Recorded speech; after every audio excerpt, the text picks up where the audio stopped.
Chapter 1 Yin. In the vast world of Canglan, in the province of Xianxia, Tianyan City, resides the Montgomery family. Why? What wrong have I, Yin, committed? From deep within the courtyard, a lost brimming with endless resentment and hatred echoed on the ground lay a youth 17 or 18 years old. His face chiseled with an air of heroism, his upper body was spare, marred by wounds of various sizes, some were so deeply exposable evoking a chilling sensation, yet Yin seemed oblivious to the pain, his blood is gleaming with intense ferocity and coldness. Awake, quite resilient, aren't you? You didn't even die from this. Your mistake was having too much talent, your mistake was awakening the royal bloodline, and your mistake was being born illegitimate. How dare a bastard like you aim to surpass me and snatch the top spot in both the literary and martial exams? Standing beside Yin was a young man about 20 years old, dressed in black brocade with pattern, with a face as fair as jade and striking features. He held an elegant egg fan in his hand, exuding the grace of a cultivated gentleman. However, his expression was dark and he stomped on Yin's face, kicking him several feet away. Montgomery, how dare you treat me like this? Malik won't forgive you for this. Fall off, Yin struggled to rise, his arms shaking, fresh blood dripped from the corner of his mouth and his fists clenched tightly, veins boiling like trickling worms. He looked like a maddened lone wolf filled with indignation and humiliation. Ha ha ha. Malik revoked your royal bloodline yesterday, Yin, it's snare inside me. And you've been expelled from the Yin's lineage academy because you cheated. I practiced right cultivation technique for 20 years just for the royal bloodline inside me. Not killing you is already an act of mercy. Montgomery asked their hands behind his back, his black robe fluttering despite no wind. Thunder and lightning gathered faintly ran in him, his face filled with arrogance as he gazed down upon Yin with disdain. A bastard son, aspiring to take what belongs to me. Too talented, I'll strip you of your talent. Awaken the royal bloodline, I'll take it from you. Topping both exams, that's mine now. Montgomery Tianyan, you are a disgraceful father, consider the royal bloodline my repayment for Montgomery family raising me for 18 years. From now on, I, Yin, cut all ties with the Montgomery family. With disheveled air and a twisted face, Yin roared with boundless bitterness and humiliation, though his body and spirit were battered, his indomitable will kept him steaming. Bastard. Just because I am a bastard, the Montgomery family treats me like this, where yesterday's caring father has turned into a tyrant overnight.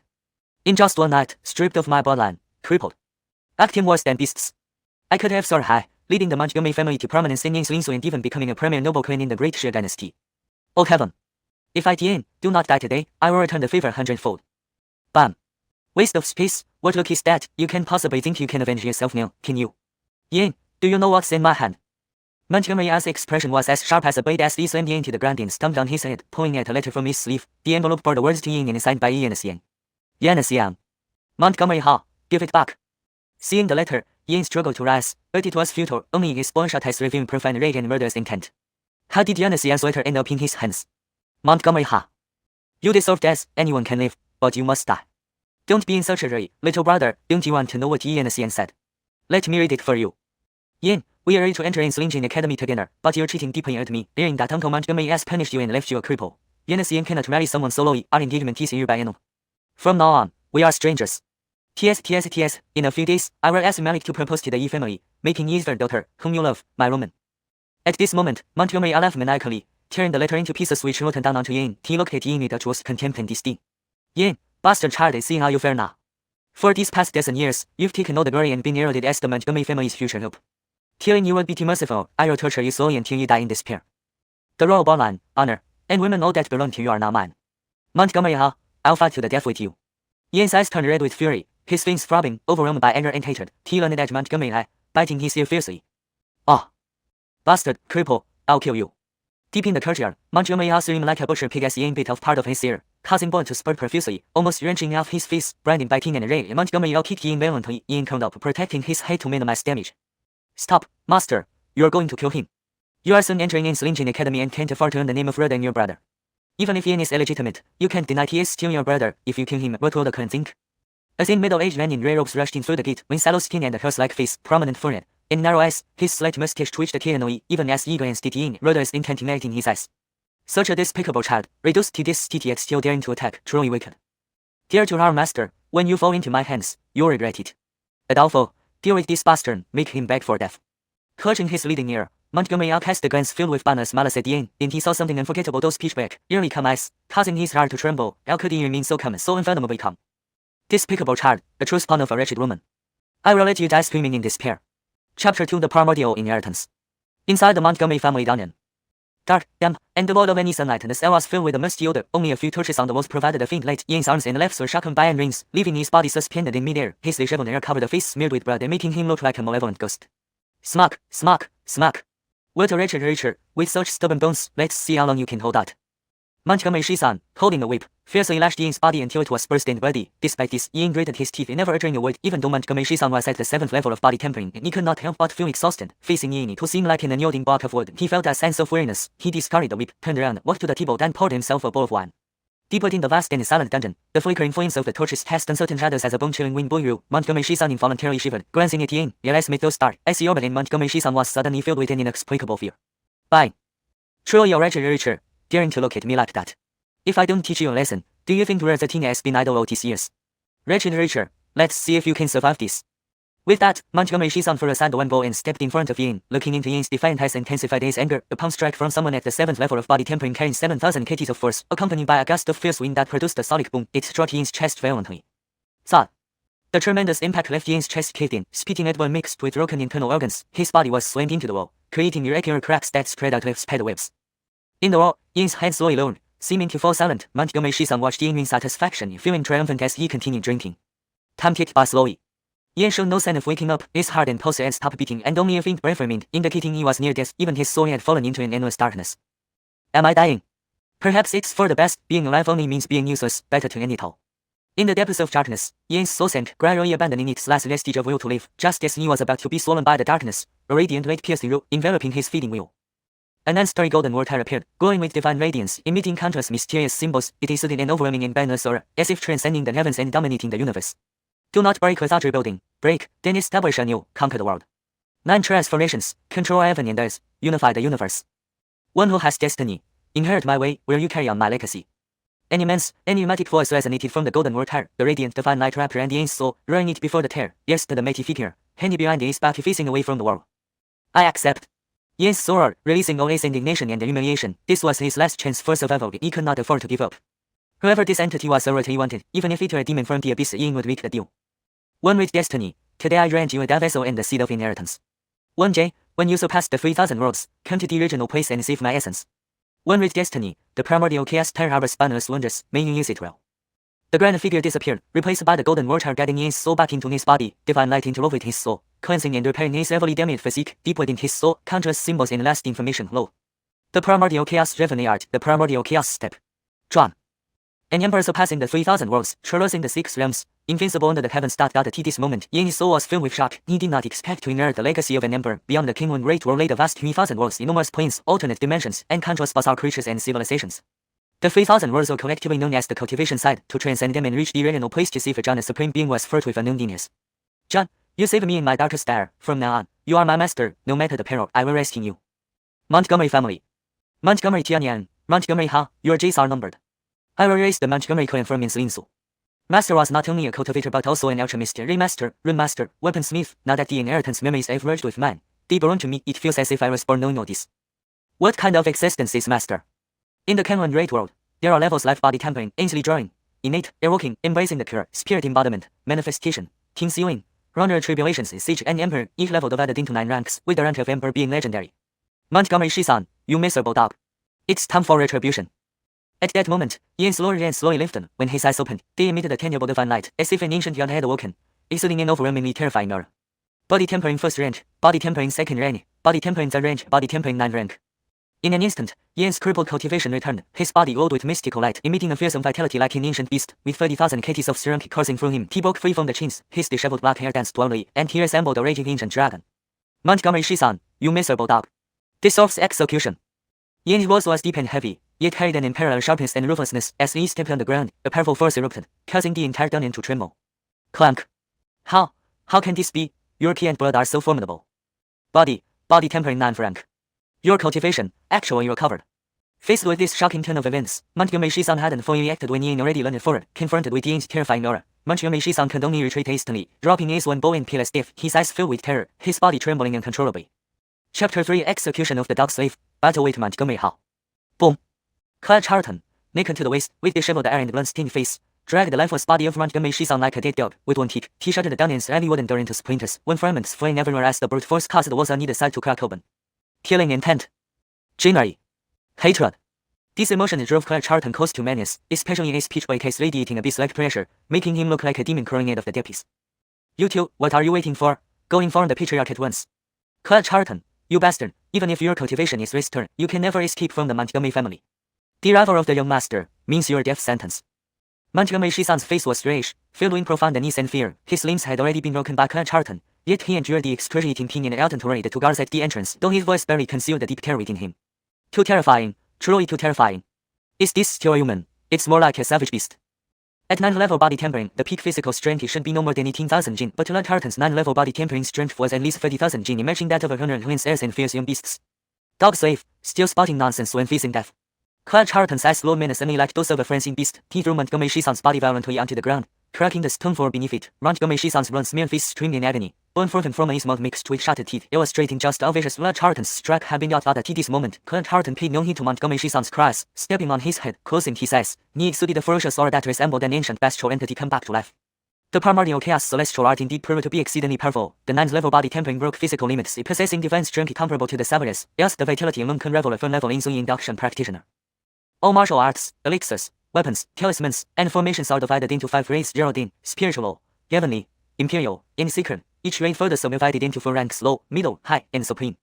Master's Legacy C contains all his knowledge and information about the 30,000 worlds. In the myriad universes, only knowledge and intelligence are priceless.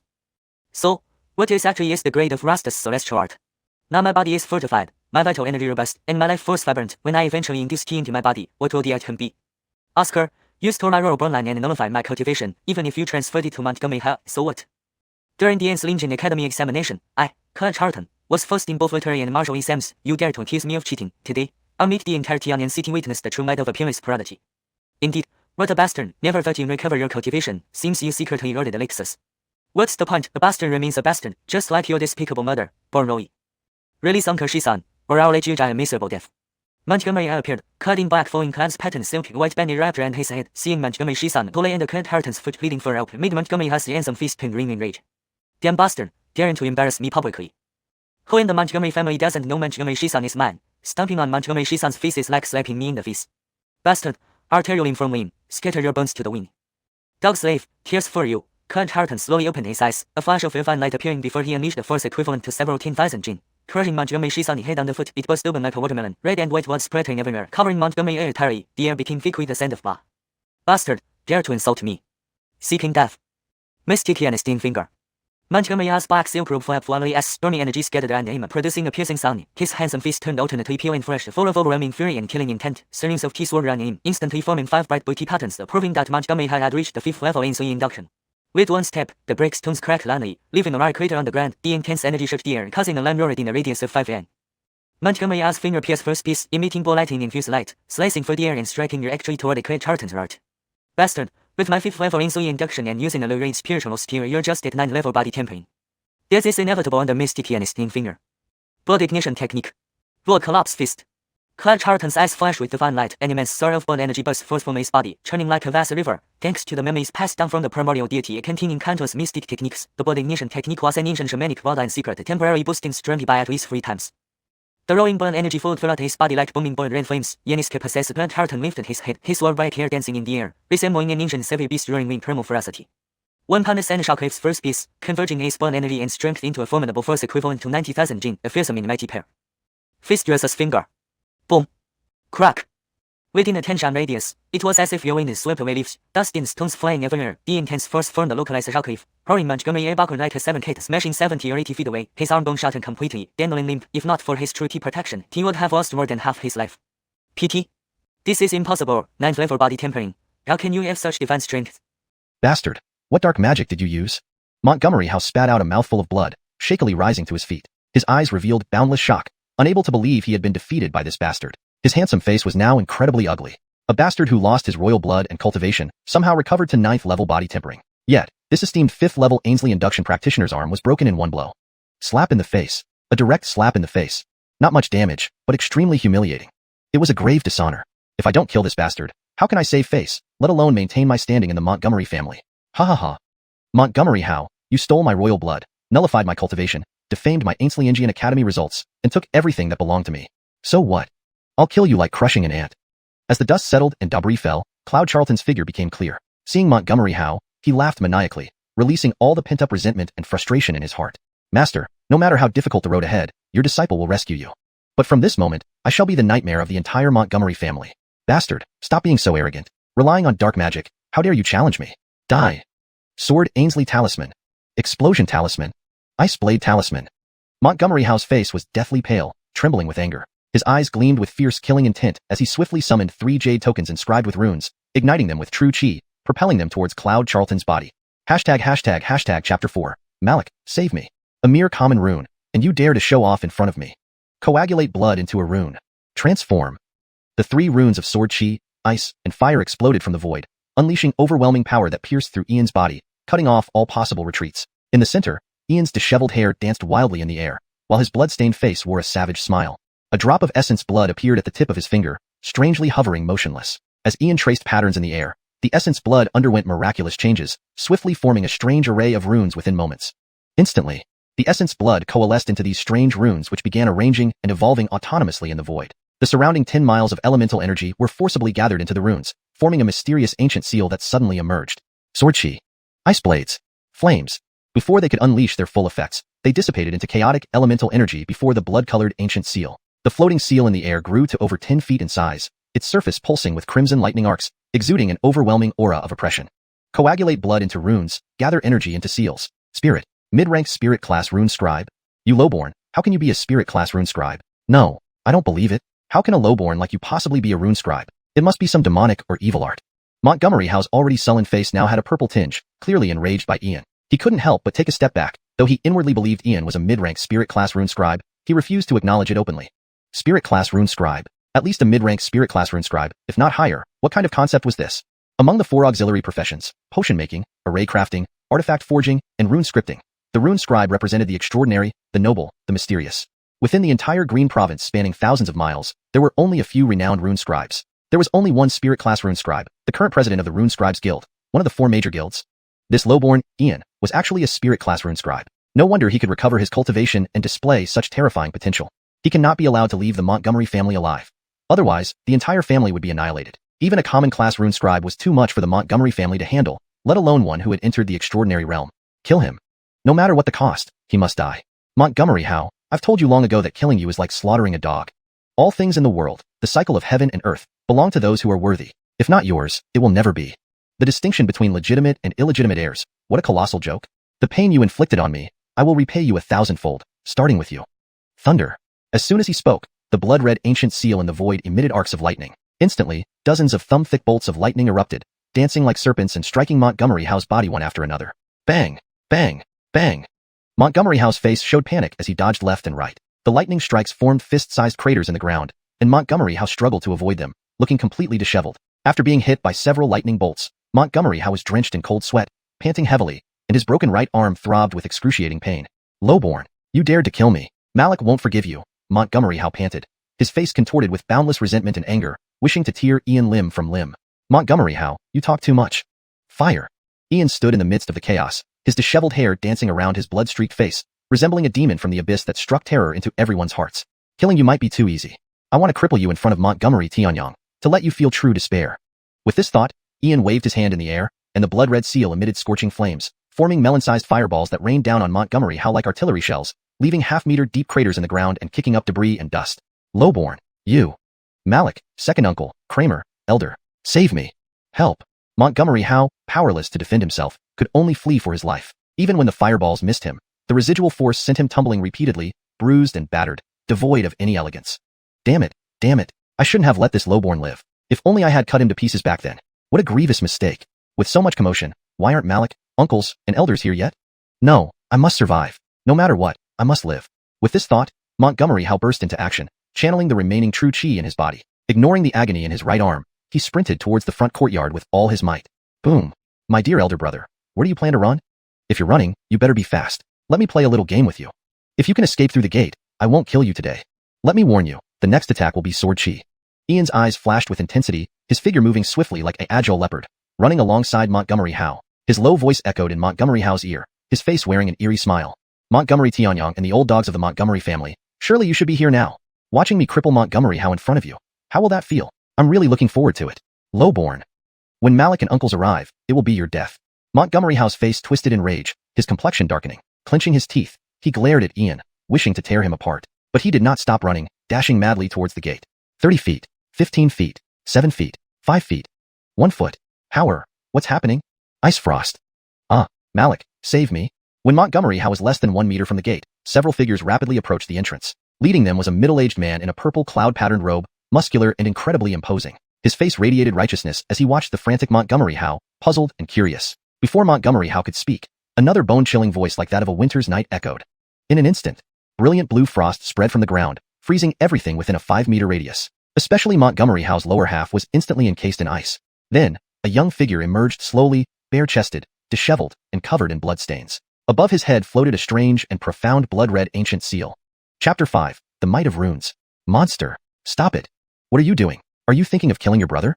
The purple-robed middle-aged man's voice roared like a thunderclap, filled with unrestrained fury. He looked at Ian with loathing and resentment. Ian, this little monster, wasn't he already crippled? How did he recover? Hagen is at the 5th level of Ainsley induction cultivation, yet he was wounded so severely by him. What is that ancient seal on the little monster's head? What exactly happened? Damn it, such a momentary lapse. If not for my concern about our family's reputation, would I have let this little monster live? At this moment, Montgomery Tianyang's face turned as unpleasant as if he had swallowed a fly. Facing all his clansmen, it felt like he had been slapped in public. Originally, stripping him of royal blood and nullifying his cultivation were decisions made against strong opposition, which he forcibly implemented.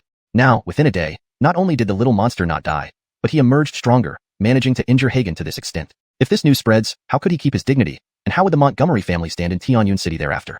Kill my brother, huh? Montgomery Tianyang, can he even be considered my brother?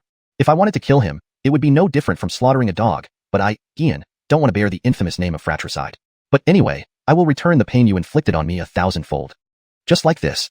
Ian laughed wildly, unrestrainedly, as if possessed by a demon. His eyes revealed an overwhelmingly ferocious aura. As he smiled, the ancient seal floating in the air gathered a sharp, blood-red sword beam, immediately severing Montgomery Hagen's arm. Blood spewed out into the sky, splattering onto the ground. Montgomery Tianyang, the show has just begun. I hope you last until the end. Ah. It hurts so much. Malik, save me. Malik, please save me. With one arm severed, Montgomery Hagen let out a horrifying scream like a slaughtered pig. His face was almost unrecognizably contorted, but being half-iced, he couldn't move, only wailing pitifully. Beast, I will kill you. Montgomery Tianyang roared, his eyes wide with anger, veins bulging like a mad enraged lion. Instantly unleashing his 3rd-level Xianxian prowess, he lunged several yards in a single step, directing a fist imprinted with blue electric arcs towards Ian. Ah, it hurts so much, father, save me. As Montgomery Tianyang neared Ian within a dozen feet, a blood-red sword chi pierced through Montgomery Hagen's chest. The piercing cry caused Montgomery Tianyang to scatter his fist imprint, turning back to Montgomery Hagen with unbearable pity and anger. His face flashed with a bluish hue, veins standing out prominently on his forehead, nearly driven to madness. Montgomery Tianyang, if you dare come near me another step, Montgomery Hagen will die first. Now, get back to the gate and do not try to rescue him. Otherwise, the consequences will be disastrous. Ian stood bare-chested, his disheveled hair fluttering in the air. He waved his hand, causing 13 sword chi beams to coalesce from the ancient seal. The runes within the seal constantly transformed, and if observed closely, one would notice a continuous stream of primordial energy gathering within. Rune masters, noble, mysterious, extraordinary, held this status regardless of the era. No race wished to offend a ranked rune master. Every rune master represented an extensive network, spanning every corner of the 4 great guilds across the 3,000 worlds. Among them, the Rune Master Guild, though smallest in number, held the most transcendent position. A spirit rank rune master, not only in Ainsliangu, but even in the ancient Daxia Empire, was a coveted asset among all factions. A single word could extinguish a kingdom. No exaggeration. Runes. Those are runes. Blood condensing into seals. A mid-rank or higher spirit class rune master. Montgomery Tianyang, you actually crippled a spirit rank rune master, who happens to be your own child. I opposed this from the start, but you, Montgomery Tianyang, used your position as clan head to force us. Are you satisfied with the outcome now? Behind Montgomery Tianyang stood a group of figures, all his clan brothers. Among them, Montgomery Tianfeng, wearing a dark robe, approximately 40 years old with dark skin, spoke up. His face showed both schadenfreude and helplessness as he shook his head. To cripple Charltoner for Hagener's sake, but who would have thought that in just one day, Charltoner would recover and become a mid-rank or higher spirit rank rune master. Among the 4 great guilds, the Rune Master Guild held the highest honor. According to the ironclad law among all races, cultivators must never attack any of the 4 guilds' auxiliary professions under any circumstances, especially a spirit rank rune master. Every member of the Montgomery family would be implicated. Unless Charltoner himself does not pursue the matter. But could that happen now? The Montgomery family should have risen because of Charltoner, bringing glory to the family, potentially becoming a leading household in Ainsliangu or even the ancient Daxia Empire. Unfortunately, it's too late. Shut up. Yanistal monster, release your elder brother and ingest the heart-devouring worm. From now on, serve the Montgomery family. As the clan head of the Montgomery family, I can spare your life. Otherwise, you won't leave the Montgomery family alive today. Montgomery Tianyang roared, his face flushed iron gray, eyes almost splitting with hatred, looking at Ian with nothing but disdain. Monster. Had I known this would happen, I should have smashed you to death at birth. If not for your bastard mother's pleading, would I have spared you? The Montgomery family raised you for 18 years, and everything you have belongs to the Montgomery family. Montgomery Tanyang, you still dare threaten me at this point? I bet you I can not only walk out of the Montgomery family today, but also destroy every member of it with a single word. But now, I want to settle this score with you properly. Speaking thus, Ian approached Montgomery Hagen, waving a sword beam that pierced Hagen's dantian, instantly destroying it and dissipating all his true chi like retreating tide water. Ian, you bastard without a father. Hagen, shut up. Montgomery Hagen, unable to endure the pain, screamed, exposing the Montgomery family's greatest secret. Montgomery Tianyang bellowed thunderously, trying to stop Hagen, but it was too late. Montgomery Tianyang's old face turned purplish-black, completely resembling a liver color. Ultimate humiliation. Truly, ultimate humiliation. That slut consorted with someone else and gave birth to this bastard. I, Montgomery Tianyang, have worn horns for 18 years, and more than once I've wanted to strangle him. But only a few elders in the Montgomery family knew about this. The shame of my life and the biggest scandal. Now it's been exposed by Hagen. Where is my face now? Where? This monster cannot leave the Montgomery family alive. I must kill him at any cost. Chapter 6. Deprivation of Sanity. With one word, all was silent. Montgomery Howe's words completely exposed the Montgomery family's greatest scandal. A scandal known only to a few elders who no longer meddled in family affairs. Back then, to preserve the Montgomery family's honor, they allowed Ian to live. Originally, Montgomery Tianyang had repeatedly tried to kill Ian, but an elder discovered that Ian possessed imperial blood, thus sparing his life. The entire Montgomery family coveted this imperial blood and could only extract it intact once Ian reached adulthood without compromising its purity. For this day, Montgomery Tianyang had played the role of hypocrite for 18 years. He finally made his move yesterday, yet he never expected that not only did Ian survive, he turned the tables. Now, Montgomery Tianyang felt humiliated and enraged, wishing nothing more than to slap Montgomery Howe into oblivion and exterminate Ian, the bastard. Even tigers do not eat their own cubs. You, Montgomery Tianyang, despite disliking me, wouldn't have stooped so low as to try to kill me if you weren't my biological father. Everything makes sense now. So, killing you now will give me no guilt. Ian lifted his head slightly, his blood-streaked face turning towards Montgomery Tianyang, revealing a savage grin like a lone wolf ready to pounce on its prey, instilling involuntary chills. You little beast, don't be so arrogant. Do you think you can escape today? What are you all waiting for? Why aren't you attacking? If you let him escape, everyone here will be held accountable. Montgomery Tianyang was uncontrollably enraged, his eyes red as flames burned within them. He wanted nothing more than to exterminate Ian, the small beast. His reputation and the survival of the Montgomery family hinged on Ian's death. If the four great guilds found out, none of them were forces the Montgomery family could withstand. The final outcome would be the Montgomery family's expulsion and total annihilation. Montgomery Tianyang, if you wish to go, go yourself. I, Montgomery Tianlei, will not participate in this. Montgomery Tianyang, don't use your authority as clan head to pressure us. With your current behavior, you're no longer fit to be the leader of the Montgomery family. We have already made one mistake. We won't make another. The Montgomery family belongs to all its members, not just you or your personal dictation. Charltoner, our family has wronged you. When the decision was made, your Uncle San and I strongly opposed it. Your second uncle remained neutral. No matter how you feel about us, our branches have never harmed you. Montgomery Tianlei, Montgomery Tianyu, and Montgomery Tianfeng expressed their stances, effectively withdrawing from this resolution. It wasn't just any issue. It concerned the very survival of the Montgomery family. Charltoner was an intermediate-level spiritual rank rune master at merely 18 years old. What kind of existence must his rune mentor be? At the very least, a high-level heaven rank great rune master, or possibly even an imperial rune master. The Montgomery family was still a minor clan. Forget such formidable entities. There were countless forces within a 10,000-mile radius that could obliterate the Montgomery family.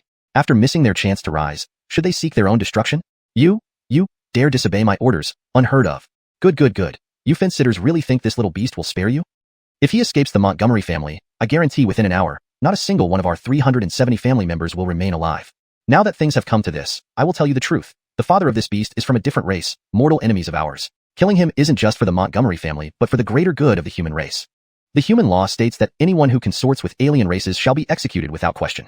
Seeing his first plan fail, Montgomery Tianyang concocted another lie, accusing Ian of being of alien descent, his gaze chillingly sinister like a venomous snake lurking in the shadows. Yanistal beast, you won't leave the Montgomery family alive today. No matter what, you must die. Shut up, you old dog, Montgomery Tianyang, stop smearing me. Want to kill me? Then do it yourself. Second uncle, Kramer, fourth uncle, today's events are not your fault. I promise I won't involve the innocent. But these two, I won't let go. Ian's black, disheveled hair danced in mid-air. He appeared almost demonic, waving his hand to summon a blood-colored ancient seal which expanded from 1 to 3 zhong. Elemental energy from 100 miles around surged, exuding an inexplicable sense of Ya Puagan. Note, Ya Puagan seems untranslated. Depending on context, it could be translated as oppression, pressure, or sense of dread. For a more fluent reading, let's assume it means sense of dread. Ian's black, disheveled hair danced in mid-air. He appeared almost demonic, waving his hand to summon a blood-colored ancient seal which expanded from 1 to 3 zhong. Elemental energy from 100 miles around surged, exuding an inexplicable sense of dread. What else can you do besides using dirty tricks, you despicable old dog? Sparing the Montgomery family? A huge joke. Your family bears responsibility for my mother's mysterious death. None of you will escape. Just then, Montgomery Tianlei, Montgomery Tianyu, and Montgomery Tianfeng exchanged glances and struck simultaneously. A deep blue fist mark, a sharp fingerprint, and a dark palm print slammed into Montgomery Tianyang, hurling him from the courtyard entrance straight to Ian's feet. Pitchty. You. Montgomery Tianyang lay sprawled on the ground, spitting out blood, his bones shattered, and his internal organs damaged. Only his innate true chi kept him alive. Charltoner, it's yours now. Charltoner, finish it quickly to minimize his suffering. Montgomery Tianyang, you brought this on yourself. As the saying goes, heaven does not easily condemn, but man may bring ruin upon himself. Montgomery Tianlei, Montgomery Tianyu, and Montgomery Tianfeng spoke without a hint of mercy, only coldness and ruthlessness. Montgomery Tianyang had led the Montgomery family down a path of no return, and as the heads of various branches, they had a duty to correct the situation. Thank you, second uncle Kramer, fourth uncle, but I've changed my mind. Simply killing them is too merciful. I don't want to bear the name of patricide and fratricide. Let's make them fools instead. Ian sneered, gathering a drop of essence blood on his fingertip. He inscribed an eerie blood rune in the air, which transformed into two strange blood seals, fusing directly into Montgomery Tianyang's and Montgomery Howe's foreheads. Aya! No! Instantly, both Montgomery Tianyang and Montgomery Howe roared in agony, their eyes losing their vitality and becoming hollow and empty within moments. They behaved like newborn infants, devoid of any wisdom, driven only by instinct. Montgomery Tianlei, Montgomery Tianyu, and Montgomery Tianfeng watched Montgomery Tianyang and Montgomery Howe tremble, filled with immense fear and dread. How lucky we were. We didn't mistreat Charltoner over these 18 years, or we'd meet the same fate. Depriving sanity and turning someone into an idiot, this method was far more terrifying than killing. The future and survival of the Montgomery family were now in Ian's hands. Second uncle Kramer, fourth uncle, the rest is up to you. Decide among yourselves who becomes clan head. I'm tired. I'll take my leave. Ian bowed to them, but before leaving, he kicked Montgomery Tianyang in the dantian, nullifying his cultivation. Regarding the actions of Montgomery Tianlei, Montgomery Tianyu, and Montgomery Tianfeng, he felt nothing but contempt. They were mere fence-sitters. Hopefully, they were uninvolved in my mother's death. Otherwise, all will die. Chapter 7. Resolution and Response. In the Montgomery family's central courtyard, within the council hall, Montgomery Tianlei, Montgomery Tianyu, and Montgomery Tianfeng sat solemnly in silence. No one spoke a word. Montgomery Tianlei occasionally lifted his teacup. Although the tea had long since gone cold, his gaze often drifted to the central chair at the head of the hall, a symbol of the family patriarch. He was filled with intense longing for that position. Montgomery Tianyu kept his eyes closed, adopting an indifferent attitude. Yet, he frequently opened his eyes before closing them again, clearly revealing his own desire for the patriarchal seat. Bang. Second brother, third brother, don't be mute. Younger brother will speak first. I will not compete for the position of patriarch. Whoever among you takes it, I have no objections. But we can see the current state of our family. The elders are about to arrive, and Charltony has not left the Montgomery family. What must we do? You two should come up with a plan. Montgomery Tianfeng slapped the table, breaking the silence in the council hall. He looked at his two elder brothers, worry and anxiety evident on his face. Once the elders arrived, there would surely be a thorough investigation, and they could not escape responsibility. Moreover, Iani was a spirit-grade intermediate rune master. Given the conservative nature of the elders, they would undoubtedly seek ways to harm him. If they did not act soon, the Montgomery family would truly be finished. Fourth brother, what's so difficult about this? Second brother is our family strategist. Surely he has already thought of a foolproof plan, said Montgomery Tianyu, half closing his eyes and smirking at Montgomery Tianlei holding the teacup. Third brother, fourth brother, as the saying goes, he who tied the bell must untie it. We must rely on Charltony to help us through the pressure from the elders. Look at what I have here. Montgomery Tianlei set down the teacup and pulled out a green jade tablet from his sleeve. It was covered in countless inscriptions and shimmered with a faint spiritual light, clearly a spirit-grade jade rune. A spirit-grade low-tier recording rune. Second brother, I don't understand. Fourth brother, it's better if you don't understand. If you did, our family strategist wouldn't be second brother. They say in Tianyun City that anyone in the Montgomery family can be spared except for second brother. I admire you. Montgomery Tianfeng was utterly bewildered, while Montgomery Tianyu gave a thumbs up, acknowledging Montgomery Tianlei's strategic prowess. Fourth brother, this recording rune contains the entire process of Charltony using runes. I've already sent it to the Rune Masters Association. If all goes well, it should now be in President Bernice's hands, the only spirit-grade high-tier rune master in the entire Ainsliangu province. Do you think Master Bernice would remain indifferent upon discovering that a young spirit-grade rune master appeared in Ainsliangu, especially from our human race? Having said that, Montgomery Tianlei once again picked up the teacup, sipping the cold tea calmly, though none saw the slight sigh escaping his lips. Though they could withstand the pressure from the elders, how to console Charltony remained unresolved. Who would have thought Charltony wasn't Montgomery Tianyang's son, or even part of their family?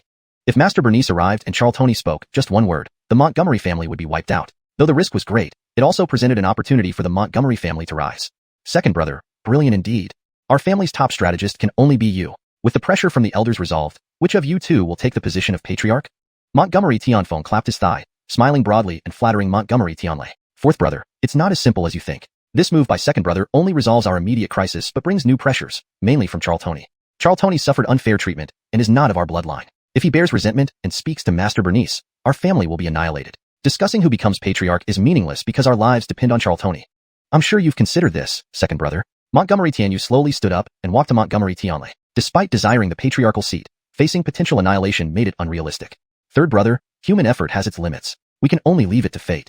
The Montgomery family either thrives or perishes today. Montgomery Tianlei put down the teacup, unable to hide his inner unease. A helpless sigh escaped him. Montgomery Tianyu and Montgomery Tianfeng also seemed dispirited, understanding the gravity of the situation. Only Charltony could decide their fate. Meanwhile, Iane stood beside the well in the backyard, drenching himself with buckets of cold water. Bloodstains vanished, revealing a chiseled and formidable visage. His eyes shone like stars, and his body, having reached the peak of 9th stage body refinement, exuded explosive power, resembling an ancient giant dragon. Kaint, brother Charltony, Malik told me to bring clothes. A 15 or 16-year-old girl emerged in a deep blue dress, her exquisite features held tightly. She timidly approached Iane, stopping 3 paces away, trembling slightly. Yes, put them down. Iane flicked his hair, water droplets scattering. Casting a glance at the girl, he did not respond further. She was his 4th uncle's daughter, Brianna, ranked as his 7th younger sister. However, they rarely interacted due to his illegitimate status, and the main branch kept their distance. Hearing this, Brianna felt relieved, placed the clothes on the ground, and turned to leave quickly. But she paused after 3 steps and returned, anxiously looking at Iane. Brother Charltony, will you destroy the Montgomery family?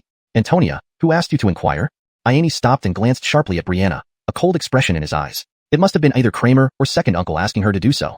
Brother Charltony, not Malik, nor second uncle or Kramer. Yannistel's sister dared to ask because you suffered unfair treatment. Brianna bravely continued, though fear gradually diminished seeing Iane wasn't as terrifying as rumored. He had a good reputation outside, and without being born illegitimate, he wouldn't have faced such treatment.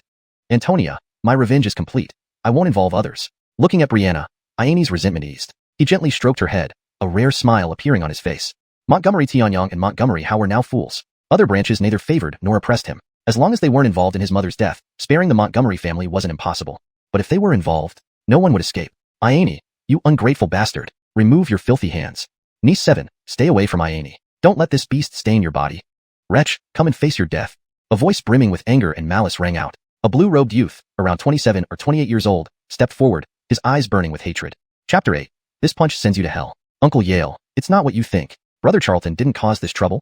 Brianna's head hung low when she saw the person approaching, as if she was filled with fear. But eventually, she mustered up the courage to speak in defense of Ian. Enough, 7th niece. There is no need to argue. I already know everything. This beastly thing, truly an ungrateful wolf pup raised among us, committing such acts that defy heaven and earth. The Montgomery family has nurtured you for 18 years, yet you took our royal blood, ruined your cultivation, and now you dare to use dark sorcery to turn my father and brother into idiots. Today, I shall slay you, worse than a beast. The blue-robed youth shouted loudly, like thunder from the sky, emanating a fearsome aura that made people shiver, wishing to tear Ian limb from limb just to satisfy his anger. I am too late, just one step too late. Brother, you were so wronged, but I swear I will flay this beast alive. Do you think you can kill me? You are not qualified. Ian slowly lifted his head, eyes shining like stars, with an immortal light flashing in them, exuding a detached and calm demeanor. Beast, facing death and still unrepentant. If we don't kill you, what face would the Montgomery family have left? Thunderclap fist. Gil, enveloped by his azure robe, stirred violently, gathering energy around him. 8 blue energy stripes appeared on his body, signifying his mastery at the 8th level of Ainsley induction. Despite his fury, Gil retained his composure, for according to the elders, Ian possessed unknown dark sorcery. A punch was unleashed, interwoven with blue lightning arcs, instantly forming a massive half-meter fist imprint that roared with thunderous force, aiming directly for Ian. A mere middling Earth-class martial technique, and you have the nerve to show it here. Gil, aren't you an outer court instructor at Ainsley Indian Academy? Not having acquired even a single spirit-class martial technique yet, truly pathetic. Blood coagulates into runes, chi condenses into seals. Activate. Golden armor rune. Rock rune. Wind control rune. Body strengthening rune. Giant strength rune. Ian rapidly retreated while a drop of essence blood hovered in the air, sketching out 13 mystical runes in an instant. These runes aligned themselves autonomously in the void, forming a mysterious ancient seal over a yard wide. The surrounding spiritual energy within a 15-mile radius was forcibly drawn into it, making the bloody ancient seal glow in vibrant colors as it hovered above Ian's head. In the next moment, Gil's azure fist imprint was only half a meter away from Ian. Suddenly, rays of peculiar runes enveloped Ian's body, covering him with 6 or 7 rune seals, transforming him into a majestic figure radiating divine light. Boom!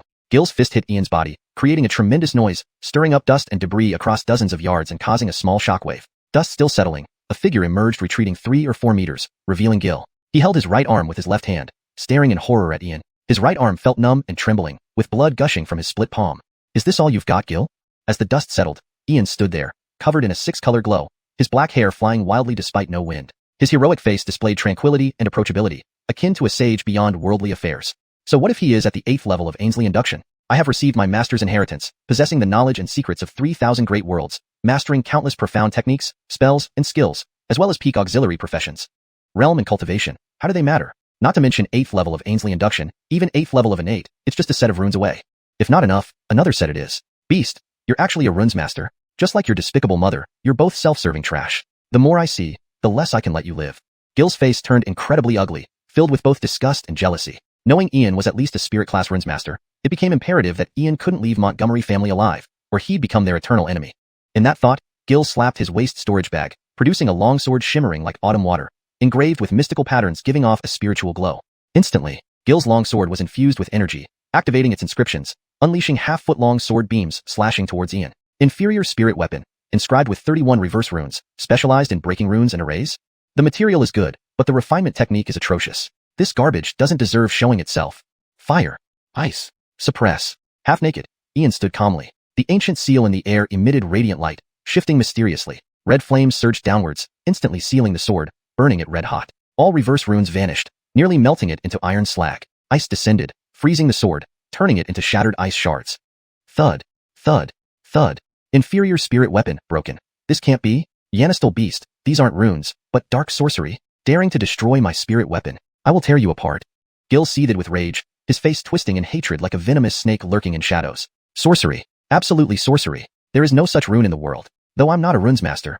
This humiliation is unbearable. Today I will scatter your bones. Gil, do you know what you resemble now?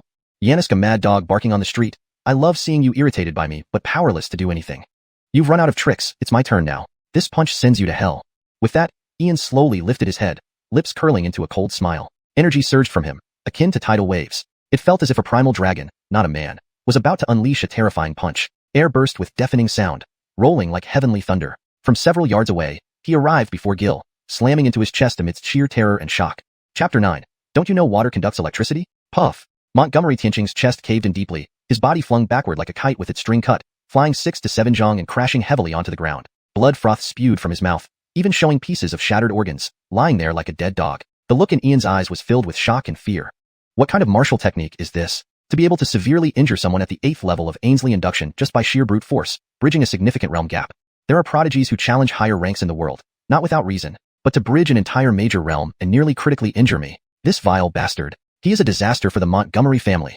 With this thought, Montgomery Tianqing was emotionally shaken, coughing up blood intensely, ultimately falling into deep unconsciousness. Ian, hands behind his back, walked unhurriedly to Montgomery Tianqing's front. His dark eyes revealed an incomparably cold killing intent. The top scores on both the literary and martial lists at Ainsley Indian Academy were undoubtedly tampered with by this Montgomery Tianqing. Only he would harbor such intense resentment toward me because I am related to Montgomery Tianyang, whom I crippled along with his father. It didn't surprise him that Montgomery Tianqing came out to confront him. Only the timing caught him off guard. But so what? Apart from Montgomery Tianyang, everyone else in the Montgomery family, save for a few elders, was far from reaching the Xianxian realm. In the vast and rigidly hierarchical Canglan World, ascending in rank was almost impossible. Take Ainsley-Ngu, which spans tens of thousands of miles. Tianyun City is just one of many cities under Ainsley-Ngu's jurisdiction. As long as each city pays its annual tax, they generally won't interfere, since these cities are managed by multiple families.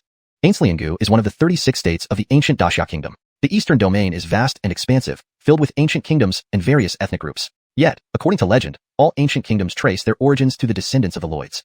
In short, the Montgomery family is merely a bunch of ants. With my current status as a runemaker, stepping out of the Montgomery family compound means the day of the Montgomery family's extermination. Tianqing, my son, little scoundrel, what have you done? Just as Ian was startled, a voice filled with astonishment and intense fury echoed. A nearly sexagenarian man, dressed in a dark robe and covered in wrinkles, rushed over. Surging with powerful innate true qi, he emanated an overwhelming aura. From a distance of several zhang away, he launched a grinding disc-sized green palm imprint. Shield rune, 7 layers overlapped. Ian's gaze sharpened, and he swiftly retreated. The effects of the overlapping runes still lingered. In an instant, he had already retreated 3 or 4 zhang. Waving his hand, 7 ancient runes emerged from the void, forming 7 golden shields that merged into a single shimmering armor shield, guarding before Ian. Boom! The sound of an explosion like thunder shook the air, sweeping up dust and debris within a 20 zhang radius. The golden armor shield was shattered, and the immense shockwave sent Ian flying. Indeed, a spirit rank runemaker. Yanistal brat, you can't live today. Die. The elder in dark robes emerged from the dust cloud. His graying hair fluttered. His wrinkled face exuded dense killing intent, giving off an extremely terrifying will to kill. His body radiated a layer of blue lightning arcs amidst the innate true qi, akin to a master controlling thunder. Montgomery Tsangxuan, the previous patriarch of the Montgomery family, a 7th-level Xiantian powerhouse, ranked among the top 10 elders in Tianyun City. Both his sons and grandson, 2 disabled and 1 injured. All due to this little brat, Ian. How could he not resent and hate him? The most agonizing thing is losing one's children, but what this little brat did was hundreds of times more painful. As a bastard, the Montgomery family raised you for 18 years. It was your duty to sacrifice for the family without expecting any return. Now you dare to rebel? You deserve death. Beating the young ones, the elders now join the fray. Now, 3 generations attack together. Elder Relic, if I beat you to death, will your ancestors crawl out of their graves to fight me? If you couldn't produce decent offspring, why do you envy others having them? Even after obtaining something, you want to destroy it. Even abyssal demons aren't as shameless as you. How many other old relics are left? Why don't you call them all out? Ian slowly rose from the ground, brushing off the dust on his clothes. Looking at Montgomery Xiuxian opposite him, he showed utmost disdain. At the 7th level of Xianxia, killing him wouldn't be hard but would require some cost. The Montgomery family had a few individuals above the 4th level of Xianxia. Direct confrontation isn't wise. If given enough time, I could set up higher tier runes and formations. Even a void-soaring realm expert couldn't survive then. Yanistal brat, I alone can end you. Today, no matter what skills you possess, you can't escape the Montgomery family compound. This place is where you will die. Montgomery Xiuxian stepped forward, surging innate true chi erupting and shaking the surrounding rocks into the sky. A ball of lightning formed in his palm, which he quickly hurled into the air, exploding into an electrical net covering 5 zhang around Ian. Water curtain. Ian dashed swiftly. The mysterious ancient seal above his head transformed into a huge water curtain, descending like a river from the heavens. Crackling. Upon contact, the electric light triggered a chain reaction through the water, conducting electricity across the water curtain. Boom. Ouch, you old fool. Yanistal brat, what have you done? If I don't flay you alive today, I'm no human. Electricity conducted through the water curtain grounded Montgomery Xiuxian, causing his body to convulse, his hair and beard standing on end, his face turning black as smoke billowed from his 7 orifices. Fortunately, he practiced lightning-based cultivation. Otherwise, he might have been electrocuted to death. He was enraged beyond measure, eyes blazing with fury. Yanistal brat, I must kill you. How dare you play tricks on me? If you don't die, how can the Montgomery family retain its dignity? How can we stand in Tianyun City? Such disgrace. I cannot let this go unpunished. Old fool, don't you know water conducts electricity? If you're ignorant, it's not my fault. I still say it. I love seeing you unable to touch me. I'm not targeting anyone specific. Everyone here from your lineage is trash. All of you are worthless, despicable, utterly detestable trash. You, Montgomery Xiuxian, are a piece of aged garbage. From 10 zhang away, Ian looked down on Montgomery Xiuxian with disdain, ruthlessly mocking him. If it were only Montgomery Xiuxian, he truly wouldn't fear him. A saying goes in the 3,000 worlds. No matter how strong your cultivation, background, or origin, never become an enemy of a runemaker unless you can strike with fatal precision. Chapter 10. Terrifying Pill Toxin. Yanistal brat, wait until I catch you. I'll tear your mouth to shreds. Scribes indeed are esteemed, transcendent, and mysterious, but alas, you won't have the chance to be revered by the world. Because you're about to die.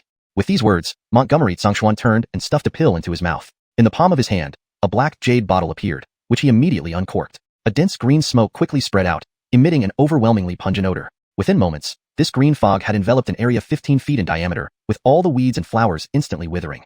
Charlatoner, retreat quickly. This is a high-grade spirit class failed pill toxin. Even if someone at the air-riding realm inhales a bit, they could lose their cultivation at best, or at worst, suffer day and night, their bodies decaying until death.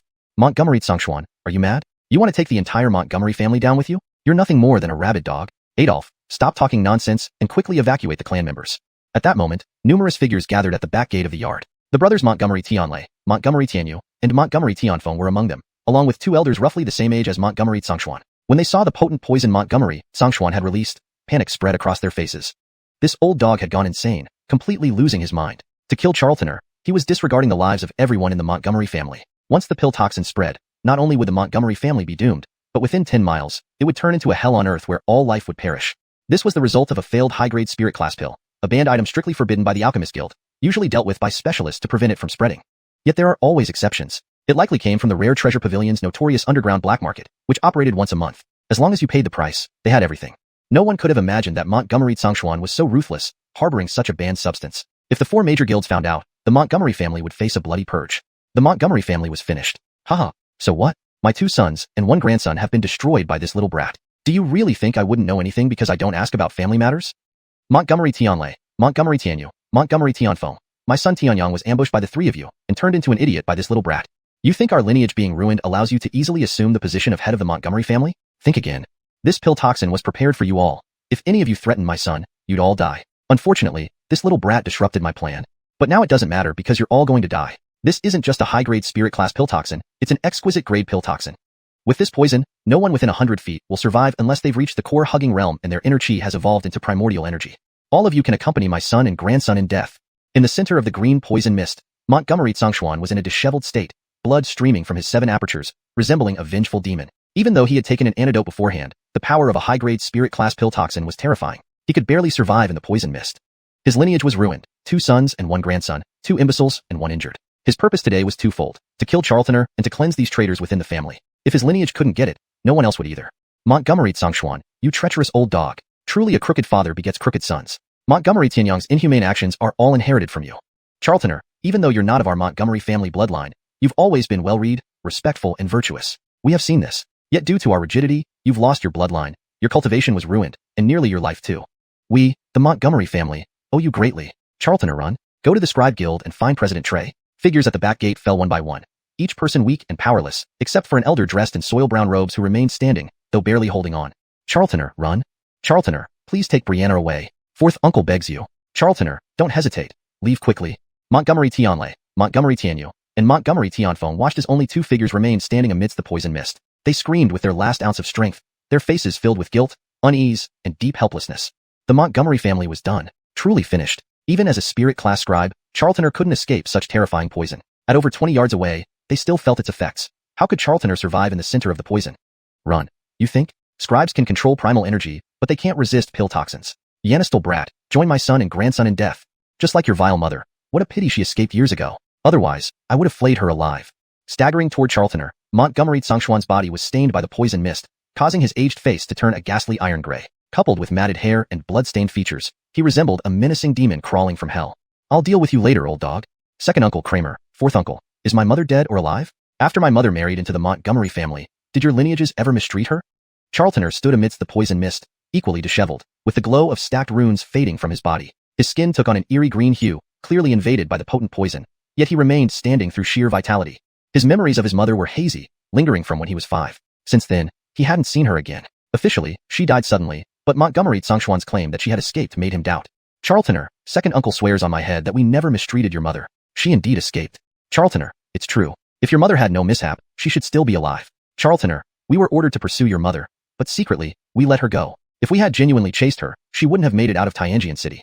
The 3 looked at each other, silently acknowledging the past. Their pursuit of Charlatoner's mother was merely a show of support for her plight, moved by sympathy after witnessing her relentless torment at the hands of Montgomery Tianyang. If she stayed in the Montgomery family, her fate would be a tragic death. 2nd uncle Kramer, 4th uncle, thank you for your kindness toward my mother. From now on, you remain my 2nd, 3rd, and 4th uncles. Please bear with me a moment. Once I deal with this old dog, I will find a way to detoxify you. Old dog, go join your descendants in hell. Bloody Blaze Technique. Reverse Ainsley and Blood. Devour heaven and earth. Draw Ainsley. Primordial Heaven and Earth Technique. Refine. With those words, Charlatoner bowed deeply towards the back gate, expressing heartfelt gratitude. As he straightened up, his body's chi and blood surged like waves, erupting with terrifying might. Chapter 11.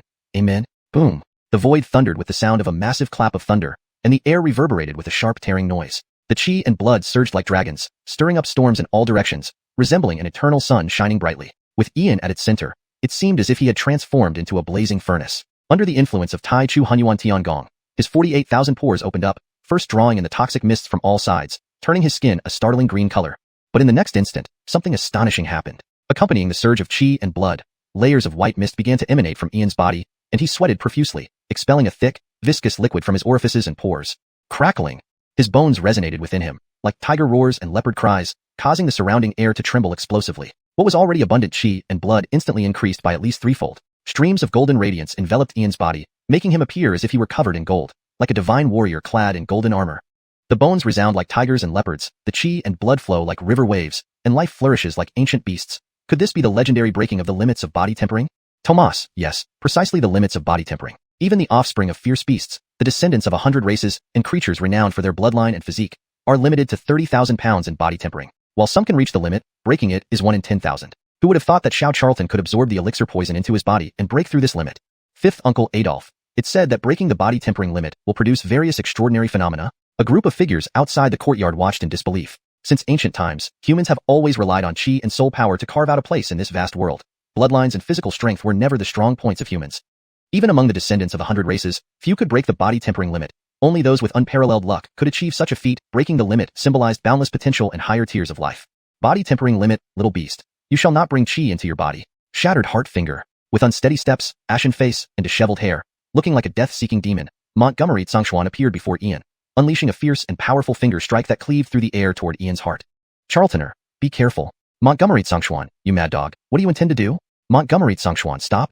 Montgomery Tianlei, Montgomery Tianfeng, and Montgomery Tianyu roared angrily, wanting desperately to rush over and fight Montgomery Xiuxian, but they were helpless and could only watch as the finger light approached. How infuriating. Infuriating indeed. Just because Charlatoner still called them uncle, proving that he recognized himself as part of the family, even though he wasn't of the Montgomery family lineage. So what? If the Montgomery family could gain from this, it could soar and thrive. Yet, must this boundlessly talented youth, with limitless potential, meet his end here?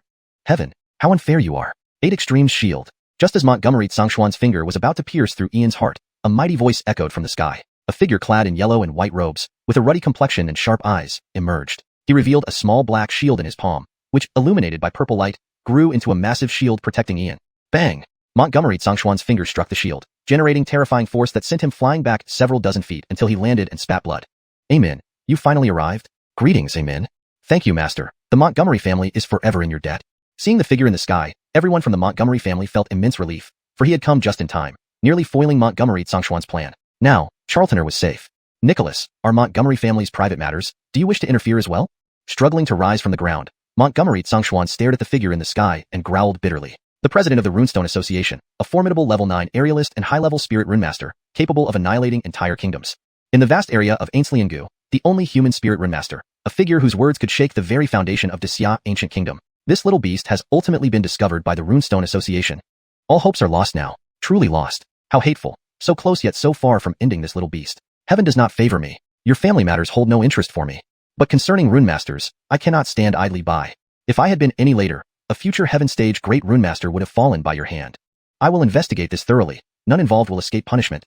The figure descended slowly, standing protectively beside Ian, scrutinizing him closely. His heart surged with emotion. What an extraordinary child. Who is his master? What kind of extraordinary legacy did he inherit? Not only is he a runic genius, but his cultivation talent is also remarkable.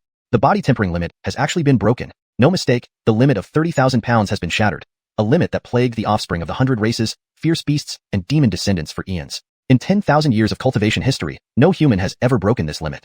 He has done it. A prodigy, absolutely a prodigy, destined to become a king at the very least. It's an honor to witness the rise of a young sovereign. Heaven stage great runemaster. Amen, are you sure? Second brother, Amen is the president of the Runestone Association. How could he be wrong? Charlatoner is a heaven stage great runemaster, a young great runemaster. Second brother, third brother, our Montgomery family has produced a prodigy. Montgomery Tianlei, Montgomery Tianyu, Montgomery Tianfeng, and the 2 elders of the Montgomery family stood speechless, unable to express the tumult of emotions raging within them. Not only that, Ian is a world-class prodigy with the potential to become a king. Amen swept his gaze over the Montgomery family members, his voice growing cold. He held nothing but disdain for them. Such a great prodigy, rare even among royal clans, born into this humble family and almost killed. He wanted to wipe them all out. I must protect Ian, for he is not only a great runemaster, but also a pillar of hope for humanity's future, embodying human fortune. In 3 more years, the 100 Clans King contest will once again commence, bringing another wave of bloodshed. Ian, can you make it in time? Hashtag chapter 12, intangible showing off. Montgomery Tianlei was stunned, Montgomery Tianyu dumbfounded, Montgomery Tianfeng shocked, and the 2 elders' faces were filled with terror. As for Montgomery Xiuxian, he raised his head in disbelief, his eyes full of disbelief, and his heart reeled with emotions of resentment, hatred, disgust, and a mix of other negative feelings. His face, already pale like a vengeful ghost, now turned greenish-purple, with hints of black. Overwhelmed by inner agitation, he spat out a mouthful of blood. A heaven-ranked great runic master. Qualifications to become a king. Heaven, how unjust you are. Why has this lineage not produced an extraordinary genius, but instead, it's this bastard child? I can't accept it. I just can't accept it. That damned bastard. That bastard child. Thinking to this point, Montgomery Xiuxian felt jealousy and anger surge within him, causing him to spit out another mouthful of blood. Finally, his eyes rolled back, and his legs twitched as he fell into a deep unconsciousness. Boom. In an instant, from all directions, within a radius of nearly 100 miles, the natural essence energy surged toward Ian's body like tidal waves. The speed at which the essence energy flowed was extremely rapid, directly manifesting in a misty state that enveloped Ian's body, emitting colorful light. One could clearly feel an overwhelmingly powerful aura circulating. Even Grandmaster Bernice took several steps back, looking at the scene with shock on his face. The tide-like mist of essence energy was completely absorbed by Ian in mere moments, revealing mysterious strands of golden divine light shimmering over his skin, expressing an intense thirst for essence energy. What astonishing aura! This must be what breaking the limits of physical refinement and transcending the levels of life is like. Today, I am fortunate enough to witness the birth of a young king firsthand. Let me see what kind of wonders you can show, young friend. Drawl. Grandmaster Bernice was incredibly astonished, so excited that he waved his hand, releasing over 100 multicolored, half-foot square essence stones around Ian's body. He even carved 9 runes directly onto these stones, instantly unleashing their power. The 9 runes harnessed the power of the essence stones, forming a massive rune halo around Ian. In the next moment, Ian transformed into a primordial fierce beast, absorbing the power of the essence stones in a frenzied manner, almost as if plundering them. A terrible funnel-shaped vortex formed above his head from the gathering essence energy. Every one of the 48,000 pores on his body opened up, and the 365 acupoints were connected, allowing the primal chaos essence art to reach its peak operation. Each bit of essence energy drawn into his body replenished the deficit created after breaking the limit of physical refinement. His skin, muscles, bones, flesh, and internal organs were all purified and strengthened by the essence energy, layer upon layer of impurities being expelled from his body. If one observed Ian closely, they would notice his breathing formed a special frequency, akin to that of a hibernating tortoise, where each breath came after a long interval. This was highly unusual, symbolizing a transformation at the level of life. Crack. When the first essence stone was drained and turned to powder, a chain reaction occurred, causing the rest of the stones to crack at varying degrees, their contained essence energy flowing into the void. For a time, the natural essence energy became chaotic, even triggering a terrifying essence storm. At this moment, Ian slowly opened his eyes, a brilliant, substantive divine light shining forth, reminiscent of the eye of an ancient god king, seemingly capable of piercing through heaven and earth, glimpsing eternal secrets. Swallow. A mysterious, overwhelming, vast voice echoed through the air as Ian opened his mouth wide, resembling a prehistoric dragon. His black hair danced wildly in the air, and his divine eyes reflected the eternity of 10,000 years. Essence energy condensed into streams from all directions, quickly being swallowed by Ian. The immense essence energy inflated his body like a balloon, yet not a single particle escaped outside. Boom, boom, boom. 3 thunderous explosions sounded inside Ian's body, returning him to normal. An aura of gold chi, akin to surging waves, intertwined over his body, forming 3 layers of golden chi patterns. This thick, mighty, and domineering blood chi seemed like a true dragon, faintly revealing unclear runes at its center. In an instant, it was as if Ian's surging blood chi transformed into a shattered star field, millions of corpses and endless white bones surrounded by an indistinct shadow filled with grandeur, holding a cracked spear. Sigh. Blood chi imagery. Could it be that little Charlton's bloodline has awakened? Who is the shadow in the phenomenon? Why do I feel inexplicable sadness, a desire to cry? Blood chi imagery. Does it mean that after having his royal blood crippled, little Charlton has now broken the limit of physical refinement and rekindled a supreme bloodline? The crowd of Montgomery family members gazed at the shadow appearing behind Ian, filled with astonishment and inexplicable sadness. If not for their inability to move, they might have knelt down in reverence, as if they had forgotten something. Human. Lloyd. This is the Lloyd who defended humanity, guarded all beings, wept among the stars, and buried his bones beyond the realm. Could it be that young friend has awakened the blood of the Lloyd? Grandmaster Bernice collapsed where he stood as he looked at the phenomena Ian displayed, overwhelmed by inexplicable sadness and shock, unable to find words. Lloyd's blood. If young friend indeed has the blood of the Lloyd, how long has it been since any member of the Lloyd clan awakened such blood? Is he really born from this decayed small clan? Where did the ancestors of the Montgomery family originate? Heaven above. Golden Lloyd blood, the highest level royal blood and ancestral blood of the legendary Lloyd clan. Such a noble bloodline. Could it be? Grandmaster Bernice dared not think further, for it represented a taboo. Junior Ian, thank you, Senior, for your assistance. Your kindness is unforgettable and will never be forgotten. If there's anything you need in the future, please don't hesitate to ask. I will not refuse. Ian bowed deeply before Grandmaster Bernice, bending almost 90 degrees, expressing heartfelt gratitude. Regardless of Grandmaster Bernice's original intentions, simply by helping him and using over 100 essence stones to aid his cultivation and protecting him till now, this tremendous favor was worth remembering forever. Gratitude remembered for millennia. Vengeance taken without delay. Man does not offend me, I do not offend man. If man offends me, I return tenfold. Young friend Ian, no need for such formalities. It was nothing, a simple act, an old man here merely did what he could. I have no intention of prying into young friend's secrets, but I am curious, who taught you such great mastery of runes? Grandmaster Bernice waved his hand, finding Ian more likable by the moment. He wasn't particularly interested in Ian's secrets, but the scarcity of runic masters and the emergence of a young master intrigued him. Senior, my teacher forbade me from mentioning his name, lest I disgrace him. Ian sighed slightly, seeming helpless but speaking without blinking. Why so? Hearing this, Grandmaster Bernice's lips twitched slightly, feeling his face heat up. If someone like young friend Ian, a genius, could still bring shame to his school, then wouldn't it be better for him to end it all? To be honest, Senior, my teacher has 7 disciples, and I am the last one to join. Among us, I have the lowest talent. I'm 18 years old and have only just barely ascended to the heaven rank in runes. My elder brothers and sisters have all cultivated the 4 auxiliary professions, with the weakest among them reaching the king rank in all 4. Alas, with such poor talent, my revered teacher naturally doesn't let me mention him. Please understand, Senior. Eamon's words plunged the entire Montgomery family, gathering into a state of collective bewilderment. Montgomery Tianlei was dumbfounded. Montgomery Tianyu was stupefied. Montgomery Tianfeng was astonished, and the 2 elders' faces turned ashen with shock. As for Montgomery Tsongshuan, he lifted his head in disbelief, eyes wide with incredulity. His heart was thrown into chaos, seething with murderous intent, resentment, and revulsion.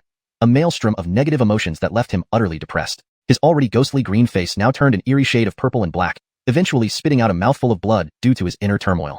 A heaven rank great runemaker, a king-making potential. Heaven, how unjust you are. allowing this illegitimate child to possess such talent instead of my lineage. I refuse to accept this. I refuse to accept this. Damn bastard. Bastard child. With these thoughts, Montgomery Zhongshuan felt a wave of jealousy and rage surge within him, leading to another gush of blood. His eyes rolled back, and he kicked out his legs, falling into a deep unconsciousness. Boom. In an instant, from all directions, within a 100-mile radius, the elemental energies of heaven and earth surged towards Montgomery Isidore's body like tidal waves. The speed at which they flowed was so intense that the energies appeared almost misty, enveloping Montgomery Isidore's body in a radiant glow of various colors. The immense power could be felt clearly. Even Amin took several steps back, watching the scene unfold with a look of astonishment on his face. The surging mist-like energy was devoured by Montgomery Isidore within mere moments, causing mysterious golden light to emanate from his body. It seemed as if there was an insatiable thirst for elemental energy.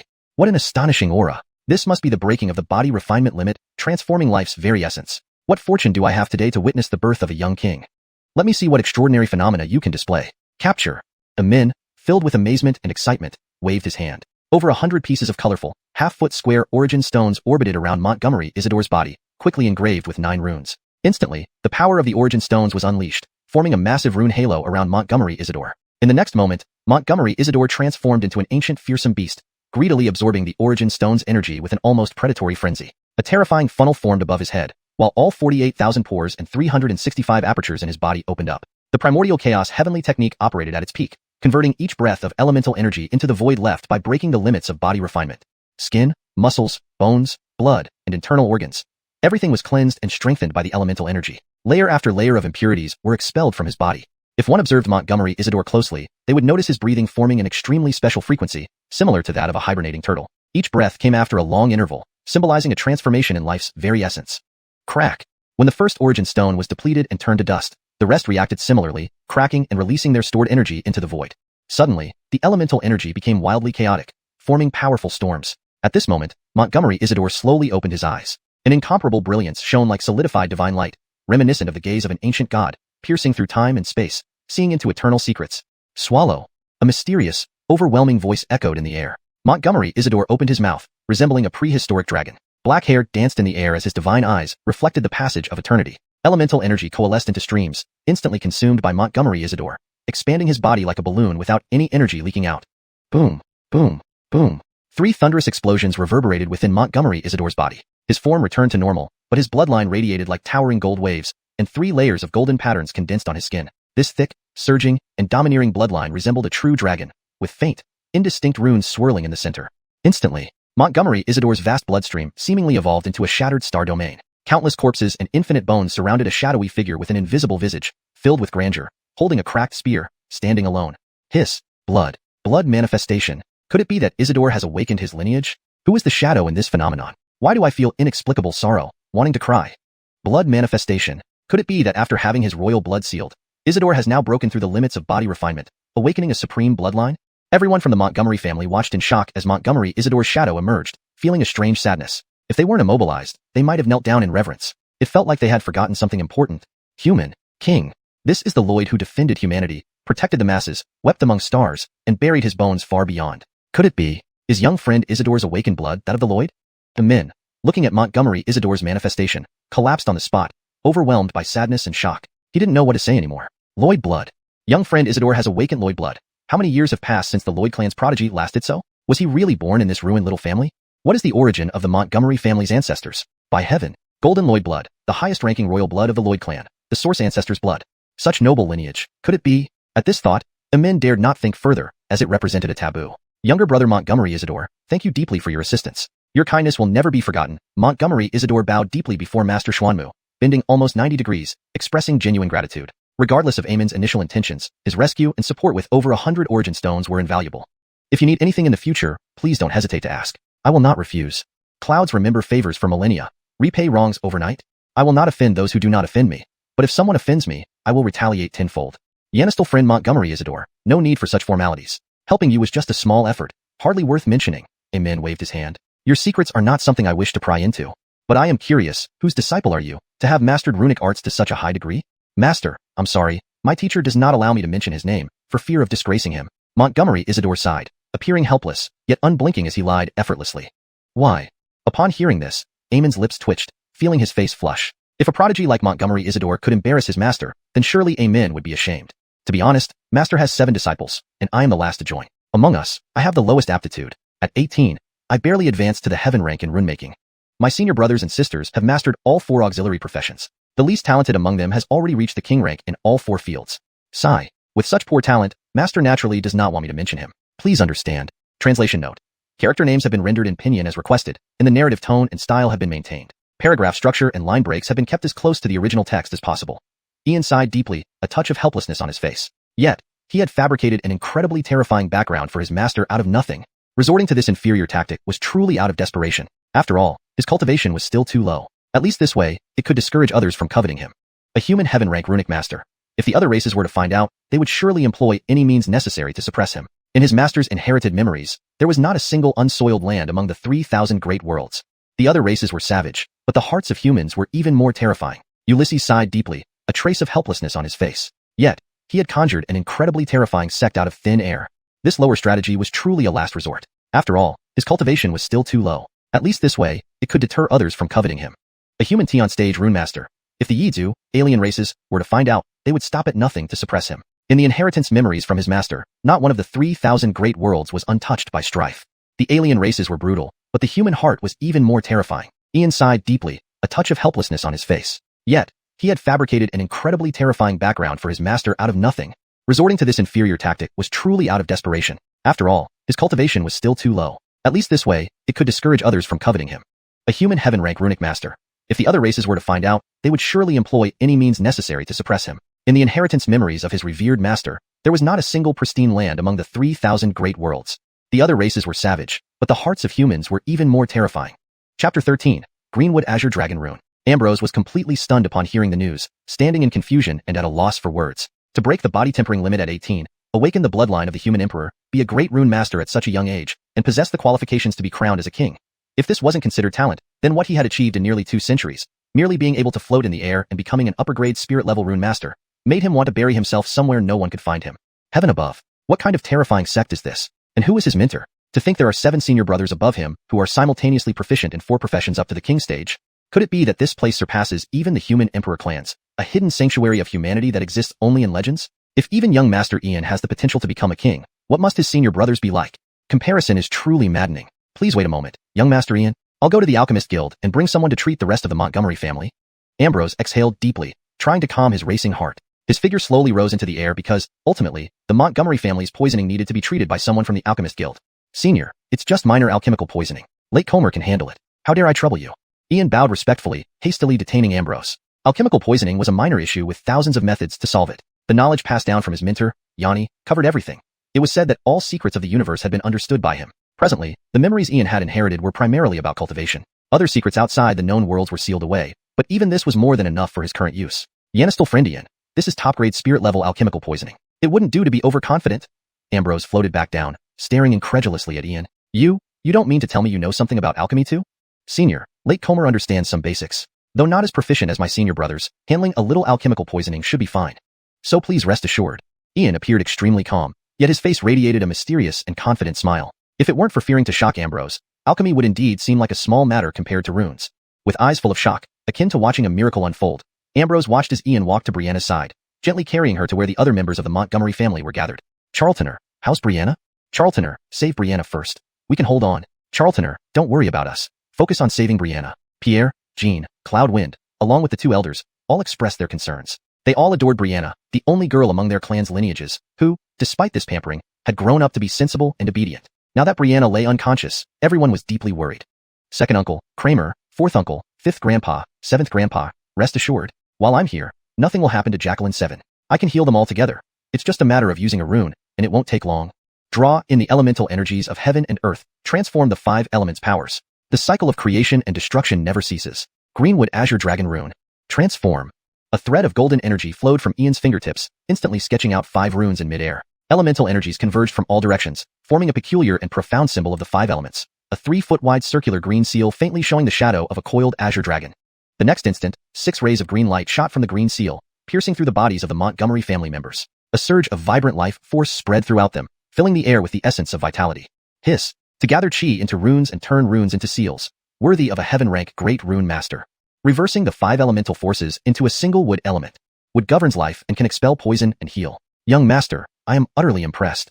Ambrose sighed in admiration, praising aloud. Indeed, the design was ingeniously crafted, reaching the realm of versatility and spontaneity in rune mastery. Senior, it's just a simple trick, not worth mentioning. More praise might make me arrogant. Ian was very amiable. After all, he displayed an ordinary 5 elements rune, far simpler than what he truly mastered, to avoid frightening Ambrose. Big brother Charlton, my head feels so dizzy. What happened? At this moment, Brianna regained consciousness, looking confused, given her mere 4th level body tempering cultivation. Her survival was already a stroke of luck. Jacqueline 7, everything's fine now. Big brother Charlton is here. You don't need to worry. 4th uncle, although Jacqueline 7 is safe, she still needs a few days to recuperate. Please take her back to rest. Ian smiled at Brianna and gave a subtle nod to Cloud Wind, signaling to take Brianna away before exposing her to the following bloody scene. Come, let me take you to rest. Cloud Wind understood and carried Brianna away. As he left, his gaze lingered coldly on the unconscious Montgomery Xianxia, devoid of any pity. Charltoner, 2nd uncle has matters to attend to, so I won't disturb.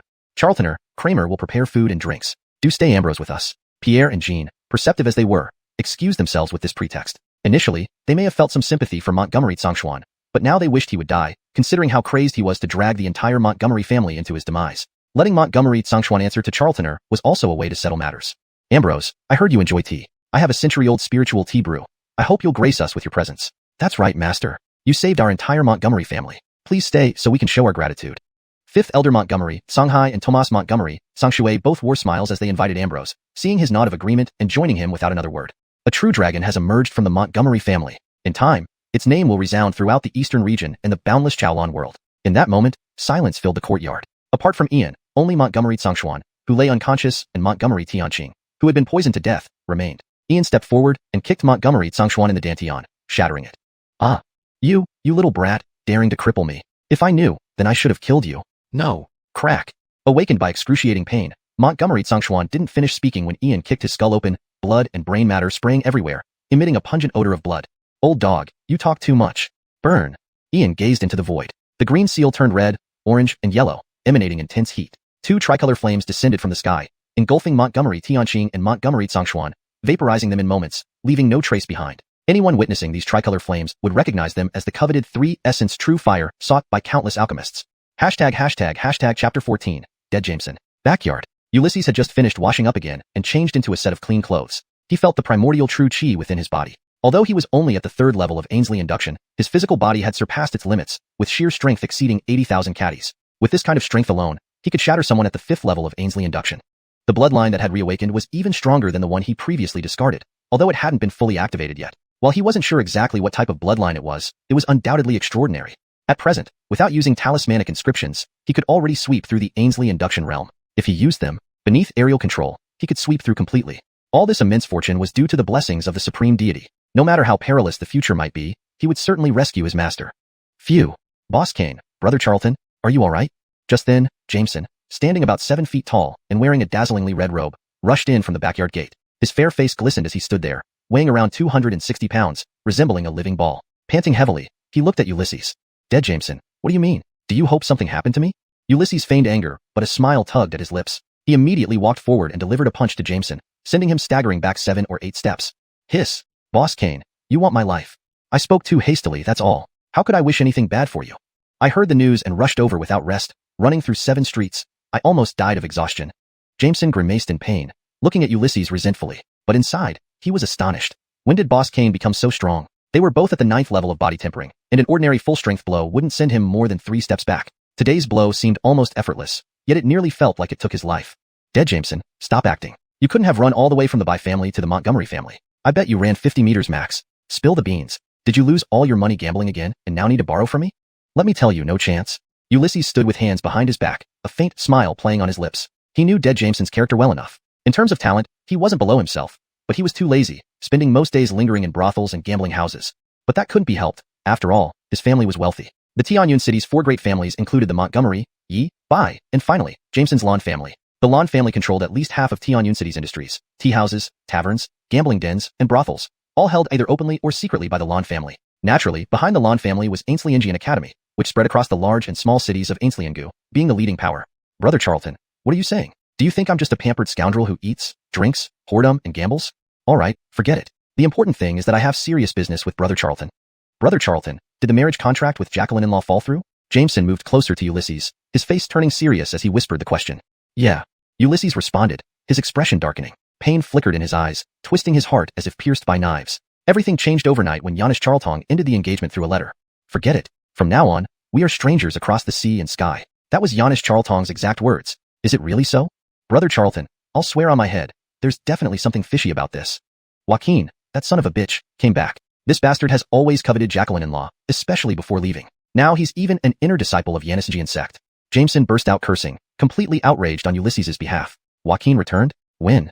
Coldness clouded Ulysses's eyes, sharp like an unsheathed sword radiating unparalleled brilliance. Joaquin, you dare to come back. I hope the annulment of the engagement has nothing to do with you. Otherwise, you'll never return to Xianxian sect. Brother Charlton, it was the day of the Lineage exam when you won the championship. That same night, he came back and booked the xiuxian pavilion to host a feast for your family's second young master. Your elder brother Montgomery How attended as well. The next day, you faced this problem, and Jacqueline-in-law sent word to end the engagement. If this doesn't involve that bastard Joaquin, I'll strip naked and parade through Tianyun City. And I heard that an elder from Xianxian sect also came. Maybe it was pressure from the Bai family and Xianxian sect on the Yi family, forcing Jacqueline-in-law to end the engagement. Anyway, this was definitely Joaquin's doing. Hell with it, even if he didn't do it, we'll blame him anyway. Brother Charlton, take care of that bastard and snatch Jacqueline-in-law back. Otherwise, our families will have no place to stand in Tianyun City. Jameson paced back and forth, his chubby cheeks jiggling with rage, wishing he could tear Joaquin limb from limb. Just thinking about how 3 years ago Joaquin stripped him naked, tied him up, and dumped him in a back alley behind the Yihong courtesan house, where he screamed for an hour without anyone coming to save him, made him furious. If not for Brother Charlton passing by, he might have frozen to death. The Lan family went ballistic back then, almost leading to a clan battle. And Joaquin ran off the Xianxian sect, staying away for 3 whole years. Daring to come back now, he'd better pay for it. But with his current cultivation, he couldn't match Joaquin. Only Brother Charlton could help now. Jameson, don't worry. Since Joaquin dared to return, he won't be leaving this time. But I feel something isn't right. If he came alone, it could be considered a visit home. But with an elder from Xianxian sect here, things aren't simple. So, Dead Jameson, go gather more information and investigate thoroughly. I can't leave since I have guests at home. Don't worry, all old grudges will be settled. Ulysses had doubts, sensing that this situation was far from ordinary. He instructed Jameson to investigate further because Amin was still here, having helped him significantly. It wouldn't be right to leave him waiting. Good, Brother Charlton. With those words, I'm reassured. I'll get everything clear and dig up every ancestor of that bastard. Oh, by the way, Brother Charlton, one more thing. My sister is returning from Ainsliangu soon and is rumored to be appointed vice-arman of Tianyun City's Ainsliangian Academy. Hee, Brother Charlton. Whether you can be my brother-in-law depends on your capabilities. With that, Jameson broke into a grin, his bulky figure wobbling as he vanished in an instant, showing no sign of his earlier exhaustion. Joaquin, Xianxian sect, and Elder Jacqueline-Lan is back. Not coincidental, something is bound to happen. Tianyun City, things are about to change. Ulysses furrowed his brows, not as carefree as Jameson. Alicializing these hints, he sensed something deeply unusual. Hashtag chapter 15. Ian's background. At the Montgomery family living room, Gerald, along with elder fifth brother Montgomery, Songhai and Tomas Montgomery, Xianxia, were seated. Montgomery Tianlei, Montgomery Tianyu, and Montgomery Tianfeng stood to the side. Due to Ian's presence, Gerald and elders Montgomery, Songhai and Montgomery Xianxia were having a pleasant conversation. Montgomery Tianlei, Montgomery Tianyu, and Montgomery Tianfeng did not speak but wore broad smiles. Even the straightforward Montgomery Tianfeng understood that Gerald's attitude toward the Montgomery family was positive, all because of Ian. Now Charlton still considers himself part of the Montgomery family. This is already quite remarkable. Thankfully, we didn't completely destroy his mother or mock him for being born out of wedlock. Two brothers. I am curious about what has truly happened to young friend Ian. After some discussion, Gerald had formed a relatively good impression of the two elders despite their personal interests. But looking at the changes in Ian today, there must have been immense grievances involved. This, fifth brother, what can't be mentioned in front of Gerald? It was initially our Montgomery family who was at fault. The story goes like this. Montgomery Songhai blushed deeply, sighing heavily with an expression of helplessness. However, Tomas Montgomery Xianxia took over and narrated the entire background. It turns out that Ian's mother had once accidentally drifted into Tianyun City, where she was rescued by Montgomery Tianya. Initially, she served as a servant in the Montgomery household. Somehow, she ended up marrying Montgomery Tianyang. But less than 7 months later, Ian was born. Only Montgomery Tianyang and a few elders knew about this. To save face for the Montgomery family, the elders suppressed the matter. Since Ian was born with royal blood, even so, during the subsequent years, Ian's mother suffered severe abuse from Montgomery Tianyang. Finally, 13 years ago, unable to endure further beatings, Ian's mother fled the Montgomery household. At that time, those ordered to pursue her, Montgomery Tianlei, Montgomery Tianyu, and Montgomery Tianfeng, all harbored pity for Ian's mother and thus deliberately delayed in pursuit. Gerald, this is how things unfolded. Our Montgomery family feels guilty towards Charlton. Back then, second uncle remained silent, while Kramer and fourth uncle opposed the decision. If only the two old fellows had objected back then, none of this would have happened. No matter how Charlton treats our Montgomery family, it is the punishment we deserve. Tomas Montgomery Xianxia also felt regretful and self-reproachful. Indeed, for the sake of family interests, they did not consider Ian's feelings, though neither approved nor agreed. They inadvertently became accomplices to Montgomery Xianxuan.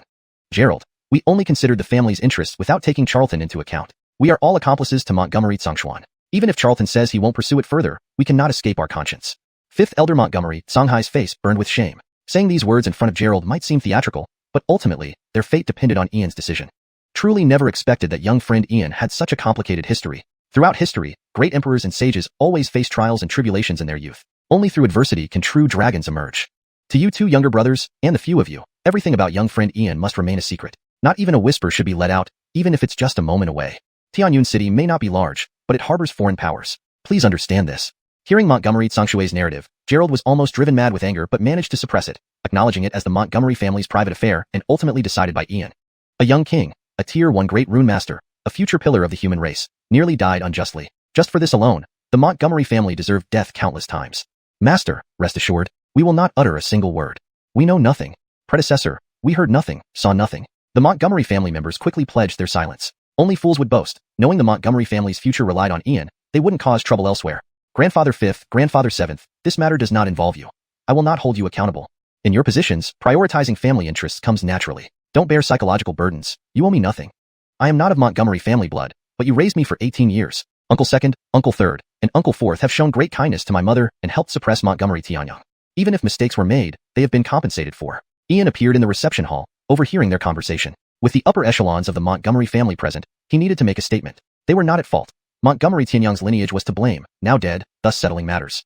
Charltoner, 5th Grandpa feels ashamed towards you. Charltoner, Grandpa 7th also feels. Montgomery Songhai and Montgomery Xiangshui both felt immense shame. Though forgiven, they couldn't escape their conscience and planned to do more to compensate for Ian's kindness. Grandfather 5th, Grandfather 7th, leave the past behind. No need to mention these matters. As for dealing with the Montgomery Xiangshuan lineage, please handle it carefully, Grandfather 5th and Grandfather 7th.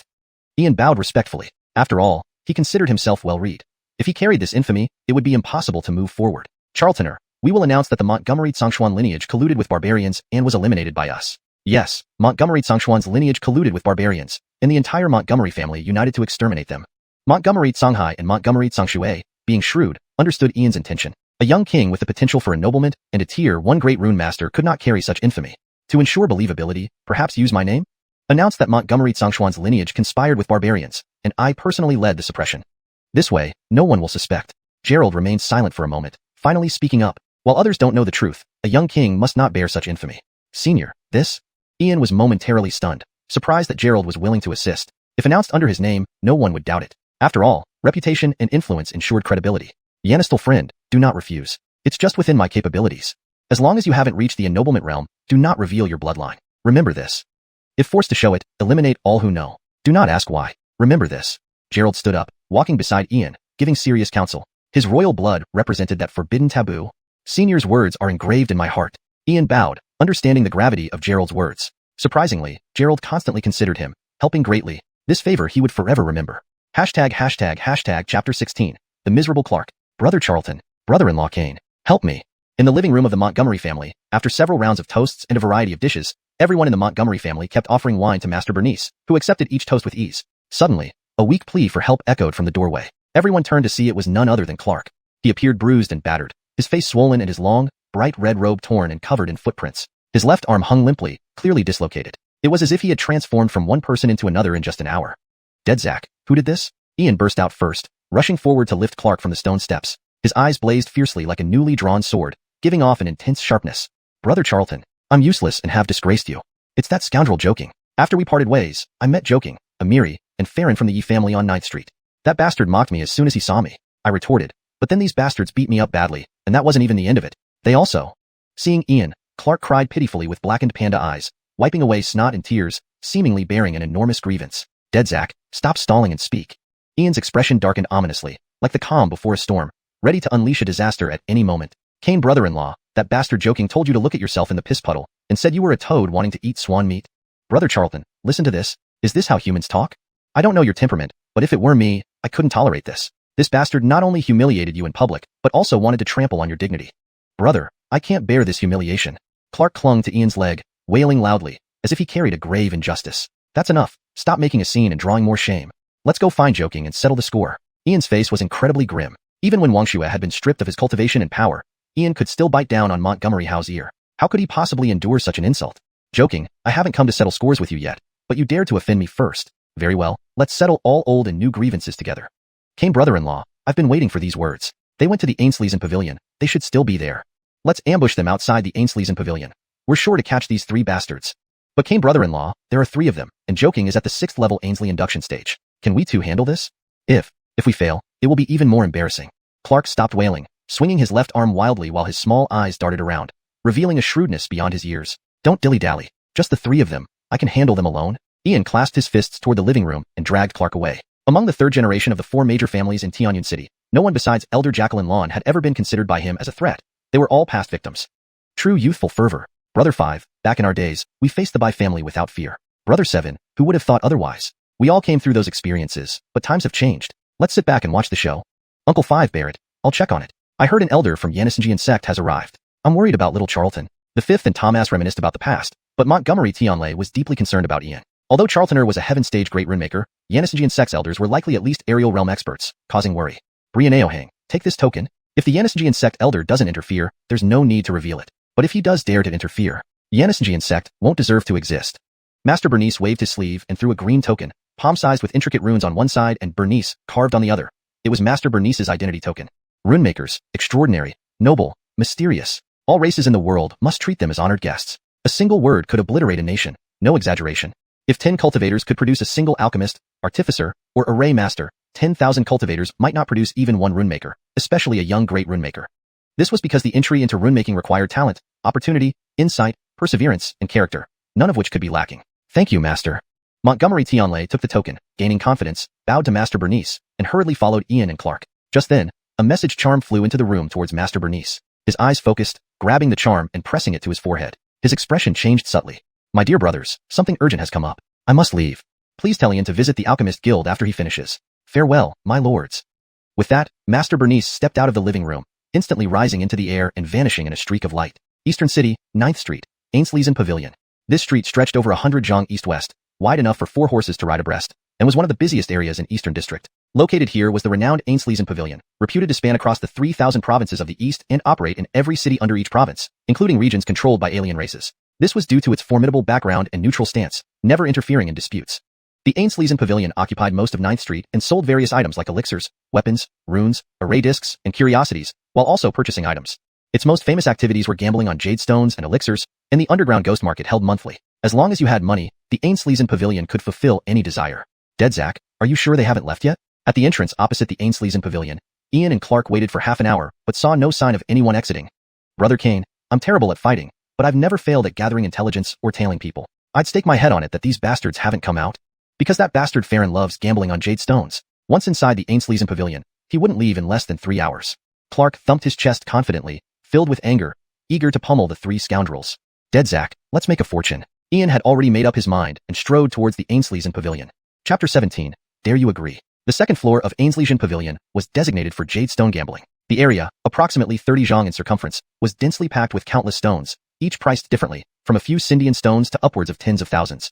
Jade stone gambling had become popular not only in human territories, but also among the 100 races, though its origins were obscure. The allure lay in the treasures hidden within these stones. Rare artifacts, extraordinary legacies, and even ancient scriptures. Decades ago, someone in Green Prefecture's Ainsleys Pavilion sliced open a stone to reveal an ancient scripture later confirmed as a manuscript pinned by an ancient Confucian sage. It supposedly caused a stir among the strongmen across hundreds of major continents. To this day, people still seek the whereabouts of that manuscript. However, such opportunities are exceedingly rare, almost unheard of in a century. The most common finds from these stones are various spiritual minerals. If one slices open a stone containing a spiritual mineral, they won't incur a loss. In the vast Canglan world, just the eastern domain's 3,000 major continents alone harbor countless cultivators. Medium grade no, high grade red copper of the spirit class. Master Yi, your luck is impressive today, slicing 3 pieces of spirit class minerals in a row. Do you wish to continue, Master Yi? At the northwest corner of the stone material area, dozens of figures gathered around as a senior responsible for stone slicing spoke. Before him lay an irregular dog-head-sized stone, already cut at one corner, revealing a patch of deep red, a high-grade red copper of the spirit class, an essential component for crafting spirit artifacts. Master Yi, with such good fortune today, how could we stop now? Of course, we must continue. Yes. Master Yi, such good fortune doesn't come every day. Perhaps the next slice will yield huge profits. Master Yi, don't dampen everyone's enthusiasm. The spectators urged on, as it's rare to witness someone consecutively opening 3 stones with valuable contents, each yielding items 3 times more valuable than the stones themselves. You all are right. With such good luck today, I wouldn't want to spoil everyone's fun. But, isn't this Ian, the second son of Montgomery family, and top of both the Unistary and martial rankings at Ainsleys Academy? That's incorrect. Your results were cheated, invalidated by the Academy, and word is your enrollment will be revoked soon, kicking you out of the academy. A young man, 7 feet tall, dressed in green brocade, his face pale, suddenly spotted Ian and Clark. He mockingly walked out of the crowd, sneering at Ian. This was Farron, the second son of the Yi family, possessing 8th stage body tempering cultivation, brother of Yi Yanxiang. TSK. Ian, the second son of the Montgomery family, rumor has it that you were stripped of your cultivation due to cheating by the patriarch. Why do you, a cripple, dare to stroll around instead of cowering at home? I'd advise you to watch your step at night. You might get beaten to death. Beside Farron, another young man in blue stepped forward, taunting Ian publicly. The threat was clear. If not for being in Ainsleysian Pavilion, they would have already thrashed him. Normally, in the academy, Ian always surpassed them in everything, often under the guise of practice matches, beating them numerous times. Today, a cripple dared to wander outside? Truly a perfect opportunity. Ian, it's been years since we last met. Rumor has it that during my absence from Tianyun City, you flourished. After young brother Yi finishes his business, we can have a nice reunion. Don't think about running. Finally, a youth around 20, clad in snow-white robes, approached Ian with a cold smile, radiating an overwhelming aura. To meet by chance is better than planned. I've wanted a proper reunion too. The same goes for you. Don't think about running today. Ian surveyed them, smiling calmly, exuding a chilling and suffocating presence like a demonic abyss, sending an invisible chill down their spines. Ian, why put up a brave front? As a cripple, you dare talk back to us? If not for this place being Ainsleysian Pavilion, I'd be the first to beat you to death. Farron stepped forward, his handsome face contorted with deep disdain, nearly tearing Ian apart. That bastard once had a betrothal to his younger sister, and always embarrassed him in the academy. Now his sister has severed ties with this cripple. One day, he'd beat him to death. Ow, scaring who? Think you can scare us? Think we're easily frightened? Come on, Farron, if you're so tough, kill us here and now. If we're left alive, you're nothing but a coward. Clark's eyes gleamed mischievously, shouting insults and poking Farron's face, behaving provocatively. You, young brother Yi, calm down. Don't stoop to his level. There'll be time outside for dealing with him. Veins popped on Farron's forehead, fists clenched, almost lashing out, but Joaquin held him back. Any violence in Ainsleysian Pavilion would result in immediate execution. So what, scared now? Indeed, you're cowards, Clark smirked, relishing in their anger. Alessio, not too cocky now. Since you're here, dare you gamble? Amiri seethed inwardly, holding back his rage. Not fighting didn't mean there weren't other ways to deal with this cripple and Clark, ensuring their humiliation. Ginny, would Grandpa be afraid of you? What will we gamble? Clark, equally defiant, glanced at Ian, reassured by his nod. Jade stone. We each choose a stone, then slice them openly. Whichever side uncovers more valuable contents wins. The losing side compensates the winner with equal value Scindian stones, and kneels in public, calling them grandfather. Dare you agree? Amiri glared at Ian and Clark, proposing the bet with full confidence given Farron's recent streak. Alright, I'll gamble with you. But add another condition. The loser must strip naked and run through Tianyun City. No verbal agreement. We need a written contract and impartial witnesses. Agree or not? Ian stood calmly, unshaken, steady as a rock. Gambling stones? I'll make you lose even your underwear. From Master's Legacy, he mastered various esoteric skills, including jade stone gambling, which was child's play to him. By merely observing the stone's patterns, he could determine its age, origin, and contents, having bankrupted countless people across the 3,000 major worlds. Chapter 18. The Wager. Why not? Ian, sure Zach, you'll be waiting on your knees calling me grandpa, and running naked when I'm done with you.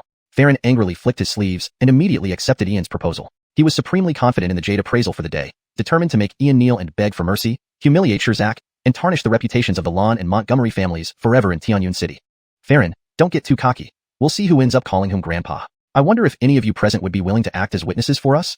To prevent anyone from reneging on their promises after losing. Clark cupped his hands toward the crowd, exuding an experienced demeanor. As the wealthiest of the 4 major families, the Lon family controlled half of Tianyun City's industries and dealt with all kinds of people. Clark was well versed in these matters. We'll just watch. Feel free to proceed, young masters. Yes, we'll observe. Do as you wish, young masters. The surrounding crowd stepped back, no one willing to meddle in the dispute between the 4 major families. The Montgomery, Yi, Bai, and Lon families were divided into 2 alliances, which had been in a deadlock for many years. Though it appeared to be a gambling game among the young masters, it symbolized the struggle between the 4 great families. The stakes were small, but pride was paramount. Losing would bring disgrace to both families, while bowing down, calling the other grandpa, and running naked would turn them into a laughingstock in Tianyun City. The gambling match among the young masters is intriguing. Since no one is willing to be impartial, how about this old woman acting as witness?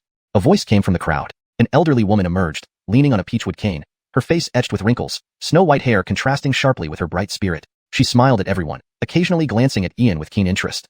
So be it. We'll have to trouble you, elder. Joaquin immediately recognized that the old woman was no ordinary person and hastily bowed. Yanistal Master Montgomery, I will be your witness. Is that acceptable to you? The old woman didn't even look at Joaquin, instead seeking Ian's approval. Her ancient eyes shone with unusual light.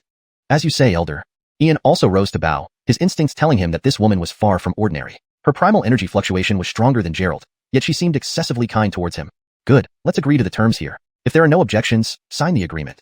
The time limit is 1 hour. Each choose 3 stones based solely on quality. Let's begin. The old woman tapped the ground with her peachwood cane and moved aside, but her gaze remained fixed on Ian, brimming with curiosity. Farron, Joaquin, and Amiri each went to different areas to select their stones. Ian slowly signed the agreement before leisurely heading to the southern area. Leader Kane, Brother Charlton. My dear brother, why aren't you choosing from the most expensive section? You're standing in front of the cheapest junk piles. These are mostly worthless scraps. No need to worry about the origin stone. We'll settle the score after cutting. Let's just buy the expensive ones. Even if we lose money, it's better than losing outright. When Clark saw Ian at the cheapest stone section, he became restless, unable to comprehend Ian's audacity. There were thousands of stones here, and none seemed useful, with the most expensive being only 10 lower-grade origin stones. Zach, price doesn't always indicate quality. Just watch and see. With that, Ian patted Clark's shoulder and turned to examine the stones, a faint smile playing on his lips. Most were indeed scrap, 99% of them, but nothing was absolute. At least 3 valuable stones were hidden here, potentially containing treasures. He couldn't appear too eager. Let Farron and the others finish picking first before he made his move. Today, fortune was surely on his side. 15 minutes later, Farron, Amiri, and Joaquin each carried a stone valued at 1,000 lower-grade origin stones to the cutting area, all exuding confidence. Meanwhile, Ian had selected 2 worthless stones and 1 with potential, leaving the other 2 for later. No one but him could recognize their true value. Haha, Ian, you spent so long and chose only 3 useless pieces? How can you think you'll find a gem like that? Or maybe you don't even have enough money for 100 lower-grade origin stones. Amiri laughed mockingly at Ian and Clark's selections. Ian, why not admit defeat? I might just ask you to kneel and call me Grandpa without making you run naked. Lord Cloud too. Have you sunk so low you can't even produce 100 lower-grade origin stones? Joaquin taunted, full of disdain, his head held high, looking like a proud rooster. You. Enough, Zach. Pay up. Ian stood calmly, expressionless, his deep eyes unreadable. Argument was pointless. Soon, someone would cry, perhaps losing everything. Second Master Montgomery, payment isn't necessary now. We'll wait until the stones are appraised. The elder responsible for appraising the stones, also the manager of the stone area, didn't hold much hope for Ian's choices since they were clearly 3 worthless pieces, worth only 17 origin stones in total. You sell, I buy. Cash on delivery. Zach, pay up. Ian smiled, knowing exactly what he was doing. Paying now versus later could make a significant difference. If something extraordinary was found inside and Ainsley's pavilion backed out, he'd have no recourse. Manager, count them. 17 origin stones. Clark handed over the stones, confused by the gesture but still complying. Exactly 17 origin stones. Transaction completed. Can we start appraising now? Just a moment. Shouldn't you give me a receipt? Second Master Montgomery, it's not necessary. They're just 3 scraps. You really expect to find a treasure? Elder, just issue the receipt. All right. The old manager retrieved a quill and ink from his spatial bag, writing Ian a receipt, stamping it with Ainsley's Pavilion's emblem, and handing it over despite his impatience. Thank you. Now please proceed with the appraisal. Ian secured the receipt, feeling secure with proof in hand. Even if Ainsley's Pavilion tried to back out, his status as a major rune master wasn't to be taken lightly. Hashtag chapter 19. Another success. Who goes first? The elder looked at the people on both sides in the arena, already holding a specially made stone-cutting knife from the table. I'll go first. Ian, let's see how you die today. Farron stepped forward first, exuding a provocative attitude. After all, the raw stone he held was worth 1,700 yuan stones, not the most expensive but definitely mid to high quality, and it certainly contained something valuable inside. Farron, it's too early to declare victory before the last moment. Ian responded indifferently, his expression calm without any sign of nervousness. The elder overseer carefully examined the raw stone and sliced along a pre-existing crack with the stone-cutting knife. A thin slice of stone fell onto the table, and a faint glimmer of spirit light flashed from the cut section. It worked. Lord Yi is indeed favored by luck today. He seems destined to be the big winner. Look, that's jade silver, truly jade silver. An essential rare mineral for forging low-grade heavenly armaments. At least 3 liang of jade silver can be extracted. The crowd instantly gasped in admiration, filled with envy. Who would have thought that a 1,700 yuan stone could hide such a rare spirit ore, yielding at least 3 liang of jade silver? What a concept. The Artisan Guild has been purchasing these spirit ores for ages. 1 liang of refined jade silver is worth at least 6,000 lower-grade spirit stones, and the demand never ceases. Haha, thank you all for your kind words. Today, I'm truly blessed by good fortune. When luck strikes, it can't be stopped. With this first piece of stone, I've made a pure profit of 90%. Ian, what do you have left to compete with? Jace, it's time to cut Ian's stone. Farron laughed unrestrainedly, utterly pleased, almost floating on air. Braden Gomery, which piece should we cut? Jace looked at Ian with pity, as today's bet seemed almost certain, unless Ian struck an incredible deal, but that chance was virtually impossible. The first one on the left. Ian stood with hands behind his back, expression calm as ever, casually pointing to the stone because he knew the truly valuable piece was the last one. He was content to let them enjoy their momentary triumph, eagerly anticipating their expressions later. Crack! Jace's knife sliced through a quarter of the stone, revealing nothing but ordinary rock inside. Lose. Waste rock is just waste rock. Leaks don't come easily. If there are no surprises, Braden Gomery is bound to lose. This bet is completely without suspense. The surrounding crowd sighed, looking at Ian with sympathy, seeing no point in continuing the bet. Ian, still so calm. Pretending, keep pretending. Let's see how long you can maintain this act. Jace, please cut my piece. Amiri sneered at Ian, almost imagining him kneeling to call him grandpa and running naked in public. All right. As Jace agreed, his palm knife slashed a corner, revealing dazzling spirit light. The stone had runes sealed within, and inside was a dagger with 4 layers of luminous halo, clearly extraordinary. Spirit armament, supreme grade spirit armament, another success. What luck? Indeed, a supreme grade spirit armament, flawless, at least worth 30,000 lower grade spirit stones. Unstoppable luck. The crowd grew larger, gathering closely. When they saw the dagger with its 4-layered glow, everyone was amazed, unable to close their mouths. After all, Farron had succeeded 4 times in a row, and now this one again. His luck was invincible. Forget it. Another success. Leader Kane. I suddenly remembered I have other things to do. I'll take my leave now. Clark's eyes darted around, immediately shrinking behind Ian, wanting to escape unnoticed. Clark, if you run, do you think you won't regret it your whole life? Ian glanced at Clark without changing expression, a steady smile on his lips. Leader Kane, this bunch of losers has hit 2 successes in a row. We owe triple compensation. Selling ourselves won't cover it. We're done for, we can't win. Forget it, we face this together. Might as well run naked. Seeing Ian's indifference, Clark clenched his teeth, abandoning all restraint. Running away alone would seem too unrighteous. Braden Montgomery, continue cutting? Cut, why not? The result isn't decided until the end. Facing Ian's insistence, Jace helplessly shook his head and sliced with the stone-cutting knife, revealing just another ordinary stone. All hope is lost. Sir Yi's reputation is ruined today. Seeing another ordinary stone, Clark wilted like a frost-struck eggplant, utterly dejected. Ian, admit defeat. There's no need to continue this bet. If you surrender now, I can decide not to ask for compensation. Just kneel outside and call me grandpa. Smack yourself 20 times and run naked for 3 laps. How does that sound? Joaquin approached Ian confidently, full of arrogance. Joaquin, how about you surrender instead? Unless I fear both clans will be ruined if I win. If you surrender now, I might show mercy and not ask for your family's compensation. Ian stood calmly with hands behind his back, lifting his head to look at Joaquin, his face wearing a mysterious smile that gave an overwhelming sense of confidence. Haha, Ian, did you say what? Ruining both clans. How much wine did you drink at noon? Just one more bite of food, and you wouldn't be so drunk. You refuse brother buys goodwill. Let's see how you survive. Farron stepped forward, laughing arrogantly and mocking Ian. Wasn't this just someone who hadn't slept, really knowing no better? Ian, you're a waste of flesh. Who gives you the courage and confidence? You really don't understand until faced with reality. Jace, continue cutting the stone. Amiri watched Ian's calm demeanor and couldn't help feeling enraged, wishing to drag him out and beat him brutally. Previously, he tolerated it due to weakness, but now Ian was just a cripple, yet still acting cocky. Fine, the game continues. Jace moved to the stone chosen by Joaquin. His knife sliced through a small piece of stone, revealing a brighter spirit light than before. Chapter 20, Supreme King Grade Elixir. Whoa, another burst. It actually burst again. What kind of luck is this today? What an intense spiritual light. This quality definitely exceeds the spirit grade. It could very likely be heaven grade. No doubt, absolutely a heaven grade spiritual item. Before Jace, an irregular crystal, about the size of a fist, appeared from the stone material. Its surface shimmered with mesmerizing 3-colored lights, and faintly visible natural runes seemed to flow within it, like an unparalleled treasure that captivated and entranced everyone. At this moment, not only were Farron, Amiri, and Joaquin stunned, but even Jace was shocked into silence. The onlookers held their breaths, completely drawn by the irregular crystal on the table. 3-colored light, natural runes. It's indeed a heaven-grade treasure. If I'm not mistaken, it should be an extraordinary treasure, the white-haired old woman remarked as she leaned closer to the table. She too could not identify what the crystal was exactly, only recognizing it as an extraordinary treasure. Her gaze involuntarily turned to Ian, her heart silently sighing. Although she couldn't deny having some favor toward Ian, in this gambling match, Ian was almost certainly going to lose unless something unexpected happened. The value of this extraordinary treasure alone would start at no less than 70,000 lower-grade essence stones, possibly rising even higher if its specific quality was determined. This meant the total compensation could exceed 100,000 lower-grade essence stones, all multiplied several times over. It would be enough to drain a small clan's 100-year accumulation dry. Yet, Ian remained unervingly calm, showing no signs of panic. Could there really be another twist? Haha, a supreme heaven-grade treasure, Ian. How do you plan to die now? Do we need to continue comparing? The result is already set. Prepare to kneel and call me grandpa.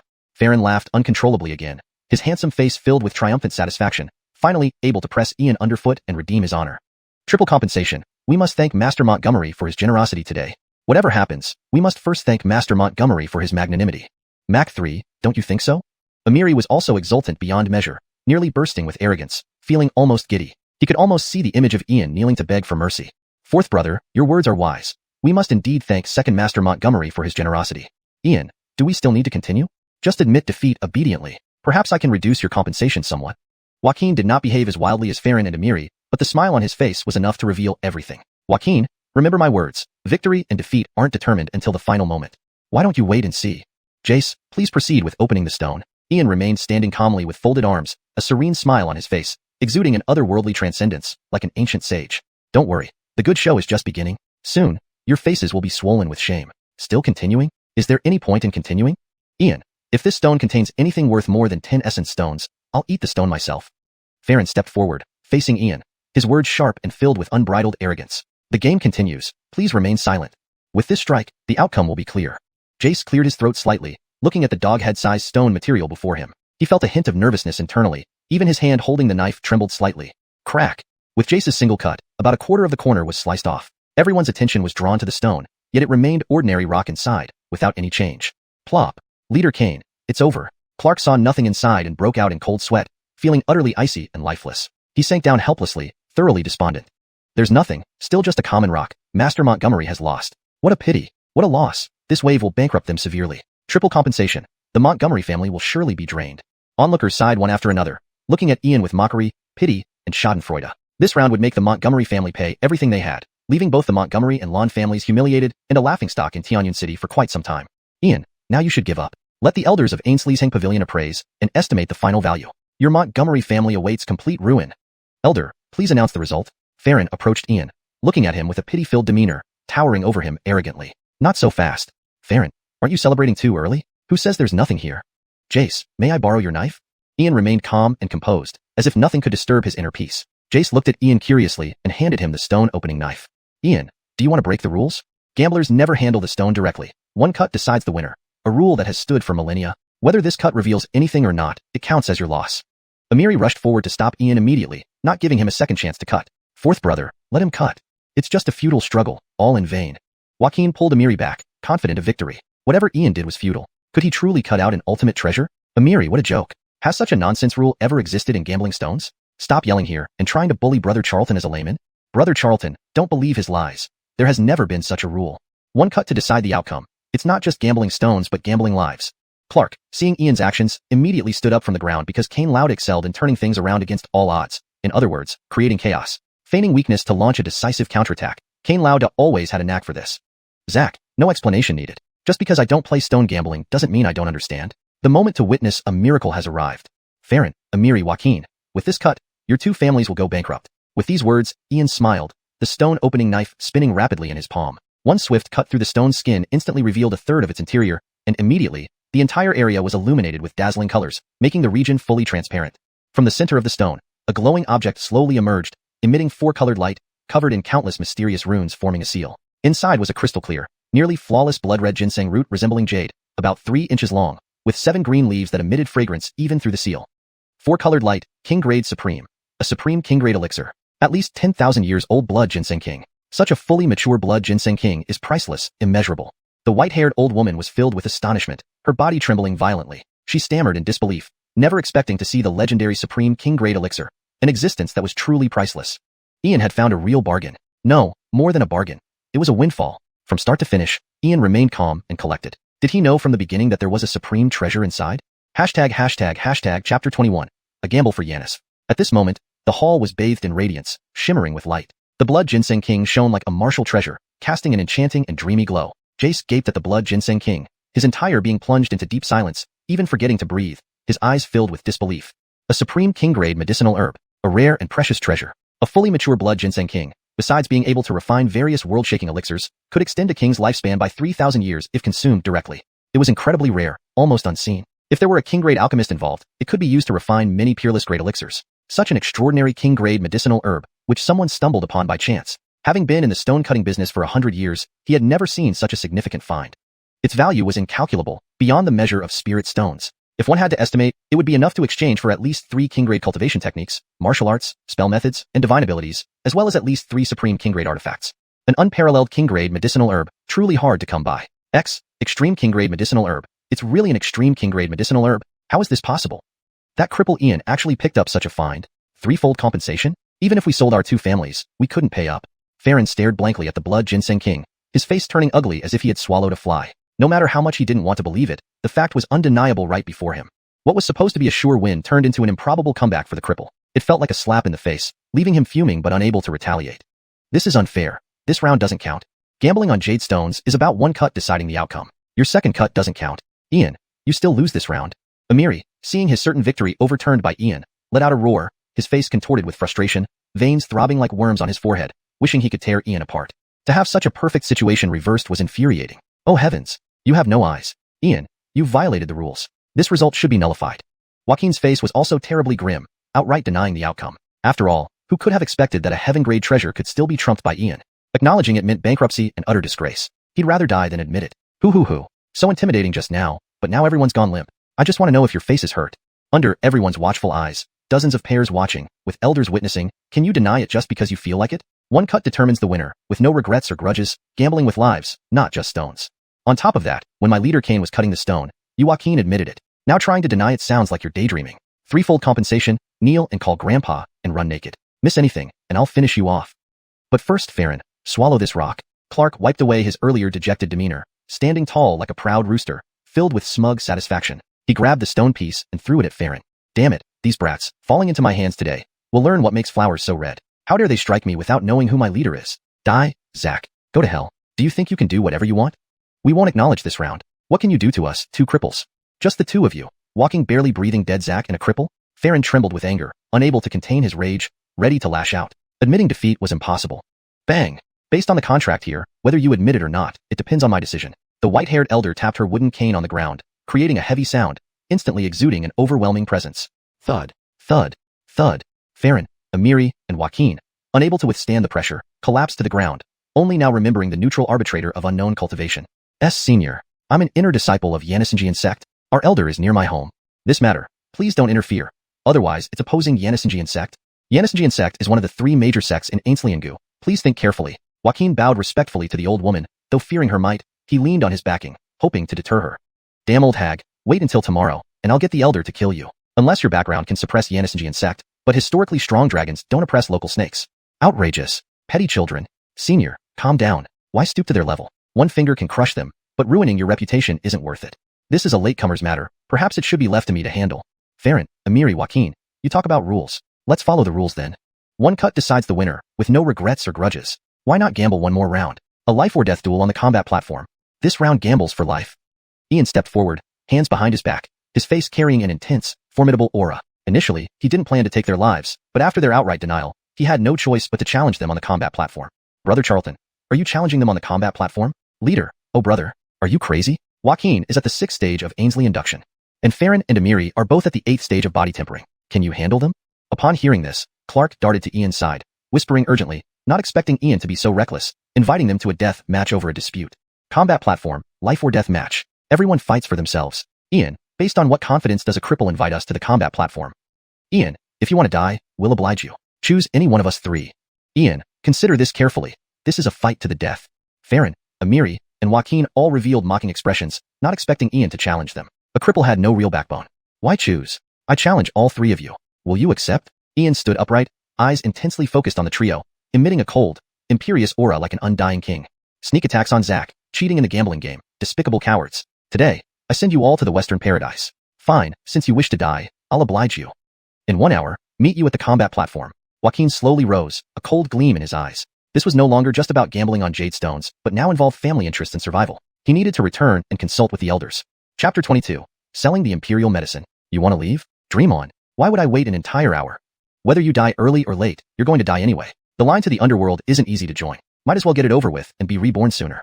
What if you run away? Where will we find you then? Your lives may not be valuable, but your compensation. Even if you die, every last bit must be paid. Clark trusted Ian completely. If Chief Kane said he could do it, then he could definitely make it happen. After such a turn of events, what couldn't the boss achieve? Besides, the boss wasn't someone incompetent. Die, Clark. Who would run away? Do you think everyone is as shameless as you? Yes, I'm also afraid that the two of you might run away. Farron and Amiri retorted fiercely. Since they had agreed to a life or death battle, it was impossible to renege. Otherwise, they would be laughed at by everyone. If they went back on their word, neither the Bai family nor the Yi family would have the face to stand in Tianyun City anymore. Zach, let them go. We need to give them time to settle their affairs. As cultivators, we should be magnanimous. There's no point arguing with dead people. It would only tarnish our reputations. Ian lightly flicked his sleeves, wearing a faint, indifferent smile that made people shiver with cold. Brother Charlton's words are more enlightening than a decade of study. What wisdom, truly wise. Clark immediately flattered him, his face displaying a sinister smile. Indeed, Chief Kane, who topped both literary and martial examinations, normally appeared gentle and elegant, but when it came to insulting people, he was cunning and sharp without using any foul language. Ian, you crippled freak, how dare you insult me? I'll write my name backwards if I don't beat you to death today. Farron gritted his teeth, glaring hatefully at Ian. To be publicly humiliated like this, how could anyone endure it? He wanted to rush forward and fight Ian. Brother Yi, no, we must leave. Joaquin instantly held back Farron, dragging him away. Engaging in violence in Ainsley's Hang Pavilion would result in immediate death. This must be one of Ian's tricks. They shouldn't fall for it easily. Once back, they would consult Elder Ander, especially about obtaining this imperial-grade medicinal plant at any cost. With this thought, the three quickly gathered the treasures from the scene and hurriedly left Ainsley's Hang Pavilion. Haha, Boss Kane, it felt great, really great. You didn't see those three bastards' green faces. People say extreme anger turns faces green. It's true. Boss, with the premium blood ginseng king, we've struck gold this time. Clark was beaming with joy, feeling incredibly pleased, even better than visiting a brothel and being served by a dozen courtesans. Just this single imperial-grade medicinal plant was worth several dozen times more than his family's earnings over 2 years. Yanistel Master Montgomery, this is a frost jade box made from ice jade marrow at the heavenly level. Quickly store the blood ginseng king inside. Otherwise, its efficacy will diminish by the moment outside. The old woman has a request. May I inquire if Yanistel Master Montgomery would consider selling the blood ginseng king? I promise a satisfactory price. How does Yanistel Master Montgomery feel about it? A white-haired old woman produced a shimmering blue jade box exuding icy coldness, handing it to Ian while looking at him expectantly. The premium blood ginseng king was invaluable, beyond estimation. Such an extremely rare treasure wouldn't leave Ainsley's Hang Pavilion easily. No matter the cost, they needed to buy it. The young Miss's life depended on it. Oh, if the elder is willing to purchase it, what price would you offer? Hearing this, Ian became interested. Though the imperial-grade medicine was immensely valuable, it was of no use to him now. Trading it for other resources made sense. Besides, this old woman was clearly extraordinary, not just an ordinary person. Selling it to her wouldn't devalue the treasure. Thank you, Yanistel Master Montgomery. However, this item is of immense value, and I cannot make the decision alone. I need to consult with young Mississippi. Please excuse me for a moment. I'll fetch young Mississippi. I believe young Miss will offer you a most satisfactory price. The old woman was extremely courteous because Ian gave off a mysterious aura she couldn't fully grasp, particularly his calm and composed demeanor, which was far beyond that of an average noble. Elder Cindy, I'm here. Master Montgomery, indeed fortunate, finding such a bargain in Ainsley's Hang Pavilion. Regarding the purchase of the blood ginseng king, I have 2 proposals. First, I offer a 10% share of Ainsley's Hang Pavilion in Tianyun City for 20 years. Second, I offer 3 imperial-level cultivation techniques along with corresponding spells, skills, and techniques, or 3 imperial-grade artifacts. Which would you prefer? At that moment, a lady in a white gown descended from the 2nd floor, her dark hair flowing to her waist, her face hidden behind a veil. Only her eyes, pure like purple gems, gave off an ethereal, otherworldly charm, resembling a celestial maiden descended from the heavens. Young miss, your injuries aren't healed yet. Why did you come out? The old woman supported the lady, her face full of concern, though worry and helplessness lingered in her eyes.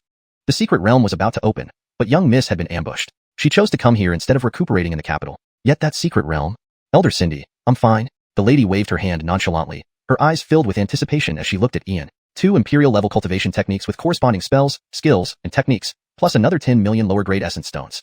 If you agree, the imperial medicine belongs to you. Ian didn't care about the profit-sharing of Ainsley's Hang Pavilion.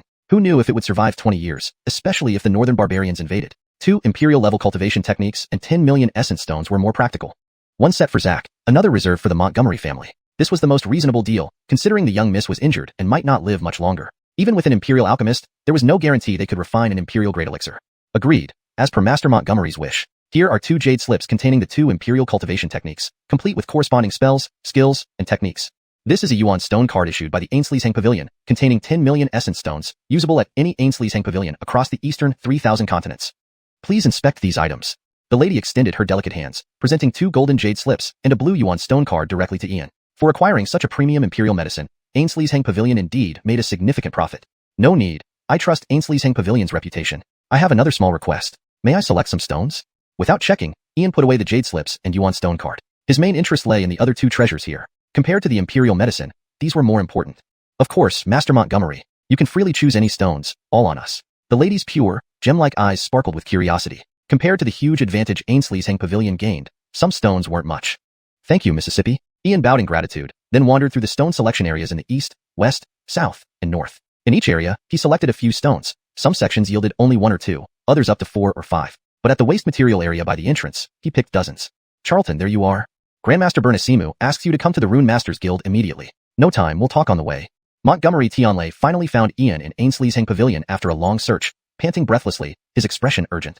##### Chapter 23, Gerald's request. Second uncle, please go and inform Gerald that I will come in an hour. Ulysses's brows furrowed slightly, but he did not immediately set out. After all, he still had unfinished business to attend to. If he didn't thrash Joaquin, Amiri, and Farron into the ground, he wouldn't be able to let out his frustrations.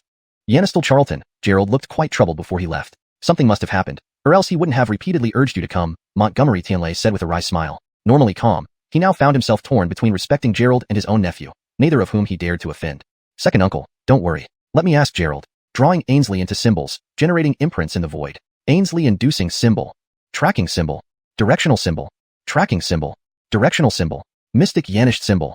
4 symbols fused as one, forming the seal of Mystic Shadow. As he spoke, a thread of golden true chi flowed from Ian's fingertips, moving like iron brushstrokes that instantly sketched out 36 symbols. This directly stirred the primordial energies within several miles, quickly forming 4 unique symbols which merged and aligned to create a mysterious seal floating calmly before everyone, exuding an aura of profound mysticism.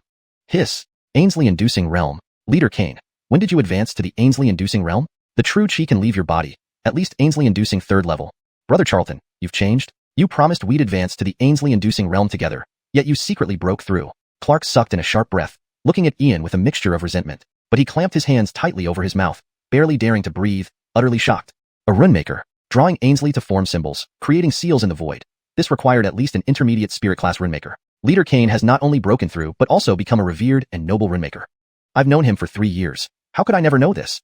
Fedori, a grand runemaker. Young Master Montgomery is actually a heaven-class grand runemaker, drawing Ainsley to form symbols and gathering them into a seal. It's something only a grand runemaker can do. Truly a deep-hiding expert. The woman in the white dress exclaimed with wide eyes full of shock. Her slender figure took 3 steps back, her heart swelling with waves of tumult. A grand runemaker. In such a small city as Tianyun City on the very outskirts of Ainsley-Ngu, a grand, noble, and mysterious grand runemaker was born. He's no more than 18 years old, an 18-year-old grand runemaker. The youngest grand runemaker in history belonged to the bright holy sanctuary of the eastern region, yet it took him nearly a century to reach this stage, already considered a peerless genius. Yet, humanity produced someone of such extraordinary talent. His future accomplishments would be boundless. Heavens! Yanistal friend Montgomery, what kind of technique is this? At the other end of the mystic shadow seal, Gerald appeared with both hands behind his back, pacing back and forth, his face filled with anxiety. He sighed occasionally, but when he saw the image of Ian generated by the seal, he was visibly stunned. What kind of technique is this? Remote imaging. This was far more advanced than any message symbol. Truly an unparalleled prodigy. Senior, it's just a minor technique, nothing worth mentioning. If you're interested later, I can teach you. I heard from second uncle that you were in a hurry to find me before you left. What happened? Ian bowed respectfully to Gerald, maintaining a calm smile. No matter how high his achievements were or how many identities he possessed, Gerald was always a senior worthy of respect, for he had helped him when he needed it most. Such kindness must be remembered forever. Yanistal friend Montgomery, talking about it shames me. Never mind, things have come to this point. This old man will put aside his pride.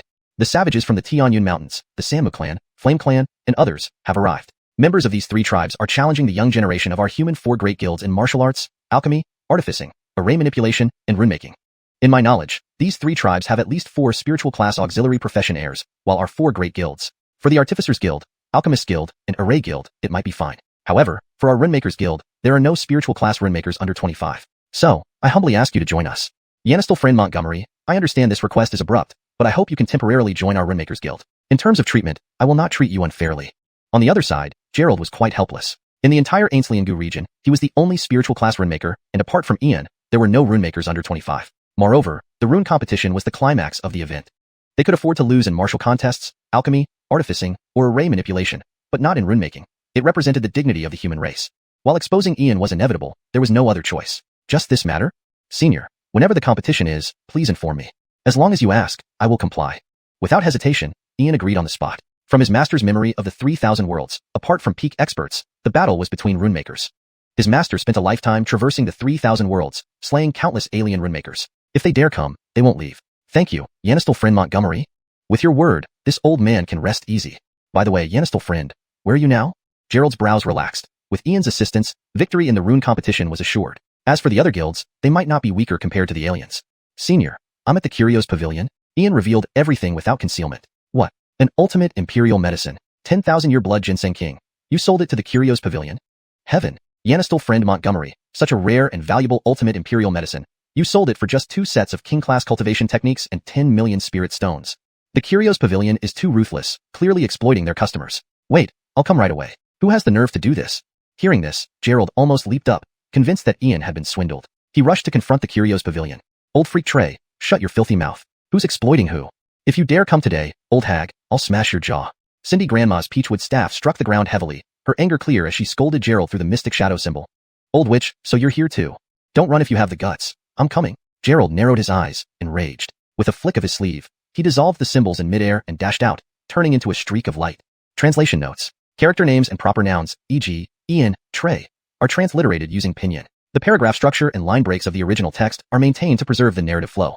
Specific terminologies, like runemaker, Ainsley-inducing realm, are kept consistent to align with established fantasy conventions in English translations. Chapter 24. Slightly knowledgeable. Thud. Thud. Thud. In no time, heavy footsteps echoed up the stairs as Master Bernice descended, almost reaching Granny Cindy in just a few strides. He shot her a stern glare, his nostrils flaring and eyes bulging. Old Ghost Bernice, what do you want? Granny Cindy showed not an ounce of fear. Her peachwood cane tapped the ground with a deep thud, her aura steadily rising to an intimidating level, making it impossible for anyone to approach within 10 paces. Old hag, what do you want now? Master Bernice glared furiously, his aura manifesting faintly around him, causing his robes to billow and a faint rumble of thunder to gather. Old Ghost Bernice, it's me asking what you want. That's right. Old hag, this old man is here to ask what you want. Old Ghost Bernice, don't think that as the head of the Runic Masters Guild, I will be afraid of you. Whatever terms you set, I'll accept. Old hag, I never rely on my position to bully others. On the contrary, it's your treasure pavilion that has been extorting innocent customers, selling an exquisite king-grade medicinal herb for just 10 million essence stones, while taking away 2 sets of king-grade cultivation techniques. How shameless can you get? Old Ghost Bernice, Miss Alexa provided 2 options. One was exchanging 3 sets of king-grade cultivation techniques or 3 king-grade artifacts. Young Master Montgomery asked for this price himself. If you don't believe me, you can ask. SK, old hag, stop lying. You must have coerced Yanistal friend Montgomery into accepting this unfair deal. Brianeo, give them back their items and reclaim the king-grade herb. I will introduce you to Elder Ancient King who desperately needs a king-grade herb for life continuation. Old Ghost Bernice, you're despicable beyond measure. I will fight you to the death. Old hag, do you think I'm afraid of you? At this moment, Granny Cindy and Master Bernice faced off against each other, the air thick with tension, as if a single word could lead to a fatal battle. Hold on. Both venerable seniors, combined you have lived hundreds of years. If people see you acting like this, won't they laugh at you? Senior Bernice, there was no coercion or deception from Treasure Pavilion. It was indeed I who proposed the price. If I truly wanted to demand a high price, even double the amount, this young lady would still have paid for it. Senior, didn't you notice how much she needed the Blood Ginseng King to save a life? The Buddha saves those with karmic ties, and medicine heals diseases. By fate, the little girl needs the king-grade herb, and it's destined that she shouldn't die. Senior, I know you're concerned about me, but please let me handle this matter as I see fit. Ian shook his head helplessly, walking between the two and pulling Master Bernice aside to explain, knowing that Master Bernice's intentions were pure. Old Ghost Bernice, listen to Yanistal Master Montgomery. Look at yourself. Do you still have the dignity of the head of the Runic Masters Guild? What a fine statement. The Buddha saves those with karmic ties, and medicine heals diseases. Wait. May I ask, Yanistal Master Montgomery, how did you know our young miss needs the Blood Ginseng King? I remember not mentioning this. Granny Cindy looked at Ian kindly, her respect for him increasing but also feeling bewildered by how he knew the young miss needed the king-grade herb to save her life. Senior, it's obvious. Just one glance told me everything. Young Mrs. Gate is unstable, her chi and blood are depleted, and her primordial energy is scattered. Clearly, she suffered a severe injury. Her meridians are shattered, and her dantian is damaged. She is like a candle in the wind, ready to be extinguished at any moment. While the Blood Ginseng King can prolong life, it only addresses the symptoms, not the root cause. Granny Cindy, allow me one more suggestion. In her current state, it's best not to directly consume the Blood Ginseng King, or she would likely die from the overwhelming power of the herb. Ian stood with folded hands, calmly observing the white-clad woman nearby before speaking about her condition. Miss, Yanistal Master Montgomery's assessment matches Master Balder's diagnosis perfectly. Yanistal Master Montgomery, may I boldly ask, are you knowledgeable in alchemy? Granny Cindy's weathered face filled with shock, visibly shaken and full of anticipation as she looked at Ian, as if he were a lifeline. Master Balder, the president of the Alchemists Guild in the Great Xia Ancient Kingdom, a heaven-rank grand alchemist. Skilled in alchemy and adept at diagnosing various ailments, even he couldn't reverse her condition and only provided some pills for life extension. Granny Cindy, don't get your hopes up. I only have a slight understanding. Ian stood with folded hands, his expression calm, repeating the same modest statement he made to Master Bernice. Being humble while acting boldly always remains the key strategy. It seemed that the Blood Ginseng King would end up back in his hands. Yanistal friend Montgomery, why so humble? If you're only slightly knowledgeable, then Uncle Balder should slit his own throat. Old hag, do you know that Yanistal friend Montgomery used runes to resolve an elite-level toxic alchemical mishap? Meeting Yanistal friend Montgomery today is a stroke of luck for you. Master Bernice revealed Ian's background, noting his powerful lineage. Though Ian claimed to be the weakest among his peers, such statements were mere modesty. Someone who could resolve an alchemical mishap using runes and diagnose Cindy Girl's condition at a glance wouldn't simply claim minor knowledge in alchemy. His skills in alchemy likely rivaled his expertise in runes. Yanistal Master Montgomery, I humbly request your assistance to save the young miss. Granny Cindy became agitated, immediately approaching Ian with great desperation. Though Master Bernice might act unreasonably, he never lied. Praising Ian this highly meant he must have extraordinary qualities. Granny Cindy, I really wish I could help, but I'm powerless. For the young miss to recover, we need the legendary 7 Extremes Yanis Continuation Pill. To create it, we need 128 types of elemental spirit herbs and 24 Ian and Charltong spirit items. Additionally, the Blood Ginseng King is essential, along with another ingredient, the Blood Dragon Fruit. The Blood Dragon Fruit is rarer than the Blood Ginseng King, growing deep beneath the ocean under the control of the deep-sea black snake lineage. Even if we gather all ingredients, we need at least a king-grade alchemist controlling 3 true fires to refine it, with a success rate of only 1 in 10,000. Ian sighed, seemingly helpless, but he had his own plans. The 7 Extremes Yanis continuation pill was indeed difficult to concoct, but for him, it wasn't a problem. The only challenge was acquiring the necessary auxiliary herbs. His master Taichi Shangdi reached the pinnacle in many fields and pioneered numerous new methods, including combining runes and formations to create pill and artifact formations. Knowing when to seize the opportunity is crucial. Casually agreeing would make him seem too transparent. Chapter 25. Grandmother Cindy is also shocked. Ainsleiju Yanis continuing pill. Yanistal Master Montgomery, apart from the Ainsleiju Yanis continuing pill, is there really no other way? Grandmother Cindy's expression was filled with despair. She involuntarily stepped back a few paces and looked at the woman in white helplessly. Her heart was also extremely troubled, knowing that it would actually require the Ainsleiju Yanis continuing pill, one of the 3 forbidden elixirs in the world. Rare and hard to come by, even top-notch alchemists of the king rank found it challenging to successfully refine. 3 Essence True Fire. The supreme flame that every alchemist and armorer dreams of obtaining is 1 in a billion. Was Miss Cindy destined not to survive this ordeal? Grandmother Cindy, such is fate. We shouldn't ask for too much. The woman in white, with eyes as pure as amethysts, was calm and composed, seemingly having already accepted her impending fate. Saying she had no regrets would be a lie. Only if humans were destined to keep their secret realm safe from the hands of outsiders. It was regrettable that she did not die fighting on the battlefield, but due to being betrayed by one of her own. Yanistal friend Montgomery, is there really no other way? Master Bernice sighed deeply, appearing quite helpless. Although he seemed to constantly have friction with this old crone, they had a long-standing relationship since they were young. The Rain family held an esteemed position within the Rare Treasure Pavilion because of its connection with the Lloyd clan, or rather, because the Lloyd clan had endorsed them. Naturally, the managers of the Rare Treasure Pavilion weren't limited to just the Rain clan but included many great families.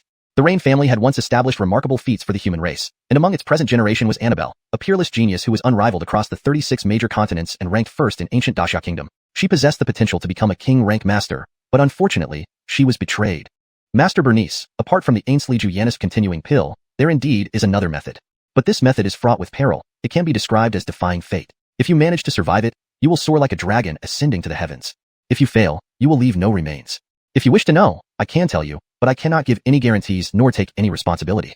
Ian's brows slightly furrowed as he watched the woman in white accept death calmly. He felt touched, not because he had a bleeding heart, but because she had been entirely honest with him during their transaction without any deceit. Sir Montgomery, please, speak without hesitation. If I truly perish without trace, it proves Annabelle was fated to die. It has nothing to do with you.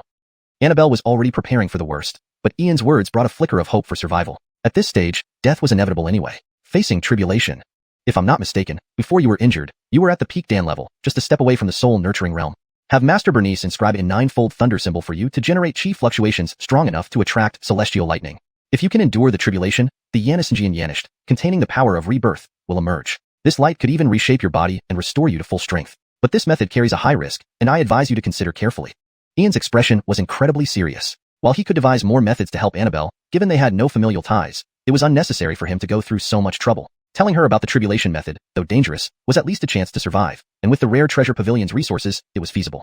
Thank you, Sir Montgomery. Regardless of the outcome, Annabelle will never forget your kindness. Annabelle bowed sincerely, genuinely thankful for the risky yet life-saving solution. Having reached this point, she clung to this last glimmer of hope. Miss Annabelle, there's no need for that. I won't provide any guarantees nor take responsibility. It's about time for me to take my leave. Ian remained composed, preparing to bow farewell. He had provided the solution, and whether she lived or died was no longer his concern. Leader Kane, these 3 rascals must not be easily forgiven. They must be made to bankrupt both their clans. You saw it too. Despite slicing out an imperial-grade medicinal herb today, those rascals didn't acknowledge it.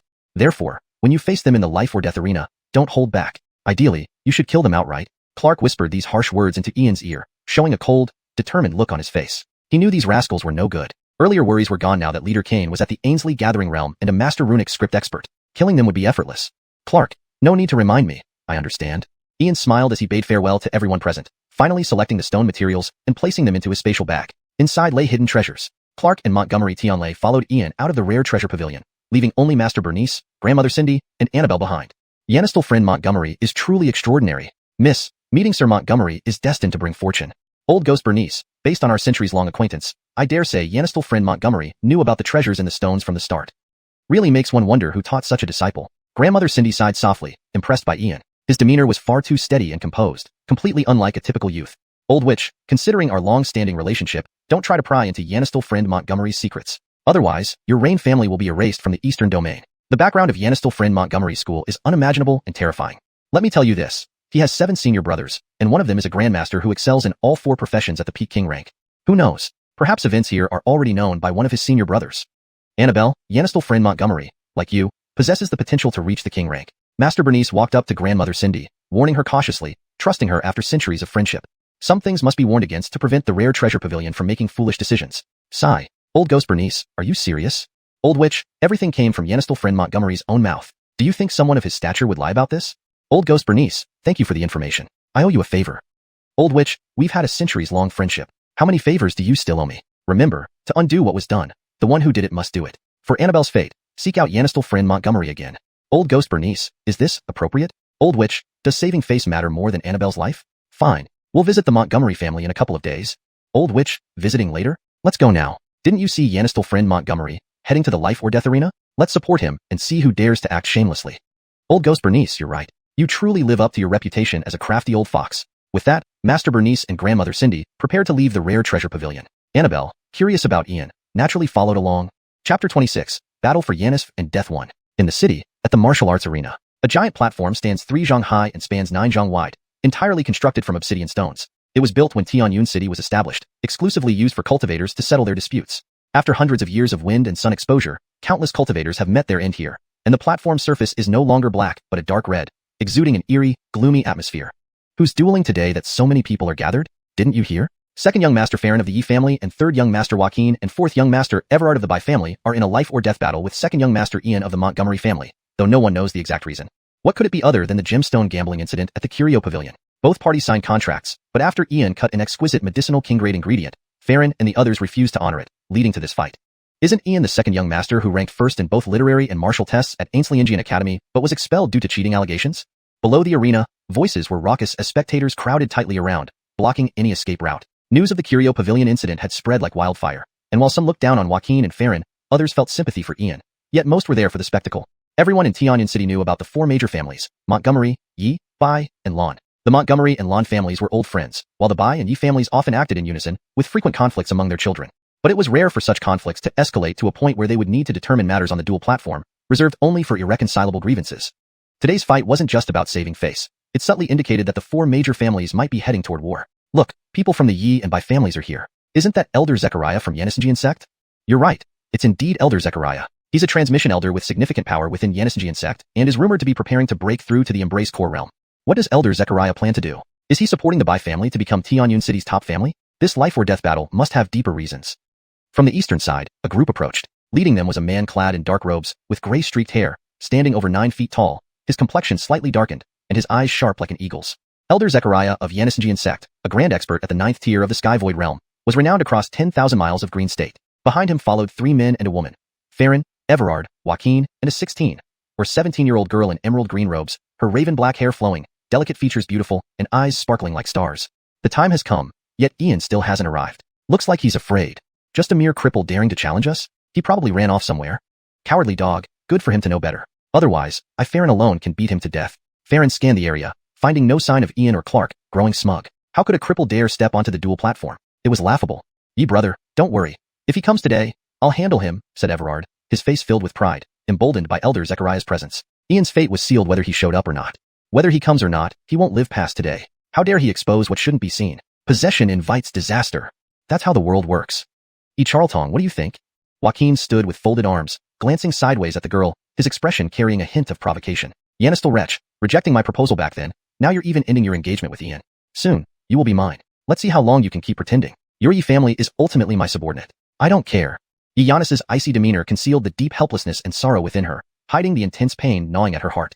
Ian, I'm sorry. The letter was written by me, against my will. If you die today, I'll follow you. Joaquin whispered into Yanis's ear, his sinister grin showing intense possessiveness as if ready to devour her whole. Despicable. Yanis's cold eyes revealed disdain, trembling involuntarily, wishing she could kill Joaquin on the spot. Charlton Gidge, please don't come. Please. Hey, what did I just hear? Someone saying they want to beat up our leader Yaniso? Whoever it is, stand up and say it to my face. From the south, a booming voice rang out, drawing everyone's attention. Clark strolled over with heavy panda eyes, head held high, resembling a proud rooster. Heh, dead Zach, you and Cripple Ian. You really dared to show up? No need for my eldest brother. Everard can send you to hell. Remember to mention my name when you reach the netherworld. Come, let's fight. Everard jumped onto the stage, challenging fiercely. Don't waste time. You 3 come on together. I need to finish dealing with you 3 cripples and get home for dinner. Do you guys not prepare coffins? Zach, remember to bring 3 coffins later. We should bury the dead properly. Ian stood calmly, exuding laziness, his contemptuous gaze revealing sheer disdain. 3 cripples weren't worth his effort. Slap. Yaniso, my bad. Let me get the straw mats ready once you've beaten them. 3 cheap straw mats, dump them at the wild cemetery outside the city. They don't deserve coffins. Clark slapped his forehead, grinning menacingly, giving Joaquin, Everard, and Farron the thumbs up. Next year, it'll be your anniversary, the best in the same generation at Xiuxian Academy. Think you can fool Yaniso? Chapter 27, Battle to the Death 2. Die Jameson. I'll tear your dog's mouth apart after I finish this cripple. Ian, come up and fight. Farron was furious, his face contorted with anger nearly to the point of exploding. He leaped onto the fighting platform like a hunting cheetah. Bisey Meredith, aren't you going up? Are you afraid? Ian ignored Farron, instead gazing coldly at Bisey Meredith, challenging him with light words that dripped with provocation. On the life or death platform, each fighter took full responsibility for their fate. Grudges were settled here. Without agitating him onto the platform, there would be no way to kill him. Fear. What a joke. If you wish to die, I will send you on your way. Bisey Meredith smirked disdainfully. It was unimaginable to back down in front of Xianxia. Leaping up just as quickly, he joined the fighting platform. Brother Charlton. Just as Ian prepared to jump, Xianxia's heavy voice carried through the wind, her sparkling eyes turning dim, filled with self-reproach and regret. Miss Yi, to the ends of the earth, we are strangers. Turning around, Ian spoke softly into Xianxia's ears. Whether because of her own decision or her family's coercion, they were no longer related from now on. Plop. Brother Charlton, I'm sorry. Xianxia's expression changed drastically, struck by a blow as she collapsed to the ground, tears streaming down her starry eyes, watching Ian's back while her heart twisted painfully. Eventually, wiping away her tears silently, she got up and disappeared among the crowd. Ian, die. Tiger pounding fist. Farron and Bisey Montgomery exchanged glances, then attacked Ian from both sides. With cultivation at the 8th stage of body tempering, their strength equated to thousands of pounds. Under their full force, several feet of air ripped apart, fierce energy surged like thunderstorms, creating an overwhelmingly powerful aura. Just these petty moves, you dare show yourself? Amidst the fierce wind tearing the air, when Farron and Bisey Montgomery's fists were 3 inches away from Ian's head, Ian's figure retreated a foot backward. His hands moved like dragons emerging from the sea, grabbing both of their fists as if encircled by iron hoops, stopping them from advancing any further. Bang! In an instant, Ian kicked Farron's chest, causing a crisp bone-cracking sound. Farron's body flew off the platform like a broken kite. His chest caved deeply, blood spurting out, revealing crushed internal organs even visible within the large cracks he left on the ground. Spit. Ian, you didn't cripple. Farron's eyes bulged wide in disbelief, spitting out mouthfuls of bloody foam before fainting due to rage overwhelming his heart. Fourth brother, be careful. You despicable person, hiding so deeply. Mystic Water Sword Ainsley. After Farron was crippled, Bisey Meredith reacted. Blue chi patterns circled around him, and with a wave of his hand, he slashed a sharp blue sword chi towards Ian like a tidal wave. Noticed only now? Too late. A smile spread across Ian's face, akin to a death god descending from the underworld, icy and sinister. As the sword chi surged, he rapidly moved, leaving 7 afterimages on the platform, making it impossible to tell which was real. Afterimages, what incredible speed, capable of producing illusions. Lord Montgomery is not crippled. Generating such high-speed afterimages consumes immense energy. His vitality must be at least twice as strong. First place in both trials, absolutely not cheated. Kicking Farron into crippling and instantly producing afterimages amazed the spectators. No one imagined a youth at the 9th stage of body tempering possessed such formidable vitality and physique, far surpassing peers like a vicious beast. Zijing, northwest direction, real body. Elder Chuan watched intently from below the platform, secretly conveying the message to Bisey Meredith. He didn't want Bisey Meredith to lose, representing Xianxian sex reputation. Given their competition with Xiuxian Academy, losing would reflect poorly. Bisey Meredith was a valued disciple and ranked in the top 10. He also had significant business in Tianyun City, involving collaborations and quotas for ancient secret realms critical to humanity. Waste found you. Mystic Water Seal Technique. With Elder Chua An's instruction, Bisey Meredith felt reassured. A smug smile formed on his face as he manipulated blue true chi to form an ancient seal. Instantly bursting forth with incomparable power, it surged towards Ian. Boom. The Mystic Water Seal Technique passed through where Ian once was, an illusion. Bisey Meredith, you missed. Here I am. Void Collapse Fist. From behind Bisey Montgomery, a chilling, deadly voice emanated from Ian on the central platform. Fourth brother, careful. Boom. No. Bisey Meredith's eyes widened in horror, bloodshot red as he rushed towards Bisey Montgomery, but it was too late. Just a step short, Bisey Montgomery's skull exploded, spraying blood and brain matter, splashing over Bisey Meredith. Bisey Montgomery's corpse fell limply. For a moment, silence reigned on and off the platform, save for the intense stench of blood that made people gag. Ian, if I don't kill you, I swear I won't live. Mystic Water Sword. Seeing his fourth brother's corpse, Bisey Meredith's fury erupted, chi surging to its peak, clothes fluttering wildly, his face smeared with blood, appearing like a devil from hell. Avener, rage, hatred, Geraldurous intent. Watching a sibling die right before his eyes was unbearable humiliation. Unavenged, he could hardly face their parents or family. By family's honor in Tianyun City was at stake. Boundless rage and uncontainable vengeance drove Bisey Meredith almost mad. A deep blue longsword shot out of his spatial bag, exuding boundless sharpness. Bisey Meredith, no rush. Your turn is next. I'll give you the first move. I will defeat you honorably. A dozen feet away, Ian stood calmly, hands behind his back. Though his expression remained composed, his words were laced with icy determination, like a peerless sovereign. Chapter 28, Yanis and Death Battle 3. As soon as the words were spoken, silence descended all around. The onlookers stood still as statues, all eyes fixed on Ian in disbelief. Joaquin was a young expert at the 6th level of Ainsley induction, yet Ian dared to let him make the first move.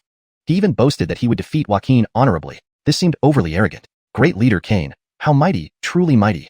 Clark was the first to cheer, his face radiating fanatical admiration. His small eyes shone with profound anticipation. Great leader Kane was finally about to show his might and let everyone in Tianyun City know who the best among the younger generation truly was. Milky-faced infant, you are indeed audacious. Zijin, kill him. Elder Harry's voice boomed like thunder, filled with deep disdain. A mere body-tempering cultivator dared to be so arrogant? He had only disabled 2 other body-tempering juniors. What was there to brag about in challenging a 6th-level Ainsley induction cultivator directly? Ian, prepare to die. Joaquin was already seething with anger. 6 azure chi patterns swirled around his body, and the mystical water sword in his palm shimmered a deep blue. The sword's aura extended over a meter, exuding an intimidating pressure. The sword light slashed through the air like silk, forming an enchanting radiance as it swept towards Ian. The mystical water sword technique is a low-rank spirit class martial skill, restricted to inner disciples of the Xianxian sect. Spirit class skills are rare even within the entire Xianxian sect. For Joaquin to master such a skill at his age speaks volumes of his talent. Paired with the mystical water sword, a spirit class weapon, not even ordinary innate experts dare to meet this head-on. Among the spectators, there were expressions of surprise, admiration, and shock. Spirit class skills, techniques, and secret arts were closely guarded secrets held by prestigious families, sects, ancient countries, and powerful clans. Even the 4 great families of Tianyun City, with their centuries-old heritage, possessed no more than 1 or 2 spirit class techniques. It was evident just how precious they were. Clang. The sound of metal clashing resounded sharply, echoing through the sky. Joaquin's powerful strike was met with Ian making no effort to evade. A golden hue flashed from Ian's palm as he grasped Joaquin's mystical water sword, instantly neutralizing its sword chi. Is this all you've got? It seems the Xianxian sect is nothing special. Ian stood with his right hand behind his back, his left gripping the mystical water sword. A mocking smile played on his chiseled features, tinged with contempt and disdain. What? Second young Master Montgomery isn't at body tempering but Ainsley induction. When did he break through? He caught a lower-rank spirit weapon with bare hands and crushed its sword chi. Heaven forbid. Just how many levels of body tempering is second young Master Montgomery at? How strong is his physical body? The crowd around the arena was dumbstruck. If not for witnessing it firsthand, they would never have believed what they saw. It was unheard of for someone of the same realm to dare catch a spirit class weapon with bare hands, much less crush the sword chi. Just how strong was his physique and inner strength? Even innate experts dared not meet this sword head-on, yet Ian effortlessly countered it. This was shocking beyond belief. Ian, you're at Ainsley induction. I've underestimated you. Insulting our Xianxian sect. See if you can withstand my strikes. Quaking sword. With a failed strike and having been mocked, Joaquin's expression turned grim. The mystical water sword in his palm trembled violently, infused with powerful energy. The blade twisted irregularly like a coiling snake, wave after wave surging in an attempt to break free from Ian's grip. Is that all you've got? It seems that's all you can do, Joaquin. Ian's left arm remained firm as a rock, immovable regardless of Joaquin's efforts. Ian's expression turned sinister, and with sudden force, he pulled Joaquin and the sword towards him, delivering a swift kick to Joaquin's thigh. Crack. Pain. Cloud Charlton. How shameless. A sound of something breaking echoed as Joaquin's previously handsome face turned livid, twisting with pain, resentment, rage, and savagery. Clutching his injured thigh, he let out a deafening scream, jumping several meters high on the stage. Despicable, vile scoundrel. Using such dishonorable tactics, did he have any sense of a cultivator's dignity? How utterly shameless. Tactics fit only for gutter ruffians. Joaquin, we must be clear. You crashed into me yourself. It has nothing to do with me. Ian still stood casually with one hand behind his back, a composed smile on his face, looking entirely harmless. Ouch. Young Master Bai, how careless of you. Our great leader Kane hadn't moved for a while, merely stretching his legs and limbs, and you happened to crash into them.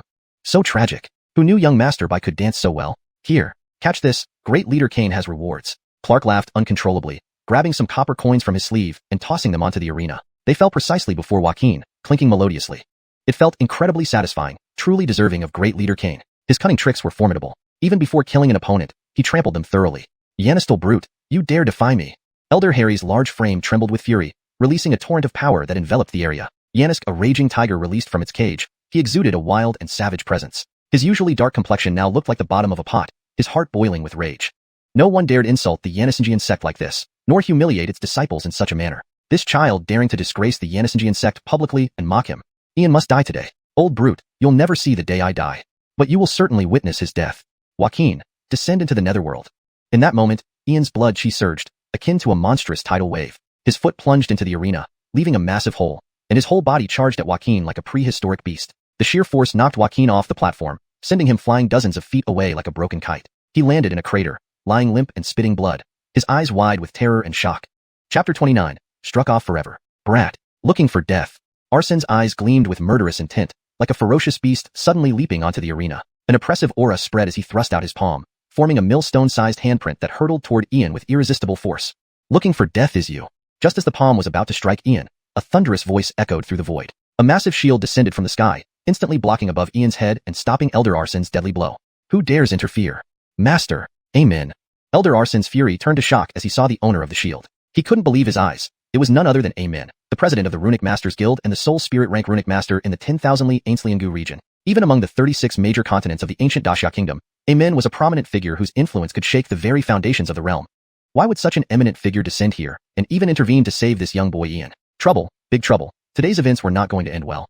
It is I, old man Nicholas. What grievance do you have? The men floated down from the sky and landed beside Ian, glancing over him to ensure he was unharmed. His worry subsided when he found no injuries. No grievance at all. Master, you jest. I still have matters to attend to, so I won't disturb you further. Elder Arsen forced a laugh and waved his hand, feeling as if he were sitting on needles. All traces of earlier malice vanished. Facing such a formidable presence, even a small elder like him was insignificant. The Spirit Cloud sect would be nothing but dust before such power. If they wanted to destroy the Spirit Cloud sect, it wouldn't take more than a thought. The Runic Masters were truly untouchable. Trying to leave? This matter isn't settled yet. Where do you plan to go? Behind the crowd around the arena, an elderly voice sounded once more. A white-haired old woman and a woman in white attire appeared. It was Claire and Mara Rainbear. Sigh. What's happening today? Amen of the Runic Masters Guild and these two from the Treasure Pavilion are major figures. Why are they all descending upon Tianyun City? Heaven help us. Who exactly is second young Master Montgomery? A mere contest has drawn so much attention, even bringing Amen to personally rescue him. Tianyun City will never be the same again. What of the Montgomery family? Everyone watched in awe as Ian, once a neglected branch of the Montgomery family, now stood at the center of attention. With the support of both the Runic Masters Guild and the Treasure Pavilion, he had become a focus of powerful forces. The Runic Masters Guild's might was already widely known, while behind the Treasure Pavilion lay the most influential families in the Eastern Domain, overshadowing all nations. Backed by royal clans, Mara Rainbear of the Treasure Pavilion was hailed as unmatched in the 36 major continents, the foremost of the 4 ancient kingdoms. Rumors spoke of her potential to ascend to royalty, having already achieved peak core formation at a young age. Each represented a significant power, and today, all had gathered for Ian's duel. Rain, Senior Rain, you're also here. Elder Arsen greeted them with clasped hands, his face filled with despair and bitterness. He wished he could tear apart Joaquin for stirring up trouble without knowing the background. Now, not only was Joaquin finished, but Elder Arsen and the Spirit Cloud sect were implicated as well. Today's event was a disaster. What made Ian so extraordinary that both the Treasure Pavilion and the Runic Masters Guild would stand up for him? One wrong move, and the Spirit Cloud sect would be eradicated. Yanistal Elder Arsen, I'm glad you haven't lost your sight yet and recognized this old woman. To publicly meddle in a life-or-death duel goes against the rules set by the great royal clans. Do you consider their honor meaningless? Yanistal Elder Arsen, just for this, I can make your entire Spirit Cloud sect pay. Claire's peachwood cane touched the ground, creating a heavy metallic sound that sent shivers down everyone's spine. Her authority was palpable. Thump. Senior Rain, Amen, this junior meant no harm. I was merely concerned for my disciple's safety. I only intended to teach Ian a lesson. But I never intended to harm him. Terrified, Elder Arsen knelt, acknowledging the gravity of the situation. If the ruling clans deemed it necessary, the Spirit Cloud sect could indeed be wiped out. A lesson? How does it look like you wanted to kill him? You violated the rules set by the royal clans and attempted to assassinate our guild's spirit rank runic master. The destruction of your sect would be far too lenient. Amen's piercing gaze carried a terrifying aura. Humanity was rife with traitors. Threatened externally by the 100 tribes and undermined internally by small-minded individuals, humanity's survival depended on the suppression of these threats. Humanity had not produced a true genius for many years. Mara Rainbear, if not for an unfortunate incident, would undoubtedly become a dominant figure in the future. As for Ian, he was destined to be a pillar of humanity, bearing its fate. Such scoundrels attempting to harm such a talent deserved no mercy. What? Montgomery. Ian is a spirit rank runic master. Master. I truly did not know. If I had known young Master Montgomery's identity, even 10 lives wouldn't give me the courage to act against a youthful spirit rank runic master. Masters, seniors, please have mercy. Hearing this, Elder Arsen fell silent in shock. Never in his wildest dreams did he imagine Ian to be a spirit rank runic master. It explained why the Treasure Pavilion and the Runic Masters Guild intervened. Spirit Cloud sect. It was over. Friend, you are the party involved. The decision lies with you. Young Master Montgomery, the decision rests with you. Both Amen and Claire deferred to Ian, while Mara Rainbear watched curiously. As a potential royal tier talent and a heaven rank great runic master, what would he decide regarding his adversaries? If it were me, I would never let the Spirit Cloud sect off, root and branch. In a world ruled by strength, justice and morality were always in the hands of the powerful. The Bai family and Spirit Cloud sect shall be stricken from Xianxia's records forever. Please handle this, Amen and Senior Rain. One uncle, second uncle, let's go. Ian stood calmly, his eyes narrowing slightly at Elder Arsen, revealing a sharp edge. Against enemies, no one should be spared. Joaquin and Arsen's actions revealed the true nature of the Spirit Cloud sect. In the vast eastern domain with trillions of humans, such a corrupt sect neither added nor detracted from the balance. As for owing favors to Claire and Amen, he already owed them plenty. They wouldn't mind owing him more. In fact, they preferred it. Chapter 30. Distributing Cultivation Techniques. At the Montgomery family's back courtyard, Elder 5 Montgomery Tsanghai, Destiny Montgomery Tsangshui, Montgomery Tianlei, Montgomery Tianyu, Montgomery Tianfeng, along with Clark and his group, were all staring at the 2 golden jade slips on the stone table. Charlatoner. It's really a king-rank cultivation technique, and even all the matching martial arts, spells, and abilities. Charlatoner. Are you really willing to give it to us? Charlatoner. We are ashamed. In these past dozen years, we never did anything for you, yet you still. Charlatoner. The Montgomery family members looked at the jade slips on the table, feeling excitement, joy, shock, and shame. A mixture of complex emotions. But everyone knew deep down that their initial goodwill towards Charlatoner's mother had brought them rewards millions of times over. Not only had Ian recognized himself as part of the Montgomery family, but he also brought capital that could elevate the Montgomery family. A complete king-rank cultivation technique would make the Montgomery family the top aristocratic family in Xianxia within 10 years. This was just the foundation provided by the cultivation techniques. More crucially, because Ian was still in the Montgomery family, today there were the Treasure Pavilion and the Guild of Runic Masters protecting them. If Charlatoner left Tianyun City or Xianxia, who knows what could happen? Charlatoner possessed the potential to be ennobled and would be one of the future pillars of the human race. The Montgomery family, rising, because a true dragon was born within the Montgomery family. Grandpa 5, Grandpa 7, Uncle 2, Uncle 3, Uncle 4. I've already said this many times. We're all family. Let's not be so formal. Most of the Montgomery family practice lightning-based techniques, so I have chosen this pure Charltong Heavenly Thunder technique, which is the most suitable for the Montgomery family members. As for who will keep it, you can decide among yourselves. Dead Jameson, this Tibergian gang technique fits your family well. I'll give it to you. Without any delay, Ian immediately distributed the 2 scrolls. He didn't lack cultivation techniques. These 2 top-notch king-rank techniques were merely decent to him. The memories inherited from the John contained cultivation methods from the 30,000 Great Worlds, broadly divided into 4 categories: body, Ainsley, blood, and soul. Humans excelled in cultivating Ainsley and soul. His primordial mixed Cindian sky technique encompassed all 4 categories and could transform all kinds of spells, martial arts, and techniques. A truly supreme inheritance and an unparalleled cultivation method. As for its rank, it was unknown. Garannies. Kane, I also have. Are you sure you're giving it to me? This is a king-rank cultivation technique? I haven't read many books, don't fool me. Clark looked at Ian with wide eyes, stammering in disbelief. This was a king-rank cultivation technique? The boss just gave it away like that, truly generous beyond compare. Bam! Deadzak, stop fooling around. Ian kicked Clark several steps away and made a gesture as if to take back the golden jade slip. Brother Charlton, stop. I want it. Clark rushed forward and grabbed the jade slip tightly to his chest, fearing Ian might change his mind. Haha, Yanistelzak, now you can finally hold your head up high when you return. Those 2 old coots won't beat you anymore. Yanistelzak, go home quickly. Montgomery Tsanghai and Montgomery Tsangshui exchanged glances and immediately teased him. The Montgomery and Lon families had been close for a century, with their children calling each other brothers. Yanistelzak would certainly benefit from this too. His future seemed quite promising. Grandpa 5, Grandpa 7, I'm scared. What if someone tries to snatch it? Uncle 2, Uncle 3, Uncle 4, could you escort me home? I'm afraid someone might covet it. I'm the only heir of the Lon family. Clark tucked the jade slip into his chest, terrified. After all, he wasn't as suave as Kane Leader, always protected by experts. Even without experts, Kane Leader alone could sweep through anyone. Alright, Yanistelzak, Uncle 4 will escort you home. Do you know what you're scared of? Given what Charlatoner did today, no one in Tianyun City dares touch a hair on your head.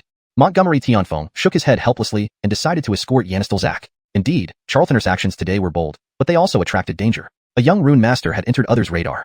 Tianyun City not only had human forces but also those of other races, like the 100 Races Trade Alliance, which rivaled the Treasure Pavilion. There was also the largest entertainment spot, Haley Tower. Surely, Charlatoner had been added to their intelligence lists, right? Brother Charlton, my elder sister is almost back. When she asks, I'll say this cultivation technique is the betrothal gift you gave our Lon family. Brother Leader, I can only help you up to here. Whether you become my brother-in-law depends on you.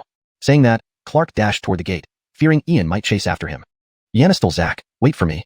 Montgomery Tianfeng followed him with a helpless look. He hadn't seen Lan's eldest daughter in years, but indeed, she matched well with Charlatoner. Deadzak, if you dare to speak nonsense, watch out or you'll never be able to have children. Ian's face darkened as he threatened, addressing someone who clearly hadn't learned his lesson. Oh, Blue Girl is coming back. Guillermo, what do you think? Brother 5, you're right. She does match Charlatoner perfectly. Not to say they're meant for each other, but they make a beautiful couple. Uncle 5, Barrett, please don't talk about this. Don't add more trouble for Charlatoner. Yes, Yijia's girl broke the engagement. Charlatoner has suffered enough emotionally. Let's not mention this anymore. While Elders 5 and 7 teased, Montgomery Tianlei and Montgomery Tianyu understood the situation deeply, especially Montgomery Tianlei who witnessed firsthand how Charlatoner treated the Yi family girl. Uncle 2, Uncle 3, don't worry, everything is past. Alright, this cultivation technique matches you by 70%, and you can start practicing directly. You should start comprehending it. If you have any questions, I will help you. I need to seclude myself for a few days. Don't let anyone disturb me during this period. With that, Ian bowed and took his leave. For Yi Yanisiang, he had long put that behind him. There would be no further interaction between them. Not killing Farron was out of respect for the past. Now, he needed to cut out the treasures inside the 2 stones. He truly wondered what kind of treasure they would reveal. Those who thought these were just scrap materials. If they knew, wouldn't they cry? Chapter 31. The Artifact Spirit Leah. The dark, silent chamber revealed not an inch of light. Seal. Suppress. Yanistal 5 elements maze formation. At this moment, the dim room became completely transparent, bright as daylight. A set of 5 elements runes hovered in the void, not in the form of imprinted patterns, but transformed into countless lines and designs, perfectly enveloping Ian, forming a spherical light barrier around him. If someone were to witness it, they would be shocked to find that Ian was using runes instead of formation cores, directly setting up formations with his bare hands, a move surpassing the existing systems of the Canglan World. Runes and formations share similarities, but are entirely different concepts and systems. Ian's approach of using runes as the core of formations had practically created an entirely new system, all inherited from the supreme deity. A spatial bag trembled and fell to the ground, releasing several dozen stones of varying sizes. Ian picked up one irregular stone roughly the size of a watermelon, riddled with cracks. Crack. Golden true chi condensed into a blade in his palm, slicing off a layer of the stone surface. Inside was a gemstone shimmering with colorful glass-like light, pure and unblemished. However, before Ian could do anything, a mysterious golden radiance emanated from his brow, revealing a 9-tiered golden battle tower which instantly swallowed the 7-colored glass-like gem within the stone. Well, I didn't even get to warm up with it, and you already swallowed it whole. Just what kind of treasure can make you an unknown ranked battle weapon? Act. Ian stared at the floating battle tower before him, sighing in helplessness, shaking his head. Bang! Who is a lifeless object? Try saying that again. The primordial chaos tower trembled in midair and smacked Ian on the head. A bell-like voice emerged from the tower, brimming with dissatisfaction towards Ian. You actually have a spirit. Ian gazed at the primordial chaos tower with astonishment, unable to believe his eyes. He had heard legends of some ancient treasures gaining sentience, but he never imagined such an entity standing before him now. Although he knew this was his master's artifact, he did not expect it to be so formidable. What was there that the supreme deity couldn't accomplish? Supreme deity, omnipotent. Enough talk. This girl has been around since time immemorial. You wouldn't understand no matter how much I explain. I followed the supreme deity for eons, traversing 3,000 worlds, sweeping across the universe. I am the supreme, ultimate artifact spirit, Reyna's, the godlike maiden. From within the primordial chaos tower came an incredibly proud voice, followed by the appearance of a glowing figure. A girl about 15 or 16 years old, with exquisite features like a work of art, dressed in a royal blue princess gown and carrying a small crossbody bag. My apologies, my respects to the godlike maiden Reyna's. May I ask, when did the godlike maiden enter my soul? Why have I never sensed your presence for 18 years? Ian smiled, speaking sarcastically, already aware of her demeanor. Perhaps she was very powerful, but still just a young girl who could be easily tricked. Ian, don't even think about getting me to spill the beans. I won't admit it. It's because I overslept. Bad boy, big liar, hateful person. How dare you trick me? You need to compensate me, or else. Ariana unintentionally revealed the truth, appearing extremely embarrassed, wishing she could bite Ian hard. Bad guy, if it weren't for you being my master, I would really bite you to death. Oh, so you overslept. When I meet master one day, I will certainly tell him everything. I'll tell him about a certain greedy and lazy artifact spirit who overslept, causing me to suffer for 18 years and nearly lose my life. If master knows this, what do you think he would do? Ian looked at the girl's translucent image with a faint smile. Just you, little girl, want to challenge this young master? With this leverage, I've got you in the palm of my hand. No, I did not. I don't admit. Ariana denied repeatedly, looking pained and pitiful, her gaze flickering as if guilty. There's no way I'd admit it, not even if I were killed. I intended to wake up when he turned 10, but somehow I overslept. Now this bad boy has a hold on me. This is too hard for me. Ainsleerin, whether you admit it or not is out of your hands. Master has boundless wisdom and can naturally tell who is lying. And besides, will Master believe me or you? Master was trapped in the origin place, and this inheritance was delayed by 18 years. While I'm indifferent, you made Master suffer those 18 years. This incident could be seen as either minor or major. If viewed seriously, it's disobedience and abandonment of duty, punishable by death. If seen leniently, it's negligence, forgivable. It doesn't matter that I waited for 18 years, but you made Master wait 18 years. Do you know how many things can happen in 18 years? I don't know Master's temperament, but if I were him, I would erase your true spirit, melt you down, or imprison you for tens of thousands of years. Ian sat cross-legged, a calm smile on his lips, his words filled with threats. You little artifact spirit, daring to compete with me. Let's see how I handle you. Ugh. No, Brother Charlton, please don't. Brother Charlton is handsome and heroic, a prodigy blessed by heaven. Could you bear to remelt such a cute and beautiful girl? Great emperors and celestial kings often endure hardships in their youth. Only adversity can produce true dragons. 18 years of hardship paved the way for Brother Charlton to become an emperor in the future. Brother Charlton, do you know what lies beyond the vast 3,000 worlds, the expanse of the cosmos, countless civilizations, and unparalleled powerhouses? The Primordial Chaos Tower can traverse multiple universes, reverse time, roam through the river of fate, cross past and future, and exceed all realms. It is the ultimate artifact. Brother Charlton, as long as you don't tell the old master, I will give you something good. Ariana moved closer to Ian, full of flattery. She was now caught by this bad guy, and today she had to give in. This future young lord was not easy to deceive. Note, Leah is kept as Reyna's in English translation to match the phonetic transcription while conveying meaning. The rest of the names and proper nouns are transliterated into pinyin where appropriate. Chapter 32. Never seen such shamelessness. Huh, what good things could you possibly have? You even dared to snatch the Kingray gemstones I cut from the stones. Ian's expression was incomparably calm, except for the faint smile hanging at the corner of his mouth that resembled the sinister laughter of a great abyss demon. Heskay, Brother Charlton, don't look down on people. This lady has countless treasures, stored in dimensions as warehouses. Of course, Brother Charlton's cultivation level is too low. You can't comprehend our level.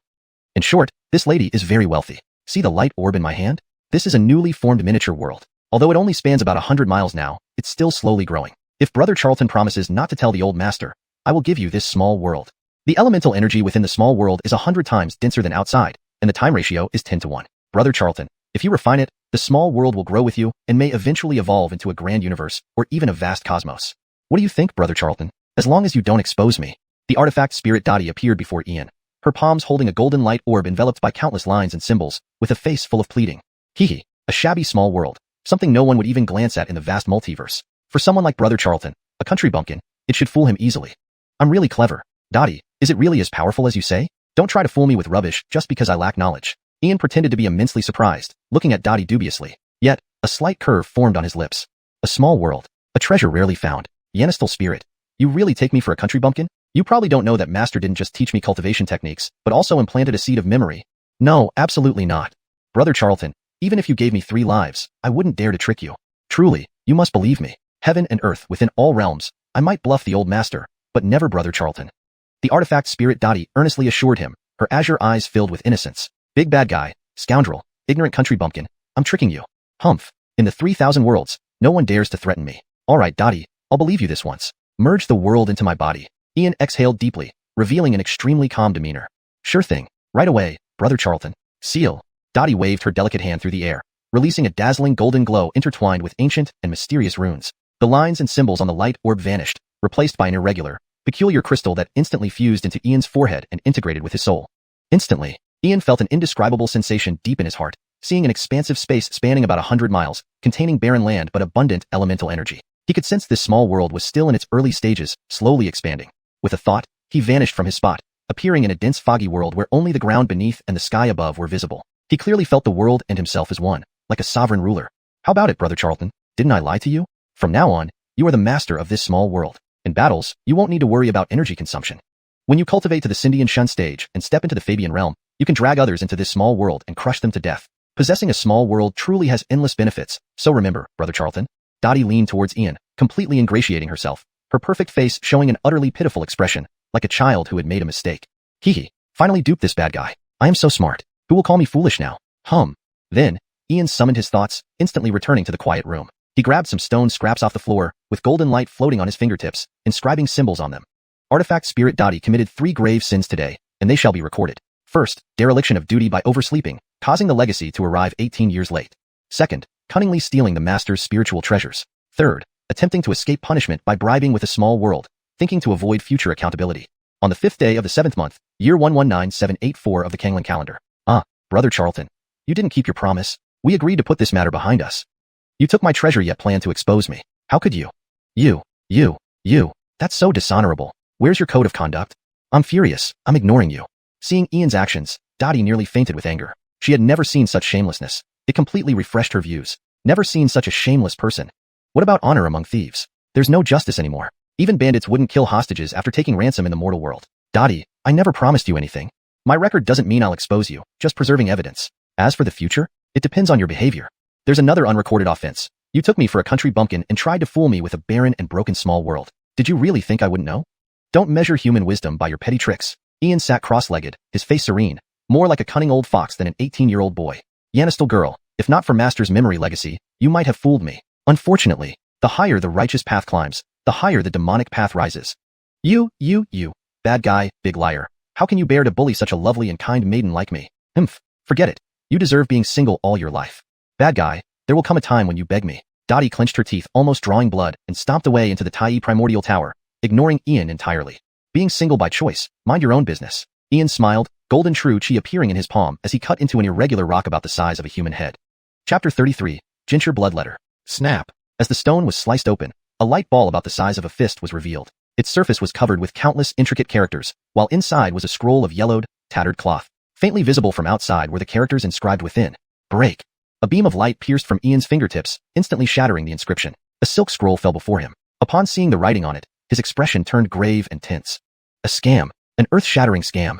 Countless corpses strewn across miles. Bones pile up in heaps. This is a 3,000-year-old conspiracy. In the year 119784, 9th month, 13th day of the Canglan calendar, the Blue Cloud secret realm opened in Xianxia, within the ancient Great Xia Kingdom of the Eastern Domain human race. All supreme opportunities and divine transformations are mere deceptions. Everyone perished. The moment the Blue Cloud secret realm opened, 3 great human emperors died, and a mighty demon that had been sealed for 10,000 years escaped. Within one night, the 10,000-mile stretch of Xianxia turned into a ghost land. All living creatures were annihilated, leaving only corpses and blood.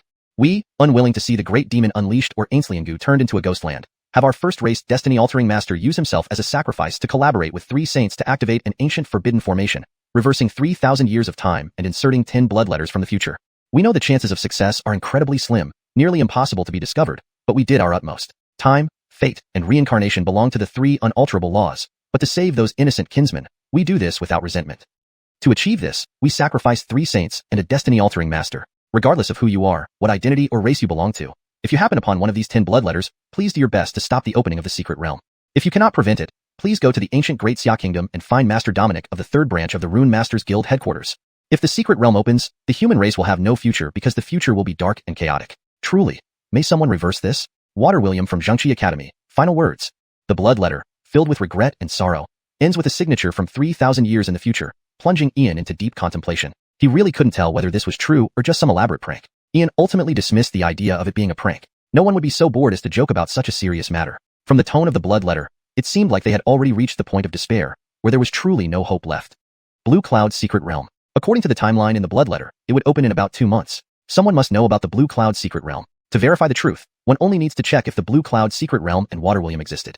But then again, if Xianxia became a ghost land over 10,000 miles wide, that means I also died. It's time to ask Dottie. She claims to be the ultimate force that can reverse past time and wander through the river of fate. Dottie little sister. Dottie little sister, really ignoring me now? Ian's mind delved deep into his soul and directly communicated with the Primordial Chaos Tower. While he could disregard events of the future, he could not neglect his own safety. This miss is busy and don't have time for you, came Dottie's indifferent voice after a full quarter hour of silence. Clearly, she wasn't giving Ian any good face. Dottie little sister, I was just joking with you. How could you actually be angry? You secretly protected me for 18 years and saved my life. I, Ian, am not the kind of person who doesn't appreciate others' kindness. Please come out. I have something urgent to discuss with you. Ian hastily started praising Dottie, slowly coaxing her, aware that his earlier behavior might have been excessive. Of course, he wouldn't apologize. Doing so would put the spirit artifact above him. Speak up. Spit it out. Dottie's translucent image appeared before Ian, arms crossed. Her beautiful face wore an unhappy expression, and she deliberately turned her head away. Dottie little sister, don't be mad. Please take a look at this first. Ian stood up and unfurled the blood letter he had extracted from the stone, laying it before Dottie. His expression was more solemn and uneasy than ever before, unsure if it was real but knowing Dottie could discern the truth. This? Dottie's gaze swept over the letter, and she immediately fell silent. In an instant, myriad lines and ancient mystic symbols flickered in her eyes, enveloped in enigma and oddity, as if spanning Ian's and peering into both past and future, revealing endless mysteries. Well, Ian's eyes were filled with seriousness. He couldn't afford to be anything but anxious given the stakes involved. Brother Charlton, it's indeed true, but the future has changed, obscured by a veil of mist, making it hard to fully perceive. I could force a vision, but my existence is destined not to interfere with the 3,000 great worlds, lest unpredictable consequences arise. You have 2 months. You have enough time to evacuate Xianxia. I don't mind if you interfere. Dottie used the powers of fate and time to trace back, indeed seeing the future mentioned in the blood letter. However, the matter was too significant, causing immeasurable consequences. Evacuate? The vast expanse of Xianxia spans tens of thousands of miles. Crossing an entire province requires a spatial warship, which are controlled by major forces. Moreover, Tianyun City is my mother's hometown, and I'm waiting for her return. I won't budge an inch. Whoever dares destroy my homeland, I'll wipe out their clan.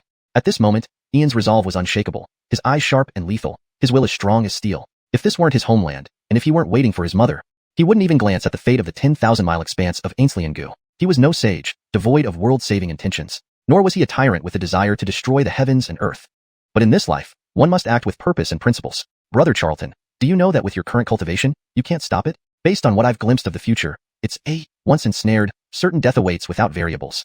Dottie's expression was extremely grave, quietly awaiting Ian's decision. Fate is never predestined but shaped by human choices, eventually leading them into its vortex and determining their future.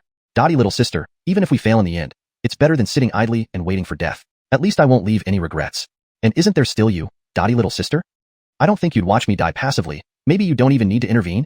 If I can't even overcome this current predicament, how can I aspire to save my master in the future?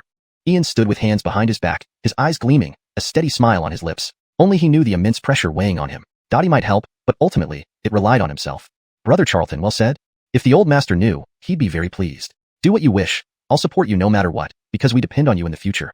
Dottie smiled at this moment, revealing boundless comfort and admiration. The last words echoed silently within her heart. Chapter 34. Another complication. Time flies, and 3 days passed in a blink. Creak. Ian walked out of the meditation room, stretching his body slightly. His gaze fell upon Master Bernice and Granny Cindy, sitting not far from the door at a stone table, drinking tea. Mara Laney stood quietly beside them, serene like a celestial maiden. Senior experts, Mara Cindy, what brings you here? Ian walked up to them without washing up first, his face beaming with an exceptionally happy smile. Yanistel friend Montgomery, you have finally come out of seclusion. If you hadn't appeared soon, I would have had to force my way in.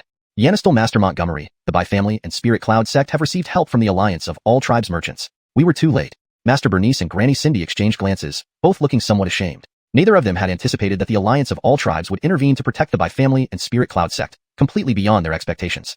Oh, senior experts, what exactly happened? Upon hearing this, Ian's expression turned serious. He really hadn't expected that with the power of the Rare Treasures Pavilion and the Rune Masters Guild, they wouldn't have been able to destroy the Bai family and Spirit Cloud sect. It even led to complications with another race?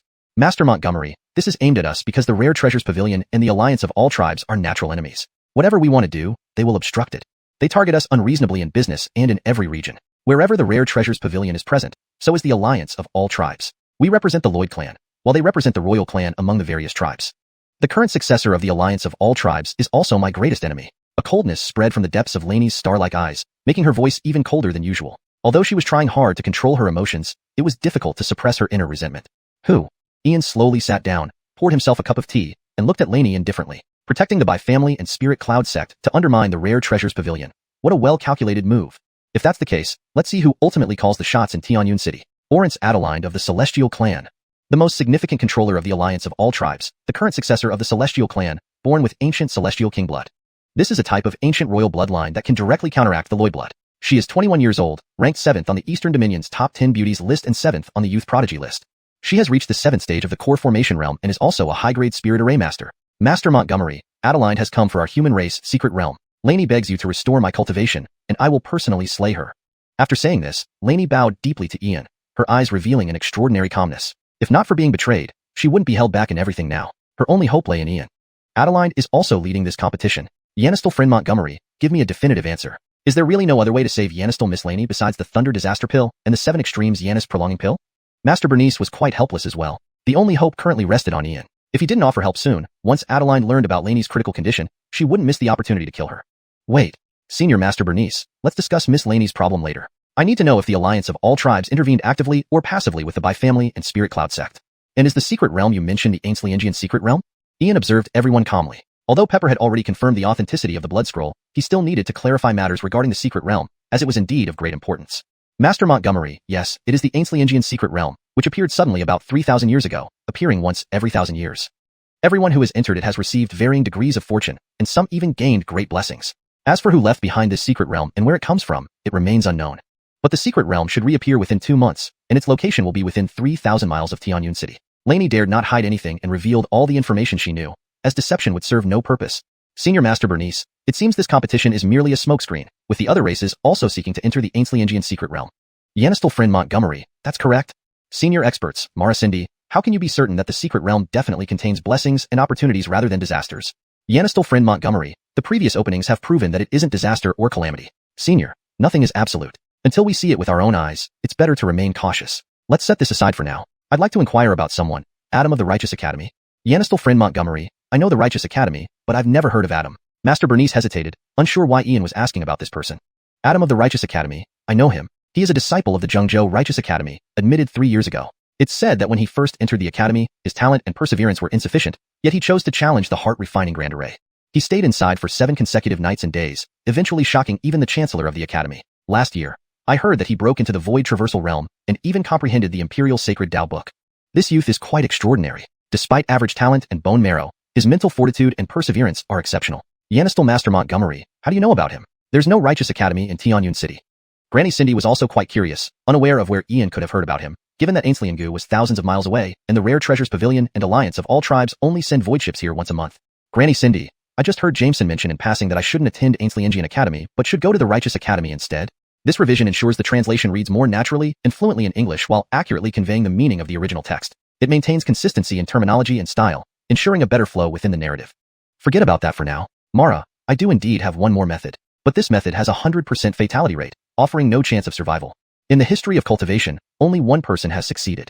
This technique is a forbidden art called the Heavenly Phoenix Rebirth Technique, suitable for your current state.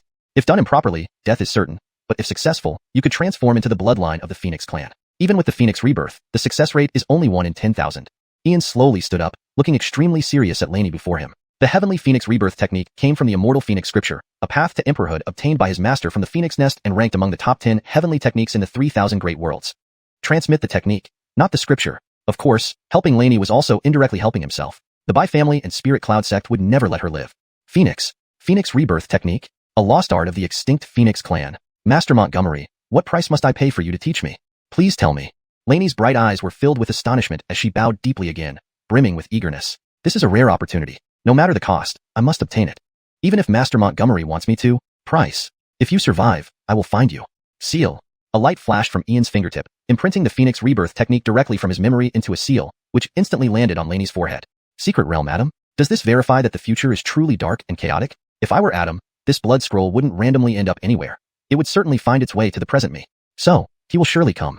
Chapter 35. Brianna is captured. Miss Annabelle obtained Ian's cultivation techniques and chose to seclude herself in the quiet chamber of the Montgomery family for closed training. Grandmother Cindy and Amen had no objections. At least staying with the Montgomery family was safer than at the Rare Treasures Pavilion. Charltoner, you've finished your secluded practice. Have you seen Brianna? Montgomery Tianyu hurriedly walked to the quiet chamber, not even bothering to greet Grandmother Cindy and Amen before immediately asking Ian. Fourth uncle, I haven't seen Antonia. Ian stood up, also incredibly curious. Brianna had always delivered meals on time these past few days, but she hadn't appeared this morning. This dead girl hasn't come home all night. If I find her, I'll break her legs. Charltoner, accompany the two seniors while I go look for her. Montgomery Tianyu couldn't help but be angry. He was completely exasperated. The usually obedient and sensible girl had stayed out all night. Fourth brother, there's no need to search. Something has happened to the seventh girl. Fourth brother, take a look at this. Montgomery Tianlei and Montgomery Tianfeng appeared, their expressions full of worry, handing a letter over to Montgomery Tianyu.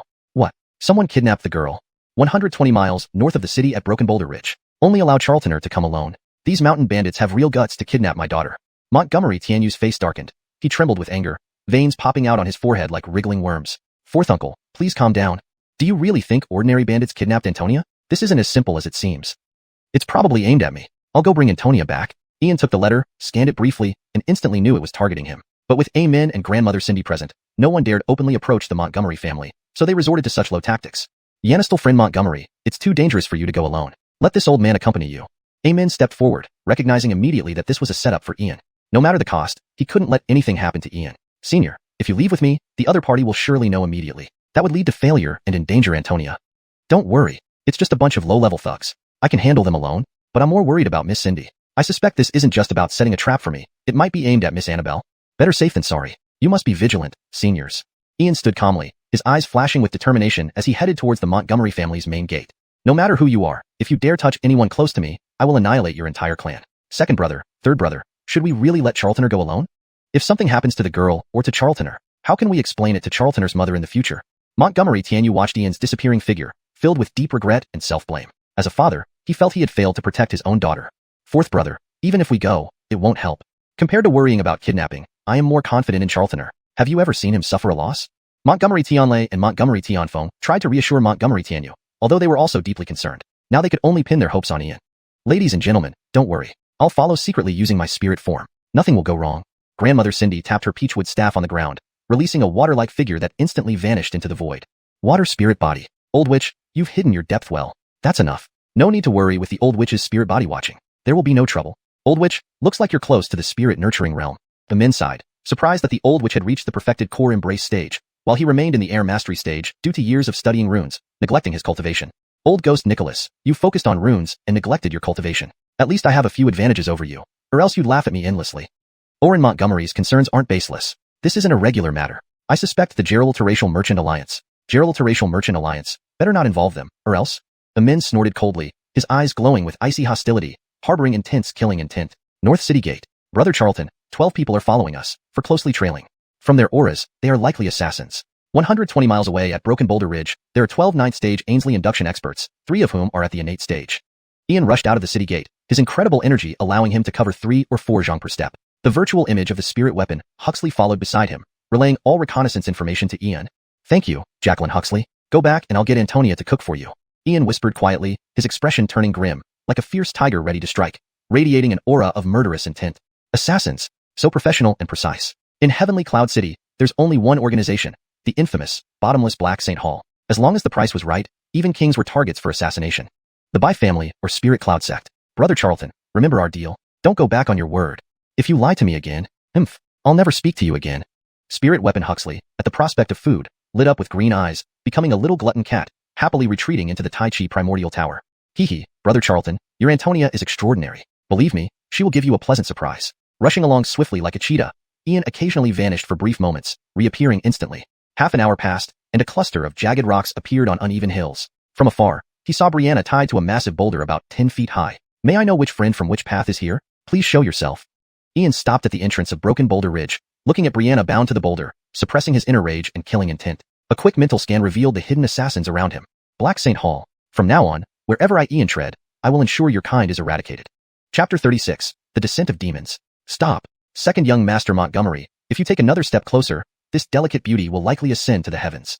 If I were you, I wouldn't act so rashly. Second young Master Montgomery, we've heard that you are a runemaker. Why don't you look around? Before the large stone restraining Brianna, a figure about 6 feet tall emerged, clad in black and wearing a ghost mask, with only a hoarse voice audible. Instantly, 12 black-clad figures appeared with ghost masks, encircling Ian entirely. Each wielded twin daggers that gleamed blue in the sunlight, clearly laced with deadly poison. Speak. What conditions do you demand? Ian stood with his hands behind his back, his expression calm despite facing 12 highly trained elite killers, 2 of whom were at the first stage of innate realm, while the remaining 10 were all above the 6th stage of Ainsley induction. Prioritizing the life of my Antonia is paramount. I cannot act rashly. As long as Brianna remains unharmed, not one of these 12, including the Dark Sanctum's branch members, will be spared.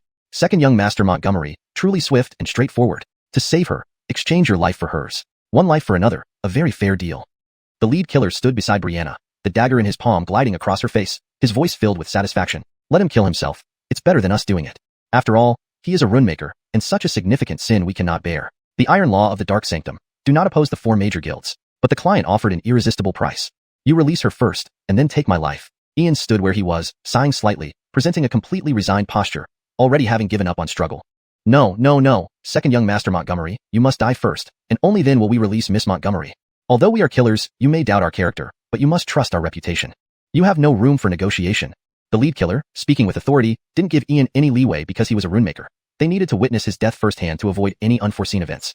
All right, but I have one request. Can I speak with Antonia for a moment? After a brief silence, Ian agreed, abandoning all resistance, his heroic face filled with reluctance as he looked at Brianna. Granted, but you only have 100 breaths. If you try anything, she will die first. The lead killer produced a sachet and placed it under Brianna's nose, waking her up slowly.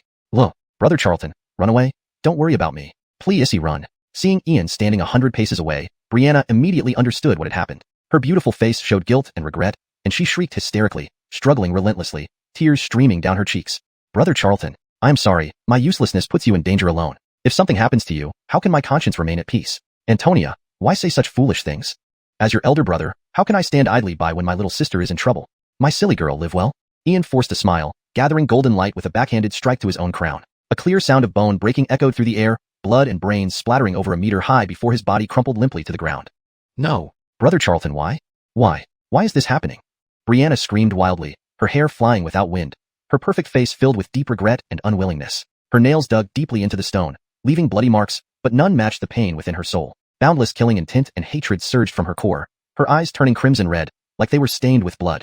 Snap. Miss Montgomery, we keep our promises. You may leave. Do not blame us. Blame the weakness of your Montgomery family, especially the brilliance of second young Master Montgomery. The lead killer walked to Ian's side, checking for 15 minutes to confirm his death before releasing Brianna from her restraints. We are an organization of honor and principles, never killing anyone outside the target. Target dead. Mission complete. Brother Charlton, can you hear me? How heartless and merciless is this world? I'm sorry, Brother Charlton. You were a peerless genius with the potential to become a king, but merely for showing your brilliance, you met this calamity. Blame lies in our Montgomery family's weakness, unable to let you grow fully.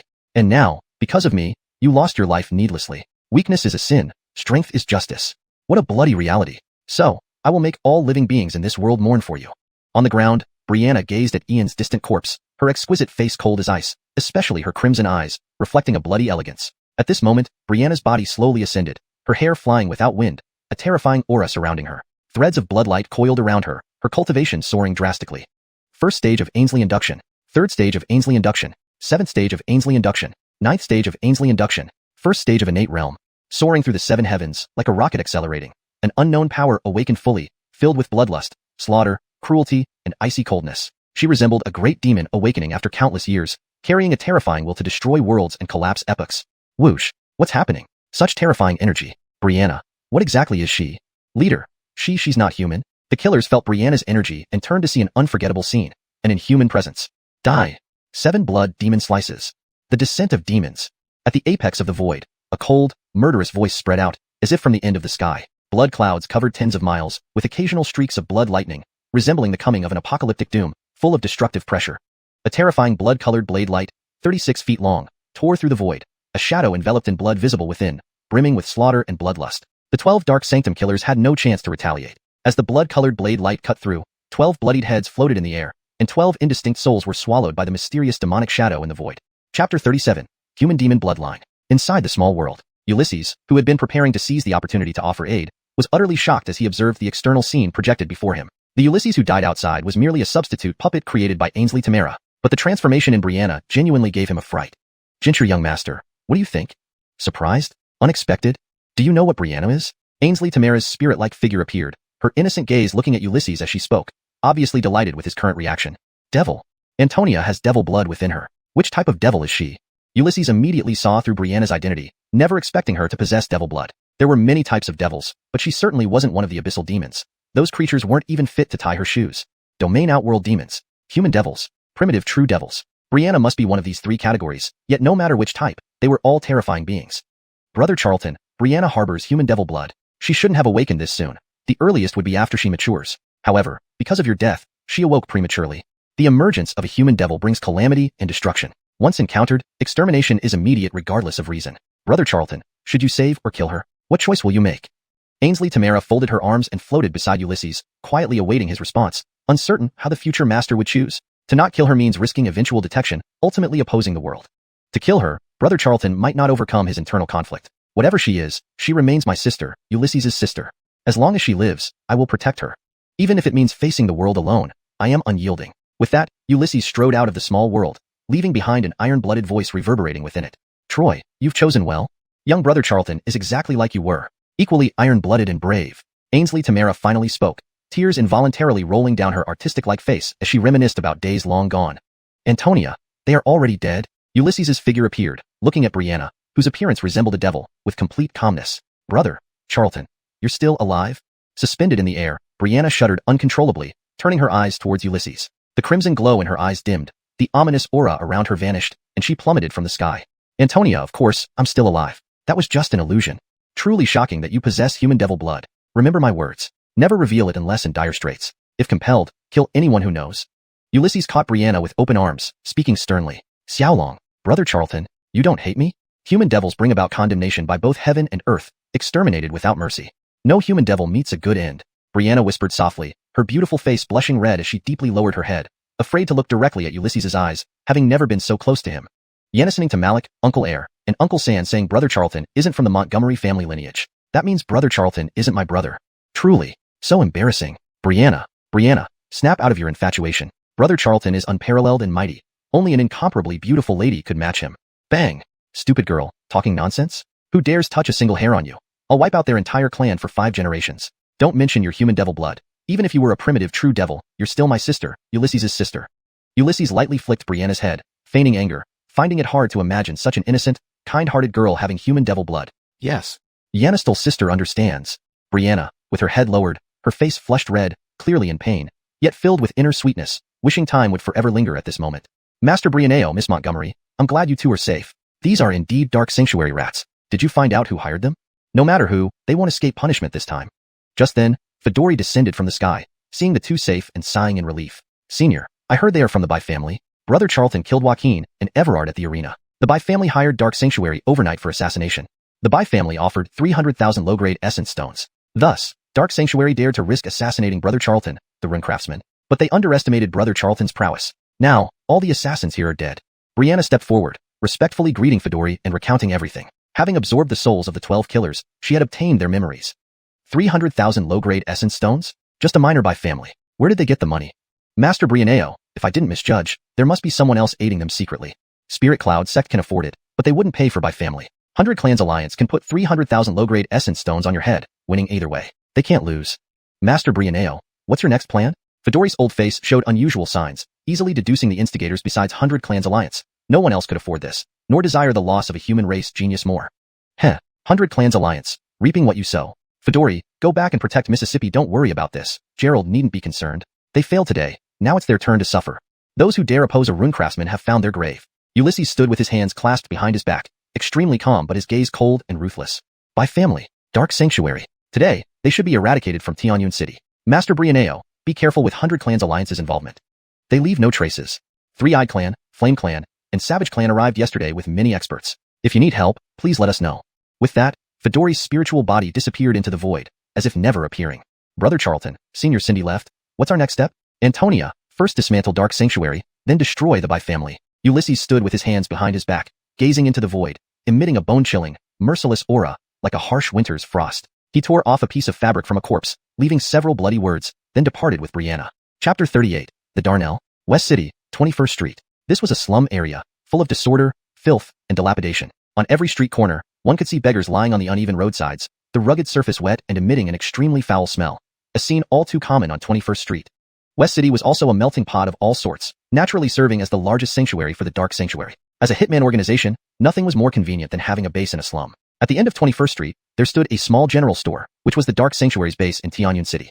Inside the shop, an old man with a weathered face sat on the stone steps by the entrance, smoking his pipe. He was hunched over, blind, missing one arm, and limping on one leg. His remaining eye was clouded, signaling that he was at the twilight of his life.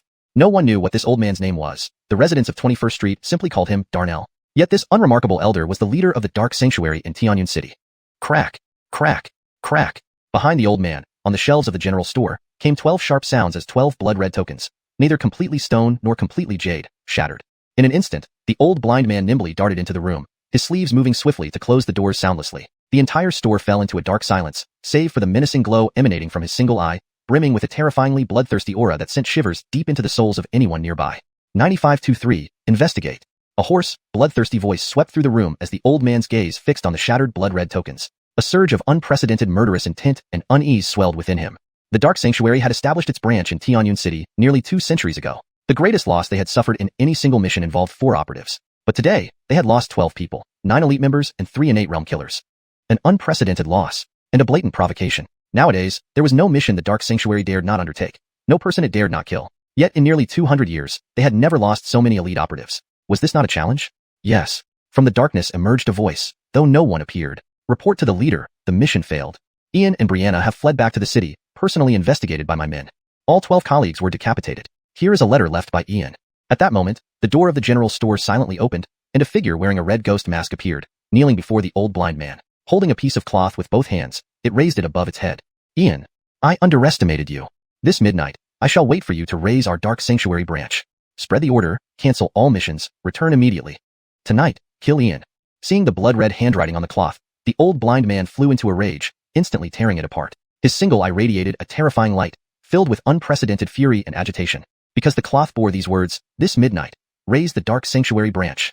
Provocation. An open-faced insult. The Dark Sanctuary, the top assassin organization of the Eastern Domain, with accomplishments including assassinating emperors and saints, had never been provoked like this. If Ian isn't killed, how would the Dark Sanctuary maintain its fearsome reputation? Leader, calm down. Ian's cultivation isn't high, but he is a spirit rank rune master. If Ian dares declare war on us openly, he must have some leverage. Rune masters are notoriously unpredictable. Leader, don't fall for Ian's trap. Moreover, I am sure he will not come alone tonight. There's a high possibility that Chairman Bo Gerald is also. The killer in the red ghost mask spoke. Indeed, Ian's actions amounted to a slap in the face of the Dark Sanctuary, but a rune master had every right to such behavior. No entity was more secretive than a rune master. A consensus in the vast world of Canglan was that one should never make enemies with a rune master unless they could guarantee a one-hit kill. Missing the best opportunity to kill Ian allowed a rune master to prepare fully, causing fear among them because no one knew what means a rune master might employ. Bo Gerald is indeed troublesome, but just troublesome. He's a rune master? Shouldn't we ask a rune master to deal with him? Make a trip to the 100 Clans Commercial Alliance, and give this item to Master Davidson of the Trickhorn clan. The old blind man took out a triangular token from his pocket and handed it to the red ghost mask figure, his emotions now composed. Ian is not the only rune master in the world. Only a rune master can counter another rune master, no matter how talented you are. Tonight, not only will you die, but your clan will also perish. Yes. The red ghost mask figure took the triangular token and silently faded away as if it had never been there. Meanwhile, the old blind man walked to the backyard, approached a well, and jumped in, causing a huge splash. An orb of blood-red light surrounded him as he descended 15 meters underwater, entering a cave beside it. The cave was pitch black, but the old blind man navigated it as easily as walking on flat ground. The cave twisted and turned for thousands of feet. Suddenly, it became spacious, revealing a vast space with a 3-meter-high altar made of bones at the center. Within stood a roughly 2-meter-tall stone statue with a grotesque, hideous face, adorned with curved ram horns, bat wings, covered in dense scales, and possessing 4 arms and goat hooves. If someone were to witness this, they would be shocked to recognize the statue as the legendary Abyss Demon. Greetings, my lord. The old blind man knelt respectfully before the statue, uttering cryptic syllables that seemed to contain a mysterious power. What is it? The statue came to life, emitting a dark force and producing similar strange syllables. Reporting to my lord, the Xianxian secret realm will open in 2 months, but we have yet to identify the type of seal. But after 200 years of investigation, we've determined 3 possible locations, with the most likely being Xianxian Valley. That place has been barren for millennia, shrouded in mist year-round. Might I ask what to do next, my lord? Facing the statue, the old blind man showed utmost humility, almost groveling. Evacuate within a month. This city will be sacrificed in blood. The dark, chilling voice faded, and the eerie darkness surrounding the statue disappeared as if it had never existed. As you command, my lord. The old blind man felt a chill run down his spine, involuntarily drawing in a breath of cold air as he slowly exited the cave. Chapter 39. The Three-Eyed Clan's Runic Master. As dusk fell and the streetlights began to glow, in an alleyway between 20th First Street and 22nd Street, the air rippled, revealing Ian's figure. From his vantage point, he could clearly see the general store diagonally opposite, the base of the dark sanctuary. Brother Charlton, within a radius of 140 rods centered on the general store, all the essence stones have been placed in designated areas, said Brianna, as she materialized from another distortion in the air. Ever since her Huyael blood awakened, she no longer exhibited the gentle and compliant demeanor of the past, but had gained an edge of sharpness and menace. Hup. Antonia, you've done well. With your human demon blood fully activated once, you can reach the 7th level of the Adept realm, which will last for around 300 breaths. In tonight's battle, you will be responsible for eliminating any killers above the 6th level of the Adept realm. The rest of these vermin, we will kill instantly upon activating the runes.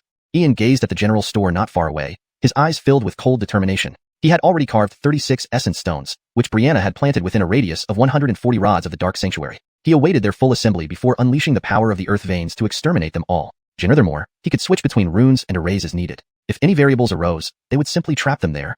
There were also many powerful rune arrays, but unfortunately, his current cultivation level was insufficient. Some required soul force to activate, a power only available to cultivators who had reached the core formation stage and surpassed it, when the 3 souls and 7 spirits converge into a primordial spirit.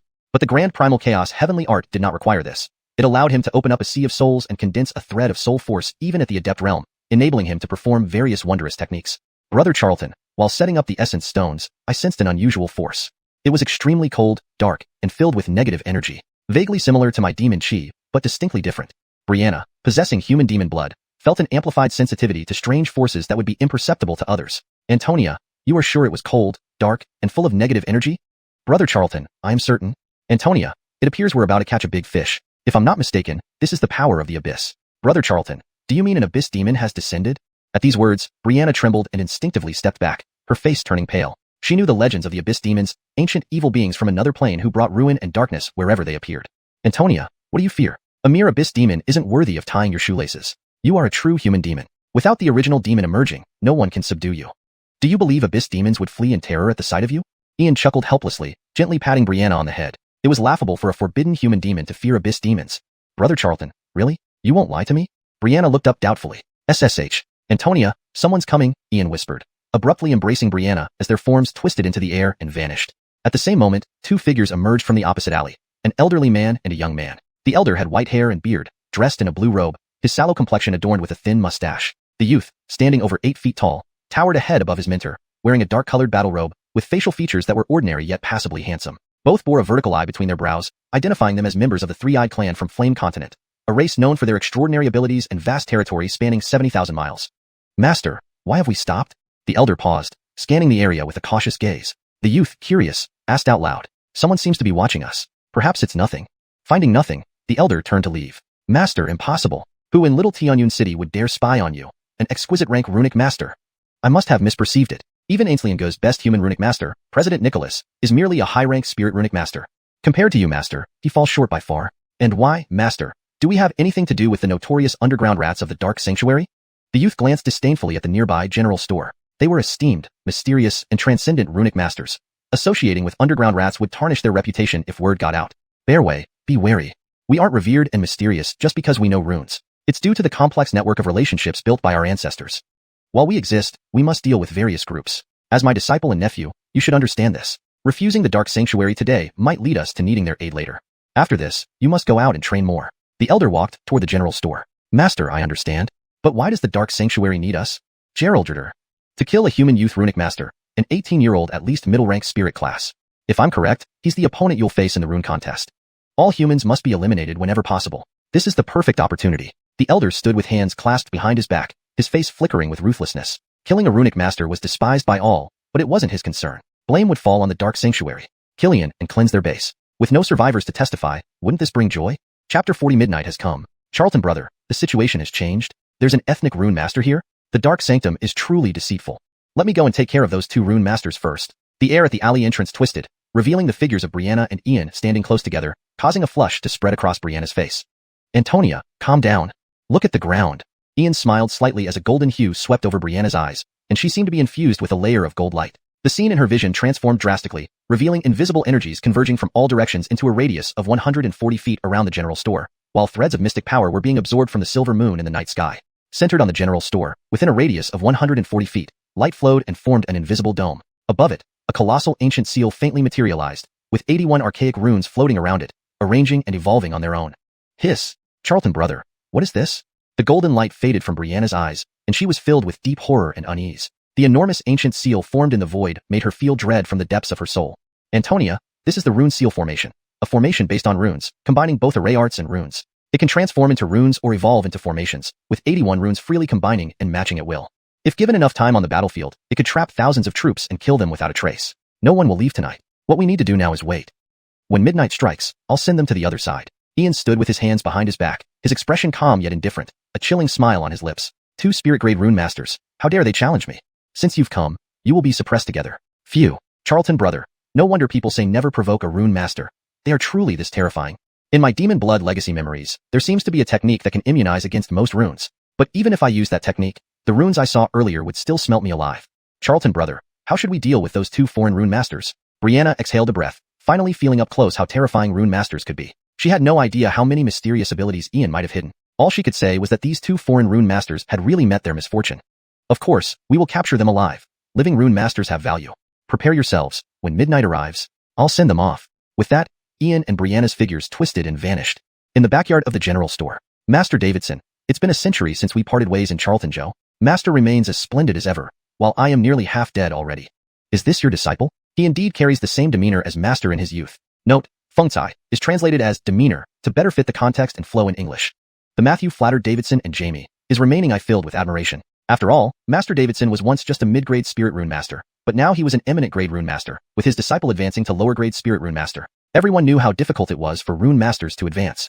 A century of continuous advancement. It was clear Davidson had talent. The better the talent, the more Jeremy liked him, becoming Jeremy's offering. After this night's operation, we will evacuate entirely tomorrow. Old friend, too much praise, too much praise. After a century apart, why are you in such a pitiful state? What happened? Davidson was also very enthusiastic, but when he saw the Matthew's condition, his face showed shock, though inside he was disdainful. 100 years ago, this man was the head of the Dark Sanctum in Charlton, Joe, overseeing dozens of branches. Now, after a century, he was blind, missing limbs, crippled, and demoted here to live out his remaining days. Could it be related to past events? This old thing isn't ordinary. I mustn't let my guard down. Master Davidson, it's a long story, better left untold. Don't worry about Master laughing. I invited you tonight because I need your help against someone. I'm sure Master knows today's mission failed, costing our Sanctum 12 elite members. Only rune masters can counter rune masters. Tonight, we must rely heavily on Master. The Matthew sighed lightly, showing extreme humility and respect, lowering his posture to the utmost. Before leaving, I must offer the final tribute to Jeremy. Whether Ian or you and your disciples, you will all be Jeremy's blood feast. Humanity, the 100 races, you all deserve death. All of you should die. Old friend, no need to worry. Just a young whelp, nothing compared to me. You sent word about the secret of Xianxian mystic realm. Please share, and the prince will remember your kindness. After some polite exchanges, Davidson cut straight to the point. He had another agenda beyond killing Ian, namely finding out about the Xianxian mystic realm. Master Davidson, don't worry. After dealing with Ian, I'll personally lead you there. This secret can't be explained verbally, only seen firsthand. Not out of pretension, but it's indeed the case. All I can tell Master is this. An unparalleled opportunity and supreme fortune. The Matthew leaned close to Davidson's ear, whispering with an air of mystery. Sure, once Ian is dead, I'll take you there. Becoming an offering to Jeremy. Isn't that your supreme fortune? Old friend, you speak frankly. I appreciate it. Be assured, if Ian dares to come, he won't find peace. Davidson felt a chill, cursing the old fox inwardly but wearing a smiling face. Master, I have a request. Speak. Master, Senior, everything is under control. If Ian dares to come, may I challenge him? Old friend, what do you think? Jamie made the request, but Davidson couldn't immediately agree. Although they were in control, he needed to consider the Matthew's response, preserving his dignity. Master, if your disciple desires, why not indulge him? Rune Master duels are often kept secret. Directly killing Ian might be too merciful. Watching him die in despair and defeat, wouldn't that be delightful? The Matthew readily agreed, as neither outcome would allow any escape. Midnight has arrived. Dark Sanctum, I'm here to send you all to hell. At the entrance of the general store, a voice laced with contempt and ridicule rang out. Ian strolled in nonchalantly, hands behind his back. Chapter 41. Is this still human? Clang. In the courtyard behind the general store, Ian's figure had yet to appear when 12 heads were neatly lined up and fell in the center of the yard, appearing before Lao Shizi, Barrow, and Bearway. Yanistal Bradian, you're courting death. The moment Lao Shizi saw the 12 heads, his hunched back straightened abruptly, his withered face flushed with anger. His single eye blazed fiercely, and his whole body trembled with rage. To present 12 heads right in front of Master Barrow was an egregious provocation. If they didn't flay this boy into 1,000 pieces, how could the Dark Saint Hall save face? Brother, calm down. Beware of tricks. Master Barrow's third eye emitted a gray light that swept over the 12 heads but found nothing unusual. However, his expression remained grim. After all, an esteemed runestone master had nearly been frightened by a young whelp, which would be extremely embarrassing if it became known. Ian, get out here. Stop pretending. A runestone master of such renown, would you only resort to underhanded means? If you have the guts, challenge me openly. Bearway, the three-eyed youth, stepped forward into the courtyard, eyes fixed on the entrance, while over 100 hidden killers around them stood at the ready. Huh. A three-eyed runestone master is quite a rare sight. How disgraceful it is for a respected runestone master to conspire with these infamous assassins. Do you think you're worthy to face someone like me, Ian? Ian appeared at the courtyard gate, hands clasped behind his back, unafraid but filled with disdain in his words. You. Bearway was momentarily speechless, unable to retort against Ian's insults, his face darkening further. What do you mean, what? Am I wrong? A bunch of scoundrels. Truly disgracing the lineage of runestone masters. With a wave of his sleeve, Ian showed nothing but contempt and mockery, his words sharp as ever. Enough talk. Ian, I see you dare not.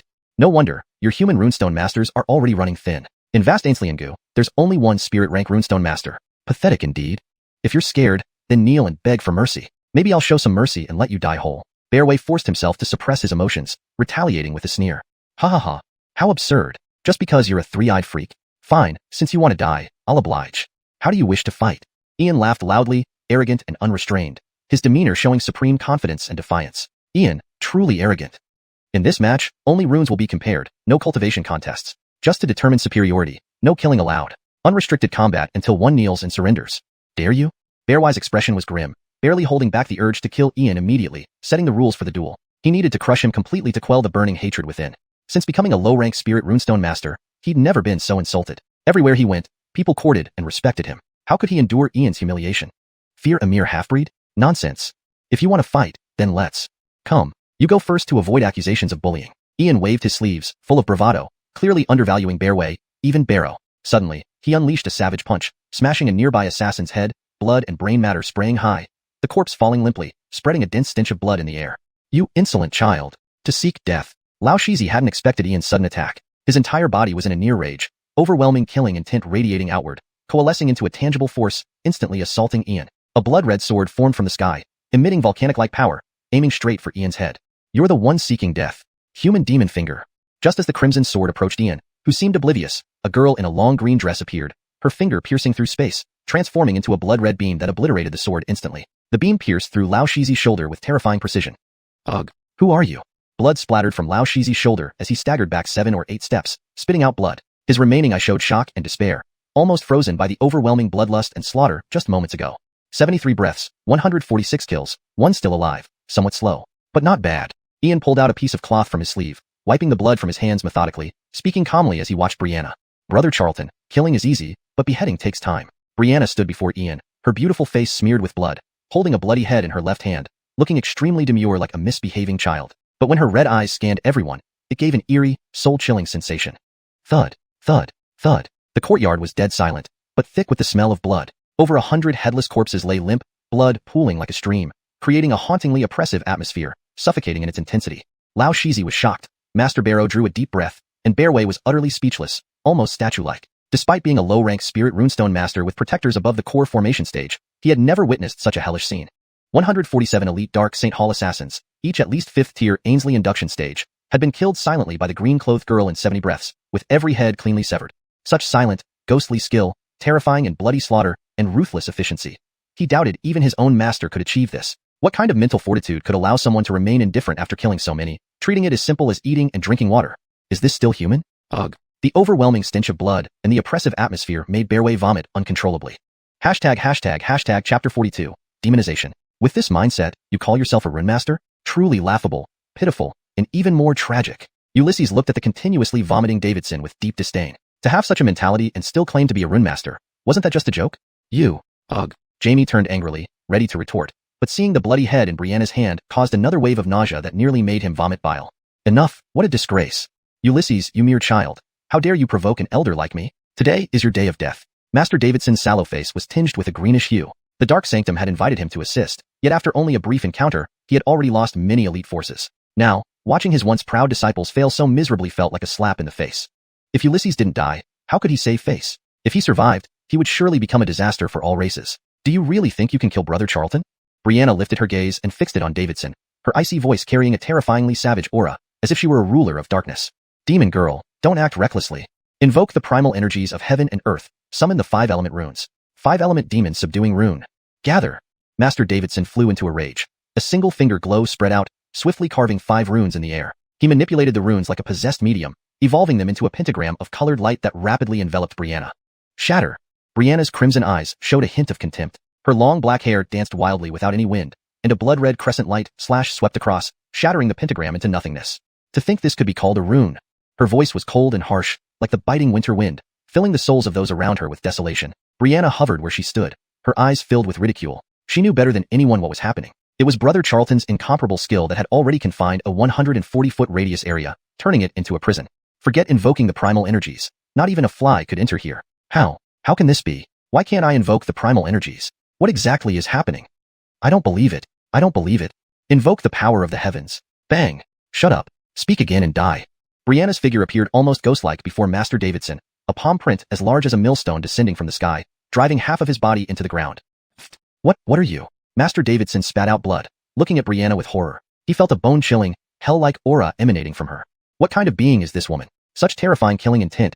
How many people has she killed? Has humanity ever given birth to such a prodigy, and why did we receive no news about her? Looking for death.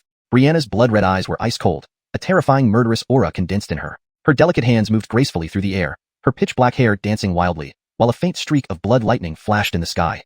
Antonia, spare his life. Kill the old blind man. Ulysses stood calmly with his hands behind his back, seemingly unfazed by everything, though a slight frown creased his brow as he clearly sensed Brianna's murderous intent. The Huyael blood indeed affected her. After this matter, he must teach her a special technique to prevent her heart and mind from being controlled by the Huyael blood, ensuring she controls it instead. Demon girl, little brat Ulysses, you forced me to this. You are all to blame. You will pay the price. Great master, your humble servant offers my soul and life, pleading for your descent. The old blind man's single eye glowed with boundless killing intent. His bloodless, ancient face showed a cruel, eerie smile as he recited a series of complex and ancient unknown syllables. My obedience, any last wishes. In the next instant, the entire space was enveloped in an eerie darkness and chill, an infinite stream of negative energy intertwining, causing a suffocating sense of dread. A malevolent ancient will descended from the abyssal darkness. Master, kill them.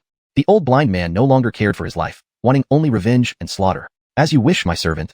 An ancient dark spirit echoed through the void. A shadow of darkness flashed into the old blind man's forehead. Pure darkness enveloped him, his eyes becoming pitch black, bottomless abysses. His injured shoulder healed, and even his blinded left eye and arm restored under the influence of the dark force. His body expanded from 8 feet to over 10, covered in scales, crowned with curved horns, and his arms thickened into razor-sharp claws. Even his legs became cow hooves. Primitive, ferocious, brutal, dark, heartless. An abyssal demon transformation far more evil than any beast. Hiss. Demon, transformation. The old blind man actually conspired with an abyssal demon. Such a near-perfect demon transformation. He completely sacrificed himself. This old blind man has truly gone mad. Master Davidson watched in terror, trembling uncontrollably, a tidal wave of shock crashing over him. Today, escape seemed impossible. The old blind man never intended good. Inviting him for assistance was likely a hidden agenda. Humans are indeed despicable and deceitful, unbearably shameless. Demon, abyssal demon. Master, save us. Jamie stopped vomiting, turned back, and was terrified white, collapsing on the spot, his legs soaked from fear. Weak and insignificant humans, truly a bunch of pitiful worms. You were born to be food for us from the abyss. The Canglan World is our great hunting ground. Soon, the seal will break, and endless darkness and slaughter will return. Wail and despair, weak and insignificant humans. The fully demonized old blind man's voice was like a lamentation, filled with boundless arrogance, as if he saw humans as mere food. Magnificent, supreme, exalted Lord of the Abyss, this lowly three-eyed race member, Davidson, begs to surrender to the Great Lord, begging for mercy. I am willing to offer 100 human virgins each month to the Great Lord for enjoyment. Master Davidson emerged from the soil, kneeling before the demonized old blind man, practically groveling. Shameless. Brother Charlton was right, a disgrace among rune masters. Brianna's blood-red eyes glowed with killing intent, an ice-cold aura surrounding her, her voice full of disdain and contempt. Chapter 43. The Humiliated Demon. Antonia, even among the 9 sons of a dragon, each is different. Let alone this group of alien races, just the projection of a lower demon has made them beg for mercy on their knees. If it were a lord-level demon, they would have been licking boots long ago. Bullies thrive on the weak, it's in their nature. Getting angry at them would only demean ourselves. Ian stood with his hands behind his back, stretching lazily, his eyes filled with indifference and disdain. Clearly, he didn't take the demonized old blind man seriously at all. It's time to end this. Today, the rune array from the 3,000 Great Worlds is being revealed to the world for the first time. It should be more than enough to exterminate this demon. Tiny and insignificant human, I never thought you'd have some insight. Indeed, I am a lower abyssal demon. But for an insect like you, one finger is enough. Die. The demonized old blind man's eyes turned as black as night, and his terrifying claws tore through the air with a piercing sonic boom. An overwhelming surge of dark power burst forth, its unmatched might charging straight toward Ian's head. In the void, a pitch-black claw-shaped beam appeared, radiating the unique aura of darkness. Demon, you must die. Antonia, step back, let me handle this. Brianna's eyes turned blood red, about to activate her human demon blood once again, but Ian held her shoulder, pulling her behind him. Facing the surging black claws, Ian stepped on the ground, releasing golden true chi that rippled outward like water, layer upon layer, shimmering brilliantly. Boom! A thunderous explosion echoed through the void. 140 feet wide area immediately rose with 36 beams of light, and 81 ancient runes floated in midair, forming a massive circular seal that completely sealed off the region. On the pure golden arc-shaped barrier, mysterious lines and strange patterns emerged, resembling a colossal prison. Under the dark and dim night sky, the 36 beams of light and the towering rune seal, standing dozens of feet high, were exceptionally conspicuous. Powerful elemental fluctuations surged from all directions like tidal waves. It's no wonder I couldn't draw upon the elemental energy of heaven and earth. It turns out you had already set up this cowardly rune array, gathering energy into runes, forming seals in the void. This is the technique of a heaven-rank great rune master. Ian, you're just a despicable child. You're actually a great rune master. How shameless, how utterly shameless. For a revered great rune master to play such a deceitful game, you. Ambrose's sallow face turned deathly pale. His finger trembled as he pointed at Ian, his heart seething with anger, resentment, and shock. If he hadn't seen it with his own eyes, he wouldn't have believed it was real. A teenage great rune master, an 18-year-old great rune master. Throughout the history of cultivation in the Eastern Domain, there has never been such a presence. The youngest great rune master was born among the 100 clans, but was already 100 years old. Compared to Ian, he was nothing. Yet, such a great rune master used such underhanded means. If you had revealed your identity earlier, even if I had 10 times my courage, I wouldn't dare oppose a great rune master. Heaven-rank great rune masters transcend racial boundaries and represent true entry into the extraordinary realm. Not only will we not escape today, but the Trisai tribe will also suffer. You vile, ignorant, and insignificant human, you have thoroughly enraged me. You will pay for your actions. All rune masters must die. Abyssal magma. The demonized old blind man was furious beyond measure. His body grew from 10 feet to nearly 13 feet tall, and a pair of huge bat wings appeared on his back. His entire body turned a deep crimson as fiery lava erupted from his mouth, spreading a wave of scorching heat that turned the surrounding area into a sea of red magma, emitting a pungent sulfuric odor. Darkness and intense heat, flames capable of melting the void, roared like a giant wave toward the ancient wasteland. Haha. Finally, you've fully transformed into a complete demon form, making all my efforts worthwhile. Though you are just a lower demon, your body contains supreme materials for refining weapons. Let's see how your abyssal magma compares to my 3-flavor true fire. 3-flavor true fire seal. Burn. With a sweeping motion, Ian activated the giant rune seal, which instantly transformed from pure gold to a tricolor pattern of red, blue-green, and orange. Unfathomable power permeated the universe as the tricolor flames descended in a triangular formation. In an instant, the abyssal flames on the ground were entirely consumed by the 3-flavor true fire, which then grew from 1 foot to nearly 3 meters high, quickly engulfing the demon. Shield of darkness. Cowardly human, prepare to die. The demonic figure rapidly retreated, cloaked in dense dark power that formed a massive black shield in the air. Yanis, an arrow released from a bow, he charged forward at incredible speed, his sharp claws aimed directly at Ian's throat. Righteous Ainsley, eternal throughout heaven and earth. As words manifest law, righteous chi eliminates all evil. The word is sword. Ian swiftly moved away, his body emitting a faint white glow imbued with divine majesty and grandeur. His words carried immense sacred power, and the giant rune seal evolved again, enveloping him in an overwhelming wave of righteousness. Various phenomena accompanied him.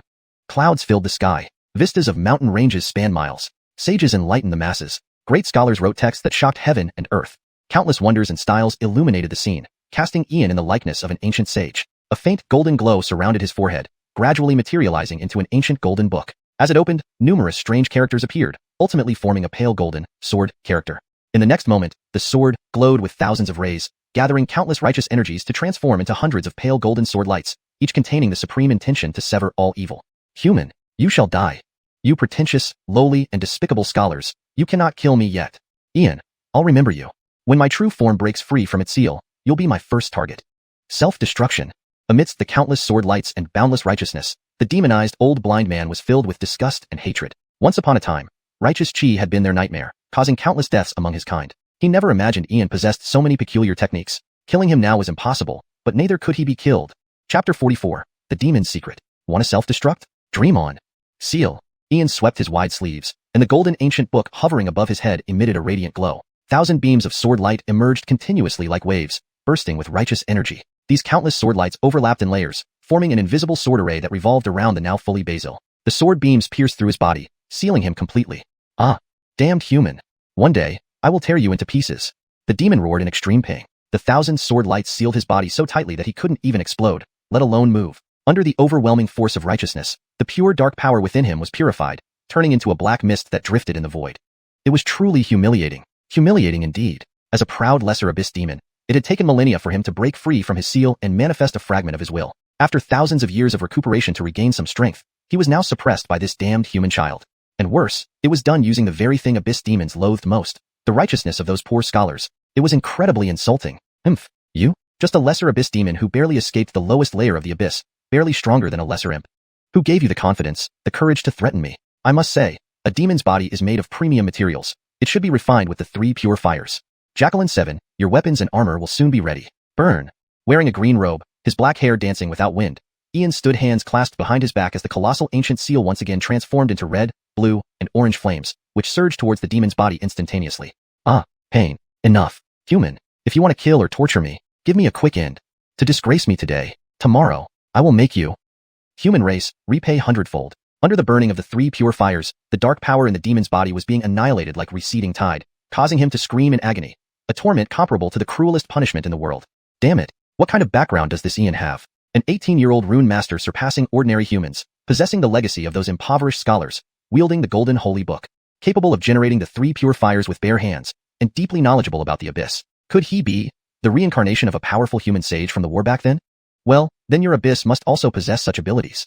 Ian raised his hand, and the ancient seal in the air shifted once more. A magnificent aura condensed in the sky, surrounded by countless runes. A 7-foot-long snow-white spear appeared in midair and slowly fell into Ian's hand. Wisps of white lightning danced along it, radiating a sacred and mysterious presence.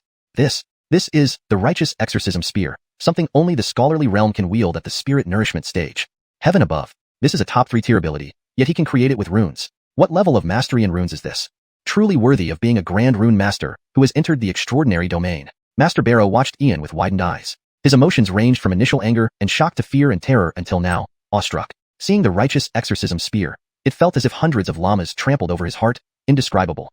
Retribution, it was simply absurd. His own fate and future of the race were still unknown. A heaven-rank rune master, an existence that has already entered the extraordinary domain, whose every move can decimate cities and nations.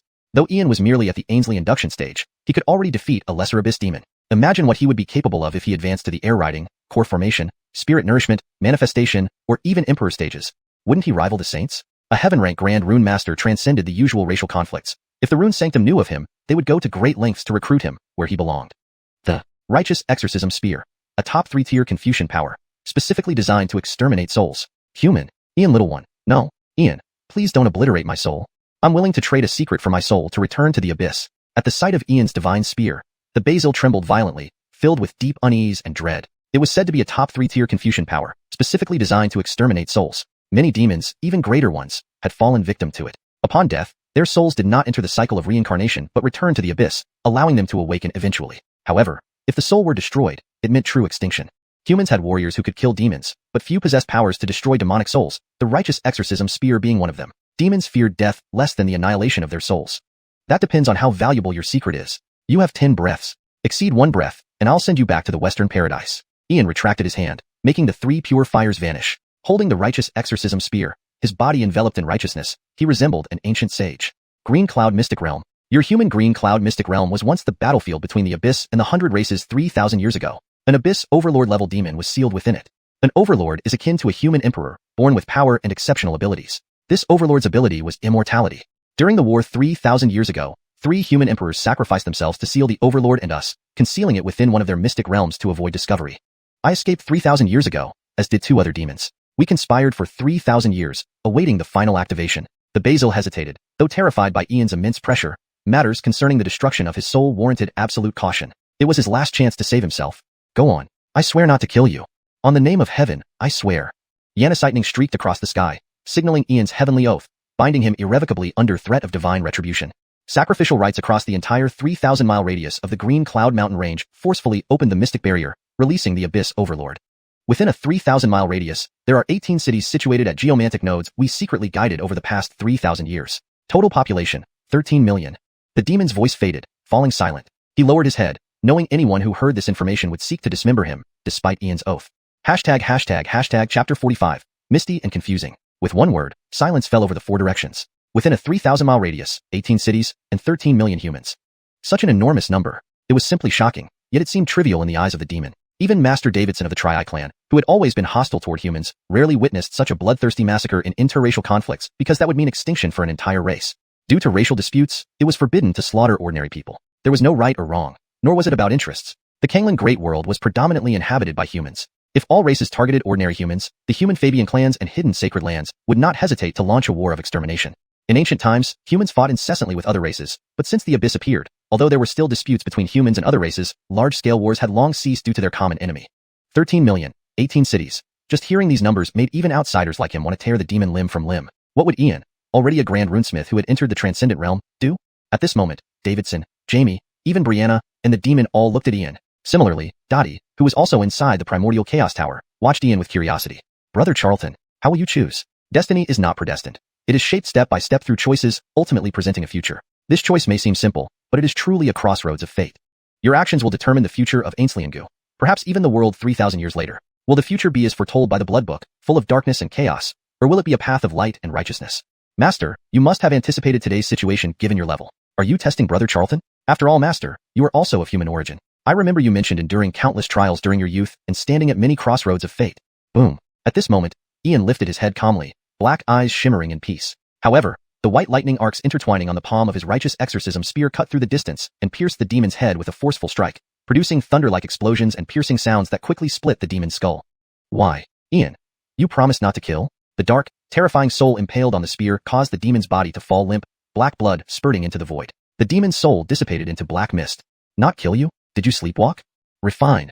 Ian swept his sleeves, summoning the 3 pure fires with the ancient seal in the void, engulfing the demon's body. In moments, 3 pitch-black scales and 3 ink-black bones were refined from it. If you didn't die, what face would I have left? But killing you is one thing. Concerning the Xianxian secret realm, that has nothing to do with me. Brother Charlton, what should we do with them? Brianna approached slowly, her beautiful face cold and fierce, exuding an intangible sense of pressure. 7 Jacqueline, what do you think? Ian stood with hands behind his back, his heroic face calm and steady. Seeing his methods and witnessing today's events, he believed they would be terrified, whether killed or spared. No one dared oppose him anymore. Brother Charlton, only the dead can keep secrets. Brianna's voice turned chillingly cold, her black eyes turning crimson, her black hair faintly bloody red, filled with bloodlust and killing intent. Plop. Master Montgomery, please show mercy and spare our lives. The old man and my disciple have never seen Master Montgomery, nor do we know what happened. We will keep today's events a secret forever. Please have mercy, Master.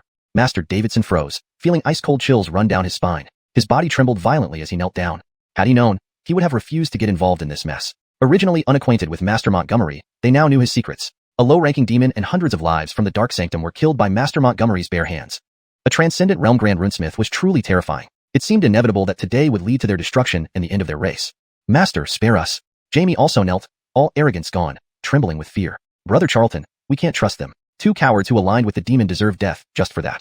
If we let them go today, who can guarantee they won't betray us during the Abyss invasion? They would surely be the first to lead the invaders. Since Brianna awakened her Huyael bloodline, her personality changed, ruthlessly eliminating anyone who threatened them. 7 Jacqueline, hold on. I need to ask some questions. Davidson, who gave the Bai family 30,000 low-grade spirit stones to hire the Dark Sanctum to kidnap 7 Jacqueline and secretly eliminate me?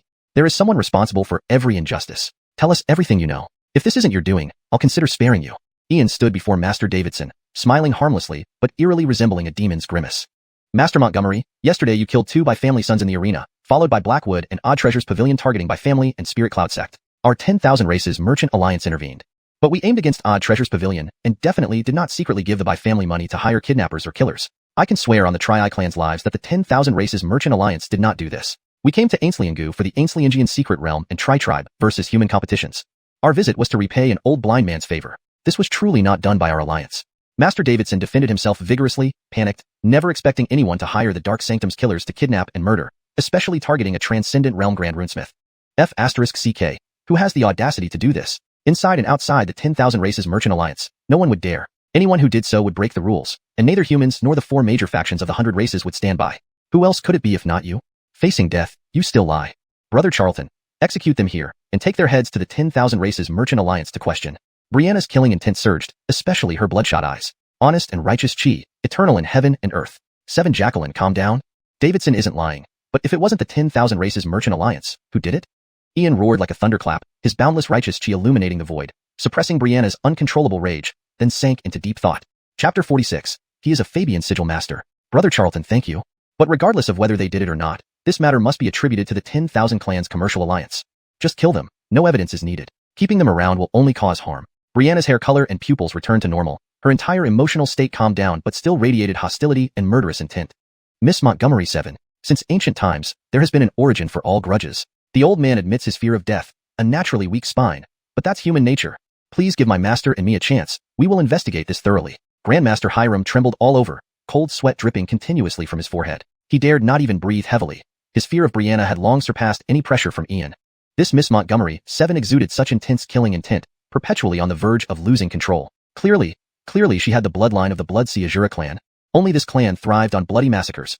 Once in a frenzied state, they didn't recognize friends or foes, slashing indiscriminately. Azuras achieved enlightenment through killing. If this issue isn't resolved today, what if Miss Montgomery 7 goes to Flame Continent?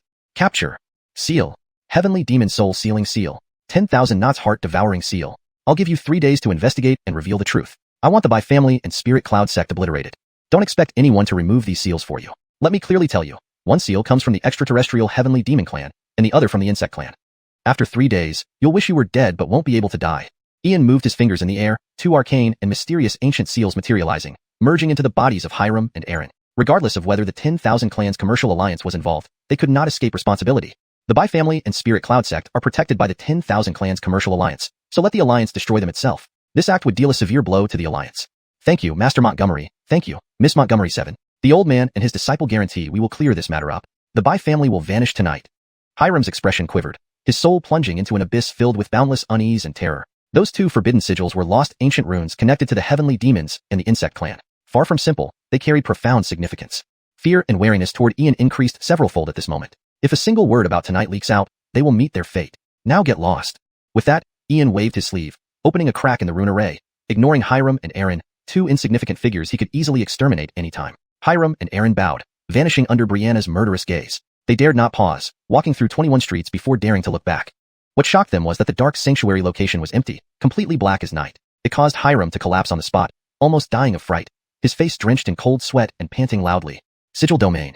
Void Field. Ian is not just a Heaven-tier Sigil Master, but a Fabian who commands a domain. In other words, he is a Fabian Sigil Master. Even if not, he is at least a quasi-Fabian Sigil Master. He is only 18 years old. No wonder he can harness sigils to perform divine abilities. Clearly, he is an unparalleled Fabian Sigil Master. An 18-year-old Fabian Sigil Master, unmatched throughout history. He is a peerless prodigy unseen since ancient times. Master, what happened? Aaron approached, gently asking as he supported Hiram. Disciple, remember my words. Tonight we went drinking and whoring at Haley Tower. Beyond that, we went nowhere and know nothing else. This disaster may also bring opportunities. Ian is not just a great sigil master. Hiram's pale face turned to the 21st level staircase, bowing deeply. Whenever a Fabian sigil master appeared, regardless of race, a sigil master must bow respectfully. Irrespective of identity, background, or status. Learning does not depend on age. Wisdom comes first. Master, you're bowing to Ian as a disciple? Even if he is a smash. Foolish creature, remain silent and bow. He is not just a great sigil master but a Fabian sigil master. Before Aaron finished speaking, he was slapped hard by Hiram, who forcibly bowed him. No one could offend or belittle a Fabian sigil master, whose status equaled kings and semi-saints. Forget bowing. If Ian wished, Hiram would gladly serve as a servant. An 18-year-old Fabian sigil master, never seen in a lifetime. None other in the world exists. What? Fabian? Aaron's heart plunged into silence, unable to imagine further. His master's knowledge wouldn't err on this. He, Ian, is a Fabian sigil master. At just 18, who taught him? How could he exist? Just a lowly lower spirit rank sigil master dared challenge Ian? Where did he find the courage?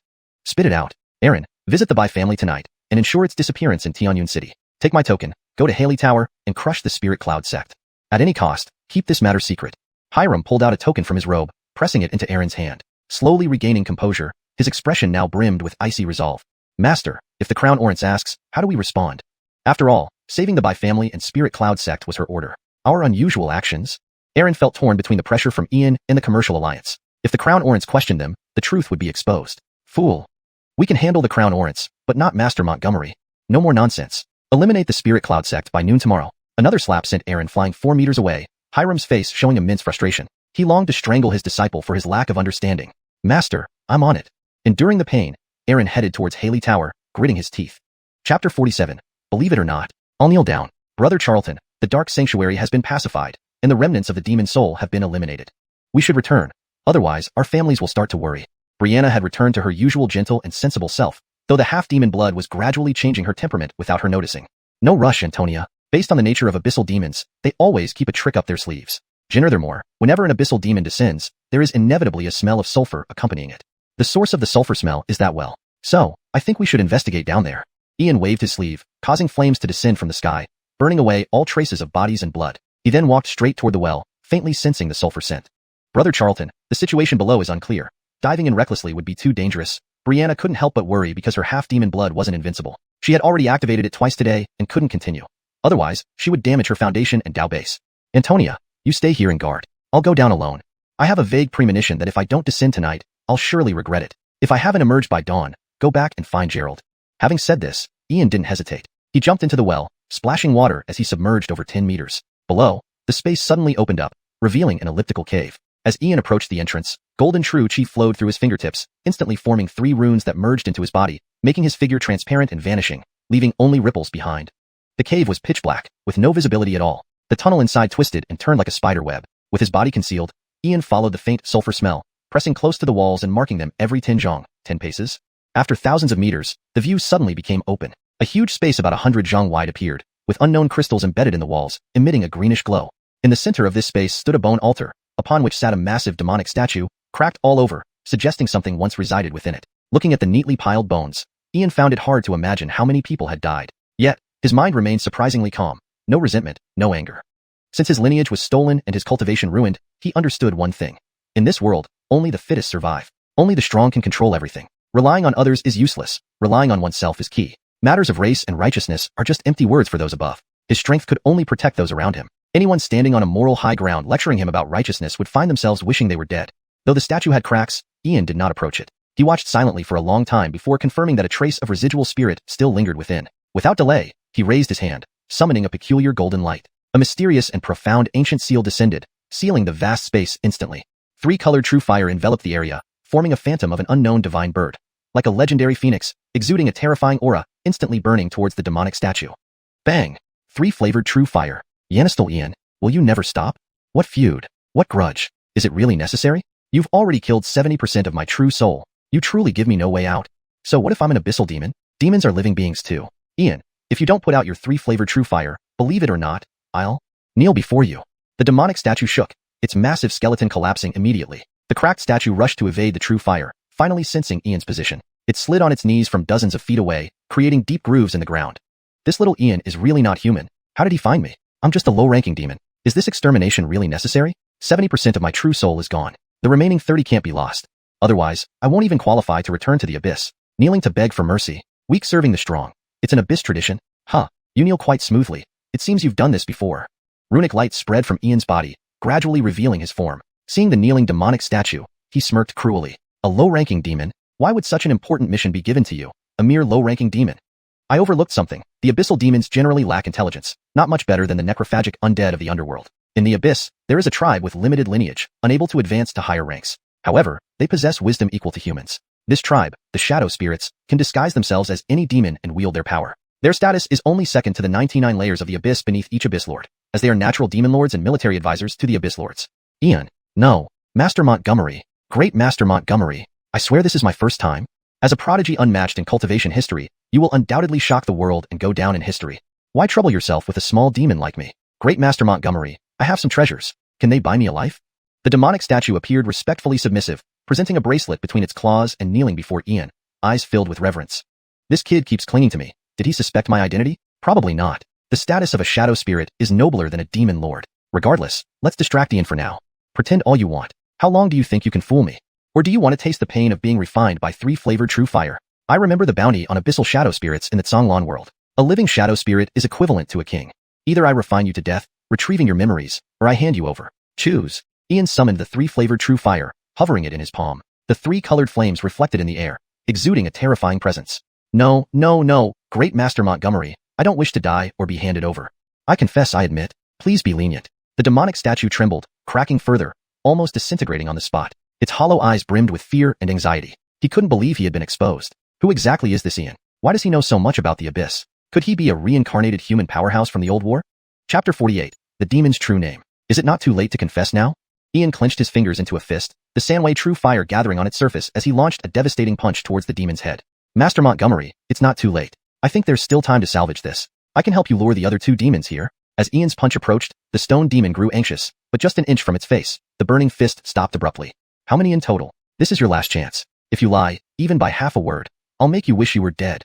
The Sanwei true fire around Ian's fist flared violently, extending over a foot high, emitting an overwhelming aura that seemed capable of incinerating everything. 3. There are 3 more demons. One is the Crossroads demon, who specializes in luring humans into signing contracts and collecting souls. One is the Shadow demon, hidden in the dark sanctuary of Xianxia, responsible for training shadow assassins. The last one is the Giant Strength demon, who secretly established the Evil Moon sect, gathering those who revere the Abyss and worship darkness among humans and other races. These 3 demons are all mid-level demons, equivalent to the core formation or essence gathering realms, under my direct jurisdiction and command. Besides releasing the Lord, we have another secret mission, finding the Child of Darkness foretold in our Abyss ancient prophecy, which has been passed down for 10,000 years. According to the prophecy, the eastern domain of the Azure World is where the Child of Darkness will be born.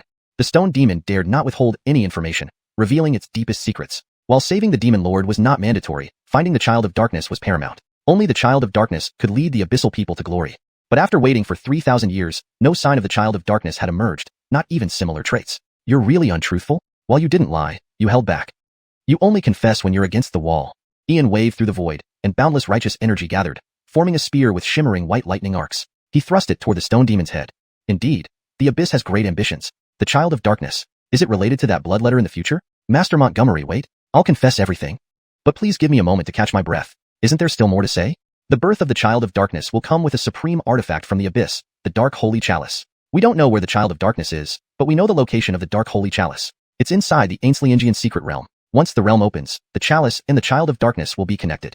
He will definitely go to the Xianxian secret realm. The stone demon revealed its final secret without any reservation, knowing that Ian was ruthless. My lord, I apologize. I am the last of the dark spirits in the Abyss. There are 3 unfilial sins, none greater than childlessness. You will be replaced by a greater demon, but if I die, the dark spirit race will be extinct. Better you than me. You're smart not to lie. Since you're cooperating, I can give you a quick death. Choose how you want to die. Ian stood calmly, having obtained enough information. This demon was no longer useful and must be sent to the Western Paradise. Mercy to enemies is cruelty to oneself. What? Master Montgomery, don't kill me. I'm useful, and if I die, the 3 demons will sense it, losing the opportunity to capture them all. I also know a secret of your family, one you might not even know.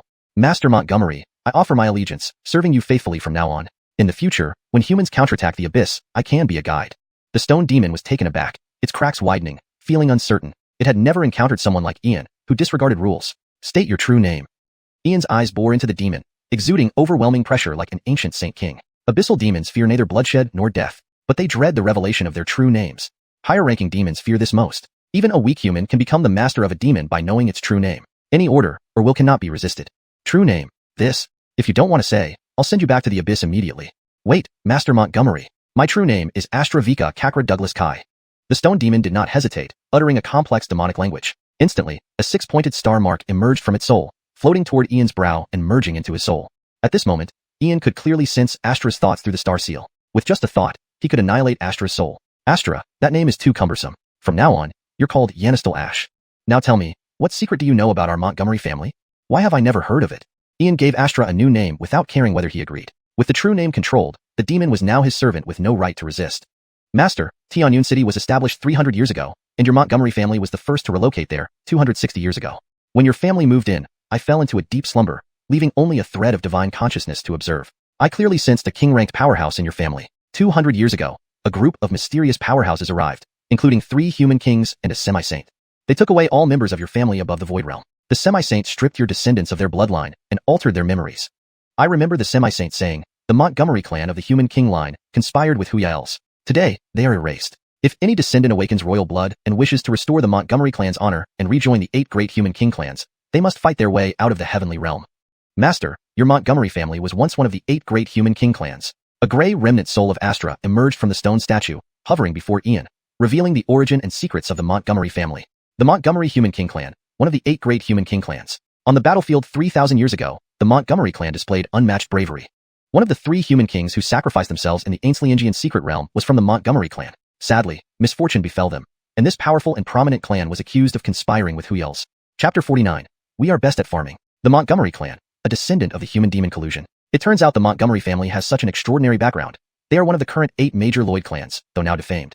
No wonder that Antonia in this generation awakened with human-demon blood. There is so much hidden behind the scenes. Although I am not a direct descendant of the Montgomery family, there's also Lloyd blood within me. It seems the background of the Montgomery family is indeed extraordinarily complex. Whether it was colluding with human demons or had some ulterior motive, only heaven knows. Let's see what happens in the future.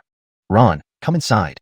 Ian's thoughts stirred, and a microscopic crack appeared before him, a clear entry to his microcosm. This miniature world provided him with endless elemental energy, functioning like a storage space, perfect for keeping Ron.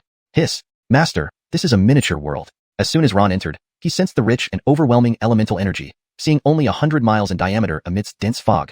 Obviously, it was still a developing miniature world. To possess a companion primordial microcosm, how rare is that? Yes, absolutely no mistake. This master must have an incredibly grand origin and background, virtually terrifying in existence.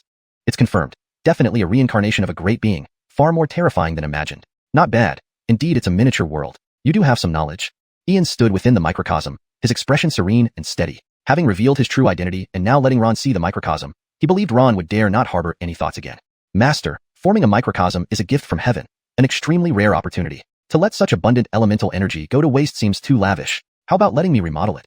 This bracelet contains all my assets, precious materials, abyssal specialties, and seeds from various spirit plants. In the barren environment of the abyss, they still manage to grow and thrive. If planted in Master's microcosm, their efficacy would certainly exceed tenfold. And our abyssal spirit plants are invaluable treasures, beneficial for Master's future cultivation, enhancing the microcosm as well. What does Master think? Ron moved closer to Ian, feeling the richness of the elemental energy, deeming it a huge waste if not utilized properly. For now, it served only as supplementary replenishment for Master.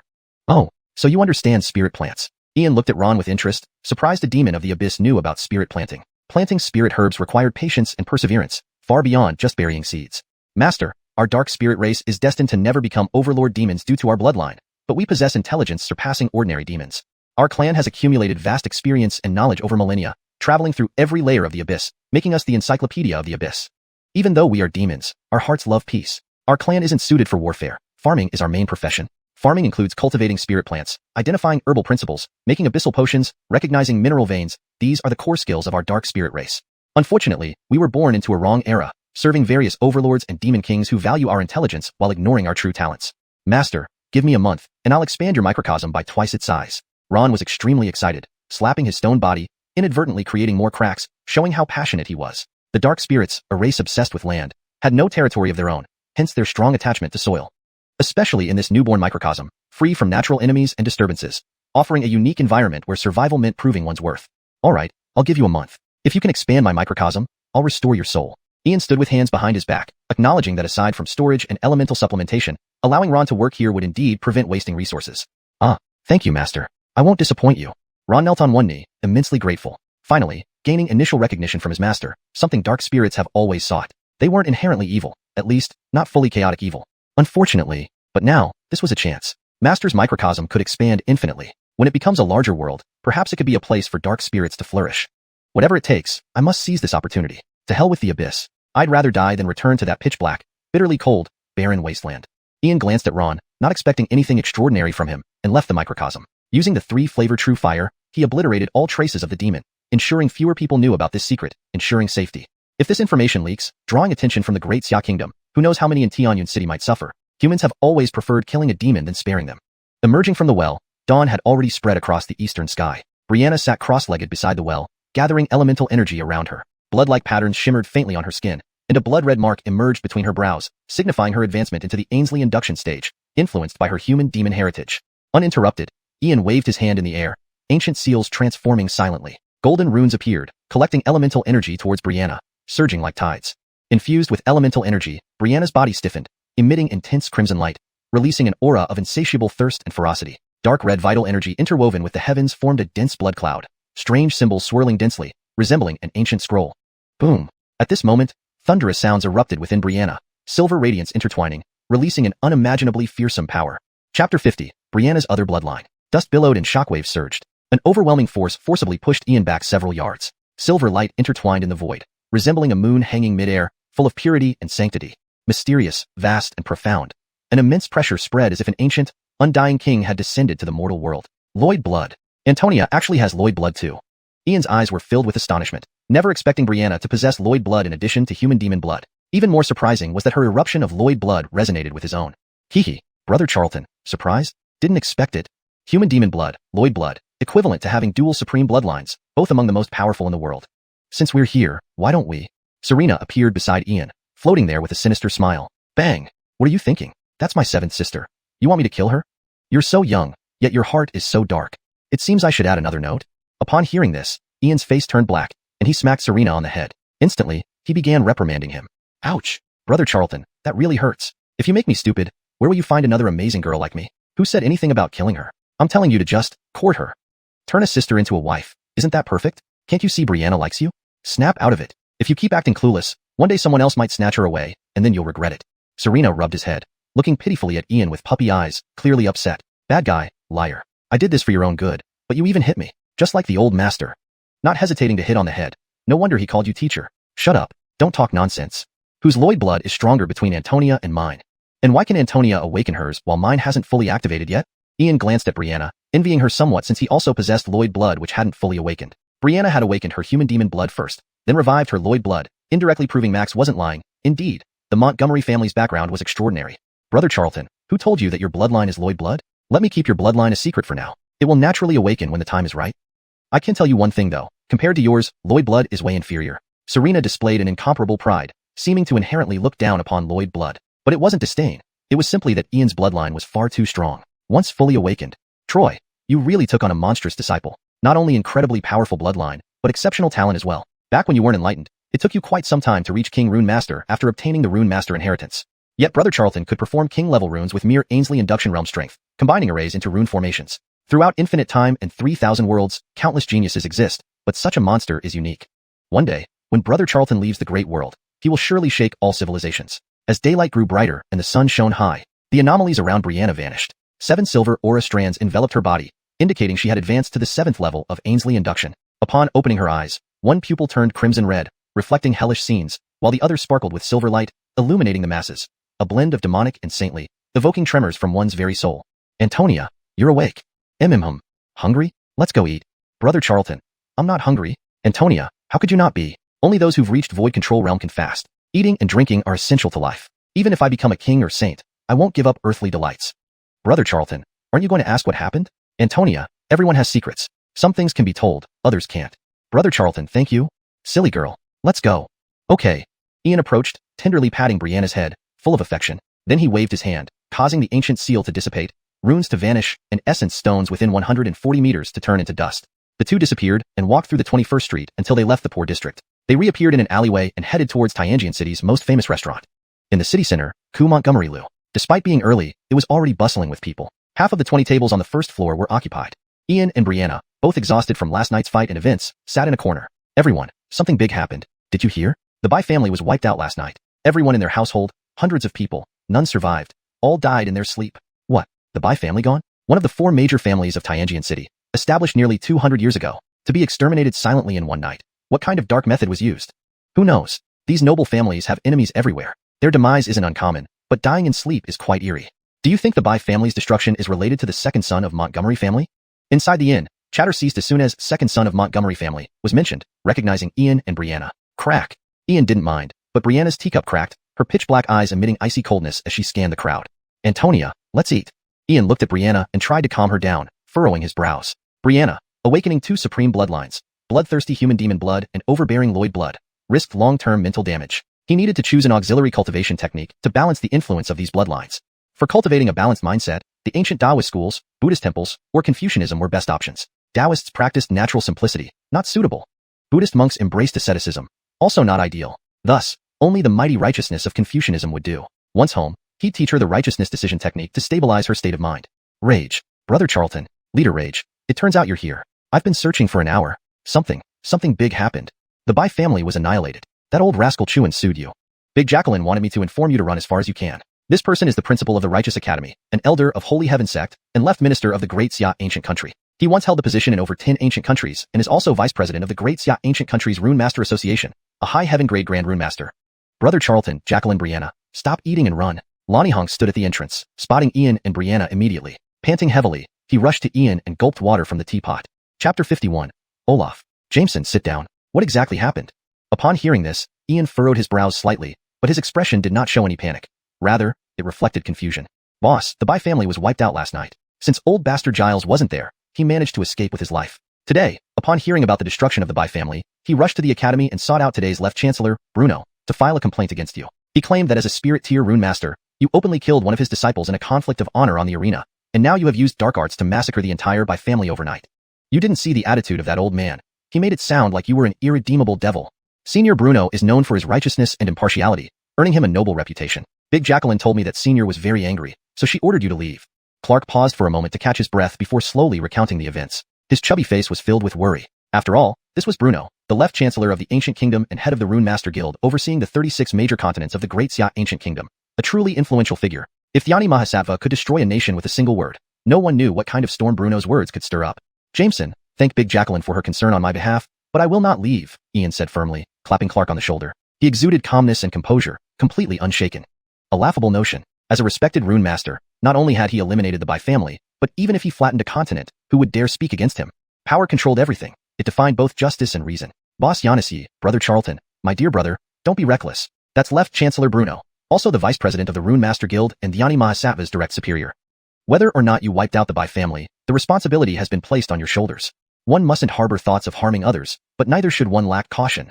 Yanison to your brother, you and Jacqueline Brianna should leave immediately. You can't delay any longer, or else Olaf, a disciple of Bruno, will come looking for you. Big Jacqueline might not be able to hold him off. Clark was deeply concerned, pacing back and forth in agitation, almost desperate to drag Ian away. While he had seen many people remain calm under pressure, he had never seen anyone remain as composed as a seasoned dog in such a life-threatening situation. It's too late, they're already here. Brianna remained silent, her eyes fixed on the entrance. When she saw someone rush in, her beautiful face spread into a mocking smile. To think someone wanted to make a move against Brother Charlton. They must really want to court death. Damn it, they're really here? Are they dogs? Boss Xianxia, this is Olaf, a personal disciple of Senior Bruno. He's an 8th Heaven Airstride Realm powerhouse, ranked 5th in Ainsliangu Academy, and among the top 10 young generation in Ainsliangu City. Moreover, it's rumored he has condensed a silver holy book, hailed as a genius that comes around once every 1,000 years.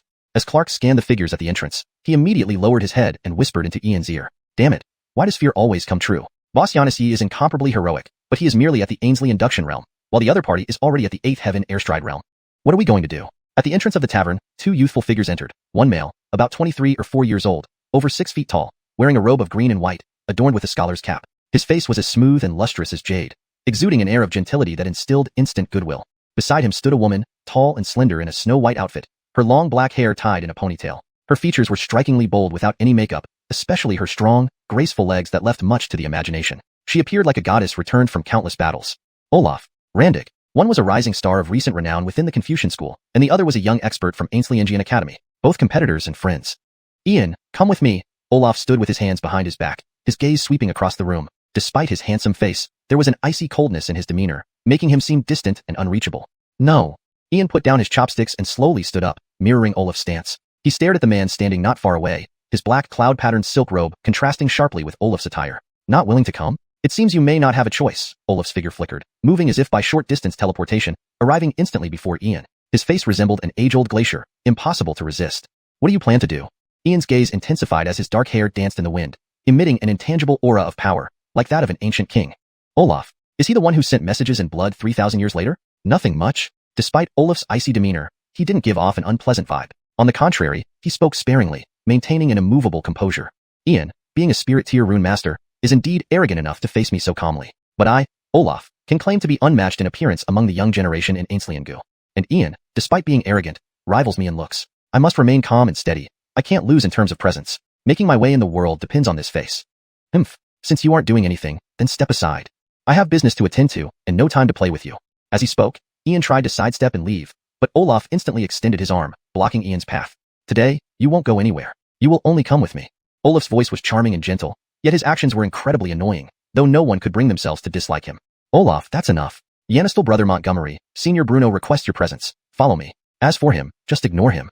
Randig smacked her forehead, nearly falling over, her face flushed with embarrassment, feeling she couldn't stay a moment longer. Though Olaf often appeared aloof and cold, he was essentially a fool. Blue Xiang, you can ignore my existence, but he cannot. Since I, Olaf, exist, why must you, Ian, exist? I wish to challenge you and determine who is the first handsome man of Xianxia. With that, Olaf elegantly held a strand of hair between his fingers, exuding grace and poise typical of a refined gentleman. I can tolerate being surpassed in strength, but absolutely not in looks, charisma, or image. In this world, it's all about the face. Chapter 52. I challenge you to a Ynisterary duel. Adam's words left the tavern in dead silence. Randig slapped her forehead. It was unbearable, wishing she could find a crevice to crawl into. Clark was dumbfounded, his mouth twitching wildly, completely speechless. Brianna also fell into a brief silence. You win. You are the most handsome man of Xianxia. I willingly admit defeat.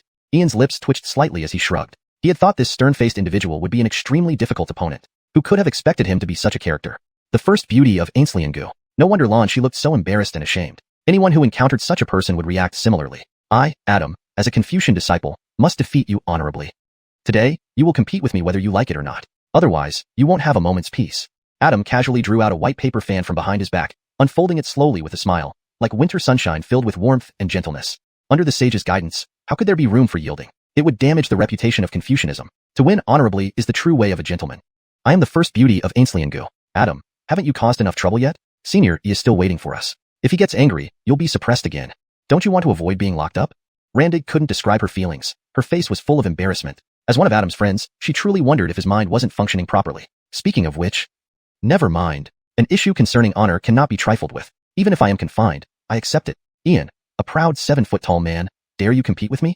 Adam's heart paused, but his face remained calm. Even if he were to be confined by his teacher, he would challenge Ian today. The title of the first beauty of Xianxia is something I will not let go. Heaven above. Why be born when Ian already exists? Adam, you, one of the top 10 young experts of Xianxia, can you show some shame? You are an advanced aerial realm expert, while my brother Kane is only at the Ainsley induction stage. How could he possibly be your match? Moreover, brother Kane has already admitted defeat. Still rambling on, what kind of Confucian disciple and sage descendant are you?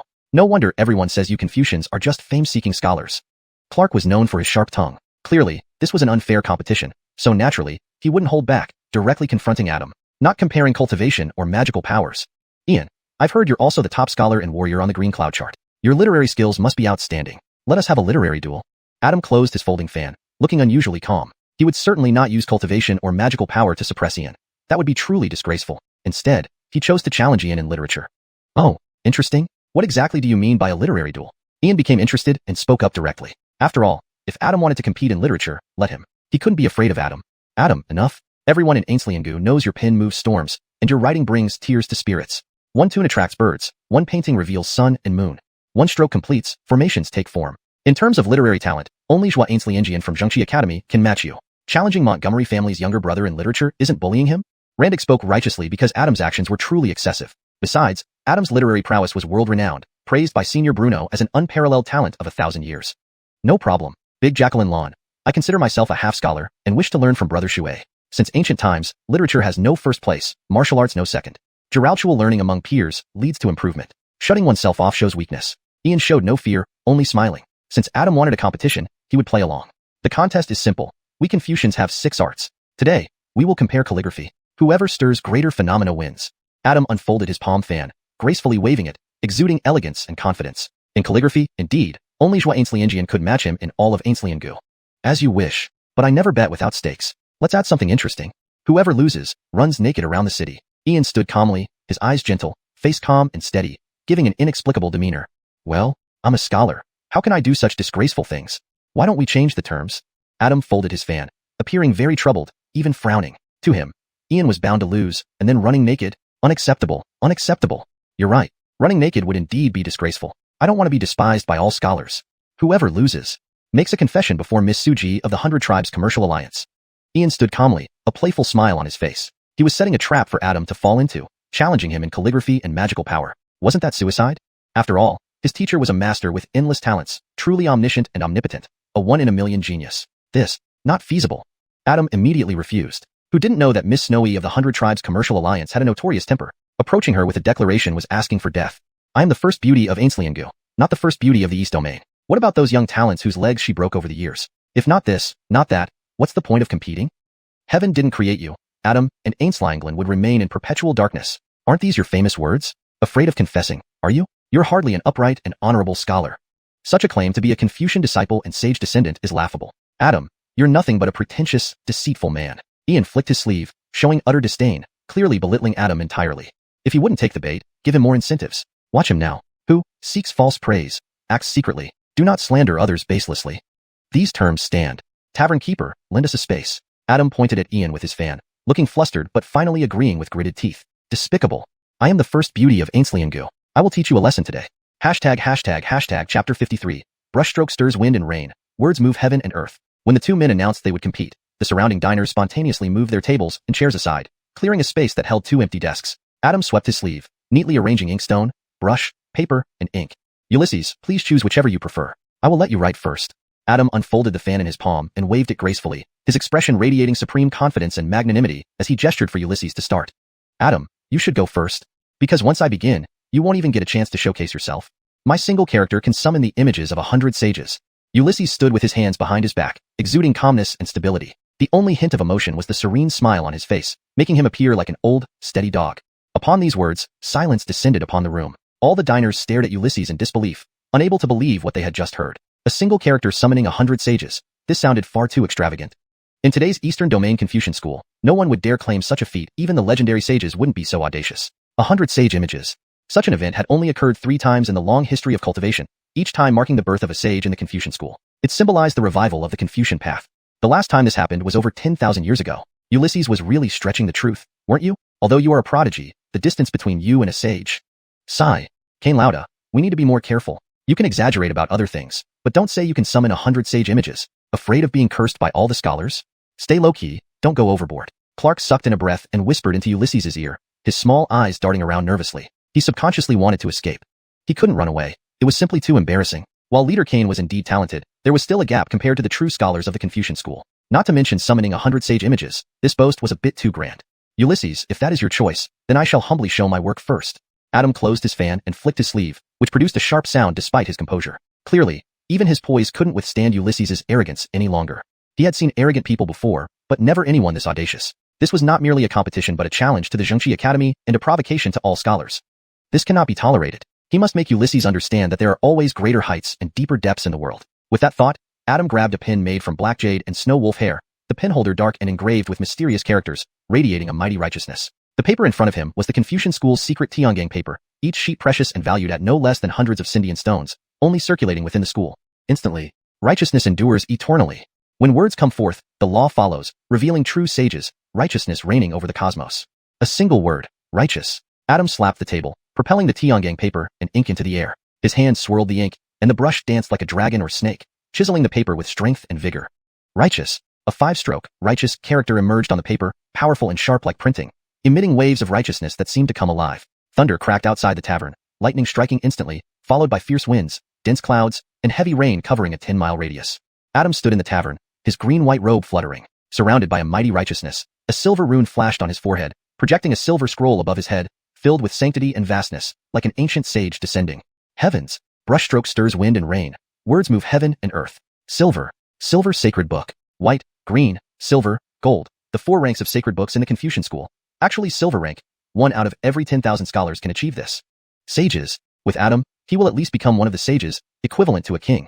He has the potential to become a ruler. Heavens. First, second young Master Montgomery is a young runes master. Now Adam with the potential to join the ranks of the sages. Is our human race set for greatness?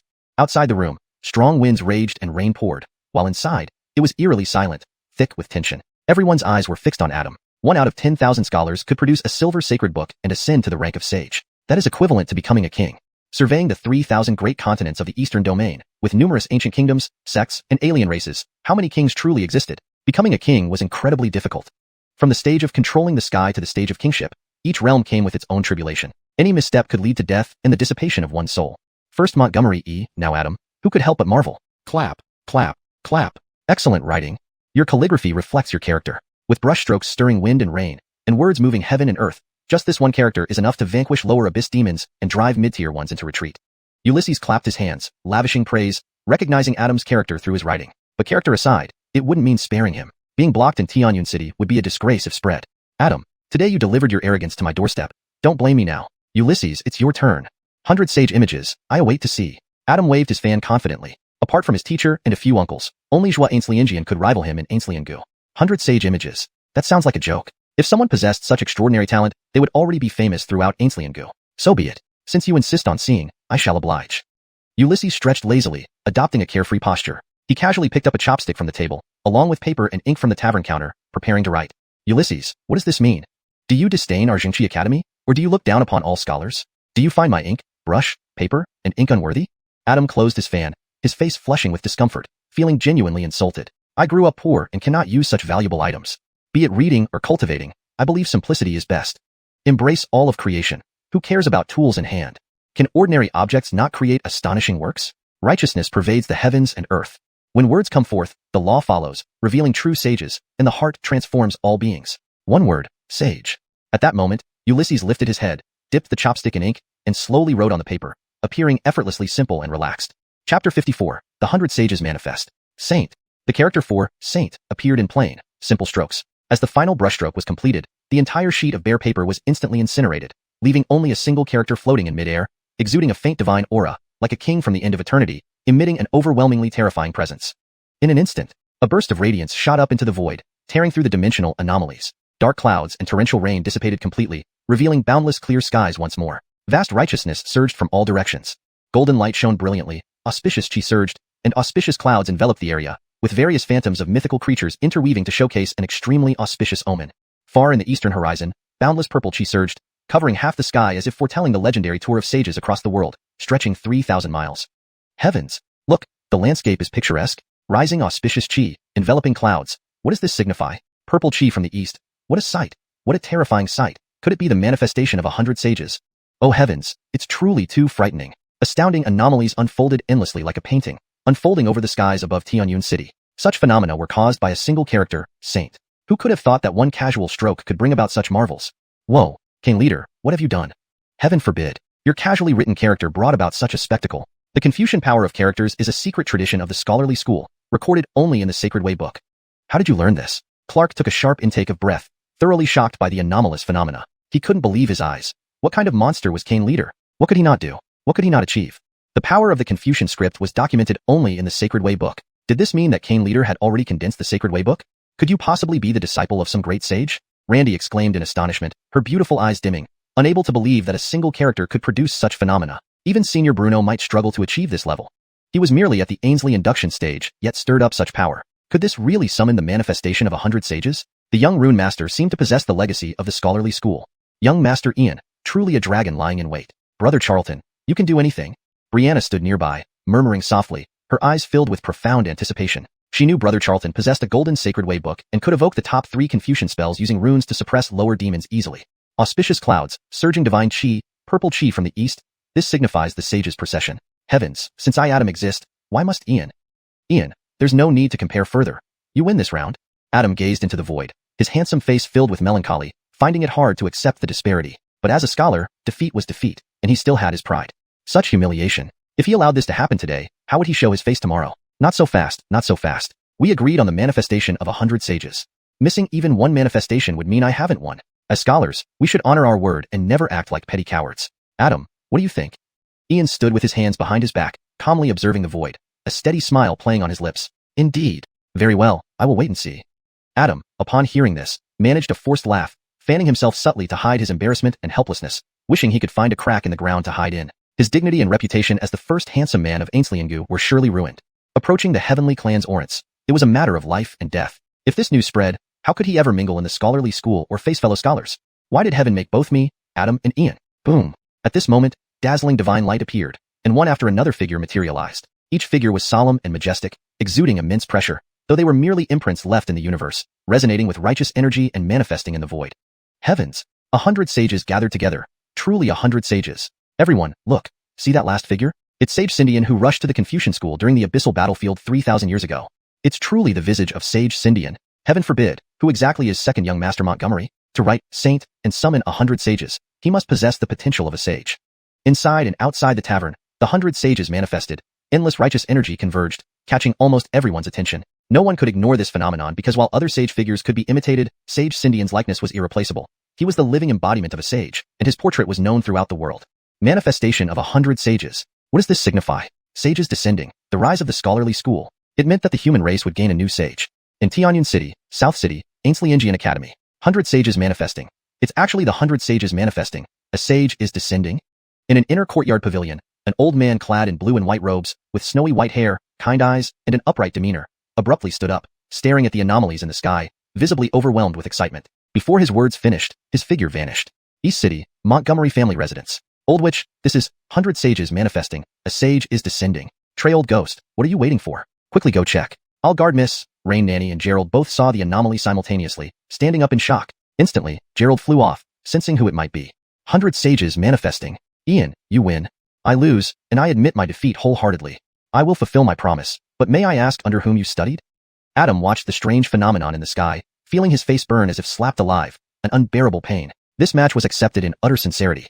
He could never have imagined that Ian possessed the potential of a sage. But more importantly, who was his master? None of your business. Remember to keep your promise. As a scholar, don't be a liar who profits by breaking his word. Otherwise, people will ridicule you.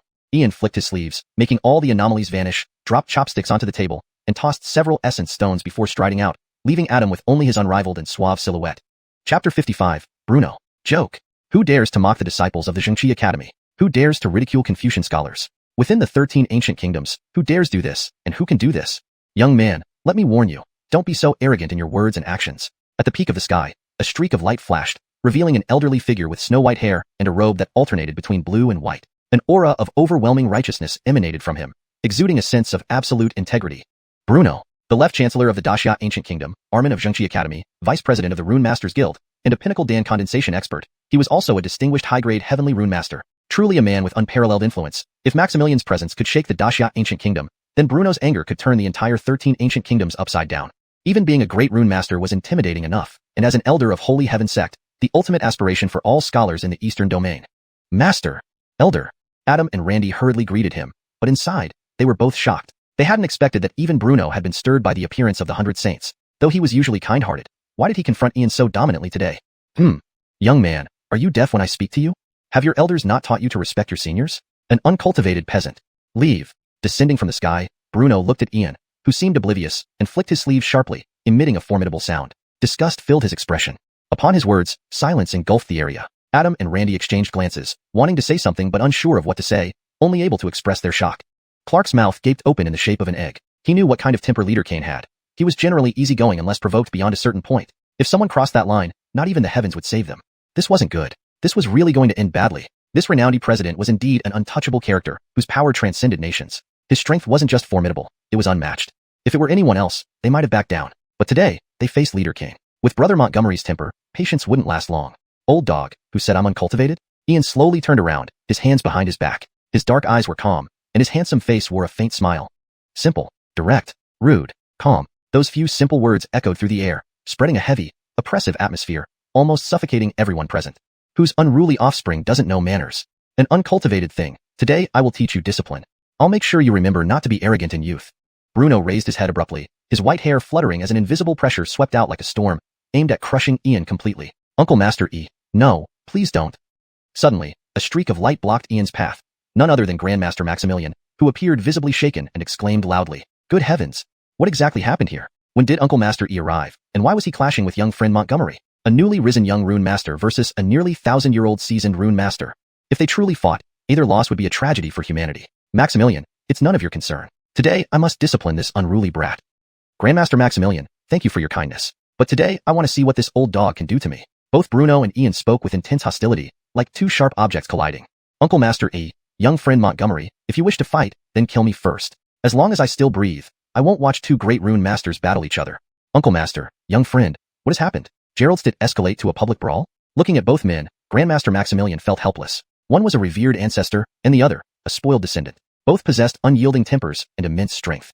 This insolent one disrespected my disciples and scholars across the world. Such disrespect should be punished. Bullshit. I'm a scholar too, and you're using age as an excuse. Are you fit to lecture me, Ian? Their animosity was palpable, with neither willing to yield. An older master disdainful of youthful arrogance, and a younger master contemptuous of unwarranted authority. Their personalities clashed like explosives ready to ignite. Young brat, so you're Ian. It appears the bi-family massacre is on your conscience. Arrogance based on rune mastery does not justify such reckless behavior. Do you care about the laws of the ancient kingdom, or the rules of the Rune Masters Guild? At such a young age, your mind is already this sinister. Today, I will eliminate a menace for humanity. Upon hearing Ian's name, Bruno's revulsion intensified. In a single step, he sealed Grandmaster Maximilian, tossing him aside as a sacred scroll floated above his head, emitting blinding righteousness and an inviolable aura. Uncle Master E, please stop. I swear on my life, young friend Montgomery did not commit the bi-family incident. Uncle Master, if anything happens to Montgomery, even the saints can't save you. Uncle Master E, think thrice. Immobile, Grandmaster Maximilian shouted desperately, knowing Ian's terrifying background. If a single hair of Montgomery's were harmed, the scholarly world would collapse. Charlton, brother, I can't take this any longer. Antonia, calm down. Let me handle it. Clouds shimmered in her eyes, one silver, the other blood red. Human demon blood and human king blood surging simultaneously. Yet Ian held her back with a palm on her shoulder, stepping forward to block her path. Hashtag chapter 56. You're in big trouble today. Bruno stood with the green sacred Tao book floating above his head, radiating an aura of righteous energy. Dense streams of characters wove through the air. Each step he took exuding overwhelming power and dignity befitting a venerable sage from ancient times. Righteousness pervades the heavens and earth, forever unchanging. The sacred Tao book gathers the universe's essence. Righteousness shatters all evil spirits. Thunder. The sky darkened, and thunder rumbled. The ancient scroll above Bruno's head unfurled, releasing countless symbols into the air. A massive character for thunder filled the space, gathering the radiant energy around it. A bolt of white lightning appeared out of nowhere, streaking toward Ian's body in an instant. Leader Kane, be careful. Brother Charlton. Yanistal friend Montgomery. Yanistal brother Montgomery. Clark, Brianna, Randig, and Gerald all shouted in alarm, their faces pale with worry. Yet, they could only watch helplessly, unable to offer any assistance. Green Sacred Tao Book. Has the Confucian school fallen to such depths? How pitiful, how lamentable, how tragic. Once one of the three eternal teachings of humanity. Righteousness endures eternally. The words of truth manifest as divine power. The sacred Tao book spreads across the world. Control. As the white lightning surged through the void, Ian remained standing with his hands behind his back, seemingly unaware. Just as the celestial lightning was less than a foot away from him, he casually stretched, appearing utterly nonchalant. A golden light flashed between his brows, instantly forming a golden ancient scroll above his head. Countless strange and ancient characters evolved within it, casting a shadow of an eternal painting that depicted the creation and evolution of writing. Weighty, ancient, weathered by time, it exuded a profound historical aura, as if from the farthest reaches of eternity, like a sage descending from beyond 3,000 worlds. The moment the golden scroll appeared, the white celestial lightning vanished without a sound. The formidable and terrifying righteous energy gathered and transformed into various extraordinary phenomena. That is the golden sacred Tao book. Heaven above. 1 in a million has a golden sacred Tao book, signifying the potential to become a sage. The foremost sage of the Confucian school today only has a silver sacred Tao book. Doesn't that mean Yanistal friend Montgomery has the potential to become a sage? Gerald was filled with shock, rubbing his eyes several times, afraid he might have misjudged. But it was true. Ian had summoned the golden sacred Tao book, the highest legacy of the Confucian school, harboring the potential to achieve sainthood. Heaven above. This youth is destined for sainthood. Teacher E, you've really made a huge mess today. Damn. Leader Kane actually has a golden sacred Tao book? Clark's eyes darted around, his entire body trembling as he collapsed onto the ground. His heart felt like millions of sheep were trampling through it. Brother Charlton, amazing. Brianna's gaze softened, but she watched Ian with deep admiration, almost entranced. Though she had long known about Ian's supreme heritage, today's display before everyone was incredibly awe-inspiring. GG Golden Sacred Tao Book. Nikki, your disciples have caused quite a stir today. Randig no longer worried, as she knew what the Golden Sacred Tao Book symbolized. Montgomery Xianxia, the little brother of the Montgomery family, was a future sage. Bruno and Nikki are finished today. Even if Montgomery Xianxia does not hold a grudge, scholars across the land will still denounce them. GG Golden Sacred Tao Book. Why do you possess our Confucian school's legacy? Ian, who is your esteemed teacher? Bruno looked ashen, retreating involuntarily, overwhelmed by terror. He could not describe the horror that gripped him. Could it be that the Golden Sacred Tao Book and the appearance of the 100 sages earlier belonged to him?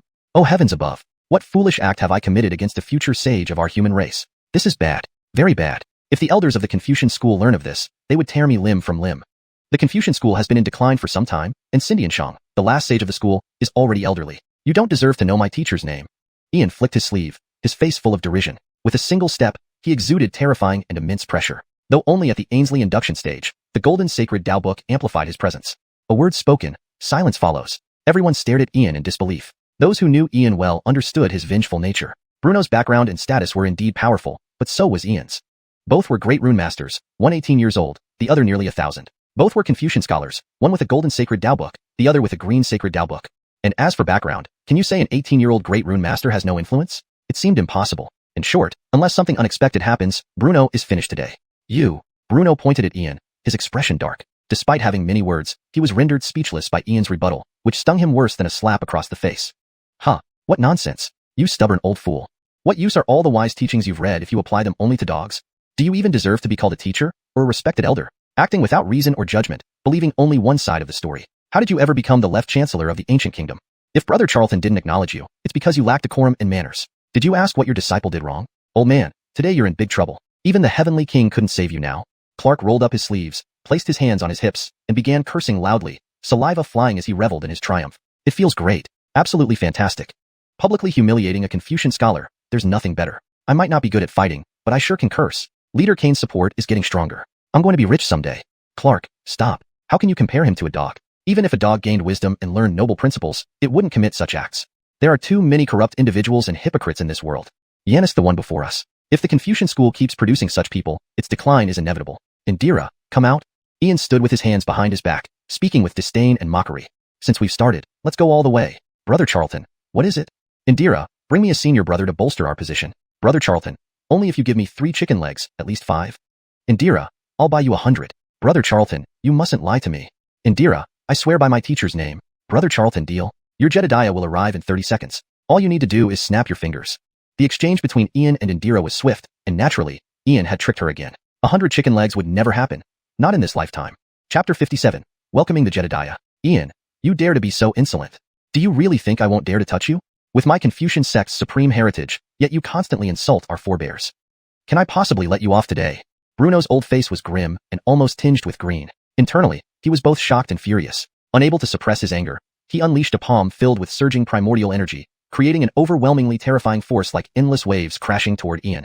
The events unfolded in a split second. No one expected Bruno to actually unleash a killing blow, and everyone knew that Ian, possessing the golden book of sage paths, represented a young human prodigy with the potential to achieve sainthood. However, many things and people in this world do not follow the desires of all. At least in Bruno's eyes, Ian was a youth with the highest Confucian heritage and a powerful rune master, whose future potential he couldn't overlook.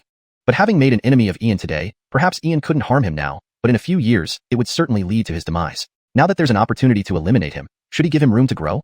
At worst, he would only bear the name of being tyrannical, but after adding a few more charges to his list, the single charge of disrespecting the Confucian tradition was enough for eternal ruin. A prodigious young genius, no matter how talented, first must survive, right? Without survival, what good is potential? Haha, Jacqueline 7, did you see that? This is the modern Confucian school, these so-called scholars who read the classics. The most loyal are often scoundrels, and scholars can be the most ruthless. Unfortunately, old dog Bruno, you will never kill me. Want to bet on it? Amidst the overwhelming surge of terrifying primordial energy, Ian still stood with hands clasped behind his back, his expression full of disdain and contempt for modern Confucian scholars. Despicable and shameless. Even these words aren't enough to describe such behavior. No wonder demons have been able to infiltrate, and no wonder 3,000 years later chaos and darkness would reign. There was reason behind it. At death's door, you still dare to put on airs, regardless of your lineage. Just by defying laws and showing no respect to forebears. You deserve to die. Bruno's face was frighteningly grim, his hair and beard fluttering wildly as if stirring up storms. His terrifying will erupted, exerting immense pressure. One snap, and you'll die. What a joke. Unless he were a king or a saint. Where there's a will, there's a way. You are the one facing certain death. Yanistal brother welcomes the arrival of the Jedediah. In that moment, Ian bowed deeply into the void, then raised his right hand, fingers interlocking to produce a crisp sound. Boom. The heavens roared, the void exploded as if struck by heavenly thunder, filled with unimaginable terror. Hundreds of golden lightning bolts intertwined in the sky, countless brilliant divine lights spreading out, countless ancient symbols flickered, forming a massive golden seal spanning thousands of feet, exuding awe-inspiring might, as if an undying king descended.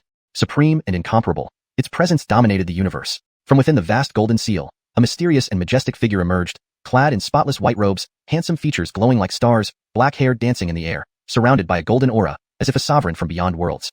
Yanistal brother Jean, long have I heard your name, never meeting you until now. My thoughts have often lingered on you.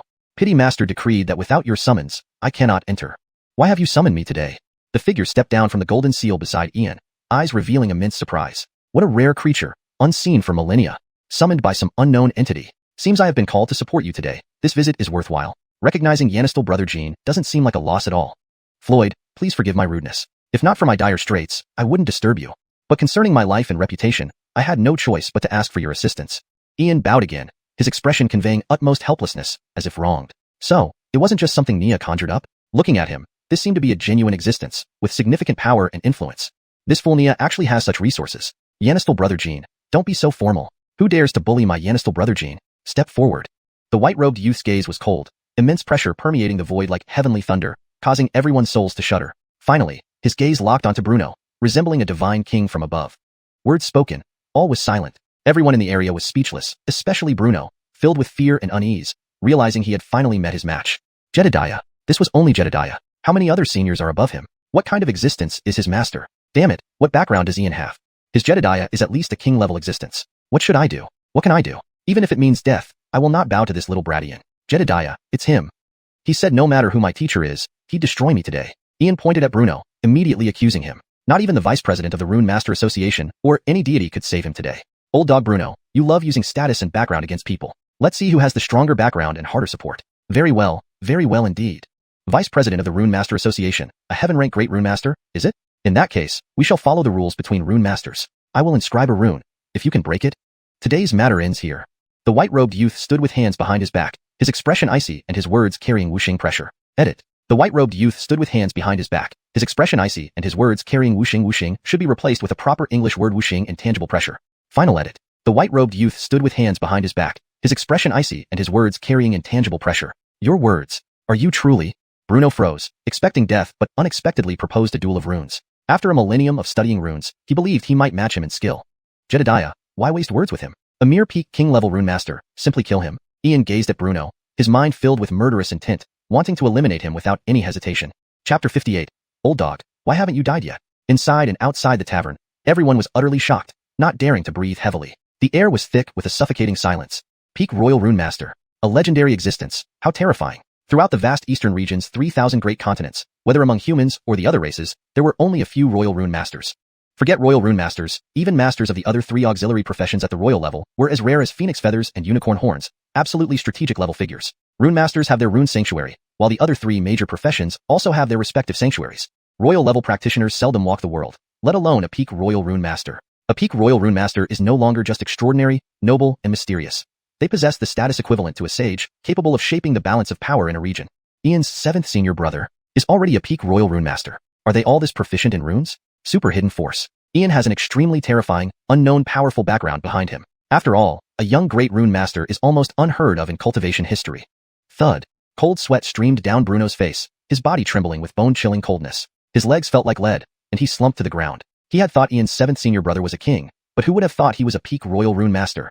Heaven above. How old is he? No more than 30. Not to mention a peak Royal Rune Master. Even an ordinary Royal Rune Master could crush him with a finger.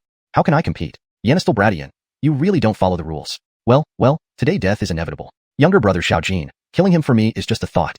I don't mind walking away, but you still roam in the eastern region. What will people say about you? Besides, it's beneath my dignity as a Royal Rune Master. You are both Rune Masters, why not decide this by the rules of Rune Masters?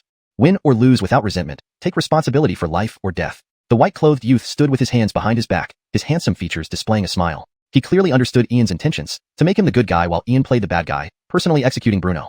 Unruffled, meticulous, and deeply calculating, he did not resemble a teenager at all. But in this vast world, things aren't so peaceful on the surface.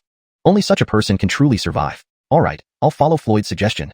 Ian bowed to the white-clothed youth and then stepped aside, staring at Bruno, who had collapsed on the ground. Old dog, you're dead. Comply with the master's order. Bruno struggled to stand, his face blackened as he bowed to the empty sky. Though deeply unwilling, he found no grounds to object. This was the best outcome. Old dog, one rune decides life and death. If you break it, you live. If you fail, you die. Borrow the power of heaven, summon the celestial stars. Gather chi into a rune, manifest a seal in the void. Star seal sky rune, seal. Activate. Refine.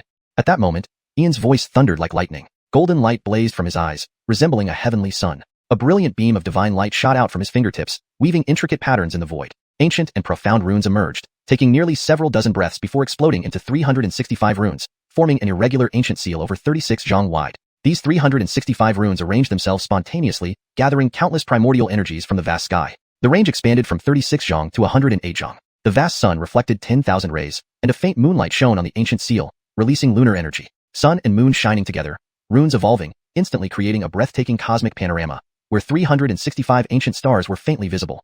In an instant, 10,000 starlights descended from the sky, bathing the ancient giant seal, creating myriad spectacular scenes in the void, emitting terrifying energy as if suppressing heaven. Suddenly, a sparrow-like cry erupted from the ancient seal, revealing 1,000 zhonglong flaming, three-legged gold crows burning intensely, spreading unimaginable heat throughout the heavens, with temperatures multiplying hundreds of times. Heaven above. Could it be that young friend Montgomery is using ancient star runes? 10 suns blazing in the sky, burning the heavens and refining the earth. The legendary star rune master, Gerald gaped at the scene in the sky, his mouth forming a perfect O, witnessing the sun and moon shining together, ancient stars, and finally the 10 golden crows. He knew this was the legendary star rune master. Why was Nikki born if Ian exists? Nikki sighed deeply, knowing Ian would become famous across the eastern region after today, leaving everyone in awe of his brilliance. What the heck? Leader Kane, you're incredible. Clark couldn't fully comprehend what was happening, but knew Kane Lauda was amazing. Bruno couldn't possibly break this rune. It was a complete annihilation. Old man Bruno, what can you possibly compare with Leader Kane? Compare Confucian heritage? Can the golden sacred book compare with the green sacred book? Compare runes? Just this single rune could kill him 100 times over. This Orlando. The white-clothed youth stood calmly, but his lips twitched uncontrollably. Clearly not just a great rune master, but a royal rune master, faking being average. Which recluse's disciple can draw a royal rune manually? Worth it. Really worth it. This little Xiao Jin is a genius. It's a steal. In time, I'll rely on this cheap little Xiao Jin. This rune contains star runes, ancient demon clan runes. To achieve such seamless integration and perfection, his rune mastery must be at its peak. Monster. Thud. What? What is this rune? Never heard of it, never seen it. Well, I give up. Do whatever you wish. Bruno stared at the floating seal, sighing deeply, slumping weakly, feeling his face burning hot. He felt humiliated beyond repair. Golden Sacred Book. Master-level rune proficiency. A formidable sect, a background as terrifying as iron. How can I compete? Well, wait for death with humility. Xiao Jin, your skills have improved since we last met, but using fused runes against him seems wasteful. The white-clothed youth remained calm, a helpless smile on his face, understanding Ian's intent to show off before him. Floyd, this is the simplest rune in my heaven-grade runes. Can't break this, and yet call yourself a great rune master. Old dog, why haven't you died yet? Ian shrugged slightly, a hint of helplessness on his face, then turned to look at Bruno. Chapter 59. Kneel before me. At this moment, all was silent. The air seemed to freeze, and an oppressive atmosphere pervaded. Bruno was a being of unparalleled status. It could be said that if he were to die today, the Great Xia ancient kingdom and the dozen or so neighboring ancient kingdoms would immediately fall into chaos. The Rune Master Guild would have no one to safeguard it, and scholars across the land would be outraged. The human territories would inevitably descend into turmoil. Who could quell such chaos then? Bruno's prestige had been built over nearly 1,000 years. If he were to die today... Fine, I admit defeat today wholeheartedly. Allow me to address a few matters before I face my death. William, announce today's events to the world and command the Upright Academy, Holy Heaven Sect, and Rune Master Guild not to seek vengeance for my death. My life has been guiltless before heaven and earth, guiltless before my conscience. But I am guilty towards... Also, William, after I am gone, never again say, heaven does not give birth to me, water William. Canglan is as long night, or you will be beaten to death by someone. People grow old and talk excessively. That's enough for now. Ian, allow me to ask you one last question. Was the complete extermination of the Bai family you're doing? Bruno glanced at William several times, sighing inwardly, saying he didn't regret it was like talking nonsense. However, what was done could not be undone. Today, in both Confucian learning and rune mastery, he had been comprehensively crushed by Ian. A fair and open contest. Losing was simply losing. Had he not believed Giles initially and accused a righteous youth with astonishing heritage as a murderer, who knows if there would be a chance for regret? So what if it was? And what if it wasn't? Why don't you just kill me now? Ian only felt disdain for him and had no hint of sympathy or pity. He always believed in minding his own business unless provoked, and if provoked, retaliating tenfold. If not for some means at his disposal today, would this old dog spare him? Mercy to an enemy is cruelty to oneself. In the 3,000 worlds, strength rules. Forget the empty talk about the survival of humans and interests. Ian cared only about himself and those close to him living well. Ian, I wish to take my master's place in death. Water William stepped forward, instantly appearing before Ian. His incomparably handsome face was filled with deep regret and self-blame. Had he not provoked things, none of this would have happened, and his master would not have to pay with his life. All sins began with him. As a disciple, how could he let his master suffer on his behalf? Dignity, honor, and pride paled in comparison to his master's life. You take his place in death. Is he worthy of it? As a left chancellor, ignoring laws and regulations, this is incompetence and corruption. As an academy dean, misinterpreting and intimidating, this is misconduct. Is a corrupt and immoral old dog worth dying for? Ian was quite surprised. He didn't expect such an old dog to have disciples willing to take his place and die for him. Ian, my master is wrong, but it started because of me. My responsibility. Why should my master suffer? Take my life and spare my master.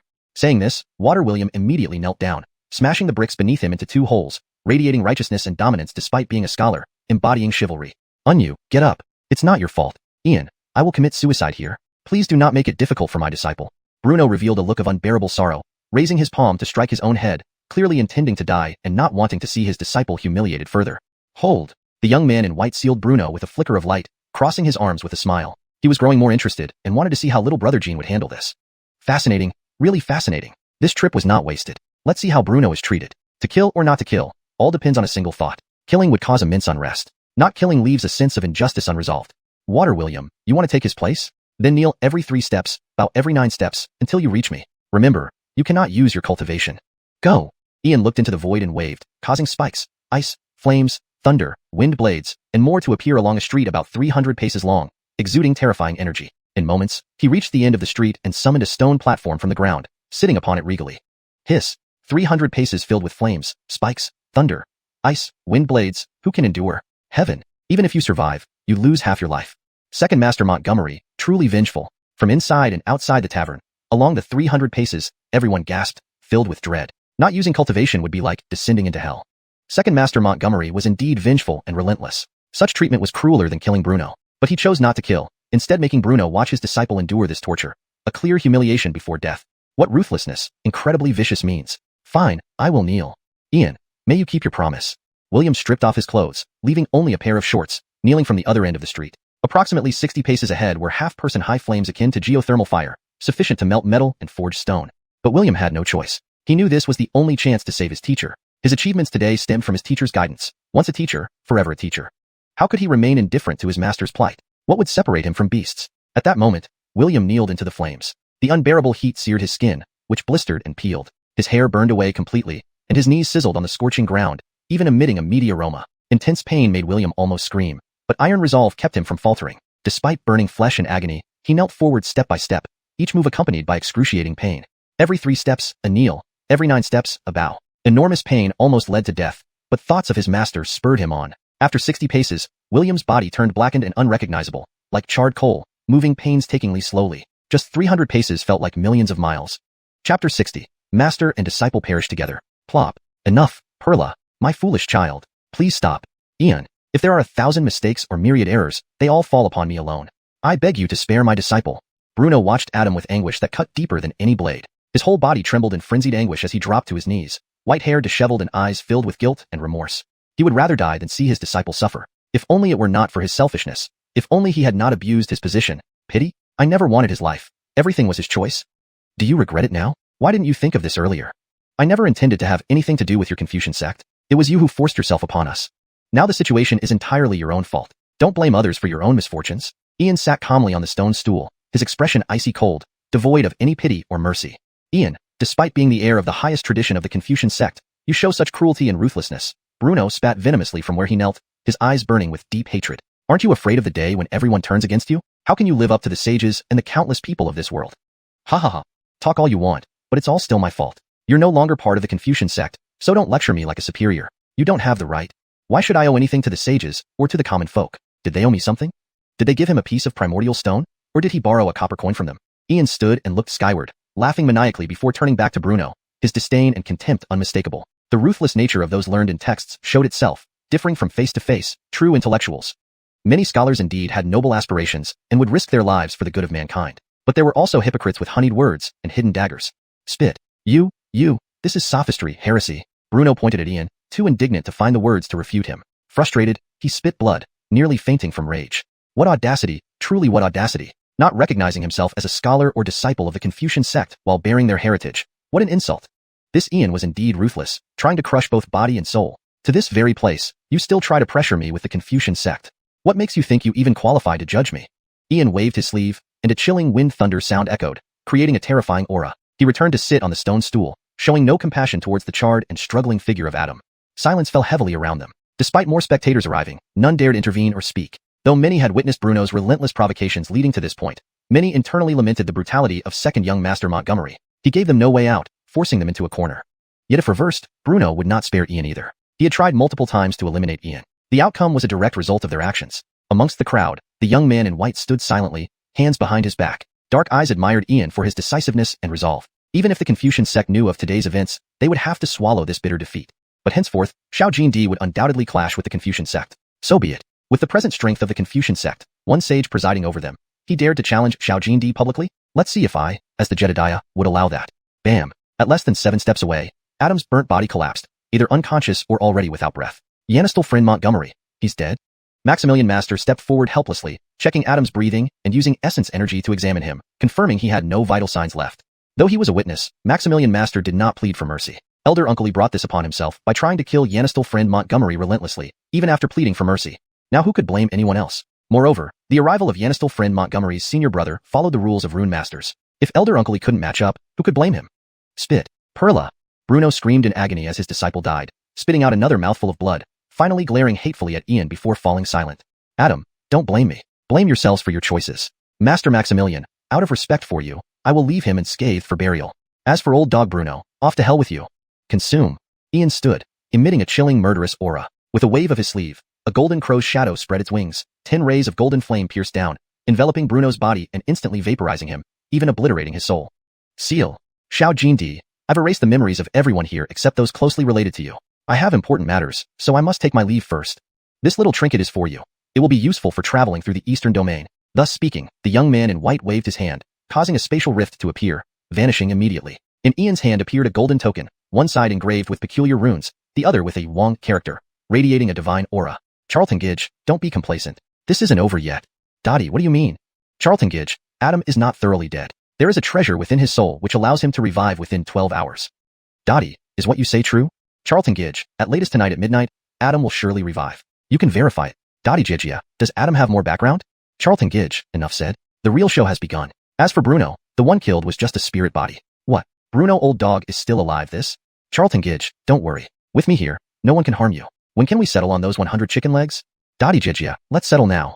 Upon hearing this, Ian remained outwardly calm but inwardly felt a sense of crisis. Clearly, Adam wasn't dead thanks to some supreme treasure, but Bruno being just a spirit body meant a bigger story was unfolding. Hashtag chapter 61. Nikki's grave. Night fell, as cold as water, with no stars or moon in the sky. So dark that one could not see their hand in front of their face. West of the city, the chaotic burial grounds. Gloomy, deathly silent, and pitch black, amidst the pine forest, a new mound of yellow earth quietly appeared, marked by a wooden board inscribed with Nikki's grave. Surrounding this new grave were hundreds of uneven tomb mounds, along with decaying straw mats and eerie white bones, exuding an atmosphere of desolation and chill. Quack! Suddenly, the veil of darkness dispersed, revealing a crescent moon high in the sky. Silver beams of moonlight filtered through the dark pines, and from within the eerie depths came the call of an unknown bird, adding to the chilling ambience. At this moment, 2 figures emerged from deep within the dense pine forest. Under the moonlight, they could be identified as an 18-year-old boy and a 16-year-old girl, Ian and Brianna. Brother Charlton, why are we here at this hour? Brianna followed closely behind Ian, clutching his sleeve tightly as she nervously scanned her surroundings, filled with unease. Jacqueline 7, are you afraid? You have both demon human and human king bloodlines. You aren't afraid of killing. Could it be that you fear the dark? Ian turned to look at Brianna, finding himself at a loss for words. It was unimaginable that Brianna, who killed people as easily as slicing vegetables, would be afraid of the dark. If this got out, it would shock everyone. Brother Charlton, I'm still a girl. Brianna lowered her head, fidgeting her hands nervously, her voice barely audible. All right, Jacqueline 7, I won't tease you anymore. Ian held back his laughter, pulling Brianna forward. He had indeed guessed right. Nikki, the person who sent the blood message 3,000 years later. Though dead, he managed to resurrect, proving that the future Nikki had left a contingency plan for the present. This was only part of the story. What role did Bruno play? Was he merely an avatar? Did he have ties to the current Nikki, or the future version? If his avatar was slain, where was the real body? The situation became increasingly mysterious, but also more intriguing. Brother Charlton, someone is approaching. Brianna's eyes narrowed, tinged with a faint red hue, as she quickly pulled Ian behind a thick pine tree. Jacqueline 7, conceal your aura. We're about to witness something interesting tonight. With that, Ian took out a rune he had prepared earlier, imprinting it on both of them. The air rippled slightly, and the two vanished. From another direction in the pine forest, 2 figures clad in black cloaks and wearing scarlet ghost masks emerged, moving swiftly like phantoms. Moments later, they arrived at Nikki's grave. The taller figure bowed 3 times respectfully while removing their mask, revealing a pale, elongated face resembling a horse, with a terrifying coldness. The shorter one was bald, with a brutish appearance and a face full of scars. Ford, is this really the place foreseen by the Aurelio? Will the Venerable truly be reborn here? What if we're wrong? Would this trip be for naught? The bald figure eyed Nikki's grave, scratching the back of his head doubtfully. It seemed hard to believe that such a barren place could be the Venerable's birthplace. Dean, be cautious. By midnight, the Venerable will awaken, predicted by the Aurelio at the cost of a century of life. Now it's not just us from the dark sanctum searching, but whoever finds him first will gain the upper hand in the future turmoil. The Venerable will revive tonight, marking his true awakening. But we can't underestimate Ian either. Our branch in Heavenly Cloud City has been wiped out by some unnamed force, Even our senior officer disappeared. I suspect it was Ian's doing. Only a Grand Rune Master could eliminate anyone without a trace. Withdraw. If we dig up the Venerable, what if we disturb him? The Xianxian secret realm is crucial. Only after the Venerable awakens can we find the Inheritance Holy Relic and the Dark Saint Sun. Dean, there's something I've kept from you. Now you should know to stop doubting. Look at this. The taller figure pulled out a yellowed scroll from his sleeve and unfolded it carefully. Despite the faded letters, the text was still legible. Hiss. Forward this. The bald figure inhaled sharply, nearly frozen in shock, completely bewildered by what he saw. Dean, my reaction was the same when the Aurelio showed me this. Yes, all the information is true and indeed comes from 3,000 years in the future. This scroll was discovered by the Venerable, guiding the Aurelio, though it happened over 20 years ago. Following the Venerable's instructions, Nikki activated a forbidden array 3,000 years later, sending the intelligence back to our time. However, the Venerable's consciousness was also drawn back, hidden within a treasure on Nikki. Originally, the Venerable wouldn't emerge until the Xianxian secret realm opened, but Ian's killing of Nikki gave us a golden opportunity. So now, we don't need to wait for the Xianxian secret realm. The Venerable has already been brought forth. Darkness and bloodshed will spread across the eastern continent once more. Our era is upon us. The taller figure slowly rolled up the scroll, his face adorned with a sinister smile that sent chills down the spine. ####Chapter 62, Death Wizard. Brother Charlton, 2 experts at the core formation stage are too much. Let me lure them away, and you take the opportunity to dig out Adam. Brianna listened to their conversation but was lost in confusion. However, she understood one thing. Adam was about to be resurrected, and he would be some sort of honored being, a notoriously difficult character to deal with. Antonia, don't worry. This isn't just one wave. More people are coming tonight. Just relax. None of them will escape. The mantis stalks the cicada, unaware of the oriole behind. We're the hunters with bows and arrows.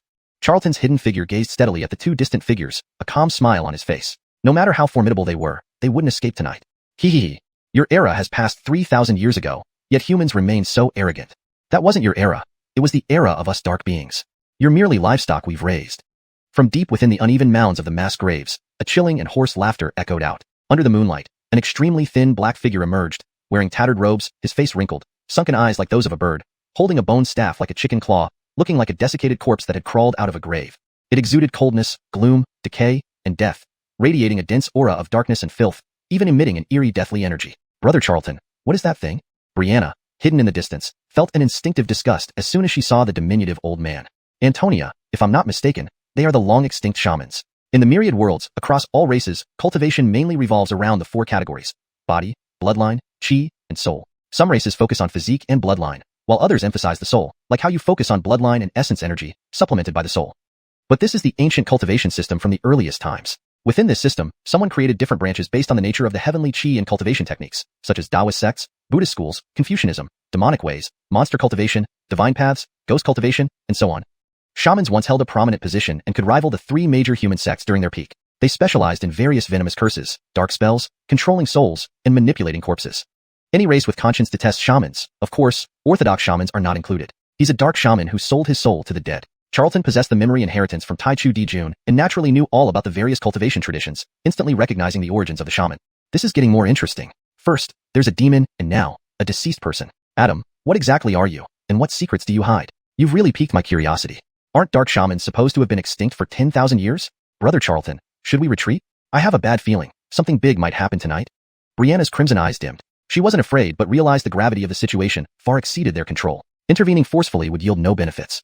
Antonia, be patient. The show is just beginning. Let them fight among themselves first. Charlton smiled, standing confidently, fully confident in their safety. Even if danger loomed, they could retreat into their own world. What are you? How dare you come before us? If you don't want to die, scram. The bald one Weston, looking menacing, couldn't help but feel revulsion at the eerie, skeleton-like old man. Second brother, shut up. Show respect. May I ask if you are Elder Joa, the great elder of the witch god sect who ruled over the 8 ancient kingdoms 3,000 years ago? The thin figure bowed deeply before the dry corpse-like elder, almost 90 degrees, barely daring to breathe, beads of cold sweat appearing on his face. Witch god sect? It can't be wrong. It's the great elder of the witch god sect. 3,000 years ago on the battlefield, the witch god sect's elite force was suppressed by several great human emperors. It was rumored Joa perished then, but considering their mysterious methods, it seems he survived. The Dark Sanctum has abyss demons backing it, but the witch god sect has support from the underworld's dead. Hee. 3,000 years have passed, and you still recognize me. Yanistel Weston, you have good discernment. You may live, but he must die. Old dry corpse Joa touched the ground with his bone staff, causing tremors through the tombs. Cracks appeared on the earth as countless white bony hands reached out from underground, followed by hundreds of skeletons clad in tattered clothes or armor, wielding decaying weapons. Among them, a few were especially noticeable, massive, bronze-colored skeletons complete with armor and weapons, their eye sockets flickering with faint soul fires. Death permeated the air, blocking out the sky, its decay spreading visible destruction to the surrounding vegetation, showcasing its horrifying power. Skeletons? Big brother. He isn't a dark shaman of the witch god sect. He's a death shaman. The bald figure's face changed drastically, trembling, nearly scared out of his wits. Death shamans, fallen souls who sold their souls, aren't collaborators with the underworld but rather lackeys of the underworld. Abandoning identity, race, and past, they have completely integrated with the dead of the underworld. Elder Hallam, please spare us. We'll leave immediately. We haven't seen you. Please show mercy. The thin figure also trembled, his pale face devoid of color, only the deep-seated fear and unease remaining. A dark shaman retains some humanity, but a death shaman is no longer human. The dead have returned. They are returning. The dark faction is separate from the necromantic faction of the underworld. They are not on the same path. Having witnessed Joa's secret today, it would be hard to escape alive. Hee. You may live, but he must die. Death gaze. Joa's wrinkled face showed a smile, making him look like a demon crawling out of hell, terrifyingly fearsome. Two beams of black light shot out, immobilizing the bald figure, while the surrounding skeletons slowly advanced and tore him apart. Hashtag chapter 63, behind the scenes. Brother Charlton, what should we do? Brianna watched in horror as a great expert at the core formation realm was torn to shreds by the skeletons summoned by Joa, proving just how terrifying the death wizards were. Moreover, this place was a chaotic burial ground, where countless corpses were buried. Once a fight broke out, their chances of winning were slim. If he were to escape, it would surely lead to endless future troubles. Antonia, calm down. I said the show is just beginning. A good hunter needs enough patience. Nia, help me divide the space. The concealed figure of Ian stood with his hands behind his back, a playful smile on his lips. He then communicated with Nia. Without her as his ace in the hole, he wouldn't have dared to get involved. Owo, Brother Charlton, dividing space consumes a lot of energy? Nia, 100 chicken legs and a large pig trotter. Brother Charlton, dividing space is really tiring. Nia, I remember there's a store in South City that specializes in selling gems. You help me with this job and afterward, I'll take you there. Deal. Brother Charlton, a gentleman's word is as binding as 4 horses cannot catch up. You mustn't go back on your word. Nia, when have I ever lied to you? Do you think I'm like some people who are greedy and lazy, causing me to suffer for 18 years? Cough, cough, cough. Brother Charlton, with little sister here, aren't they just a bunch of undead? Just give the order, and I can turn them into ashes in seconds. Alright, stop talking nonsense. Divide the space, I have my way of dealing with them. Okay, Brother Charlton, watch this. As she spoke, Nia floated beside Ian, biting into a big chicken leg. Her hands moved through the air, emitting transparent, colorless energy, silently slicing through the 10-mile radius of the chaotic burial ground. In the next moment, Ian's palm revealed several emerald green essence stones. Other figures moved like phantoms, golden true chi swirling at their fingertips. Mysterious runes appeared on the essence stones, spaced about 36 paces apart, 24 stones placed within the 10-mile area. If viewed from above, Ian's movements left clear traces, forming a huge and complex pattern. Brother Charlton, you've set up runes again. At this point, Brianna was confused, looking at Ian in astonishment. The intense fluctuations of essence energy were so strong even she could sense them. It was impossible that Joa hadn't noticed but still ignored it. Bang! Antonia, look! Ian picked up a pine branch, exerting force toward the chaotic burial ground. When the branch flew about 10 paces, an invisible ripple shook the air, and the branch instantly fell to the ground. Barrier. Brother Charlton, when did you set it up? Why didn't I notice at all? Brianna didn't delve deeper into it, instinctively assuming it was a barrier and naturally not thinking of spatial division. This power was nearly forbidden, beyond the grasp of ordinary beings. Antonia, just watch the show. Ian stood aside without explaining further. Some secrets couldn't be revealed, even to the closest people. Tonight was destined to be unusual. Neither the Dark Sanctuary nor the Witch God cult would leave them alive. Initially, he wasn't planning to intervene, but their conversation had implicated him. Enemies were truly terrifying, so he had to eliminate them first. In the chaotic burial ground, thousands of skeletons were scattered, Joa sitting on a tomb mound, holding a bone staff. The bald figure from earlier had turned into a skeleton aimlessly wandering around, its most basic soul flame extinguished. Senior Hallam, why? The lean figure representing the Dark Sanctuary spoke lowly, like a raging beast. Despite his utmost resentment, he dared not show any dissatisfaction. He knew too well how terrifying Joa was. 3,000 years ago, the Witch God cult dominated 8 ancient kingdoms. It took several human kings to finally annihilate it, yet this old man survived. How powerful had he become now, and was there another underworld force backing him? Hee. Do I need a reason to kill someone? Joa's laughter was utterly nonchalant, as if crushing an ant underfoot. What a joke, asking him for a reason. They were too naive. Joa, I respected you as a senior, but you're pushing things too far. Do you really think the Dark Sanctuary has no one? Summon the Aurelio. The lean figure abruptly raised his head, roaring in fury. A pitch-black seal in his palm fused into his forehead, and his head exploded, blood spraying into the sky, forming a blood-red 6-pointed star. His body became shriveled, clearly sacrificing his cultivation, life, blood, and soul to unleash an extremely evil rune. Hee. The sacrifice seal?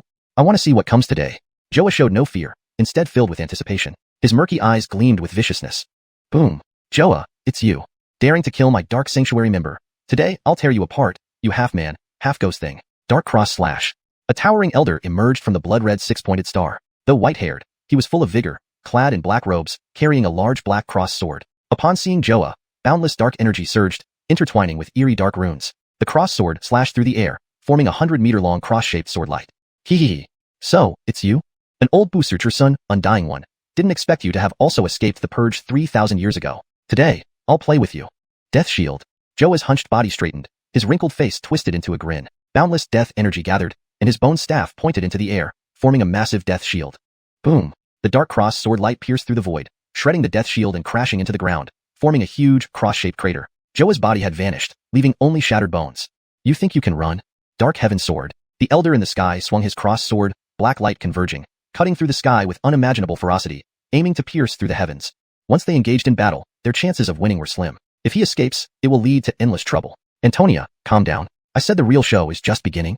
A good hunter needs enough patience. Martha, help me divide the space. The concealed figure of Ian stood with his hands behind his back, a mischievous smile playing on his lips. He then communicated with Shayna Martha. Without her ace up his sleeve, he wouldn't dare to meddle here.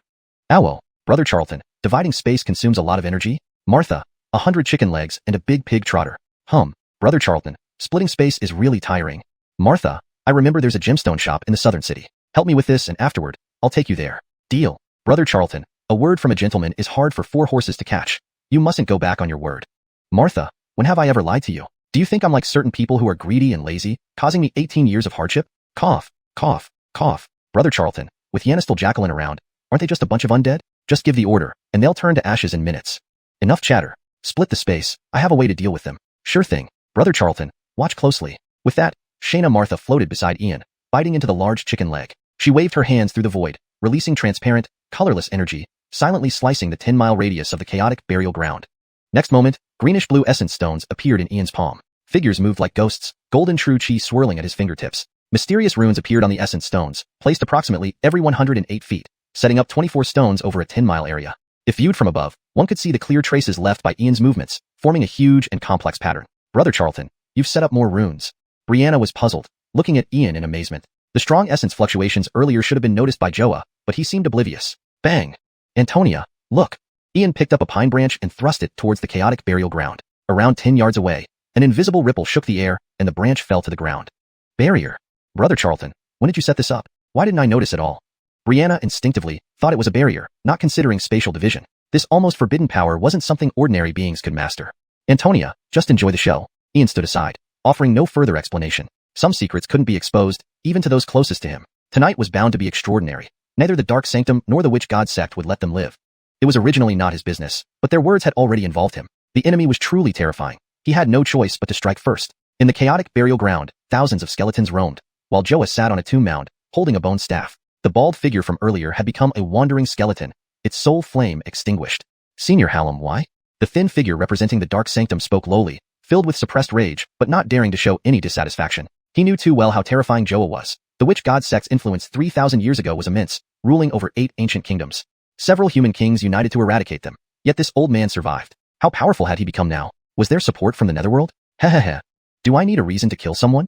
Joa laughed wickedly, crushing life as easily as an ant beneath his foot. How naive. Joa, I respect you as a senior, but this is too much. Do you really think the Dark Sanctum is powerless? Summon the Great Aurelio. The thin figure raised his head, roaring angrily. A black seal fused into his forehead, causing his skull to explode, blood splashing into the air, forming a blood-red hexagram seal, eerie and cold. Blood light surged, exceeding 30 feet, his body turning gaunt as he used his cultivation, life, blood, and soul to perform an extremely evil rune. Heh. Sacrifice seal? Let's see what abomination descends today. Joa showed no fear, only expectation. His eyes gleamed viciously. Boom. Joa, it's you. Daring to kill our Dark Sanctum member. Today, I'll tear you apart. Dark cross slash. A hulking elder emerged from the blood-red hexagram seal. Despite his white hair, he was robust, clad in a black robe, carrying a black cross-shaped sword. At the sight of Joa, dense darkness gathered, bizarre dark runes crisscrossing around him. The cross sword slashed the sky, creating a 100-yard-long cross-shaped light. Heh. So it's you? You haven't died after 3,000 years either. Fine, I'll play with you today. Death Holy Shield. Joa's bent form straightened, his wrinkled face laughing strangely. Thick death energy swirled, and with a point of his bone staff, a massive death shield formed. Boom. The cross-shaped dark sword light tore through the death shield, crashing into the ground, creating a deep cross-shaped pit. Joa vanished, leaving only shattered bones. Still want to run? Dark Sky Sword. The elder in the sky swung the cross sword, a menacing aura spreading out, piercing through the heavens, full of ruthless ferocity. Chapter 64. Another secret. In the name of the king, summon endless skeletons. Joa's figure emerged from the void, and the bone staff in his palm glowed with eerie runes. A dense aura of death spread out, outlining a shadowy magic array. The shattered bones on the ground responded to this mysterious force, assembling themselves into a towering 3-zhang-tall silver skeleton wielding a massive bone sword. 2 dark blue soul fires floated around its eyes, radiating an ominous and terrifying presence. At the same time, 100-zhang-long darkness sword light crushed down from the void, its fearsome momentum seeming to tear the heavens apart like the judgment slash of an ancient dark king, emitting a heavy wave of negative energy. The silver skeleton abruptly lifted its head, the silver bone sword glowing with a layer of dark blue flames as it swept upward from below, unleashing a cold and intense power of death that seemed to chill everything to desolation. The 2 sword lights collided midair, creating powerful shockwaves that rippled through the 10-mile area, forming peculiar ripples in the invisible void, silently neutralizing the explosion's aftermath. However, neither Joa nor the white-haired old man in the void paid attention to this subtle change. Old dry corpse, 3,000 years since we last met, you've managed to cling on to life until now, with your cultivation not having declined much. Pity you're no longer human. Not human, not ghost. Your era has ended. The white-haired old man stood in the air, his face exuding sharpness and arrogance. Though extremely aged, his life force was vibrant, giving off an oppressive sense of grandeur. You think the Xiuxian sect can rise again from ashes? Dream on. The secrets of the Azure Cloud Mystic Realm go beyond just the demon overlord sealed there. Hee. You stubborn old fool, do you really think the Xiuxian sect is so simple? As long as I live, who dares say our era has ended? Want to keep the secret all to yourself? Afraid you'll choke on it. Joa held the bone staff, standing behind the silver skeleton, grinning to reveal his rotted yellow teeth, eliciting disgust. Dark Cathedral Aurelio. Saint Tianzong Elder. Bruno. How many identities do you have? Unfortunately for you, that secret isn't something you can keep alone. Old dry corpse, you know about that secret too. So, 3,000 years ago, the 3 great Lloyds sacrificed themselves to suppress the demon overlord. And you, this old dry corpse, have survived until now without any decline in strength. Could it be you've defected to the netherworld? Tisich, filthy creature. The white-haired old man spat, his face filled with deep contempt and disdain. Even if he had defected to the abyss, at least he was still human. Compared to these fallen ones who sold their souls to the netherworld's dead, he was far more honorable. Hee. Bruno, how clean are you, anyway? Defecting to the dark faction, colluding with abyss demons. Either one is enough to kill you 1,000 times over. You have red hair all over you, and still call others monsters. I really wonder what face you have left to condemn me. Joa let out a hoarse, mocking laugh, retorting fiercely. He then spat deeply into the void, his murky gaze full of scorn. We're all just playing dirty games. To stand so morally upright in front of me? It's laughable. You. Bruno looked incredibly grim, unable to even argue back. Neither of them was clean. They were both covered in filth. Not bothering to bicker with this old corpse anymore, the Exalted One is about to awaken. When the Exalted One awakens, it will be your death today. Only the Dark Cathedral will get that secret. What old thing, don't think I don't know what you're up to. Waiting for the Exalted One to awaken and then trying to eliminate me, your plan will fail. I'm not here representing myself, but on behalf of a certain Pharaoh King from the Nether faction. Saying this, Joa plunged the bone staff into the ground and fished out a black bone fragment inscribed with strange runes from his sleeve, which instantly floated before Bruno. That secret is no longer a secret. The Dark faction and the Nether faction have already been sharing information. Unfortunately, they can't come in person. Thus, they have secretly agreed. The Dark faction and the Nether faction will once again join forces. This is, why kill my people when we're allies now? Bruno took the black bone fragment, his face changing dramatically. Clearly, their respective leaders had already formed an alliance, but Joa pretended not to know, intentionally killing his people, a clear provocation. Hee. If I didn't provoke you like this, would you have come? You insignificant ants don't deserve to participate in this secret. Alright, let's exchange information. How much of the secret do you know? Joa reclaimed the bone staff, looking arrogantly at him. To him, killing 2 humans was like crushing 2 ants. It was commonplace. The living and the dead were natural enemies. There was no right or wrong, only life and death. That's enough, old dry corpse. Don't put on that act in front of me. I warn you for the last time. If you dare to harm my people again, I'd rather give up the secret and take you with me to the grave. Don't believe me? Try me if you think you're stronger than Alvaro. Bruno flicked his sleeve, producing a piercing sound as if thunder mixed within, conveying an air of authority. Alvaro, one of the 8 great kings from 3,000 years ago, coming from the ancient Montgomery clan. But wasn't he missing before the war began? Old fool, what do you mean by that? Could he be related to the hidden secret in the Azure Cloud Mystic Realm? Joa's aged, decayed face turned solemn. No longer did he seem nonchalant. If Alvaro hadn't mysteriously disappeared 3,000 years ago, the war's outcome might have been different. Once, Alvaro was considered the greatest of near-ancient times. By age 21, he had fought his way through the royal battlefield and achieved the title of War King.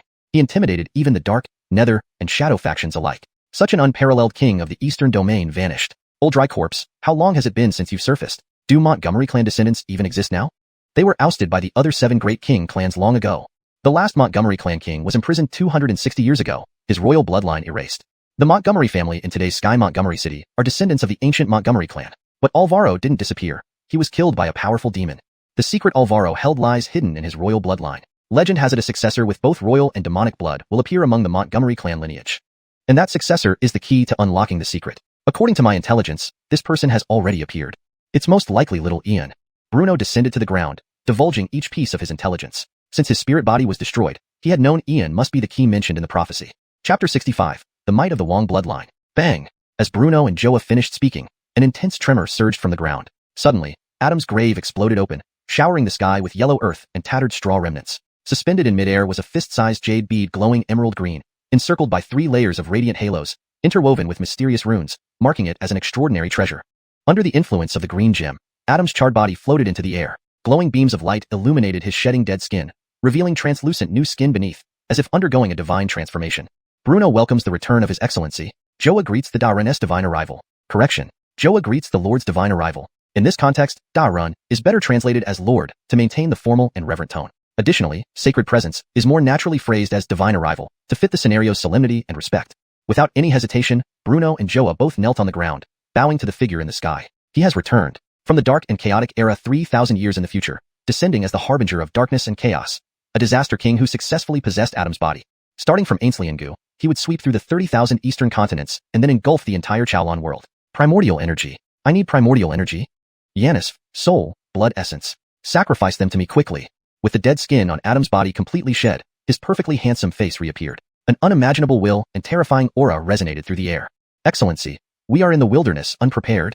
Bruno, stop wasting time. Let's take him to Tianyun City. What? Old dry corpse, have you gone mad? You know that Tianyun City is the center of the blood sacrifice formation. Without it, nothing works.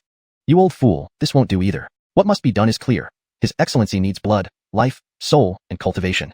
Old dry corpse, how can there be no effort for success? Our losses are insignificant if the Excellency returns. Old fool, this elder believes you this once. After these words, Bruno led the charge into the void. A black greatsword slashed across his palm, and dark red essence blood dripped down, each drop precious. Even at his Dan-embracing stage, he had only about 100 drops of essence blood, but he sacrificed everything for their Excellency. Joa wasn't far behind, pointing his bone staff into the void, releasing immense soul force and death power like waves surging toward Adam's body. Adam's body trembled, the green gem emitting divine light enveloping him. Unnamed forces enveloped and penetrated his body, deepening into a meditative state where his aura fluctuated wildly between different cultivation stages. Bruno and Joa sacrificed themselves, their cultivations rapidly deteriorating. Within minutes, Bruno dropped from Dan embracing to 8th level air riding, while Joa fell from God's spirit concealing to Dan embracing. Their strength, built through arduous cultivation, was draining away. If they continued, not only would their cultivation suffer, but their very foundations would be eroded. Soon after, Bruno let the 49th drop of essence blood fall, cutting off the supply. Pale and weakened, he plummeted to 1st level air riding, losing half of his blood essence and vitality. Joa staggered back several steps, coughing violently, dropping to peak air riding. Both were severely drained but dared not stabilize, fearing betrayal. Under the green glow, Adam's cultivation began rising from body tempering, advancing rapidly to innate stage within moments. No more waiting. Antonia, deal with Bruno and Joa. I'll handle Adam. Remember, ambush them and strike first. Ian kept a close eye on the situation. Seeing Adam advance, he knew they couldn't wait any longer. Brianna shot forward like an arrow, her speed lightning fast. What? Lloyd Fist. Alerted, Bruno raised his crossed sword, but was met by a dazzling silver fist beam, resembling a meteor tearing through the night sky, powerful enough to tear through the universe. Boom. The silver beam shattered Bruno's crossed sword, sending him flying dozens of feet with his chest caved in. Despite still standing, he spat out blood mixed with internal organ fragments. A silver-haired, silver-eyed girl stood in the void, radiating formidable chi and blood energy like a river wave, surrounded by a horrific image of a mountain of corpses and a sea of blood. Puff. Human. Lloyd blood. Silver King blood. You're a descendant of the Montgomery family's Lloyd lineage? That's impossible. Your lineage was exiled long ago, the king's blood erased. Such overwhelming power, at least 3rd transformation. Who exactly are you? Injured by one punch, Bruno looked at her in disbelief. The distinctive silver hair and eyes betrayed her origin. Ha ha ha. Such a beautiful girl, a descendant of Alvaro. This elder can't resist. Pretty girl, surrender now? If you resist, I'll turn you into a living corpse. Hunched, Joa leered at Brianna, his bone staff touching the ground, unleashing chains of death energy towards her. Shameless. Lloyd seal. Brianna's eyes glowed silver, strange runes appearing as she summoned boundless chi and blood energy like a blazing sun, striking downward with unmatched might. Chapter 66. How long do you plan to pretend, Adam? The earth shook, and the void thundered as if in a storm. Brianna's palm unleashed a colossal seal 20 meters wide, filled with mystery and grandeur, exuding an untouchable sacred aura. With unparalleled force, it tore apart the death force that Joa had evolved into vine-like tendrils. Cough. Old dry corpse. Don't fight her head-on. This girl has at least 3rd transformation monarch blood. Cast the undead summoning spell. Hold her back for now. With her cultivation, she can hardly last 100 breaths. Far away, Bruno spat blood continuously. He was no longer capable of fighting but had already discerned Brianna's true nature, clearly relying on human monarch blood to enhance herself, with her real cultivation merely at the innate realm. Third transformation, human monarch blood. A descendant of the Montgomery clan's human monarch lineage of such caliber was extremely rare even among the 8 major human monarch clans. She couldn't be left alive. This girl must be eliminated, or she would become a disaster. The old immortal, can I see this? Why do I need your reminder? Yannistal beauty, since you refuse to surrender, don't blame me. In the name of the monarch, summon endless bones. Joa straightened his hunched body, planting his bone staff into the ground, muttering arcane syllables. However, after 10 breaths, not a single skeleton appeared. This unsettled him instantly. As a death mage who had sold his soul to the underworld, he could naturally command skeletons, zombies, and evil spirits. In this centuries-old burial ground teeming with countless remains, not a single one responded. Old fool, what are you still waiting for? Can't summon skeletons? What about corpses and evil spirits? I think not only is your body decayed, but your soul too. Bruno, also taken aback, immediately urged him on. The signature ability of a necromancer was summoning spells. If even that failed, they were in serious trouble. In the name of the monarch, summon endless corpses. Joa raised his bone staff and chanted again. Yet nothing emerged from the earth after another 10 breaths. His heart sank. Once might be an accident, but twice was impossible. The summoning spell, the cornerstone of death mages, should never fail like this. To hell with it, this elder refuses to believe it. In the name of the monarch, summon endless evil spirits. Joa, refusing to give up, was enveloped by intense death force, driving his bone staff deep into the ground like erupting lava. But there wasn't even a ripple, let alone evil spirits. The summoning spell had failed. What was happening? A death mage without summoning spells lost at least 70% of their combat power. Counting on a few death spells against a third transformation human monarch blood was sheer folly. Thump. When a human monarch appears, deities bow down. Old dry corpse, it's not your summoning spell failing. It's the human monarch blood suppressing them. In ancient times, human monarchs ruled the world, recognized by heaven, revered by all races, representing humanity's monarch. She isn't just human monarch blood, she embodies the legitimate human monarch. Bruno, his beard stained with blood, sat on the ground in utter despair. He hadn't expected the Montgomery clan to have someone awaken monarch blood, let alone a legitimate human monarch. Legitimate human monarch. How long since a legitimate human monarch had appeared? A legitimate human monarch could compete for that ancient. A legitimate human monarch, impossible. Humanity separated long ago, jointly governed by the 8 human monarch clans, supervised by holy sanctuaries. How can a legitimate human monarch appear? That means humanity might reunify.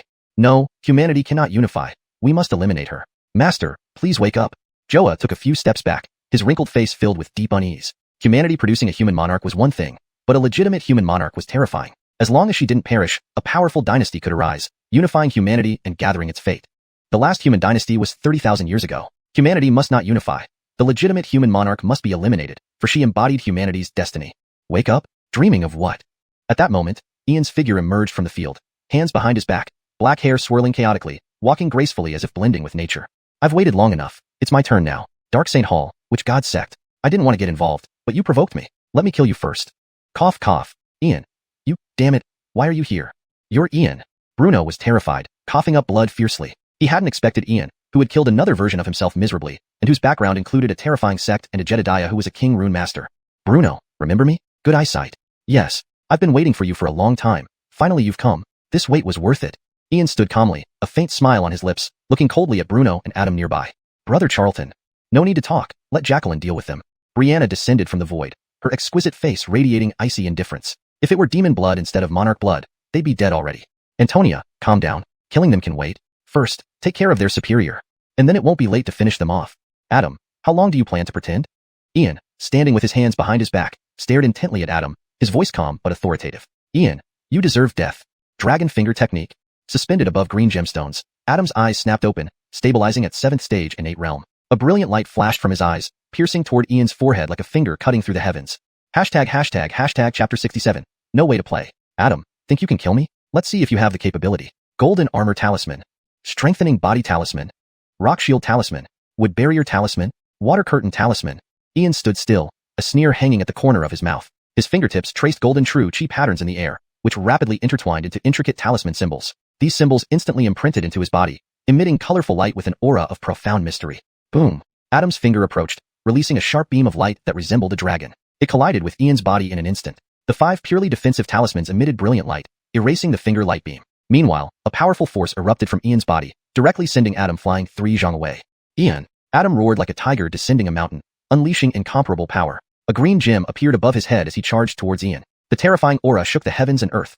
A fist formed into a dragon-shaped seal pressed towards Ian's body. Bam! Bam! Bam! Yannisk thunderbolts and lightning. Rapid punches hit 13 times, causing Ian's surface talismans to fade but not break through the defense. This intense effort took a toll on Adam, who was barely recovered from recent resurrection and had not yet reached his peak physical condition. Adam, is this all you've got? You can't even break through low-grade spirit-rank defensive talismans and want to kill me? Do you expect those two to help you? You'll be disappointed. Show me your best moves. Let me see what extraordinary means the reincarnated person from 3,000 years later possesses. Ian stood with folded hands, enveloped in talisman light, calm and composed, exuding a transcendent demeanor.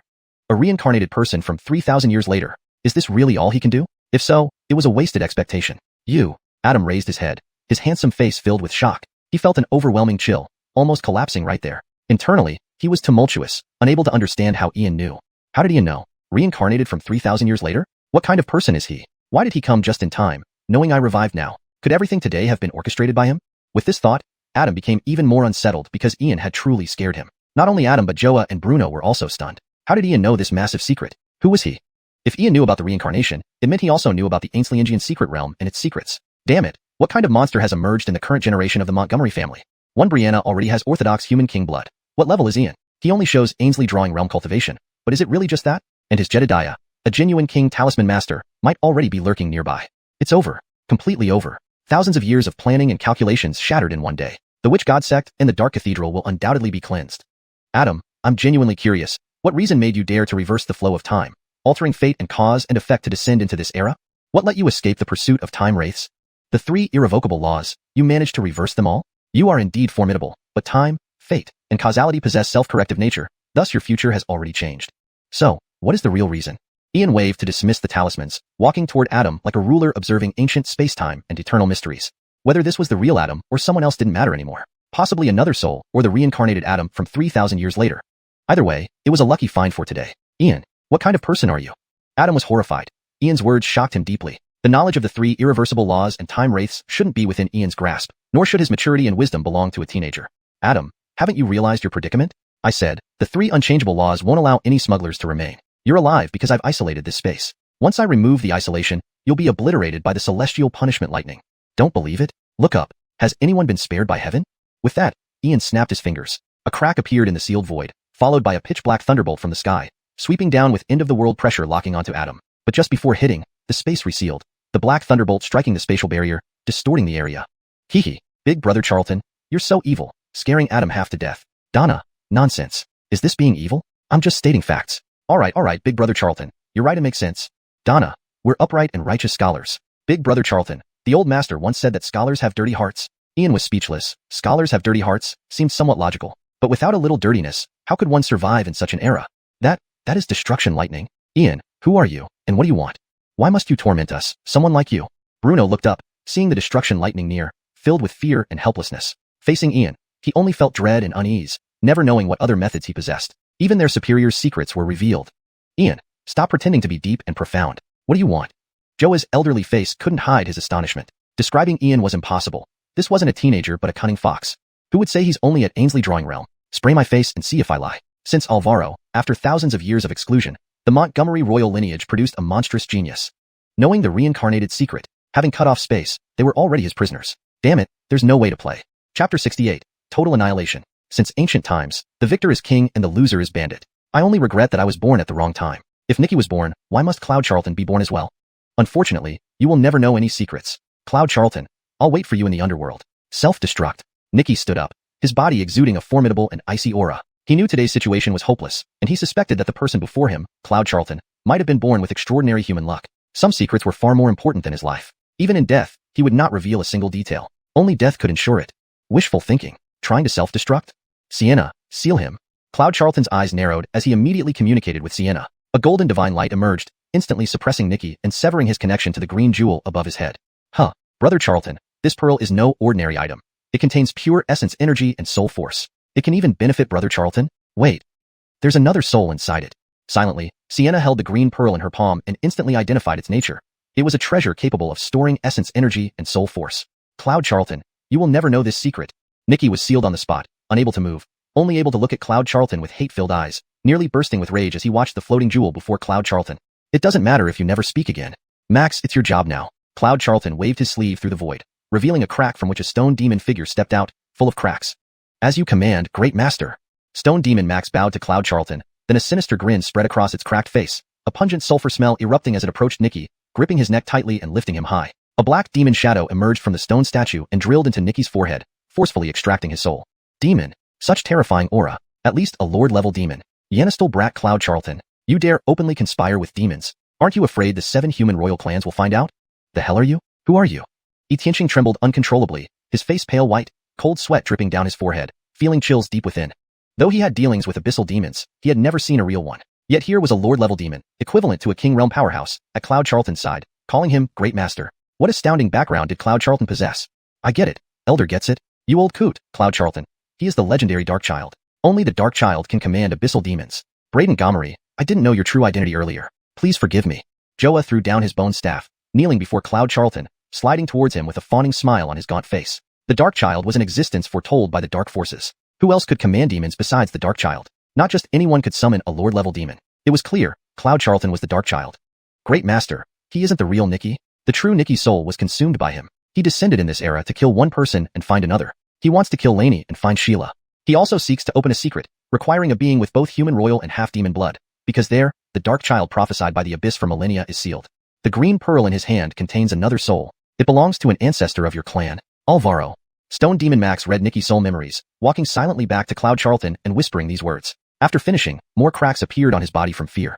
Because Max knew the soul before him was a future reincarnated being from 3,000 years ago. A massive secret already, especially involving Alvaro. Imagining the enormity of this secret, he feared his master might destroy evidence. I understand. His soul is yours. Cloud Charlton kept his expression neutral, but internally felt waves of shock. The complexity of the Xianxian secret realm spans 6,000 years, involving numerous factions. Dark Child, Lainey, Sheila, and the Montgomery clan's ancestor, Alvaro. Thank you, Master. I'll return to farming then. Max swallowed Nikki's soul and disappeared into the crack, fearing execution. Antonia, execute them. Cloud Charlton glanced at the eastern sky turning dawn, ordering Brianna to silence the remaining individuals due to the significant implications involved. Braden Gomery, Miss Montgomery, please hold. This elder is willing to surrender, serving you forever. I wish to serve loyally. Spare my life. I wasn't truly aligned with the Netherworld. Actually, I was a spy. I'm willing to reveal the headquarters of which God sect. Give me a chance. Though I live in darkness, my heart remains in light. Joa begged pitifully, terrified after surviving a purge 3,000 years ago and not wanting to die right after reappearing. Braden Gomery, I'm also willing to submit. Bang, bang. Before Bruno could finish, a silver fist pierced through space, exploding his head, splattering blood and brain matter several feet high. Simultaneously, a bloody red sword light cut off Joa's head, spraying black blood into the air, stinking horribly. Antonia, next time just kill them cleanly, okay? Brother Charlton, don't you think the burst of blood from an exploding head is beautiful? Cloud Charlton almost fell over, only managing to turn away, supporting his forehead, speechlessly gazing at the sky. Antonia was going astray. No, he had to correct her course before she got too deep. The way to change her was through sainthood and education. How? Naturally, by reading books. Hashtag chapter 69. Antonia, it's all for your own good. The next morning, Ulysses and Shi Montgomery appeared on the streets of Tianyun City. Both of them acted as if nothing had happened the previous night, hiding the gravity of the events deep within their hearts, fully aware of the severity of the situation. The Witch God sect and the Dark Sanctuary would not give up on investigating. It was only a matter of time before they traced it back to them. There might even be demons and the undead involved. But Ulysses and Shi Montgomery each had their own means and were not afraid of them. When they arrived at the Montgomery family's gate, they found Clark pacing back and forth outside, frequently glancing at both ends of the street. Seeing the figures of Shi Montgomery and Ulysses, he almost sprinted over. Leader Kane, Jacqueline Shi Montgomery, you're finally back. Where have you been all night? Never mind that. Ambrose told me to inform you that you need to go to the academy for a ceremony. Today, the 4 major associations of the alien races will be competing against our human race's 4 major associations. The first match is between the descendant of the Flame Clan and the Alchemist Guild. Leader Kane, it starts in half an hour. Clark immediately rushed forward, regardless of anything else, pulling Ulysses and preparing to head off. Zach, you go ahead. I won't meddle in this. Ulysses smiled faintly, patting Clark on the shoulder before heading towards the main gate. With so much already going on, he wasn't interested in these trivial matters. Leader Kane, aren't you going? Haven't you been harboring resentment towards the academy for falsely accusing you of cheating and expelling you? At that time and now are different. Now that eldest Jacqueline is the vice dean, restoring your honor is just a matter of one sentence. Can you really stand by and watch as a group of aliens run wild at the academy? In my view, our human race's descendants from the 4 major associations can't even compare to the alien side. Brother Charlton, Leader Kane, can you really tolerate this? Clark's eyes darted around as he moved to stir things up beside Ulysses, knowing well the temperament of Leader Kane. He would never set foot in the academy again after what they did to him. Only by provoking him could he get Leader Kane to come. Bam. Dead Zach, every day your cultivation hasn't improved much, but your deviousness has increased. Hand it over. Ulysses instantly spread out his palm, reaching in front of Clark with a faint smile. Hiss. Leader Kane, it hurts. What do you mean? Clark hugged his head, wincing in pain and showing a silly grin, pretending not to understand. How could Leader Kane know this? This shouldn't be. How did he know I took someone's benefit? This cannot be admitted under any circumstances. Dead Zack, keep pretending. Let's see how long you can keep it up. You can hide it from others, but trying to fool me? You're too young for that. One last chance, hand it over or not. Ulysses stepped in front of Clark, his voice calm yet filled with an ominous whisper, sending shivers down his spine. This Dead Zack, so mischievous all day, even daring to trick me. A lesson seems necessary. All right, Leader Kane, nothing escapes your notice. Brothers admit defeat. It was Armin Yanizan Baikong who personally visited eldest Jacqueline last night. He hoped eldest Jacqueline could persuade you to return to the academy, but eldest Jacqueline didn't agree, so Yanizan Baikong found me, knowing my relationship with you. Naturally, he asked me to be the mediator, and I couldn't refuse. He gave me 10,000 spirit stones and a recommendation to attend Ainsley & Go's Green Cloud Academy, Clark said helplessly, hanging his head, unable to look at Ulysses. Done for. Really done for. Leader Kane will definitely be furious this time. After all, it was Armin Yanizan who personally invalidated Leader Kane's top scores in both tests. Now, with Leader Kane gaining prominence, Old Man Yanizan doesn't dare show his face and had to rely on him. Splash. Ulysses glanced at Clark, not saying a word, merely turning and walking into the Montgomery family compound. Brother Charlton, Leader Kane this? Jacqueline She Montgomery, Brother Charlton is angry. Leader Kane, listen to my explanation. With those words, Clark looked anxiously and chased after Ulysses, only to find himself unable to move a single step. Lon's second brother, go back first. Brother Charlton is tired and needs rest. Why do you act foolish when it matters most? Go back and think about where you went wrong. She Montgomery sighed softly, passing by, leaving Clark to his own thoughts. Truly a clueless fool. If anyone else had tried to persuade him, they would have been thrown out long ago. For a trifling gain, he became a pawn. And it's just a Green Cloud Academy admission. If Brother Charlton wanted, a single bit of guidance could let you soar to great heights. Leader Kane, Jacqueline She Montgomery, Clark watched helplessly as they disappeared, feeling choked up, unsure where he went wrong. Ultimately, he left the Montgomery family compound with no choice. In the courtyard of the Montgomery residence, Brother Charlton, don't take it to heart. Lon's second brother was being used. People can be unpredictable. Lon's second brother may have a quick wit, but not always for the big picture. Antonia can't quite discern the intentions of the Green Cloud Academy, but it's likely for fame and profit. She Montgomery poured tea for Ulysses, consoling him. After all, Brother Charlton and Lon's second brother were like brothers. Why let such trivial matters hurt their relationship? Antonia, how could I hold a grudge against Zack? I merely wanted to teach him a lesson. Well, enough of this. I'm going into seclusion for a few days. No one is to disturb me. I have a Confucian text here. When you're free, you should study it carefully. It will greatly benefit you. Ulysses stood up, his fingertips glowing with a golden light. Without waiting for She Montgomery's response, he directly imprinted the Confucian texts into her mind. Leader Kane, Brother Charlton. Didn't you say it was one text? But there are Taishu, Ziyu, Bierce. These are all Confucian texts. There are so many. How can I possibly learn them all? Brother Charlton, can I skip them? She Montgomery nearly fainted when she saw all the texts, realizing she was being set up. She hated reading books but couldn't refuse, and could only look at Ulysses pitifully. In books lie beauty and gold. Last night's events you've seen. As a descendant of the Montgomery Lloyds, once your Lloyd blood awakens, you must bear this responsibility. To revive the Montgomery Lloyd's name and become a true Lloyd, would you want to be laughed at as an illiterate? I know studying is indeed tedious, but the more solitude you can endure today, the greater your future accomplishments will be. Antonia, it's all for your own good. Hope you understand my heartfelt intentions. Ulysses stood with hands behind his back, sighing deeply, giving her a meaningful lecture, completely embodying the attitude of doing everything for her good. Chapter 70, Alvaro's Soul. Big Brother Charlton, what you say makes sense, but I can't help but feel something is off. Brianna's stunning face was filled with deep contemplation. No matter how hard she tried to pinpoint the issue, she couldn't find anything wrong and instead found more reasons to agree with Ian. Antonia, what are you thinking about? Could your brother possibly harm you? Reading books enlightens the mind and broadens one's knowledge of the world. Without wisdom, even the most powerful cultivation is merely brute force. Yanison well and do as I say. I'm going to enter seclusion now. Having said that, Ian finished his tea in one gulp, letting out an unconscious sigh. This girl was becoming increasingly difficult to convince. Since awakening her dual bloodlines, her personality had subtly changed. Only righteousness could stabilize her mind. Otherwise, she would eventually stray onto the wrong path. Even if straying means descending into the demonic path, it wouldn't be much of a problem for me. However, righteousness is the nemesis of all demonic forces. A being with both human and demonic blood who can maintain their heart and soul. Now that is truly formidable. Forget it. If Big Brother Charlton told me to do this, then I shall do it. Isn't it just reading books? Not a difficult task at all. I, Brianna, will never be illiterate. Brianna's frown eased, determined despite her inner reluctance. After all, this was what Big Brother Charlton instructed her to do. He saved her when she was alone and hopeless. Knowing full well that she had both human and demonic bloodlines, he still treated her kindly. When her Lloyd bloodline awoke, he didn't ask her anything. Big Brother Charlton, meeting you in this life is my greatest blessing. I will diligently cultivate and forever guard by your side. With this thought, Brianna left the courtyard to study Confucian classics, while Ian returned to his room, sealing it with runes before entering the miniature world again. Great master, you have arrived. In the small world, Ron had cultivated a 10-mile expanse of medicinal gardens. Various plants from the abyss were beginning to sprout due to the favorable conditions of the miniature world. Ron, continue with your work. I need to meditate for a few days. Do not disturb me, Ian nodded slightly, glancing at the nearby gardens before disappearing into the depths of the elemental mist. Sending off master. Ron bowed respectfully, his black eyes filled with reverence. His remaining soul felt uneasy. Master's aura was becoming increasingly terrifying. Although only at the Ainsley gathering stage, he exuded an imperial presence. 30 miles away, amidst the elemental fog, Ian sat cross-legged as the primordial chaos heavenly skill activated autonomously. Energy flowed into his body, enveloping him in strange golden radiance. In his palm floated a verdant gemstone, taken from Shui William. The green cloud's secret realm, Alvaro, and various mysteries were hidden within this gemstone. Geraldriel, extract Alvaro's soul. Big Brother Charlton, Alvaro's soul is very weak. Forcibly extracting it would result in his complete annihilation. Geraldriel, aren't you omnipotent? Is a mere soul beyond your capabilities? Hee. Big Brother Charlton, I'm the incredible Geraldriel. Whether it's a soul or death itself, I can instantly bring them back to life.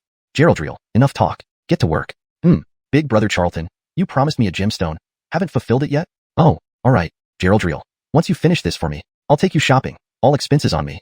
Big Brother Charlton, really? No lying. Whoever lies is a little dog. Geraldriel, promise I won't lie. Satisfied with Ian's assurance, Geraldriel energetically unraveled the emerald gemstone, releasing a golden light that broke through layers of runes and extracted a faint, indistinct soul. Where am I? Who are you? As golden light emanated from Geraldriel's hand, the faint soul gradually solidified into a nearly physical figure. A middle-aged man with flowing black hair and stern features, dressed in white battle armor, exuding ancient majesty. In terms of generations, I should address you as ancestor grandfather. Though we lack direct blood ties, the Montgomery family raised me for 18 years. This is my miniature world. The Blue Cloud secret realm opens in less than 2 months. My name is Ian. I consider myself part of the Montgomery family. Ian remained seated, looking at the middle-aged man. Many questions regarding the Blue Cloud secret realm and the Montgomery family could perhaps only be answered by Alvaro. What? The Blue Cloud secret realm opens in 2 months. Have I truly returned to an era 3,000 years ago? They actually reversed time. There's still a chance to change everything. Thank you, young friend, for saving me. Alvaro's soul bowed deeply. He sensed the immense power in front of him. A youth owning a miniature world. Ancestor grandfather, calling me young friend, is too much honor. Even without direct lineage, you're the ancestor of my Antonia. I'm quite intrigued. What secrets does the Blue Cloud secret realm hold? How did you reverse time? In your timeline, does Ian exist? No, there was never anyone like you. If we lack blood ties, if you prefer, we can call each other brothers. Older brother, consider me humble. Before answering your question, may I ask you something? I don't know how much you know, but tell me this. If you discovered that the revered Lloyds secretly conspire with outsiders and harm their own people, what would you do?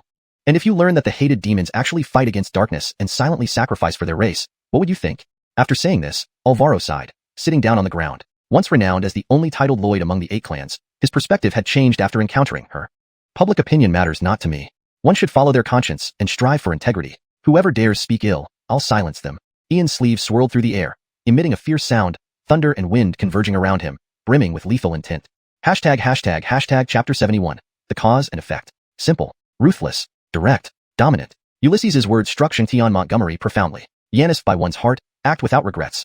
Anyone who dares to challenge, silence them until they stop. Such fierce and domineering words didn't come from a mere youth, but sounded more like those of a seasoned warrior who had fought countless battles. An 18-year-old boy possessed such formidable mental strength. How could Xianxia Montgomery not be shocked? How could he not secretly applaud? Good, brother. You spoke well, truly brilliantly. I'm very curious about what experiences shaped you, and who could mentor such an outstanding young prodigy as you. On the path of cultivation, defying heaven requires us to follow our true selves and seek a clear conscience. Brother, I learned a lot from you today. Xianxia Montgomery deeply bowed to Ulysses, his expression filled with awe. Just a few words cleared the fog in his mind. Knowledge knows no hierarchy. It's the one who reaches enlightenment first that deserves respect. Ulysses' insight was worth this gesture. Brother Xianxian, there's no need for such formalities. What exactly happened? I'm very curious about everything. Ulysses sat cross-legged, letting the Taichu Hunyuan heavenly art circulate naturally while his face showed deep curiosity. All clues pointed to Xianxia Montgomery, once the illustrious sealed king among humans. Ah, young brother, let me take you back 3,000 years. Xianxia Montgomery sighed deeply, sitting down straight. His expression was full of self-blame, regret, and profound longing as he recounted the events. 3,000 years ago, Xianxia Montgomery was already renowned as a sealed king across the Eastern Realm, the only human to achieve such status in the last 30,000 years. He stood unparalleled among his peers, achieving the pinnacle of fame and power. In the depths of the Tianyun Mountains in the Ainsley region, dark forces from the abyss began to infiltrate. When the 8 major human clans received news, Xianxia Montgomery, along with 3 other clan leaders, set out to investigate. Xianxia Montgomery ventured alone into the breach, while the other 3 sealed the area using their own power. Unexpectedly, upon entering, he encountered a demon prince and a Yael in battle. Without hesitation, Xianxia Montgomery joined forces with the Yael against the abyssal demon prince. After a grueling struggle, they managed to subdue the demon prince, nearly exhausting themselves in the process. Both were trapped within a crack in the abyss. However, they could still see outside. The 3 remaining sealed kings used their spatial realms to seal the area, sacrificing themselves to barely close the entrance to the abyss. They also imprisoned some demons following behind. But they hadn't anticipated being betrayed by the necromancers of the Netherworld, who launched an all-out attack, accompanied by a Grand Necromancer. The three sealed kings sacrificed themselves, burning their king blood to kill the necromancers and the Grand Necromancer, believing the matter was resolved, and the Xianxian secret realm was closed, averting a great catastrophe. What Xianxia Montgomery never expected was to witness the resurrected necromancer, the three sealed kings, and the demon prince merging together. They fused the Xianxian secret realm with an unknown domain. Over the ensuing centuries, this combined realm opened every century, attracting countless beings. It opened twice in the Canglan Great World, but predominantly in other worlds. Xianxia Montgomery and the Yael discovered that the demon prince, the Grand Necromancer, and the three sealed kings had conspired to harness the lifeblood and souls of countless beings, successfully repairing an ancient dark holy weapon and awakening the dormant soul of a saint from the dark side. Just as they were about to reincarnate the dark saint, Xianxia Montgomery and the Yael attacked, shattering the dark holy weapon and destroying the dark saint's body but allowing its soul to escape. Two of the sealed kings died, one fled, the Grand Necromancer's spirit was extinguished, and the demon prince's soul escaped. The final toll was almost fatal for both Xianxia Montgomery and the Yael. When they emerged from the Xianxian secret realm, they faced attacks from the human clans and the Yael path. In the end, the Yael sacrificed himself to protect Xianxia Montgomery, detonating his body. Left with no choice, Xianxia Montgomery fled with the last drop of the Yael's blood, healing in secret for nearly 100 years before returning to the Montgomery clan to seal the Yael's essence in the lineage of his descendants. For the rest of his life, Xianxia Montgomery remained in the vicinity of Xianxia, seeking the whereabouts of the escaped Dark Saint. He knew the Dark Saint must have reincarnated, possessing fragments of a dark holy weapon that would call upon these pieces once reincarnated. Young brother, this is the truth. Our Montgomery clan ancestors' efforts ended in this disastrous outcome. My remaining descendants have been stripped of their bloodline and memories. The respected human clans colluded with outsiders, while the vilified Yaels fought against darkness. How ironic, truly, bitterly ironic. At this juncture, I believe I am in Tianyun City, because this opening marks the beginning of darkness and chaos. One of my descendants carries both human and Yael bloodlines, and holds the key to unsealing the Xianxian secret realm. Young brother, please find me at this point in time, for I committed an unimaginable blunder, making me a sinner against humanity. Xianxia Montgomery's eyes reflected immense guilt and remorse. To prevent the Xianxian secret realm from reopening, he mercilessly tried to kill his dual blood descendant, sparking a series of future events. Brother Xianxian, if I'm not mistaken, you want to kill your descendant, but you didn't succeed, instead driving him to madness, leading him to open the Xianxian secret realm willingly. This resulted in an unchangeable future filled with darkness and bloodshed. Ulysses grasped the gravity of the situation. A sealed king devoted to humanity wouldn't stand by and watch it fall, yet his actions led to irreparable consequences. You're right. I underestimated the terror of combining human and Yael blood. Most ironically, 3,000 years later, my descendant sacrificed herself to communicate through fate and time, reversing cause and effect, sending a piece of my true spirit back. She became a saint by then? She sent me back to rectify these wrongs, but now I am merely a remnant soul. How can I possibly make up for it? Xianxia Montgomery's regret was palpable, pounding his fists on the ground, his voice filled with anguished roars. Chapter 72. Younger brother, I admit. Leah, how about it? Isidore brother, if it's not a lie, you can rest assured. Leah, I understand. You may go back first. Isidore brother, how do you plan to handle this matter? Leah, what do you think?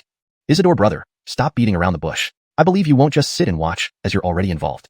Leah, who does anything without benefit? Leah was left speechless by Glover's retort. It wasn't that the young master lacked feelings or compassion. He would lend a hand when it didn't endanger himself, but if things were out of control, he wouldn't interfere.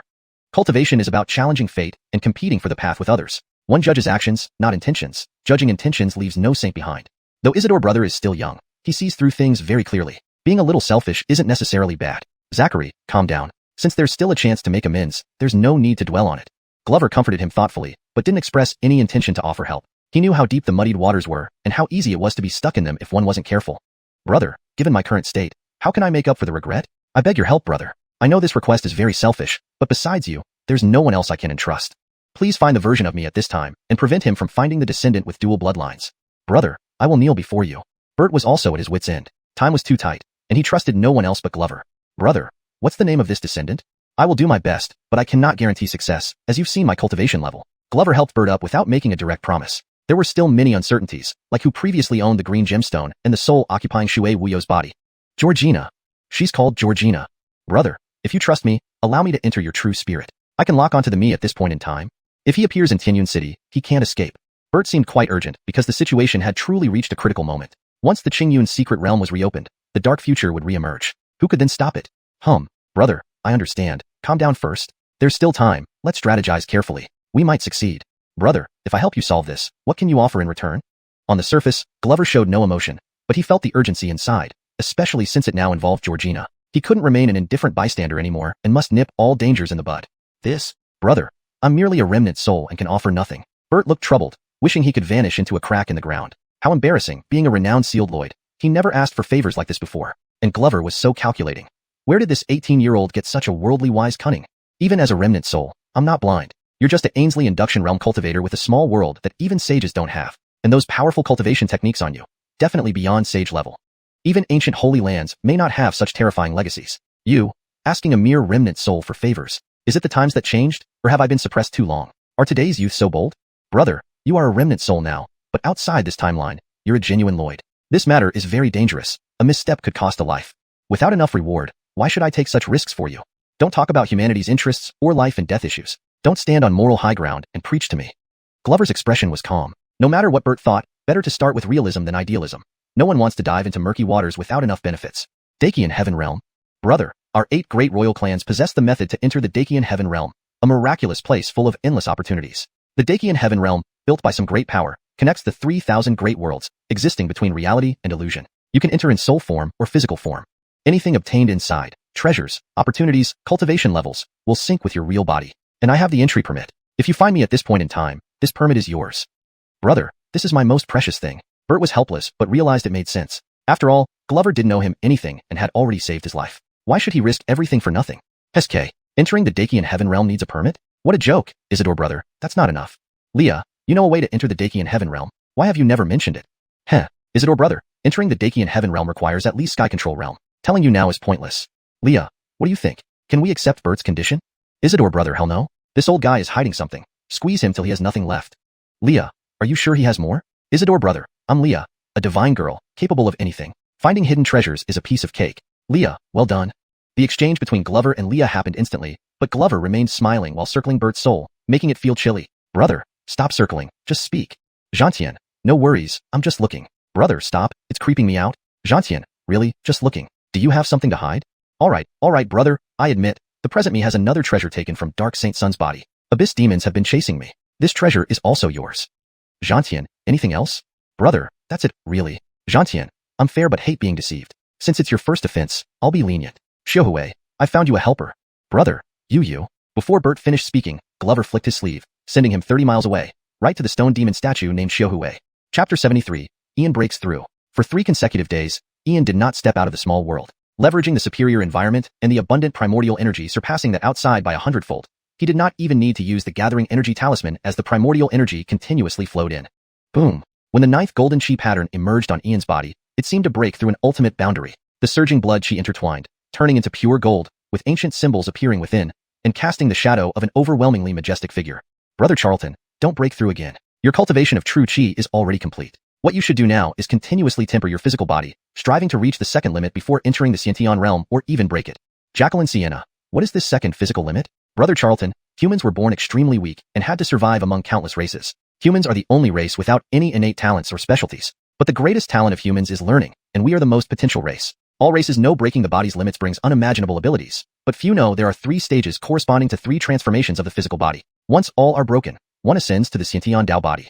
Xianxian Dao body, Jacqueline Sienna, you really mean it? That's one of the 10 strongest constitutions in the universe. Brother Charlton, there are 3 foundational stages, breaking 3 major limits, each at 10,000 8,000 gene. You know the old master realized this upon becoming a sage and chose to cripple his cultivation, starting over. By breaking limits, he ascended to the Hunyuan Dao body, creating an unparalleled myth.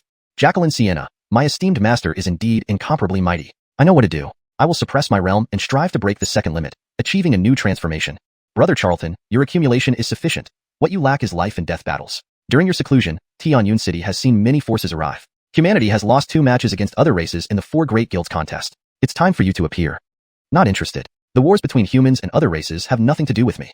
Brother Charlton, little sister isn't asking you to rescue the situation, but to ruin their show. Do you know that no matter at what realm, our old master always dominated his foes with overwhelming might? Jacqueline Sienna, if you put it that way, then I have to go. Brother Charlton, reigning and beating kids, what else could you do? Master often says that not showing off would make us no different from dried fish. Jacqueline Sienna, Master is truly vulgar. Can our scholarly pursuits be called showing off? We do it to honor the saints. Having spoken, Ian stood up, concealing his aura. His cultivation had advanced to the 9th level of Ainsley Induction. Feeling especially elated, it was time to, no, not show off, but to honor the saints. Ah, a mere demon actually forcing me. Do you know who I am? Near the medicinal garden, Alvaro's voice filled with extreme anger could be heard. His soul was sealed inside a stone statue about 7 feet tall, holding a stone hoe and continuously cultivating a patch of barren land. That's enough. Even if you were a sage, here you must diligently farm. It's the only way you can live. My Lord Vernon is benevolent. If it were someone else, they would have long refined your soul. We both committed grave errors. Labor reform is our only redemption. Hurry up and work. No delays. I promised Lord Vernon to double this area within a month. The demon grayish statue held a stone hoe, constantly cultivating the ground. Seeing Alvaro opposite, it spoke, "Forget your status here. Just serve your sentence." Gong. I won't work. I am nobly human. Bam. What nonsense. Not working? I've tolerated you long enough. Do you think I'm useless, Demon Gray? Bam. Confess, and get leniency. Resist, and get stricter punishment. We're criminals. Master didn't kill us, but gave us a chance to repent. What more do you want? Bam. Still arrogant? Do you think I don't have a temper? Remember, I'm an abyssal demon. Bam. 3 counts to pick up your hoe and work obediently, or I'll eat you. The demon grayish statue struck Alvaro's stone statue, nearly shattering it before stopping. Foul demon, you'll pay for this. Alvaro's soul felt excruciating pain. As a fragmentary soul, he was far weaker than the small demon. To survive, he had to pick up the hoe and continue working. By the heavens, I, the exalted Lloyd, am reduced to being enslaved by demons. Ian, that ruthless brat, worse than any demon. No choice, must submit under others' roof. As a king, I can be flexible yet resolute. Ian observed from afar with a barely noticeable smile, no longer paying attention. Alvaro's arrogance needed tempering, and no one was better suited than Demon Gray. Still indulging in past glory, times have changed. Unless divine power returns to me, dominating the myriad world solo. Otherwise, I will rise and fall in them. To struggle on, dealing with all kinds of beings is inevitable. With this thought, Ian stepped out of the small world, returning to his room. Just as he opened the door, he saw Senior Master Bernice anxiously pacing in the courtyard. By the heavens, Yanistal friend Montgomery, my dear child, you finally emerge. If you hadn't come out, I was going to break in. Trouble's brewing. The guild knows about your killing of Master E and Adam. But since you challenged Master E following guild rules, President Adon has vowed to challenge you personally. President Adon is a quasi-king rune master, and the Righteous Academy will also send representatives. Yanistal friend Montgomery, flee quickly. Master Bernice hurried here after getting news yesterday. Thankfully, it's not too late. Master Bernice, calm down. Not much of an issue. Just a rune competition. I'm not worried. My only concern is if they break the rules. And if they do, they will share Bruno's fate. Forget this. Let's drink at Haley Tower. Care to join? Ian swung his sleeve, serene and composed, with a faint smile. Note, some parts were adjusted for coherence and fluency. Chapter 74. If you dare, try me. Yannison Rain Tower. Rioneo, there are many places to drink alcohol. Why must it be at Yannison Rain Tower? Are you sure you're not here to stir up trouble? Gerald, upon hearing this, looked at Ian with extreme suspicion, his face clearly unconvinced. Gerald, we really are just here for drinks. I have no intention of causing any trouble. Though we haven't known each other long, Master, you and I hit it off right from the start. How could Orlando deceive you? As for drinking spots, the 100 Flowers Brew at Yannison Rain Tower is unparalleled. All right, Master, enough stalling. Let's go. Ian walked up to Gerald with a full smile, practically dragging him along. They were indeed just there for drinks, though if trouble found them, it couldn't be helped. Rioneo, really just for drinks? Absolutely no trouble? Gerald, trust me. There will be no trouble. Why are you smiling so strangely then? This old man has serious doubts. Gerald, what do I gain by deceiving you? Old as I am, my heart can't take it if you lie to me. Don't worry, Gerald. I promise no deception. As Ian and Gerald spoke, they stepped out of the Montgomery family's gates. Gerald felt something wasn't quite right but couldn't pinpoint it, only hoping this young one wouldn't cause any trouble. Hashtag Yannison Rain Tower. The name was simple, but its background was far from ordinary. Wherever the alliance of 100 tribes had a presence, Yannison Rain Tower was sure to follow. Ostensibly a luxurious entertainment complex combining brothels, gambling houses, and taverns, it secretly traded in information, where any news could be bought at the right price. It also undertook assassinations, albeit less overtly than the Dark Holy Cathedral, requiring only the right payment. In the western city, on the 31st Street, stood an opulent building covering 15 li, surrounded by towering walls. Inside was a 7-story pavilion. When Ian and Gerald entered, from muscular guards, at least one head taller than the average human, blocked their way. These were all from the Beast tribe, each possessing innate abilities. Walking in, they passed a quiet corridor stretching nearly 20 zhang. Yannison Rain Tower thrived at night. Few came during the day. Welcome, esteemed guests, but Yannison Rain Tower does not open during the day. Please return later, said a red-haired elder stepping out from the main tower, politely yet disdainfully blocking their path. Since it's closed, let's go elsewhere. Gerald, slightly relieved, tugged at Ian, feeling uneasy the whole time, sensing something deeper about this visit. All right, whatever you say, Ian stretched lazily, appearing somewhat regretful but truly having no plans to cause trouble, just a drink. Haha, Uncle 3, we won again. In alchemy, artifacts, formations, and runes, excluding rune contests, we've won 3 consecutive matches. The 4 great guilds of Daxia Ancient Nation were utterly powerless. You missed a grand spectacle today. Elder Campbello set up a burst flame formation. That little human, Orlando, overestimated himself and dared to challenge it. He lost a leg and got what he deserved. Elder Campbello, today you should treat us. We won't stop until drunk. Just as Ian and Gerald prepared to leave, 3 youths approached. One, 9 feet tall with half-naked bronze-colored skin, wielded a massive mace. Another, in his early 20s, wore black attire with fiery red hair, exuding explosive heat. The last, around 18, was 8 feet tall with black hair and eyes like a human. Except for a black rune on his forehead, his expression is cold as a glacier. Well done, Campbello. Remember, victory without arrogance, defeat without dejection. The rune contest is most crucial. Tomorrow, Cullen will take the stage. The red-haired elder praised the trio sternly. Victory in the rune contest meant their guild would dominate Daxia ancient nation's business for the next 20 years. Uncle 3, no need to worry. Cullen is our strongest among the 4. I've investigated. The human rune guild lacks qualified contestants. In vast Ainsliangu, only old Trey is a spirit class rune master. Clearly, human rune masters are in decline. Even within Daxia ancient nation, the youngest spirit class rune master is already 57. Tomorrow, the humans will likely forfeit. Unless old Trey competes personally. The red-haired youth boasted arrogantly, casting provocatively glances at Ian and Gerald. Enough chatter. I'm starving after fighting all morning. Uncle 3, those opponents were weaklings. Just a common upper-class burst formation, yet the humans crumbled. Truly a waste of time. Next time, the exploration of ruins will be our responsibility alone. Our princess needn't come herself. No human opponent stands a chance in skills or cultivation. If in ancient times, we'd have massacred the mongrel humans in Tianyun City to spare her eyes. The last youth, with the rune on his forehead, sneered arrogantly. Is that so? Words mean nothing unless backed by action. If you dare, try me. 3 paces away, Ian turned slowly, his calm face exuding icy resolve. The air grew tense, his black hair unmoving as if he were a king of winter. Chapter 75. A single blow forces Campbell out. In an instant, the surrounding void fell silent, filled with oppressive and deadly energy. The young people from the tribal races, Campbell of the Savage race, those from the Flame race, and the Sky race, all turned around. Even the red-haired elder at the main building's entrance turned curiously. Grandmaster Bernice also froze for a moment before turning around, casting a resentful glance at Ian. He couldn't help but feel bitter. He knew he had fallen into this little ancestor's trap. He said he wasn't here to cause trouble, but obviously came here to wreck the place. However, these few alien youths indeed deserved a beating. Today you guys have truly met your misfortune. Insulting the 4 great guilds is one thing, which we cannot contest due to our inferior skills. But openly talking about massacring the city in front of Ian? Do you really think this little ancestor has no temper? Human race, it's not your place to speak here. If you don't want to die, scram. You aren't qualified to raise a ruckus here. Kramer, has Haley Tower become so tasteless? To allow such lowly humans inside? The red-haired youth cast a contemptuous glance at Ian, his face filled with deep disdain. Humans, get lost. Don't disrupt my mood, or I'll send you to hell with one swing. Campbell of the Savage race stepped forward, the long spiked club in his hand, touching the ground with a startling thud. Beneath human race, if you don't leave within 3 breaths, I'll kill you. The Sky race youth's face was icy cold like a glacier, his dark eyes full of malevolence, akin to a venomous snake that made one shudder. Enough, all of you shut up. Young man, please leave. Today's events will be considered as non-existent by this old man. But from now on, you are forbidden from setting foot in Haley Tower again.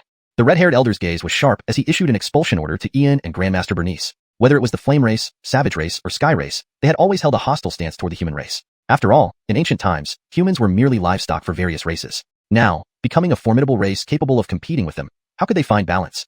If I don't leave, what then? Ian flicked his sleeve, causing the air to emit a terrifying sonic boom, like thunder striking from 9 heavens, sending tremors through the very soul. Master Bernice can't blame me now. It's not that I wanted to create trouble. Rather, the trouble found me. Speaking of massacring the city in front of me, that's slapping me in the face. Who dares to humiliate me shall lose their life. Human, you angered me. If you seek death, then you brought it upon yourself. Don't blame me. Campbell's figure appeared in a single step, his entire body resembling a prehistoric wild bull, exuding a ferocious aura. The large spiked club swept across the air, producing an ear-splitting roar, with the force equivalent to over 30,000 pounds, a truly tyrannical display. Yanistal friend Montgomery, don't confront him head-on. The bodies of Savage race members are naturally powerful, exclaimed Grandmaster Bernice, though he knew Ian's physique was also extraordinarily strong, having broken the limits. But facing a young Savage, who excelled physically and wielded an inferior-grade spirit weapon, the power was immense. Just a measly human, daring to wreak havoc at Haley Tower. Did you not inquire if this is a place for you? Campbell, kill him. The red-haired youth and the cold-faced Sky race youth mocked and despised, knowing Campbell's strength was enough to fight a third-tier ferocious beast head-on. With a human's fragile body, once in close range, there was only one path to death. Bang! As Campbell's long spiked club swept towards Ian, barely half a meter away, Ian extended his hand leisurely, catching the club mid-air. A deep, muffled sound echoed, like striking a rock. Squish, squish, squish, clang. Campbell's towering figure took 3 steps back, his arms numb, and the club fell to the ground with a clear clang. Is that all? Trying to kill me with that? Everyone says the Savage race has unmatched physical prowess. Is this all you've got? Ian calmly folded his sleeves, standing with folded hands, his voice composed but sarcastic. The simple, direct, brutal display of power left everyone momentarily stunned. Grandmaster Bernice stroked his beard repeatedly, feeling both pleased yet shocked. This little ancestor isn't ordinary. In just a few days, he's made significant progress. Just now, the Savage race's blow was at least 30,000 pounds. Yet this little ancestor deflected it easily, even forcing Campbell back 3 steps without using any magical techniques, true chi, or runes. Just pure strength. That means this little ancestor's pure physical strength must exceed 50,000 pounds. A monster, truly. truly a small monster. At this moment, the expressions of the aliens turned ugly, like swallowing flies, an undeniable slap, leaving them speechless. An outright humiliation, a hard-hitting rebuke, minimal harm, maximum insult. Campbell, renowned for physical prowess among his peers, being forced back by a human without even holding onto his weapon. If this news spread, the savage race would become a laughingstock. Human, don't be arrogant. I wasn't prepared. You took the first move. I demand another match. Wrestling. Campbell, feeling disgraced, insisted on reclaiming his honor. Being defeated by a human went against the natural strength of the savage race. Why complicate things? All three of you can come together. Ian pointed at the three, his aura rising sharply, displaying a bloody and fierce demeanor, like an undefeated divine general from a battlefield. One at the 9th level of Ainsley Induction, two at the 1st level of innate talent. A pill master, an array master, and a forging master. Seize this opportunity to capture them all. Let the alien races experience what it feels like for young geniuses to be eradicated. My teacher enjoys doing exactly this sort of thing. As his disciple, I should learn from him. Fearless human, killing you alone suffices. Brother Charlton, I'll assist you in decapitating him and hanging his head at the city gate tomorrow. Human, you're seeking death. Campbell, the red-haired youth, and the Sky Race youth agreed on the spot, each looking extremely grim. They were elites of their respective races, and today being challenged and humiliated by a human left them no choice but to kill him to preserve their honor. Hashtag chapter 76, will you dare to agree? What nonsense. Let's all go. I'm very busy and don't have time to waste on you garbage. Come and fight. Ian stood with his hands behind his back, his expression full of disdain, clearly not taking the three men seriously. He had come to wreck the place today, and it was their misfortune to have walked right into it. Human, you're too arrogant. Savage God Fist. Campbell was the first to charge out, his 9-foot-tall frame like a savage beast, emitting an incredibly terrifying aura. His formidable physique tore through the air, creating a vortex around him. The massive fist, as big as a wok, was shrouded in a violent force, faintly glowing in a dark red hue, a manifestation of the bloodline power of the savage race. The savage race excelled in physical prowess and bloodline strength, making them incredibly formidable in close combat. Few human cultivators at the same level would dare engage them in such a manner. Just you? Too weak. Void-crushing fist. Ian took a step forward, his lifeblood intertwining with the void. Facing Campbell's powerful punch, he did not dodge but instead surged forward to meet it head-on, as if he were an ancient king. Bang! Their fists collided mid-air, unleashing a terrifying surge of energy. Dust rolled for 3 zhang around, debris flew everywhere, and shockwaves created cracks across 10 zhang of the ground. Before the dust settled, a figure flew out from the smoke and landed several meters away. An entire arm shattered, spitting blood profusely. Yanisto Dagu. Yanisto? Pooh. Be careful. His body is extremely strong. The young members of the Flame Clan and Sky Clan were filled with shock as they saw Campbell's dire state. Campbell had a cultivation level equivalent to the 9th stage Ainsley condensation and a formidable physique that could withstand strikes from lower-grade spirit treasures, yet he was gravely injured by a human and lost an arm. Damn it, is this even human? When did humans possess such brutal physiques? Is this really a human, or some kind of fierce beast in disguise? Just one punch. It took just one punch to incapacitate Campbell. What terrifying brutality, what a humiliating defeat. Your turn.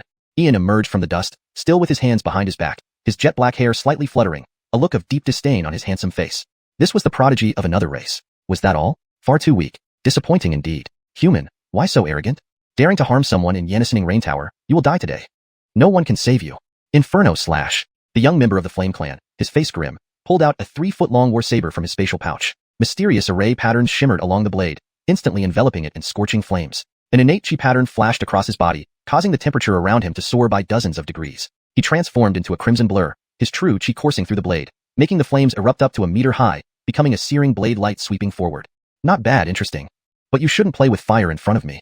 3-flavored true fire. A smile hung on Ian's lips as he dashed forward. With one palm extended, red, blue, and orange flames bloomed in his palm, swiftly engulfing the space around him. All nearby fire-attributed essence chi was absorbed, forming a massive flame several dozen feet tall, which immediately surged toward the young Flame Clan member. Clang. 3-flavored true fire. How is that possible? Uncle Yanisan, save me. At the sight of the tricolored flames, the Flame Clan youth dropped his weapon and fell to the ground in terror, crawling toward the elder Flame Clan member. Yanistal human brat, you've gone too far. I can't let you live today. Heavenly Saber. The Flame Clan elder, his eyes narrowing, with his fiery red hair swirling in the air, brought his palms together. A massive wave of fire essence power formed into a giant 30 zhang wide blade seal, descending from the sky directly at Ian's body. So, a mere human brat actually possesses the 3-flavored true fire, which even I haven't mastered. If allowed to grow, he will surely become a future disaster to our Flame Clan.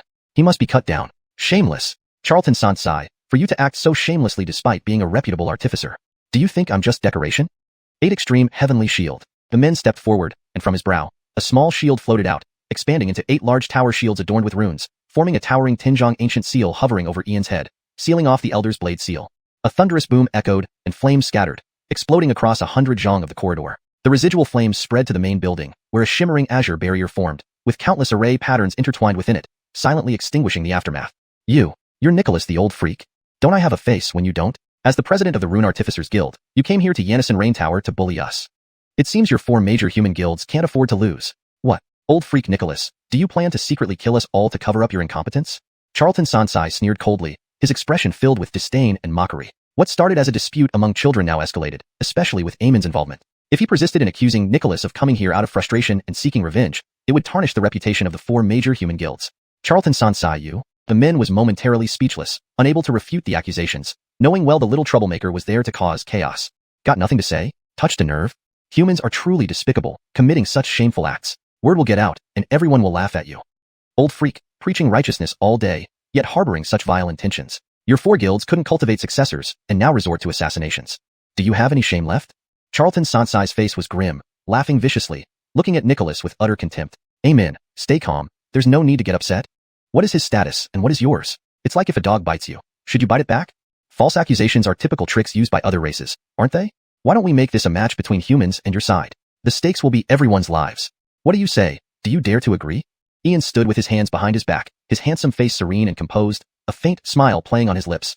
Chapter 77, Silent Slap in the Face. At that moment, all was silent, and every corner seemed still. Everyone present was stunned. Charlton Sansai was dumbfounded. The Charlton clan youth and Tian clan youth were shocked, and even Campbello, who lay on the ground, opened his eyes wide, seemingly forgetting his pain for a moment. Had he gone mad or lost his mind? Challenging everyone representing the 4 major human guilds. Wasn't that saying he wanted to compete in alchemy, artifact crafting, array designing, and rune inscribing all at once? He must be an iron idiot. The world is not short of geniuses, but from ancient times to today, over 10,000 years, even the strongest auxiliary occupation master in history only excelled in alchemy and artifact crafting, and even then, only reached the king rank. How incredibly difficult the 4 auxiliary professions were. Each one required vast knowledge and skills, taking centuries or millennia for an ordinary person to master just one. Who could excel in all 4? Forget the Eastern domain. Even in the entire Canglan Great World, no one else could be found. Even Master Barry beside him looked completely bewildered. He thought he knew Ian best, yet he was truly shocked by Ian's audacious move, challenging the 4 guilds of different races alone. Could it be? He wasn't just skilled in runes but also proficient in alchemy, artifact crafting, and array design? Hiss. It had to be so. There was no mistake about it. Ian had seen through Annabelle's condition at first glance, and claimed to have some knowledge of alchemy. At the time, they hadn't questioned further, believing his words without doubt. Now, it seemed clear. He was no ordinary practitioner. He was a master of all fields. After all, his lineage's background was evident. His 7th senior brother had become a king-level rune master before turning 30. Yanistel friend, are you finally showing your true colors? This was the time to reveal your sharp fangs to all the races. Haha, what did you say? You want to challenge all of us in our 4 guilds alone? Despicable human mongrel, do you know what you're saying? The 4 professions of alchemy, artifacts, arrays, and runes are extraordinary, mysterious, and noble. How dare you belittle them with just one person? Throughout history, no one has ever mastered all professions. Many great ancestors couldn't achieve such a feat, and you, a lowly mongrel, dare to speak such nonsense? It's a disgrace to the ancients. You deserve death 10,000 times over. The young Tian clan member's brow mark shimmered with a cold light, his stern face filled with disdain as if insulted beyond measure. If he could defeat Ian, he would tear him limb from limb. Spit, filthy humans, who gave you the gall, and who gave you the confidence to say such things? Look at yourself. To represent the 4 guilds against us, who do you think you are? You're not worthy to stand for the 4 guilds. The young Charlton clan member stood up from the ground, looking at Ian with utter disdain. True, they were no match in battle, as their auxiliary roles weren't suited for it, and losing wasn't unusual. But Ian's arrogance was outrageous, daring to make such claims. This act was no longer just about being unrealistic. It was challenging all auxiliary practitioners of the world. Such humiliation was unbearable. So? Afraid? Ian didn't get angry. He stood with hands behind his back, a faint smile playing on his lips. The more arrogant they were now, the harsher their comeuppance would be. No problem. Let them enjoy their arrogance for a while. It's a joke. Why should we fear? Let's see what you can do. Campbello, the Charlton clan youth, and the Tian clan youth immediately agreed to Ian's bet without a second thought. They had already crushed the legitimate successors of the human 4 guilds. Could a lowly human rise to greatness? No. I'm not challenging you 3 failures. I want to challenge the elders of your 4 guilds this time. Just you 3 aren't even worthy to compete with me. Ian stood calmly, exuding a divine and ethereal aura. What? Human mongrel, you're too arrogant. Do you have the right to challenge our elders? Worthless mongrel, do you have the qualification? Human, you don't belong. Hearing this, Campbello and the others flew into a rage, cursing Ian loudly. If they could defeat him, they'd tear him apart. Too arrogant. Absolutely shameless. They had never seen someone so audacious. This man not only slapped their faces, but trampled the honor of the 4 guilds underfoot.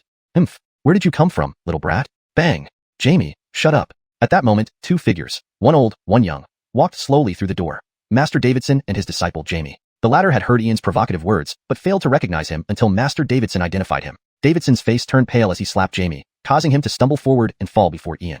Master Montgomery. Little Jamie did not realize Master's presence. I spoke out of line. Let me slap myself. Slap, slap, slap. As soon as Jamie raised his head, he saw Ian, his face turning white and trembling. Kneeling down, he started slapping himself hard across the face, blood splattering from his mouth. Daring to insult a king-level rune master. Oh my god, who would have thought Ian would come here instead of staying at home, and end up clashing with these fools without revealing his identity? Had it been known, these people would have been dead already. This was deliberate, pure bullying. Did you need to go this far? We were already marked with runes, helped destroy the Bai family and Xianxia sect. Now, you want more? Finished. Our clan is done. At this thought, Davidson felt despair, his face gray and lifeless as he continued to slap himself mechanically. Bang! You blind fool. Can't you see Master Montgomery? You dare to insult Master Montgomery, who gave you the courage? Master Montgomery, please forgive me. I failed to recognize you. This wretch is left to your judgment. Master Davidson was also terrified. He kicked Jamie away, then knelt before Ian, his face ashen, sweat dripping from his forehead. He would never forget how the Dark Saint Hall fell, nor the astonishment of this seemingly ordinary youth. And he would never forget the Abyss Demon's demise. Translation notes. Maintained the original paragraph structure and tone. Translated Chinese names using pinyin. Kept the style natural and fluent in English. Ensured storyline and logic coherency with previous content. Chapter 78. Kneel before me. Silence. A silence as still as death. At this moment, the scene once again fell into a heavy silence, as if even the air had solidified, sending shivers deep into one's soul. Master Montgomery. Who is he? He managed to scare Chief Birai into slapping himself and made Master Birai kneel and beg for forgiveness. These two are runic masters. Not only in the 36 states of the ancient Daxia kingdom, but even among the dozen ancient nations, they wield considerable influence. Even Orange Sheila addresses them as master. Yet they are kneeling before a human youth. What could his identity possibly be? One must understand that runic masters stand above the other three major professions. Ambrosi is an upper-grade spirit-level runic master. Even ordinary heaven-level runic masters wouldn't have such an effect on him. Only upper-grade heaven-level or quasi-king runic masters who have truly entered the extraordinary realm and are no longer bound by their races. Could it be that this human youth is an upper-grade heaven-level runic master?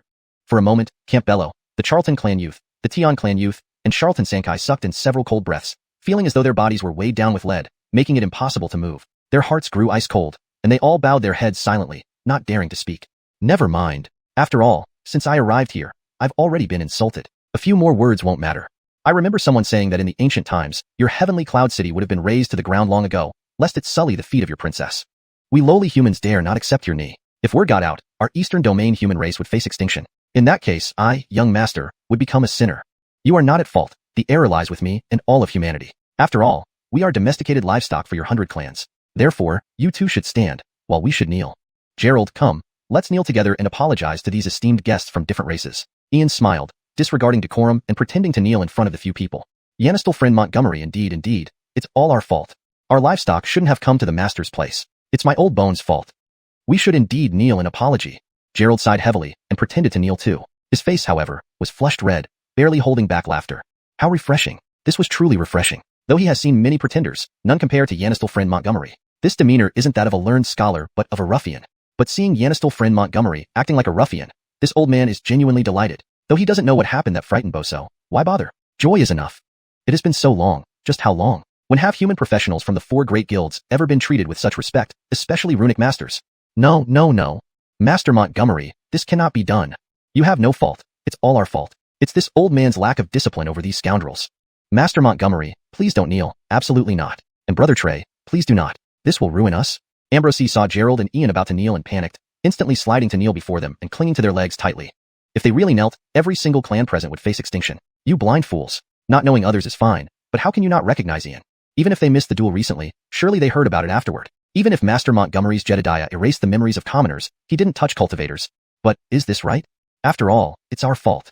Elder Trey, what do you think? Ian feigned contemplation, maintaining an innocent demeanor. After all, it was indeed their fault. Who dares to act wildly before their master when they are mere lowly human bastards? Yanistal friend Montgomery, well, I think we should let Ambrosi handle it. After all, we were at fault first. I believe Ambrosi will handle it impartially. Gerald, after living through hundreds of years, quickly understood Ian's meaning but maintained a solemn facade, deliberately appearing conflicted. Thank you, Master Montgomery. Thank you, Brother Trey. Charlton Sankai, how dare you still stand? Who talked about slaughtering the city earlier? You blind fools, do you know who stands before you? Kneel now.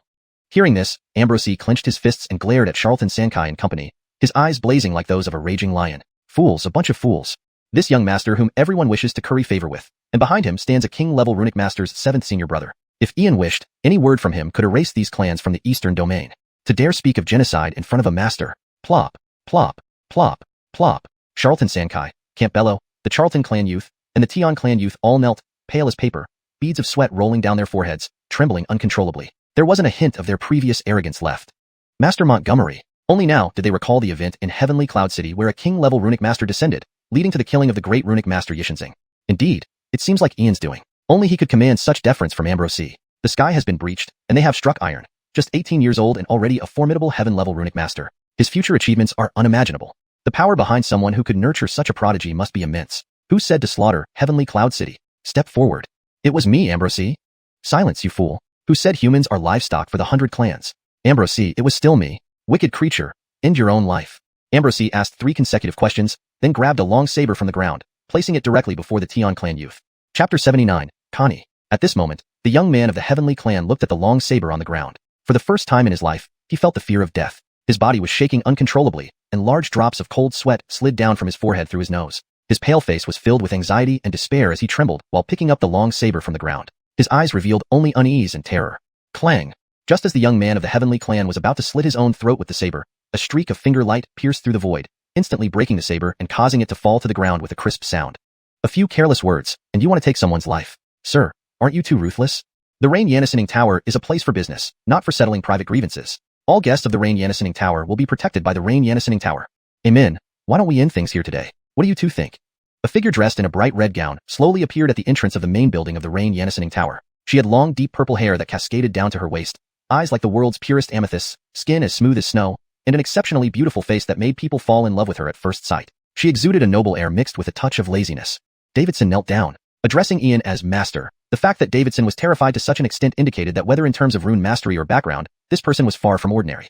This is interesting. After merely a dozen days' absence, such a human genius appeared in Tianyun City. It's time to intervene. Otherwise, if things continue like this, the Rain Yannisening Tower might be torn down.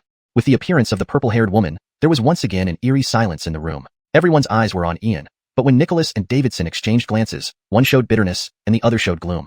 It seemed that it would be impossible to avoid making a scene today. Yannistel friend Montgomery. Yannistel friend Montgomery, you said you didn't come to cause trouble, yet you are always able to deceive old man like me. Old man thought you were here to cause trouble at the Rain Yannisening Tower.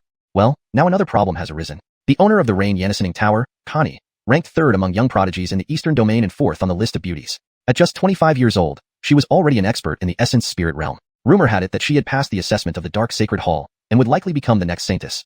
The Dark Sacred Hall was the dream destination for prodigies of all races in the Eastern Domain, akin to a holy land for humans. Connie hailed from the Celestial Illusion clan, which was rumored to be a branch of the ancient demon race, with bloodlines traceable to the 9-tailed celestial fox. Given Connie's identity and background, as long as she didn't seek her own demise, she could walk around the Eastern Domain with impunity. Even the human imperial clans would have to tread carefully around her. Yannistel friend Montgomery, what do you think? A man approached Ian, his face full of helplessness. He truly hoped Ian would stop here because they had regained their pride and dignity. If things continued, no one knew what consequences would follow. But given this troublemaker's temper, it seemed unlikely he would back down easily. Boom. Suddenly, Ian moved like a swift leopard, arriving before the young man of the Heavenly Clan in an instant. With a punch directly aimed at the young man's crown, his skull burst open like a watermelon, spewing blood and brain matter over a foot high. The corpse fell limp to the ground. An abrupt change brought silence to the room, with only the smell of blood permeating the air. No one expected, nor did anyone foresee, that Ian would suddenly strike, killing the young man of the Heavenly Clan right in front of the owner of the Rain Yannisening Tower, Connie, a member of the Celestial Illusion clan and soon-to-be saintess of the Dark Sacred Hall.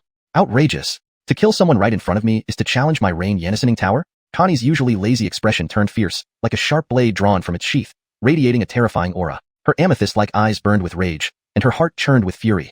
No one dared to act this way towards her, and no one dared to challenge the Rain Yannisening Tower so openly. No, this wasn't a challenge. It was an outright insult, a blatant slap in the face.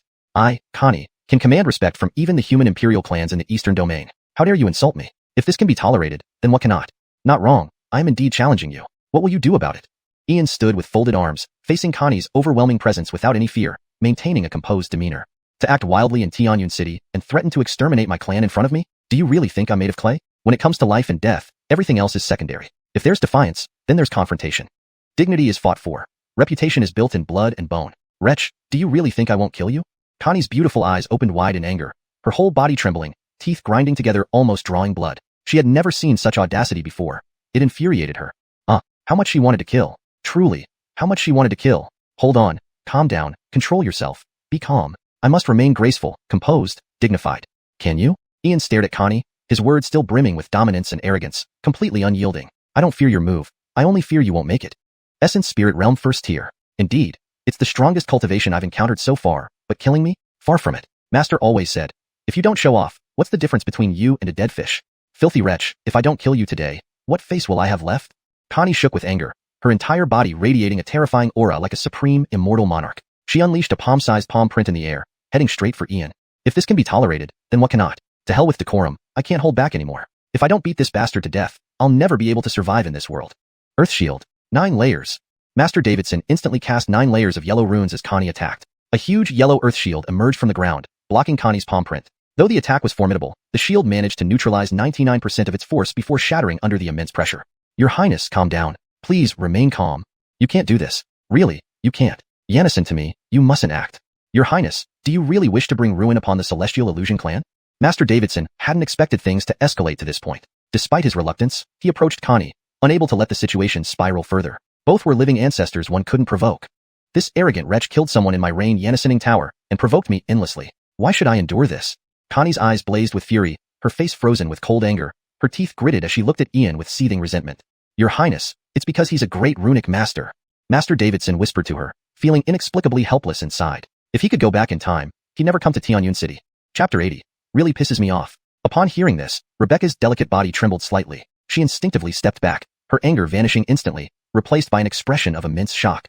Grand Rune Master. To be called a Grand Rune Master implied one had already stepped into the extraordinary realm. At the very least, this would mean he was a high-grade heaven-class Rune Master. She knew how arduous it was for Rune Masters to advance in rank. After all, she had an elder within her clan who was an extraordinary realm Grand Rune Master and was already 3,500 years old. But how old could he possibly be? Not even 20 years old, a less than 20-year-old extraordinary realm Grand Rune Master.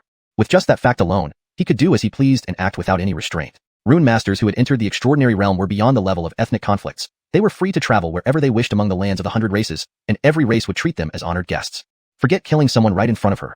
If he tore down the Haley building, she'd have to put on a smile and bear with it. Thinking of this, a deep sense of frustration stirred within Rebecca, a feeling that left her unbearably depressed and uncomfortable. She really wanted to beat Ian to death but couldn't do so. What kind of look is that? You want to eat me, or what? But unfortunately for you, you can't. I love how you all despise me but can't do a thing about it. Ian stood with his hands behind his back, his face wearing an infuriatingly smug grin. Why would he stop now? It wouldn't be fun at all. If I don't thoroughly deal with you today, you might not know who calls the shots in Tianyun City. My master always says, either don't show off at all, or when you do, make it big. You. Rebecca turned livid, her whole body trembling uncontrollably. She almost gnashed her teeth in frustration. With an already suppressed and resentful heart, she could hardly tolerate Ian's provocation. Endure. You bastard rogue. I'll endure you. But it really gets under my skin. I really want to hit someone. If you weren't a Grand Rune Master, I would definitely kill you. What do you think you're doing? What can you do if you're unhappy? Just keep quiet and bear it. Remember, I call the shots in Tianyun City, not your bunch of aliens. Senior Zwamu, let's go. Ian waved his sleeve through the air, creating an intense whistling sound. He then turned around, preparing to leave. Ah, this really pisses me off. This cannot be borne. I can't kill you, but can't I still hit you? Rebecca snapped right there. Known for her fiery temper, she had never experienced such humiliation. Even though Ian was a Grand Rune Master, she could no longer hold back. In an instant, purple light enveloped Rebecca, intertwining with ancient symbols. A terrifying aura erupted from her, revealing a massive celestial fox silhouette behind her, exuding an air of ancient, powerful great demon beasts. A terrifying claw print over 100 meters long tore through the sky, emitting an overwhelmingly ferocious will. Tianke technique. At the same moment, above Haley Building, a figure of a woman in white appeared, surrounded by a blue glow. In the air, a vast blue water curtain emerged like a heavenly river reversing, instantly blocking the fierce claw strike before Ian. Ambria, it's actually you. To come to my Haley Building and cause trouble, are you looking for death? Emperor Skill, Divine Spirit Finger. Rebecca's eyes narrowed towards the void. Her already explosive mood exploded further as her body shot into the air like a cannonball. Her purple hair moved without wind, and a strange purple glow pulsed at her brow. An ominous finger light pierced through space, heading straight for Ambria.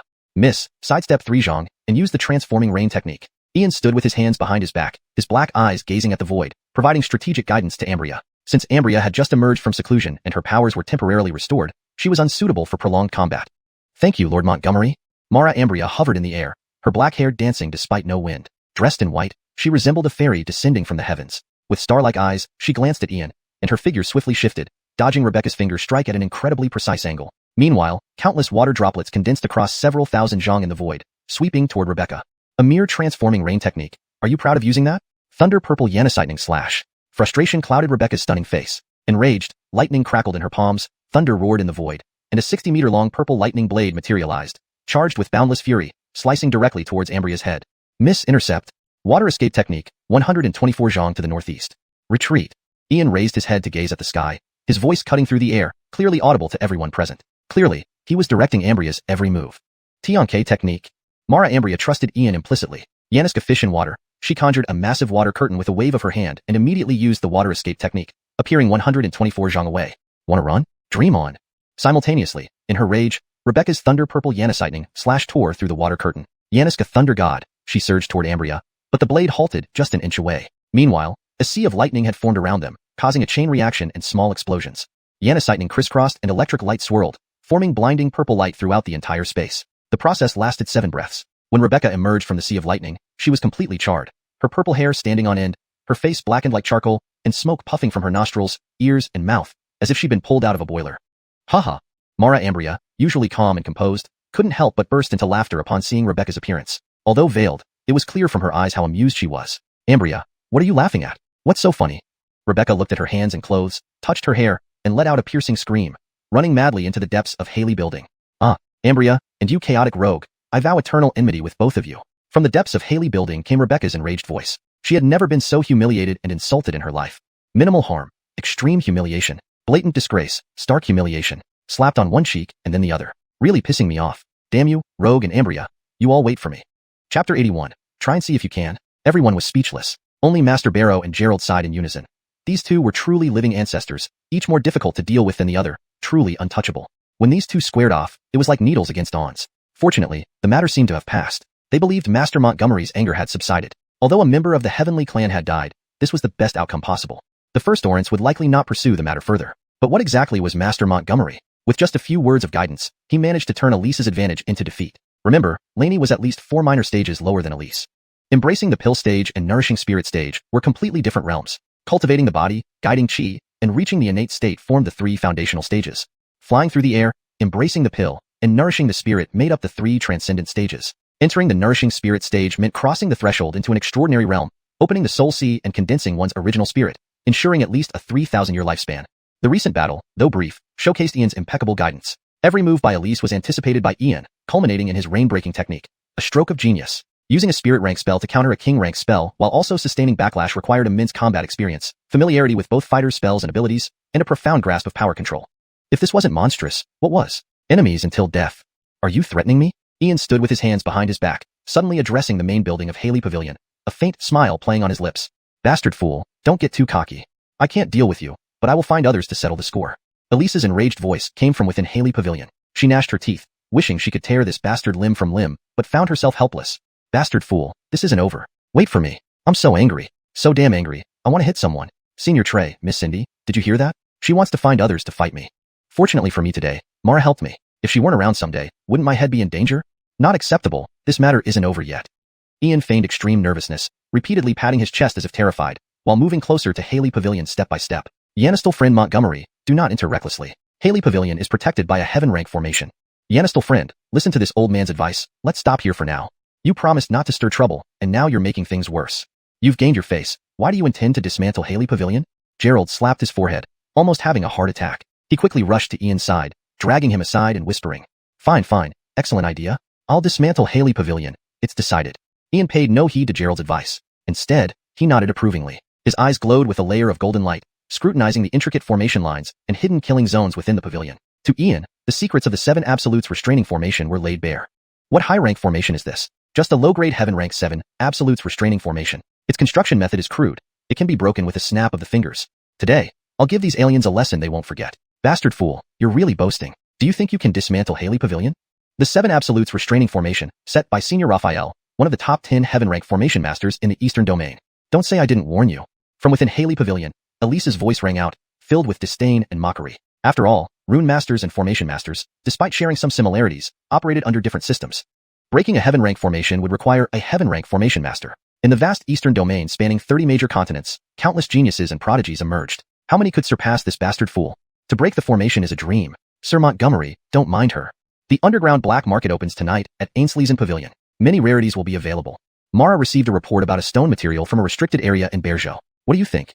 Miss Laney approached Ian and whispered, knowing firsthand his exceptional skills in jade gambling. Not by luck, but genuine expertise. This particular stone from a forbidden area cost Ainsley's Pavilion numerous lives, brought to the underground market due to its ominous nature. Anyone who touched it died suddenly. Ian possessed remarkable abilities. The Phoenix Rebirth Sutra not only healed her injuries but advanced her cultivation and even produced 3 drops of unnamed essence blood. Too many questions needed answers, so upon her release, she rushed here, only to witness this scene unfold. No rush, there's time. Haley Pavilion, I will dismantle it today. Elise, if you don't want to die, come out now. Otherwise, once I start, you are doomed. Ian flicked his sleeves, wearing a calm and composed smile, like an old dog still steadier. Bastard fool, try and see if you can. Inside the main building, on the 7th floor rooftop, Elise stripped off her clothes and sank into a bath. Hearing Ian's voice, she retorted instinctively. Old woman, without a proper lesson, you think you can fly? A mere 7 absolutes restraining formation, showing off before me? Manifestation. Golden light swirled in Ian's palm, and instantly, a spherical blue light shield enveloped Haley Pavilion, covered in countless strange patterns, intersecting lines, and concealed killing zones, interconnected by 9 massive energy veins tied to the Earth's meridians, exuding unmatched mystery. Hiss. Yanistel Friend Montgomery, this is a heaven rank formation. Are you sure you can handle it? Formations and runes are different systems. Yanison to this old man's advice. If it doesn't work, we strategically retreat. Gerald was on edge, genuinely worried for Ian, but could only secretly advise him. Failing would lose face, but trying might risk losing his life. Senior Trey, Miss Cindy, come over. Let me teach you some techniques to break formations. Formations fall into 4 categories: killing, trapping, restraining, and misleading. The 7 absolutes restraining formation looks like a restraining formation on the surface, but it conceals a killing formation with 72 killing zones. But regardless of type, every formation has an array eye, the energy center. Energy nodes usually hide in a few key areas since they always rely on the Earth's meridian power. To break a formation, first disrupt the Earth's meridian node, cutting off the energy supply. For example, the first energy node, shatter. Ian turned to the 2, lightly tapping a point on the spherical shield, effortlessly neutralizing the first node. Instantly, the patterns and lines dimmed significantly. Not showing off. No, this is demonstrating prowess before others. Can scholarly actions be considered showboating? Chapter 82. Master Montgomery's Yanis teaching. The world was silent. Not a sound could be heard. Gerald stood as still as a wooden chicken. Miss Laney's star-like eyes were filled with shock. Master Davidson stood rooted to the spot, his mouth wide open enough to fit an egg. Even those kneeling on the ground, Bearway, Charlton Sankai, Campbello, and the Charlton clan youth, all exhibited a stupefied expression. What was he doing?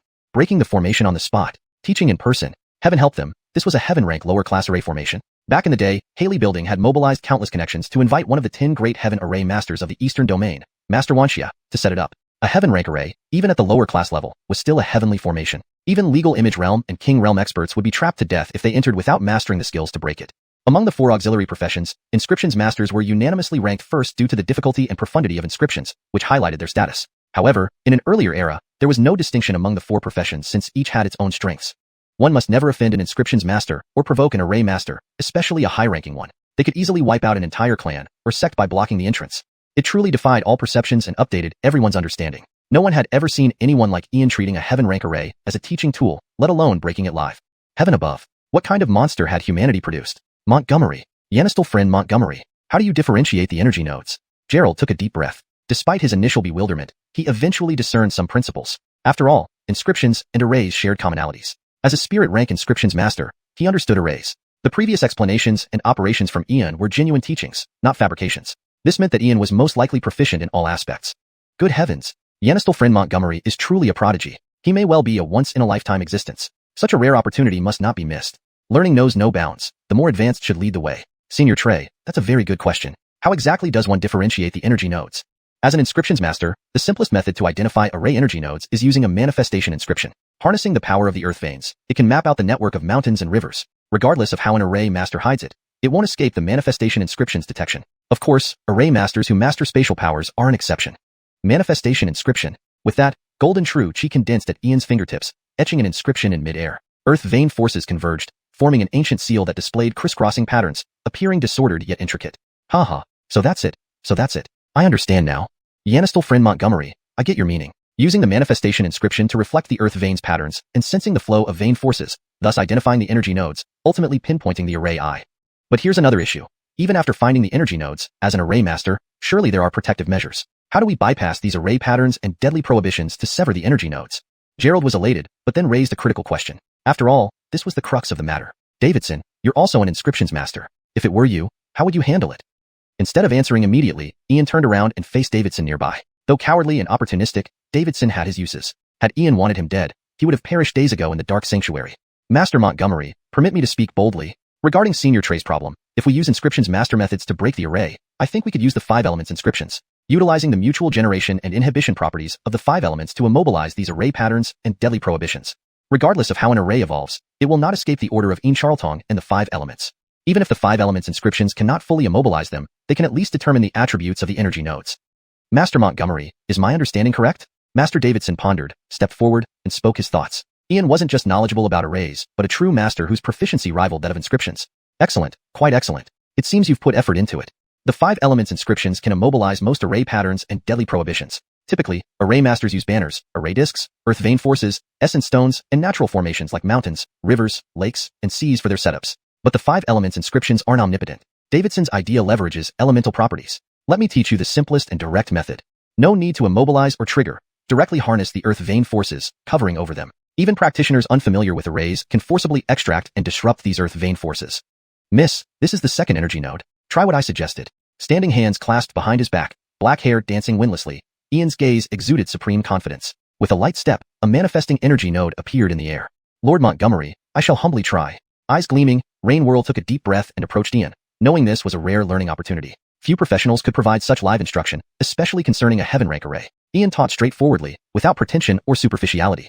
Calmly focusing, her hands emitted primordial force, pressing down. Earth vein forces surged into the node, causing visible changes in the manifested array structure. Heavens! It's broken. Really broken. Pure brute force broke it. Yanistal friend Montgomery, you are truly brilliant. I am convinced. Gerald watched as the energy node dimmed, feeling an overwhelming mix of emotions. The sheer brutality amazed him. Master Wuxia would die in frustration seeing his elaborate work dismantled with sheer force. Yet, it was ingeniously simple. Few would think of such a method. Master Montgomery, sir, can I also try? Davidson itched intensely inside, knowing that watching isn't as effective as practicing. To safely dismantle a heaven rank array was an unparalleled opportunity. Davidson, you treacherous old fool. If you dare touch the array today, I'll smash your head in, came the furious cry of Connie from Haley Building. Though not understanding arrays, she knew something was wrong when 2 energy nodes vanished. Damn rascal, what kind of monster are you? Heaven rank inscriptions master. Could he also be a heaven rank array master, treating Haley Building's array like a teaching tool? This humiliation, crushing my face underfoot. Oh heavens, this has killed me with anger. Chapter 83. I will challenge you one-on-one. Your Highness, please forgive me. Master Montgomery personally teaching me, I've gained profound insights. It doesn't matter if you're going to hit my head, or even kill me. Today, I must give it a try. Master Davidson bowed deeply towards Haley Pavilion, understanding that this rare opportunity meant trying even if it meant risking death, for practice makes perfect. Old man Davidson, have you really turned traitor? My dear lady will see who dares to make a move. Misty emerged from the bath, hastily dressing herself without worrying about her appearance, directly rising from the 7th floor and landing before everyone. Her presence radiated a menacing aura as she glared at Ian with a seething fury, wishing to tear him apart alive. Banshee, you're quite arrogant. It seems the lesson earlier wasn't enough. I'll advise you once, step aside now, or else you'll bear the consequences. Ian stood calmly, his expression utterly indifferent towards Misty's spoilt and tyrannical demeanor, harboring no goodwill towards her. What nonsense! What did you just call me? Rogue scoundrel, I'll kill you. Hearing this, Misty's beautiful eyes widened in anger, a greenish hue appearing on her face like an exploding powder keg. An overwhelming surge of primal energy erupted from her, instantly forming a massive purple claw that crushed down upon Ian. Young miss, step back. Banshee, I won't spare you anymore. You should know my temper now. Provoke. As Annabelle prepared to intervene, Ian rebuked her. Facing Misty's claw descending from midair, Ian lightly stepped on the ground, causing a golden ripple to spread like ripples on water.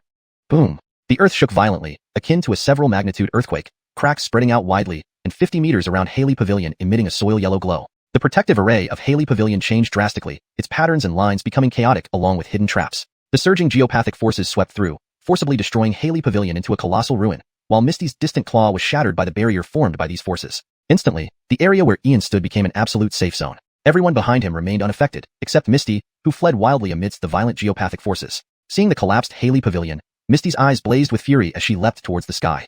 Banshee, can you run?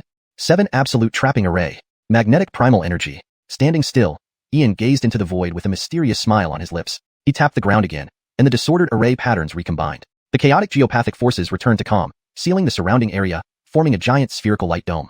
Bang! Misty's soaring body was pressed by an unimaginably heavy force, slamming hard onto the ground, immobilized under the weight as if restrained by immense pressure. Damn rogue scoundrel, show your skill then kill me, or else, I swear I'll never stop hunting you down. Misty's beautiful face flushed with rage, fire burning in her eyes, filled with uncontrollable fury and indignation, hating Ian to the core. As a distinguished Dark Saintess and owner of Haley Pavilion, she had never endured such humiliation.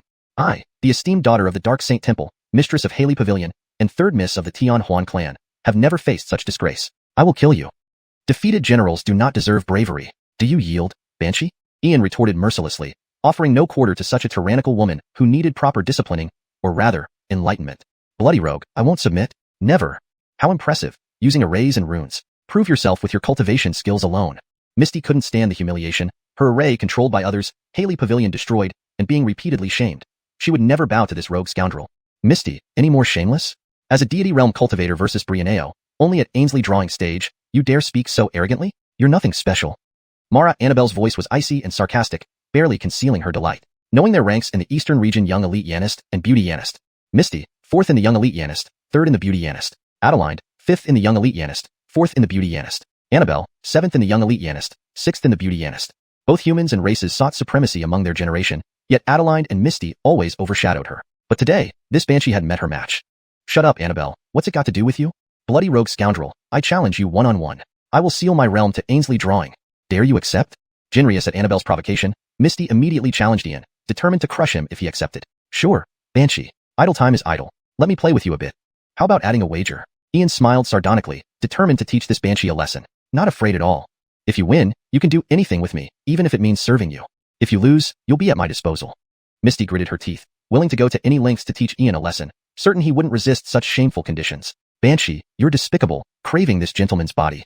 As a semi-scholar, I will enlighten you through the way of saints. I won't bully you, sealing your realm to peak numinous birth to prevent reneging on your word. Suppression rune. With a flick of his sleeve, Ian inscribed a golden rune in the air, fusing it into Misty's body, releasing her from the array's constraints. Bloody rogue scoundrel, how dare you?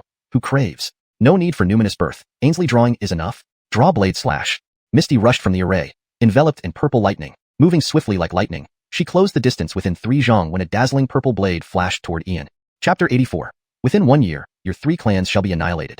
Your power is impressive, but you're too slow. The sword light flashed like a dragon, with thunderous purple lightning streaking across, dazzling and surging forward. It aimed to pierce through Ian's body, but it only sliced through an afterimage. Meanwhile, Ian had already shifted to a position 10 feet away from Connie's left side, looking at her with a half-smiling, half-mocking expression. Note, I have converted the traditional Chinese measurements to their English equivalents. Yizhong is approximately 10 feet, and adjusted Tanying to afterimage for better readability in English. F*** King Madman. Don't run if you have the guts. Star-shattering slash. Connie's strike missed its mark, her beautiful eyes filled with rage. As soon as she spoke, she leaped up into the air more than 3 zhong high. A dazzling sword beam formed by purple true chi extended over a zhong long, slashing horizontally down like a meteor cutting through the void, leaving a clear trail behind. She demon, as you wish. Void collapse fist. Ian stepped forward. Facing the terrifying sword beam rushing down, he took a deep breath, then suddenly unleashed an incomparable aura. Waves of vitality surged like rivers and waterfalls, resembling ancient savage beasts that caused shivers of unease. A punch tore through the sky, his vitality surging, the vacuum emitting a thunderous sonic boom. The air within Tin Zhong was forcibly torn apart, unleashing a terrifying force, like crashing waves, immensely overwhelming. Brutal, ferocious, primal, the sheer strength of his physical body reverberated through the void. Connie's gathered sword light was torn apart by this fearsome force, forcing her back 7 or 8 zhong. If not for her innate true chi protecting her and being born of the Tianhuan clan, this punch might have been enough to kill her. Even so, her internal chi and blood churned uncomfortably. Monster. What kind of monster is this? Is he human or a ferocious beast in human skin? Pure physical might. How could a human race strengthen their bodies to such an extent? Even the physically dominant beast races would fall short. She demon, do you still want to continue? Just admit defeat. Or I can't guarantee whether I will accidentally kill you. Ian stood with his hands behind his back, appearing utterly composed and giving off an extremely steady presence. In terms of cultivation, he was fearless at the Xianxian stage, and could barely contend with the Syndixing realm. After all, true chi transformed into essence energy, mastering various techniques and divine abilities. Of course, that was without using runes. Madman, don't gloat too soon. I was too careless just now. If you have any real skills, break this move. Tianhuan true body. Connie's eyes calmed down. She no longer dared to underestimate Ian. Surrounding her were swirling purple lights as one shadow after another emerged, instantly forming 18 illusions, each identical to her. They surrounded Ian tightly, making it impossible to discern the real from the fake, every gesture exuding enchantment. Members of the Tianhuan clan inherently possess the bloodline of the nine-tailed celestial fox, their natural talent being illusionary arts. The power of Tianhuan illusions once trapped even a Peak King realm expert, rendering them unable to escape. Though not as potent as the legendary smile of the nine-tailed celestial fox that could bewitch heaven and earth, it was certainly formidable. Trifling tricks, showing off before me? She demon, you brought this upon yourself, blame no one else. Righteous chi endures through the ages. With words, the law follows and manifests the holy sage. Millions of divine soldiers slay demons and monsters. Sword. Ian slowly lifted his head. His black eyes radiated divine light as righteous chi poured out of him. A brilliant golden light emerged from between his brows, transforming into an ancient scroll floating above his head. Countless ancient characters swirled in the void. A page of the golden ancient scroll turned, condensing into a massive character sword, suspended in the air. Thunder rumbled, shaking the heavens. Righteous chi surged like a white rainbow. Numerous 3-foot-long white sword beams intertwined in the air, reaching a terrifying number in the thousands. They revolved around Ian's body in a spiral, enveloping him in the majestic aura of infinite righteousness, ready to subdue all evil in the world. Gold. Golden holy scripture. Does this mean he has sage potential? Charlton Santai was shaken to his core, collapsing onto the ground. He felt an overwhelming sense of unease and fear. Young sage. Unparalleled genius. He must be a child of fate for the human race. A young sage. Giannis Tua and other Charlton clan youths, including Elton and Cullen, who met him for the second time, were plunged into silence. Everyone felt an immense unease. There truly were geniuses of unmatched prowess, and this young man would likely become an invincible supreme ruler. Rumble. Sword beams streaked like silk, carrying boundless terrifying willpower, as if coming from the ends of the earth. At the moment Ian opened his eyes, countless sword beams crisscrossed the sky, tearing apart all 18 of Connie's illusions. Her true form was revealed, fleeing wildly on the ground in panic. No. Stop. Madman. I surrender. I admit defeat. For the first time, Connie felt the approach of death. Biting her silver teeth, she finally conceded unwillingly. King Madman. I'll remember you. Surrendering is impossible, never in my life. We'll see how things turn out. This infuriates me so much. I really want to beat someone up. This cur. What did you call me? Say it again. I didn't hear clearly. Ian stood with his hands behind his back, his expression calm like the sea, yet radiating a piercing aura. I surrender. Under the threat of the sword beams, Connie had no choice but to concede in humiliation. Even though she was so angry she wanted to vomit blood, she had no way out. She couldn't fight back, nor could she win an argument. Her formations were destroyed, Haley Tower dismantled. Her pride was shattered, and now her life was in danger. What? Surrender? Just saying surrender isn't that simple. I came to your Haley Tower today for drinks, and while you chose not to serve me, insulting our human race, I didn't hold it against you. But you, foreigners, went further and insulted the human race as livestock in front of me, threatening genocide and mass slaughter. As the owner of Haley Tower, not only did you fail to stop them, but you even shielded them. Yanisving under the sky of humans, standing on human land, residing in human cities, acting arrogantly and treating us humans as livestock. Do you think all human strong ones are dead, or that we lack a king?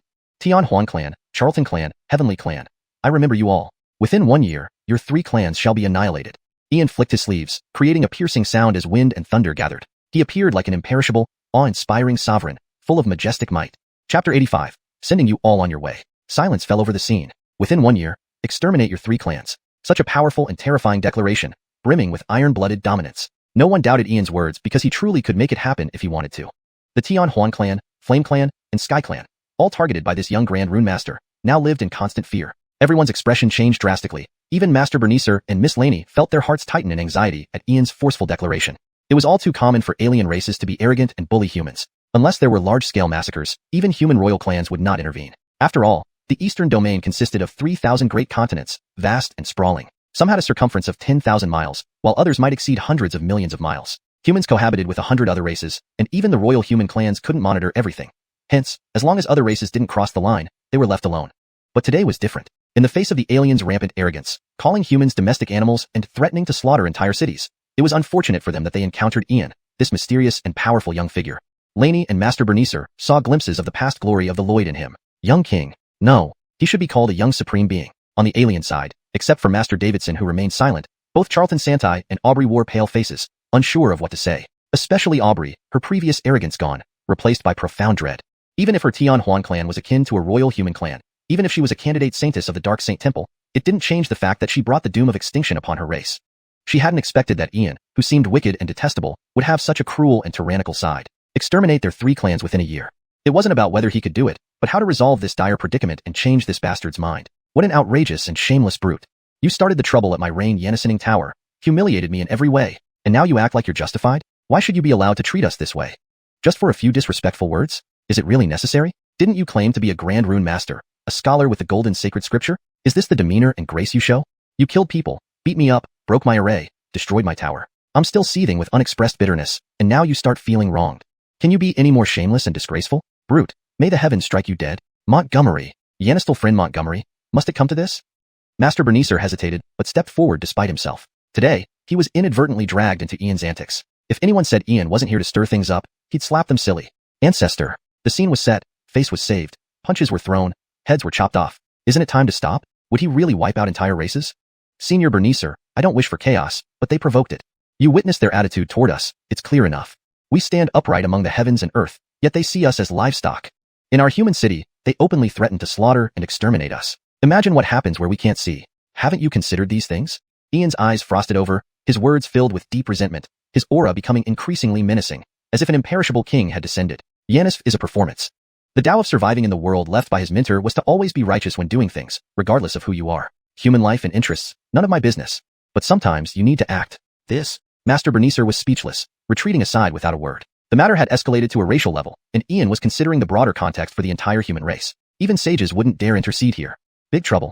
This little ancestor isn't just here to stir things up, but to cause a huge commotion. Calling humans domesticated families and sweeping away cities and tribes were phrases often uttered by the 100 races. Regular humans might only curse behind closed doors when they heard it, but no one had reacted like Ian for a long time. Today's actions by this little ancestor were flawless. Regardless of Tian Huan clan, Savage clan, Sky clan, Flame clan, or Three Eye clan's grievances, those two phrases silenced everyone. Merciless, truly merciless. Thankfully, I'm not this little ancestor's enemy. Otherwise, I wouldn't know how I'd die. Ian, quit using racial reasons as a pretense. You simply want to kill us all so you can enjoy the Xianxian secret realm alone. As a heaven-rank Grand Rune Master proficient in arrays, we're clearly no match. You can frame us however you want. One word from you, and wiping out our Flame clan would be effortless. But does this hide your true intentions? Kill us now. Why wait a year? Or use your connections to exterminate us immediately. To us, you humans will always be like domesticated livestock. Bam. Slanderous. Before the Flame clan youth could finish, Ian's distant punch unleashed a terrifying golden fist print that obliterated the youth's head, blood spraying meters high. You vicious child. How different are you from a demon? Even if we erred, death is too harsh. Such humiliation. What are your intentions? Charlton Santai watched his nephew die, his eyes red with rage, wishing to tear Ian apart. You finally understand the pain and wrath of being oppressed. When you oppressed our human people, did you consider their feelings, their suffering? Killing one or many is the same. I'll send you all on your way together. Ian stood calmly, his black hair fluttering without wind, his cloak billowing. He lightly stepped on the ground. A golden light pattern emerged, instantly activating the dormant arrays. Terrifying magnetic power burst forth, pinning Charlton Santai to the ground. Within moments, Charlton Santai exploded into a bloody mess. I'm not here to stir trouble. You chose to invite death by standing in front of me. Using righteousness as a pretext to kill feels good. No wonder so many people liked playing the old villain role.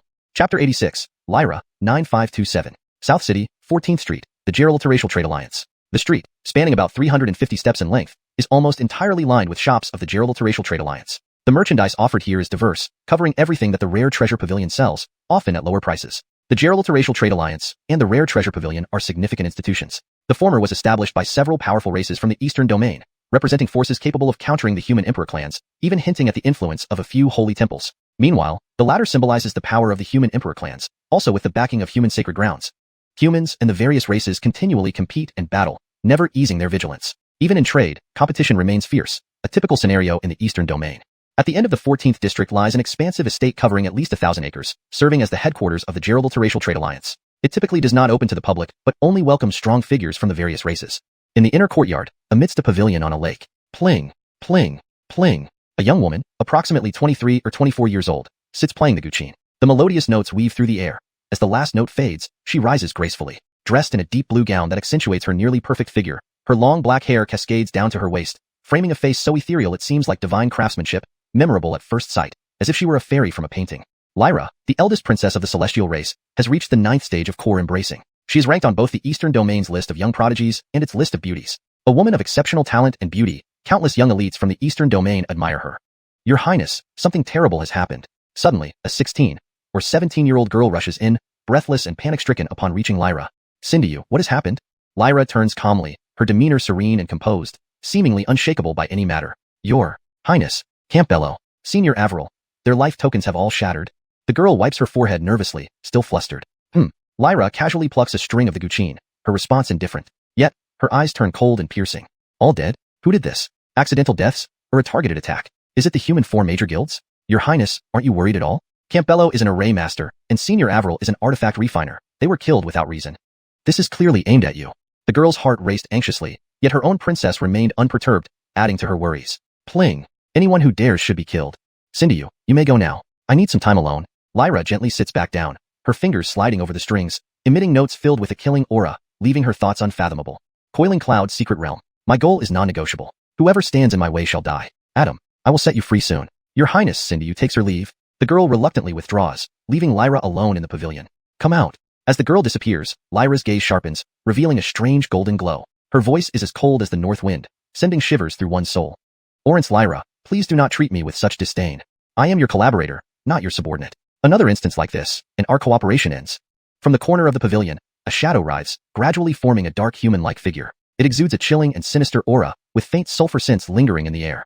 Pling. I don't have time for your nonsense. You have 3 breaths. Lyra's slender fingers flick the strings, releasing sound waves that disperse the dark shadow, leaving only a pair of gold-like eyes visible, emanating the will of an ancient king. Filthy shadow demon. If not for the atom, I would have slain you long ago. When the secret realm opens, it will be your execution day. Boring woman. My move was late by just 1 step. Olaf is now boneless, as are the elders Joa and Aurelio Bruno's second spiritual bodies. All traces at the scene have been erased, making it impossible to investigate. Based on my inference, it was the same person who destroyed the Dark Saint Hall. This individual possesses remarkable cultivation and executes cleanly, leaving no trace. I had no clues before, but the events at Yannisening Rain Tower today must be related. Look for yourself. The dark figure materializes a black jade talisman, throwing it into the void, which displays scenes of Ian's actions at Yannisening Rain Tower. Ian, a young great rune master, publicly executed Bruno and Olaf, along with his senior brother, a royal rune master, days ago. Today, he dismantled the tower and captured Harmonilla, clearly implicating him in Joa and Bruno's deaths. No one else in Heavenly Cloud City could carry out killings so cleanly. Rune masters embody transcendence and mystery. Pling. 9527, gather all intelligence on him. As the scene dissolves, Lyra rises, her ethereal face now frosty, her eyes icy and menacing. Today's events have drawn her attention to Ian, a young great rune master in the transcendent realm, possibly skilled in arrays. Such a genius appears once in 10,000 years. Before entering the secret realm, he must be eliminated, or he will pose the greatest obstacle. Orance Lyra, he hails from the Montgomery family in Heavenly Cloud City. His mother vanished 10 years ago. As for his sect, background and connections, I know nothing. But recently, his Tomas brother appeared. I believe you've heard of him. The title-holding Heavenly Martial King. And his ancestor was once Alvaro. 9527 felt a chill. Though unable to find information on Ian, they discovered his Tomas brother, not from the Eastern Domain but from the Western Domain's 10 Kings. Heavenly Martial King. One of the Western Domain's 10 Kings, also a royal rune master. 9527, contact the Dark Saint Hall. I want Ian's head. At any cost. Lyra's eyes turned deathly cold, evoking an overwhelming sense of bloodlust. Just the Tomas brother from one of the 10 Kings of the Western Domain. If Ian grows unchecked, what future awaits the Eastern Domain, the entire Canglan World, or the survival grounds of the multiraces? The truth from 3,000 years ago has been sealed, but Alvaro is not dead. Everyone can live, but Ian must die. I apologize, Orance Lyra, but the Dark Saint Hall cannot accept this mission. Not to mention whether it can be completed. How do we face the backlash from Ian's backers? A young great rune master, do you really think his sect would ignore this? Wouldn't there be powerful guardians watching over him? The secret realm is about to open. Please consider the greater good. 9527 refused outright. Only demons with rock for brains would choose such a suicidal mission. Even great priests and Joa have been eliminated, though with sufficient payment, there is no one the Dark Saint Hall wouldn't dare kill. Pling. 3,000 virgin humans. Lyra's eyes hardened, offering a price even abyssal demons couldn't resist. Deal. 3 days, and his head will be delivered. Without a moment's hesitation, 9527 immediately agreed and then transformed into a shadow, vanishing as if he had never appeared at all. Chapter 87. Osif Weston is in trouble again. Haley Tower. Faced with Ian's merciless ruthlessness, everyone was filled with panic. Whether it was Misty, Davidson, Jamie, or Lainey and Master Bernice, they all came to a new realization of the terrifying aspects of Ian. It's not that you're afraid of settling grudges on the spot. It's that you're afraid of being remembered for your misdeeds. Even more so if remembered by such a formidable devil like Ian. Perhaps he cannot contend with major forces like the Tian Huan clan and the Heavenly clan now, but give him 1 year, 3 years, 5 years, or even 10 years. Once Ian becomes a king, one could say that within the Eastern Domain, no one can stand against him. Even sages would show deference. No one dared to plead for mercy with Ian, not even the arrogant Misty, who was now visibly uneasy. The situation was at an impasse because no one knew what Ian would do next. Yannistal Master Montgomery, Miss, Old Ghost Bernice, I see you're all here. I've been looking for you, came the voice from outside. Oranshangle of Daxia Ancient Country and third young Master Hussein of the Gerald family have arrived. An hour ago, Oranshangle and Hussein had a dispute over entertaining at Drunken Jade House with Lan Jiahong, resulting in them accidentally crippling young Jiahong. Yannistal Master Montgomery, please go back and see. At that moment, Fedori appeared at the door, her head lowered deeply. She recounted the events succinctly, knowing well that today's matter was serious. Daxia Ancient Country and the Gerald family were intertwined with the Ainsley's Pavilion in countless ways. The Gerald family was one of the main clans managing the pavilion, having a say on par with the Cindy family. They represented one of the 8 great human clans, the Ander clan. Similarly, Daxia Ancient Country was backed by another of the 8 great human clans, the Xia clan. Both Hussein and Changle were exceptional individuals, much like Marlene, who hailed from the ancient Montgomery Huang Academy in the Eastern Domain. Even Misty and Sheila were students there. The Montgomery Huang Academy was a neutral force where both human and various clans' children could study. Of the youth talent rankings top 10, 6 were students from the Montgomery Huang Academy. Graduates could step into the Hall of 100 Clans, or the Holy Land of Humans. Though Hussein and Changle did not rank among the top 10, they were still remarkable youth talents, ranking 21st and 24th respectively. However, they crippled Lan Jiahong today upon arriving at Tianyun City. If this happened elsewhere, it might have been different, but offending Ian was a grave mistake. Young Jiahong and Ian had a friendship deeper than brothers. Thank you for informing me, Fedori. Hag, we'll settle our accounts later. Master Bernice, kindly guide me there. Hearing this, Ian understood the gravity of the situation. Just the fact that Fedori had come in person to inform him illustrated the complexity of Orange Canglan and Hussein's identities. However, daring to cause trouble in Tianyun City and crippling Jiahong would be their downfall. All right. Master Bernice inwardly sighed, forcibly suppressing the urge to faint. Truly, one issue follows another. This day has been full of unprecedented excitement. In his 100+ years of life, he'd never experienced so much turmoil in a single day. You two little bastards, Canglan and Hussein. Today you've drawn his wrath upon yourselves. You are doomed indeed. Thinking thus, Master Bernice grabbed Ian's shoulder, and they disappeared as a flash of light. Maralani also immediately took off, while Fedori, helpless, followed suit as a beam of light. Bastard scum, this isn't over. Dismantling my Haley Tower and trying to leave without consequences? I will pursue this to the end. Enraged, Misty cast one last look and chased after them using a light beam. The entire Haley Tower now only held Master Bearluo and his disciple Bearway. Wretch, why are you still kneeling? Let's go. Master Bearluo looked at the kneeling Bearway, angry enough to strangle him. What an unworthy disciple, almost costing him his life and involving the Sanmu clan. Master, where should we go? Bang. Fool. Of course to the Montgomery family. Think about it. Do we have any other options now? The Orents can't take us back. Too many lives lost. We can't explain this away. Our only hope is clinging to Master Montgomery, which might give us an opportunity. Among the 100 clans, our Sanmu clan is weak, yet numerous, and we don't lack talent potential. Our lineage's heritage has just been lost. From observing Master Montgomery, his mastery of runes is profound. He surely can restore our clan's heritage, provided we gain his approval. Master Bearluo wasn't good-natured. He was a complete opportunist, all for his clan's survival. Thankfully, though they bullied humans, they never indiscriminately slaughtered. We bullied humans, yes, but rarely killed them. For this, I'm better than the Man Clan and Flame Clan. That's why they died, and I survived. So, I'll cling to Master Montgomery. Bearway listened uncertainly but remained silent, fearing another beating. Master Bearluo briefly treated his wounds before rushing toward the Montgomery family with Bearway. Montgomery family inner courtyard. Several figures stood around. On the ground lay Lan Jiahong, bloodied and his legs cut off at the knees. Though treated, the severe blood loss left his face pale and his eyes empty, devoid of will to live.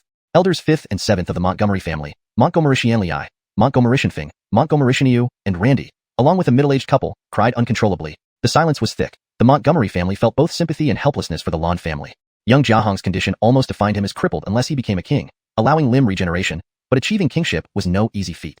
Dead Jiahong. At that moment, Ian and Master Bernice descended from the sky. Seeing Jiahong's state, Ian couldn't speak, replaced by icy, vengeful intent. Garanis, I'm sorry. I let you down. I didn't want to come, but I can't let this pass.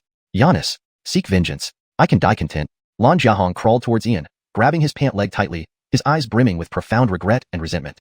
Hashtag chapter 88, the relic. Bang. Alessio, what nonsense are you spouting? Don't talk about dying. You need to live for now. Revenge can wait. I will make them pay. Let me heal your injuries first. Ian Jasmine squatted down, her brows furrowed slightly. Alessio's legs had been broken for over an hour, missing the optimal time for recovery. Now, only limb regeneration was possible. But limb regeneration wasn't easy. It required the legendary rebirth pill. While the pill itself wasn't difficult to refine, finding the materials was nearly impossible. But with Pepper in tow, there would be no problem. Leader Kane, I'm already a cripple. You don't have to console me anymore. I've already found out that limb regeneration requires at least a king-level alchemist. Brother Charlton, we've been through thick and thin. Avenging me is your responsibility. Kenneth was no longer his usual carefree self. He was filled with intense hatred. He never imagined that his opponents would be so ruthless, severing both his legs without hesitation. Pepper, Brother Charlton, you can handle this on your own. No need to come to me. Pepper, of course, I can do it, but I lack the materials for refining pills. It's just a matter of emitting golden light. Stop procrastinating. Brother Charlton, I am the divine beauty Pepper, the artifact spirit of the Primordial Chaos Tower, not a tool. Did you really read the legacy memories left by the Troy? Isn't this just a minor case of limb regeneration? If you can't even manage that as a runologist, perhaps you're a fraud. Sis Pepper, can runes achieve limb regeneration? Is such a rune even possible? Brother Charlton, the Troy's mastery of runology was unparalleled. There's a Yanis rune specifically designed for healing. Not only can it regenerate limbs, but it can also revive the dead. Sis Pepper, I found it. Master truly isn't human. To create such runes, Brother Charlton, it can actually be simpler. There's a force within Yanistel's act that's awakening, but it's sealed. If you release the seal, it can rejuvenate him and regenerate his limbs. The exchange between Ian and Pepper took only an instant. Guided by Pepper, Ian's eyes glowed with a faint golden light, revealing countless runes swirling within. In an instant, he inspected Kenneth. Not checking might have been fine, but the sight startled Ian. 9 rune locks restrained Alessio's Dantian, where a relic from the ancient human Buddhist sect, lay hidden. Such relics could only be produced by great monks. Among the 3 ancient human sects, only the Confucian school remained prominent. The mystical sect and Buddhist sect had long since retreated. During the zenith of Buddhism, every region of the Canglan world had its share of Buddhist factions. But in the vast eastern continent, only a few places still preserved Buddhist traditions. There was absolutely no trace of Buddhism within 100 continents around here, yet Alessio possessed a relic inside him, making Ian even more curious. Clearly, Alessio had experienced extraordinary events. Alessio, do you trust me? Leader Kane, of course I trust you, brother. Good. Since you trust me, ask no questions. I can help regenerate your limbs. What? Leader Kane, you're serious? Alessio, when have I ever lied to you? But this place isn't suitable for healing. I'll take you to a secluded room. The process will be extremely painful, but you must endure. Leader Kane, don't worry. I can endure. I want to avenge myself personally. Excellent. That's the Alessio I know. Who knows, you might even advance further. Leader Kane, I entrust my 200+ pounds to you. Ian stood up, grabbed Kenneth by the collar, and carried him toward the secluded room. The Buddhist relic inside Alessio was clearly sealed using ancient Buddhist runes. Whether it was given as a legacy or deliberately sealed for future theft was unknown. Ian, at this moment, a man in his 40s wearing earthy yellow robes and weighing around 300 pounds spoke, his face filled with concern, holding back questions.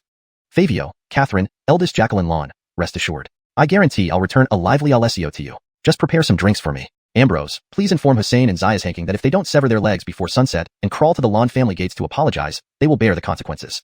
Ian turned around, his gaze icy and lethal, his intent to kill unmistakable. Yanistel friend Montgomery, old man will ensure they receive the message. If you need any assistance, don't hesitate to ask.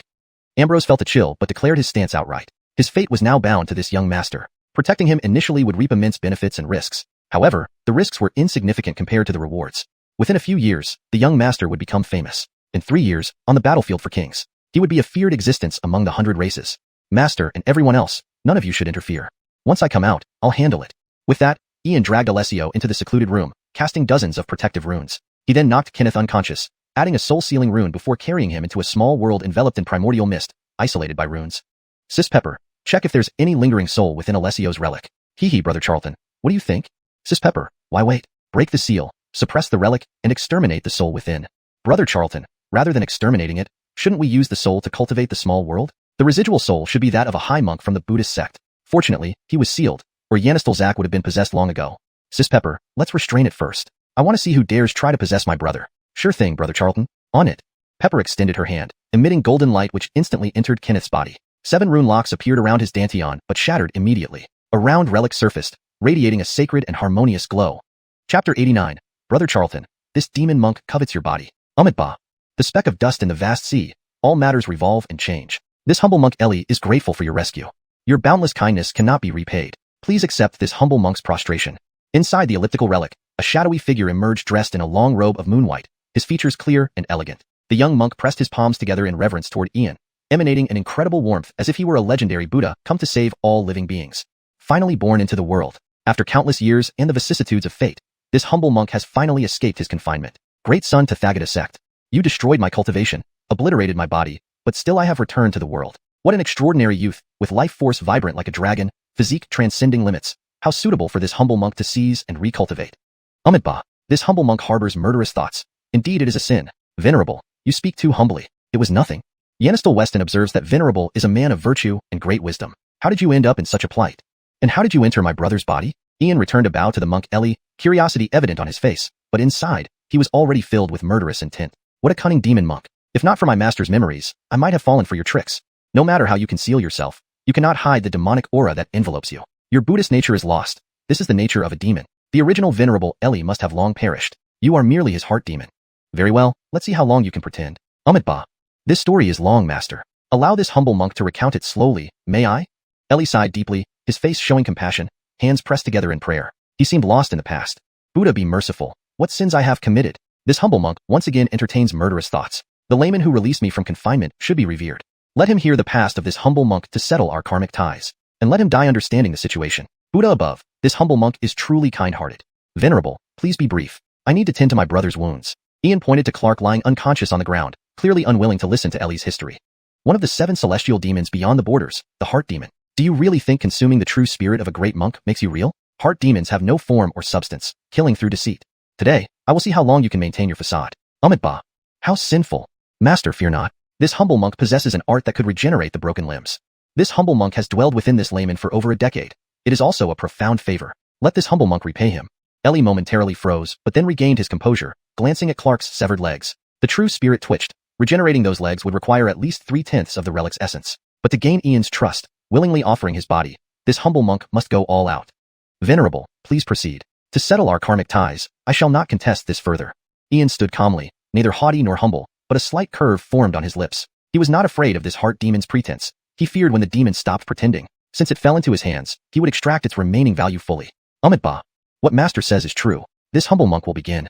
Ellie's palms joined together, his usually composed face twitching slightly at Ian's words. Did Ian even consider refusing? He acted as if it were natural for him to provide aid, even though he was only a remnant soul. Has it been too long since I've appeared, or has the world changed? Do people no longer know modesty? I must devour your soul completely. Sinful. So sinful. Once more, I entertain murderous thoughts. Thinking thus, Ellie summoned the relic. A divine light enveloped Clark, the wheel of Dharma faintly visible, instantly covering his body. Strong regenerative power restored Clark's severed legs, muscles, and bones reconstructing themselves. The Buddha light persisted for about 300 breaths, after which Clark's legs had fully regenerated. Hee, Brother Charlton, this demon monk seems quite diligent. Using 1/3 of the relic's essence shows his ambitions are significant. Dottie's shadow hovered around Ian, scrutinizing him with a mischievous smile. Dottie, behave normally. Don't use your filthy gaze to peek at my noble virtues. Ian felt uneasy under Dottie's stare. Who knew what mischief this little trickster planned? She had become increasingly unruly lately. Brother Charlton, I understand. Dottie, what do you mean by that? Brother Charlton, if I'm not mistaken, this monk covets your body. Nonsense. Dottie, don't joke around. Brother Charlton, as the divine maiden Dottie, I can see through the cycle of fate and predict past and future. This demon monk cannot hide his intentions. He truly covets your body. Dottie, are you saying this demon monk wants to possess my body? Brother Charlton, not just that. He wants to consume your soul. Sigh. That detestable demon monk, cursed heart demon. This gentleman will tear him limb from limb. Brother Charlton, stay calm. This demon is not purely consumed by a heart demon but has merged with it, forming a new entity. Such cases are rare, and this is your territory. Suppressing him should be easy. There are secrets in him. Dottie, very well. We'll extract all his secrets before punishing him. Brother Charlton, exactly. Well done. Ian and Dottie conversed briefly while Ellie had regenerated Clark's legs. His shadow dimmed significantly from expending nearly 1/3 of the relic's essence. Venerable, impressive skills. If I'm not mistaken, this should be the great Sun Yanish technique from the Buddhist sect. One of the strongest holy arts of old, said to be created by a great saint from the great Sun Yanish scripture. Legend has it that this technique not only possesses wondrous effects, but also formidable defense when paired with the great Sun Yanish body, rendering one invincible. Is what I say correct? Ian stood, his black hair moving without wind, a serene smile on his face. Ba. Young master's knowledge is extensive. This humble monk is greatly impressed. May I ask, young master, who is your teacher?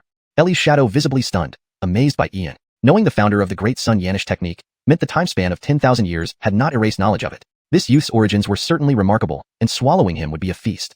Especially for such a youthful prodigy, whose soul is exquisitely fragrant. Sinful. So sinful. This humble monk entertains murderous thoughts again. Chapter 90. The Demon Monk Isidro. Master, I'm truly sorry. My teacher does not allow me to mention his name. Among the 8 disciples under my teacher, I am the least accomplished. Hence, it's best not to mention it. I do this for your own good, as no one in the 3,000 great worlds can bear his name. Ulysses stood with his hands clasped behind his back, appearing utterly serene yet exuding an aura of supreme detachment and majesty, as if he were an eternal immortal in the world of red dust. Dead bald monk, you asked for it, don't blame me for what happens next. Daring to hear my teacher's name will surely make you dissipate into nothingness. Ba. Yanistal layman, I believe your teacher must be an incomparable sage. Truly, I admire him deeply. I wonder if you could help me resolve a doubt in my heart. The monk Isidro clasped his hands together, his refined and elegant face showing utmost courtesy. He clearly wanted to know the name of Ulysses' teacher, who dared claim that no one in the 3,000 worlds could bear it. Putting on airs? Let's see how long you can keep up this act. No matter how formidable your background is, your soul will be my sustenance. Master, you really shouldn't hear my teacher's name. I say this for your own good, to prevent your essence from being annihilated, disappearing without a trace forever. Ulysses continued standing with his hands clasped behind his back, shaking his head slightly, looking arrogantly inscrutable, making it hard for others to guess his thoughts. I've seen people courting death before, but never anyone rushing into it like this. Dead bald monk, if you insist, then I'll just send you into reincarnation. Ba. Thank you for your concern, little layman, but this humble monk has already passed on. Matters of life and death no longer concern me. Please grant this humble monk his wish. Even if I dissipate into nothingness, I would have no regrets. Isidro displayed a demeanor of righteous self-sacrifice and readiness to die, but inwardly, his annoyance towards Ulysses grew, wishing he could reveal his true form right there and devour this youth's soul alive. Young prodigies always carry such arrogance. Let's see if you can still be so calm when you see my true form. Over countless eons, I've consumed more than one prodigy like you. Ignorant mortals call me a demon monk. Let me show them the nature of demons. Master, you are too attached to appearances. As a renunciate, one should transcend worldly desires, leaving all things behind. Why dwell on such false names? Do you understand that once my teacher's name is revealed, you will truly die? Ulysses shook his head with seeming pity, as if filled with compassion for Isidro, unwilling to watch him disappear. Dead bald monk, quite the actor. Still not revealing your true form? Fine, I'll play along. I have nothing better to do anyway. Tormenting a mind demon isn't too bad either. Ba. Yanistal layman, please enlighten me. I await your wisdom with all humility. Isidro clasped his hands and intoned a Buddhist phrase, his elegant face calm. But a closer look revealed that his shadow was twitching, barely holding itself together. Master, if you cannot endure it, you must signal to stop. My teacher has transcended the 3,000 worlds, leaving no trace in the 5 elements and 6 realms, unmarked by time or fate, beyond the bounds of the universe, invincible at the extremes of heaven and earth. He is revered by all as Primordial. Ulysses stood with hands behind his back, contemplating for a moment before fixing his gaze on Isidro, speaking slowly and deliberately, enunciating the first 2 characters of his teacher's name. Boom. Space resounded. Primordial energy fluctuated wildly, tearing apart the sky of this small world with huge black cracks. Endless dark lightning streaked through the rifts, carrying an oppressive and destructive force, foretelling the prelude to the end of days, instilling dread and unease. Beyond the torn void, a golden eye appeared, cold, merciless, and majestic, like an eternal sovereign or a supreme celestial eye. Crack. Amitba. El Yanistol. Yanistol layman. Stop. This humble monk acknowledges his mistake. At that moment, Isidro felt an overwhelming pressure, even the slightest leaked aura causing cracks in his relics, dispersing his origins, his shadow dimming almost to non-existence. Without hesitation, he knelt down, deep anxiety and trembling filling his spirit. What kind of existence is this? Who is he? What astonishing lineage does he have? Just a name. His teacher's name. Incomplete. And already possesses such destructive power. Oh heavens above. Eons ago, I was a renowned holy monk in the Canglan World. Is there no way to endure even his name? This is no mere name of a teacher. This is the will of the heavens, the Tao of heaven. This boy must be heaven's own bastard. Master, one must see things through. How can one give up halfway? And as you said, you are already departed. Yanisf and death mean nothing to you. Even if you dissipate, master, you would have no regrets. To fulfill your desire, how could I refuse? With these words, Ulysses stepped forward, a faint smile on his face, radiating an air of serenity and natural ease. Damn it, is my teacher's name really that powerful? If Ainsley Erwin didn't tamper with it, does that mean he's invincible? Amitba. Layman, I spoke out of turn. Indeed, it was my fault. My fault? Please forgive my ignorance. Isidro's shadow fell to its knees, his true spirit convulsing violently, nearly dissolving on the spot. Only now did he realize he had been outwitted. I am a mind demon. He is here to slay demons. Unless this boy is heaven's own offspring, I will reform and start anew. No, master. You are a venerable figure of the Buddha school. How could you be ignorant? After all, among the ancient 3 teachings of mankind, many sages and virtuous figures have emerged. But I have never seen a sage whose soul is fused with a mind demon. In ancient times, those who slew demons received heavenly merit. Should I extract and slay you for that merit? Ulysses squatted down, looking at Isidro with a knowing smirk, like an old fox having calculated everything. Amitba. Times have changed, little layman. Slaying demons brings no merit anymore. This humble monk's relics contain some treasures, all of which I offer to you today. Moreover, I'm willing to trade a secret for my life. I am a mind demon, but a kind one who yearns for light and freedom. Isidro waved his relic, spilling out a pile of yuan stones, materials, gems, weapons, armor, and elixirs, forming a colorful mound, dazzling to behold. So, you've been caught in your true form all along, trying to consume a son of heaven, truly asking for it, swallowing the shame, hoping to buy his life with money. After all, humans are greedy creatures. Chapter 91. 2 Disregarding of the Codes. Master, I believe it would be better for me to send you to your afterlife. Even without merit, it rids the world of a menace. If there is a next life, I hope Master becomes a good person. Ulysses's expression was as indifferent as the wind. He didn't give the Ellie monk any chance at all. This old bald monk was extremely cunning. Ulysses couldn't believe his nonsense. The heart devil's greatest skill was to deceive. But today, meeting this young master, even if he were a primal true devil, a layer of skin would be peeled off him. Amitba. Young patron, please wait, please wait. This humble monk doesn't need to wait for the next life to become a good person. This humble monk is indeed a heart devil, but truly, it is a kind-hearted one. Doesn't young patron wish to hear what secrets this humble monk has to trade? The shadow of the Ellie monk trembled, feeling like a hedgehog being bitten by a dog. No way to fight back. This little boy really wasn't swayed by anything, not following the usual script at all. Could it be that today this humble monk really can't escape? No, this humble monk, as a noble heart devil, refuses to admit defeat to a mere human child. The world is ignorant. Every action taken is for personal gain. Master, I have no interest in your secrets. What I most want to do is send you to Nirvana. May you walk well on your path, master. Ulysses was completely unyielding, unaffected by soft or hard tactics. No matter how persuasive the monk's words were, Ulysses remained solid and unyielding, offering no opportunity for intrusion. Old Baldy, challenging me? You're not qualified yet. I will squeeze out every treasure and secret from you, then send you to oblivion. Amitba. Young patron, if you keep this up, this humble monk might get angry. Do you not respect the codes at all? Have no righteousness left? Even bandits in the mundane world would give their captives a chance to pay ransom. Even a death row inmate gets one last meal before execution. Yet you wish to kill this humble monk without a reason. Indeed, this humble monk is a heart devil, but a righteous one, yearning for light and freedom. Why not give this humble monk a chance? Ellie monk's graceful and handsome face showed anger, nearly enraged by Ulysses's lack of rules adherence. Over centuries, he had never seen such an unruly human. Walking through the world, this humble monk has discussed Tao with wise masters, debated Zen with peers, and faced great scholars in debates. This humble monk prides itself on being fair, but this human child is utterly uncouth and rude. Master, did you give those innocents a chance when you slaughtered them? You claim to uphold justice, yearning for light and freedom, but it cannot hide the overwhelming sins and karma in your soul. Today, any other type of devil could live, except for you, the seven heavens devils from beyond the realm. Stop struggling pointlessly. Let me send you to nirvana. Ulysses waved his sleeves, weaving storms and lightning into the air, giving an unstoppable and chilling presence, akin to a regal ruler walking the earth, suppressing all misfortune and oddities. Amitabha, patron, since you insist on killing this humble monk, there's nothing more to say. But before you kill this humble monk, I hope the patron listens to my heartfelt words. Please give this humble monk a chance. Eli monk pressed his palms together, loudly reciting a Buddhist chant, no longer trying to survive. Encountering such an unconventional human, it was fated. Yet, he must reveal the hidden secret. Ulysses slightly nodded, allowing it, waiting to see what the old bald monk would say. Amitabha, I am greatly grateful, patron. Those things are coming out. They are neither the deceased nor demons. Gentle of misfortune and peculiarity, they are almost impossible to kill. Patron, if you ever encounter creatures half-rotted, covered in red or green fur, or skeletal halves wrapped in ominous and eerie auras, heed this humble monk's advice. Flee as far as possible, never engage in a battle to the death. They can devour the dead, consume demons, assimilate beings, and are the mortal enemies of all intelligent life. That said, proceed with the act. Speaking, Eli monk sat cross-legged, palms together, looking solemn and dignified, embodying the image of a wise monk. My Buddha is merciful. Yanis and death hinge on this moment. Hopefully, he is a passionate youth full of righteousness, offering a sliver of hope. If he's a deeply scheming, meticulous elder, this humble monk fears meeting Buddha soon. Nia sister, is what the old bald monk says true? Does such a race exist in the world? Why isn't it mentioned in the memories passed down by Master? Brother Charlton, this demon monk speaks the truth. There does exist such a race from beyond the 33,000 worlds. Polluted by unknown forces, these creatures aren't absent from the memories passed down by the ancient master. These peculiar beings emerged twice before, first during the era when the ancient master suppressed the 33,000 worlds, where they were almost entirely eradicated. Nia's sister, when was the second time?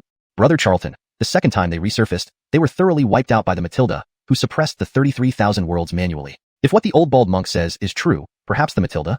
Nia's sister, speak plainly. Brother Charlton, now you possess the capacity to bear these secrets. Since these strange and eerie creatures have appeared, an endless calamity and darkness will sweep across the 33,000 worlds. In other words, there is no longer an emperor in the 33,000 worlds. Nia's sister, I understand. You don't need to continue. It seems this matter involves taboo. Brother Charlton, this demon monk must have encountered these creatures. However, according to the peculiar race's methods, initially, a large-scale invasion wouldn't occur. The cultivation side of the 33,000 worlds isn't as simple as it appears. Potentially, some immortal entities might be sleeping somewhere. Thus, generally, the peculiar race adopts infiltration tactics, fearing the old master and the Matilda. Nia's sister, master was invincible. What sort of being is the Matilda? Brother Charlton, the Matilda's life is legendary, comparable to and even surpassing the old master. She achieved kingship within 10 years, sainthood within a century, and imperial realm within a millennium, subduing the 33,000 worlds barehandedly. It's rumored the Matilda has no inheritance, but rose from humility and weakness. She alone developed 3 volumes of celestial power. Really? Nia's sister, what about the celestial power the Matilda developed? Brother Charlton, don't look at me like that. The Matilda's celestial power is inscribed in the void heaven realm. Countless geniuses from the 33,000 worlds have tried comprehending it over eons, but none have succeeded. You might try in the future, but first, solve this bald monk. Ulysses and Nia's exchange occurred in an instant, but tormented the seated Eli monk immensely, because as a noble heart devil, he always made others fear, yet never felt intimidated himself. #### Chapter 92. All old hypocrites. I never thought that a Jacob like you would actually care about the lives of others. But no matter how you try to defend yourself, a Jacob is still a Jacob, and this fact is indisputable. Throughout all realms and the 30,000 great worlds, the myriad forms of existence have their reasons for being. Hence, I can give you a chance to prove whether you are genuinely good or only pretending to be. Ulysses stood with his hands behind his back, his calm face adorned with a faint smile, making it hard to guess what he was thinking. Killing a demon was not as virtuous as redeeming one. This deed could earn boundless merit. How should redemption take place? By putting him through labor reform in a small world. No, not labor reform. Amitabha, what does the humble monk need to do? Monk Eli slowly opened his eyes, his expression serene but inwardly worried. This young man carried a grand destiny far beyond an ordinary person, with a shrewd and cunning mind. He wondered what methods he would use against him. But now under someone else's roof, one had to bow down. Buddha be merciful. Survival comes first. I will endure. Master, don't worry. Let me introduce 2 people to you, Master, then you'll understand. Rest assured, your life is guaranteed. Max Lau Montgomery, come here. Ulysses's gaze was gentle, his smile warm, like the sun in winter. Lord Vernon, I'm here. What do you need? Mix Grant, what did you call me? I'm your senior. Bang. Shut up. Don't put on airs. If not for Lord Vernon saving you, you'd have been torn apart long ago. You dare to order around Lord Vernon? Can I handle you? Or are you getting cocky? Don't show off your past identity. Here, you're just a farmer. Farm obediently for me. Lord Vernon, old Montgomery's soul was damaged before and occasionally goes berserk. Please don't mind him. The stone statue demon Max slapped the stone puppet hosting Alvaro, instantly creating cracks. His actions were those of a typical bully. Enough, everyone shut up. Max, this is Master Ellie. You'll be overseeing him. Make sure to treat him well. Master, this is Max from the Abyssal Dark Soul Tribe, and this is Alvaro, formerly the Sealed Lloyd. Ulysses introduced them simply, clearly handing over Ellie to Max. Dealing with such scheming individuals meant squeezing out every bit of value from them. Ba. Humble Monk Ellie greets the two gentlemen. Monk Ellie clasped his hands together, reciting a Buddhist chant, though his face involuntarily twitched, feeling a chill deep in his spirit. He feared there would be no good days ahead. Abyssal Dark Souls can command demons naturally, and they are exceptionally intelligent beings. The Sealed Lloyd, capable of becoming a saint, now remained only as a residual soul in a stone statue, holding farming tools. Buddha save him. He was a Jacob, but even if it were an original true demon, it might have to kneel before this young man. Jacob, stop pretending. Your demonic aura in your soul can be smelled from miles away. Whatever your identity or background, here you farm for me obediently. Whoever dares to slack off will not receive any mercy. Speaking, Max snapped a finger from his stone statue, causing the earth elemental energy to burst forth, forming an 8-foot-tall ugly stone statue standing before Monk Ellie. Amita. Spit. Amita, my elder brother, get in there now, don't waste Lord Vernon's time. Lord Vernon makes millions of essence stones per breath outside. Can you afford to compensate for this loss? Old Montgomery, what are you looking at? Have you prepared the 100 acres today? Watered the spiritual plants with essence energy? Lord Vernon, trust me with this task. I will make sure they are reformed and redeemed. If there's nothing more, I'll take my leave. Max's dark eyes flared, forcibly capturing Monk Ellie's soul into the stone statue without giving him a chance to resist. Max, wait. You've done well lately. This belongs to you. Ulysses extended his palm, revealing a thumb-sized, flawless crystal, radiating pure and concentrated soul power. After giving a slap, offering a sweet reward. Soul crystal, naturally condensed by Dottie, one of the rarities of the 30,000 great worlds. To Dottie, producing any amount wasn't difficult. For ordinary beings, a thumb-sized soul crystal was priceless, comparable to the most extraordinary royal elixir. Soul crystal. Thank you, Lord Vernon. Max lunged at it like a fly to a cracked egg, instantly fusing the soul crystal into his soul. His previously dark shadow-like demon soul became much clearer and more solid.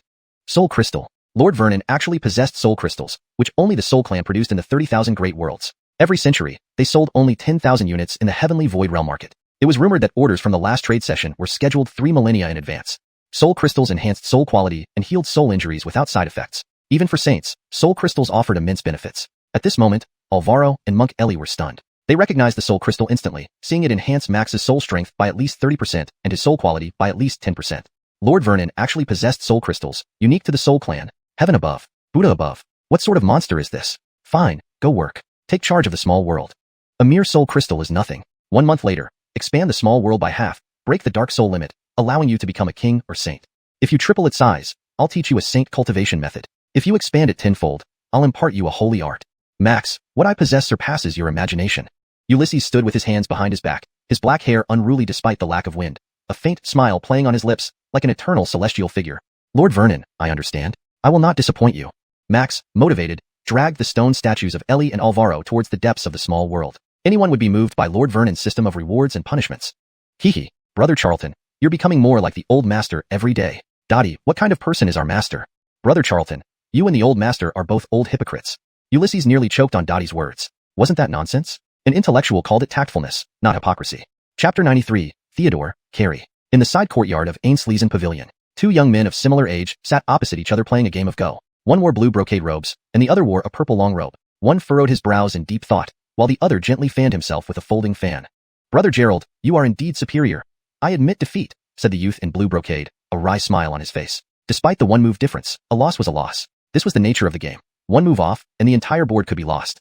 Haha, Brother Xia, it was just luck, replied the youth in purple, closing his fan with a hearty laugh. Though it was mere luck, winning against Theodore certainly felt satisfying. Ambrose has arrived. An elder approached the 2 young men, his tone tinged with concern. Oh, Ambrose, please come in. Yes, hurry to invite him. Do not keep the master waiting.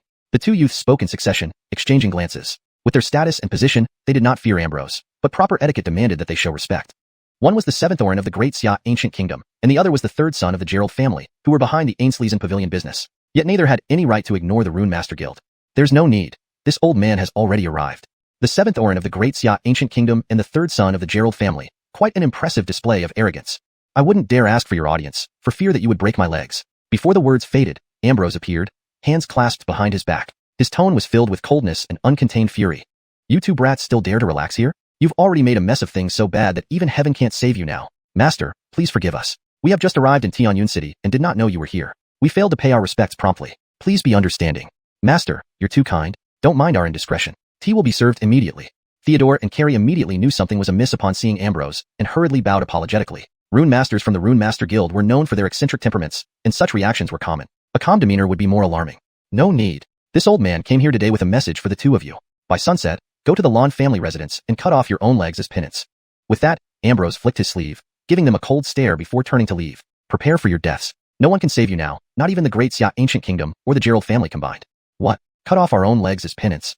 Master, please wait. What happened? Who asked you to deliver this message? Theodore looked utterly bewildered, having no idea what was going on. They had only been in Tianyan City for less than 3 hours and hadn't left the Ainsley's Pavilion since. Why should they need to visit the Lawn family? Master, please explain. We truly just arrived, and we haven't left the Ainsley's Pavilion at all. We haven't provoked anyone either. Could you please enlighten us? Carrie gripped his fan tightly, his eyebrows arching as he sensed the severity of the situation. What alarmed him most was that someone influential enough to send Ambrose to deliver the message. Just who was this person? Hold your tongues. Will you admit to your deeds? One is the 7th Orin of an ancient kingdom, the other is the 3rd son of the Gerald family. Didn't the two of you fight over a courtesan at the Drunken Red Mansion and sever Xiao Zach's legs? This old man won't hold back. Today you two have really dug yourselves into a big hole. Visiting the Lawn family to apologize is your only way out. Otherwise, when he comes for you personally, you'll wish you were dead. Believe me, then you'll find death a blessing. Ambrose frowned deeply, increasingly disgusted with Theodore and Carrie for denying everything despite looking innocent. Master, we arrived in Tianyan City 3 hours ago and immediately came to the Ainsley's Pavilion. We haven't stepped outside. As for fighting over a courtesan and severing someone's legs, that's pure nonsense. Master, given our status, what woman couldn't we obtain? Why would we fight over a courtesan and lose our dignity? If you don't believe us, ask anyone in the Ainsley's Pavilion. Theodore's expression was bitter, feeling unjustly accused. Yet facing Ambrose, he had to endure and explain patiently. For a spirit rank rune master to run errands, the sender's identity was clearly formidable. Master, we've been framed. This is not our doing. Carrie looked helpless, knowing that if they didn't resolve this, they might not survive Tianyun City. Theodore, Carrie, let me ask you one last time. Are you sure it wasn't you? Ambrose also found this strange, for they did not seem to be hiding anything. But if not them, then who? Master, I swear on my head, it was not us. Master, if you doubt us, feel free to have someone probe our souls. Theodore and Carrie spoke solemnly, eager to uncover who framed them. Sitting at home, trouble fell from the sky. What misfortune led to this predicament? Fine, if you deny it, are you willing to follow me? This old man doesn't trust you. Only Lord Montgomery can decide if you're telling the truth. Here's some advice. Don't flaunt your status before Lord Montgomery, or you'll suffer greatly. Remember, Lord Montgomery just dismantled Haley Tower, forcing Miss T. Huan clan almost to bleed. Ambrose frowned slightly, believing it wasn't them but fearing that with the young lord's temperament, guilt or innocence might not matter much. The important thing was that the young lord needed an outlet for his anger. Whether these two lived was uncertain. Master, we understand. Master, may we ask who this Lord Montgomery is? Carrie and Theodore felt uneasy. This Lord Montgomery dismantled Haley Tower and nearly drove Connie to desperation. Connie, top 10 in the Young Talents ranking, top 10 on the Beauty's Yanist, eldest daughter of the T. Huan clan. Haley Tower's businesses span the eastern domain. Moreover, Connie was a tyrant in Montgomery Huang Academy, except for a few geniuses in the top 10 who dared provoke her. This Lord Montgomery managed to offend such a fierce woman and still remain unscathed, and Ambrose delivered his message personally. Don't ask. You'll know soon enough. Your fate rests in heaven's hands. Ambrose swept his sleeves and walked out of the Ainsley's Pavilion, leaving the two young men to likely meet their end. Chapter 94. It wasn't them. Inside the Montgomery family compound. Creak. As the door of the quiet room opened, everyone from the Montgomery and Lon families, Fedori, Catalina, Aubrey, and lastly Hiramo and Bearway rushed forward with hopeful eyes. They saw Ian and Clark step out. Really healed. Clark's limbs have regenerated, miraculous indeed. Yanistal brother of the Montgomery family, your great kindness is beyond repayment. Please accept this elder sister's gratitude. The Montgomery family members were in awe. Rona walked up to Ian and bowed deeply. She hadn't dared hope for such a miracle, yet her brother was not only alive but had fully recovered. Although she didn't know how Ian did it, it must have taken tremendous effort. Lon elder sister, there's no need for such formalities. If you truly wish to thank me, perhaps you could prepare some delicious dishes. I would be honored to invite everyone over. Since you left for Ainsley and Gu, it has been too long since I've tasted your cooking. I miss it dearly. Ian walked to Rona and gently raised her back up, smiling warmly. Yes, then I shall take the liberty of preparing them. Rona felt immense gratitude as she knew Ian treated them as family. By now, the young master of the Montgomery family had risen to high esteem. What significance could their Lon family possibly hold? Yet he remained unchanged. Hee, boss, Brother Charlton, no need for all these pleasantries. We're practically family now. One time, Brother Charlton saved my life. If I were a woman, I'd offer myself in marriage. Why don't you just marry? Bang! Shut up, you fool. Speak nonsense again, and I'll ensure you can never walk properly. Before Clark could finish his sentence, Ian kicked him away. He sighed helplessly. Well done. Deserved every bit of it. Master Montgomery, words cannot express our gratitude. Should you ever need assistance, please let us know. Clark's father approached Ian and bowed deeply, his gratitude clear. Favio, don't be so formal. You've always been there for us when we needed help. Let's remain as we always have. Don't let status or titles distance us. I'll always be that little xiuxian who comes to your place uninvited. Ian smiled fondly, recalling the life he had lived. Only at the Lan family could he feel a sense of kinship. The Lans never looked down on him for being illegitimate. Fabio, Catherine, and even elder Jacqueline Lan had always cared for him deeply. Brother Charlton, thank you. Gratitude isn't necessary. Catherine will remember this. Clark's mother couldn't hold back her tears, feeling bittersweet emotions. Despite the Lans' close ties with the Montgomery family, she never expected that Brother Charlton still remembered these small acts of kindness. Dad, Mom, Boss, do you care nothing about the wounded? I just came back from the gates of hell. Clark stood up from the ground and trotted over, looking pitiful. Haha, Yanistel Zach, with Brother Charlton around, you'll find it hard to die. Are you still calling yourself an injured person? Yanistel Zach, remember this. No more visits to the pleasure quarters. Montgomery Tianlei, Montgomery Tianfeng, and Montgomery Tianyu teased him mercilessly. They truly liked Clark, who brought laughter and joy, also showing Ian's character. 10 times the favor, 100 times the retribution. Second uncle, third uncle, fourth uncle, please don't mention that. Leader Kane, today losing a leg is trivial compared to losing face. Theodore and Carrie disrespected you, Leader Kane. Even a mighty dragon won't bully a local snake. This can't go unpunished. Clark approached Ian, eyes darting around as he inflamed Ian's anger against Theodore and Carrie. Dead Zach, I've already instructed Gerald to send a message, demanding they sever their own legs at your doorstep to apologize. If they refuse, when I personally come for them, they'll regret ever being born. Ian patted Clark's shoulders, his voice filled with murderous intent, chilling to the bone. Junior Montgomery, this old man has brought Carrie and Theodore here. Just then, Gerald walked over with two figures trailing behind, Theodore and Carrie. Leader Kane, it's them, those two. That one in the purple robe severed my legs with a sword. And he threatened to slaughter my entire family if he saw me again. Clark's agitation increased, wanting to tear them apart. Zach, calm down. Leave it to me, Ian said, gazing at the two men with icy eyes, each step bringing an imposing presence despite his Ainsley induction realm. Junior Montgomery, they deny all accusations after questioning. Before coming, I spoke with the managers of Ainsley's Pavilion. They claim neither of them left since arriving. They've agreed to undergo a soul search to prove their innocence. Gerald summarized the situation before Ian, worried given his temper. Soul search. Necessary? To destroy evidence, there are hundreds of ways to erase memories. Whether they did it or not doesn't matter much. If I want them dead, suspicion alone suffices. But clearly, they aren't the culprits. Ian paused about 10 feet from them, certain it wasn't their doing. The attack on Zach was staged by someone else, who deliberately kept him alive to frame others. From the moment Zach arrived, Ian knew this wasn't human work. No matter how well hidden, the dark aura of the abyss and the sulfur scent of demons were unmistakable.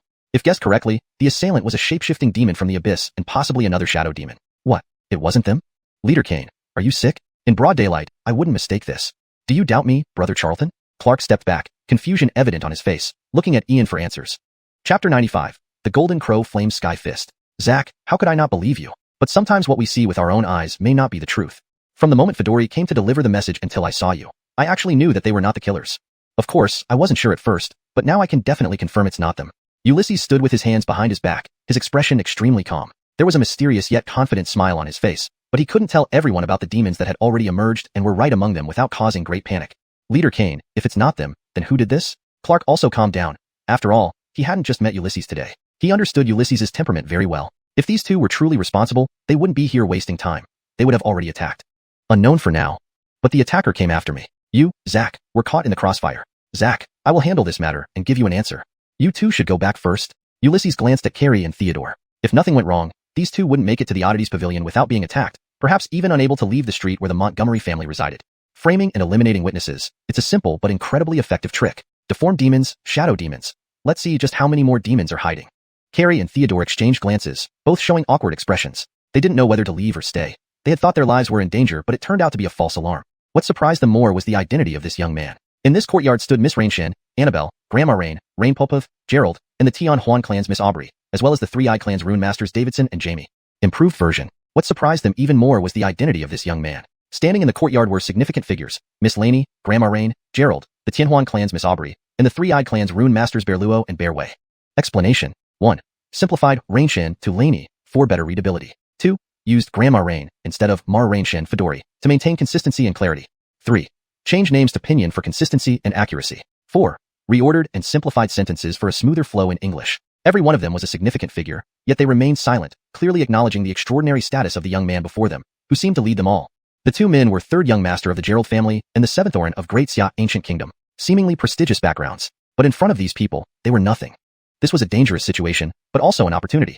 At least they wanted to find out who framed them. Thank you for clearing our names, brother, but we can't just walk away. We also want to find out who framed us. Brother, please let us stay and help investigate the culprit.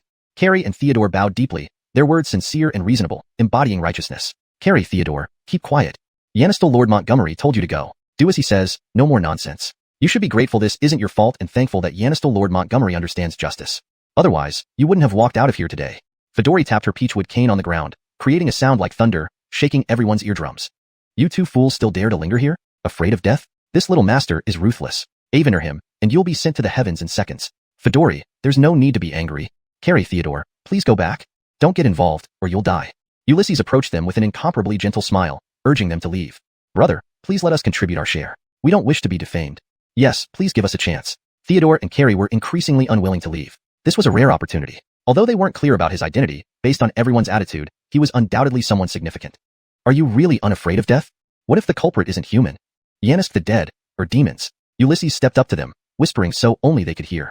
Step, step, step. Carrie and Theodore froze, their faces changing instantly. They simultaneously took several steps back, involuntarily gasping as if their souls were frozen, filled with unimaginable coldness. Dead. Demons. He's intimidating. Or is it true? Wasn't the war 3,000 years ago supposed to have driven back the demons? Have they returned? What do you think? Still want to get involved? Ulysses stood towering over them, like an impenetrable mountain, exuding immense pressure. I do. I also want to.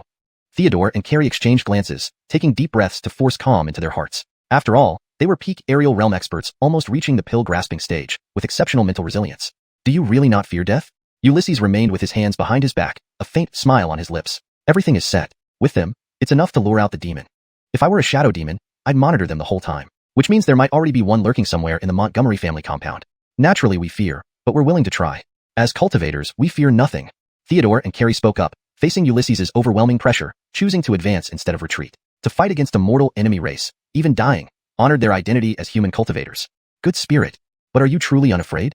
Golden Crow flamed Skyfist. As he spoke, Ulysses lifted his head, his eyes radiating brilliant golden light, the faint silhouette of the ancient three-legged golden crow appearing. A terrifying aura spread from his body, unleashing the powerful energy of the 9th level of Ainsley Induction. Golden light swirled around him, and an enormous image of a three-legged golden crow appeared in the air. It seemed as if the blazing sun in the sky was also drawn in, channeling solar essence into Ulysses' body. His arms formed terrible golden flames, with 2 golden crow silhouettes visible.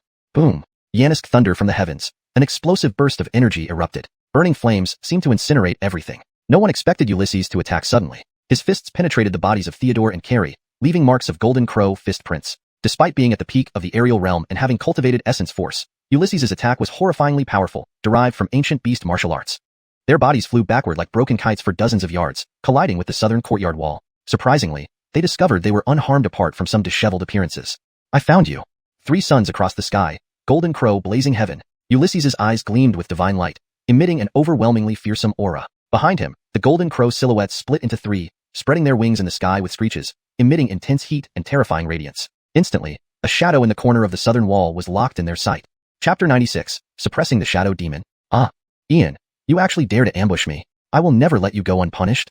In the corner beneath the southern wall, a shadow writhed, locked by the golden bird symbol of the void. The intense sunfire burnt away at the shadow, releasing black smoke continuously. A chilling and evil darkness permeated the air, with sinister soul fluctuations spreading around as the shadow was on the verge of disintegrating. A mere shadow demon, daring to show off in front of me, how utterly overconfident. Suppress. Ian took a step forward. His black hair danced without wind, exuding a captivating aura of authority. His pitch-black eyes sparkled brilliantly as he waved through the void. 3 golden bird illusions transformed into a terrifying ancient rune seal. 12 golden runes interlaced through the void, forming an ancient talisman that instantly suppressed the shadow. SSS. Fiend. Runes. Ian, how despicable of you. Even if you suppress me, you'll never get any information. The shadow under the wall, restrained by the talisman, emitted constant black fumes, gradually condensing into a human-like dark figure with distorted features, filled with ugliness and madness. No, you misunderstand. I am not suppressing you for any information. 3,000 years have passed since many have forgotten the time when abyssal demons rampaged through Ainsliangu, nor do they remember the suffering you brought upon all living beings. Shadow demons come from the 37th layer of the abyss, specializing in intelligence gathering and assassinations. They are born assassins, extremely skilled in concealment and assassination, especially gaining a 30% strength increase during the night. And physical attacks are ineffective against them. They can resist elemental attacks but fear flames, thunder, light, righteous chi, and soul attacks.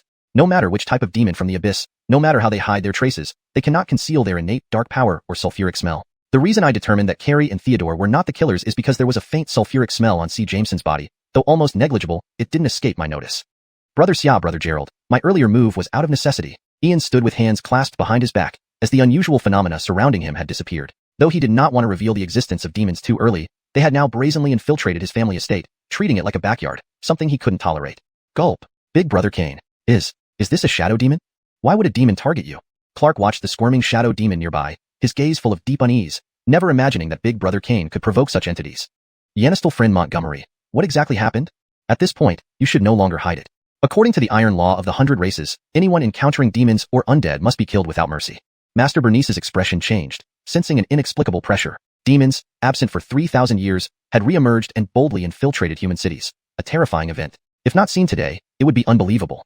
At that moment, Ian fell silent. Everyone's eyes turned to him, adding pressure. The matter involved was far too vast, too secret to be revealed. The scene became tense and oppressive. Even Connie, originally resentful towards Ian, was forced to remain alert. Ha ha ha. Ian, all of you shall die. I don't know how much information you have, but Ian, do you dare say? Do you dare reveal a single word? You don't dare. I'm just a shadow clone. Even if you kill me, it's futile. Ian, you know what you've done. It's your fault that they got implicated. Since you're about to die, I'll give you a free piece of information. Your name has already spread among the dark and necrotic factions. Soon, someone will come for you. The human-like shadow writhed in the corner, its grotesque and twisted face filled with a cunning grin, relishing its success in sowing discord. TSK. Let them doubt each other. It only takes a small spark to create a huge firework display. As the shadow demon incited suspicion, everyone unconsciously looked at Ian, their gazes filled with questions and confusion, but none blamed him. Damn demon, shut your dog mouth. Stop causing trouble here. Don't look at Master Montgomery like that. I can vouch that Master Montgomery is a true man. Have you not noticed the disappearance of the Dark Sanctuary from Tianyun City? That was Master Montgomery's doing. He stormed the Dark Sanctuary alone, eradicating the notorious organization in one night, and fought an infernal demon barehanded.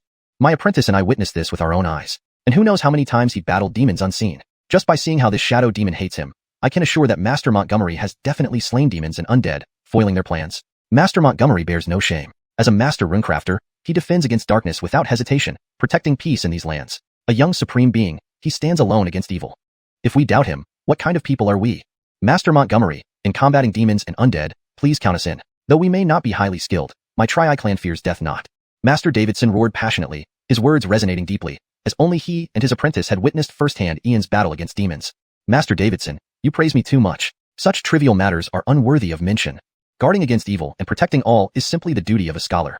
Compared to my senior brothers fighting across the realm, spilling blood in space battles and confronting the evils within forbidden zones, what I do is nothing. Whether demons or undead, they seek me out. I intended to deal with this group secretly alone, but since they have revealed themselves and you are now aware, I will no longer hide it. Demons and undead indeed walk among us. But I only know they are planning something. That's all I can reveal. Ian sighed deeply, a trace of helplessness on his face, yet internally composed. This outcome was precisely what he wanted. He had done enough by letting them know the existence of demons and undead, unable to divulge more information. Chapter 97. Connie cried. Silence filled the air. Not a single sound could be heard. Everyone from the Montgomery family, Lon family, Connie, Fedori, Master Bernice, Lainey, Randy, Davidson, Jamie, Carrie, and Theodore stood in silence. Ian had been secretly combating demons all along. His name had already spread among the dark forces and the necromancy factions. His senior brother waged wars beyond their territory, drenched in blood as he battled with the evil spirits of forbidden areas. What kind of lineage was this? It seemed that there truly were people who silently guarded all beings, standing alone against darkness. Ian spoke lightly, but everyone knew how vicious the demons and cunning the deceased were. Even a grand rune master would face unimaginable dangers. If human sacred lands or the sanctuaries of the 100 clans had such outstanding geniuses, they would have at least kings protecting them. But no one was by his side. It was hard to imagine and even harder to understand why his teacher, who imparted him with heritage, chose this seemingly hands-off approach. Boy Ian, stop putting on a show. Your end is near. You all will die. No one shall live. The shadow demon's grotesque and sinister face twisted, emitting an incomparably powerful mental wave. It could feel the emotions of the crowd.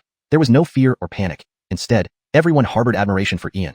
Why would it be like this? Wouldn't they blame Ian for bringing enemies to them? Shouldn't they make Ian take responsibility? Wasn't the final outcome to force Ian into death to beg for mercy from the dark forces? Die! Ian waved his hand, obliterating the shadow demon in an instant. Golden light filled the sky, leaving not even a scream behind, turning it into ashes. No matter how many came, if none were of the Lord level, they were just sending themselves to be killed. Since they had revealed themselves, your days won't be good either. Yanistal friend Montgomery, why did you kill it? We haven't even interrogated it to obtain crucial information. Whose plan is it? Who else has been colluding with the demons?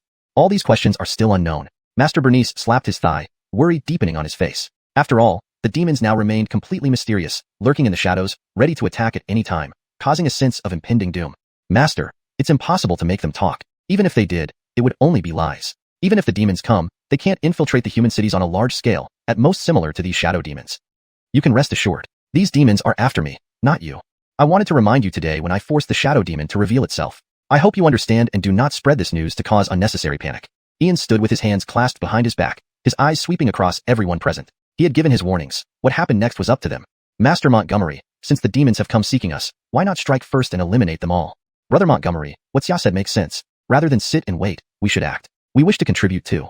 Theodore and Carrie spoke up. They descended upon Tianyun City for Xianxia's secret realm, but now they were embroiled in demon affairs, and through this, met Ian. They didn't want to miss such an opportunity. Eliminating the demons would certainly bring them fame and glory. Both of you think it's simple. The demons aren't fools. They won't just sit and wait for us. I appreciate your intentions, but please do not pursue this further. If you insist on challenging the demons, bear the consequences yourselves. Ian felt neither fondness nor animosity towards Carrie and Theodore. Giving them this warning was already being considerate. Whether they chose to challenge the demons was not his concern. Forget it, forget it. Yanistal Lord Montgomery has made himself clear. Let's keep this between us. If anyone goes looking for demons, may you have good luck. Yanistal Lord Montgomery, we will not disturb you further. Please join us at tonight's auction. Fedori tapped her peachwood cane against the ground and was the first to bow goodbye to Ian. Given the significant events of the day, they needed to go back and reflect calmly. Davidson, Jamie, Master Bernice, Lainey, and the Lon family members also bowed farewell, but Connie remained rooted to the spot, showing no intention of leaving. Jinri Demonis, everyone's gone? Aren't you going yet? Don't tell me you expect me to invite you to dinner. Leave now, you're not welcome here. Ian gave Connie no friendly looks, driving her away immediately. Damn rogue, you tore down my Haley Tower. I have nowhere to go now. From now on, wherever you stay, I stay. Whatever you eat, I eat. To sum up, you're responsible. Connie's eyes turned icy cold, her face dark with anger. Looking at Ian, she clenched her teeth, almost bursting with fury, yet the more infuriated she got, the less she wanted to give up. Breaking my formations, tearing down my house, and embarrassing me. I've never faced such humiliation in my life. You, damn rogue, this isn't over. Jinri Demonis, so you're trying to blackmail me?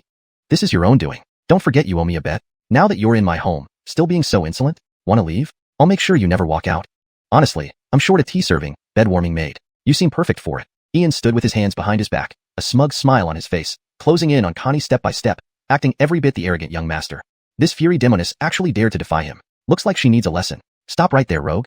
I warn you, don't come closer. Don't think I won't call for help. Connie instinctively resisted, retreating several steps, like a startled rabbit. The shadow Ian cast over her hadn't faded, making her feel vulnerable and wronged. Her eyes welled with tears, rolling down her cheeks, glaring fiercely at Ian. So you cry now, Fury Demonis. Crying or wailing won't help. Leave now, or I'll make you regret it. Ian held no affection for her. Seeing Connie cry stirred no pity in him. Chapter 98. Antonia, brother is deeply disappointed. Charlton G. A guest should be treated with respect. If word gets out, won't people laugh at us? The sage said, when a friend comes from afar. Indeed, though far, he must be punished. That's not right. It's about food, color, and nature. That's also incorrect. At this moment, Brianna, who had not been seen for several days, appeared carrying a thick book. It was one of the Confucian classics. After intense study and practice of Confucian martial arts, her aura had noticeably mellowed, reducing much of her demonic energy. Bam! Isn't it delightful? Antonia, what nonsense is this? You're really asking for punishment. Ian was seated by a stone table, sipping water. Hearing Brianna's words, he nearly spat out the water. He stood up abruptly, walked over to her, and tapped her forehead hard. Charlton, that hurts. It's your fault for forcing me to study. Now you complain? I'm just not cut out for studying. Brianna took a step back, rubbing her forehead, and looked up at him with an aggrieved expression. What? Antonia, repeat what you just said. Charlton set down his cup and forced a smile despite the rage building inside him. Charlton G. I love reading. Upon seeing her brother's smile, Brianna instantly snapped out of her daze, realizing something was amiss. Don't fear Charlton G's anger. Beware Charlton G's smile. This smile was all too familiar, the same one used when dealing with demons and the undead. Antonia, do you mean it? So, how much do you love reading? Ian folded his hands behind his back and smiled warmly like winter sunlight. Charlton G, I really do love reading. In just 3 days, I memorized 14 volumes. Brianna stiffened, feeling a chill crawl up her spine. Excellent, very excellent. Antonia, it seems you haven't disappointed me. In just 3 days, you've memorized 14 volumes, something which took me 3 months. Your talent truly surpasses mine. Would you mind if I test your knowledge? Ian's smile grew wider, but his anger burned more fiercely. Charlton G, naturally, I don't mind. But there are guests today. Why not another day? Brianna felt her skin crawl and her spine grow cold, her smile becoming increasingly strained. She knew she wouldn't pass today's ordeal. Antonia, she doesn't count as a guest. Besides, let's seize the moment. Could you be deceiving me? Ian approached step by step, his smile turning fox-like, inducing unease deep within her soul. You little girl, daring to dislike reading? Since the teachings of sages couldn't change you, perhaps personal guidance is necessary. Charlton G, please go ahead and test me. Brianna responded instinctively, despite her internal turmoil and fear, trying to maintain composure. If only it were about the 14 volumes, I could answer. But Charlton G's test won't be so simple. Today will be tough. Antonia, relax. The content is within the 14 volumes. Yenison carefully to the first question. There is an object whose number we do not know. Divided by 3, the remainder is 2. Divided by 5, the remainder is 3. Divided by 7, the remainder is 2. What is the number? You have the time it takes for an incense stick to burn. If you can't answer, it proves you're lying. Ian smiled, sat back at the table, poured himself some water, and wore a faint smile. Charlton, you're cheating. This is a mathematics problem, not part of the 14 volumes. How can I possibly answer it? Upon hearing the question, Brianna immediately realized she had fallen into his trap. She thought he would test her on the volumes, but ended up testing her on mathematics, known to be the hardest of the 6 arts in Confucian studies. Antonia, how am I cheating? This question is from chapter 20 of volume 9. Didn't you say you memorized them thoroughly? If you did, the answer would be in chapter 17 of volume 13. How could you not know? Antonia, it seems you've truly deceived me. Ian's gaze softened while his smile grew brighter, yet unnervingly so. Charlton G, I didn't. Please hear me out. Brianna was near tears, her beautiful face pale with despair, barely holding back her sobs. Antonia, you've disappointed me greatly. To lie is as reprehensible as being dishonest in life or cultivation. If you understand, then admit it. If not, own it. How can I blame you? Your actions today hurt me deeply. Ian sighed, without reprimand but full of self-blame. Charlton G, I was wrong. I promise never to do it again. Please punish me. Brianna bowed her head, her hands fidgeting with her clothes, filled with remorse and guilt. She hated herself for being dishonest, remembering all the risks Charlton G took for her and his efforts to prevent her from falling into darkness. Antonia, admitting your mistake is commendable. Even severe punishments won't help if they don't teach you a lesson. Though you've erred, I'll be lenient considering it's your first offense and your sincere apology. Copy the 14 volumes once within 3 days. I hope you'll truly have memorized them. Ian looked at Brianna meaningfully, feeling immensely relieved. Even if she had demonic blood, he believed he could still guide her back to righteousness. Heart Demon, Human King, Dark Spirit Tribe. They all labored diligently in his world. He could handle her easily. Charlton G, copying 14 volumes. Can we choose another punishment? Brianna was stunned. She hadn't expected him to assign copying 14 volumes. Each volume contained nearly 10,000 characters. How could she finish in 3 days? No. Antonia, it's for your own good. Where you fell, you must rise again. Only through this can you truly learn and constantly remind yourself never to repeat the mistake. So, 3 days later, I will check. Ian adopted a wise, calm demeanor, almost parental. Reading wasn't a matter of deception, it was moral guidance. Splat. Seeing the two siblings, Harmonilla couldn't help but laugh aloud. She-devil, why are you still here? Go away. Reckless brute, I refuse to leave. She-devil, are you leaving or not? Reckless brute, not only will I stay, I'll follow you wherever you go. She-devil, I won't waste time with you. Antonia, right well, I'm leaving. Reckless brute, you. Before Connie could finish her sentence, a thread of golden radiance emanated from Ian's fingertips, transforming into a peculiar rune. The surrounding earth elemental energy surged, and in the next moment, his figure disappeared into the ground right in front of Connie, leaving her utterly frustrated. Chapter 99. Brother Charlton, a major leak. 9th Street, South City. Ulysses emerged from an alleyway, brushing off the dust from his clothes. It couldn't be denied that the Earth Escape charm was incredibly useful. It was truly the best way for robbery or escaping danger. As for that crazy woman Connie, let her rage all she wants. If I can't fight, I can certainly hide. Out of sight, out of mind. With a wonderful mood, Ulysses entered 9th Street. This street ran about 800 steps east to west and 40 steps north to south. Not very large, but it was undoubtedly one of the most bustling and lively districts in Tianjian City. The entire street was lined with shops and various stalls selling all sorts of antiques and strange items. The most famous were gems, of course. Some gems contained natural mysterious properties, such as reducing damage when worn or decreasing chi consumption when embedded in weapons. Naturally, there were also those that could restore life. Various types and countless varieties existed, but gems with these natural properties were extremely rare. Whether you could find one depended entirely on luck. Brother Charlton, hurry up, the third shop ahead. I smelled the aura of a gem. Pepper, they're all scams. No real gems exist. Brother Charlton, trust me. There are indeed gems, and top-grade ones too. Pepper, do you know how to appraise gems? Even Master's inherited knowledge didn't cover this. Brother Charlton, our former master was of such caliber, he wouldn't have paid attention to mere gems. With just a wave of his hand, he could conjure celestial treasures effortlessly. Pepper, does that mean we'll find something valuable today? Hee. Brother Charlton, not just valuable, but incredibly valuable. Jacqueline really thinks you might be an illegitimate son of the heavens. Just by using an Earth Escape charm, you encounter treasures. What luck. Pepper floated beside Ulysses, constantly urging him to walk faster. Before long, they reached the shop's entrance and were immediately drawn in by the dazzling light inside. Hundreds of irregularly shaped gems of various sizes hung on the walls, some as large as fists, others as small as fingernails. Luminous and enchanting. Pepper, where's the major leak? Hee. Brother Charlton, don't be distracted by the light. Use Primordial Ainsley to sense. Your cultivation art came from our former master's creation. True gems with hidden properties are naturally formed and nourished. Sense them with your chi. Pepper, I understand. Brother Charlton, you're magnificent. Pepper's ethereal figure hovered beside Ulysses, invisible to anyone else. She possessed the inheritance of their former master and was nearly a perfect heir, thus willing to teach him additional knowledge. Gem appraisal seemed simple, but wasn't easy to master. Even in the 3,000 great worlds, gem appraisers held extraordinary status. Gems were rare but appeared sometimes, yet gem appraisers were few. Following Pepper's guidance, Ulysses activated the Tai Huang Primal Essence Art, spreading his true chi throughout his body while shutting down his 5 senses, leaving only his chi perception. All things possess spirit. All beings possess chi. Ainsley is the source of all things. When Primordial Ainsley coalesced, the dazzling lights of the gems vanished from Ulysses' sight. Nearly all the gems on the walls dimmed, except for 3 that still faintly glowed. One was green, slowly absorbing life energy from the universe. One was black, emitting a dark, ink-like aura almost undetectable without Primordial Ainsley. The last was golden, the strongest among the 3, radiating a faint mysterious aura. If observed closely, a faint dragon silhouette could be seen circling within. Brother Charlton, did you find them? Pepper, one green gem representing life, one black for darkness, and the last golden one. I can't perceive its nature. Hehe, Brother Charlton, exactly right. You can't perceive the golden one because it's a fate gem, containing Origin Ainsley, the force cultivators call fate. It has at least 10 units.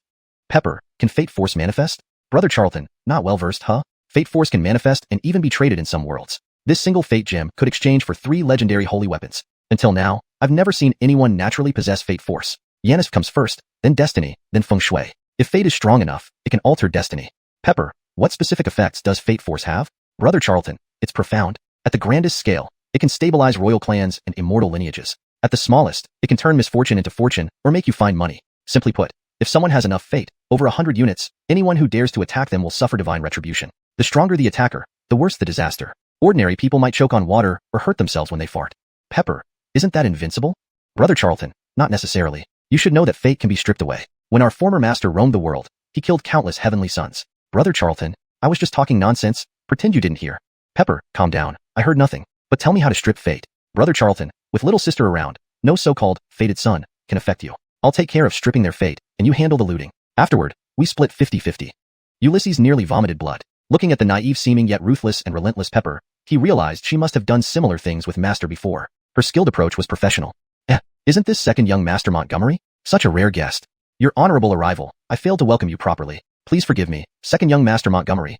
Second young Master Montgomery, please come inside. Any gems you fancy, today, they're yours. A slightly plump middle-aged man with a mustache and 3 eyes greeted Ulysses enthusiastically, though beads of cold sweat trickled down his back. Oh heavens! How did the little ancestor of the Montgomery family show up? He must be treated well today. Otherwise, this little ancestor might kill or destroy the shop. Even Haley Building was torn down. The Charlton clan, Man clan, and Tion clan were all wiped out. You know me? Ulysses reigned in his primordial Ainsley, clasping his hands behind his back with a curious expression. Chapter 100, Charlton brother, kill these 2 beasts. Second young Master Montgomery is truly joking. Who in Heavenly Cloud City doesn't know the second young master? Your esteemed presence today has truly honored my humble shop. I am Bearkong, a 3-eyed clan member. This gem business has been passed down in our family for several hundred years. The middle-aged man, Bearkong, clasped his hands and bowed deeply. His words were incredibly respectful, serving with extreme caution for fear that any lapse might get his shop wrecked by this young master, leaving him no place to complain. Bearkong, what's your relation to Master Bearluo? Ian stood with his hands behind his back, his expression calm and steady as he directly questioned the man who gave off an overly slick impression, seeming flawless in speech and action, not like a simple businessman at all. Without hiding from second young Master Montgomery, I and Master Bearluo are from the same lineage. If we're to count precisely, I should call Master Bearluo my 8th brother. But given his status, how could someone like me even aspire to be on par with him? Bearkong dared not conceal anything and revealed his origins directly. After all, he was just running a gem shop while Bearluo was a spirit rank rune master. Their statuses and positions were incomparable. Boss, it's bad. The one upstairs is clamoring to see you. At this moment, a clerk from the 3-eyed clan came down from the 2nd floor, looking extremely flustered. Waste of space, can't even properly attend to a guest. Deal with you later. Second young Master Montgomery, please take your time browsing. If you're not satisfied, there are more upstairs. Let me handle things upstairs first. If you dare to slack off, second young Master Montgomery, I'll skin you alive.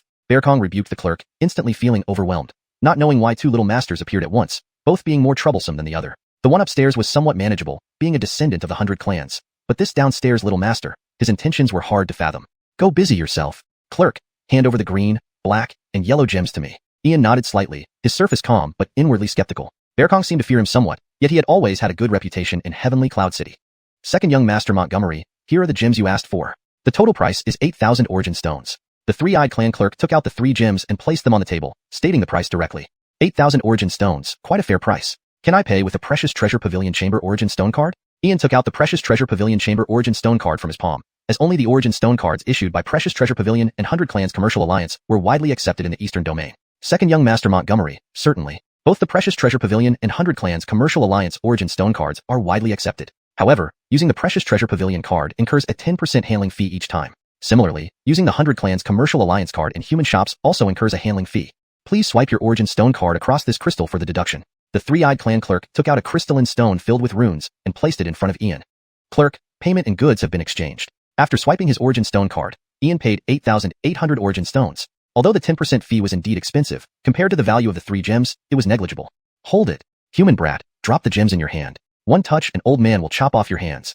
A barbaric, violent, and fierce voice emerged from the staircase corner. 2 figures, one old and one young, appeared. The leading figure was an elderly man with a gaunt face, golden hair, and a robust physique, possessing a pair of golden vertical pupils. The other figure was a young man around 14 or 15 years old, still retaining childlike features, wearing golden robes, with golden hair and a pair of golden vertical pupils. He exuded an aura of raw and ferocious savagery, akin to an ancient savage beast.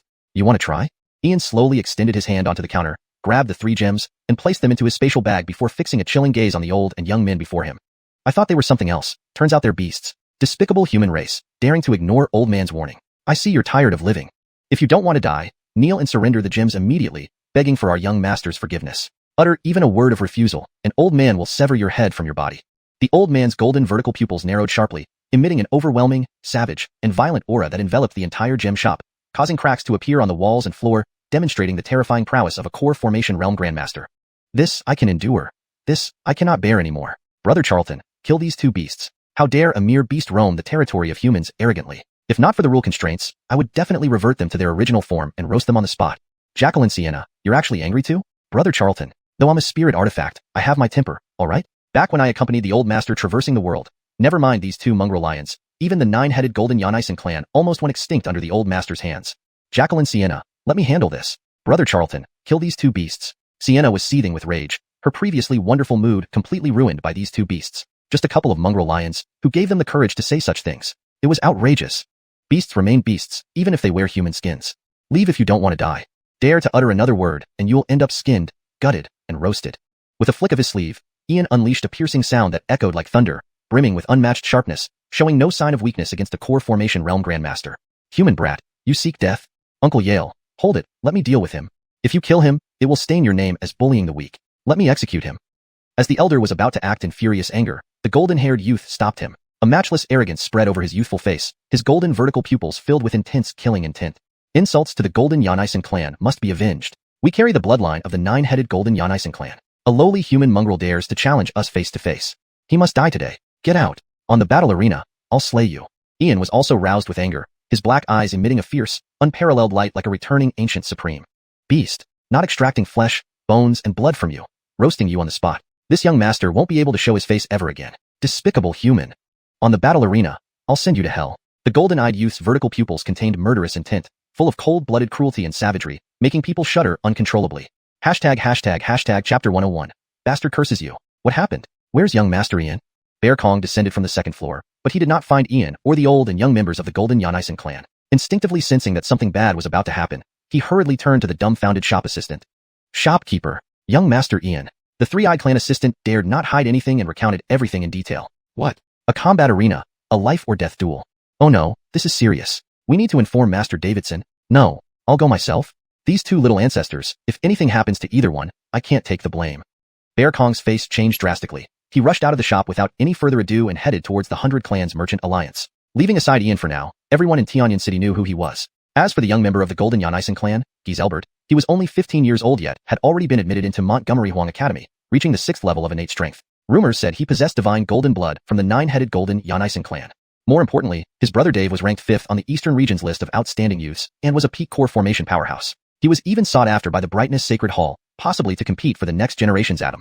The golden Xianxia clan traced its roots to the 9-headed golden Xianxia, once a dominant race in the Eastern region. Even now, among the 100 clans in the East, they ranked in the top 50. This clan bore an absolute enmity towards humans, often engaging in random massacres even in today's era. It was rumored that Giselbert had killed a prince of the Great Bear Ancient Kingdom on his first day at Montgomery Huang Academy, showcasing extreme brutality. Facing Montgomery Urshiseo today might spell disaster for him. In this moment, Bear Kong sprinted to the entrance of the 100 Clans Merchant Alliance. He saw several bronze warships floating in the sky with different emblems, indicating that the arriving forces were no ordinary ones. Bear Kong didn't dare delay or overthink. He found Master Davidson, who was busy in the courtyard, pulled him aside and panted, "Eighth brother, it's not good. Giselbert of the Golden Xianxia clan and young Master Ian are going to fight in the arena." What exactly happened? I just came back from Master Montgomery's house. How did he get involved with Giselbert? Quick, explain. Upon hearing this, Master Davidson was stunned, feeling a chill run down his spine. Just returning from Long Oran's command to entertain guests from various clans, including the Golden Xianxia clan, he hadn't expected this. This situation, anyone could see, stemmed from the usual arrogance of the Golden Yong Hen Shen clan, causing young Master Ian to develop murderous intentions. No fighting. Any casualty could lead to war. But given his status, he couldn't handle such a matter. Eighth brother, we don't have time to talk. Let's discuss while we move. If this can't be resolved, our three-eyed clan will be implicated. Please hurry and check it out. Bear Kong was sweating profusely, fearing that if he was too late, even retrieving a body would be impossible. Montgomery or Shiseo wouldn't consider the bigger picture and might flay and roast Giselbert alive.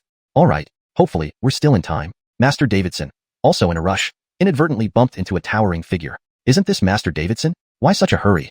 Before him stood a gentle voice belonging to a sturdy man accompanied by a young man in a green flowing robe, around 23 or 4 years old, standing at 8 feet tall, sharp eyebrows, sparkling eyes, and an elegant, refined demeanor.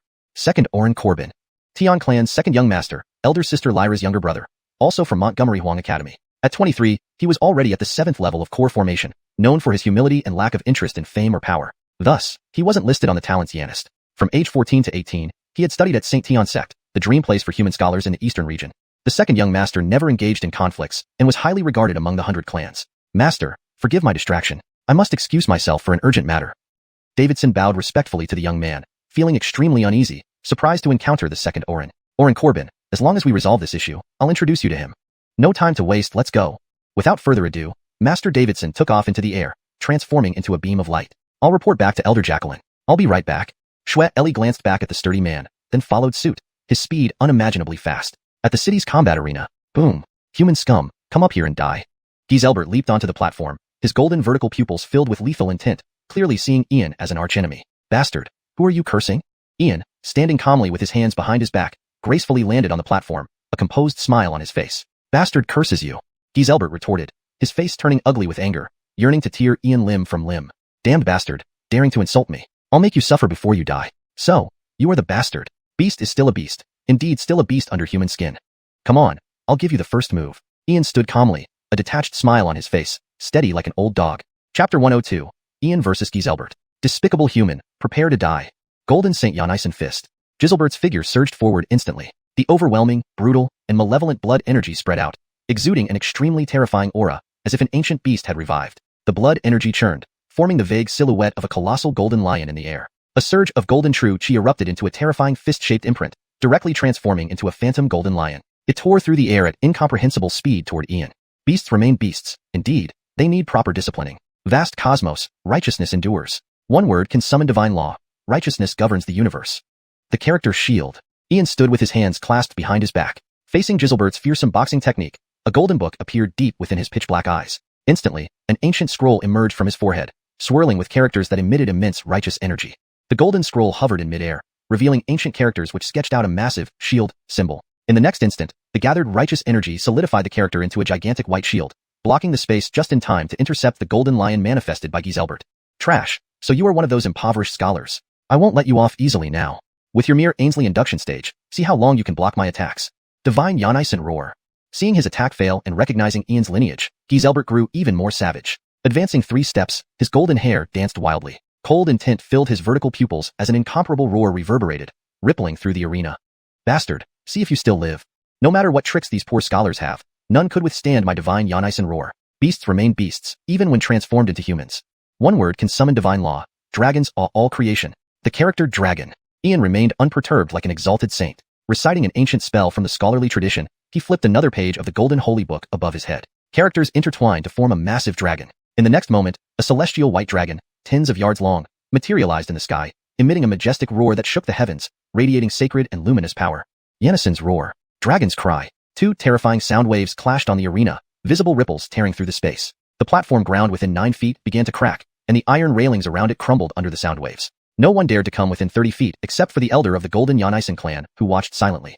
Layer upon layer, each wave stronger than the last, almost turning into a battle between the dragon and the lion. Giselbert's golden hair danced, his eyes red with rage, his face flushed as he expended innate true chi. Despite the continuous outburst, this intense consumption tested his spirit, stamina, and bloodline mightily. Meanwhile, Ian stood calmly, his expression unperturbed, his breathing steady. He showed no signs of exhaustion, demonstrating the advantages of the scholar's tradition where higher-ranked texts caused minimal strain. The Golden Yonisen clan emphasized physique and bloodline, never prioritizing chi or soul. They relied purely on their physical strength. In contrast, scholars focused on chi and soul, wielding scriptural powers that could transform constellations and shape the world. Competing against scholars in endurance would exhaust anyone. Break. Don't engage in an endurance match with him, close in on him. Below the platform, the elderly golden Xian Shen clan member projected a beam of light that shattered the white dragon phantom, sending telepathic instructions to Giselbert with a smirk. Golden Holy Book. Such a remote place to produce such a prodigy. This must be a true disciple of the scholarly tradition, destined to enter human sanctuaries. If allowed to grow, he will become a future threat to all races. Today, I will end him. Old beast, you ambushed me. The righteous dragon dissipated, Ian clenching inwardly, his mind struck by a shock. Blood spewed from his mouth as he staggered back several steps, his dark eyes glaring at the elder below, words filled with cold resolve. Damn, Brother Charlton, this is intolerable. Even if it breaks the rules, I will kill this old beast. Jacqueline Pepperin, stay back. Let me handle it. Brother Charlton, but... Jacqueline Pepperin, don't you listen to me? Pepperin, floating beside Ian, her delicate face filled with anger, was barely restrained by Ian. Because he would make this old beast regret coming into this world. Humph, so what if I ambushed you? Anyway, you are doomed today. No one can save you. He is this generation's prodigy of the scholarly tradition. Bring back his head as a trophy. The elder of the golden Xian Shen clan sneered disdainfully, his gaze filled with arrogant contempt. Understood, Uncle Yanisu. My favorite thing is killing human prodigies. I'll decapitate him and use his skull as a wine cup. Die, bastard. 9 Annihilation Sword.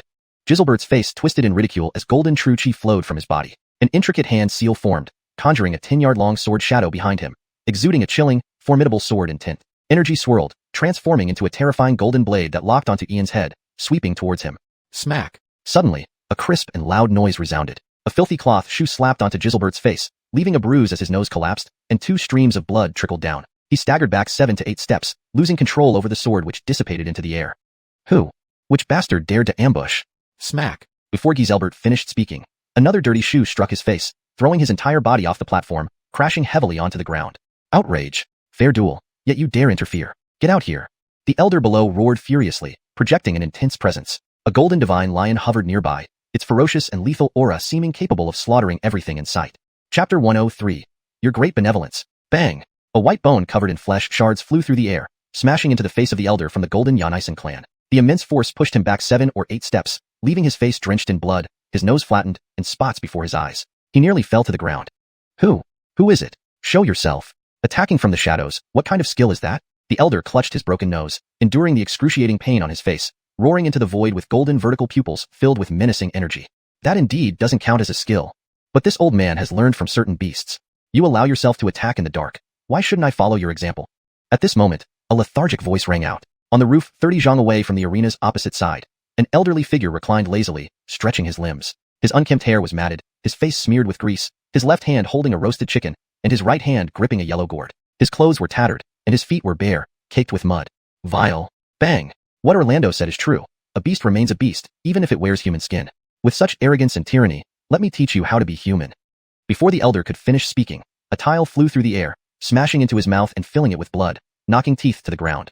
In a flash, the vagrant elder stepped forward, striking the top of the elder's head with a greasy palm. The elder convulsed violently, emitting flashes of light, ultimately transforming into a golden lion over 10 zhang long. However, he remained immobilized before the old beggar. Jackson, you? Giselbert stood up from the ground, watching as his uncle reverted to his true form, his bruised and battered face filled with shock. He instinctively stepped back, knowing he had encountered a powerful human today. Anyone capable of reverting a peak core hugging realm Jackson back to his original form must be at least a law image realm expert. Such power meant trouble for today's encounter. Run. Quickly. The golden Xian Shen clan elder, unable to resist the pressure, tried urging his nephew to escape, but he knew the chances were slim. Such a formidable expert appearing in this remote place spelled difficulty. Wanna run? You have to be able to first. Xian Shen cub, don't say I didn't give you a chance to save the old lion. Defeat Yanistel Weston on the stage, and I'll let both of you go safely. The old beggar turned and sat on the lion's head, his oil-smeared face grinning, revealing a mouth full of yellow teeth, a truly eerie sight. Ian, interesting, I've been observing you for quite some time. I never thought the once-declining Montgomery family would produce 2 supreme geniuses so quickly. Let's see just how capable you are. All right, I hope you keep your word. Giselbert had no other choice, jumping onto the arena instantly. His entire being exuded intense determination. Only by killing this shameless human could he save Jackson. Brianeohang, I've taken care of the old lion for you. The young lion is yours. Don't use rune inscriptions. Show me your skills. The old beggar uncorked the yellow gourd, a smile on his face. This little Weston was adept in runes and array techniques. How would his cultivation talent fare? Today will be a good test to gauge his limits. The Golden Holy Tao Book, the supreme legacy of the ancient 3 sects of the human race. What a prodigy. Let's see what more surprises you have. Senior, as you wish. My name is Ian, son of this household. So you don't die in ignorance. Ian stood with his hands behind his back, his black hair fluttering in the wind, eyes gleaming with fierce battle intent, silently guessing the old beggar's identity. Arrogant. A mere Ainsley induction realm. Who gave you the nerve? 9 Annihilation Sword Seal. Golden light flowed from Giselbert's head, as if from an ancient sovereign, his surging blood revealing mysterious runes. A golden sword seal emerged behind him, brimming with icy cold might. The sword light swirled, illuminating the sky, majestic and boundless, pressing down upon the heavens. The sword seals pierced through the void, completely locking onto Ian's body, crushing everything with unstoppable might. Beast, I'll make you revert to your original form. 7 Ultimate Blade, Slash of the Man-Demon. Demons descend upon the mortal world. Ian's body shimmered with radiant gold light, his black hair moved without wind, and his surging chi resembled raging rivers, swirling in the air. Behind him, a terrifying shadow materialized, oozing a bloody, merciless aura like an ancient great demon revived from slumber. The demon's roar shook the space. A dazzling golden blade light sliced through the void, wreaking havoc, its murderous intent extinguishing the 9 Annihilation Sword Seals. This ultimate, tyrannical slash seemed like divine retribution, instantly piercing Giselbert's body. What blade intent is this? For a mere Ainsley induction realm, how could you master such technique? Spit. I don't believe it. Giselbert staggered back 7 steps on the platform, finally collapsing in a pool of blood, a line of blood appearing between his brows. His body split in half, showcasing the ferocity and ruthlessness of Ian's strike. Nephew, I'll fight you to the death. The old lion roared furiously, tears streaming from his vertical eyes, filled with overwhelming rage and resentment. Despite his struggle, he remained immobile, glaring red-eyed with hate. Noisy. The young one is dead, and now it's your turn, old one. So you don't fail in protecting your lord. To spare you from questioning within the clan, I do this for your benefit. Time to send you on your way. The old beggar struck the old lion's head without warning, killing him instantly, yet maintaining a compassionate expression while staring at Ian in deep astonishment. The 7 Ultimate Blade, Slash of the Man-Demon. A secret technique of the Man-Demon lineage, only awakening once in 10,000 chances even among those with awakened Man-Demon blood. Though Ian's cultivation method remains unknown, he certainly has an awakened Man-Demon blood, else it would conflict with the scholarly Gate heritage. Did Brianna awaken her Man-Demon blood and pass it to him? But that's not right. The 7 Ultimate Blade, Slash requires Man-Demon blood to practice. Well done, prodigy. Could you have self-realized it? Excellent. With our Montgomery family's royal lineage stripped of memories and power, we still produce 2 exceptional descendants. Our family lineage will rise again. Senior, your great benevolence. Ian bowed to the old beggar, smiling and secretly giving a thumbs up. Someone's coming. I'll take my leave. Meet me at the black market in Ainsley's Pavilion tonight. With that, the old beggar vanished as if he had never been there. Chapter 104. The Arrogant Ian. Master Montgomery. At this moment, 2 figures emerged from the distance, and Master Davidson was the first to land on the platform. The sight before him made him jump in shock, his face freezing in terror as a chill filled his heart, nearly causing him to collapse.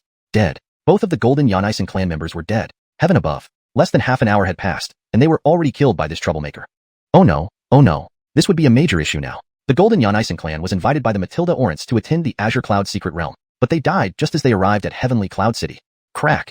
Master Davidson, you've arrived just in time. Please help me take these lion heads back to the 100 Clans Merchant Alliance. Tell your Matilda Orants to control her people. If anyone has objections, they can come challenge me, and I, Ian, will accept all challenges. But if anyone dares to cause trouble in the city, this will be their end. Ian formed a true chi blade in his palm and cleanly severed the heads of the old and young members of the Golden Xianxia clan. The heads fell right in front of Master Davidson and Steve. Despite his calm exterior, a cold ferocity filled Ian's gaze. Yanisf and death were nothing to him. Those who didn't comply could just fight. In this territory of Heavenly Cloud City, whoever dared to cause trouble would die. It mattered not whether they were from another race or human. He would have the final say here. Master Montgomery, how could I possibly take them back? Master Davidson's face was full of bitterness. He looked utterly miserable. If he really took the lion heads back, he would be torn apart by the people of the 100 clans even before the Matilda Orants intervened. This act was a tremendous humiliation and slap in the face. It was like trampling the Matilda Orants' dignity into the ground. If that is so, I won't make it difficult for you. Let him take them back instead. Ian pointed at Steve below the platform. Although the Sky Clan members resembled humans almost entirely, there were still distinctions. Sky Clan, they had provoked him more than once. From the initial assassination attempt organized by the Dark Sanctuary to the kidnapping of his 7th sister. Even the Shadow Demon incident implicated them. Whether or not the Sky Clan directly caused these events, Ian blamed them all on them. Ian, you are truly going too far. The Golden Xianxia clan was wrong, but not deserving of death. You have killed and decapitated them, shaming the Sky Clan. Do you wish to be enemies with the 100 clans? Steve's expression turned extremely grim at the sight of the bloody lion heads. No matter how composed he normally was, such blatant humiliation pushed him to the brink of losing control. No need for words. If you disagree, climb up and fight. I'll send you straight to hell. Ian stood calmly, his eyes fierce and bloodthirsty, giving off the aura of an imperishable young sovereign. Your Highness, please hold your tongue. Master Montgomery, will it do if I take them back? Please go back now.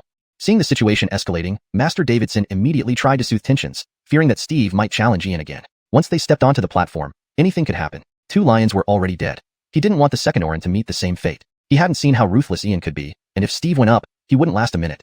Ian harbored deep-seated resentment against the Sky Clan because of the attempted assassinations and kidnapping instigated by the Matilda Orants. It was now a matter of life and death between them. All right, Master Davidson, today I'll give you some face. Hope you know what's good for you. Ian flicked his sleeve and jumped down from the platform, walking past Steve while making a throat-slitting gesture, full of provocation. Ian, you insult us too much. Why did you stop me from fighting him? Steve's face darkened, tinged with a hint of green, feeling deeply humiliated, a pain worse than being slapped across the face. Never had he encountered someone so arrogant and overbearing. Second Orin, calm yourself. He's just a troublemaker. Don't pick a fight with him. If I hadn't stopped you, I'd be collecting your body soon. He has inscribed runes that manifested a high-ranking Confucian art, killing a lower demon barehanded. And that was when he was only at 3rd level Ainsley induction. Second Orin, why don't you see what's on the platform? Master Davidson sighed, exasperated, then glanced at the ground where Jean Sher's blood had formed a rune imprint. When Ian stood there earlier, he was in the center of this imprint, ready to activate it instantly. This is a rune. You said he used a rune to manifest a high-ranking Confucian art and kill a lower demon. Did you witness this firsthand? Steve leaped onto the platform, seeing the bloody rune inscription on the ground. The chilling sensation running through his spine told him it was at least a heaven-class rune. If activated, he would likely lose his head. Moreover, he knew that lower demons were at least peak air control realm. Ian, what kind of monster are you? Second Orin, this is no jest if I witnessed it firsthand.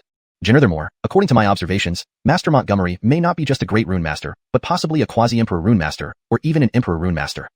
Second Orin, the Sky Clan has already incurred Master Montgomery's wrath. You should return and advise the Matilda Orants to resolve the conflict. Even if we can't be friends, we shouldn't become enemies. Given this troublemaker's talent, he will surely enter Montgomery Huang Academy. With less than 3 years until the King battlefield, both you and the Matilda Orants have the Sky Clan's imperial blood. Once on the battlefield, death is certain. If this troublemaker targets you both, what will be the outcome? Master Davidson gave a meaningful advice. Though the Matilda Orants Jill couldn't be persuaded, the second Orin would listen. Originally, it was the Sky Clan that provoked Ian, and he almost became a scapegoat. Had he not been useful, he would be in hell by now. Damn, this troublemaker is a young Emperor Rune Master. There, I've spoken my mind. Take it or leave it. Thank you, Master Davidson. I'll take the Golden Xianxia clan heads back. Elder Jacqueline has indeed changed these past 2 years. I should advise her. I hope Master Montgomery can mediate matters for us. Steve paused, feeling as if millions of goats were trampling through his mind. It was beyond description. He wasn't just a great rune master, but possibly an Emperor Rune Master. Ian, what kind of monster are you? Heaven above. This is too much to bear. Hashtag Chapter 105, Persuasion and Decision. Inside the 100 Clans Merchant Alliance, inner courtyard, pavilion on the lake. Eldest Jacqueline, the Golden Xianxia clan members were killed. I arrived too late. Micah stood before the pavilion on the lake, gazing at Lyra who sat within, strumming a zither. He held 2 blood-dripping lion heads in his hands and could not meet Lyra's gaze, feeling an inherent fear of this elder sister who shared the same mother as he. Pluck. Who did this? Lyra's fingers slid off the zither strings, emitting a sharp, cold sound that instantly lowered the surrounding temperature. Ian. But it's not Ian's fault. If anyone is to be blamed, it's them for courting their own destruction. Eldest Jacqueline, Ian sent me to tell you to control the people of the 100 Clans. If you disagree, challenge him then. If the 100 Clans dare cause trouble again, they will suffer the same fate as the Golden Xianxia clan. Micah was quite helpless. Both Ian and his elder sister had incredibly aggressive personalities. Once both sides became enemies, there was no room for reconciliation. Pluck. Boom. Ian, it's you again, repeatedly provoking me. If I don't kill you, what face do I have left? How can the 100 Clans stand? Hearing this, Lyra's hair flew wildly through the air as her fingers slid off the zither strings, releasing a terrifying wave of killing intent. The water in the pond splashed several feet high, and her eyes blazed with intense hostility. The Dark Sanctum, a bunch of fools who couldn't even kill Ian, still dared to provoke her. Ian, I will personally slay you. Eldest Jacqueline, stop. Please don't be stubborn anymore and don't continue fighting with Ian. If Master Davidson hadn't been present today, I might have been killed by him. According to Master Davidson, Ian is probably not just a great runesmith. He's a royal runesmith. Micah helplessly shook his head. For this, he really had no solution. As Master Davidson said, a young royal runesmith could not be opposed. No one knew what might happen otherwise. Being targeted by a royal runesmith would bring disaster upon the entire Sky Clan. Royal runesmith? Is what you say true, Yelhang? Lyra's murderous aura faded. Her emotions calmed, and she felt some apprehension. A great runesmith had already stepped into the extraordinary realm. What could be said of a royal runesmith? Ian, a young royal runesmith. This had to be dealt with. Die. Ian must die. No matter the cost, he must be eliminated. Eldest Jacqueline, I believe Master Davidson would not lie. Consider carefully what a royal runesmith means. Can you guarantee that Ian has no sect backing him? A royal runesmith at 18 years old hasn't existed in 10,000 years, let alone among humans. Eldest Jacqueline, whatever your plans may be, please abandon them immediately. I've said all I need to. Please think it over, and I'll take my leave. Micah didn't dare to be too verbose, believing that Eldest Jacqueline would consider the stakes more deeply. It was still possible to pull back before things got beyond repair. Who knew what might happen if she continued to insist? Pluck, pluck, worthless creature, coming to see me. Lyra's fingers moved swiftly across the zither strings, emitting a series of shrill notes, reflecting her chaotic thoughts. Her eyes focused on a shadow in the corner, full of lethal intent and icy coldness. Boring woman, always so cold and aloof. No wonder you're still single. Killing Ian requires the right opportunity. If he were so easy to kill, Bruno and Joa wouldn't have been ambushed. Tonight, I bring you news. Fragments of the third sacred artifact are appearing at the auction in the underground black market of the Rare Treasures Pavilion. The Aurelio and Joa will arrive at sunset. They will help eliminate Ian, but in return, you must lead them into the Xianxian secret realm. A shadow in the corner of the pavilion shifted, gradually forming into a human-shaped dark shadow. It was the shadow demon 9527, his ugly face twisted into a menacing smile. Ian, if I can't kill him, let the Aurelio and Joa do it. If not for our common goal, I wouldn't bother with your mess. Pluck. You want to quit? Do you think the world offers such cheap deals? You took the reward, now you have to do the job. You want to quit? Dream on. No way to quit. Even if you spare me, Ian won't. To ensure the mission's safety, I've sent men to kidnap members of the Montgomery family. If the Aurelio and Joa fail, we can still use the Montgomery family as leverage, making Ian cautious. Then, won't I have control? 9527's ugly face hung with a grimace, evoking terror from deep within. Though he didn't wish to involve himself, he was already embroiled. Until Ian dies, I won't rest either. Kidnapping the Montgomery family adds another layer of insurance. Shadow demon, your methods are dirty, and your heart filthier. Lyra's cold eyes were filled with disdain, but it had to be admitted that it added a layer of security. The most despicable methods were often the most effective. Ian, if you don't die, Lyra, cannot sleep soundly. Tonight is your end. We're all in the same boat. Don't put on that high and mighty attitude. You're not much better than us. We're all scum, so let's not look down on each other. How far along is your plan? Only the Tianyun city remains among the 18 cities. 9527 showed no respect towards Lyra, mocking when necessary. After working together for so long, who could claim to be cleaner than the other? Demons? Originally filthy, especially shadow demons. Pluck. This isn't your concern. Focus on your own tasks. Once we get the third fragment of the sacred artifact, the secret realm can be opened early. Lyra wouldn't reveal the core plan. Not finding the reincarnation of the Saint Sun was currently a major headache. Only Water Yale Cindian knew who the Saint Sun was, but unfortunately, Ian killed him. Ian, for ruining my plans, you will not go unpunished. Tonight, the beginning of great chaos. Darkness returns. Our era has come. Farewell, boring woman. 9527 turned into shadows and disappeared, as if he'd never been there. If Lyra weren't the lover of the Saint Sun, the dark forces wouldn't fear her so much. The Saint Sun, shattered by Emperor Alvaro's power, could return? Pluck. The beginning of great chaos. Darkness returns. But where are you, Saint Sun? Lyra played the zither softly, producing sorrowful notes. Her usually cold face revealed a hint of tenderness. The story maintains its intensity and suspense while translating accurately, adhering to the original tone and style. The paragraph structure and line breaks are preserved as requested. ##### Chapter 106. All captured alive. Night fell, and the city lights began to flicker on. In the eastern part of the city, at the Montgomery family manor. Under the dim light, shadows crept from the dark corners of the walls, gradually forming a dozen human-shaped shadows that spread out toward various parts of the Montgomery family residence. Thud. Unbeknownst to everyone in the Montgomery household, these shadow figures had incapacitated them all without resistance. Even Montgomery Tianfeng, Montgomery Tianyu, and Montgomery Tianlei were unable to withstand the assault. In the back courtyard by the study, one of the elders was felled by a shadow figure and quickly bound before being carried out. Similarly, Destiny was also carried away from his room. The higher-ups of the Montgomery family were powerless against these assailants and were gathered into the central courtyard. One of the shadow figures then sent out a signal charm into the air.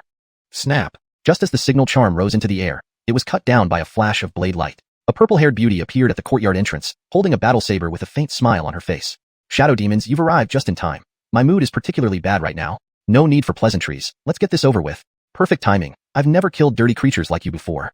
The figure at the gate was none other than Connie. Despite Ian's extremely hostile attitude towards her, the Montgomery family treated her with great respect, especially little Brianna, who was well-behaved and considerate, making her very fond of her. Brianna was the first to sense the arrival of the shadow demons. To capture them all at once, she endured until now. Situation changed. Retreat? One of the shadow figures spoke in complex demon language, and instantly, the 14 shadow demons abandoned their targets and fled into the surrounding darkness. Their mission was kidnapping, not killing. There were strong presences in the Montgomery family. Stay any longer, and they'd be courting death. You think you can retreat? Righteous Ainsley, Heavenly Sword Seal. At this moment, a ripple flashed in the air, and Brianna's figure appeared, her body radiating a silver glow. An overwhelmingly powerful aura erupted from her, blood energy boiling like volcanic lava enveloping the space. Mysterious symbols emerged, covering a 20-zhang radius of the courtyard, turning her into a radiant miniature sun. The righteous Ainsley swept through the void, converging from all directions and transforming into hundreds of silver sword beams, completely sealing off the entire courtyard. All 14 shadow demons were locked in place, unable to escape, as if scorched by intense sunlight. Black smoke constantly emanated from their bodies, revealing the incredible power of Brianna's fusion of Righteous Ainsley and Lloyd Blood. Righteous Ainsley. No, it's not Righteous Ainsley. This is Lloyd Blood. Silver Royal Blood. One of the 8 great Lloyd clans. The Montgomery clan's royal blood. The 14 shadow demons writhed in agony under the suppression of Lloyd Blood and Righteous Ainsley. Resistance was futile, even fleeing was impossible. Their eventual fate would be to be incinerated alive. Lloyd Blood. Yanistel Jacqueline Brianna. Truly impressive. It seems I don't need to interfere. Connie's saber vanished, replaced by admiration as she gazed at Brianna, whose silver hair and eyes made her look divine. Such overwhelming power, even suppressing bloodline traits. There was no doubt this was Lloyd blood. Silver royal blood. Of the 8 great Lloyd clans, only the Montgomery clan has supposedly perished. Could it be that the Montgomery family is descended from the ancient Lloyds? One Ian was already extraordinarily talented and martially powerful. Now there's another, Brianna. The Montgomery family is indeed formidable. It seems the long-lost lineage of the Montgomery Lloyds may reappear in the world after thousands of years. Jacqueline Nora, don't laugh at me. Lloyd demon suppressing seal. Floating in midair like a divine maiden, Brianna slapped the sky, causing silver light to burst forth, forming a silver cube that instantly entrapped the 14 shadow demons. She then produced a signal charm and sent it into the sky. Powerful, truly worthy of Lloyd blood. Yanistal Jacqueline Brianna, you've been too low-key. If not for tonight, Jacqueline might have never known. With your talent and cultivation, you could compete on the list of heavenly geniuses. Connie looked up at Brianna with admiration. She had chosen correctly in coming to the Montgomery family. Brianna's display revealed at least 95% pure Lloyd blood. Moreover, upon activating the Lloyd blood, she immediately ascended to the peak airborne realm, with combat prowess enough to challenge the core formation realm. At 16 years old, imagine what she'll achieve in 3 or 4 more years. Not to mention her monstrous brother. It's hard to imagine how strong she will become in the future. Jacqueline Nora, I have no interest in the list of heavenly geniuses. As long as I can stay by Brother Charlton's side, that's enough. Please keep this night's events a secret. I've already sent a message to Brother Charlton. I believe he won't hate you anymore. Brianna hid her Lloyd blood, her hair and eyes returning to black. She didn't want to expose her Lloyd blood, knowing part of the Montgomery family's history. Brother Charlton had said that if it came close to exposure, they must eliminate anyone who knew. Don't worry, Jacqueline will keep it a secret. Connie promised, naturally aware of rumors about the Montgomery clan's Lloyd lineage. But was the truth really like that? Antonia, are you alright? Ian returned swiftly, his body shining with dozens of rune lights. He took less than 15 minutes from receiving the message to arriving. Seeing Brianna and everyone else unharmed, he finally relaxed. However, his gaze fell on the silver cube imprisoning the shadow demons, knowing 7 Jacqueline had used Lloyd blood, seen by Connie. Brother Charlton, I'm fine. Thanks to Jacqueline Nora, our Montgomery family was spared. Brianna approached Ian obediently but avoided his gaze, knowing she couldn't hide it. 7 Jacqueline, you did well. Tonight, I was negligent. Leave the shadow demons to me. Escort the uncles and grandfathers back. I will cast runes to ensure they sleep until morning. Don't reveal tonight's events to avoid worrying them. Demoness, thanks. Ian patted Brianna's head affectionately but directed a piercing gaze at Connie. Brother Charlton, I'll take them back first. Please don't bully Jacqueline Nora again. With that, Brianna picked up Elders 5 and 7 by their collars and dragged them away. Only Ian and Connie remained in the silent courtyard. Damn rogue, no need for thanks. I'm going. Demoness, we're not done yet. Where are you going? Damn rogue, don't push me. I have my limits too. Demoness, seeing the Montgomery family's secrets, do you think you can leave? Damn rogue you, what do you plan to do? Demoness, what do you think? Ian approached Connie, a chilling smile on his face. Chapter 107. You are lowly and just crave my body. Ah. Damn rogue, don't come any closer. Do you think I won't call for help? Don't come any nearer. If you take another step forward, do you believe I won't kill you? Harmony's beautiful eyes carried a trace of anxiety as she kept stepping backward. Even though she was at the essence-gathering realm, she felt a deep-rooted fear in front of Ian. Woman tiger, you're scared now? Where were you before? Why did you insist on staying in my Montgomery family? Now that you've seen our secret, what do you think should be done? Ian smiled, gradually forcing Harmony into a corner, leaving her with nowhere else to retreat. Woman tiger, allowing you to act so tyrannically, watch how this young master deals with you. If I don't subdue you this time, who knows what you'll become later. Rogue scoundrel, I didn't see anything, no nothing. I won't breathe a word about what happened tonight. I swear it by the heavens. Will that be enough? Harmony's beautiful eyes were filled with anger, her face cold, gritting her teeth almost to the point of bursting blood vessels. She really wished she could tear him apart, yet dared not make a move. Who knew what other evil intentions this rogue harbored? You infuriating fool, you really infuriate me. I want to hit someone. Rogue scoundrel, I'll bear with you today, but I'll pay you back with interest one day. The oath by the heavens is the most useless thing in the world. I only believe in one truth. Only the dead can keep secrets. Ian moved even closer to Harmony, less than a foot apart. They could feel each other's breath. She truly has a unique allure, worthy of being a descendant of the nine-tailed heavenly fox. Not simple at all. She hides the bloodline of the nine-tailed heavenly fox, an ancient ruler among the demonic races when the Jinwu clan dominated the 3,000 worlds. Rogue scoundrel, you? Kill me then. Anyway, I cannot provoke you or win against you. Just give me a quick death. Harmony's eyes brimmed with resentment. She gave up resisting, preferring a swift end over enduring daily humiliation. Note, I have made the following changes. 1. Changed Harmony to match the original Chinese name Yi Thiao, Eliseo, for consistency if this is part of a larger translation, unless Harmony was an intentional change. 2. Replaced fighting with resisting, which better matches the context of the original passage where she is facing torment and considering giving up her struggle against Ian. 3. Remove the Chinese word weiqi from the translated text to ensure it reads naturally in English. The meaning of resentment is already conveyed through the English term used. If Harmony is intentionally used instead of the original Chinese name, please specify for future context. Here's the adjusted line based on provided snippet. Eliseo's eyes brimmed with resentment. She gave up resisting, preferring a swift end over enduring daily humiliation. Woman tiger, it's rare to see you give up resistance. Aren't you going to struggle anymore? Ian looked at her piteous state, his amusement rising as he lifted Harmony's chin arrogantly like a decadent bully. Rogue scoundrel, take your hand off. I'd rather die than suffer indignity. If you want to kill, then do it. Stop with this nonsense. Harmony swatted away Ian's arm, glaring at him fiercely, grinding her teeth audibly, nearly spitting out blood from fury, almost at the edge of losing control. How dare you flirt with me, rogue scoundrel? I can't stand it anymore. I really want to hit someone. Woman tiger, seeking death. When did I say I would kill you? Only the dead can keep secrets. You're not human, naturally you're excluded from this category. You are just a fox spirit. Ian's lips curved into a mocking smile, watching Harmony clench her teeth in anger, finding great satisfaction in her nearly breaking point. Ian, bastard. I will never forgive you. Pop. Harmony instantly snapped, charging at Ian, forgetting they were only a foot apart. In no time, their lips met. In that instant, time seemed to freeze, everything plunged into eternity. Harmony was stunned. Ian was also dazed. A moment, 2 moments, 3 moments. Brother Charlton, Jacqueline Lorena, you too? Sorry, continue please, I saw nothing. At this moment, Brianna witnessed the scene and immediately turned around, fleeing with Montgomery Tianlei and Montgomery Tianander, yet her eyes betrayed a trace of crimson. Ah, Yanistel's sister Brianna, it's not what you think. Rogue scoundrel, you dare touch me. I'll fight you to the death. A shrill cry tore through the night sky, Harmony blushing furiously, trembling, grinding her teeth angrily, her purple hair wildly dancing. A chilling golden battle saber materialized in her palm, cleaving towards Ian. This too has limits. No one has ever bullied me like this. Even if you are a grand rune master, today I'll cut you down. Phew. Woman tiger, you still have the nerve to say this? Clearly, you took advantage of me.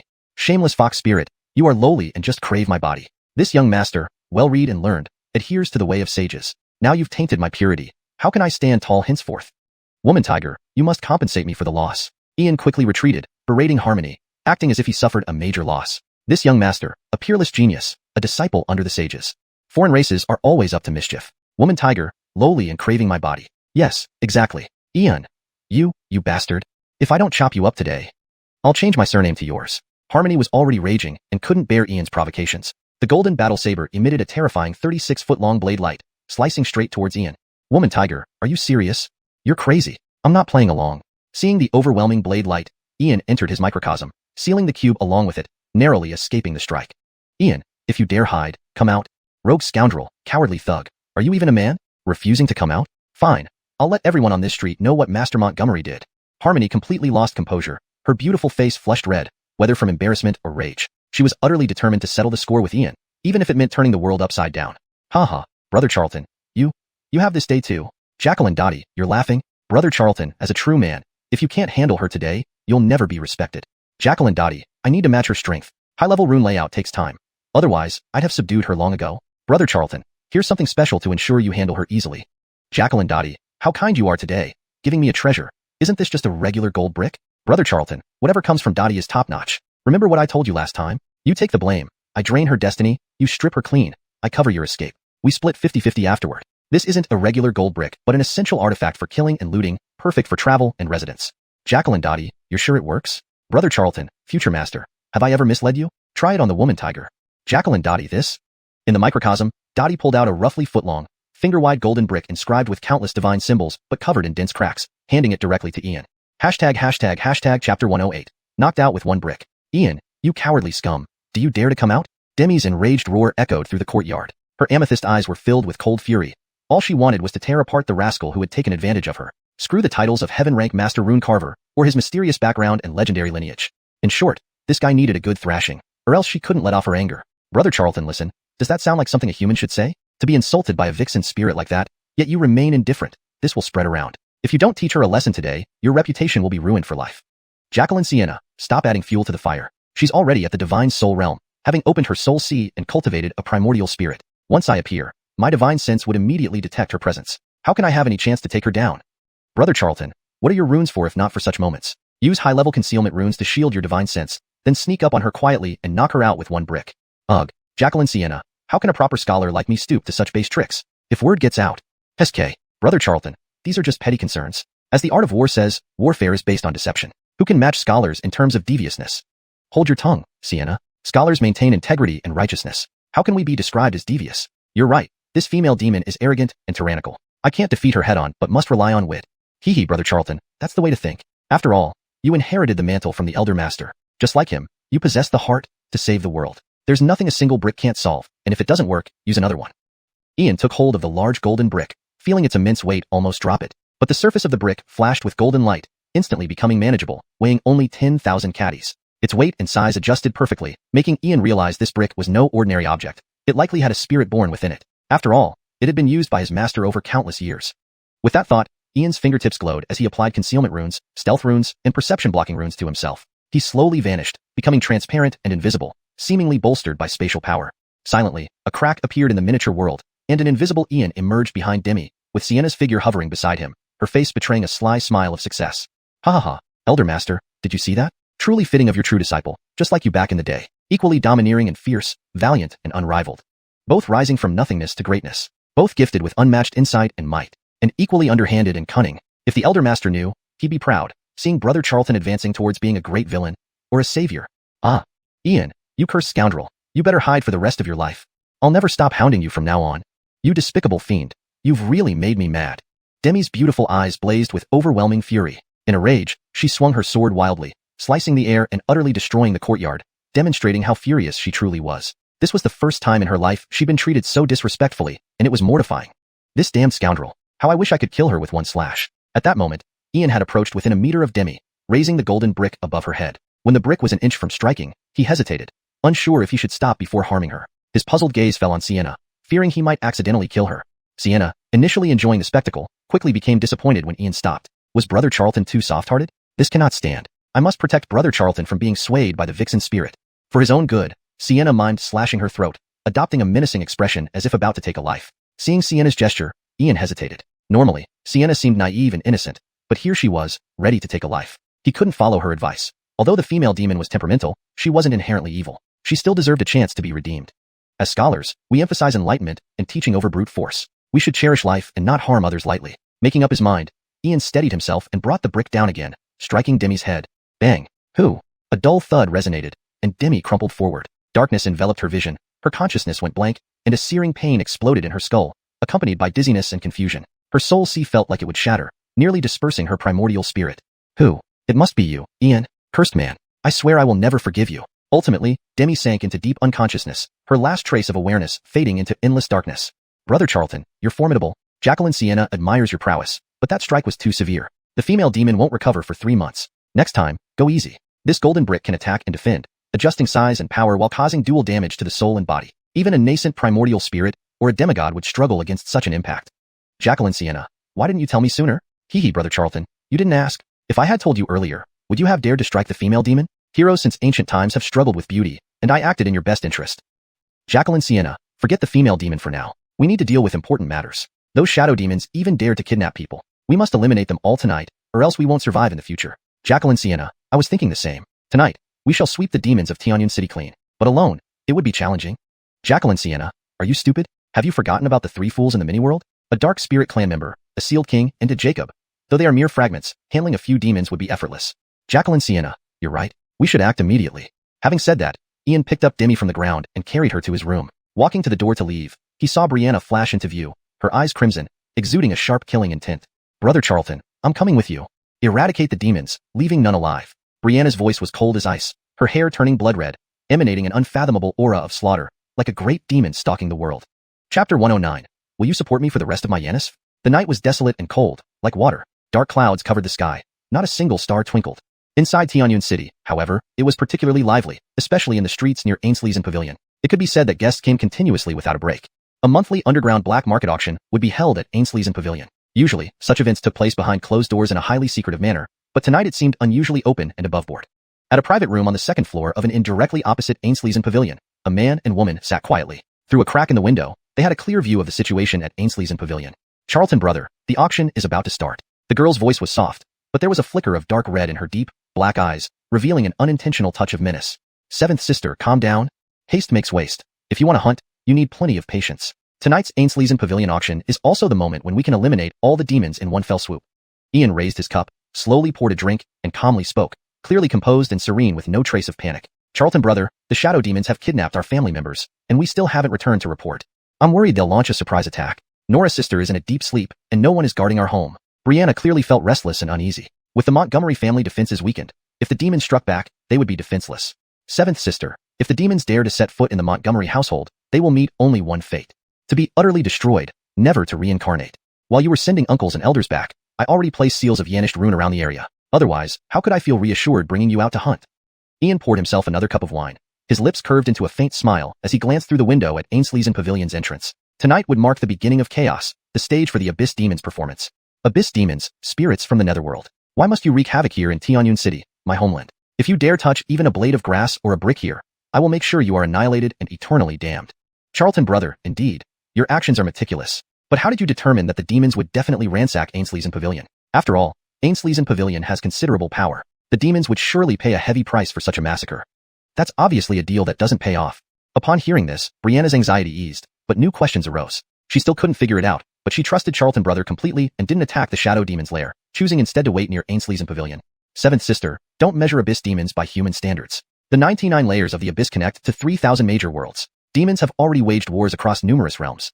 For Abyss Demons, even using 100 Great Lords to exchange for the fall of a saint is worthwhile. Because what the Abyss lacks are Great Lords, but even more so King-class demons. Out of 10,000 Great Lords, hardly one may ascend to King. And King-class demons are equivalent to saints. Any realm with a saint as its guardian is a sacred land or holy temple. A saint's demise equates to the collapse of a sacred land and the destruction of its legacy. Each layer of the Abyss is boundless, and a Great Lord can be born within a century, sometimes much sooner. Since their birth, demons kill each other, growing stronger by devouring others' life force, bloodline, and soul. Abyss demons cannot be extinguished, regardless of which world they invade. They ultimately bring darkness and fire. The Abyss Demons are enemies to all living beings in the 3,000 Great Worlds. Ian, who carried the memories of Taichu Shangdi, naturally knew the details of various worlds. But the lower 99 layers of the Abyss were absolutely forbidden. Even his teacher, who once traversed those depths, sealed away the memories of what lay below, seemingly not wanting him to learn too early. Charlton brother, how many demons do you think will come tonight? How do you plan to eliminate them?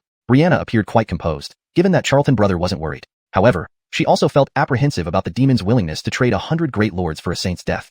The Abyss Demons were truly mad. Someday, when I Brianna achieve kinghood and sainthood, I will wipe out the Abyss. Bam! Seventh sister, if you achieve kinghood and sainthood, your mission won't be to wipe out the Abyss, but to reclaim what the Montgomery family has lost. As long as I am here, forget any thoughts of saving all beings. Who cares if people live or die? If the world perishes, what does it have to do with us? Remember my words. If I find out you've entertained such notions, I'll break your legs myself. Ian waved his sleeves, producing a piercing sound, exuding an imposing presence. He would rather see her become a heaven-defying demon than a benevolent ruler. The misfortunes of the Montgomery clan's imperial lineage showed that rulership had corrupted them. They were the biggest traitors to humanity. Painful. Charlton brother, you broke my legs, so are you planning to support me for the rest of my life? At this moment, Brianna's face bore a smile, but her pitch-black eyes turned blood-red, filled with a sorrowful beauty. Yes. Do you think I can't support you? Ian finished his drink in one gulp and then confidently looked at Brianna, not considering the underlying implications of her words. Charlton brother, do you mean it? Brianna's smile grew brighter. A strange light shone in her crimson eyes, filling her heart with immense sweetness and joy.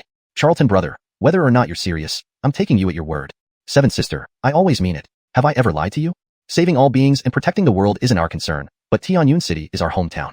This is different. Despite being tactically astute and deeply calculating, in matters of the heart, Ian was as dense as wood, never realizing how his words might affect Brianna. TSK. Charlton brother, you really know nothing about love. Brianna clearly feels something for you, yet you didn't notice after all this time. Now you're ensnared by her. Just watch. Once another woman appears beside you, you'll be in for a bloody confrontation. I'll just spectate. I won't get involved in love affairs. Our master charmed countless hearts, but look who became his emotionally oblivious disciple. Inside the Taichu Bearhuang Tower, Dottie lounged casually, gnawing on a chicken leg, grinning at the unfolding drama. Charlton brother, it's about time. We should head over. Brianna felt elated inside, but showed no outward expression, maintaining a calm demeanor. Ian nodded, left some origin stones on the table, and pushed open the door to leave. As Ian and Brianna reached the staircase, two elders accompanied by an attendant happened to be walking up, and their gazes met in an instant, as if time itself froze. Chapter 110. Enemies Meet. The two elders were none other than Bruno, the Aurelio of the Dark Sanctum, and Joa, the chief elder of the Witch God sect. In the path of cultivation, those who advanced to the Montgomery Shen realm could manifest 3 spiritual bodies. Each spiritual body possessed approximately 70% of the main body's strength, and if a spiritual body were to fall, the main body would suffer varying degrees of damage. Whether it was Bruno or Joa, one had been cut down twice by Ian, and the other once. Tonight at the Ainsley Jean Pavilion auction, both naturally received invitations and prepared to besiege Ainsley Jean Pavilion, awaiting Orance Adeline's command. 9527 had already represented the Dark Sanctum and the Witch God sect to reach a close cooperative agreement with the 100 Clans Merchant Alliance, even promising that Adeline would hand Ian over to them for disposal. This task was going to be extremely easy. They would capture him effortlessly. They intended to oversee the inn and then eliminate everyone when the time came. However, what they did not expect was encountering Ian and Brianna, these two young troublemakers here. At this moment, Joa and Bruno exchanged glances, knowing that 9527's plan had failed. Joa even thought about taking immediate action but was stopped by Bruno's glance. After all, he had suffered twice at Ian's hands and knew that Ian wouldn't appear so openly without adequate preparation. Ian might have already laid down runes around Xiuxian Pavilion. Hallam Elder, hold back. Absolutely do not make a move. This boy is crafty and cunning, as is that little girl, who is no ordinary opponent. We've both been outsmarted before. Thinking this, Bruno silently transmitted his message to Joa, afraid that he might lose control and attack. He had lost 2 spiritual bodies and today used his main body, with only 50% of his combat power available. I've already observed, there are no rune traces within 10 miles. Now is the best time to act. I suspect Ian and this girl have already seen through our identities. Bruno, let's act.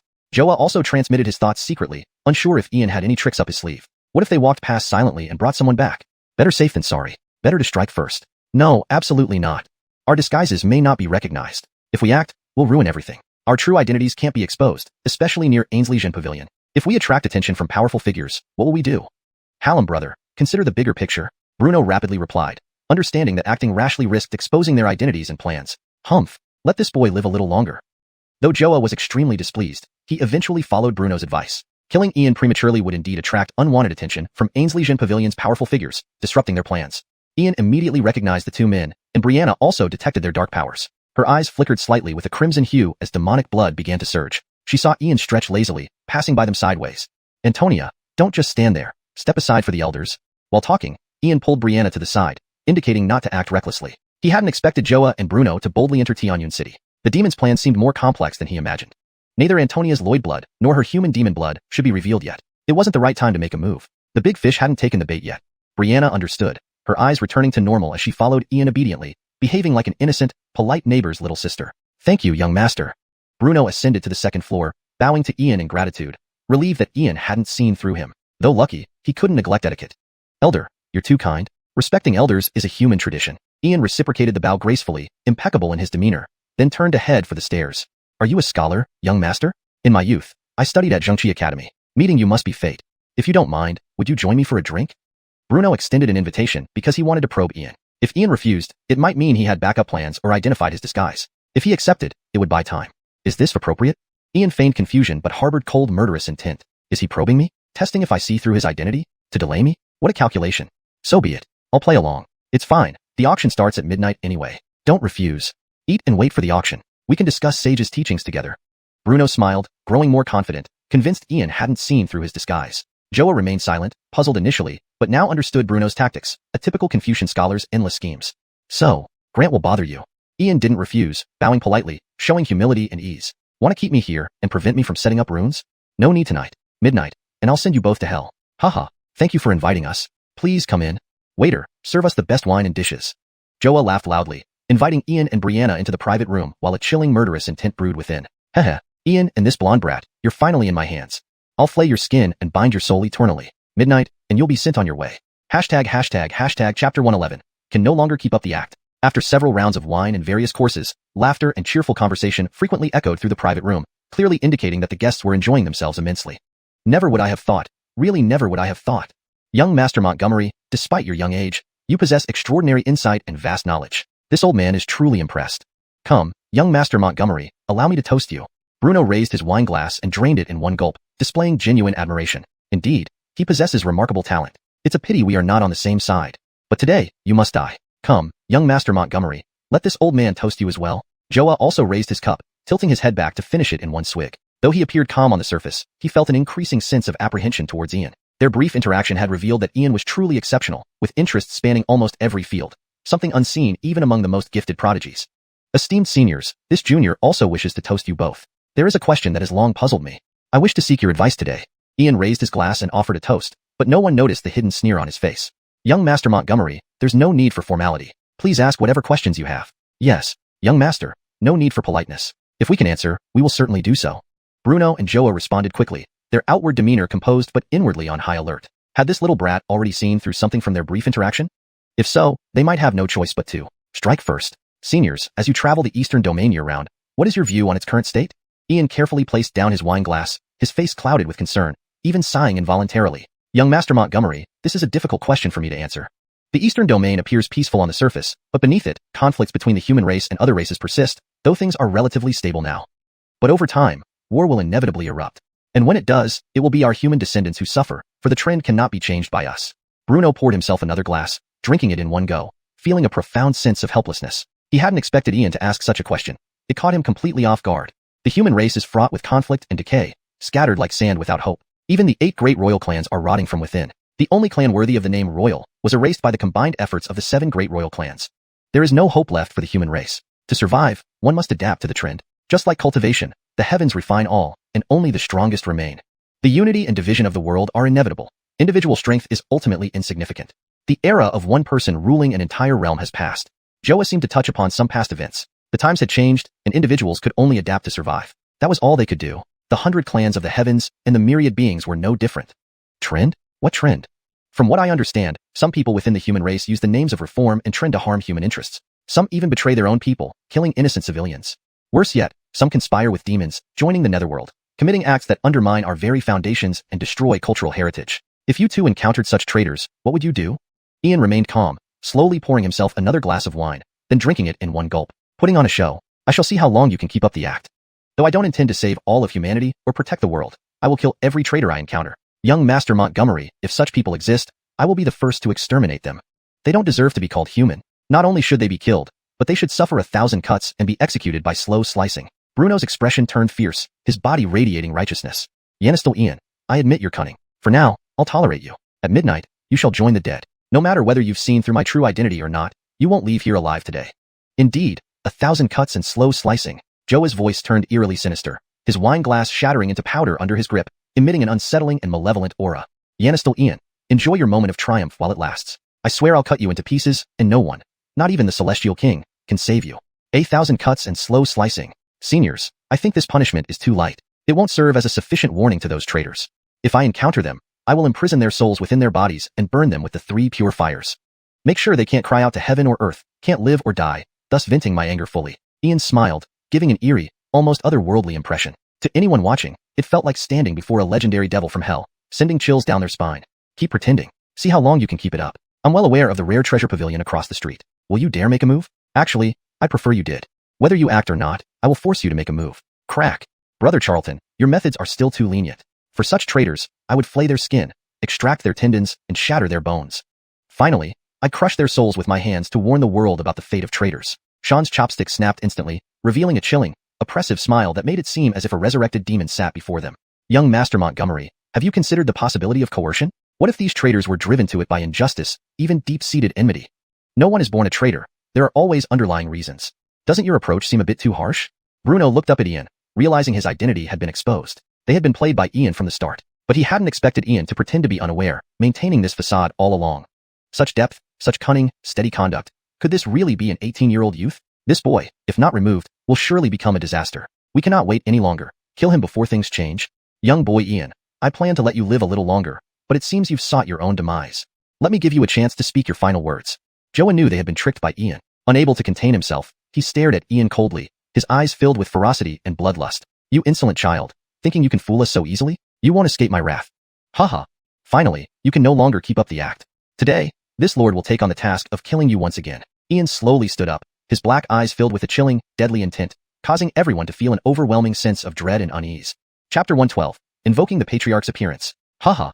Ian, you still haven't woken up, have you? Last time, you caught me off guard. Do you really think such a stroke of luck will happen again? There are no traces of runes within 10 miles. Without rune suppression, you, Ian, are nothing but fish on the chopping board, completely at my mercy. You can't seriously think that a mere yellow-haired girl can turn this situation around. Today is your death day. Even the Celestial King cannot save you. Halamze Cindy laughed in a sinister and hoarse voice. Finally ceasing his act, he revealed his true nature, acting as if he had already fully secured victory over Ian. There was no possibility of turning the tide without runes to suppress them. Without runes suppressing him, Halamze Cindy considered Ian to be nothing more than trash.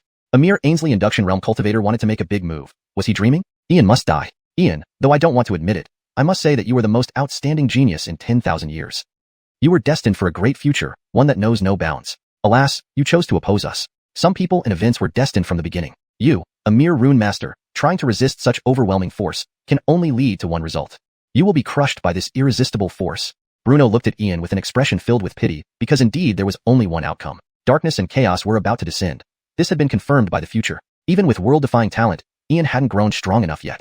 3,000 years ago, Alvaro, the mighty surname-sealed Lloyd, met his end, along with his clan being crushed. No one could defy destiny. All matters in this vast universe were predestined. Nonsense. What is destiny? What is predestination?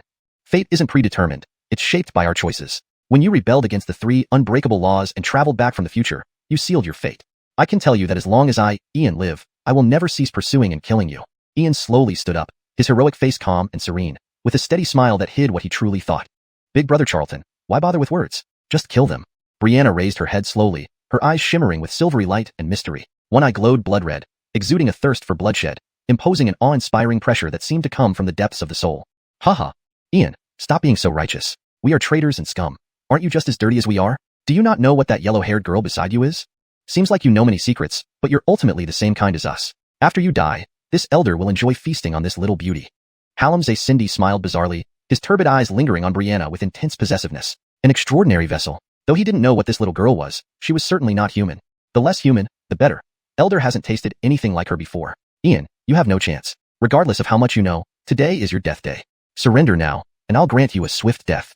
What a pity. What a pity for this rare genius of rune mastery who could have become a king for humanity.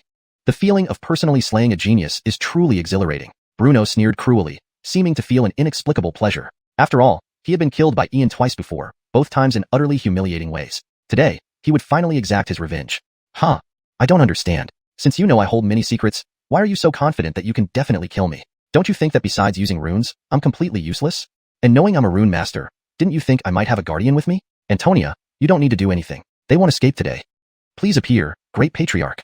With these words, Ian bowed respectfully towards the void, a mysterious smile on his face that was even steadier than the old dog's. Ian, don't bluster.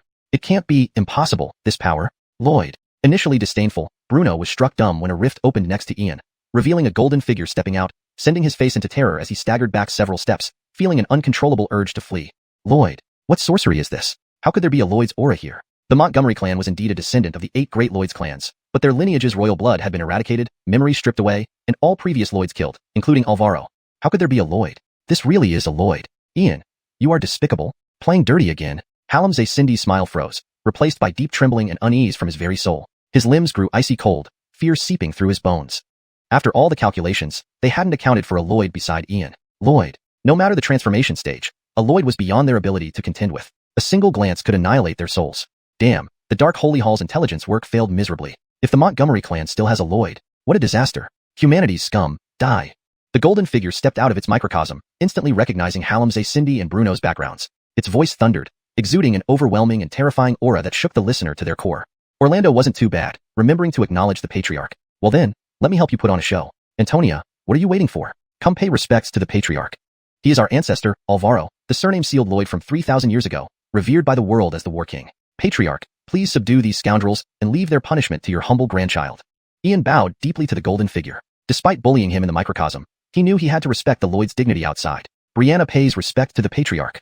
Shocked and horrified, Brianna respectfully greeted Alvaro. She couldn't believe the patriarch had been with them all along, explaining Ian's calm demeanor. It was said that when sages don't appear, Lloyds are invincible. Girl, you've done well. Charlton, these two are left for you to deal with. Do not let them die easily. Seal. As Alvaro uttered this, a beam of divine light pierced through space, immediately imprisoning Hallamze Cindy and Bruno. With a deep look at Brianna filled with a hint of guilt, he stepped into the crack and vanished. I made a colossal mistake in the past. Thankfully, Orlando stopped me from making it. A fortunate turn in an unfortunate event. Farewell, patriarch. Ian clasped his hands in salute, then turned to gaze at the terrified duo, whose cultivation had been sealed, a cold smile creeping onto his face. Chapter 113. What would you do? The universe was silent, all life dead and still, as if everything had sunk into an eerie quietness. Bruno and Joa stood rigid, their limbs icy cold, fear gripping their hearts, an indescribable dread beyond words, filled only with deep unease and terror. Drip. Large beads of sweat dripped from their noses, sounding particularly loud in the otherwise silent private room. The oppressive atmosphere made it feel like they were surrounded by endless darkness, driving them to madness. Fear, horror, trembling, panic. A grand priest of the Dark Sanctuary and a senior elder of the Witch God sect, one who collaborated with demons, the other selling his soul to the dead. Since the moment they made their choices, they had long placed death out of consideration. But now, what terrified them was not death itself but the fear of being unable to die or live, and more so, the hidden cards Ian possessed that always led to their defeat. They thought they understood Ian and grasped all his hidden plans, but in reality, they knew only the tip of the iceberg. They could never know how many cards Ian hid, nor how many contingencies he had. Ruler protected by the Lloyd, a figure who 3,000 years ago swept through the Witch God sect and became the renowned ancestor of the Montgomery family, Alvaro, had actually chosen to protect Ian. What kind of person was Ian? What lineage did he possess? And what background? Joa and Bruno were shockingly aware of their complete ignorance about Ian. Even this tiny glimpse was enough to make their souls tremble. Had they known, they would never have crossed paths with Ian, nor interfered in the affairs of Tianyun City. Now, it was too late. There was no regret potion, no what-ifs to consider. Joa, Bruno, do you want to live or die? If you want to die, I can grant that wish immediately. If you wish to live, answer my questions. Perhaps I might spare your lives. Ian walked back to the table, poured himself a cup of wine, and looked at Joa and Bruno, a smile hanging on his heroic face. Daydreaming. Kill us if you dare. Don't waste your breath. Bruno showed remarkable resolve, turning his head away, completely dismissive. He had already been killed twice by Ian and knew the man's cunning. Trusting him was like negotiating with a tiger. Shut up, Bruno. If you want to die, don't drag me along. Master Montgomery, please ask your questions. This elder will answer anything without reserve. I don't beg for mercy, but only ask for a chance for my soul to reincarnate. Joa knew there was no hope of survival since the day he sold his soul to the dead. Ian wouldn't give him a way out, but perhaps his soul could be spared. Huh, Joa, dreaming again? Does Ian care for your soul? Stop deluding yourself. He is treacherous and vengeful. If he spares you today, I'll chop off my head and offer it as a ball for you to kick. Don't hold on to false hopes. You, who sold your soul to the dead, are even more sinful than me. Bruno looked at Joa with disdain, a mocking smile playing on his lips. From the moment Alvaro appeared, he knew his fate was sealed. Death and eternal damnation awaited him. Spit. Bruno, anyone else can despise me, but you have no right. Others may not know what you truly are, but this elder does. Yes, this elder sold his soul to the underworld, becoming a dog to survive 3,000 years. My sins far exceed any possibility of redemption. This elder admits it. I sold my soul to escape the King Ascension tribulation, and you, Bruno, why did you serve the demon? Don't pretend you have no idea. To gain the demon's favor, you personally offered your woman, watching her tortured to death before your eyes. This elder is indeed a villain, but you, Bruno, are a despicable traitor. Master Montgomery, during tonight's auction at Ainsley's Pavilion, the third fragment of the Dark Sacred Artifact will appear. Adeline will stop at nothing to obtain it. Each fragment contains part of the soul of the Dark Sacred Sun. With these words, Joa exposed Bruno's secrets, revealing all the dark plans. In such a hopeless situation, struggling was pointless. Facing Ian was futile. Good, very good, Joa. You were practical. One last question. Who is the reincarnation of the Dark Sacred Sun? Or where is Adam? Ian's eyes flashed with light, but his expression remained unchanged as he continued interrogating. Dark Sacred Sun. He was the core of this entire plot. Without eliminating him, there would be no peace. Master Montgomery, this elder doesn't know. The Dark Faction strictly guarded its secret and never revealed the identity of the Dark Sacred Sun. Adam is not the Dark Sacred Sun. He is merely a pawn manipulated by fate. One of the 10 blood-sealed letters from 3,000 years later was obtained by Bruno. Thus the Dark Faction began its plan. Adam is not the Dark Sacred Sun, but according to my speculation and the activities of the Dark Sanctuary, the Dark Sacred Sun should be in Ainsley and Gu, possibly within the 18 cities. No longer hiding, Joa laid everything bare, knowing today was his end. Might as well die well. You will never know our Lord. Our Lord will soon emerge, and then it will be your end. You'll know soon enough. I'll wait for you on the Yellow Spring Road. Annihilation. Bruno's face turned pale. With a grim resolve, he annihilated his true spirit, giving Ian no chance. The Sacred Sun mattered more than they ever did. Master Montgomery, this elder has told you everything. Please give me a swift death. And Master, stop the Dark Sacred Sun's arrival. Finishing, Joa closed his eyes, abandoning all hope. His sins were unforgivable. No one would tolerate him. Joa, joining the underworld, betraying humanity, becoming an unliving wretch. Do you regret your choice? I'm curious, if you could start over, what would you do? Ian slowly rose, showing no reaction to Bruno's death. A man committed to demons didn't deserve sympathy. But Joa was different, a traitor, yes, but with fewer sins, which piqued his curiosity. Chapter 114. My lord is truly a great master. Swallow. Hehe. Not deserving. Someone like me is not worthy. Master Montgomery, anyone who conspires with demonic wraiths must be executed without question. Please grant me a swift death. You, a peerless genius destined for great renown, should not be tainted by association with me, allowing despicable people to take advantage. Please correct the chaos and do not let this world turn into the future described in the blood scriptures. With that, Joa put down the wine jar, instantly wiping his mouth with his sleeve, his demeanor calm and collected. Joa, what if I give you a chance to choose anew? A chance to leave the darkness and transform back into a being of light, free to walk under the sun. Conspiracy with demonic wraiths must end in execution without question. But today, I wish to understand the reasons. Ian's expression was calm and composed, a mysterious smile playing on his lips. No one could fathom his true intentions. A fallen one who has served the netherworld for millennia yet carries little sin or karma. Such a person, despite their heinous crimes, still retains some principles and boundaries. Master Montgomery, you really mean it. Joa was taken aback, shock and disbelief evident on his face. Yet, an intense desire for survival surged within him. Yes, you did betray humanity and join the nether realm, but why should it matter to me? And you didn't cause trouble in Tianyun City. More importantly, your soul bears little sin or karma. Clearly, you are not irredeemable. So I am willing to give you a chance. Saying this, Ian approached Joa, a smile on his heroic face. Thud. Master Montgomery, I will reform myself and follow you from now on. This is my essence spirit, which I willingly place under your control. Overwhelmed with emotion, Joa knelt before Ian, completely unexpected such an outcome, not only sparing his life but also offering him a way out of the netherworld, allowing him to see her again. No need. I dare offer you this opportunity because I am not afraid of betrayal. If you have the courage to try, even if you escape beyond the 3,000 worlds, I can make sure you are destroyed, never to be reborn. Joa, Would you dare continue as a mole in the netherworld, gathering intelligence on the dark and nether camps? Ian's voice remained calm. From now on, he would be at odds with abyssal demons and the entire dark camp. It made sense to prepare ahead. Joa was the perfect candidate. I am willing. May I ask, Master Montgomery, what do you plan to do with these two camps? Without hesitation, Joa agreed. Being a mole was simple, especially given his significant influence within the subordinate forces controlled by the netherworld, granting him access to core secrets. One day, I will flatten the abyss and crush the netherworld. At that moment, Ian clasped his hands behind his back, his black eyes glowing with divine light, his voice filled with ironclad dominance, resembling a sovereign from the ends of the universe. My master dominated the 3,000 worlds, unmatched in every direction. The Matilda ruled alone, supreme in all lands. I, Ian, will not fall behind. Only through surpassing can one achieve greatness.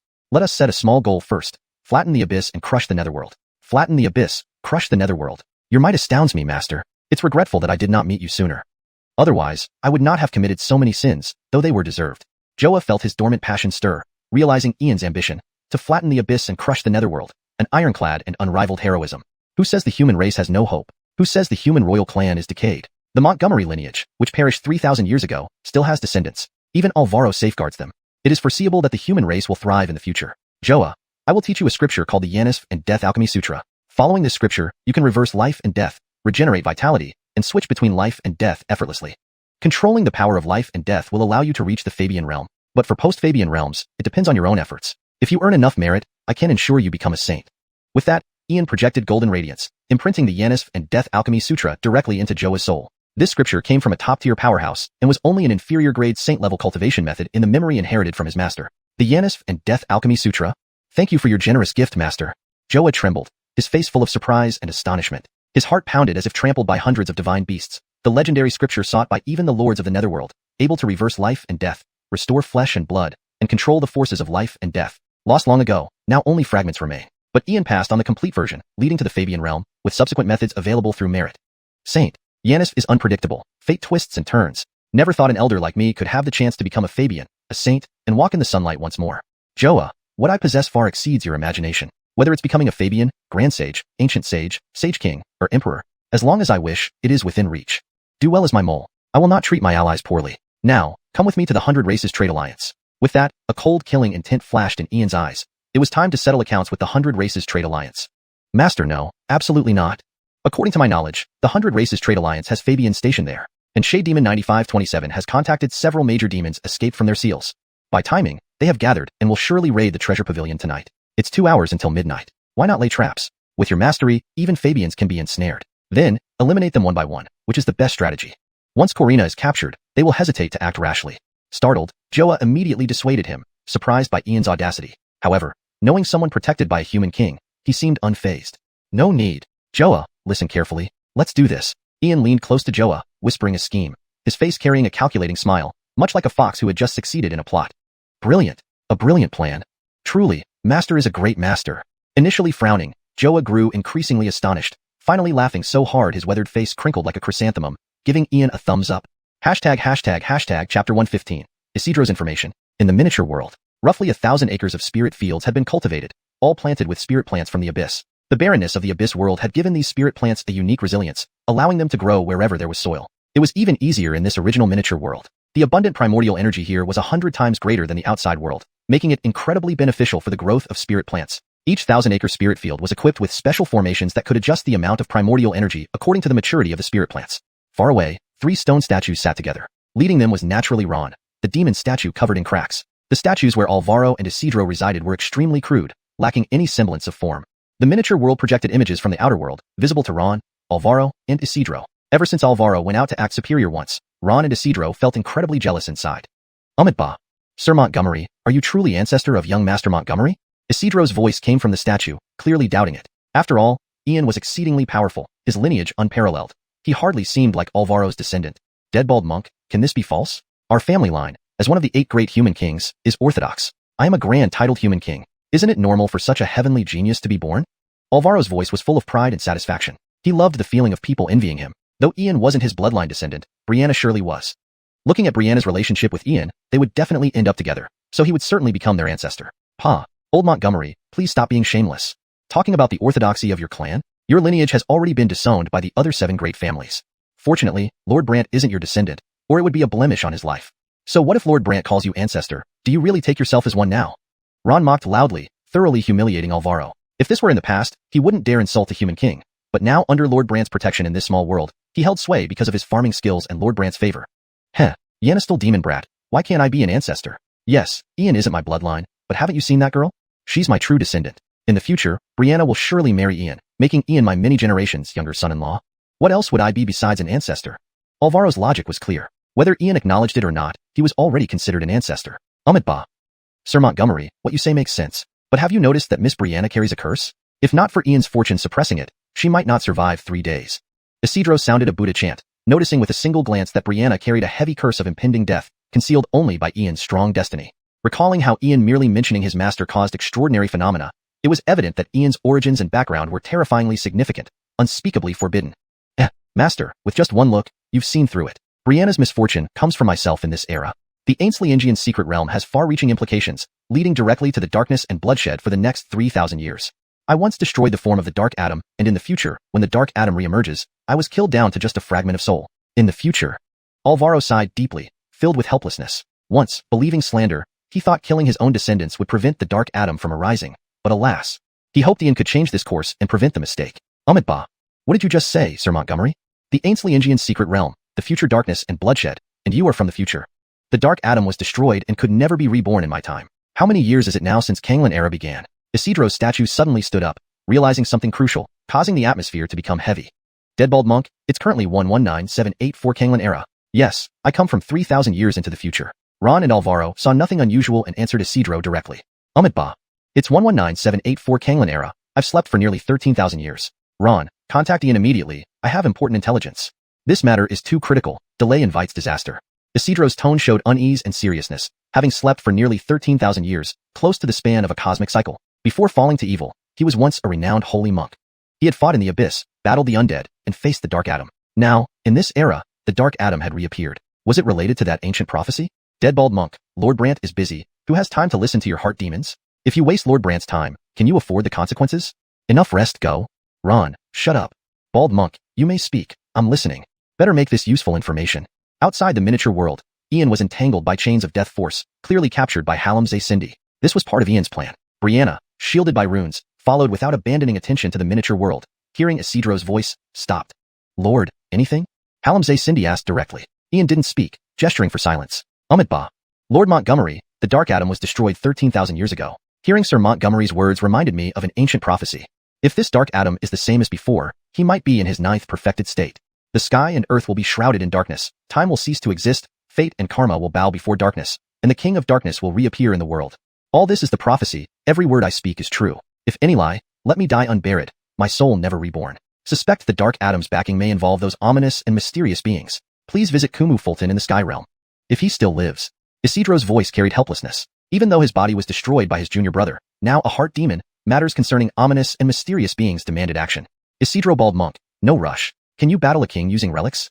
Bah. Lord Montgomery, a mere king, I can subdue barehanded. Good, Isidro Bald Monk, prepare. Follow my orders later to vanquish demons.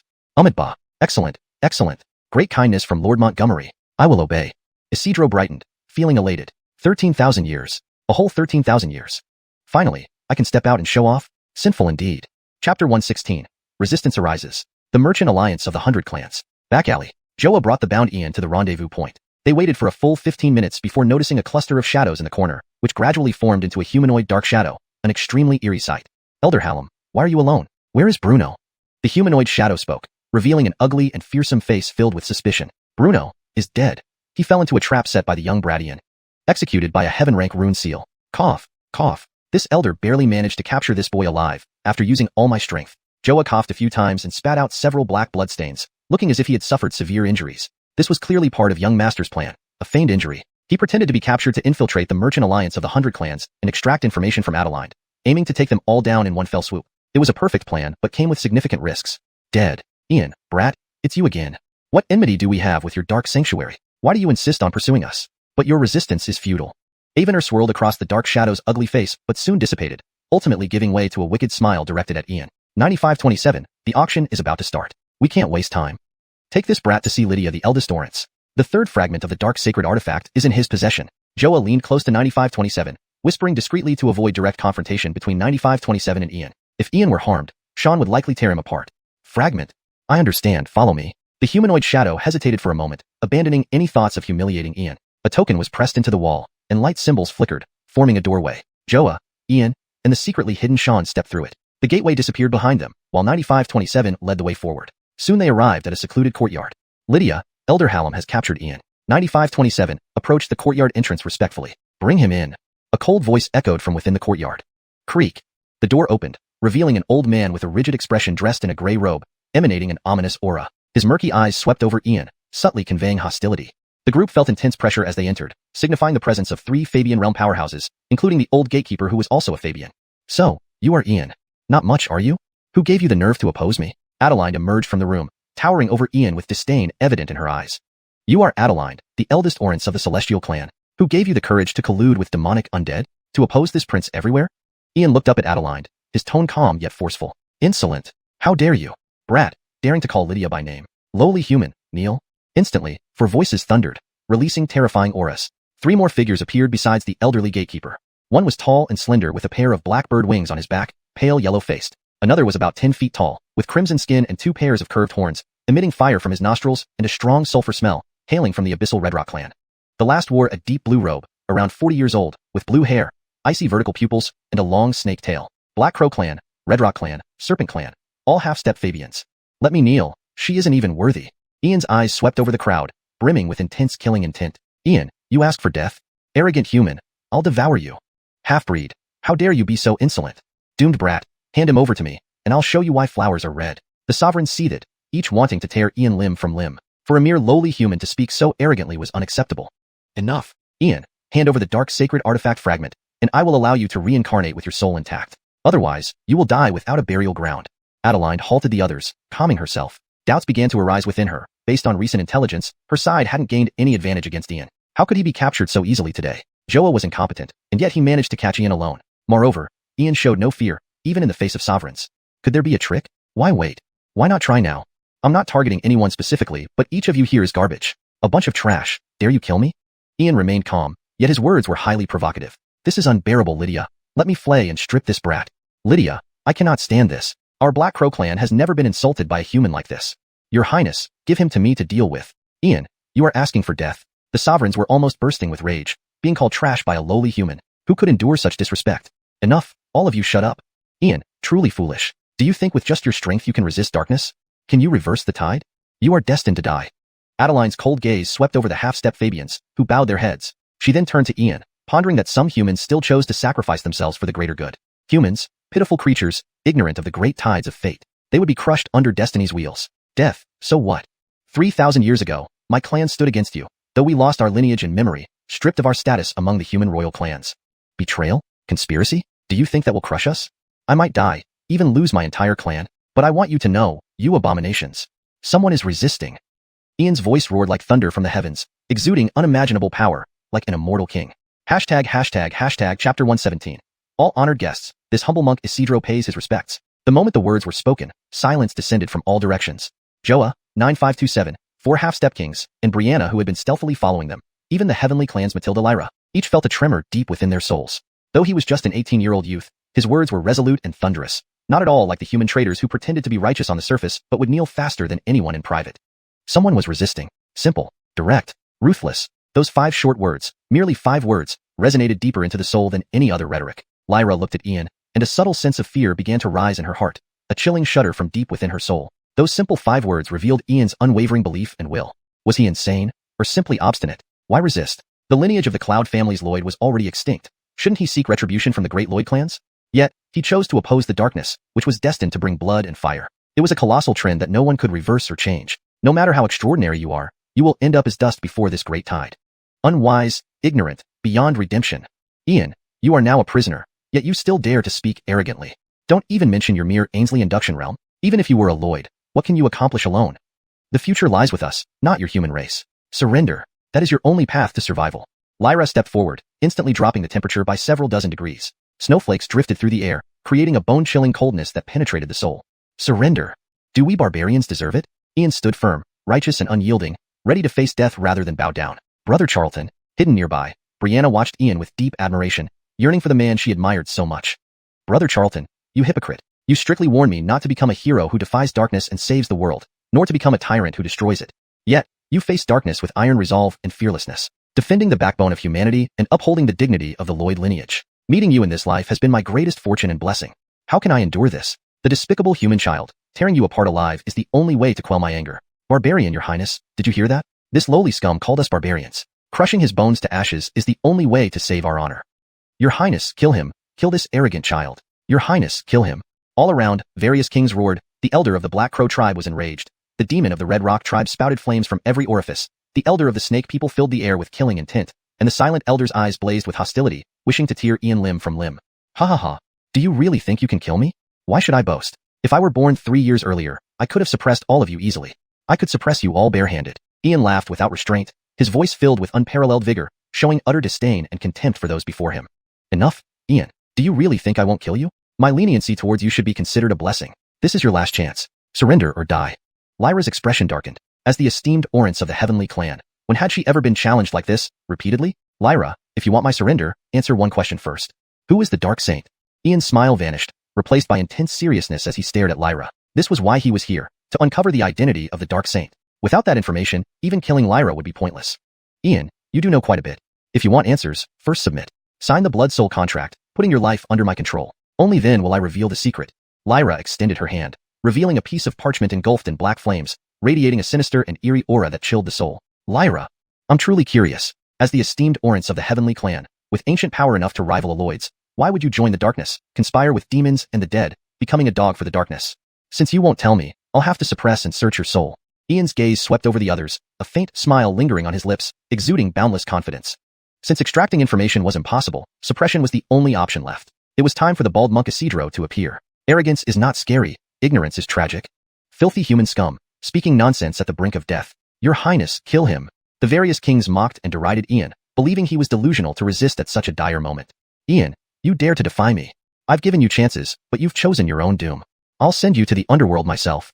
Lyra slowly lifted her head, her hair swirling chaotically, her eyes flashing with icy resolve. Her pale hands glowed with a frigid blue light, forming an ice sword that pierced toward Ian's chest. Clang! A dazzling light erupted from Ian's body, countless swastika symbols intertwining to form a massive golden bell. Its holy, righteous, and serene aura seemed to purify all calamities and misfortunes. Lyra's ice sword shattered, and the powerful backlash from the golden bell forced her back 7 steps. Ian stood like an ancient Buddhist prince, radiating holiness. This is the Great Brightness Bell, the closely guarded secret of the Buddhist sect among the 3 teachings of humanity. Damn it, this is impossible. The Buddhists retreated from the world long ago. How could the Solar Brightness Bell's protective power manifest in him? Just who is this boy? So what if it's the Solar Brightness Bell? Kill him. The various kings were stunned. The Black Crow Elder, Snake King, and Red Rock Demon recoiled several steps, uncomfortable with the presence of the Great Brightness Bell, which naturally restrained creatures of darkness. Only the silent Elder's eyes gleamed with killing intent, his palm rising high, forming a huge millstone-like imprint flickering with strange symbols. With a thunderous force, it crushed down upon Ian's body. Amitabha. All honored guests, this humble monk Isidro pays his respects. This humble monk, though unworthy, is willing to learn from each of you. Who wishes to go first, or shall you all come together? A resounding Buddha chant echoed through the air, golden light blazing, and lotuses blooming on the ground. A white-robed monk, graceful and elegant, appeared with clasped hands. Overhead loomed the shadow of an ancient Bodhi tree, and behind him shimmered an 18-jong golden halo. Beneath his feet rose a horrifying scene of corpses and blood, like a savior of the world or a butcher of countless lives, inspiring awe and unease. Chapter 118. Remnant Soul of the Dark Sacred Sun. Silence, a deathly silence. The Black Crow clan's powerhouse was stunned. The Serpent clan's king trembled violently, the Red Rock clan's great demon slumped to the ground, and the Stoic Elder was completely shocked. Halamze Cindy sucked in a sharp breath, retreating to the side.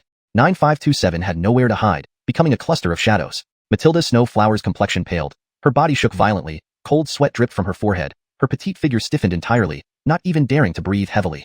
A sage. One of the 3 teachings of the human race, Buddhist sect sage. He, Ian, actually has a sage protecting him, and it's from the Buddhist sect. Is the reclusive Buddhist sect stepping into the world as well? Heaven above. Who exactly is Ian? To have a sage from the Buddhist sect guarding him. Could he be the legendary Buddhist child? Damn it, how can we play now? It's impossible, isn't it? Our strongest force is only at the half-step king level, yet you, Ian, directly summoned a sage. Do you still talk about chivalrous morals? Is there any code left on the road? We all came out to mingle, playing within established rules, but you flipped the table on us. At this moment, each of the 4 kings felt like countless divine beasts were trampling their hearts, cheeks burning with intense pain, openly slapped across the face, and they dared not protest inwardly, feeling incomparably wronged. Hemph! Weren't you all eager to flay and skin me, to show me why flowers bloom so red? Why are you all silent now, pretending to be dead? Master, please suppress these nobles and seal Snowflower. Elder Hallam, seize 9527 for me. Ian stood with his hands behind his back, utterly calm, a faint smile playing at the corner of his lips. Having endured so long, wasn't it all for this moment? It's a pity no information was extracted from Snowflower, but it doesn't matter anymore, does it? They're all my captives now. Amitabha. Swastika seal to suppress demons. What? Bold demon, to dare hide before this monk. Show yourself. Great celestial dragon, world-honored Ksitigarbha, Bodhi Buddhas.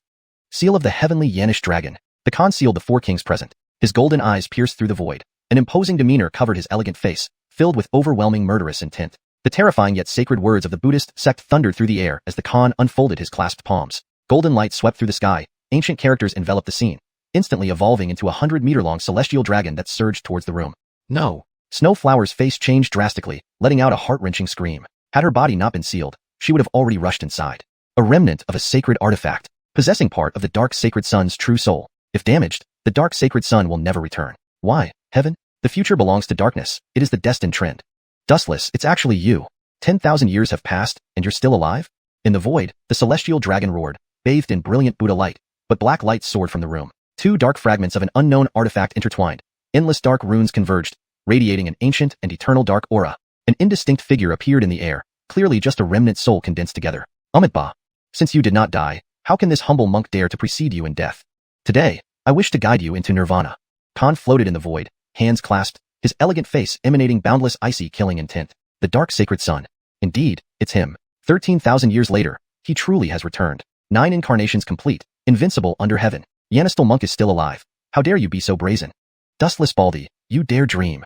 I am 9 incarnations complete, soon to be reborn. What difference does this remnant soul make? In the sky, an indistinct shadow appeared, exuding an incomparable fierce will. Dead monk, you're still alive, daring to ruin my plans. Once my true form emerges, you will be the first to fall. Amitabha. There is no need for more words, sir. Let this humble monk escort you to the underworld. The Khan raised his clasped hands, chanting a bright Buddha name, releasing an overwhelmingly powerful aura. The mighty celestial dragon in the void moved instantly, spewing golden flames, heading straight for the shadow. Baldy, dreaming. Protection of darkness. In the vast void, 2 fragments swirled out, forming runes that created a semicircular dark light, shielding the shadow within. Time cannot be wasted. The remnant soul's strength is limited. I must abandon Snowflower. Just a tool. Abandon her if necessary. Antonia. Brother Charlton, I'm here. Antonia. This remnant soul wants to escape. This large golden brick is yours. Sneak up and strike him down. Brother Charlton, will this weapon work? Antonia, when have I ever deceived you? This person bears undying enmity with our Montgomery family. Our family's current downfall is all because of him. Don't hold back. Attack with all your might. Brother Charlton, understood. Antonia, go. Behind Ian's back, the large golden brick appeared. He secretly handed it to Brianna, who activated royal blood without making a sound, disappearing into the void, approaching the remnant soul of the Dark Sacred Sun. Meanwhile, Ian's fingertip condensed a streak of golden light, drawing invisible runes into the void. At this moment, the heavenly Yanish dragon conjured by the Khan and the fragment of the Dark Sacred Sun's sacred artifact reached a deadlock, seemingly unable to determine the winner in the short term. No one noticed, nor could anyone sense, that Brianna silently approached the remnant soul within a meter. The royal blood fully unleashed, silver light radiated from her body, her silver hair floated gracefully in the void, her silver eyes capable of seeing through the ages. Suddenly, waves of silvery blood surged out, obliterating all runes around Brianna. Strange phenomena intertwined in the air as the large golden brick rose high, its surface glowing silver with mysterious patterns activating, bursting forth with incredible power. Who? Bang! The remnant soul of the Dark Sacred Sun clearly sensed the danger. Even before his voice faded, Brianna's golden brick was thrown from her palm, hitting the remnant soul with uncanny accuracy. In the next instant, the remnant soul trembled violently, its indistinct form dimming further. The entire body spun uncontrollably, consciousness nearly blank, the true spirit nearly dispersing, emitting uncontrollable cries of agony as the soul plummeted from the sky to the ground. Amitabha. Well done, young sir.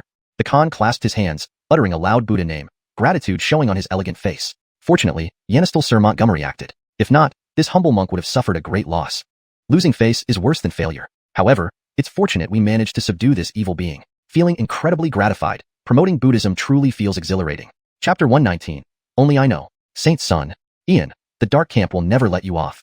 Adeline's heart trembled with shock and her eyes blazed with murderous intent. She wished she could flay Ian alive. What weapon could suppress the remnant soul of the Saint's son, ignoring the shards of a dark holy artifact?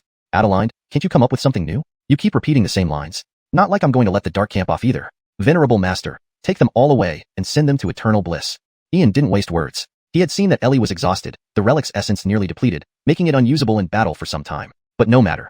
This battle suppressed 4 semi-royal figures and the remnant soul of the Dark Saint's son. Enough compensation. Amitabha. Sir Montgomery, this monk takes his leave. Ellie the monk didn't waste time, directly pulling the 4 semi-royals and the shards of the dark Saint Sun's soul into the depths of a small world before vanishing. At this moment, the scene was eerily silent. The forces allied with the Heavenly Clan were completely wiped out. They intended to slaughter the Rare Treasures Pavilion, but ended up being eradicated instead. Ian, who are you really? Adeline's face paled, filled with helplessness. Her meticulously planned scheme had failed at the last moment. Even the remnant soul of the Saint Sun and the shard of the holy artifact had disappeared. It was all because of Ian, all his doing. She regretted not having killed him earlier. Facing death, is it meaningful to ask these questions? I give you a chance to speak your final words. Ian's face was murderous. Naturally, he wouldn't spare her, even if she was the elder princess of the Heavenly Clan. Only hell awaited her. Grandson Brant, hold it. Can we talk privately? Joa frowned deeply, moving close to Ian and whispering, his gaze fixated on Adeline, sensing that this woman wasn't as simple as she appeared. What do you want to say? Ian led Joa outside, setting up a rune barrier with a wave of his hand, then looked at Joa. Master, Adeline cannot be killed, at least not within the territory of humans. Adeline's status is akin to the direct descendant of the human king. If she dies here in Tianyan City, then not only would the Heavenly Clan act, even the human king clans would intervene. Don't forget you are descendants of the Montgomery clan. If Adeline dies here, the 7 major human king clans would suspect foul play, inevitably leading to a bloody purge that would annihilate Xianxia. Of course, Master doesn't fear, but no one in this city would survive. Joa spoke cautiously, knowing Ian's temper very well, an executioner. Today he crushed the 100 Clans alliance and suppressed the remnant soul of the Dark Saint Sun. His goal was clear, killing. Elder Hallam, what you say has some sense, but Adeline must die. While she lives, who knows what trouble she'll cause. Your master has already been listed by the Dark Camp. Does another debt matter? From the start, Ian had no intention of sparing Adeline. Only the dead keep secrets, especially after expending all the essence from the relic. Killing Adeline now would be the right move. Grandson Brant, my dear ancestor, you know you're on their list. Why not hold on to Adeline as an ace card? Think about it. With the Saint Sun's remnant soul and the shards in your hands, the Dark Camp would be hesitant against you. Why not maximize this advantage? Perhaps waiting until the Xianxian secret realm opens would lead to the perfect outcome, eliminating everyone in the secret realm. Joa glanced around, seeing no one nearby, then whispered his poisonous plan into Ian's ear. Oh, Elder Hallam, indeed, a clever plan. Experience is invaluable, but there's still one issue. The Dark Camp and the Netherworld Camp have already cooperated. How can you ensure the Netherworld Camp won't betray us? Hearing Joa's suggestion, Ian's eyes lit up. It seemed a perfect solution to settle the dispute in the Xianxian secret realm, provided he gained the support of the Netherworld Camp. Hehe, Grandson Brant, isn't there still little me? In the past, I served under a Grand Ruler of the Netherworld and enjoyed his trust. The agreement between the Dark Camp and the Netherworld Camp is void, as it hinged on the Dark Saint Sun's emergence. With his defeat, the Netherworld Camp will likely tear up the deal. If you trust me, Master, I'll contact the Grand Ruler immediately. Allow me to inform him of tonight's events. Joa dared propose such cooperation because the Netherworld Camp and the Montgomery clan had no grudges. During the Xianxian secret realm conflict 3,000 years ago, the Netherworld Camp did not participate. Very well. Go. Contact the Grand Ruler and have him project himself to meet me. Your master wants to discuss this collaboration personally. After much thought, Ian agreed with Joa. Leveraging the Netherworld Camp's power might resolve everything perfectly, the best approach given the current dilemma. Grandson Brant, I'll return shortly. With that, Joa soared into the sky, transforming into an ethereal light toward the city outskirts. Contacting the Grand Ruler required secrecy. Doing so within the city would invite certain death. Brother Charlton, should we kill them? Brianna's royal blood had calmed, but her palm held the golden brick, eyeing Adeline with deadly intent, ready to crush her head on Brother Charlton's nod. Antonia, wait a moment. Adeline, are you ready with your final words? Ian approached Adeline, his gaze cold. Ian, I admit I underestimated you, but aren't you just like me? Would you dare kill someone of my standing? My death will infuriate the Heavenly Clan, and the human king clans will investigate thoroughly, ultimately raising Xianxia to give us justice. Killing me offers no benefit. As a wise man, you wouldn't do something so foolish. Ian, why not collaborate with me? Agree, and I guarantee I'll hand over every one of those who wronged your Montgomery clan. The Xianxian secret realm isn't as simple as you think. There's a greater secret, only I know. Adeline now appeared calm. She knew Ian had his considerations. Otherwise, he would have acted sooner. The pressure from the Heavenly Clan alone was insurmountable. Chapter 120. Brother Charlton, you son of a turtle. Brother Charlton, indeed there is a greater secret, but I already found it in the Dark Saint's lingering soul. Truths often take winding paths. What seems most implausible turns out to be reality. Oh, Jacqueline Shayna, enough stalling. Tell me. Brother Charlton, Xianxian realm is just the first layer. The place where Alvaro killed the Dark Saint belongs to the second layer, but there's still another hidden realm at the heart of all this. A complete world sealed by the human Emperor seal. An empire of darkness lost for 200,000 years. Jacqueline Shayna, please explain clearly. Brother Charlton, simply put, the Dark Empire was sealed away by the human Emperor seal 200,000 years ago. The Dark Saint was its successor and has been preparing to release the empire. He has reincarnated 9 times in the mortal world. Now that humanity is fragmented and its fortune waning, the seal can no longer hold, allowing the Dark Empire to emerge soon. Jacqueline Shayna, what exactly is the Dark Empire? Who sealed it? Brother Charlton, are you sure you want to delve deeper? Among all things in the cosmos, only secrets and knowledge come at an unimaginable cost. Knowing them means accepting the price and gaining the corresponding power. Jacqueline Shayna, this? Brother Charlton, while the emergence of the Dark Saint in the Dark Empire seems inevitable, it isn't absolute. As long as the human Emperor seal holds, they cannot come forth. To reinforce the seal, one must tap into human fortunes, which are currently scattered unless someone can restore the human legacy. Jacqueline Shayna, isn't there any other way? Brother Charlton, ways do exist, but I'd like to hear your decision first since I have no obligation to save the countless beings of the realms. Jacqueline Shayna, what would Teacher or Matilda do? Brother Charlton, Teacher acts on whims, and Matilda even less so. Even if the heavens and earth were to end, as long as it doesn't affect her, she wouldn't move. But you don't need to consider Teacher and Matilda. They both originated from humble beginnings, encountering far more crises than you did in their youths. Jacqueline Shayna, I understand. The exchange between Ian and Shayna took but a moment, yet Shayna was left bewildered about Ian's thoughts. Suddenly, Ian snatched the golden brick from Brianna's hands. Bang! Swift as lightning, Ian slammed the golden brick down on Adeline's crown with such force that her head exploded like a watermelon, blood spraying a foot high. Her body slumped lifelessly, filling the air with the smell of blood. Damn, Brother Charlton, you... Jacqueline Shayna, didn't you tell me to kill her? Brother Charlton, when did I say that? Shayna, don't try to back out now. Didn't you just say Teacher and Matilda faced more dangers when young, eventually becoming supreme? Subconsciously, weren't you telling me that hesitation brings trouble and it's better to finish the job quickly? Brother Charlton, you? Jacqueline Shayna, no need to explain. I know you're trying to help me and test my resolve and will. Though I'm not strong enough to bear these secrets, I have the determination to face challenges and cut through obstacles. My will bends not, nor does it falter under 100 deaths. One day, I aim to surpass Teacher and Matilda. Ian, you bastard. You're just as bad as Teacher. You ruthless scoundrels. I won't deal with either of you ever again, bullying me like this. Do you even feel guilty? Jacqueline Shayna, what do you mean? Why is it my fault now? I followed your advice. If there are ways and you have no obligation to help others, didn't you imply that you can't act directly due to rules but could achieve things through me? Jacqueline Shayna, now that you've led me on, don't leave me hanging. If you do, I'll have more charges against you. Ian, may you remain a bachelor for life? Jacqueline Shayna, remaining single is fine by me. Women would only slow down my cultivation. What use do I have for that? Shayna clenched her teeth, glaring viciously at Ian, nearly grinding her teeth apart. She had met shameless people before, but never anyone as unscrupulous as him who unknowingly fell into her trap. Damn Brother Charlton, wicked man, just like Teacher, always bullying me. I, Shayna, am a divine beauty. How could you be so heartless? You thought this would make things easier, but what comes next will bury you. Your current level can't handle the consequences, knowing I wouldn't stand idly by.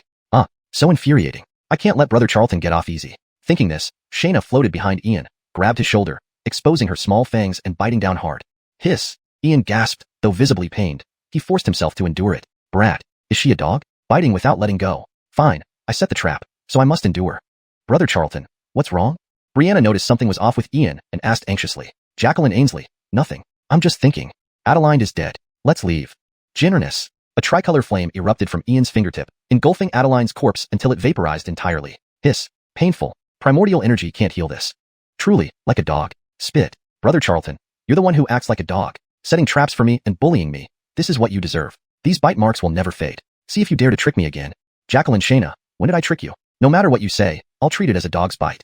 Brother Charlton, bad news. A powerful heavenly clan adept skilled in spatial power is here. He will arrive in 10 breaths. Run. What? Jacqueline Shayna, you? Brother Charlton, 7 breaths left. Run now.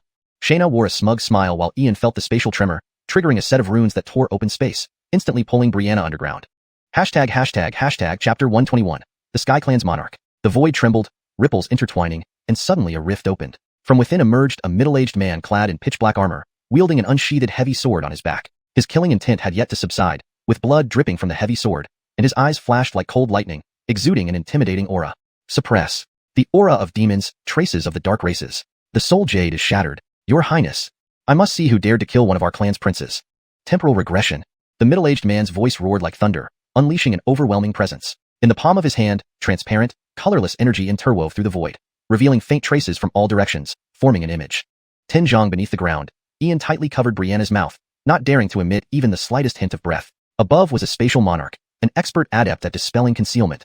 If detected, the image in the void revealed blurry traces, but was still discernible enough to show the scene of the Khan's descent and his battle with the Dark Saint Sun. However, Ian did not appear in the scene. Only Adeline and the 3 demon kings were involved, with the Khan slaying the demons and Adeline sacrificing herself to summon the Dark Saint Sun. In the end, the Dark Saint Sun's remnant soul was suppressed, and Adeline was obliterated into ashes. How could this be?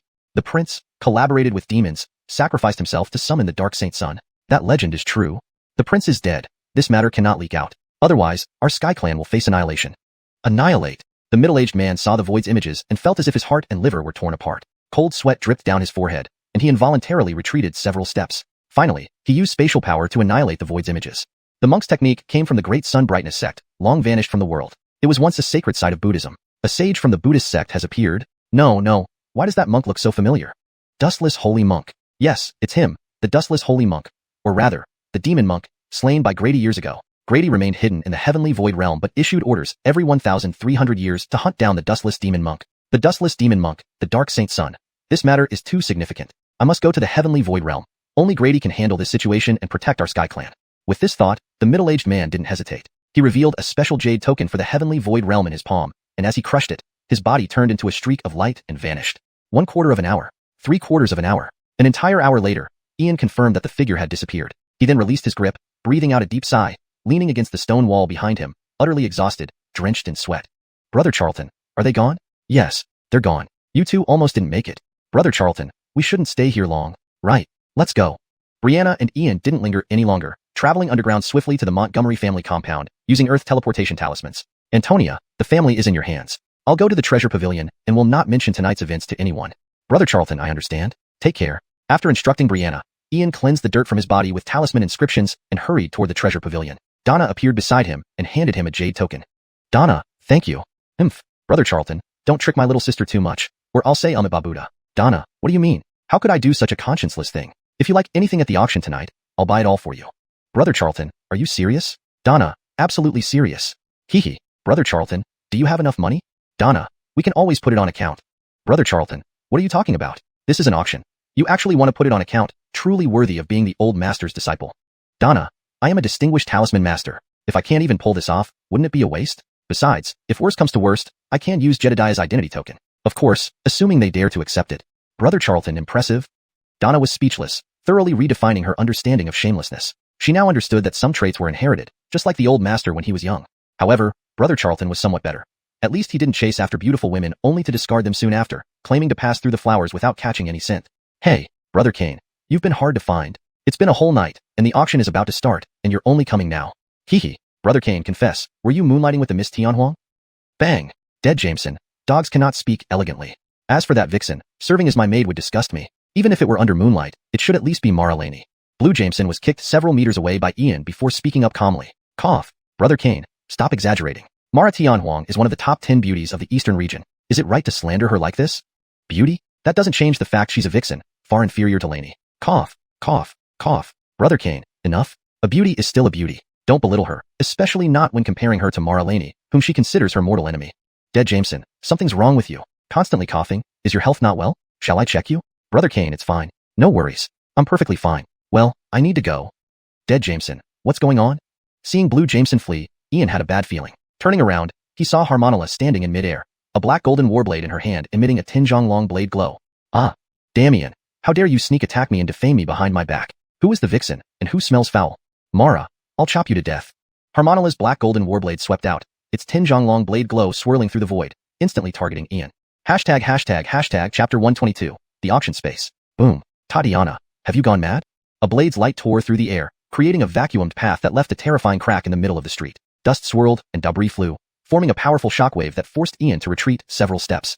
Damn Ian, you've driven me crazy. Today, either you die or I perish. Connie descended from the sky with her sword, her beautiful eyes burning with uncontrollable fury. Her face was deathly pale, sweat beaded on her forehead, and she clenched her teeth tightly. Her hatred for Ian had reached an unprecedented level.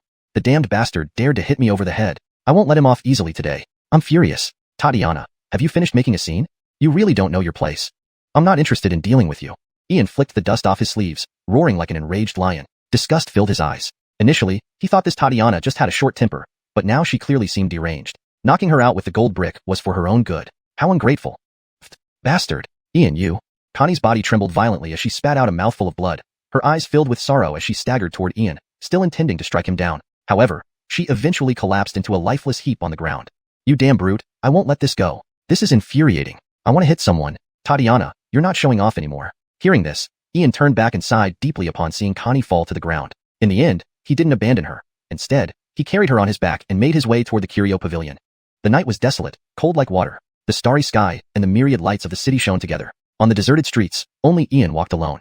Connie lay on Ian's back, faint runes glowing around her. Her breathing had steadied, indicating she had fallen into a deep sleep. Ian walked slowly, as the healing effects of the runes required time. After an hour, they had only reached the main street of the Curio Pavilion.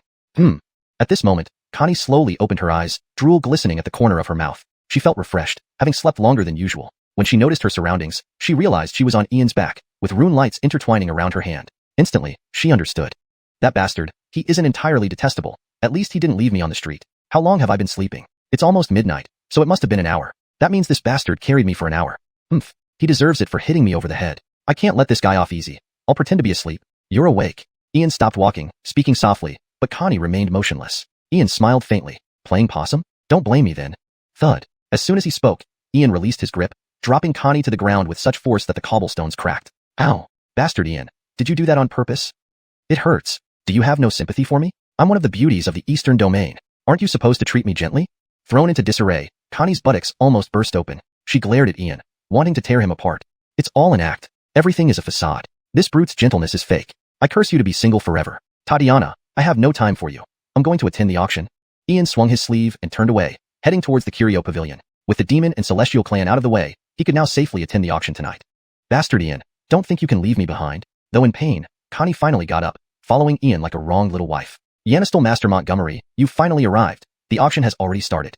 At the entrance of the Curio Pavilion, Granny Cindy had been waiting for some time. Seeing Ian and Connie, she quickly greeted them, her gaze briefly sweeping over Connie, revealing a barely noticeable smile. Granny Cindy, thank you for your effort. Ian returned the courtesy, glancing back at Connie before following Granny Cindy inside. The three passed through the main hall and 3 courtyards until they reached a courtyard in the northwest. As they crossed it, the scenery changed abruptly, transforming into a bustling street. Clearly, this space was created using spatial arrays, allowing for a vast expanse of space. Yanistel Master Montgomery, Miss E, for safety reasons, please put on these cloaks and masks. No one here shows their true faces. Our Curio Pavilion merely provides the venue. The auctioneer for this event belongs to another force, and I cannot disclose more details. Yanistel Master Montgomery, what do you think of this place? Granny Cindy held 2 black cloaks and masks in her palm, putting on her own mask and cloak while her peachwood staff vanished. Elder, if I'm not mistaken, we are no longer in the Curio Pavilion. The area we stepped on was a spatial transmission channel. This space likely uses a void crystal core, designed by a spatial rune master and engraved by a spatial array expert. It creates a semi-real, semi-illusory space. The creator of this space must be a sage. Am I correct, Elder? With just a glance, Ian revealed the core of the space. Given his mastery of arrays, it was impossible to deceive him. Nice setup. Very secretive. Perfect for illicit transactions. Yanistel Master Montgomery, indeed. You possess extensive knowledge and wisdom beyond your years. I am impressed. This space connects to the Void Heaven realm, created by a strong Void Walker. However, the operational rights of this space have been auctioned off to our Curio Pavilion for 1,000 years. This auction is a once-in-a-century event, with many valuable items available. But the primary goal is to request your expertise in identifying strange stones from the Forbidden Zone. After saying this, Granny Cindy led Ian and Connie into the bustling street. Despite many people milling about, with stalls lining the street and numerous bystanders, there were few actual buyers. Chapter 123, Allah and Brock. Walking by, don't miss out on the secret treasures from the ancient battlefield. Just 1,000 yuan stones each, all for just 1,000 yuan stones, only selling for 1 hour. Just 1,000 yuan stones, you won't be cheated, nor deceived. At this moment, as Ian, Connie, and grandmother Cindy passed by a stall, they saw a tattered, disheveled old man lying lazily in the corner. He was smoking tobacco incessantly, but beside him stood an enormously fat scar-faced tabby cat, shouting with all its might. This cat was nearly a meter tall, extremely fat, weighing at least 40 to 50 kilograms. On its back were 2 short swords over a foot long, and on its front paws were iron rings similar to wrist guards, giving it an added aura of brutality. On a greasy, broken cloth before them lay a pile of broken, decayed weapons and armor, along with some rust-covered items that were almost unrecognizable. Despite many people stopping to watch, very few asked about the prices, as everything seemed like discarded junk from who knows where, with questionable quality. Heavens! It's them again. How do they show up everywhere? Keep quiet. Don't provoke them. These two are notorious for their shamelessness. Let's go, let's go. The surrounding spectators, recognizing the duo, quickly lost interest and vanished, leaving only Ian, Connie, and grandmother Cindy behind. Yanistel Master Montgomery, don't go near them. That man and cat are no good, grandmother Cindy secretly communicated to Ian, fearing he would provoke the 2 shameless rascals. Who knew what could happen? These 2 shameless rascals, Allah and Brock, are known for doing anything and anyone, especially Allah. I'm ashamed even to speak of his deeds. Grandmother Cindy was worried about this mischievous little master, knowing he was also notorious for his reckless and fearless nature. Ian glanced sideways at grandmother Cindy and gave her a reassuring look before preparing to approach the stall. Although it looked like a pile of trash, there might be something worthwhile hidden among the items. At the same time, Connie grabbed Ian's arm, signaling him not to go to their stall. Don't go, rogue. Please, don't provoke those 2. They're shameless scoundrels, detestable to the core. Once, they stole all the undergarments of over 1,000 female disciples at Montgomery Huang Academy overnight and sold them at the academy gates the next day. Even recorded images of female disciples bathing. Connie also sent a message to Ian, expressing her hatred and fear toward the duo. When they caused chaos at Montgomery Huang Academy, it nearly destroyed the academy's reputation. Even Lloyd clan and other powerful clans had to intervene. Although they managed to apprehend the duo, they held hundreds of private recordings, including those of sacred maidens from human sanctuaries and clan halls. In the end, despite their seething anger, humans and various clans had to compromise and paid a hefty price to buy back the recordings. Yet, a few still surfaced in the black market the next day. Hence, major forces strictly warned everyone to run as far as possible upon encountering the duo. Upon hearing this, Ian frowned, looking at grandmother Cindy and Connie. He inquired if their recordings were included, which both admitted reluctantly. Thinking about it made them feel an urge to kill, especially as Miss Laney nearly went mad. Friend, you've been watching for so long. Why not come closer? Ancient wisdom says, if business cannot be done, friendship should remain. Consider it making a new friend. As they say, more friends mean more paths. If you're not interested in these, this meow has other treasures. The obese tabby cat, seeing Ian stop, turned its piercing blue eyes and instantly crossed the stall, walking directly in front of Ian. Its claws folded behind its back, revealing a cunning smile. Oh, what treasures? Ian ignored grandmother Cindy and Connie, showing immense curiosity as he crouched down to face the cat. Friend, seeing your sincerity, consider this a friendship today. For 10,000 yuan stones, you pick 10 items, and this meow will give you an exclusive recording. Let me tell you quietly, it's the bathing footage of one of the top 10 beauties of the Eastern Domain, Ambria. What do you say? Deal? The fat tabby cat leaned close to Ian's ear, lowering its voice. A wicked grin spread across its scarred face. Another gullible target has walked into the trap. The exclusive recording was long bought by Ainsley Zhen Pavilion. Outlaws have their code, but doing this kind of despicable thing was too much. This true? Do you have others? Ian's eyes lit up with feigned interest, while inside, cold fury stirred. As a scholar, how could he sit idly by? These beauties' recordings are better off kept by someone proper. Friend, clearly, you understand. The top 10 beauties of the Eastern Domain, all here. Ambria, Connie, Snow Spirit, and the top beauty, Montgomery Ruoshi. 10,000 yuan stones, all bundled up in yours. Young sir, rare and hard to find treasures, don't find them expensive. Not everyone gets these. The obese tabby cat immediately started selling, clearly seeing Ian as a big gullible mark. Today's destined to be lucrative. No problem. 10,000 yuan stones is a fair deal. But all items on your stall must come with me. My elders enjoy studying such relics. Otherwise, I'll have nothing to show for spending 10,000 yuan stones. Ian acted hesitantly, pretending to be an inexperienced novice. Of course. Quick talker, all yours. But young sir, this place isn't ideal for transactions. Let's move elsewhere, shall we? Got it. The disheveled old man spoke up, rolling the fabric on the ground into a large bundle, tossing his messy hair aside, and flashing an overly enthusiastic smile. Chapter 124, Dirk and Bryn Master 2.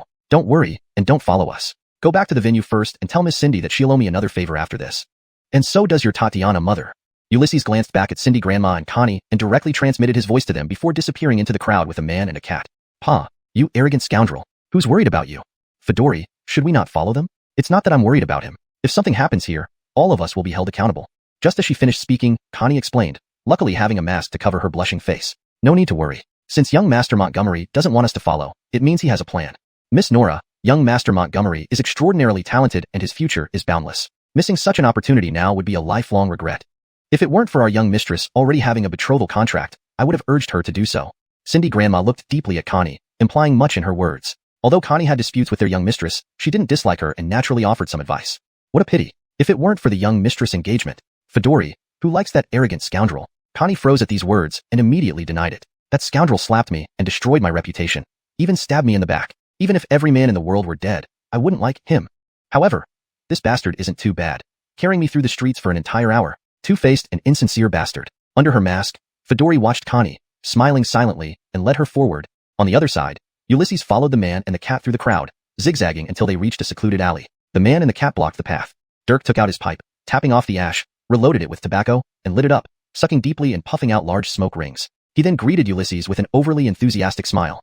Bryn drew a sharp dagger from behind, cutting into the wall and leaning against it. His left paw revealed a sharp claw, while the dagger swayed on his right one, sparking. What does this mean? Ulysses was cornered, pretending to be frightened, even making his voice tremble slightly. Friend, times have been tough lately. We're asking you for a generous contribution today. We only seek wealth, not lives. Of course, only polite friends are targeted. If anyone gets impolite, my sword will cool him down quickly. So, friend, will you be reasonable or unreasonable? Bryn never raised his head, focusing on sharpening his claws, his voice cold and merciless. Bang! Dean, uncouth. How many times have I told you? When we go out, follow the rules. Don't talk robbery, talk borrowing, understand? Young master, no need to fear. We've run into some difficulties lately and need to borrow some money. If anyone troubles you in the East Domain, just mention our names, it'll surely help. Dirk smashed his pipe on Bryn's head, brushing away greasy hair and showing a seemingly friendly but eerily sinister smile. Huff. Gentlemen, you really scared me. I thought it was something else. I'm lacking everything but spirit stones. Here's a non-named spirit stone card from Treasure Pavilion, roughly 10 million stones. Take it as a token of friendship. In the future, if you lack funds, come find Stevig of the Heavenly Clan. Ulysses removed his cloak and mask, nervously patting his chest, and handed over the Spirit Stone card with utmost generosity. 10 million. Dirk and Bryn gulped, eyes wide open, stunned on the spot. They expected a fat sheep yielding tens of thousands of Spirit Stones, but now this, 10 million. 10 million Spirit Stones were nothing special before, but since the Cloud Wasteland Academy incident, major forces have been on high alert. Every wandering disciple carries spatial positioning runes. Once they encounter us, they immediately break the runes, summoning sealed kings within seconds. This has made it incredibly difficult for them recently. They dare not steal, rob, or kidnap. Yanis has been unbearably hard, forcing them to resort to robbing graves, which only yielded scraps. But today was their lucky day. A casually hoodwinked Mark turned out to be the second young master of the Sky Clan, carrying over 10 million Spirit Stones with him. The change in dynamics post the Cloud Wasteland Academy incident is crucial to understand their current predicament and the significance of this unexpected bounty. Recently, they couldn't steal, rob, or kidnap. Yanis had become extremely difficult, limited to grave robbing with little gain. But today, they got lucky, tricking a wealthy lamb who turned out to be the second son of the Heavenly Clan, carrying tens of millions. What's this between friends? Money is merely external, but I'm quite interested.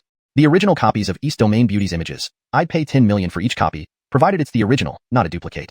Ulysses smiled warmly, stepping closer, filled with enthusiasm. Pa, Brother Charlton, a learned man can't engage in such indecent acts. Let's keep the collection safe once obtained. Jacqueline Sienna, what do you think? Remember you're a girl. Brother Charlton, sharing good things brings joy. Solo pleasure can't match collective enjoyment. Jacqueline Sienna, how shameless. Brother Charlton, aren't I following your example and the old master's teachings? Didn't you hear associating with good people makes one virtuous, associating with bad people makes one vicious? Jacqueline Sienna, these two villains carry plenty of valuable items. Shall we take a risk? Hee. Brother Charlton, let's do it. In an instant, Ulysses and Jacqueline Sienna had targeted Dirk and Bryn, planning to strip them clean. Haha, Snow the Second Master, you truly understand? Second Master makes you a friend. Elder, bring out the goods. Second Master, you're straightforward. 10 Beauties originals are all here. Cloud Ruoshi, Rain Bear, Lyra, and Connie, all in high definition. Consider this a gesture of friendship. Overwhelmed by the extravagance, Bryn and Dirk no longer hid. A jade book appeared, thin but with several pages, landing directly in Ulysses' hands. Chapter 125, knocked all down. Gentlemen, what a great find. In that case, I will not be so courteous. Do drop by the Heavenly Clan if you're ever free. I have other urgent matters to attend to, so I'll take my leave now. Ulysses immediately stored away the jade book and bowed respectfully to both the man and the cat, appearing every bit a fellow practitioner. Second young master Shui, very well, very well. We consider you a friend. Today can be considered borrowing your wealth, which we will repay with interest in the future. Second young master, my brothers and I bid farewell. Until we meet again. Azrael returned the bow, as did Sean. For today's affair had been unusually smooth. They had never encountered such an accommodating and generously stupid target before, from whom they effortlessly tricked 1 million yuan stones. Next time we need money, we'll come back to him. In this world, we abide by underworld rules. Azrael and Sean exchanged glances, their eyes gleaming with cunning. Clearly, with 1 million yuan stones, they could buy many powerful treasures for the next ancient tomb raid. After bidding farewell to Azrael and Sean, Ulysses walked to the corner of the alleyway when he was suddenly pulled into a spatial rift by Eloise, who hovered beside him. Without needing any instruction from Ulysses, Eloise's hand flickered with golden light, sealing off the alley. Hee. Brother Charlton, I'll handle the seal while you do the dirty work. Follow them quietly, be swift and decisive. If one strike doesn't knock them down, then hit them again. TSK. Jacqueline Eloise, you're quite experienced at this, huh? Pfft. Brother Charlton, you speak true words. But this is our duty to uphold justice and protect the people. Jacqueline Eloise, exactly. We aren't doing black on black. We are enforcing righteousness, punishing evil, and restoring order to the world. This is what we scholars should do.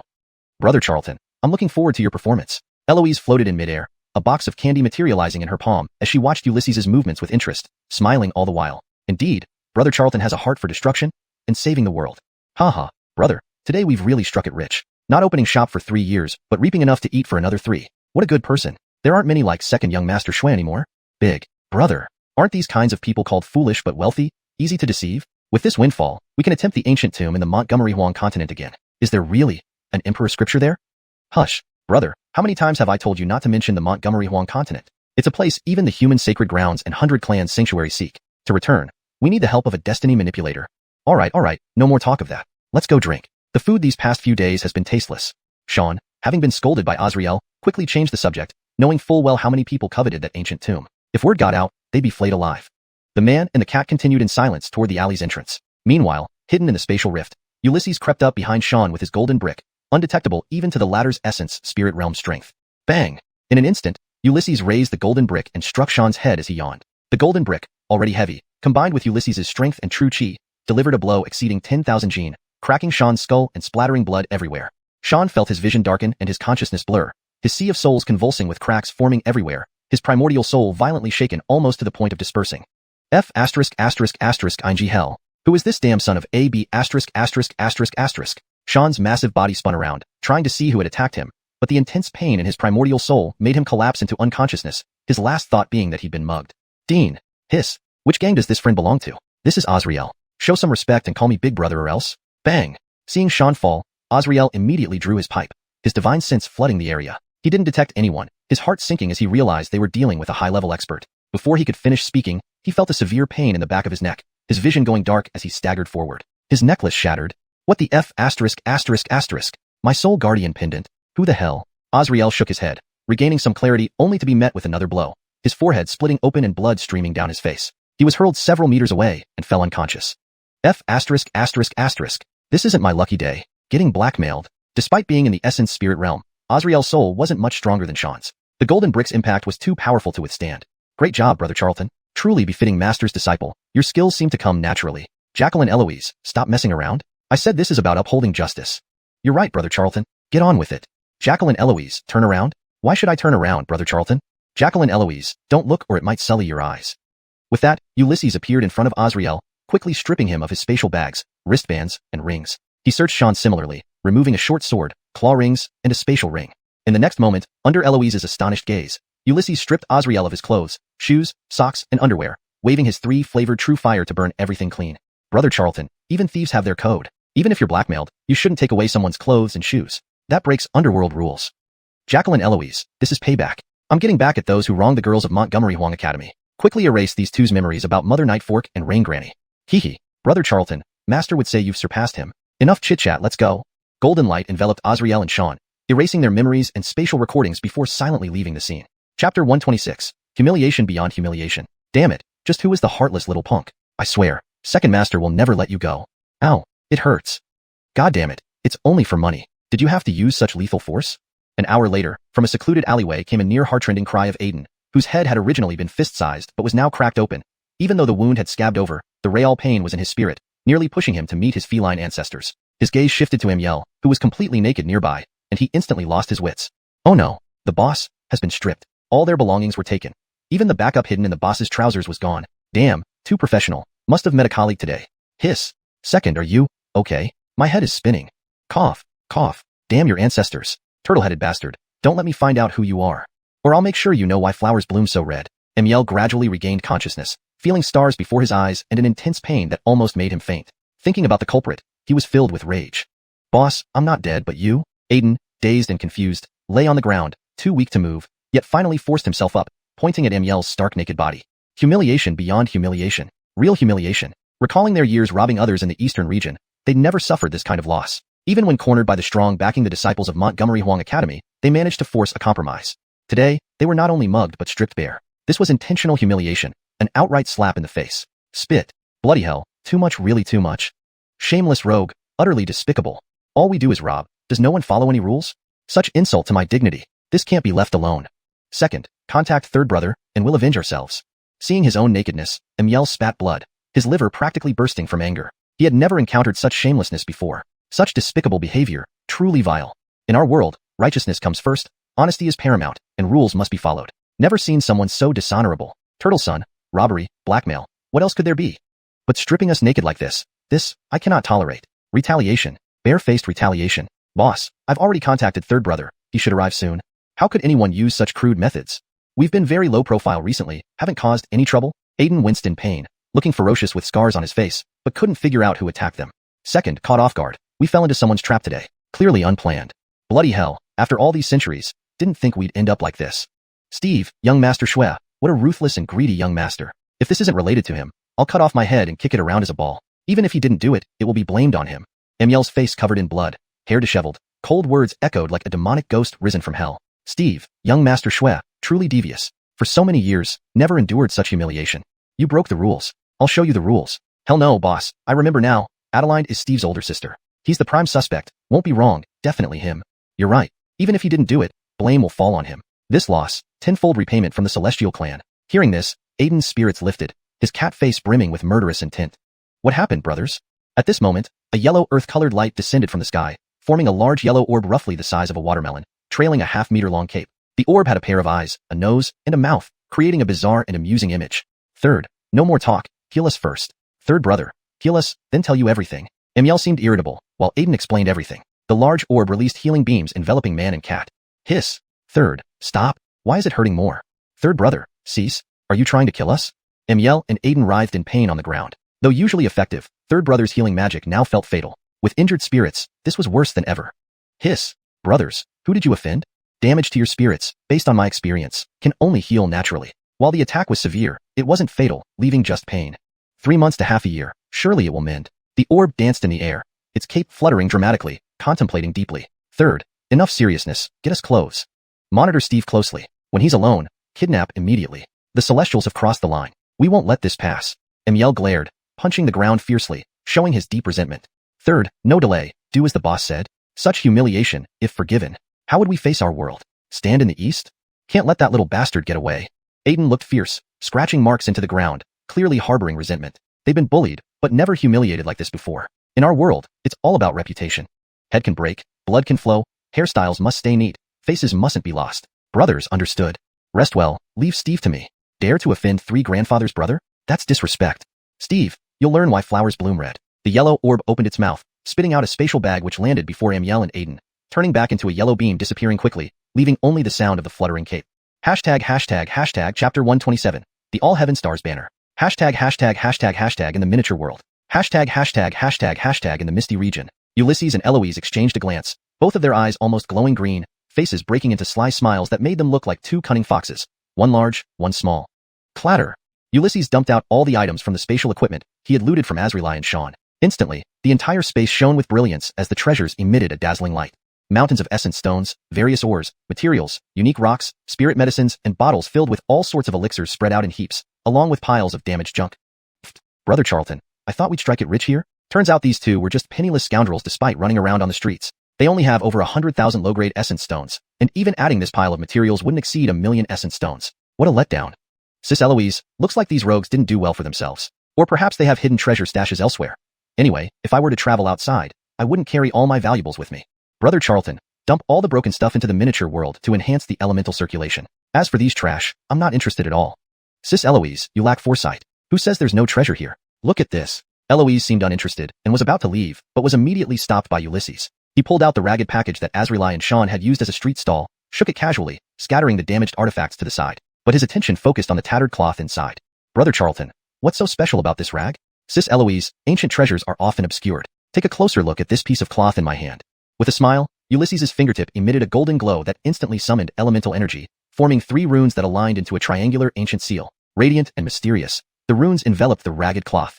In an instant, the tattered cloth came alive, breaking free from Ulysses's grip and unfurling in midair, expanding to seemingly cover the heavens. An ancient, sealed aura began to emanate from it, mingling with the radiant runes. A deep blue light shimmered through countless mysterious patterns, revealing a colossal banner measuring 99 feet in length and 33 feet in width. Infinite shadows danced within its weave, reflecting vague glimpses of past times.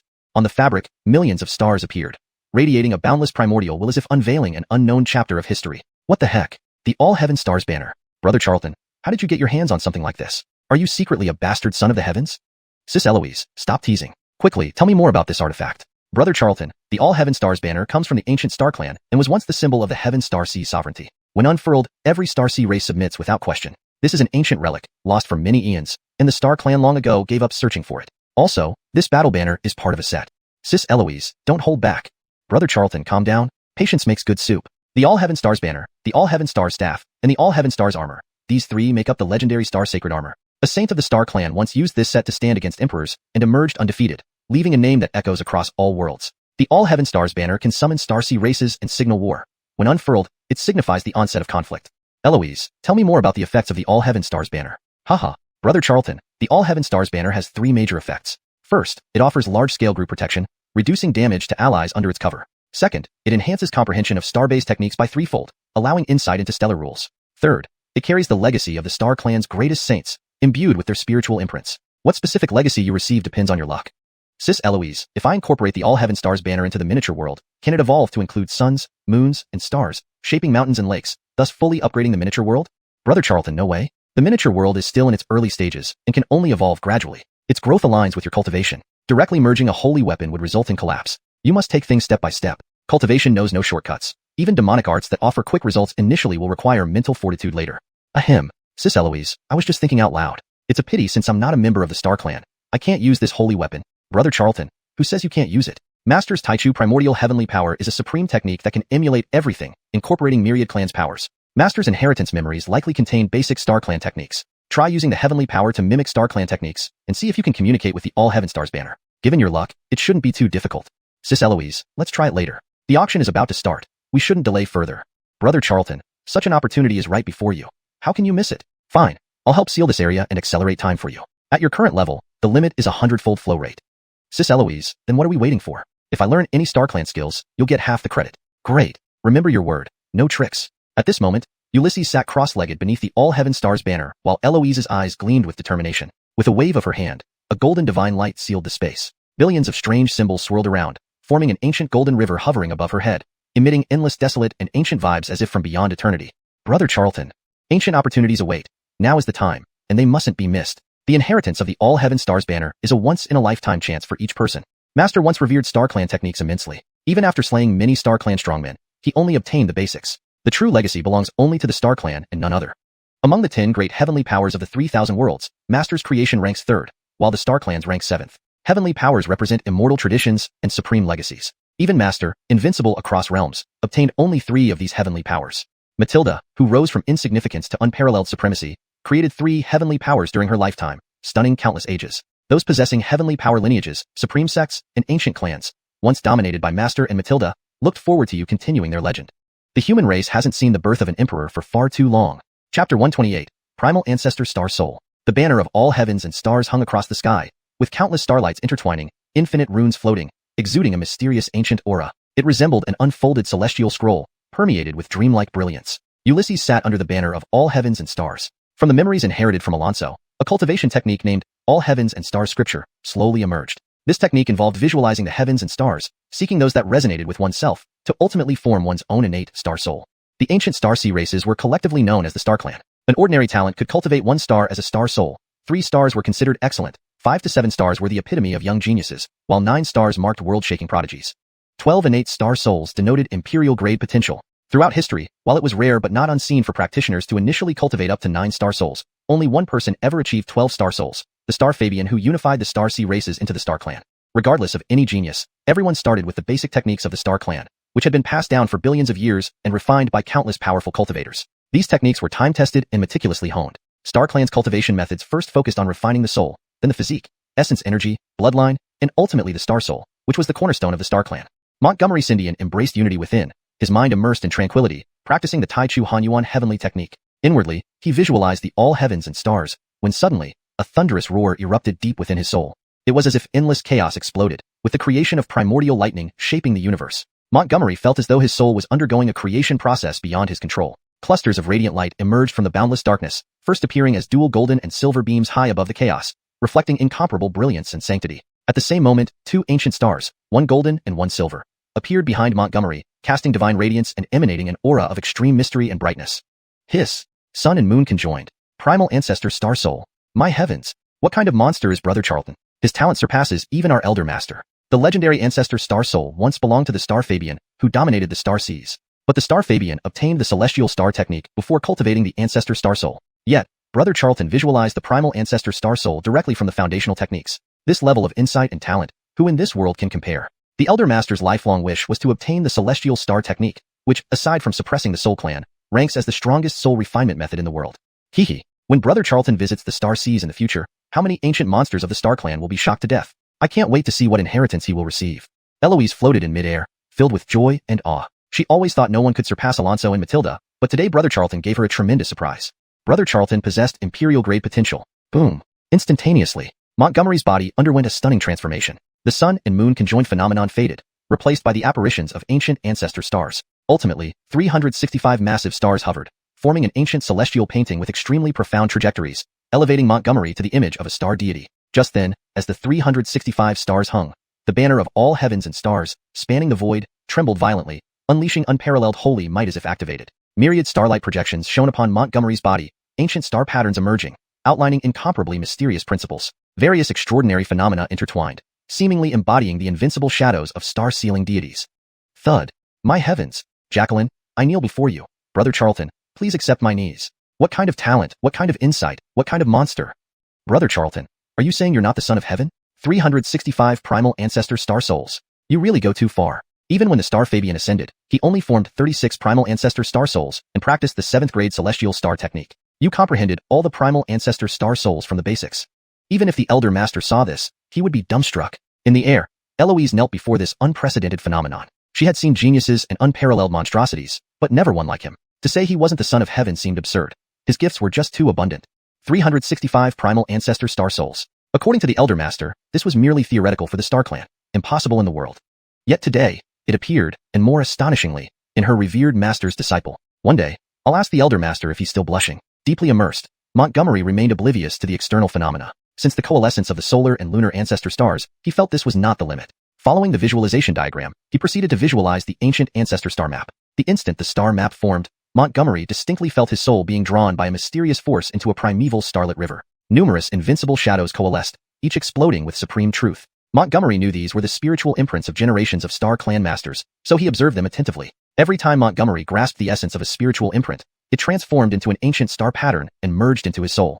Time slipped by unnoticed, perhaps thousands of years or an instant, until the final spiritual imprint became a star pattern. Montgomery felt his soul abruptly retreat, experiencing intense weightlessness. Ultimately, his soul returned to his body, and the previously chaotic soul space evolved into a 99-foot azure soul sea. Countless starlights surrounded his soul, veiled in mysterious hues, with 365 massive star apparitions floating, star patterns interwoven into a star ring, exuding grandeur and mystic splendor.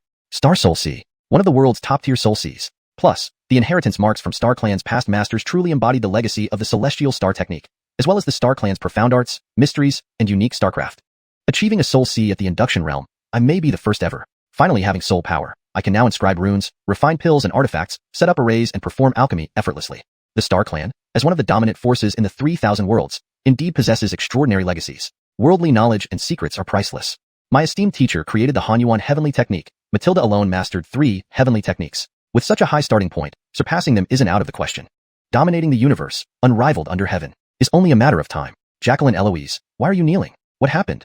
When Montgomery opened his eyes, endless star rivers intertwined within them. Observing Eloise's posture, he couldn't help but feel curious. With a single gesture, the floating banner of all heavens and stars entered his third eye and merged into his soul sea.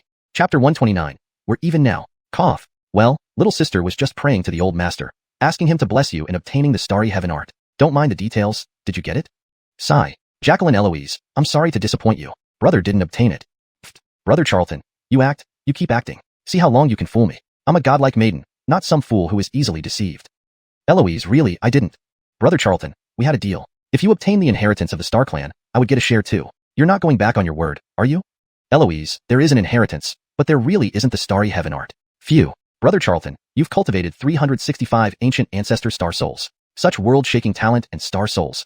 Even the Star Clan only theorizes about them without having the starry heaven art. Who are you trying to fool? Besides, you've already formed a star soul sea, one of the mightiest soul seas. Stop pretending, just hand it over. Eloise, fine. As expected, I can't hide it from you. So you must exchange an equivalent heavenly art for it. Hee. Brother Charlton, let's not be so formal. What's mine is yours, what's yours is mine. Eloise, stop this nonsense. If I hadn't wasted 18 years due to my laziness, I'd probably already be a saint-level powerhouse. Master once said that knowledge and secrets are priceless. Want the starry heaven art? Then exchange something equal. Stop acting like you have no secret stash after following Master for such a long time. Brother Charlton, with the old Master's inheritance and being a grandmaster in 4 professions, resources are not an issue for you. Plus, you now possess the Star Clan's heirloom divine weapon and other powerful treasures. My collection is just for girls? Eloise, you make a fair point. So, let me trade the starry heaven art for an answer to one question. Alright, Brother Charlton, I'll tell you anything within reason as long as it doesn't involve forbidden topics. Eloise, my question is simple. Who exactly are you? Yannisk, what's your reputation in the 3,000 worlds? Brother Charlton, I am merely an artifact spirit born from the old Master's primordial chaos tower. I've never traveled alone in the 3,000 worlds. Only Matilda knows me, since in the old Master's era, she once reversed the river of time to kill someone. Damn Brother Charlton. You tricked me again. Eloise, I didn't trick you. You admitted it yourself. Here's the starry heaven art. For the sake of the starry heaven art, little sister will reluctantly forgive you. Next time if you try to trick me, I'll never talk to you again. Eloise, do whatever you want, as long as you can actually do it. Cloud Charlton was elated and instantly exited the small world, leaving behind a huffing Eloise whose perfectly created face bloomed into a smile. Damn Brother Charlton, it serves you right to be single, even deceiving a godlike maiden like me. Doesn't it hurt your conscience? Starry heaven art. The old master's lifelong wish, finally acquiring the starry heaven art. According to his words, it holds a great secret. So, Brother Charlton, grow quickly. The great changes of the heavens and earth are about to begin.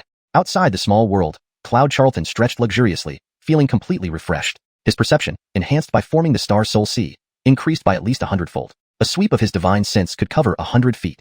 Keep in mind, 4 essence gathering realm experts, opening the soul sea and condensing the essence spirit.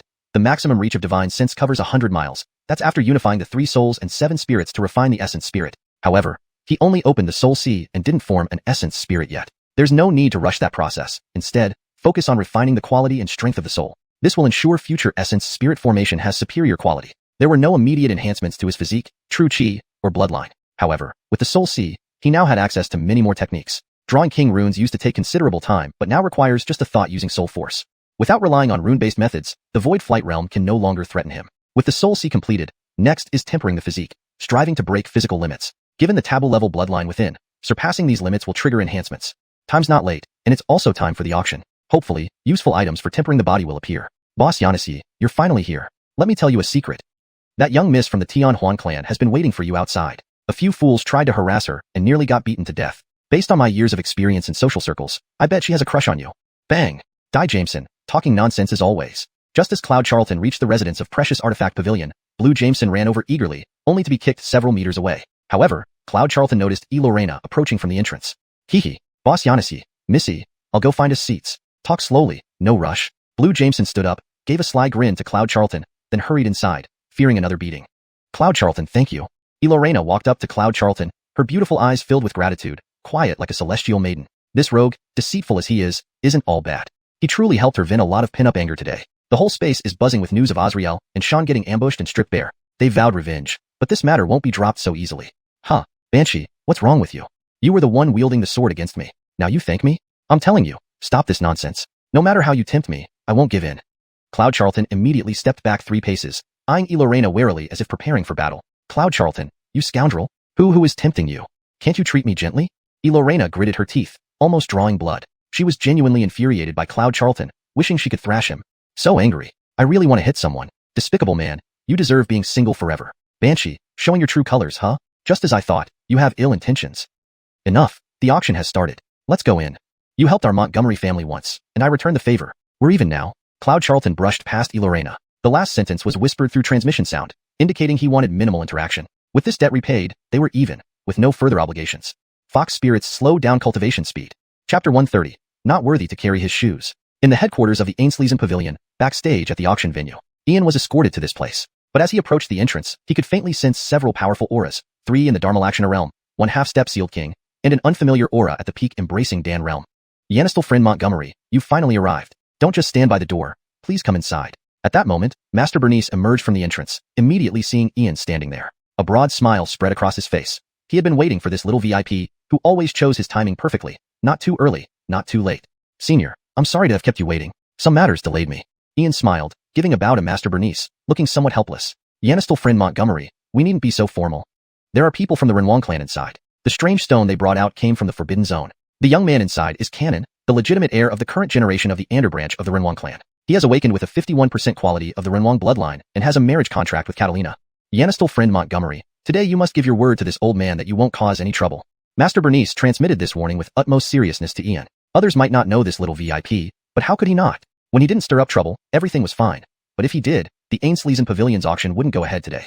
Better safe than sorry. A reassurance beforehand was necessary. Senior, I assure you I won't cause any trouble. Ian shrugged helplessly, a bitter smile on his face. Who had time to stir up trouble every day? Even he was being forced into it.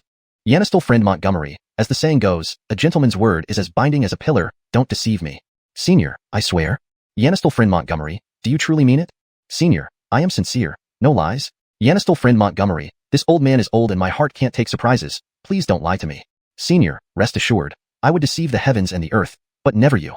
Yanistal friend Montgomery, this old man will trust you one more time. If you deceive me, we will sever all ties. Senior, you're exaggerating. A learned man's word is worth 1,000 pieces of gold, never to be broken. Only after multiple assurances did Master Bernice step aside. Yet, looking at Ian's smile, he felt uneasy, afraid of what might happen. This little VIP was lawless and defiant, like a little demon king of chaos. The Tianhuan clan was also a powerful clan in the eastern domain, rivaling any of the Renwang clans, but this little VIP could be terrifying when provoked. Heaven forbid. Yanistal VIP, please don't cause trouble. Entering the backstage area with Master Bernice, the most eye-catching object was a black, irregular-shaped rock about 5 zhang tall and 1 zhang wide. It had countless cracks like spider webs, seemingly chaotic yet somehow orderly. Inside some cracks, green crystal shimmered with a mysterious glow, while others were dark red, resembling the blood of an unknown creature. Several figures stood around the rock, including Grandmother Cindy, Miss Catalina, Carrie, Theodore, an elderly man in blue robes with a stern face, and 3 middle-aged men in the Dharmalakshana realm. And finally, a young man in his mid-20s wearing a white silk robe with golden patterns, his long black hair tied in a crown. His face was like jade, muscular build, and his eyes shone like stars, radiating an aura of superiority. Canon, born into the direct lineage of the Andarenwang clan, already at the peak embracing Dan realm at 24, with a 51% quality awakening of the Renwang bloodline. 6th on the list of top young talents in the Eastern Domain, and also betrothed to Catalina. So you're Ian. You made us wait so long. I thought you'd be some remarkable prodigy, but you're just a mere Ainsley induction insect. Canon stepped forward, his overwhelming presence sweeping over Ian. His star-like eyes were filled with disdain, as if looking at an ant. What a waste of time. Just for this. He wasted 3 hours waiting for such trash. This was the so-called genius everyone spoke of. Canon's words silenced the entire crowd. Grandmother Cindy was stunned, Theodore shocked, Carrie dumbfounded, and even Master Bernice was taken aback. Anyone who had seen Ian's capabilities felt a bad omen forming.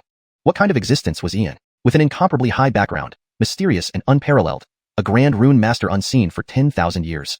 A young prodigy who dared face demons alone. Forget waiting for a few hours, even if he didn't show up, he would be allowed to do as he pleased. Canon, a mere prince of the Renwang clan, dared to provoke Master Montgomery? Could he believe he might be crushed at will? Canon, what do you mean? Do you humiliate a valued guest of the Ainsley's Pavilion in front of me? Do you think Catalina is nothing? I demand you apologize to Lord Montgomery now, or leave the Ainsley's Pavilion forever. Before anyone could speak, Catalina stepped forward first, her clear eyes filled with frost and an ancient phoenix's silhouette faintly appearing behind her. Catalina, you actually rebuke me for a mere Ainsley induction trash? Are you planning to fight me? Don't forget our marriage contract. I am your future husband. Tell me, what relationship do you have with him? Canon was taken aback, his handsome face turning ugly, his anger boiling over. His woman was publicly defending another man against him, which was like a slap in the face. I wish to have a relationship with him, but Lord Montgomery may not want it. The Ainsley induction trash you speak of is my savior. The Ainsley induction trash you speak of is a heavenly rank Grand Rune Master.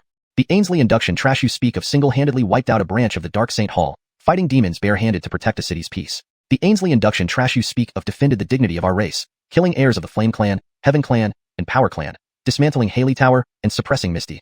Canon, you aren't even worthy to be mentioned alongside Lord Montgomery, not even fit to carry his shoes. Lord Montgomery, today's incident was due to the Ainsley's Pavilion's oversight. On behalf of the Ainsley's Pavilion, I offer you my apologies. With that, Catalina walked up to Ian, her eyes full of guilt and unease. Her temperament was usually calm and steady, never easily angered. Today, however, Canon's words were not just excessive but outright provocative. Given Lord Montgomery's nature, he would not let this go easily. Once a confrontation started, Canon's fate was sealed. Chapter 131. I'm killing him today. The atmosphere in the hall fell silent once more, a tension-filled standoff unfolding. No one had expected that Miss Laney, who was known for her calm and steady demeanor, would display such domineering strength, even risking a fallout with the human Fabian clan to protect Ian. Only Grandmother Cindy and Master Bernice fully understood.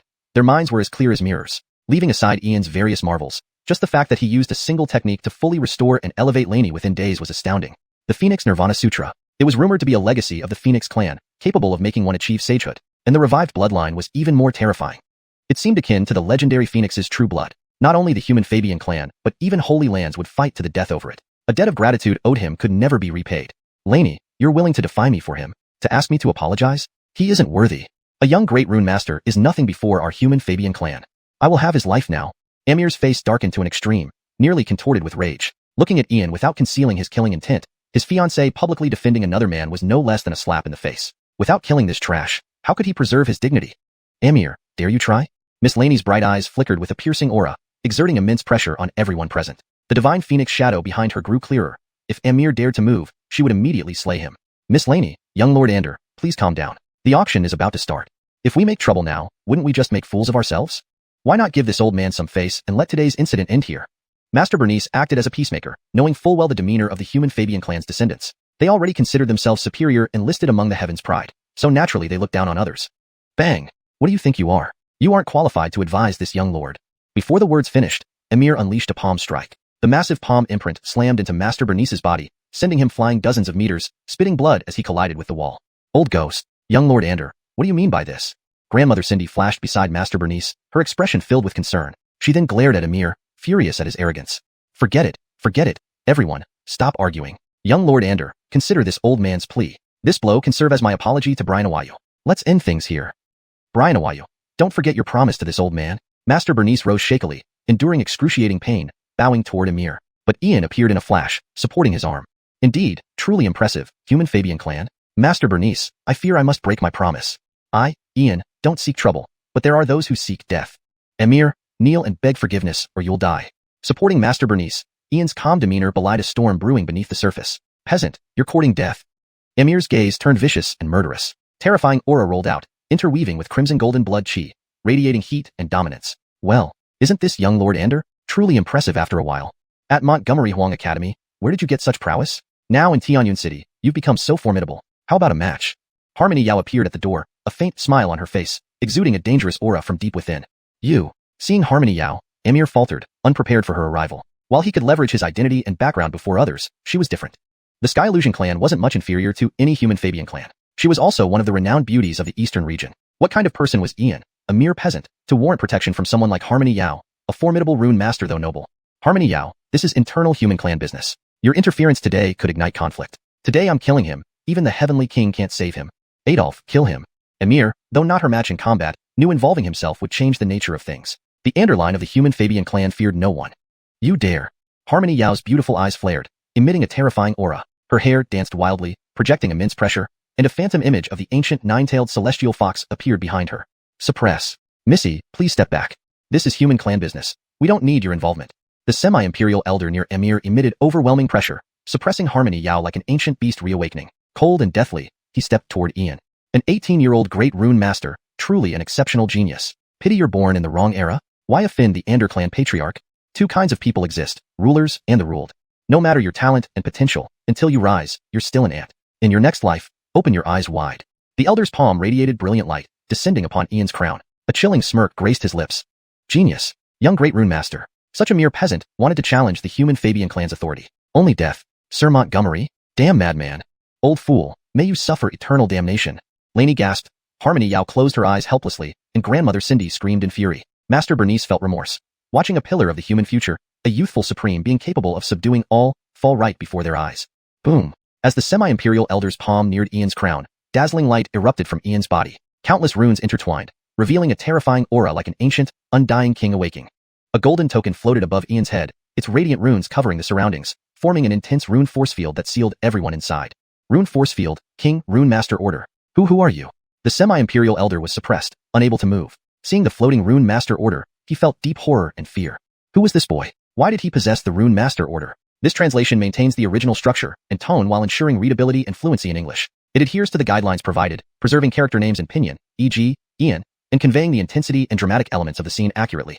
Hashtag chapter 132.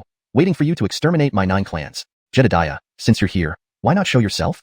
Ian nodded towards the empty space with a smile that was faint yet present. The Wang Jinshi order wouldn't be easily activated. It seemed Jedediah was nearby, and might have been secretly observing for quite some time. Yanistal brother Jean, indeed nothing escapes your notice. I was just passing by. From the void emerged a figure dressed in spotless white, looking to be around 24 or 25 years old, with a handsome and rugged face and an imposing stature. He wore an incredibly warm smile. Jedediah, if I hadn't run into danger, would you have intended to slip away on your own? Ian's smile remained welcoming, though he still didn't know where Eloise had found this senior brother for him. Nevertheless, it was evident that this individual was extraordinary and someone worth holding on to. Yanistal brother Jean, how could you think so poorly of me? Today, I came here at someone's invitation, all for this peculiar stone from the Forbidden Zone. Note, the term Jin Chirchisir is translated as peculiar stone from the Forbidden Zone to better convey the meaning and context in English. Speak. How do you plan to handle today's matter? As long as you give the word, the Ander clan's branch of Lloyd lineage will be erased from the eastern domain. The young man in white stood with his hands behind his back, surveying the scene with a lingering smile, but his voice was filled with sternness and terror. The Lloyd clans truly seemed to be declining with each generation. Only the Montgomery clan's branch of Lloyd lineage from back then was worthy of the name Lloyd. Once those words were spoken, all was silent. Everyone was shocked, except Master Bernasisi, who remained calm. He had personally witnessed this 7th senior brother of Mr. Montgomery, although he didn't know exactly who it was. It was undoubtedly a true king runic master. Today is not going to be a good day for the Ander clan's Lloyd lineage. To provoke Mr. Montgomery, it was a disaster foretold despite my warnings. They started before he even acted. Truly, self-inflicted ruin cannot be avoided. Members of the Ander clan lowered their heads, filled with dread, especially the elder near the half-step sealed king realm, who was utterly terrified. If only one Jedediah was a king runic master, how formidable must his master's sect be? It was unimaginable and indescribable. Today, the Ander clan's Lloyd lineage has truly hit a hard wall. They might very well be uprooted entirely. Grandiose talk. With just your measly runic masters, you dare speak of erasing our Ander clan's Lloyd lineage? Do you really want to let the wind ruffle your tongue? Our Ander clan has ruled over the eastern domain for tens of thousands of years. Even sacred lands would grant us some respect. And just you two peasants. Who gave you the audacity, and whose courage did you steal? I can kill you barehanded without using runes. Amir showed blatant disdain and challenged them openly, looking down upon runic masters. As the legitimate heir of the Lloyd lineage, born into superiority, he naturally had a sense of superiority. Pride can be forgiven, but ignorance is truly lamentable. A supposedly direct descendant of the esteemed Lloyd lineage turns out to be like you. How pitiful, how tragic. Aleka's beautiful eyes were filled with pity. She never imagined that the Lloyd clan could produce such a person, the first she had ever heard of anyone dismissing runic masters. Truly, the Ander clan's Lloyd lineage must consist of people who don't know the gravity of their situation. What a tragedy. A monumental tragedy. Each generation seems worse than the last. Your character and insight are truly unworthy of matching Mississippi. Truly not worthy of her. Nanny Cindy sighed heavily, tapping the ground continuously with her peachwood staff, almost trembling in anger. The engagement must be annulled. They couldn't allow Miss to fall into the hands of such scum. Looking for death. The smile on the young man in white froze completely, and an incomparably terrifying pressure erupted, as if a timeless immortal king returned from ancient times. Thud. With just cultivation, overpowering me. Even dying. I won't accept. Runic master. Filthy breed.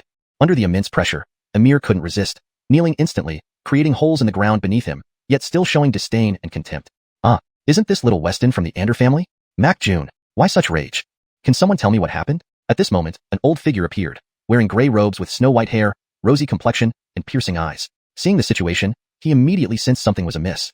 This younger brother of his, being one of the 10 kings of the Western domain, unmatched in cultivation and rune mastery, and barely 25 years old, was known for virtue and hailed from an ancient clan. Yet he was exceptionally humble and rarely angered. This incident was no small matter. No need to say, it must be due to Yanistel Weston's arrogance. Brother Milton, this does not concern you. Please do not interfere. Send a message to the Ander clan's Lloyd lineage. Give them 3 days to settle their affairs. After 3 days, the Ander clan's lineage will be erased. The young man in white moved his sleeve, sending waves through the void with a bone-chilling sound, as if an eternal ancient king. This? Master Milton shuddered, nearly falling over, unable to comprehend what triggered his brother's intent to exterminate an entire clan. Thud. June. Clark. You are one of the 10 kings? Master June. We acknowledge our mistake. Please forgive us. Forgive us, please. Boom.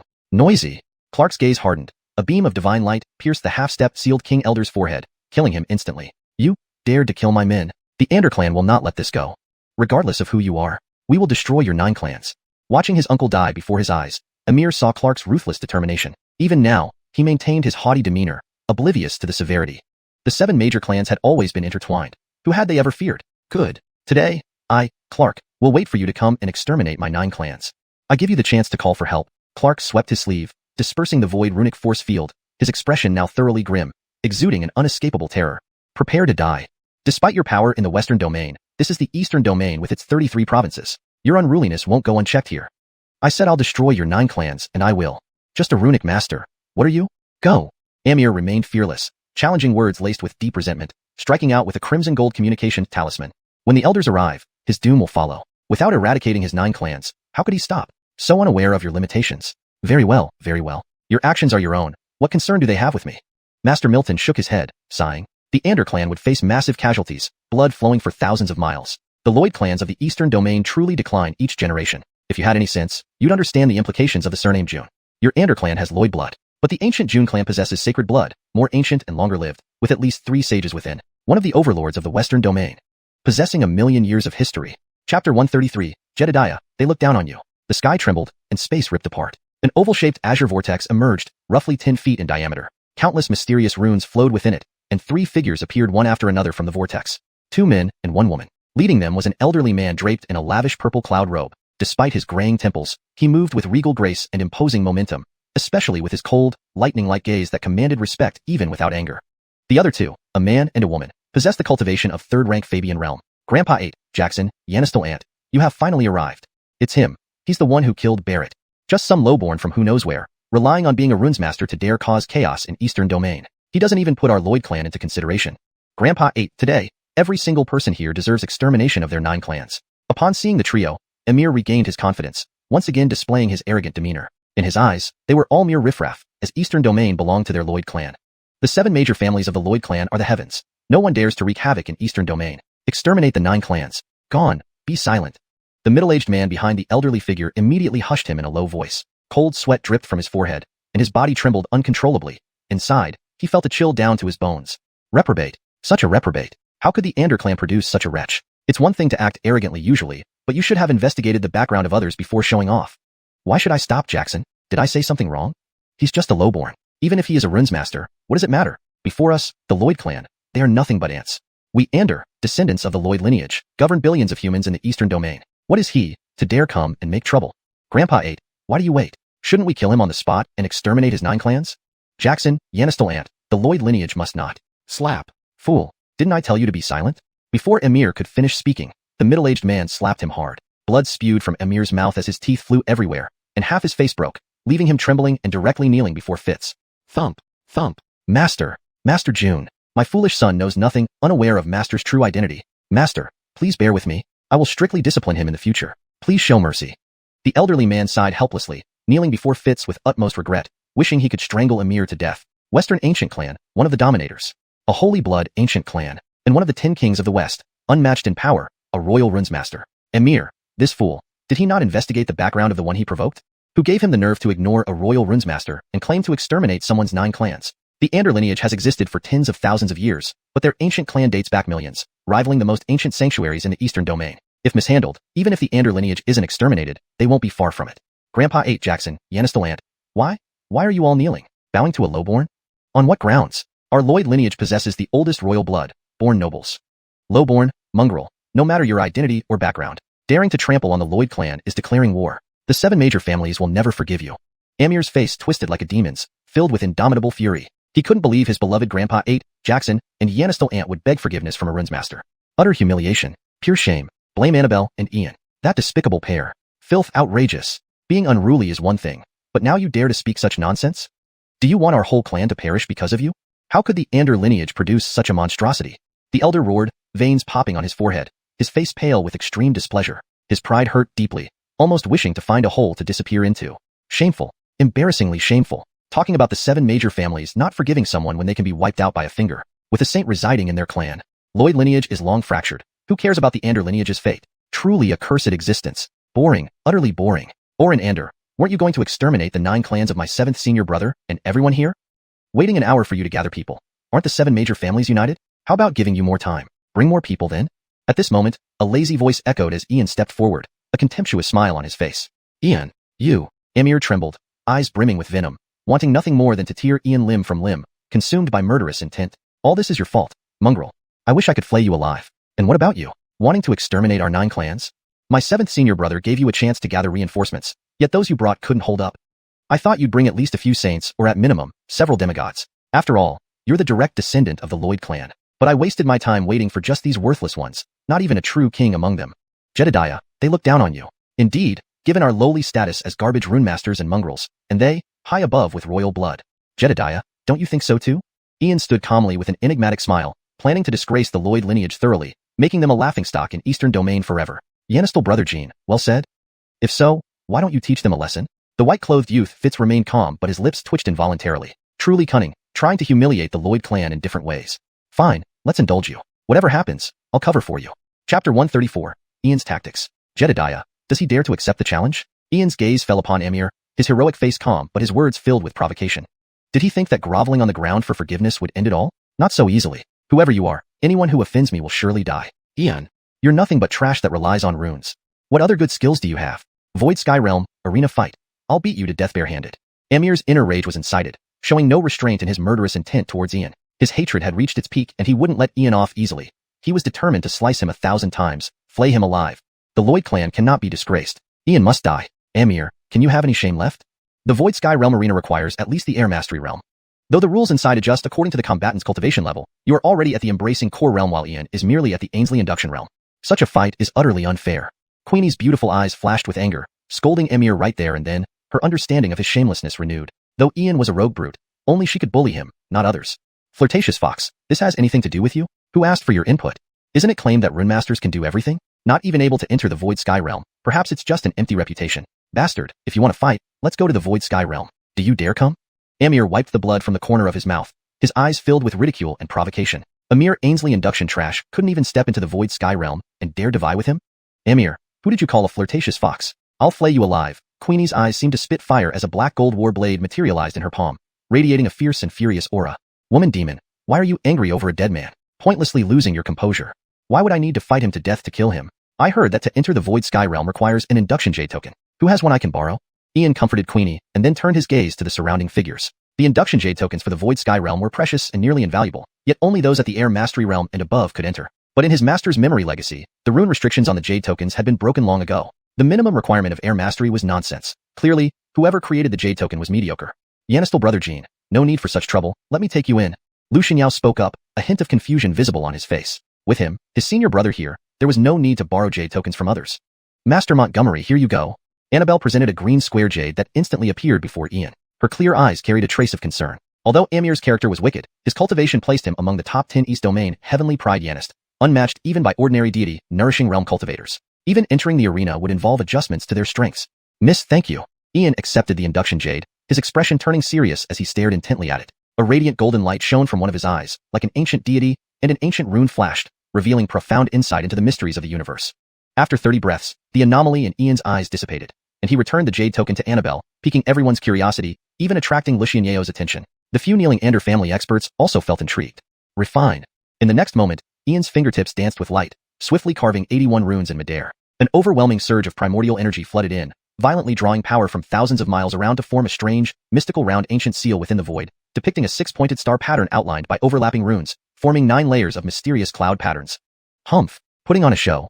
Just a pile of ghost scribbles, and you think you can enter the Void Sky Realm? Only our noble bloodline can step into the Void Sky Realm. Do you scum deserve to? Seeing the rune-inscribed ancient seal in the air, Amir immediately sneered in contempt, ridiculing openly. The priceless, valuable induction jade token you hold means nothing to me. I can make as many as I need. And there's no need to be at the Air Mastery Realm to enter. Being at the Ainsley Induction Realm is enough. With just these runes, I can print 3,000 induction jade tokens, using only low-grade green jade. Amir, imagine if I offer a bounty in the East Domain. 1 induction jade token for a head of your Ander clan. How does that sound? Saying this, Ian waved his sleeve and various stones floated out of his spatial pouch into the rune-sealed ancient seal, transforming into irregular induction jade tokens. How laughable, truly ridiculous. Induction jade tokens can only be made by the Void Traveler clan, using top-grade green jade. Our 7 great Lloyd clans receive fewer than 1,000 per year. Do you, a rural mongrel, dare compare yourself to the noble Void Traveler clan and offer bounties against my Ander clan? Will anyone in this world dare to accept? Amir remained disdainful, his arrogance stemming from an ingrained sense of superiority. He possessed Lloyd blood, born into nobility. Truly, really, induction jade tokens, though they can only be used once. Heaven above. Young brother June, what sort of genius is your Yanistal brother Jean? To decipher the induction jade token and create more efficient ones. The induction jade token of the Void Traveler clan requires at least 10 breaths for transmission, but Master Montgomery's creation can instantly reach the Void Sky Realm, ensuring arrival at a safe location. This is not only an induction jade token but an absolute life-saving charm. Genius, absolute genius, absolutely a prodigy in the history of runes. I dare predict Master Montgomery will revolutionize the rune system. Master Montgomery, you said 1 jade token for a head, true? Old white-robed Thousand Leaves Master was overwhelmed with excitement, unable to contain himself. Ian was more than a rune genius. He was a transcendent prodigy. By decoding the runes of the Void Traveler clan and mass-producing induction jade tokens, countless human cultivators could enter the Void Sky Realm, breaking the monopoly of clans, ancient tribes, sanctuaries, sects, and other races. With the vast number of humans able to enter the Void Sky Realm, how could the human race fail to revive and grow stronger? One might say, Ian was the gem of the human race. Hashtag chapter 135, competing to act. Seize. Yanistal brother Jean, there's no need to post a bounty. I will immediately send word to the ancient clan.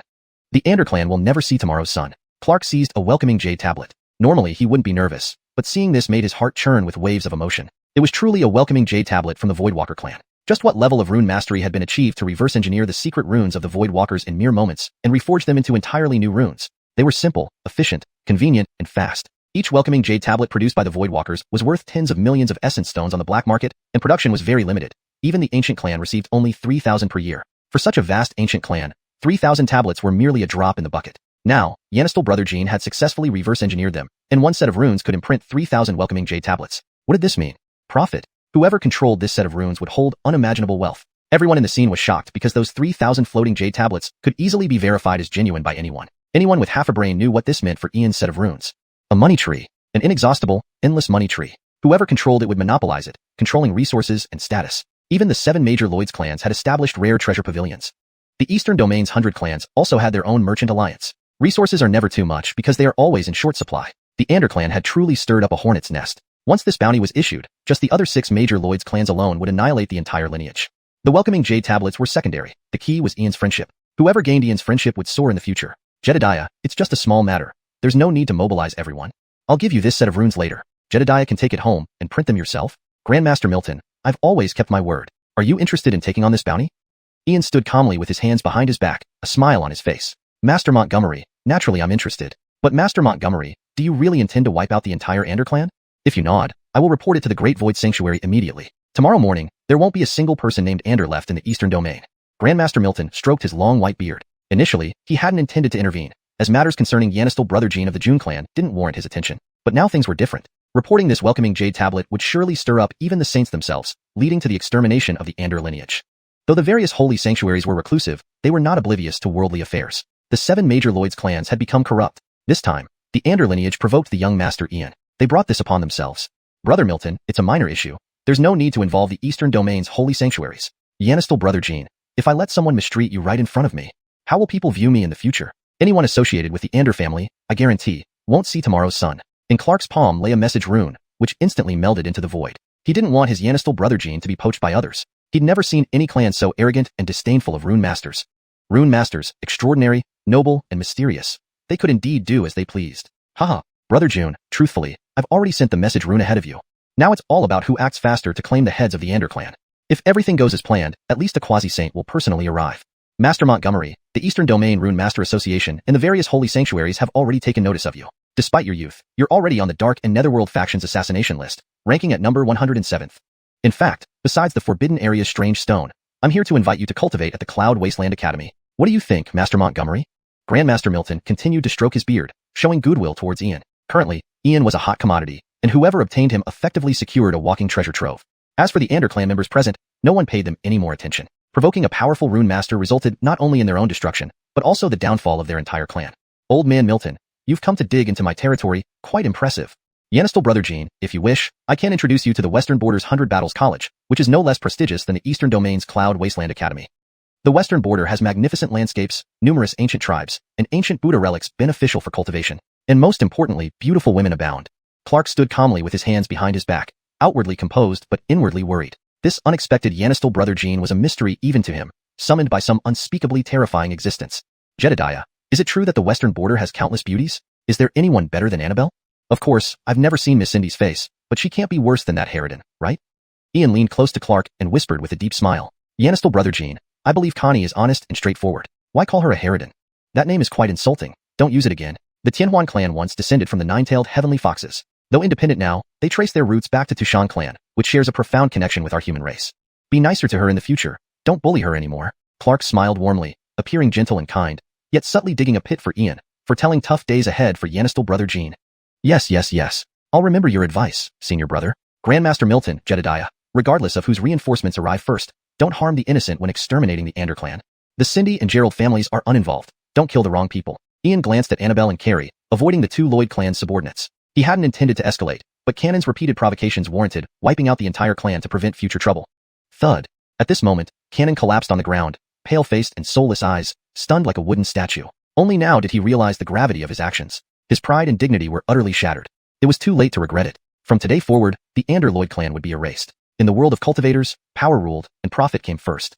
The benefits Ian offered were irresistible, welcoming jade tablets from the Void Realm, representing boundless opportunities, techniques, inheritances, treasures, and ruins. Producing mass quantities of these welcoming jade tablets, allowing entry for Ainsley Condensation Realm practitioners. It was just a matter of eliminating one Lloyd clan among many in the Eastern Domain, easily replaceable. This translation maintains the original paragraph structure and line breaks while ensuring the tone and style remain consistent with the previous content. It also uses correct pinyin names and ensures the story flows naturally in English.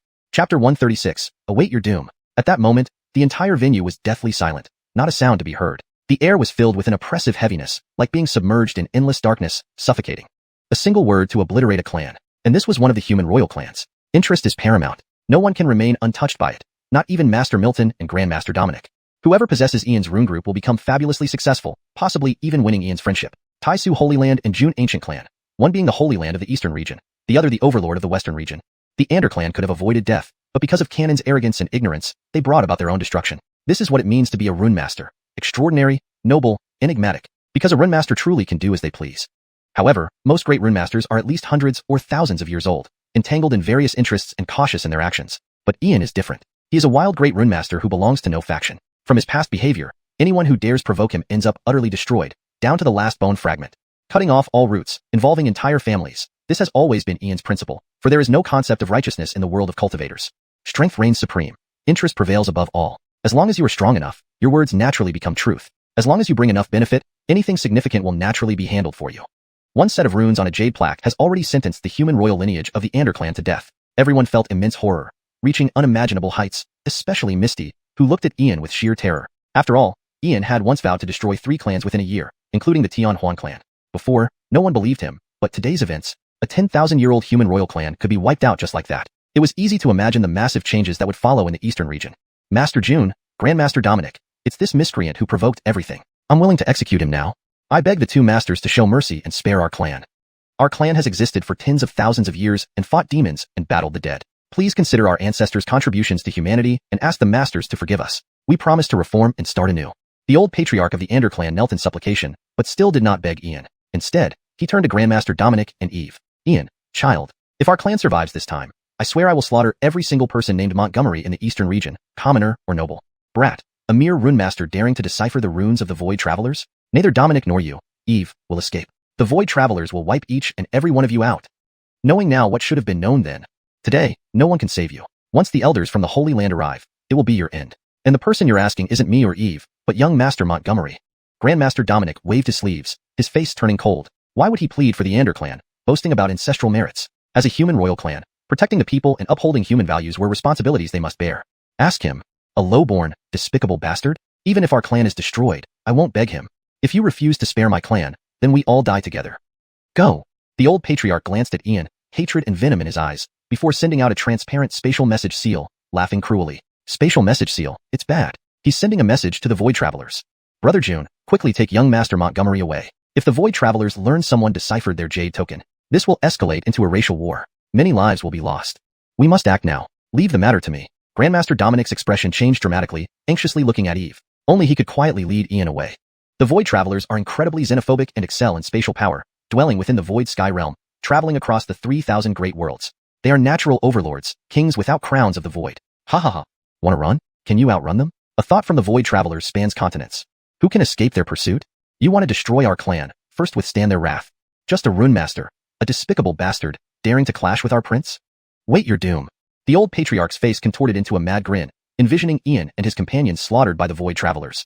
Void Travelers, kings without crowns, dominant race. Neutral position. Even human sanctuaries and halls of myriad races give way to them. Spatial power, formless and invisible, leaves no trace. No one can hide, no one can escape. Yanistal brother Jean, things have changed. Let's go. Eve's face was stern. This situation was beyond control. Even ancient clans like theirs feared provoking the Void Travelers, not because they couldn't challenge them, but the cost was too high. Jedediah, calm down. Today, dragons shall coil and tigers shall kneel before me. Who dares move will meet their death. In Tianyun City, my word is law. Ian's lazy voice echoed in the hall, calmly walking to the stone table, pouring a cup of wine, gulping it down while glancing at the peculiar stone. Hee. Brother Charlton, the situation seems uncontrollable. Yanistal's sister thinks you're overwhelmed. Reyna, not overwhelmed yet? You could find me a Jedediah. Why not a 6th? What? Brother Charlton, you treat me like a tool. Reyna, would you let me, a prodigy blessed by the Matilda, fall? If I get bullied in my hometown, it's not just my face but also yours and the Matilda honor that suffers. How is it related? You drag the Matilda into this? Reyna, how isn't it related? First, I'm your master. Second, the disciple of the revered teacher. Third, a prospective disciple of the Matilda. Today, losing face is small. Damaging the teacher and Matilda honor is big. The consequences will fall on both of us, don't you think? Ah, Brother Charlton, you dare threaten me. Never met such shamelessness. Reyna, not shamelessness but dignity and reputation. And you, a heavenly immortal famed across the 3,000 great worlds. If you don't care about dignity, let them bully me. Brother Charlton, I'll bear whatever falls. Their exchange happened in a flash, infuriating Reyna but quickly ensnaring her. Not wanting to act arrogant. No, intellectuals don't say, act arrogant. This is called showcasing saintliness, far above those crude cultivators. Translation provided maintains the original structure, style, tone, and logical flow of the story, adhering to the requirements set forth. Hashtag chapter 137. Mysterious woman. Time ticked by excruciatingly slowly, and everyone present felt as if they were sitting on pins and needles. The grand hall was shrouded in an oppressive silence. Even Eve and Master Dominic, who appeared calm on the surface, could not help but feel anxious inside. Only Ian sat composedly at the stone table, completely unperturbed, like a rock-steady old dog. Rip. A powerful fluctuation echoed through the air above the hall, and suddenly, a golden vortex over 60 feet wide materialized. The faint scenes beyond the vortex could be vaguely seen, and from it emanated several overwhelmingly terrifying auras that shook one's very soul. 1, 2, 3. 5 figures emerged from the golden vortex, each enveloped in a subtle yet majestic holy aura, exuding supreme power. The first to step out were 4 towering figures. An elder in dark robes, a robust man carrying 3 swords on his back, a gracefully dressed middle-aged beauty, and a young man in tattered robes. Semi-saints. 4 semi-saints. Sealed kings, 100 tribulations, saints. To reach the realm of saint, one must endure 100 tribulations. However, passing these trials isn't easy. Therefore, most cultivators choose to become semi-saints between their 30th and 50th tribulation, thereby avoiding further calamities. But the chance of breaking through to saint after becoming a semi-saint is almost zero. Of course, there are exceptions where a semi-saint can achieve the saint realm by facing the once-a-millennium semi-saint tribulation. Successfully enduring 9 consecutive tribulations would result in becoming a saint. However, throughout history, only 2 or 3 individuals have achieved this. Most semi-saints choose to stabilize their cultivation until the end of their lives. A saint can live for 30,000 years, while a semi-saint can reach up to 15,000 years. In the current era, with no saints appearing, semi-saints have become the pinnacle of power within any faction. The gathering of 4 semi-saints would normally send ripples through all the clans, but today, their arrival seemed to be a secret mission. Eve pays respects to Orson and Bud. Eve walked forward to greet the elder and the robust man, immediately bowing respectfully. These two were clearly powerful figures from their ancient lineage, and sending 2 semi-saints clearly indicated the clan's significant concern for this matter. Yanistel Juyu, we'll settle accounts with you later. You little brat, you've caused us no end of trouble. The elder and the robust man glared at Eve with seething resentment. If not for the many people present, they might have beaten him right then and there. Originally, upon learning that someone could mass-produce guiding jade tablets, they had rushed out of their seclusion, crossing through the Void Sky realm at great cost, spending tens of thousands of premium essence stones to activate a passage via the Voidwalker tribe. But just as they were teleported to the eastern domain, they encountered people from the Tai Su sacred land, specifically the revered leader. Truly an unlucky day. They had hoped to take advantage of the situation for profit, but now, well, the entire scene was spiraling out of control, and they might even suffer humiliation. Old man Dominic, after thousands of years of friendship, you betrayed us. Brother Dominic, you've been too unfair this time. On the other side, the middle-aged beauty and the young man in tattered robes approached Master Dominic, speaking in low, resentful tones, wishing they could beat him soundly. Mediating justice and wiping out the Anderclan's man-king lineage should have been simple, but upon arriving from the Void Sky realm, they found that the revered figure from the Voidwalkers was already there. Clearly, they had been deceived by Old Man Dominic. At that moment, the hall fell into complete silence. Eve and Master Dominic exchanged puzzled glances and instinctively looked toward the figure still inside the vortex. Could it be a saint descending? But that didn't make sense. Saints rarely intervened in worldly matters anymore, and even semi-saints hardly appeared in the world. Who else could make 4 semi-saints so submissive? After all, these 4 represented the Jun clan and the Tai Su sacred land, 2 ancient powers from the eastern and western domains. What force could possibly command such respect? I, Hank, welcome the revered Voidwalker Lord. The Jun clan and Tai Su sacred land think they can destroy my Anderclan? Truly a pipe dream. Lord, every word I wrote in the communication talisman is true. Moreover, the evidence is here. The culprit is this yellow-haired child Ian, a mediocre runesmith. In front of us, he decrypted the noble runes of the Voidwalker clan, a blatant act of sacrilege and provocation. Lord, our supervision as a man-king clan has failed, resulting in such a contemptible creature attempting to challenge the rules. Please grant us the authority to cleanse humanity. I assure you, nothing like this will happen again. Hank crawled on his knees directly under the golden vortex, his face full of flattery. Although the figure had yet to emerge, he knew this was a revered Voidwalker Lord. What a blessing. If he could establish ties with the Voidwalker clan, who would dare provoke the man-king lineage, suppressing other races and defending human supremacy? Impossible. Billions upon billions of humans. Losing some wouldn't matter as long as the Anderclan man-kings endured. Kowtowing to the Voidwalker Lords was a rare opportunity others would kill for. Hank, what are you saying? If I don't skin you alive, I'll write my name backward from now on. Great annihilating sword seal. Upon hearing this, the robust man with 3 swords roared like a primordial beast, radiating unimaginable savagery and brutality. He unleashed the pressure of a semi-saint, drawing his massive sword and unleashing a tyrannical force towards Hank's head. Enough. They wished to murder in cold blood before the noble Voidwalker Lord. Please, Lord, save me. Hank, merely a king, couldn't withstand the pressure of a semi-saint. Panicked, he kowtowed towards the golden vortex, groveling for mercy. Bands. A chilly, commanding voice spread, freezing the surrounding space as if time had halted. From the vortex emerged a woman in a black gold dress. Her dark, silky hair flowed down her waist, and she wore a black gold mask. Only her deep, dark golden eyes revealed her penetrating gaze, as if seeing through eternity. Yanisk, an ancient goddess, descended to earth. Her grace was like a dream, her charm poetic. Yet she also seemed like an ancient demon from the depths of time, radiating allure and captivating hearts. Divine and demonic, perfectly integrated. Thank you, Lord. Ian, how dare you remain seated before such a noble presence? Kneel and repent for your sins. Hank turned his kneeling body to glare at Ian, roaring in pure outrage. Chapter 138. This young master is about to manifest his powers. Does she deserve to be knelt before? In the vast, silent hall, only Ian's calm voice echoed. He continued drinking alone, never once glancing at the woman.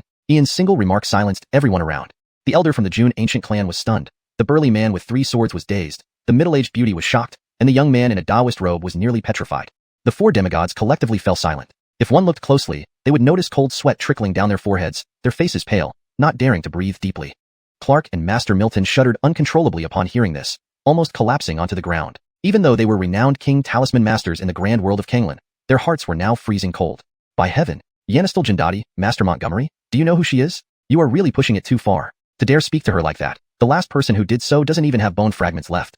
In the history of cultivation in the grand world of Canglan, she is known as an unparalleled genius without precedent or successors, and also the youngest saint in history.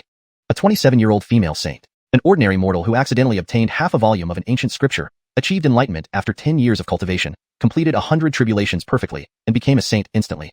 And she isn't from the Voidwalker race, but is a genuine human. Because she was once saved by a master of the Voidwalkers, she has close ties with them. Within 3 years, she challenged 14 ancient sanctuaries, 23 holy clans, 19 holy temples, and 11 ancient tribe saints across the 5 realms. Without a single defeat. There was an attempt by an ancient imperial clan from the central region to suppress her with an imperial weapon, but she shattered it barehanded. From that battle, her name spread throughout the world. No one had ever seen her true appearance, nor knew her true origins. There are countless legends about her. The most plausible one suggests that she might be the reincarnation of a great being. She suppressed all the saints of the 5 realms single-handedly, truly a living taboo. How many saints have been brought to their knees by her? Yet this Yanistal Jindati dares to look down on her. Today will surely end badly. You dare, Ian, you simply... Bang! Before Elroy could finish his sentence, his head exploded, red and white blood spattering over a meter high, instantly filling the hall with a strong smell of blood, and no one saw how Elroy died. But everyone present knew it was this black golden masked woman who did it. After all, this presence is simply untouchable and never argues about anything. Martha, brother is almost out of options, hurry up and save me. Brother Charlton, it's normal to be overwhelmed. The one in front of you is a saint, and an extremely beautiful, peerless one at that. If there's no mistake, you're dead for sure. What? Martha, a saint? How can I deal with this? Hee. Brother Charlton, now you're afraid, huh? It seems you have no choice. Either she kills you, or you continue to manifest your powers. Martha, I've treated you well. Will you let me die here? How can I manifest my powers? Brother Charlton, don't panic. Yanistal Jacqueline will ensure your safety. You are the true disciple of the old master. If you can't handle this, how will you survive in the future? As intellectuals, aren't you eloquent and crafty? Of course, if you're scared, I can erase these people's memories and throw this woman billions of miles away immediately.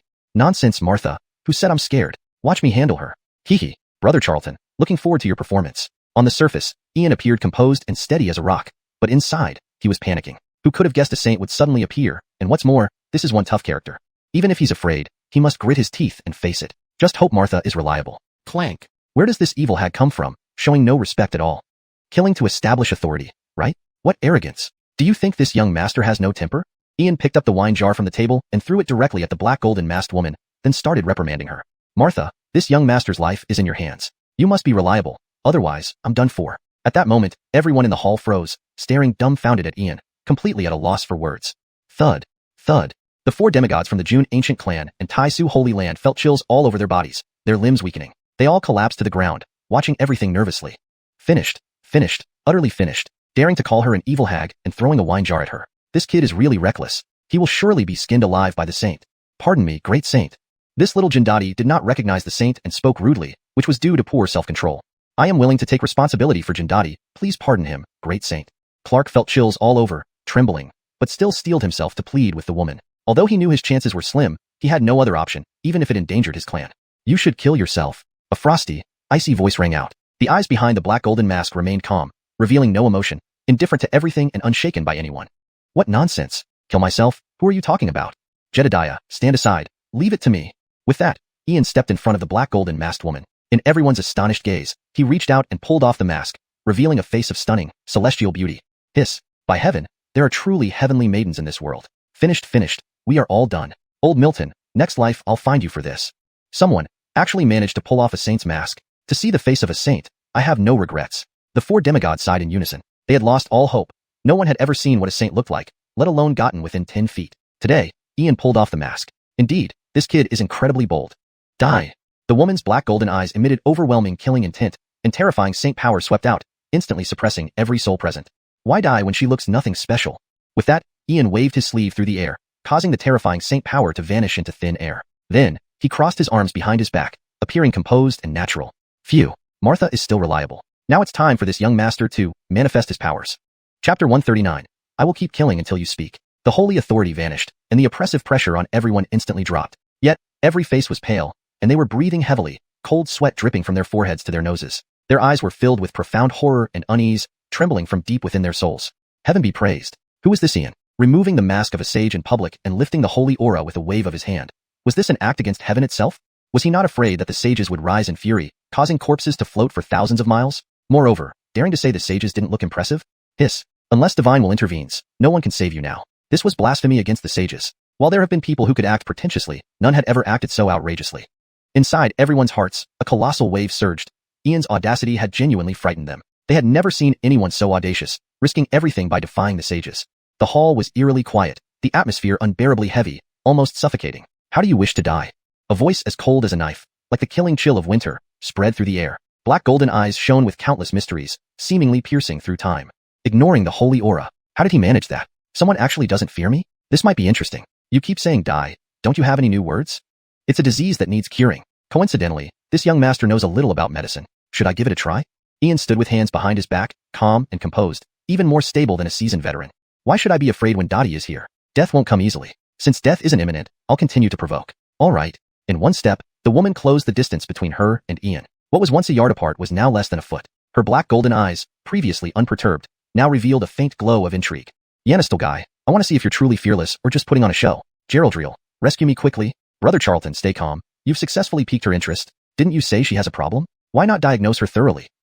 Geraldriel, stop complicating things and think of a plan quickly. Brother Charlton, she really has a condition, a problem with her primordial soul. Normal people combine their 3 souls and 7 spirits into a single primordial soul, but she practiced a method to condense 10 primordial souls. She has already succeeded with 9, but something went wrong with the last one. If she fails, her primordial soul will dissipate, her true spirit will perish, and she will never reincarnate. For now, she relies on the 9 primordial souls to suppress the issue. Geraldriel, is what you say true? Brother Charlton, this concerns your life and my reputation. How could I lie? Geraldriel, is there a cure? Brother Charlton, if I were to act, there are hundreds of ways. But for you, there are only 3 methods: forming a divine pill, using the 9-peak divine imprint, or the Star Clan's secret soul refining technique. Geraldriel, are you sure this works? Brother Charlton, trust me. I'll help you make a grand appearance. Just focus on acting superior. Rudely put. Geraldriel, it's called making a grand appearance. Ian and Geraldriel exchanged thoughts in a flash. Amidst the audience's shock, Ian circled around the woman, sometimes frowning, other times relaxing. Finally, he grabbed her snow-white wrist and pretended to diagnose her. Hiss. He actually dared to touch a sage. Insane. Ninth Abyss Orlando. What's the background of this gene disciple? Does he not value his life? Today, I've witnessed what true audacity looks like. Infinite heaven honored one. This poor Taoist is convinced. The old man, the strong man, the beautiful middle-aged woman, and the young man in the Tao robe all showed signs of extreme shock, cold sweats running down their faces. Truly audacious actions like this were rare, and yet, here it was. Such a youthful prodigy would likely meet his end today. If he survived, it would be nothing short of a miracle. Big trouble, huge trouble, incredibly big trouble. I'm unsure whether to call you a genius or a lunatic. Truly unprecedented acts. Even the Soul Clan wouldn't dare play this way. All races combine their 3 souls and 7 spirits into 1 primordial soul, but you created a method for 10 primordial souls. Sadly, very sadly. Just one step away, and you could have become renowned, standing shoulder to shoulder with Matilda. This young master wonders how long you can maintain this suppression. 1 year, 2 years, 10 years, or centuries.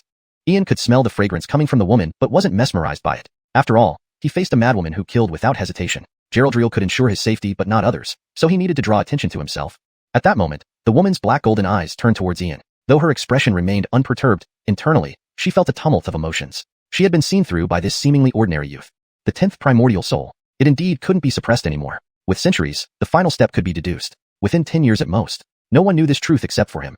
He wasn't ordinary either. Everyone else would be killed. What's that look about? Are you going to kill everyone here except me? Can't you stop thinking about killing all day? Even demons aren't as ruthless as you. Why are you afraid of others knowing your secrets? Afraid of revenge? This young master thought you were invincible, but even you have moments of fear. In fact, for your condition, it's nothing to me. There are at least 3 methods to resolve it. Ian stretched lazily, walked to the stone table, grabbed a jar of wine, broke the clay seal, and took several gulps, calming his mind. This young master is making a grand appearance with his life. This woman is truly difficult to deal with. Someday, I'll subdue you. Which 3 methods? The woman's black golden eyes sparkled like starry rivers, a gentle smile on her peerless face, growing more curious about Ian. A sudden whim hinted that this visit to the Eastern Domain would bring extraordinary encounters. Is this encounter part of my destiny? Perhaps he is the key to my future reign. Why tell you? You, a woman who threatens to kill and does so at will. If I tell you, no one here will survive. This young master may be young, but I'm not stupid. Ian now held the upper hand and wouldn't easily divulge the information. Otherwise, no one might survive. One shouldn't underestimate a sage. No good person becomes a sage. If you don't speak, I will keep killing until you do. The woman smiled, as beautiful as blooming flowers, but her voice carried intense murderous intent, sending chills deep into one's soul. Chapter 140. Dare to compare talents with me? Go ahead and kill. Don't be polite with me. After all, you are a sage. One thought from you decides the fate of millions. This young master can neither nor cares to stop you. After saying this, Ian took several big gulps of wine, having completely set himself against this woman. Despite her menacing appearance and cold demeanor, she wasn't someone who would indiscriminately slaughter innocents. Flirt away. As long as life goes on, flirting will never cease. Yanistel brother Jean, just say it. Sages are kind-hearted and think of all beings. They won't kill without cause. Clark, the young man in white, showed a bitter expression, as if he had just walked through the gates of hell. Never before had he experienced such excitement. Cheap as Yanistel brother Jean was, he really pushed things too far, constantly testing the limits of the sage's patience. Was he not afraid she might kill him with a single slap? Yanistel brother, just tell her. We won't forget your great kindness. Yanistel junior brother, she is our human sage, just tell her. Ian, little brother, please, we beg of you. Infinite blessings, little layman, just tell the sage. The old man, the burly man, the middle-aged beauty, and the Fulton-robed youth all chimed in, utterly shocked. Their hearts were almost about to shatter. They'd seen many pretentious people, but none like this. Heaven help us. If you want to flirt with the sage, don't drag us into it. Why must our lives be so miserable? If we can escape alive today, I'll lock myself up for good and stay far away from Ian. I won't kill anymore. Now you can speak, can't you? The woman looked at Ian, her black golden eyes shining more brightly. She found Ian increasingly interesting. She hadn't encountered anyone as intriguing in a long time. It seemed there really were people unafraid of her. The sage once said, "It is difficult to deal with only the wicked and women. As soon as I say it, you'll kill them all in an instant. Do you take me for a fool? And you expect me to spill everything out of thin air? Do I owe you something from my past life? Is this how you treat someone who does you a favor?" Ian gave the woman a look of disdain and began to lecture her. He had never met someone so self-righteous. Why should everyone cater to her just because she's a sage? So what if she's a sage? I'm not going to cater to her. Thump. Cough. Cough. Master Montgomery, be careful with your words. Upon hearing this, Milton the Venerable almost collapsed, nearly scared to death by Ian's remarks. To actually ask the sage for favors. Heaven help us. In my thousands of years, I've never seen someone try to extort the sage like this. Master Montgomery, I acknowledge you as a peerless genius, but the one before you is also a legendary figure. If you help her today, you can walk across the world of Cambrian without a care in the future. Her favor is more important than any material thing. Why should I be careful with my words, Master Milton? Did I say anything wrong? If you need me to do something, you should respect me as much as you would respect Jedediah. But why should I help this woman for free just because she's a sage and bow down to her? Just because she was born a few years earlier than me? Don't think that I couldn't become a sage king at her age if I were born when she was.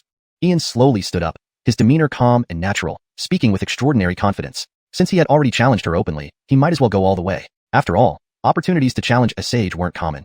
His master often said, if a person doesn't show off occasionally, they're no different from a dead fish. Ian's words left everyone silent. For quasi-sages stared wide-eyed, their mouths gaping enough to swallow an egg whole. Clark was stunned, and Milton the Venerable dumbfounded. Connie, Annabelle, Old Mara Cindy, Grandmaster Bernasesi, Gerald Ander, all present were speechless. Their minds were trampled by a million llamas, unsure how to describe what just happened. To dare say such things. At 27, she became the youngest sage in history, surpassing countless geniuses and prodigies. Yet here was Ian, claiming he could be at least a sage king at her age. Heaven help us. This wasn't just arrogant, it was outright provocative. Who dared to compare themselves to her? Yanistel brother Jean, I admit your talent is extraordinary and becoming a sage is within your reach. But you're overstepping. Master Montgomery, this is indeed exaggerated. Clark and Milton the Venerable almost died of shock. They felt an impulse to strangle Ian. A bit of arrogance was fine, but to say such things was sheer arrogance. Yanistel brother, I'm not doubting you, but it's simply impossible. Yanistel junior brother, I admire your courage, not your method. Yanistel brother, that's a bit too much. Infinite blessings, brother Montgomery, enough is enough. Please don't provoke the sage further. Suddenly, the mood changed. Everyone, who moments ago feared for their lives, now aligned with the woman, feeling an urge to throttle Ian for overacting. Unconvinced? No problem. Since we have nothing better to do, let's make a bet. Becoming a sage depends on two things, talent and opportunity. She became a sage at this age, clearly possessing unmatched talent. Dare you compare talents with me? Ian went all in. He didn't know if his talent was truly that good, but with the memories of his master and Eloise, he figured if he lost, there'd be nothing to say. Fascinating. I'll accept your challenge. How do you wish to compete? A smile bloomed on the woman's beautiful face, finding Ian's challenge intriguing. No one had ever claimed to surpass her. As cultivators, let's compete in a way fit for cultivators. Testing talent means comparing enlightenment. Broken cultivation techniques, lost secret arts, incomplete skills, let's see who can fully understand and improve upon them in the shortest time. With a quarter hour as the limit, if I lose, not only will I reveal the 3 methods, but I'll also fulfill any conditions you ask. If I win, I only ask one thing, scram. Of course, you choose the topic. What do you say? Ian stood calmly, hands behind his back, ready to risk everything. Yanistel junior brother, just give up. There's no contest. Yanistel brother, you're attacking where you're weakest. You'll lose for sure. Yanistel brother, nice move, knowing how to retreat gracefully. Infinite blessings, Yanistel brother Montgomery, listen to reason. The sage's talent transcends history. You have no chance. The 4 quasi-sages shook their heads in disbelief, not seeing any hope for Ian. Comparing talent with a sage? Unthinkable. She became a sage instantly after mastering half a volume of ancient scriptures from mere mortal origins. Such talent. And yet, he dared to challenge her. Chapter 141. Outside the rules bet. For seniors, it seems you don't believe me. How about we make an outside the rules bet? You can place any stakes you like, be it cultivation techniques, secret arts, essence stones, medicinal pills, weapons, or armor, and I, young Master Ian, will accept everything you offer today. What do you say? Dare you place your bets? Ian stood with his hands behind his back, his expression utterly calm, a faint smile playing on the corner of his lips. Since one bet was a gamble, and 10 bets were still a gamble, he might as well set a trap for them. Why not slap their faces and enrich himself at the same time? If they dared to place their bets, he would dare to accept them. Humph. Yanistel brother Jean. Knowing the inevitable loss, why struggle? Furthermore, you even dare to make an outside-the-rules bet. What will you pay if you lose? Clark's expression stiffened, his scalp tingling. He had no idea whether this cheap brother Jean of his had gone mad, challenging sages in talent and insight, and now proposing an outside-the-rules bet. Master Montgomery, in my opinion, let's skip this outside-the-rules bet. If you really place your bets, you won't be able to repay. Master Dominic also spoke up to dissuade him. Even though he had read countless people, he couldn't gauge Ian's intentions today. Daring to challenge the holy sages was indeed unprecedented. Haha, young brother, straightforwardly spoken. Clark and Master Dominic, why do you need to stop him? I accept this bet. I stake 1 million high-grade essence stones and a scroll of king-grade fist technique. Yanistel brother, if you ask, how can we refuse? I offer 500,000 high-grade essence stones plus a king-tier weapon. Yanistel Master Montgomery, since you are sincere enough to give us money, we shall not be so polite. I offer 3 million high-grade essence stones and a high-grade Heaven Heart 9 absolute pill. Yale Yenisang Tianzun, this poor Fulton, offers 200,000 high-grade essence stones and a king-grade sword skill. But may I ask if you have the financial ability to compensate? The old man, the muscular man, the beautiful woman, and the Fulton youth each placed their bets right away, watching Ian with interest. After all, they were all half-saints and had never encountered such a situation before, but this was a no-lose bet. Don't worry, seniors. If I dare accept, I will definitely be able to repay. Mother Nightfork, Mars Cindy Shao, Brother Gerald, Brother Xia, Grandmother Cindy, Master Bearnew, aren't you participating? Just watching is too boring. Even a small essence stone would do. A large bet hurts, a small bet entertains. After today, you won't find such an opportunity again. Tomas brother, Master Dominic, and you too as well. Ian smiled warmly and generously. Since it was a trap to trick one or many, and everyone here was rich, it would be rare not to take full advantage of this opportunity. Damn rascal, these are your words. As long as you don't default, I stake 5 million low-grade essence stones and a heavenly grade knife technique scroll.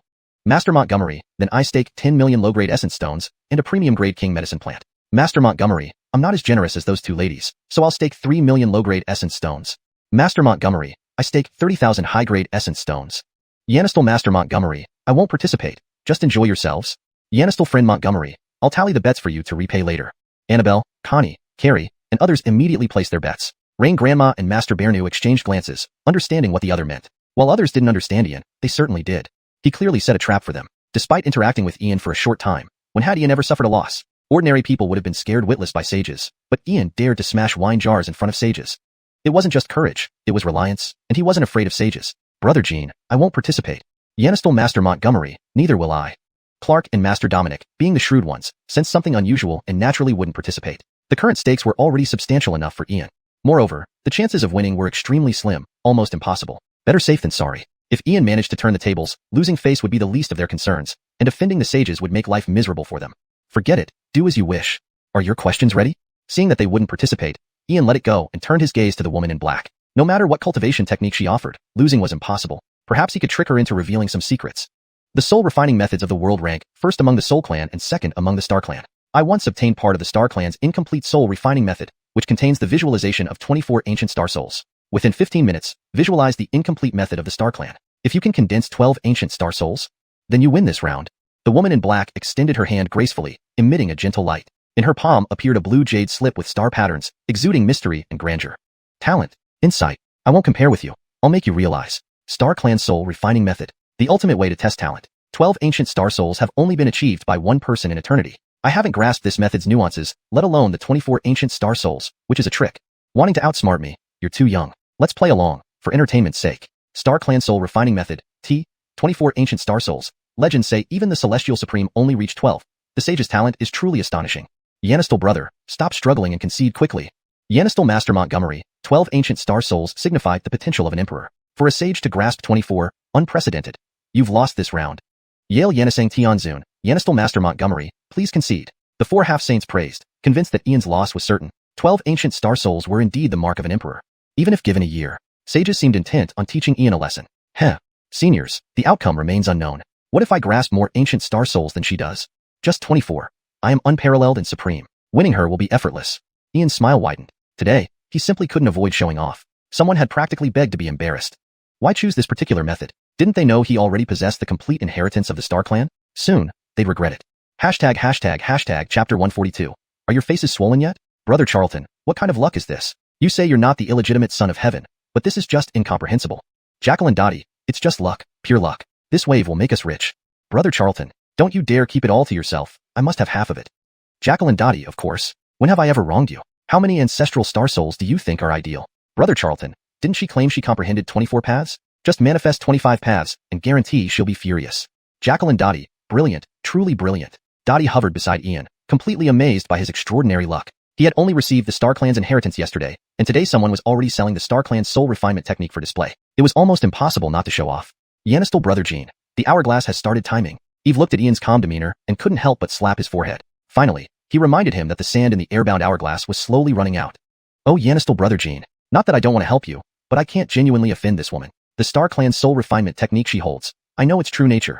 It's a mere 70% incomplete fragment she obtained from an old sage at Xianxia Holy Land. She hasn't even comprehended it herself because it's fundamentally incomprehensible. Star Clan.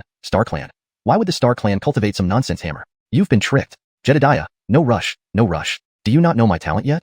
It's just a minor Star Clan technique. I can comprehend it in minutes. Ian walked leisurely toward the blue jade slip, grabbed it directly, and placed it against his forehead, closing his eyes gradually. At that moment, the hall became silent. Though no one believed it, no one dared to disturb him. Only the sound of the falling grains of sand echoed, making the atmosphere extremely quiet.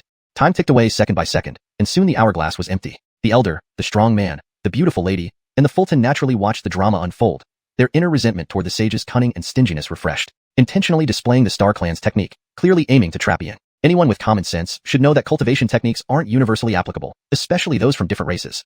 The Star Clan's soul refinement technique may rank second, but how many have mastered it over the ages? It's practically useless as a reference. She may be a sage, but she's also a woman. When women are petty.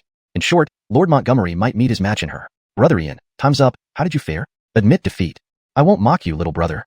When the last grain of sand fell, the black-robed woman instantly stepped in front of Ian, a gentle smile on her stunning face. The young boy, only 18, already possessed extraordinary rune craftsmanship, a true prodigy. Sadly, compared to her, he still had a long way to go.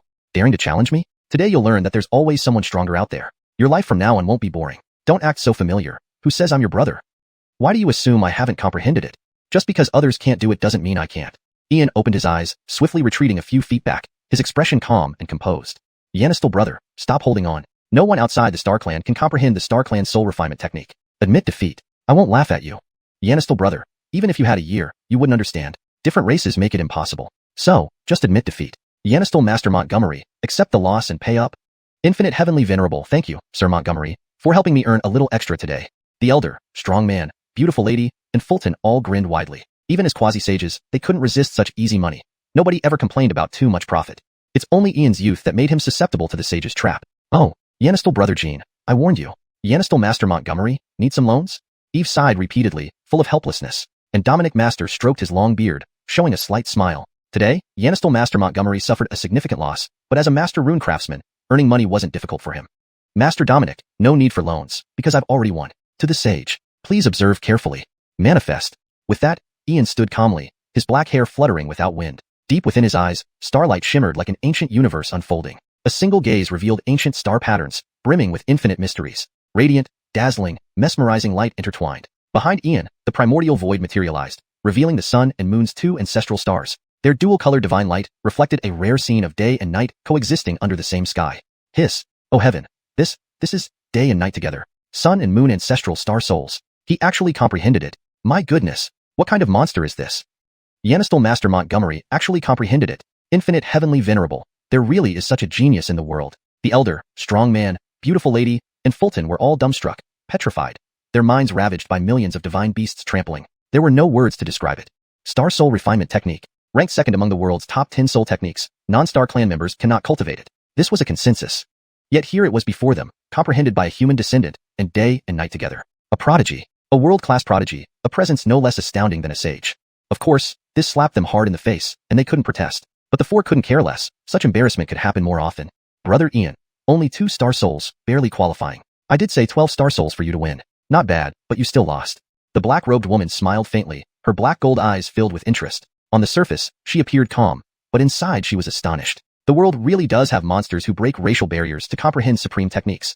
Well, what a little monster. Looks like I've been embarrassed. I accept this, brother. Lost? Did you oversleep? Look closely and tell me how many paths there are. I just want to ask, are your faces swollen yet? Saying this, Ian glanced at the black-robed woman. At her brow, a strange and profound star pattern flowed. Behind her, the day and night coexistence faded, replaced by ancient star projections, forming a magnificent starry river canvas. Chapter 143. The Sage's Underhanded Tactics. The hall was filled with brilliant, unusual light. 1, 2, 7. 25 ancient stellar shadows appeared, radiating boundless magnificent light as if they were from the primordial era when the world was born, and in the vast emptiness, there were said to be 365 ancestral stars. At that moment, Ian looked like a deity wielding eternal starry skies and commanding endless star seas. 25 grand stars shone infinitely, reflecting countless marvels. 25 ancestral star souls. The young Master Jin's talent is truly unparalleled, breathtaking. He broke racial limitations and grasped the ways of the Star Clan.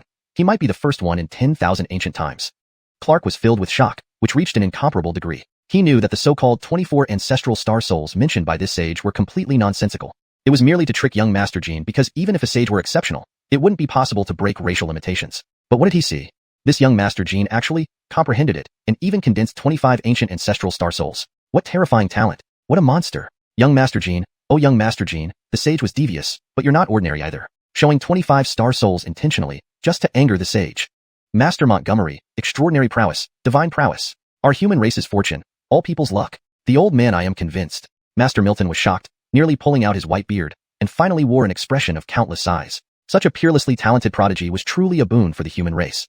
Yanistal brother Montgomery, I'm convinced, I admit defeat. Haha, Yanistal brother, regardless of swollen faces or being flattened, it's still refreshing.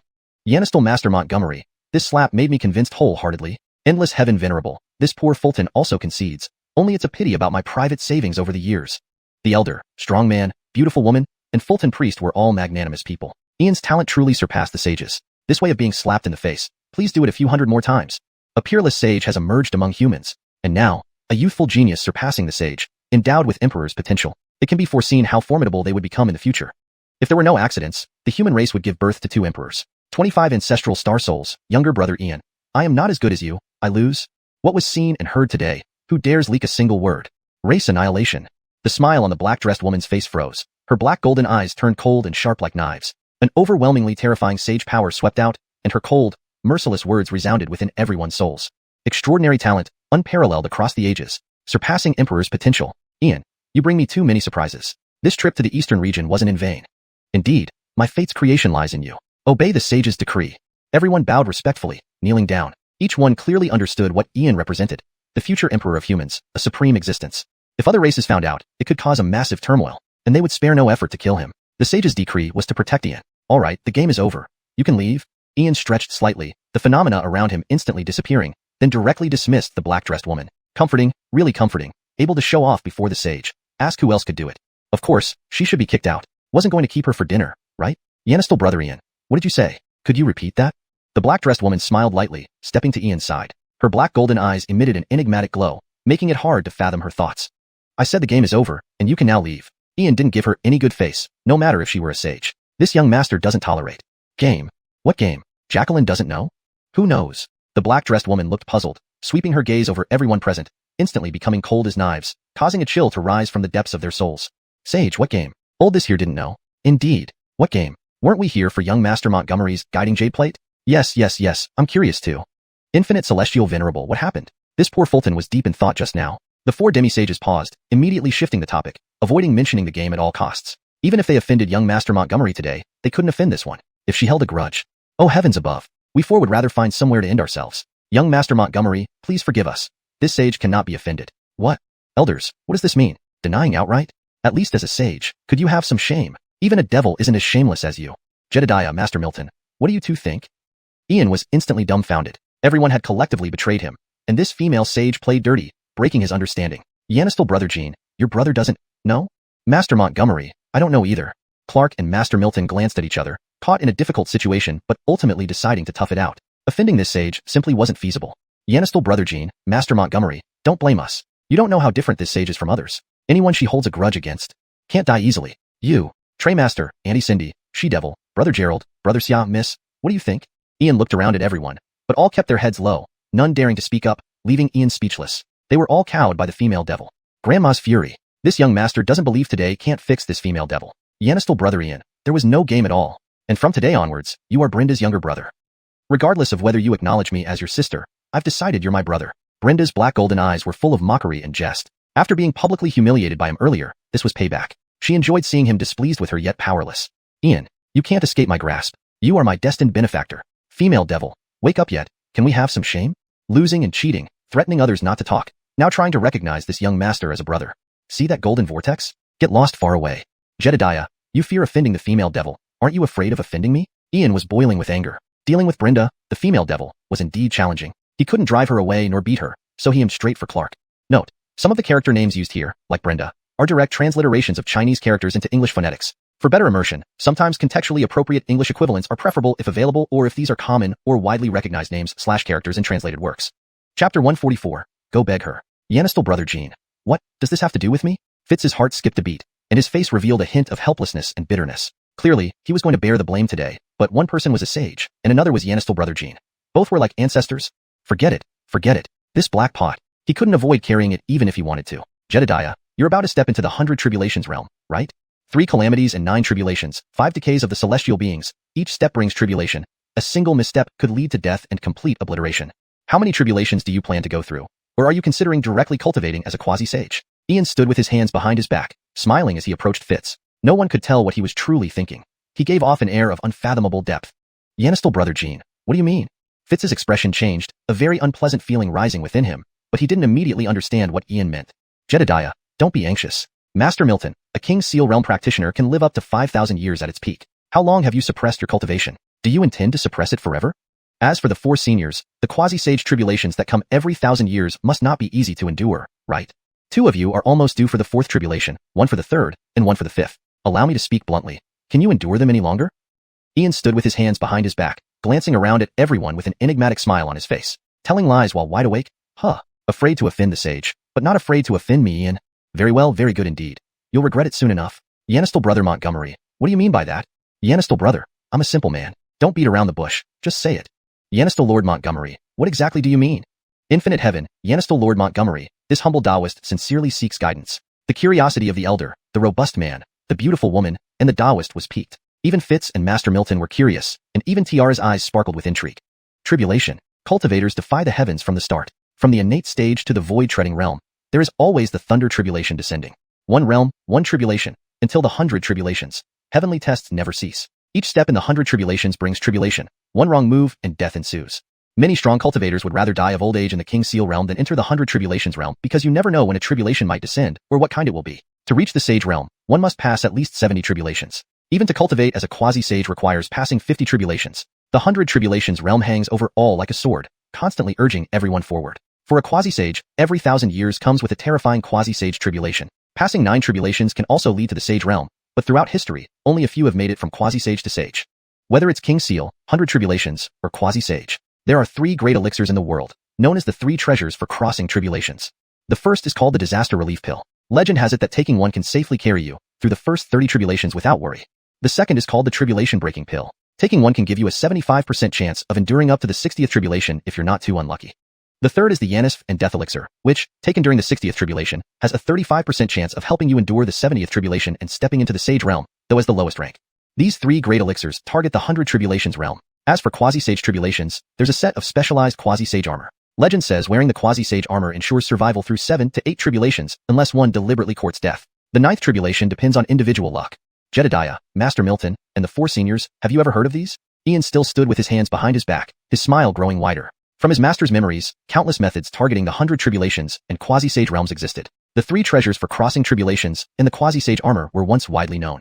Sadly, in the current 30,000 worlds, perhaps some had heard of them, but very few could refine them. Yanistal brother Jean, the 3 treasures for crossing tribulations and the quasi-sage armor. My brother once read about them in ancient texts, but they are long lost. And it's just legend anyway. No one has seen them, so it can't be taken seriously. Fitz's ominous feeling grew stronger. He sensed something was about to happen. Not possible. Yanistal brother Jean bringing this up now. Could he possibly refine the 3 treasures for crossing tribulations and the quasi-sage armor? Yanistal Lord Montgomery, legends can't be trusted. Master Milton stroked his beard, but instinctively tightened his grip. His smile froze. He knew Ian wouldn't bring this up aimlessly, especially now. Yanistal brother Montgomery, we've heard of these things, but no one can refine them anymore. Yanistal brother, you wouldn't mention this unless you can refine them, would you? Yanistal Lord Montgomery, could it be you can really refine the 3 treasures for crossing tribulations and the quasi-sage armor? Infinite heaven, this humble Taoist sincerely seeks guidance. The 4 quasi-sages, who had lived for thousands of years, were all wise and astute. They wouldn't think Ian was bluffing, especially given his many mysteries. Perhaps he could really refine them. In that moment, everyone's eyes widened, their breathing quickened, and they looked at Ian with fiery anticipation, as if they had seen a naked beauty. The 3 treasures for crossing tribulations and the quasi-sage armor, not just minor items. If I have the materials, refining them wouldn't be a problem. But based on what I observed, none of you fear offending me, so naturally, you can't seek my help. Just now, all of you turned to Tiara, the youngest sage in history, thinking she is omnipotent. Go beg her then. Ian's voice was lazy as he walked to the stone table, grabbed a jar of wine, and began drinking alone. A group of old fools, not fearing to offend me, huh? Let's see how scared you'll be now. I will control the life and death of that Laurel. Just watch me handle you all. The scene was dead silent. The 4 quasi-sages' faces flushed with embarrassment, almost regretting their decision. Fitz felt dizzy, nearly collapsing on the ground. Why did he feel his premonition so strongly now? Turns out it was all Yanistal Brother Jin's trap. Now he understood Yanistal Brother Jin's meaning. Afraid to offend the sage, but not afraid to offend him? Begging a sage? What nonsense. Tiara is extraordinarily talented and mighty, but she is in an auxiliary profession, okay? Do you think everyone is a monster like you? Well, this black pot I have to carry today. Fitz, as senior brother to Great Master Montgomery, you couldn't stand firm and betrayed us at a critical moment. Such a shameless person like you. I'm ashamed to be in your company. Master Milton turned to Fitz, putting on a righteous front, harshly scolding Fitz. Brother June, sorry, you'll have to bear this black pot. After this matter is over, I will sincerely apologize to you. Chapter 145. This young master truly thanks you. Clark, as an elder brother, you actually dare to do such a thing. It's truly a disgrace to our ancient clan's rules and must be punished without mercy. Yes, Guillerme is right. We must punish him strictly to uphold the clan rules. Clark, today, you will have to give us an explanation for this matter. Worthy immortal of boundless heaven, he must be punished severely to restore the clarity of heaven and earth.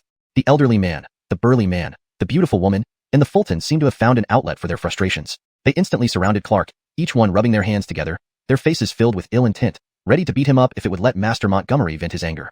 Clark, my apologies. You won't be able to escape this beating today. For the sake of our lives, you'll just have to make the sacrifice. After all, you are a king, tough and durable. Even if you take a beating, you won't die.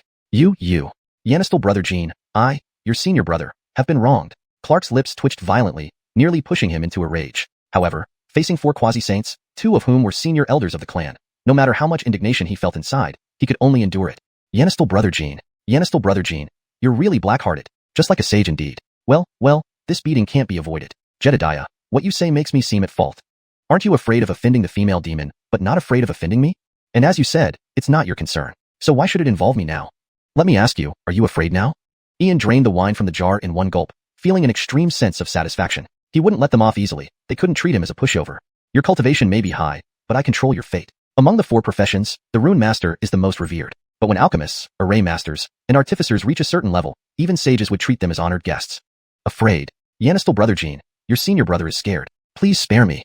Clark had no choice but to laugh bitterly. Meeting such a petty junior brother, he could only bear the humiliation. Jedediah, seeing how sincerely you apologize, I will let this go. Grandmaster Milton, may I ask if you are the 3rd president of the Eastern Domain Human Rune Master Guild? At that moment, Ian's smile suddenly froze, becoming extremely serious. The blood letter from the future clearly mentioned Grandmaster Milton's name, so he must know something about it. Yes, this old man is indeed. Grandmaster Milton suddenly clutched his beard tightly, sensing something was amiss in Ian's expression. Could it be that little rascal intended to drag him along too? Fine. If it comes to that, this old man will accept it. Grandmaster Milton, how much do you know about the Xianxian secret realm? Ian frowned slightly because this matter was far more significant than he initially thought. He had initially believed it was only about a dark saint son, but then there was the Dark Empire sealed away for 200,000 years, and even the human emperor seal. Sigh. Master Montgomery, what you wish to ask isn't about the Xianxian secret realm but about the Montgomery clan's plight. The events surrounding the Xianxian secret realm directly involve the decline of your Montgomery clan's lineage of human kings. It involves 3 major human king lineages. Based on my understanding of Alvaro, he could never betray his own kin by colluding with demons. But the involvement of the 3 major human king lineages back then, as well as the stripping of the Montgomery clan's lineage of human kings, including the erasure of memories, was influenced by the imperial family.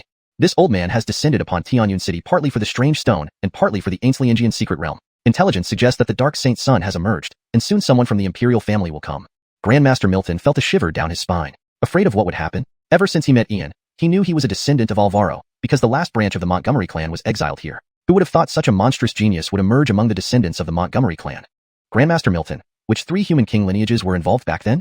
Ian already had some knowledge. It seemed Grandmaster Milton didn't have as much information as he did, so this imperial family was crucial. It seemed they aimed to seize the human emperor seal. The Ander, G, and Scindian human king lineages. Master Montgomery, these 3 human king lineages are deeply rooted. If they are disturbed, it could be disastrous for the human race. Grandmaster Milton felt helpless, wanting to advise Ian to think of the bigger picture, but the words died in his throat. After all, what happened to the Montgomery clan? Grandmaster Milton, don't worry, I'm just asking. All matters are settled. You're here for the reception J-disc. I'll tell Jedediah the detailed method of making it. How it is distributed is up to you. I have only one request. Eradicate the Ander clan's lineage of human kings completely. It's getting late, I should return. Farewell, everyone. Ian stretched lazily, already clear in his mind. He would first exterminate the Ander clan's lineage of human kings, while leaving the other 2 for Antonia to handle personally in the future. As a brother, he would protect her when needed, but the responsibility belonging to Brianna must be hers alone. Brother Ian, did you forget something? Tamsin smiled faintly, blocking Ian's path, ignoring her from start to finish, truly prideful. If she didn't teach him a lesson today, where would her dignity as a sage be? Female demon, what are you still doing here? Didn't I tell you to get lost? Hurry up and move aside. Don't block the way. Ian glanced at Tamsin, immediately driving her away. This female demon wasn't easy to deal with, better to keep his distance. Jacqueline roams the vast world of Canglan. Never has anyone seen my true appearance. Now that my true face is exposed and news of my impending death will be known to my enemies. Yanistal brother Ian, what should sister do? They say only the dead can keep secrets. I despise killing, but now your hands will be stained with innocent blood. Tamsin reached out effortlessly, picking up the black golden mask from the ground, slowly covering her face. Her black golden eyes turned cold and ruthless. Female demon, you're threatening me. A chilling, icy, and terrifying aura spread. Ian's steps stopped abruptly. His scalp tingled as if he wished he could slap himself for appearing before this female demon. Now, he was tangled up with her, unable to drive her away or fight her off. This was truly troublesome. Yanistal brother Ian, how could sister threaten you? I'm doing this for your own good. My enemies are too many. Once they learn of your connection to me, they won't dare find me, but they will come for you. To keep this secret, sister, though unwilling, will have no choice but to kill you. Yanistal brother Ian, look at how good sister treats you. Yet you still call me female demon, truly hurting my heart. On Tamsin's breathtakingly beautiful face, a hint of grievance and regret appeared. Yanistal boy, challenging me. You're far from being a match for me. Don't even think of escaping my grasp. You, female demon, this young master truly thanks you. Hearing this, Ian nearly spat out a mouthful of old blood. Yanison to this nonsensical speech. He had seen people kill, but never heard anyone describe killing so casually and gracefully. Chapter 146, Brother Charlton. She might be the reincarnation of the Matilda. No need to thank me. Understanding my efforts is enough. Ulysses' brother, shall we start with this girl in white? Tiara's black golden eyes instantly turned to Annabelle. Her cold and deadly voice echoed in the hall, making everyone shiver involuntarily. Stop it, you wicked woman. You are too much. I admit defeat. Inside, Ian lamented bitterly, his teeth grinding in anger. He wished he could just kill Tiara. She was truly impossible to deal with. Who else could be called a wicked woman? Ian brother, if you keep calling me a wicked woman, I would almost feel guilty if I didn't live up to your name for you. Enough, Tiara. What do you really want? Ian brother, you dare to shout at me after calling me by name? I'm not in a good mood, and I feel like killing again. You. Alright, as long as you don't kill, I'll agree to anything. Ian brother, do you mean that? I, a gentleman, always keep my word. Ian brother, call me sister once, and I promise not to kill anyone. I can't do that. Choose another condition. Ian brother, are you lying to me? Not at all. Truly not. As a great sage, why force someone to be your younger brother? You only care about your own satisfaction. Have you considered whether I'm willing? Ian brother, willingness is your problem. But Jacqueline has decided. You. Ian nearly went mad. Faced with Tiara's irrational behavior, he felt like slamming his head against a wall. How could there be such a difficult woman in the world? He was on the verge of losing his mind. Indira, help your brother throw this wicked woman out of the Canglan world. Hee brother Charlton, are you sure? Indira, I'm certain. Brother Charlton, did you ask if I know Tiara's origins? Indira, what do you mean? Brother Charlton, if I tell you that Tiara is most likely the reincarnation of the great Matilda, would you still want to throw her out? What? Indira, this isn't funny. The Matilda suppressed 3,000 worlds and was unmatched everywhere. How could she reincarnate? Brother Charlton, nothing is impossible. Even our master, undefeated for ages, is still trapped. In the endless ancient years, have you heard of anyone reaching enlightenment from half an ancient scripture, perfecting through countless tribulations, and achieving sainthood in one day? I don't dare to peek into her fate, but I suspect she is very likely the great Matilda.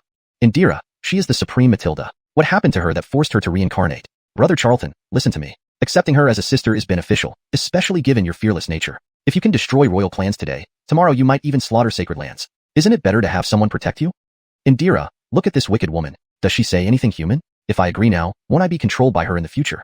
Brother Charlton, you're so timid compared to the master. He handled every woman he encountered flawlessly. I'm nearly certain she is the Matilda. If you seduce her, wouldn't you surpass him? Indira, it feels like you're setting a trap for me. Brother Charlton, if you continue this way, prepare to stay single your whole life. Whether you accept it or not is your choice, but I won't interfere anymore. Indira hovered beside Ian, watching the drama unfold, though internally she was shocked. This was undoubtedly the reincarnation of the great Matilda. No one else could match her power. Trouble. The Matilda has been forced to reincarnate. Peaceful days will be few. I can't let Brother Charlton act recklessly anymore. It's time to focus on his cultivation. Jacqueline Mercedes, please accept this younger brother's respect. Feeling helpless, Ian finally bowed to Tiara. Although Indira seemed unreliable, this matter couldn't be fabricated. The Matilda who subdued 3,000 worlds certainly deserves to be my sister. After all, the Matilda is the only one who rivals my master. Great strength commands respect. Without proper origins, not even a sage or an emperor could qualify. Ian brother, you finally call me sister. Come here and let sister hug you. In the future, I'll protect you in the Canglan world. Tiara smiled radiantly, like blossoming flowers, opening her arms and embracing Ian tightly, burying his head deep in her embrace. Stubborn little guy. Huh? You've finally surrendered. Let go. Wicked woman, are you trying to suffocate me? Ian struggled free from her bosom, his heroic face flushed red from near suffocation. He panted heavily. What does this wicked woman eat? So large, comfortable indeed, but too suffocating. As a cultured man, I cannot indulge in women. They only distract from cultivation. Ian brother, benefiting from my kindness and still acting innocent. How could Jacqueline harm you? But Jacqueline may not have much time left. What a pity. Just recognized a peerless brother, and Jacqueline won't be around to guide you. Remember to stay low profile. Alright, Jacqueline should go. Tiara sighed slightly, looking pitifully sorrowful. Wicked woman, where are you going? Stop pretending before me. We agreed beforehand. I'm not sparing you because I care. If you die, it would be a loss to humanity. There are 3 methods to resolve your dilemma. First, spirit strengthening pill. Second, 9 extreme spirit sealing imprint. Third, Star Clan soul refining secret technique. This is the Star Clan soul refining secret technique. Seal. Ian's fingertip glowed, condensing a brilliant blue star pattern that instantly imprinted the soul refining technique onto Tiara's brow. Ian brother, Jacqueline owes you a favor. Of course you couldn't bear seeing Jacqueline die, and Jacqueline can't accept your secret technique for nothing. Jacqueline will pass down a cultivation technique, no worse than yours. Don't spread it, practice it alone. Seal. Tiara, smiling, embraced Ian again, lightly tapping his brow with her finger, transmitting a golden imprint and privately speaking to Ian. Fated encounter. Ian brother, who are you? To save Jacqueline from death, unfortunately, Jacqueline must leave soon. How regrettable, unable to witness your path to imperial status. Hashtag chapter 147. Young Master Montgomery, I understand. Enough. You always try to take advantage of me. Do you believe I won't shout for help? Ian once again broke free from Brenda's mighty embrace, looking at her with caution. The Primal Creation Sutra. Heavenly art. It was another heavenly art, not inferior in any way to the Chaos Origin heavenly art. If the heavenly art passed down by his master was all-encompassing and capable of cultivating myriad methods, then this art inherited from the female devil was truly a power that seized the might of heaven and earth, plundered the essence of all things, and used every transformative force to nourish herself. What a domineering heavenly art. It wasn't just about creation. It directly involved refining heaven and transforming earth, ultimately seizing the origin of the world upon its mastery. No wonder she's called the female devil, truly terrifying indeed. Yanistal brother Ian, I'm only sharing my worldly experiences and wisdom with you. After all, not everyone is as concerned about you as I am. But you actually feel this way toward your elder sister. It really hurts my heart. My mood is spoiling again, and now I want to kill someone. Yanistal brother Ian, what do you think should be done? Brenda's black golden eyes sparkled mischievously. Ever since she met Ian, she had felt an unusual vibe. Perhaps it was due to her long isolation or boredom, but she simply enjoyed seeing him become agitated yet helpless. You, elder, Jacqueline, for your sake as my elder brother, please don't kill anyone. You are the illustrious sage. It would be bad if news spreads. And if you keep doing this, you'll have no friends. Ian felt a headache coming on, wishing he could just bang his head against a wall. How did he end up with such a troublesome woman? She must be crazy, and seriously crazy too. This wouldn't do. He needed to figure out a way to get rid of her. Otherwise, even if he didn't die, she would drive him insane. Yanistal brother Ian, I don't need friends, just having you is enough. I won't kill either, but you have to stay with me. 12 hours a day, not a moment away from my sight. Brenda's playful spirit soared. As long as Ian was unhappy, she found immense joy in it. Enough, you devil. Kill me if you will. I won't bother with this anymore. Ian waved his sleeve and turned around, nearly gnashing his teeth in frustration. He felt like spitting blood. Yanistal brother Ian, if you hate me so much, then I'll leave. Brenda sighed lightly, as if filled with immense grievance, and turned toward the vortex in the void. Big brother Charlton, confirmed. It's Matilda herself. The Primal Creation Sutra is one of the 3 greatest heavenly arts created by Matilda. Some say it is the strongest heavenly art, not among the 10 ancient arts, but certainly no less than any of them. Such a powerful person offering you a leg up, and you actually chased her away. Really, big brother Charlton, you're something else. Jacqueline Tamara, who can handle her temperamental nature. This gentleman may well be driven mad. Big brother Charlton, Matilda rose from obscurity to peak power, suppressing countless realms, unmatched across all dimensions. Her talent is unprecedented, and she stands alone in high places, lonely and cold. Jacqueline Tamara, stop with the unnecessary words. No matter how powerful she is, that doesn't justify her tormenting me in different ways. Big brother Charlton, Matilda leaving might mean a final farewell. That war continues unabated. Jacqueline Tamara, what are you trying to say? Big brother Charlton, endless worlds, vast universes, destinies of countless beings, peace and tranquility have never been real. The cultivation world's 30,000 great realms are now purged because darkness looms beyond. Wars persist, Matilda being one among those leading them. Fine. Jacqueline Tamara, no more. Let's say I owe her from a past life. As Tamara watched the figure of Brenda, she increasingly overlapped with memories of an aloof existence. No one had ever seen Matilda's true appearance, heard her voice, or understood her personality. Big Brother Charlton. In infinite worlds, across vast dimensions, the threads of fate intertwine. What seems coincidental is, in fact, inevitable. Perhaps in some past life, you really did owe her. Matilda. Jacqueline, please stay. Yanistal Brother Ian. Why do you ask me to stay? Didn't you hate me? Jacqueline, that was just anger speaking. Of course, I don't mean it. Please forgive me. Yanistal Brother Ian. Are these words genuine? Jacqueline, a scholar's word is his bond. Of course, they are sincere. Yanistal Brother Ian. Will you stay with me?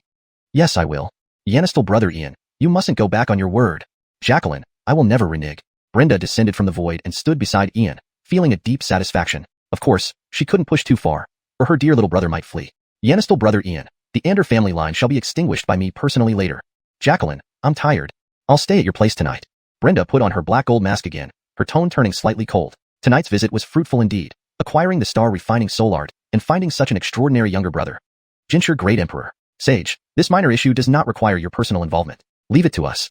Indeed, Sage. The Ander family is tyrannical and corrupt, unfit to continue their lineage. They must be eliminated. Sage, we are willing to take care of it for you. Boundless heaven, this poor Taoist wishes to contribute too. For demi-saints immediately expressed their readiness. Previously, Ian was just a grand rhenologist, but now he was this esteemed lady's younger brother. This changed everything, presenting a rare opportunity to forge ties with two major powers. Take this token. If the Imperial clan objects, let them come to me. A token appeared in Brenda's palm, hovering before the group. Her black gold eyes exuded a deadly and cold aura. The four demi-saints took the token, feeling relieved. Now, the Ander family was doomed. Even the Imperial clan's intervention would be futile. With her token, it was equivalent to an Imperial decree. Hold on, elders. Grandmaster Dominic, please accompany the elders. Junior has a small favor to ask of you. Ian sidled up to Grandmaster Dominic and whispered into his ear. Oh, is this so? Understood. Rest assured. Braden Gomery, trust me. This will be handled perfectly. Grandmaster Dominic's eyes sparkled, stroking his beard fiercely while smiling. TSK. Indeed, Yanistal Charlton has good taste. Lainey is beautiful, virtuous, and talented. Only her low birth is a concern. First, I'll break the engagement, then annihilate the Ander family. Elder, please don't misunderstand. Junior merely acted out of convenience with no other intentions. That's fine, Braden Gomery. There's no need to explain further. Go attend to the sage. Leave the mundane matters to me. Ian was speechless. Seeing Grandmaster Dominic smile, he knew he was misunderstood. His true intention was solely to prevent Lainey from becoming entangled in the Ander family's marriage contract. Hashtag chapter 148. The creepy odd stone. Amen. I beg you to come to my home for a moment. Glover approached Amen and whispered a few words in his ear. Since the female demon lord would be coming to his home, it was natural that he should return and inform them first. Otherwise, if they were to offend her, the entire Yun family might be in danger. Yanistal friend Yun, I will go immediately. Amen also knew the gravity of the situation and couldn't afford to delay. He promptly left ahead. Jacqueline, please wait for a moment. Our Yun family? Glover bowed to Kenna, but suddenly his expression turned grave and serious. His peripheral vision caught sight of something strange near the odd stone. A faint sound almost imperceptible, yet sharp enough for Glover's keen senses to pick up. In an instant, faint red light flickered from a crack in the stone. Glover distinctly saw a cold, blood-red eye open mercilessly before quickly closing again. The crack slowly sealed shut, the whole process taking less than a breath. Even Kenna hadn't noticed, thanks only to Glover's perception, enhanced by cultivating the ancestral star soul of the primordial era. Is it a living thing? An original stone from the Forbidden Zone. It didn't appear in one of the supercontinents, but here in Qingzhou. Is it coincidence, or someone's deliberate action? What on earth was that blood-red eye that just opened? Even the female demon lord didn't sense it? Brother Yun, what's wrong? Kenna's black gold eyes revealed curiosity as she sensed the change in Glover. She wasn't afraid of anyone, not even the legendary saint. What could possibly make him this serious? Jacqueline, it looks like we can't leave just yet. Miss, where does this stone originate from? Who first discovered it? Why was it sent here? Glover wouldn't ignore the situation. If he left and the creature inside the stone emerged, no one here might survive. That fleeting sensation was incomparably cold and bizarre. Mr. Yun, this odd stone comes from the Dark Plane Forbidden Zone, one of the 4 major restricted areas in the Eastern Domain. The person who discovered it has already died. It changed hands several times before falling into the hands of the Tianji Pavilion. The Feng clan delivered it to the Qingzhou auction upon Tianji Pavilion's instructions, but due to today's incident, the auction has been postponed for 5 days. May I ask, did you discover something unusual, Mr. Yun? Lainey stepped forward. Others might not know Glover's capabilities, but she had personally witnessed him cutting out an exquisite imperial-grade medicinal plant from scrap materials. He definitely wasn't just lucky. He understood how to appraise stones. I cannot specify in detail, but this stone is extremely ominous. If not handled soon, calamity may ensue. Miss, if you trust me, allow me to take this stone away and deal with it. Glover knew well the complexity hidden within but couldn't directly explain. Using vague hints was the best way, even if it led to misunderstandings, which he would accept. Mr. Yun, this matter is beyond my authority because this item belongs to the Tianji Pavilion. Lainey's bright eyes dimmed, understanding Glover's concern deeply.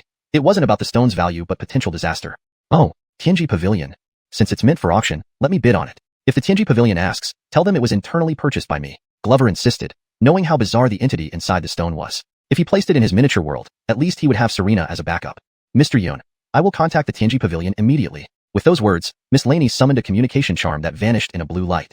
The Tianji Pavilion seldom involved itself in worldly affairs. They were fortune tellers who could predict the future, manipulate destiny, and suppress evil spirits through feng shui arrays. They evolved the fate of the land, suppressed evil, and sealed misfortune with their skills. Brother Yun, since it's the property of the Tianji Pavilion, we shouldn't get involved. Fate has no door, but man invites it. Let's go. Jacqueline's tired. Kenna's voice carried a hint of laziness and disdain. The Tianji Pavilion, a bunch of charlatans trying to predict the future. Geralding that fate can't be defied and destiny's unchangeable while humanity remains fragmented. The Tianji Pavilion bears some responsibility. Mr. Yun, very sorry, the elders of the Tianji Pavilion declined to sell it. A message charm landed in front of Laney, and after reading it, she looked apologetically at Glover. Forget it. If they don't want to sell, so be it. Miss, this stone is ominous. Please contact the Tianji Pavilion to handle it as soon as possible. Then I'll take my leave. Glover glanced once more at the odd stone, then departed with Kenna, Ju and Joyo, and Xiao. The Tianji Pavilion had dubious intentions, but he had done all he could. Back at the Yun family residence, it was noon. Xiao, usually arrogant, now followed meekly behind Glover, holding onto his coattails, filled with fear of the legendary sage. Ju and Juyo noticed this, smiling. Yanistel brother Fu truly had good luck with women. All these top-notch beauties from the eastern domain surrounded him. Thinking of myself, I'm suave and handsome, yet she barely gives me the time of day despite my best efforts. Yanistel brother Fu seems adept at this. I should stay longer and learn a thing or two from him. Arriving at the Yun family gate, the place was newly renovated. Only Nicholas and Brianna stood at the entrance. Senior Nicholas, Antonia, where are the rest of the uncles and grandfathers? Glover asked curiously, puzzled by the empty household. Yanistel friend Yun, don't mention it. Your uncles and two brothers, hearing a sage was coming, feared offending them and cleaned up the house overnight. They left early to stay temporarily at the Lon family's place. Despite my efforts to stop them, they insisted on leaving. Amin laughed bitterly, understanding their actions. Anyone would be terrified of the legendary sage. Brother Isidore, let them go. Brianna greets the two venerables. Brianna stepped forward, greeting Ju and Joyo and Kenna. Despite her outward composure, she felt immense pressure. Her Huyael blood could be sensed by the sage, endangering her and even Brother Isidore. Chapter 149, Delivering the Treasure. Miss Brianna, you don't need to call me senior. If you're not averse to it, just call me Brother June or Jedediah. Tiara nodded slightly in acknowledgement, while Eve smiled warmly, seemingly very friendly. However, inside he was deeply astonished by the genuine aura of Lloyd blood. The Montgomery family truly hides many talented individuals. Yanistel brother Jean is unmatched, and Brianna possesses true Lloyd blood, truly worthy as descendants of the Montgomery clan's Lloyd lineage. Even with their memories sealed and royal blood taken, they can still produce such extraordinary geniuses. The future of the Montgomery clan is boundless. Jacqueline, please stay here for now. I'm afraid this place is somewhat humble. Our Montgomery family is just a minor clan, far inferior to your palace. You rest first. I will go and talk with Jedediah about something. In the backyard of the Montgomery residence stood an isolated courtyard, not overly luxurious but quiet enough. Ian and Tiara stood within the yard, and Ian prepared to take his leave. Yanistel brother Ian, the place is nice. Jacqueline is very satisfied. As cultivators, we defy the heavens. Indulgence leads to complacency, which is detrimental to cultivation. Give this to Brianna. It can conceal one's aura, hiding both human and demon blood, preventing others from sensing it. Go on. Sister needs to seclude herself for a few days to thoroughly stabilize my 10th spirit. As she spoke, a bright blue bracelet appeared in Tiara's palm and floated straight to Ian. An irresistible force then pushed Ian out of the courtyard.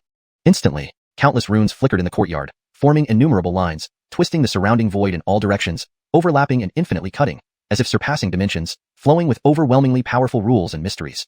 Ian was greatly moved, clearly recognizing how powerful a sage was. The courtyard seemed nearby, but in reality, it was worlds apart.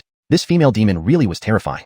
Just thinking that he had manifested before her and hadn't been killed by her filled him with gratitude. Perhaps, maybe, having such a sister isn't bad. At least this female demon wasn't too unpleasant, noticing Brianna's Huel blood but not exposing it, and even giving a bracelet. It looked ordinary but was actually a wholly defensive artifact.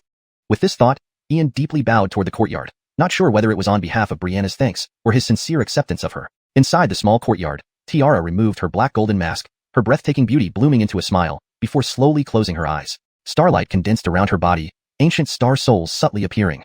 In the front yard were Gerald, Misty, Eve, and Brianna. Without Tiara present, everyone felt significantly less pressure. Even Eve felt much more relaxed.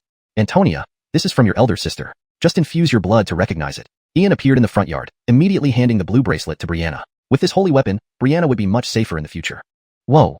A blue ring, a spatial device. Not bad for a sage, truly generous, an upper-grade holy weapon. It's a treasure combining gathering breaths, protection, teleportation, concealment, and storage. Rumors say only Master Zodiac of the Void Walker clan can forge it. It takes at least 100 years to refine one, using countless materials. Yanistel brother Jean, the sage really values you. Eve was shocked but then looked at Ian calmly. Undoubtedly, the sage considered him family, even gifting such a valuable item so freely. Brother Charlton, this is too precious. Little sister cannot accept it. Brianna hesitated, feeling like it was burning hot in her hands, unwilling to accept it, ready to return it. Antonia, why refuse when your elder sister offers sincerely? Really troublesome, just accept it. Speaking, Ian walked to Brianna, directly breaking her finger and squeezing 3 drops of refined blood into the blue bracelet, which instantly transformed into a blue bracelet emitting blue light. Brother Charlton, this? Boom. Antonia, what this? It's very beneficial for you. Keep it. I can't always be by your side. If you encounter enemies one day, at least you can run if you can't fight. If you reject your elder sister's gift, she won't be happy. Probably Tianyun City will cease to exist. Ian tapped Brianna's forehead gently, not giving her any chance to resist. Gifts from the female demon were free if not taken. No need for formality with her. Miss Brianna, I'm not as wealthy as a sage, so let me give you a small trinket. Don't refuse. Consider it my greeting gift. Eve stood up, silver light flashing in his palm, revealing a sword about 3 feet long, completely silvery with mysterious runes and arrays forming peculiar patterns, reflecting heart-stirring light under the sun. Middle-grade imperial weapon. Antonia, thank Jedediah. Ian took the sword with a full smile, again squeezing some drops of blood from Brianna's fingertip. The silver sword immediately shrunk to 3 inches and merged into Brianna's forehead.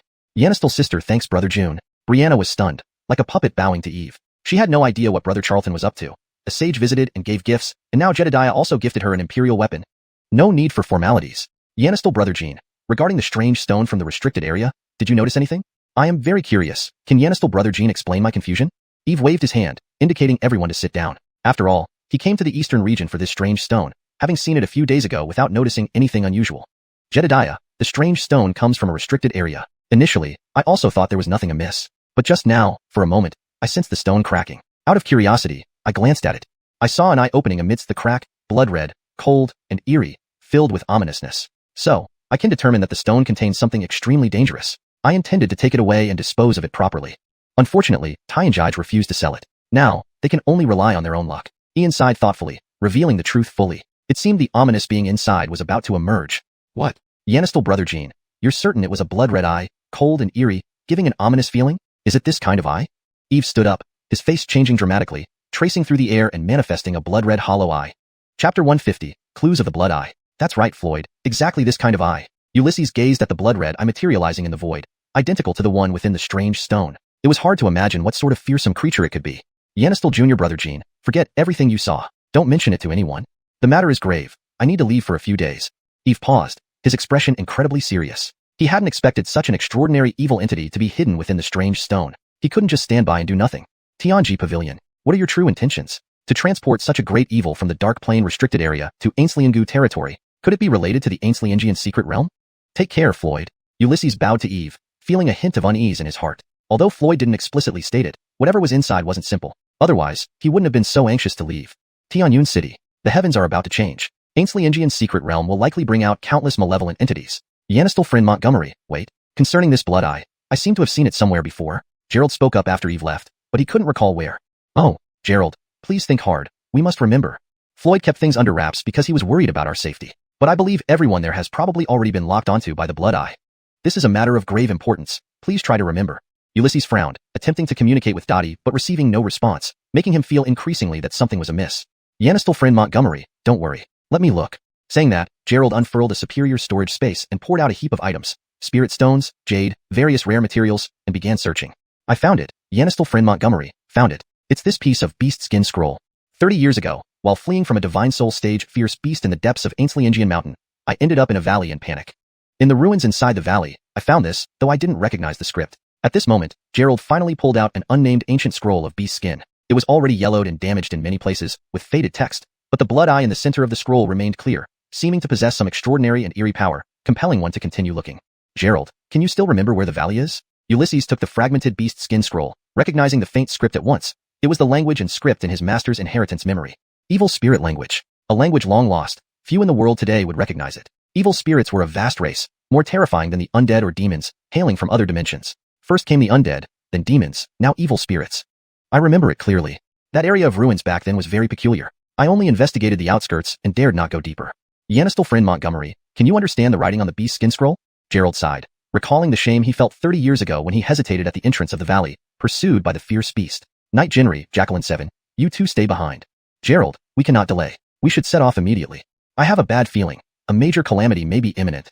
Ulysses felt helpless, not wanting to get involved in these matters, but since it concerned Tianyun City's survival, he couldn't stand idly by. Although the scroll was severely damaged, he could still make out some of the writing. It described a summoning ritual to contact a slumbering great evil spirit. Dark Saint Sun, great evil spirit. The thought led inevitably to thoughts of a sealed dark empire. Big Brother Charlton, be careful. Brianna understood without needing to ask what Big Brother Charlton intended to do. If he wanted to say something, he would say it himself. If not, there was a reason for his silence. Damn, take care. Just don't die. Yixiao's beautiful eyes showed concern. She wished she could follow, but she knew this was not the time to cause trouble. Knight Jinri, this gentleman hasn't had my way yet. Why would I want to die first? To Gerald. Ulysses cast a provocative glance at Yixiao, and Gerald immediately cast a spell to depart, nearly losing balance and falling from the sky. What a living ancestor. He dares to say anything and everything. Ah. Darn Ulysses, you've really made me angry. Yixiao stamped her foot hard, leaving a huge hole in the ground. Her whole body trembling with anger, wishing she could bite through her teeth. That damn Ulysses, that accursed bastard. All he knows is to take advantage of me. I'll chop you up when you come back. Big Jacqueline Nora, don't be mad. Come, have some tea. Big Brother Charlton is just trying to provoke you. If you take it seriously, you lose. Brianna smiled as she comforted Yixiao, seating her down, but deep inside, she felt a vague sense of crisis. Big Brother Charlton, you're satisfied with having a sister, yet you go after other women too. Yannistel Jacqueline Montgomeryxi, you're right. I'm not mad anymore. But I'm still really angry.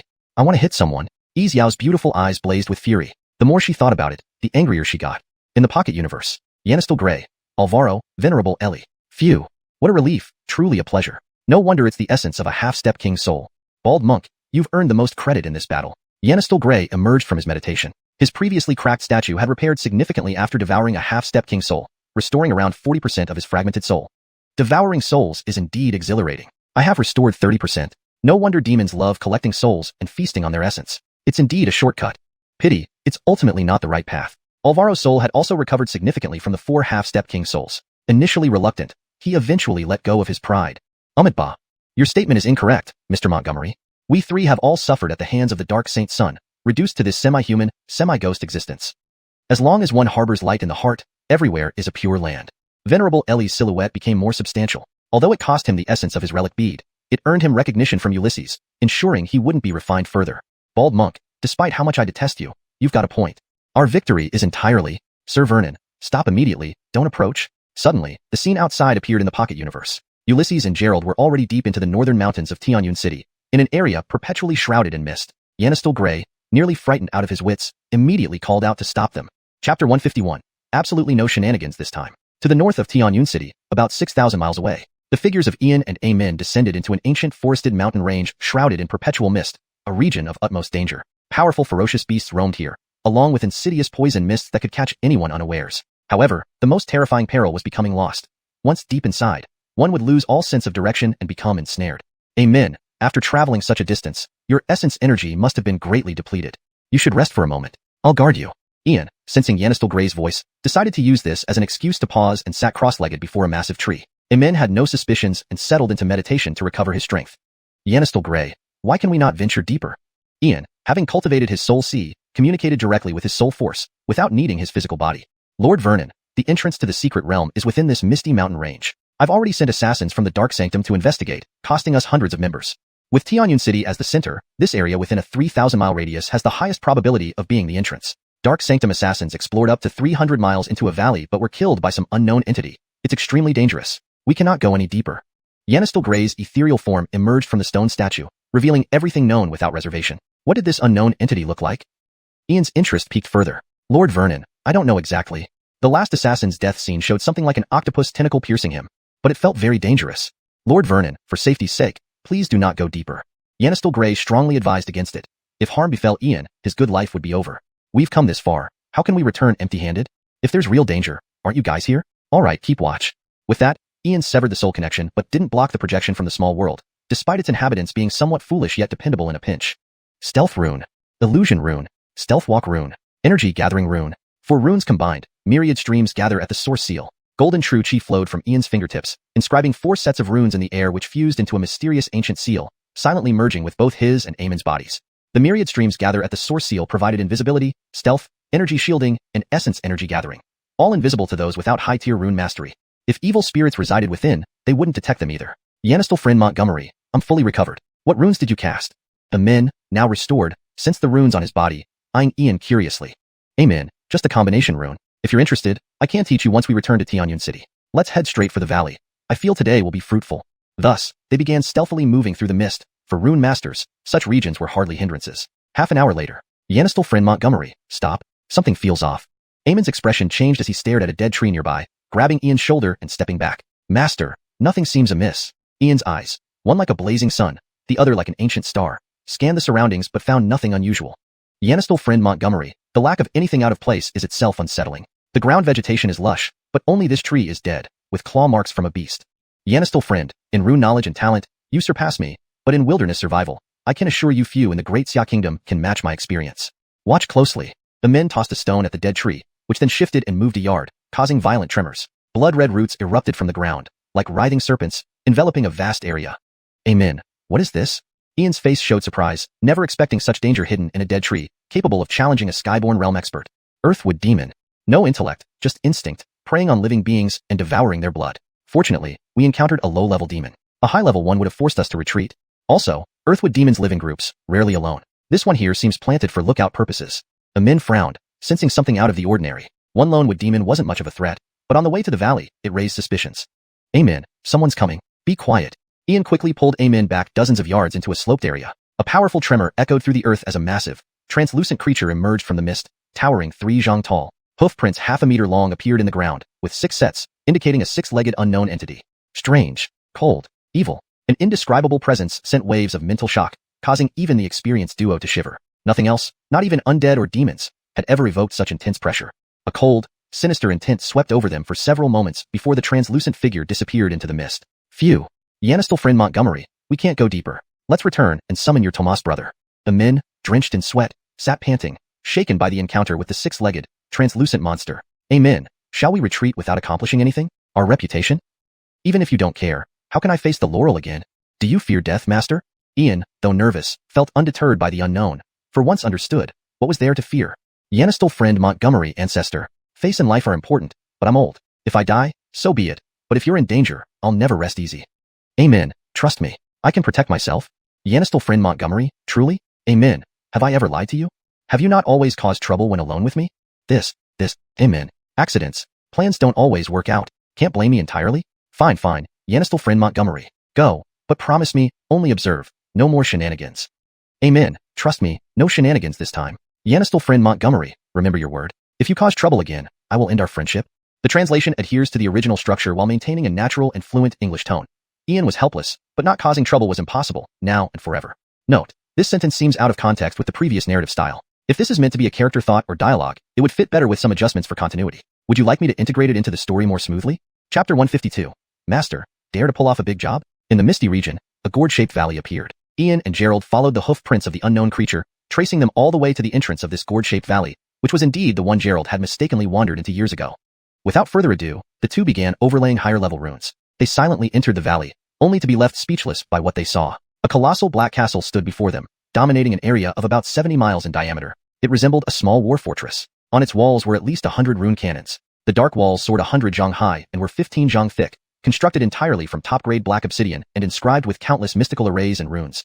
Moreover, on the massive walls, there was a blood-red eye engraved, exuding an eerie and chilling aura, the same eye Ian had seen in the strange stone earlier. The creature with 6 cow hooves that could become invisible now revealed its true form. It was a creature with a human head, for arms, a horse's body, cow legs, covered in dark green scales, and a 10 zhang long snake tail. It seemed like a new life form stitched together from numerous creatures. Extremely cold and utterly evil. Scanning the walls, there were roughly 100 of these creatures standing guard, mostly at the stage between core formation and essence condensation. These were just the wall guards. More powerful beings must reside within the fortress. Hiss. Young friend, let's withdraw. Listen to me. We can't linger here any longer. Let's take this information back first and plan for the long term. Crouching down in the distance, the old master and young companion took in the scene. Gerald couldn't help but gasp. In just a few decades, an entire fortress emerged, built by an unknown race. In the vast world of Canglan, there was no such species. Where did they come from? What is their purpose? Why build a war fortress? Gerald, aren't you curious? Why don't we go inside and take a look?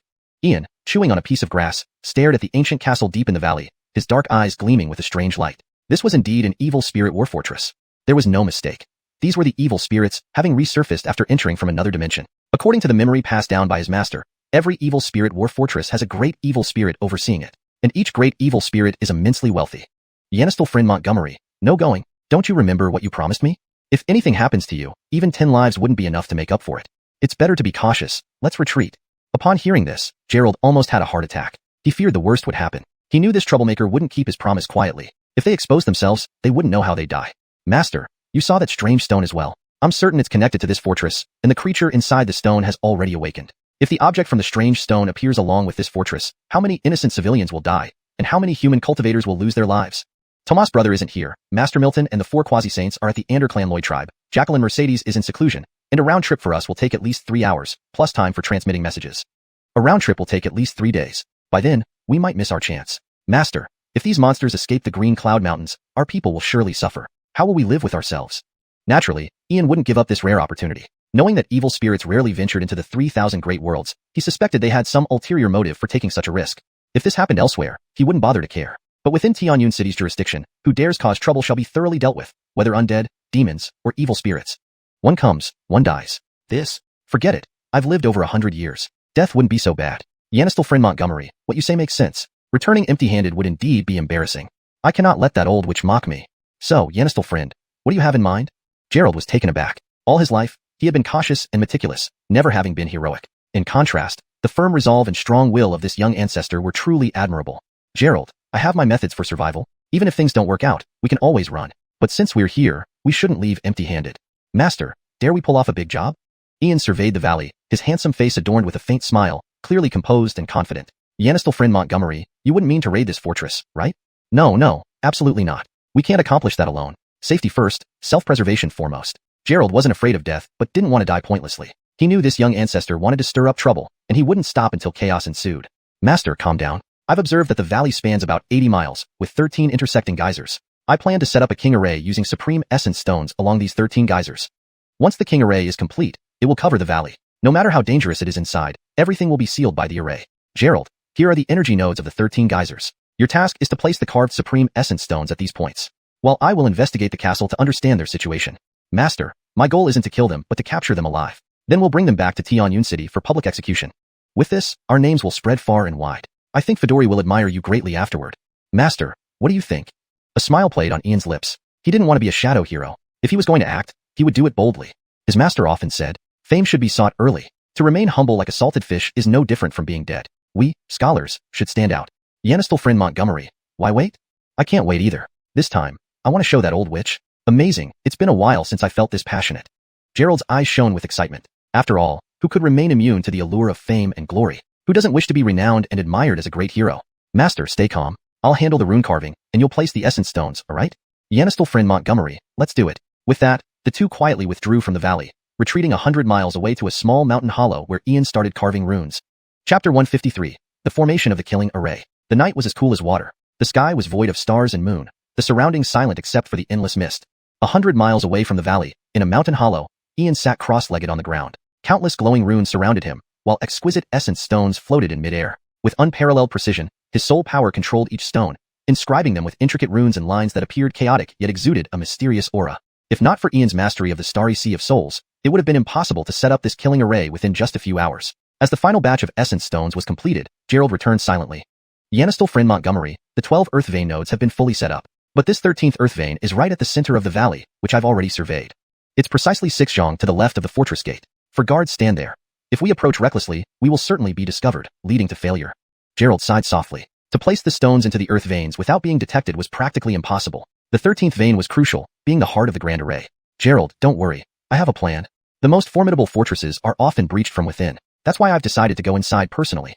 I will create some commotion. When the time comes, you only need to place the essence stones into the earth veins. Ian slowly rose, his gaze calm and composed, exuding supreme confidence. What? That's too dangerous. If anything happens to you, how can I face the sage? Yanistel friend Montgomery, if anyone should go, it must be me. Gerald immediately protested. Even if he died 100 times, he could not allow Ian to be endangered. He was a young supreme, a future emperor of the human race. Gerald, this isn't a discussion but a decision. I have my ways to protect myself, while your attempt would be futile. It's nearly midnight. Let's aim to finish before sunrise.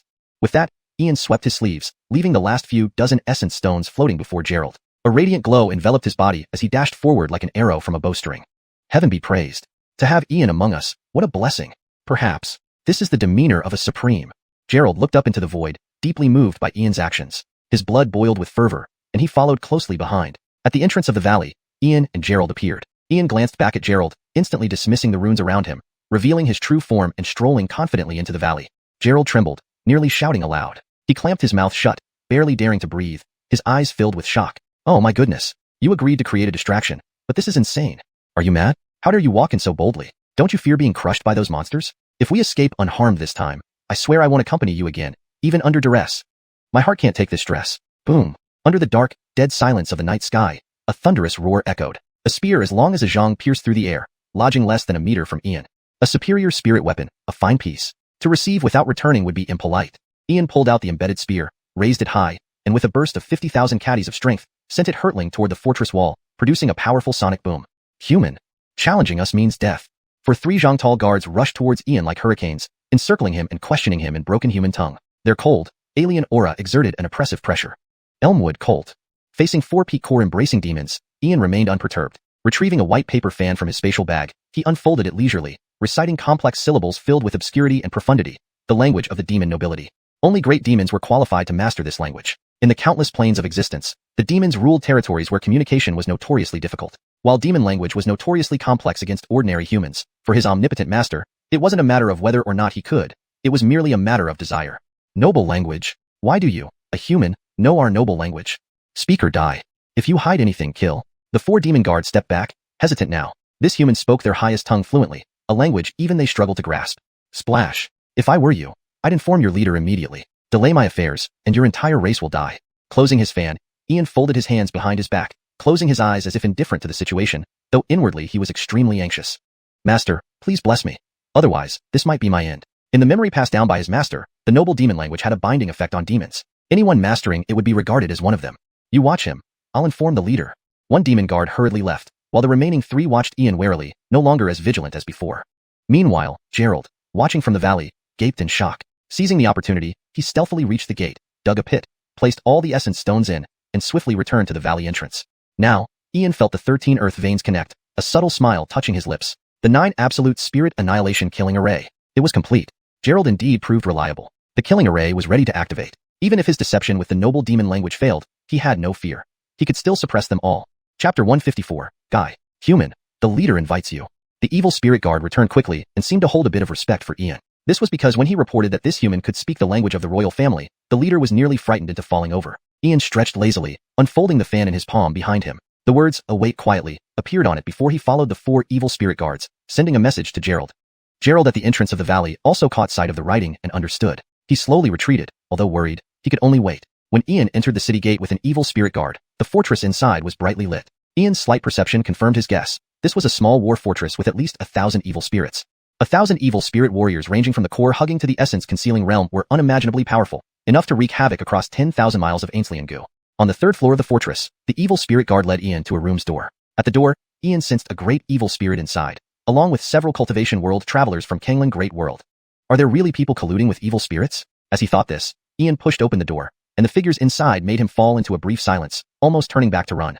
Adeline. Sitting opposite the door was a scholar dressed in green robes, holding a feather fan, his face deathly pale and sickly, but exuding a faint scholarly aura. Most striking was his snow-white hair. Next to him stood a giant 4-armed man over 10 feet tall, bare-chested with bovine legs below, radiating an overwhelming cold and bloody aura. At this moment, not only did Ian fall silent, but Adam and Adeline were also stunned. They had both been killed by Ian, one twice and the other had her head smashed by a golden brick. Their deaths were miserable and full of humiliation. Truly, the harm was minimal, but the insult was sky-high. Ian, there's a road to heaven you didn't take. Hell, having no door, you came knocking. I shall cut you into 1,000 pieces today. Adeline slowly stood up, her eyes filled with icy coldness, hiding none of her murderous intent toward Ian. If not for Mr. Guy's divine prediction allowing her spirit body to go to Tianyun City, she would have been completely annihilated. Even so, she lost 2 fragments of dark sacred artifacts in the Atom's divided soul. Mr. Guy had paused all plans, waiting for the opening of the Green Cloud secret realm, but he hadn't expected Ian to find him. What information did he truly possess? How did he find this place? Ian, we meet again. This time, it's my turn to seek revenge. Water Worry stood with folded hands, looking at Ian with a grim smile, as if already pronouncing his death sentence. Huh. Adeline, Water Worry, you haven't died yet. But no matter, I'll just kill you one more time. This time, I'll ensure you can't even reach the netherworld. Ian unfolded the fan in his palm, calmly fanning himself, a sinister smile hanging on his extraordinary features. With these old foes, there was nothing to fear anymore. The only thing unclear was this white-haired scholar. Adeline Perla, step down. You are Ian, recently quite famous. Even this mountain-dwelling recluse has heard your name without leaving my dwelling. Seeing you today, you live up to your reputation. Not bad for a young supreme, truly brave and resourceful. The white-haired scholar waved his fan, his sickly pale face openly admiring Ian. What a bold and fearless young supreme indeed. Water Worry, Snow Beauty, Terrence, Bruno. How many times they've been defeated by Ian. It wasn't unjustified. Coming here alone, it seems you have something to rely on. Sir, too kind. It seems you are the mastermind. I wonder how long you can survive until the opening of the Green Cloud Secret Realm and the return of the Dark Sacred Sun. Ian closed his fan, placing his hands naturally behind his back, a mocking smile on his face. He immediately saw through the scholar's short lifespan. Fate Twister. Leaking too much celestial information, bound to suffer heavenly backlash. I wondered why Adeline didn't seem capable of orchestrating everything. The true mastermind is here. Of course, the strange stone sent to Ainsley and Gu must be your hidden scheme. Oh, indeed, living up to your reputation. Remarkable. I am curious, how much do you actually know? Indeed, impolite of me not introducing myself first. My humble name is Guy. Guy smiled faintly, increasingly curious and impressed by Ian. He had seen countless young geniuses from the eastern region, but none had caught his eye until now, and Ian had disrupted his plans entirely, forcing him to pause everything. He intended to meet Ian soon, but who knew he'd come knocking at his door. I'm sorry, I don't know much compared to you. I didn't understand at first, but seeing you clarifies everything. Seems you and the Dark Sacred Sun each have your own gains. Fate twisters can twist others' fate, but cannot save their own. Truly a tragedy. Do you wish to borrow human destiny, or the power of the Dark Empire to prolong your lifespan? At this moment, Ian understood everything. The true mastermind and motive were solely to extend Guy's life, Yaniscally through the human emperor seal or national fortune. Only a fate twister could orchestrate such covert plans, calculating everyone silently. Clap, clap, clap. Brilliant. Truly remarkable, fitting of a great prince. But do you really think what you see and hear is always real? What if the dead, demons, evil spirits, and even the emerging Dark Sacred Sun were not here to destroy, but to save humanity and protect all living beings? Do you believe it, great prince? Guy stopped waving his fan, his smile frozen as he looked at Ian with deep compassion. Impossible. Absolutely impossible, demons and the dead saving humanity. Utter nonsense. In his pocket dimension, Alvaro, watching Ian, roared thunderously. Such a notion was beyond belief. Dark forces saving all races was absurd. They wouldn't invade if they were lucky. Hashtag chapter 155, Dominant Ian. Do you really believe that? Ian effortlessly broke a chair with his bare hands and sat directly opposite Guy, a disdainful smile on his face. I don't either, but facts are facts. I can't choose not to believe. King Gongzi, in your possession is blood writing from 3,000 years in the future. So, King Gongzi, do you know who wrote the blood letter? Or who delivered it? Guy supported himself on the corner of the table and slowly stood up, appearing extremely frail. This weakened body couldn't last many more days. Alas, heaven did not give Guy time. Otherwise, I would have prevented this calamity. Perla couldn't do it, Sheila couldn't do it, and the Dark Saint Sun. But there's still a glimmer of hope. Ian is the only one who can solve this impending disaster. Do these things matter? Do you think I want to meddle in your squabbles? But you made one grave mistake, provoking me and causing trouble within Tianyun City. Whether it's Adam, Sheila, or even you, these evil spirits. Guy, you're a fate weaver. Did you foresee why I came here today? Ian waved the folding fan in his hand, wearing a calm smile, giving off an aura of confidence as if he had everything under control. Enough, Ian. Stop putting on an act. No matter how eloquently you speak, death awaits you today. Even if Lord Giannis doesn't kill you, I will. Sheila's voice was filled with bone-chilling coldness. The killing intent in the room made one's soul tremble. Quite a show of power. Your Highness, Orance of the Heavenly Clan. Are you so confident you can kill me? Dare I come alone without preparation? Don't tell me you forgot how the remnant soul of the Dark Saint Sun was suppressed. Have you seen what I hold in my hand? After speaking, light flashed from Ian's white paper fan, revealing a thin, translucent jade page, a clear imprint, displaying none other than Sheila's image. This is, Ian, you're shameless. If I don't kill you, Sheila vows not to live as a human. Seeing the image didn't faze her. Rather, she almost spat blood. Her beautiful face turned pale with uncontrollable fury, like a volcano ready to erupt. Weren't they all bought back and destroyed? How could there be more? Ian, you despicable scoundrel, truly shameless. I must kill him.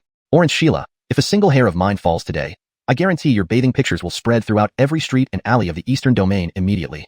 What if the Dark Saint Sun sees this bath scene? What would be the outcome then? In fact, you should thank me because the original high-definition unmarked version of this bath scene is from Meow's second-hand store, which I snatched away. The seal runes haven't been opened yet. Shall I break them now and display it publicly? Ian remained composed despite the immense danger, confident in the power held by the high-definition, unmarked image, enough to bind Sheila tightly. You. Sheila's face flushed with anger, her trembling body unable to vent the inner rage and killing intent. Blood spewed several feet out of her mouth. She wanted nothing more than to flay Ian alive. Great humiliation, bare-faced humiliation, outright slap in the face. Ian, if I don't kill you, where will I keep my dignity? Where indeed? Perla, take Sheila down.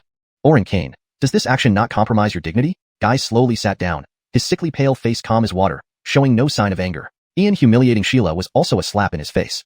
Ha ha ha. I am from a minor family, a commoner with a disposable life. What has identity ever meant to me? Sheila, can you get angry and hate me to the bone? When you paid the White family to hire the Dark Saint Order to kidnap my seventh sister, almost killing her, did you think of today?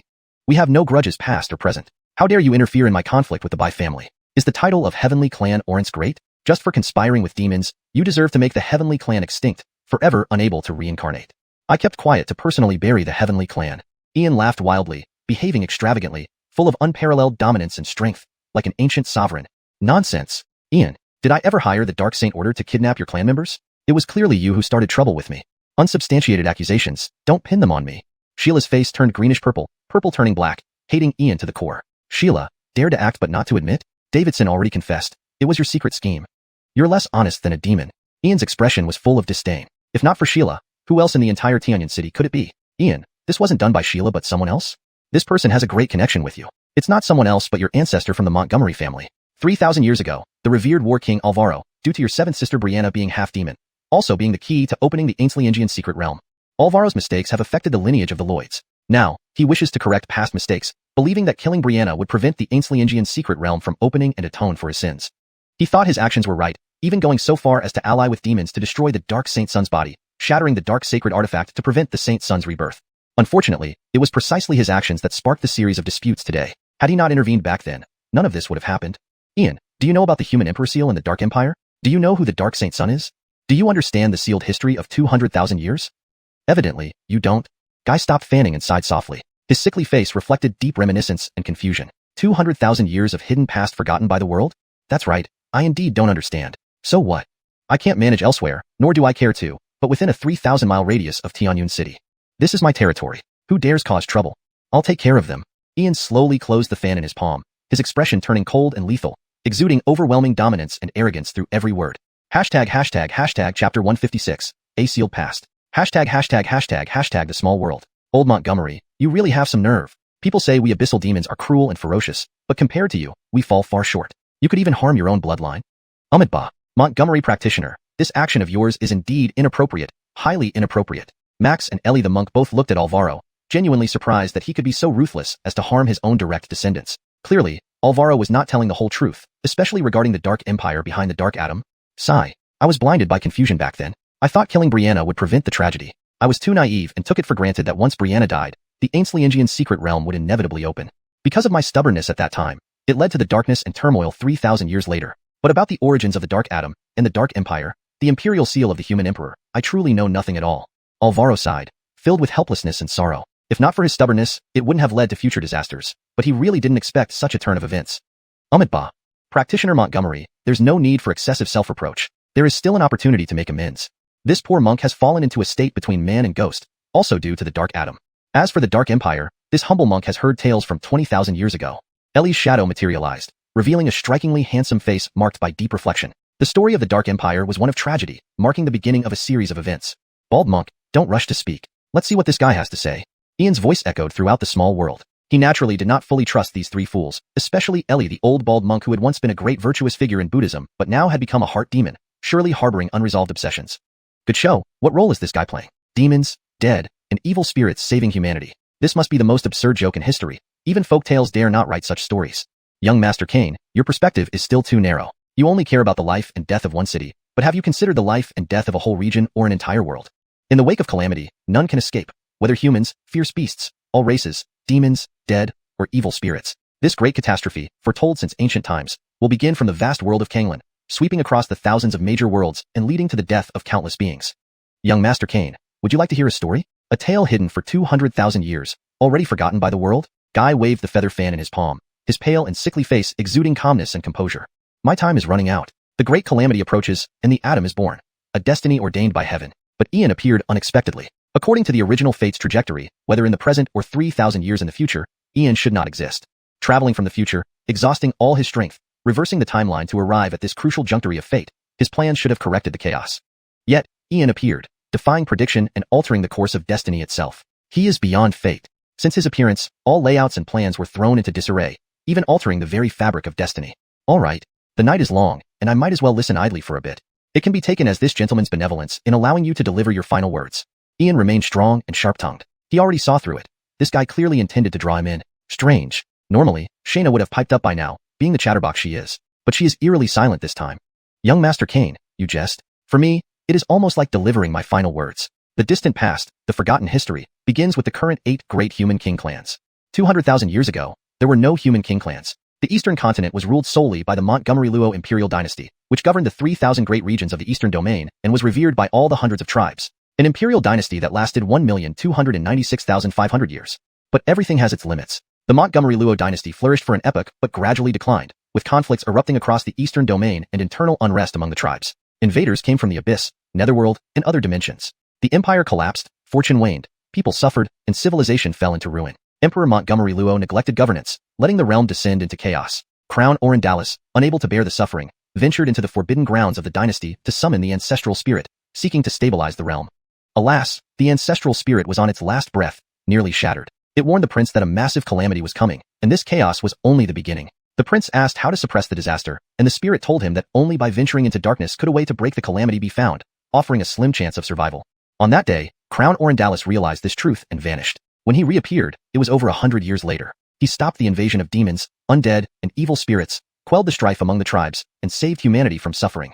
With his efforts alone, he extended the dynasty's rule for another 10,000 years. Leading demons, undead, and evil spirits, he fought unknown entities, securing a 10,000-year peace for humanity. But when the crown prince returned, do you know what the imperial ministers, the ancestral spirit, and the emperor did to him? At this moment, Guy clenched his fan tightly, his gaunt face becoming sharp and intense, eyes burning with resentment and anger. When the rabbit is dead, the dog is cooked. When the bird is gone, the bough is put away. Ian sat calmly in his chair, the outcome predictable. You're right, young Master Kane, spot on. When the rabbit is dead, the dog is cooked. When the bird is gone, the bough is put away. Ministers impeached him, the ancestral spirit condemned him, and the emperor issued an edict to suppress him. Charges of collusion with demons and undead, conspiring with evil spirits, intending to usurp the throne, immediate execution, and extermination of 9 clans. Crown Orendalis, fighting for the sake of all living beings, for the sake of tribal civilians, bled and sacrificed himself in the void, only to meet the tragic end of being torn apart. How unjust, how sad, how pitiful. Young Master Kane, if you were Crown Orendalis, what would you do? Guy's expression turned calm again, gazing at Ian with sorrow. The buried history, forgotten by the world, was finally revealed, and Ian was key to unraveling it all. Beyond fate, if he couldn't pass the test as the Atom, would the Atom and the Empire ever come into being? Truly hard to say. Not only did everyone inside the room look at Ian, but even Max, Ellie, and Alvaro in the small world, as well as Shayna diverting her attention from the Primal Chaos Tower, were watching him closely. Brother Charlton, it's not that I don't want to appear, but you've touched upon the core of the truth and reached a critical point in destiny. Your stance and choice will determine the future. I cannot influence your decision. So what will you choose? Chapter 157, Combining Tough and Soft Tactics. Clap, clap, clap. What a profoundly moving, blood-stirring, tragic story. Lou Montgomery, the great hero who saves all beings and protects the world, suffers such unjust treatment.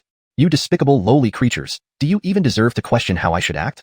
Don't make it sound so noble. Collaborating with the dead, demons, and evil spirits, you have already tainted yourselves, yet you dare to boast about saving the world.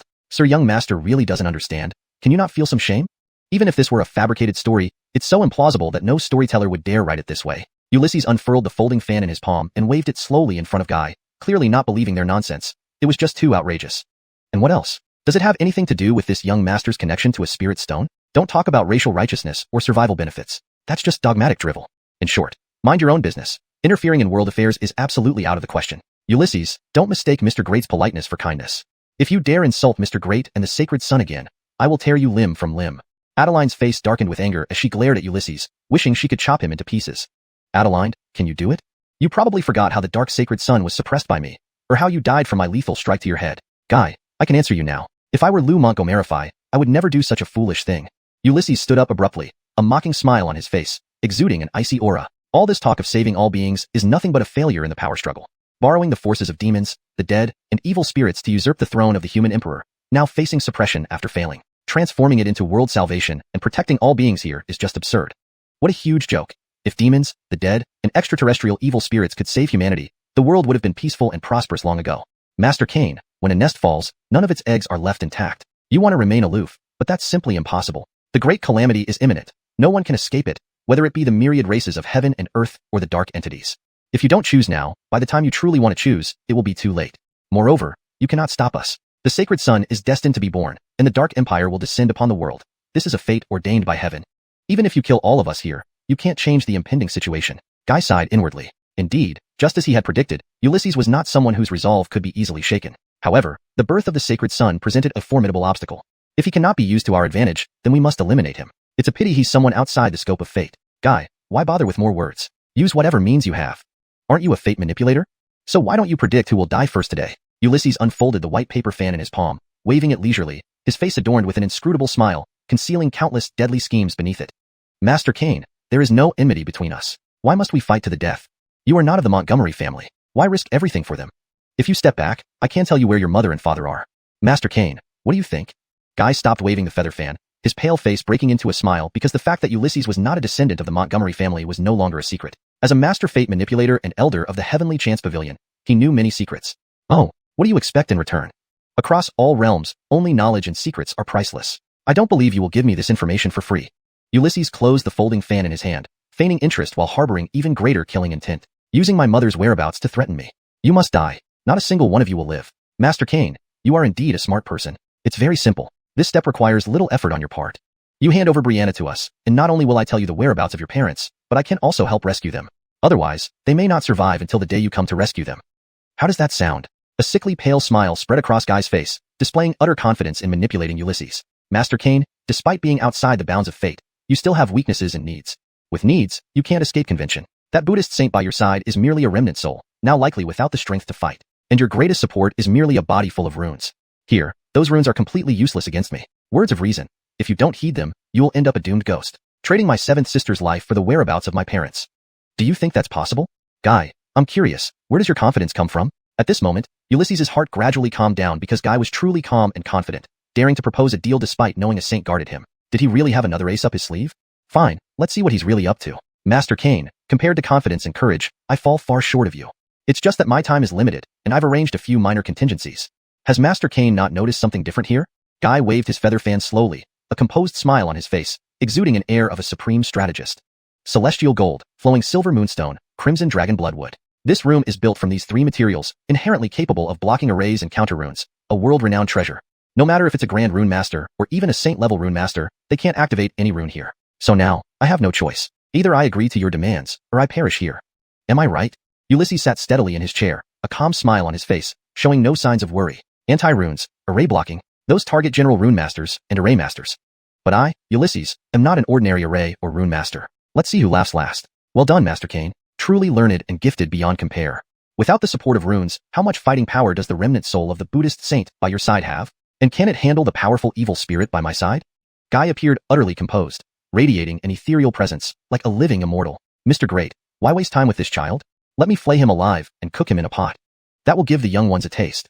The bare-chested brute beside Guy spoke, exuding an evil chill. He would immediately tear Achilles apart alive if Guy gave the order. Hashtag chapter 158. Never oppose a runic master. In the small world. Herb, can you bear this? I don't know what your temper is like, but if it were me, I wouldn't be able to stand it. Old Montgomery, what do you think? The stone demon Max immediately erupted and began inciting the monk Ellie beside him. This was blatant provocation. If they didn't deal with this malevolent spirit today, it would tarnish Vernony's reputation. Monk, take care of him. Alvaro spoke indifferently, for all three of them were old invalids. They could intimidate people verbally, but truly confronting a great malevolent spirit would likely end in disaster within minutes. Ba. Monks practice compassion and should not create needless violence. Absolutely not, under no circumstances. Monk Ellie clasped his hands together, chanting Buddha's name loudly. He then faced heaven with open palms, holding true to monastic principles, presenting an image of a virtuous high monk. The relic's origin energy has been exhausted. If the little monk goes out now, wouldn't he just be asking for trouble? If he cannot reveal himself as a divine manifestation, won't he just embarrass himself further? Being a monk means being humble is better. Be quiet. Whoever disrupts my concentration will face the purifying fire for 100 days. Ian's voice echoed through the void, resonating like heavenly thunder. You live up to your title as a great fate manipulator. Nothing escapes your notice. But still, did you foresee today's outcome? Ian smiled, waving his fan gracefully, displaying incredible composure, even more so than before. Dawn is near. The spirit stones and the earth veins have connected. The absorbed primordial energy is sufficient to activate the power of the 9 absolute spirit annihilation formation. It's time to reel them in. It seems there is no more valuable information on him. Young Lord Kane, you're certainly calm. I advise you to give up any futile resistance because it really has no meaning. The sacred son is destined to withstand calamity. No one can prevent his emergence and ascension to imperial status. You are a prodigy, unmatched by many. I wouldn't want you to perish needlessly, which is why I'm explaining this much. So, let me tell you one more thing. A strange stone from the Dark Origin Forbidden Zone has been delivered to Tianyun City. In a month at most, or a week at least, the life within the stone will emerge. Even without Montgomery, we can force open the Ainsliengian secret realm, but when that happens, Ainslienzhao will become a desolate wasteland. No living beings will survive. They are all fated to be sacrifices for the opening of the secret realm. Young Lord Kane, choose. Save Montgomery and sacrifice Ainslienzhao's millions, or save Ainslienzhao's millions and sacrifice Montgomery. Consider it carefully. Fergus remained incredibly composed, knowing the gravity of his actions. Even though the path chosen might not be universally recognized, it must still be followed. Sacrificing some lives to save countless others, establishing peace and tranquility through sacrifice. Huh. The same old rhetoric, always standing on moral high ground, believing your way is righteous. What hypocrisy. Using the salvation of some demons, the dead, and malevolent spirits to justify such actions. Humans can live disgracefully and scrupulously, but not in isolation. You ask me how to proceed and force me to make choices, but deep down, you're wavering. You understand this is a path of no return, filled with despair and hopelessness, a struggle in the mire. Fergus, let me give you a choice too. If you turn back, I can extend your life, allowing you another chance. Ian stood slowly, looking at Fergus with arms crossed, recognizing a sliver of humanity remaining in him, making his imminent execution a regrettable necessity. Turn back? It's too late. If you had appeared 3,000 years ago, perhaps I would have placed my hopes on you. It's too late. All of it is too late. Young Lord Cain, you're right. Humans can live shamelessly, but never in isolation. Great mistakes have been made, beyond redemption. I am a sinner against humanity. Forgive me, young Lord Cain. If there's a next life, I will repay you. Do it. Send young Lord Cain on his way. Fergus rose with difficulty, his gaze fixed on the ceiling, his expression calm and resigned. He bowed deeply to Ian, filled with remorse and inevitability. To turn back, I wish I could, but there are no other options, are there? For a moment, I did waver. Sir Senior, let me kill him. Ian, you've fallen into my hands today. I will carve you into pieces and make you suffer until death. Adeline's beautiful face showed coldness and ferocity, exuding a terrifying aura. With each step, the temperature dropped, and snowflakes began to fall around Ian, frost spreading along the ground. What a pity, truly a pity. One of the 10 beauties of the eastern region meets her end today. But for something so significant, I don't want to shoulder the blame alone. I will capture all of you alive, and deliver you to my elder sister Mercedes for judgment. Fergus, if you have another life, remember never to oppose a runic master. 9 Absolute Spirit Annihilation Formation. Activate. As he spoke, Ian unfolded the fan in his hand, waving it gracefully. His face bore an indifferent smile. He tapped the ground lightly, releasing a golden symbol imprint that spread across the area. Boom, boom, boom. Instantly, the earth shook and the heavens spun. 13 pillars of light shot skyward from the surrounding mountains, covering an 80 li radius. Each pillar, over 20 zhang in diameter, interwove with countless symbols and lines, converging in the air to seal off the entire valley as if it were a legendary boundary seal. Golden light shone brilliantly, and divine radiance dazzled. Billions of runes intertwined, creating intricate patterns and restrictions. Layer upon layer, merging continuously, the power from the earth veins flowed almost endlessly, forming an overwhelming and fearsome force. Magnetic primordial energy surged, forcibly suppressing every malevolent spirit within the stronghold, rendering them speechless and immobile, their cultivation locked by the array patterns and seals. SSS, what a formidable killing formation. Even at a distance, its power is palpable. This is certain victory. To single-handedly capture over 1,000 malevolent spirits, truly a supreme display. Hundreds of li away in a mountain ravine, Master Bernice leapt up in excitement, staring at the distant radiant formation, almost worshipful in his awe. Hashtag chapter 159, another slap. An array. It's actually an array. How could this be? Ian, when did you set up this array? You're actually an array master. In the center of the ninefold spirit annihilation array, Adeline, Guy, Adam, and the leader of the evil spirits were all immobilized, their movements completely suppressed. Adeline's beautiful face was filled with shock and terror. Ian, when exactly did you set up this array? I regret not killing you from the start. Vile scoundrel, utterly shameless. Adam was similarly immobilized, looking at Ian with deep hatred and unwillingness. However, the overwhelming feeling in her heart was humiliation, akin to being slapped in the face again. Being humiliated to death twice in a row, and now being confronted by him alone once more. Moreover, he had incapacitated them without spilling a single drop of blood. It was a blatant insult. As for vile and despicable, how can I possibly compare to all of you? I have already warned you repeatedly. Unfortunately, your great life-altering master couldn't foresee it. Thus, you can only blame me. Ian shrugged slightly, the folding fan in his palm swaying gently, a harmless smile hanging on his lips, making him look like a cunning old fox who had meticulously planned everything. Array. No, this isn't just a simple array. It actually uses runes and origin stones as its core. It connects to the geomantic nodes, achieving instant formation. So you've been stalling for time, all for this array. Indeed, Lord Cain, your wisdom and boldness are commendable. It is no disgrace to be outsmarted by you. But, Lord Cain, do you truly believe you have one? Guy's body was frozen in place, but his pale, sickly white face remained calm, showing no concern for his own fate. A genius unparalleled. A genius unmatched, using runes and origin stones to construct the core of an array, harnessing the power of the Earth's veins. This virtually opened a new system. Such a prodigy on the battlefield would be the nightmare of cultivators from all races. This humble lord naturally has not one, but that isn't important, is it? First, I'll capture this dog of a strategist, and others will handle the rest. All you rely on is the strange stone from Dark Plane, but do you think that thing dares to reveal itself? Ian sat steadily in a chair, gazing at the grand life-altering master from the Tianji Pavilion. Though such a person should be respected by all strong people under heaven, this one neglected his true calling. Pitiful indeed. The big fish is caught. Let the female devil take care of the rest. After all, she is the saint who suppresses the world. Though the female devil is despicable, using her as a shield seems quite effective. The Dark Plane's strange stone is only one aspect. Lord Cain, with your meticulous thinking and extraordinary courage, try to guess what else you might have overlooked. Now that you're here, where is your ancestor Alvaro? He desires nothing more than to kill Brianna. Who do you think told Alvaro that only Brianna's death can prevent the secret realm from opening? Lord Cain, while I cannot predict your fate, I can foresee Brianna's fate. Before sunrise, Brianna must die. After saying this, Guy laughed calmly, indifferent and composed. As a grand life-altering master, how could he not leave any contingency plans? The rise of darkness is an unstoppable force. Following the flow of destiny is the unchanging truth of the world. Those who defy it can only end up dead. Is that so? I don't believe it. If you're good at divining fate, why don't you recalculate? Who is currently in Xianxia City? With these words, Ian waved his fan thoughtfully, a calm and indifferent smile on his face. Alvaro, this cheap ancestor of the Montgomery family. If he dares to go after my sister Seven, I really look forward to seeing whether the female devil kills him. Lord Cain, why pretend to be calm? You may seem to have won this round, but you have lost your family. And the birth of the Holy Sun and the restoration of the Empire are matters of fate and destiny. No matter how outstanding you are, can an individual's fate withstand the overwhelming force of destiny? Your ultimate outcome will only be death. Guy remained calm, his pale, sickly face always wearing a peaceful smile, even though he was imprisoned. But he hasn't lost yet. Guy, this humble lord still advises you to make another prediction. Ian didn't argue with him but closed his fan thoughtfully, a smile playing on his lips. Well then, Lord Cain, allow me to? No, this can't be. How is this possible? Why is this happening? Fate, changed destiny, altered. Who can possibly resist destiny with one person? At this moment, Guy's expression was filled with horror, his face uglier than ever, like someone who had swallowed a fly. He no longer looked calm and collected but was plunged into deep silence and fear. Impossible. How could such a variable arise? Even if Ian was an anomaly, a person outside the bounds of fate, he shouldn't have been able to alter the flow of destiny.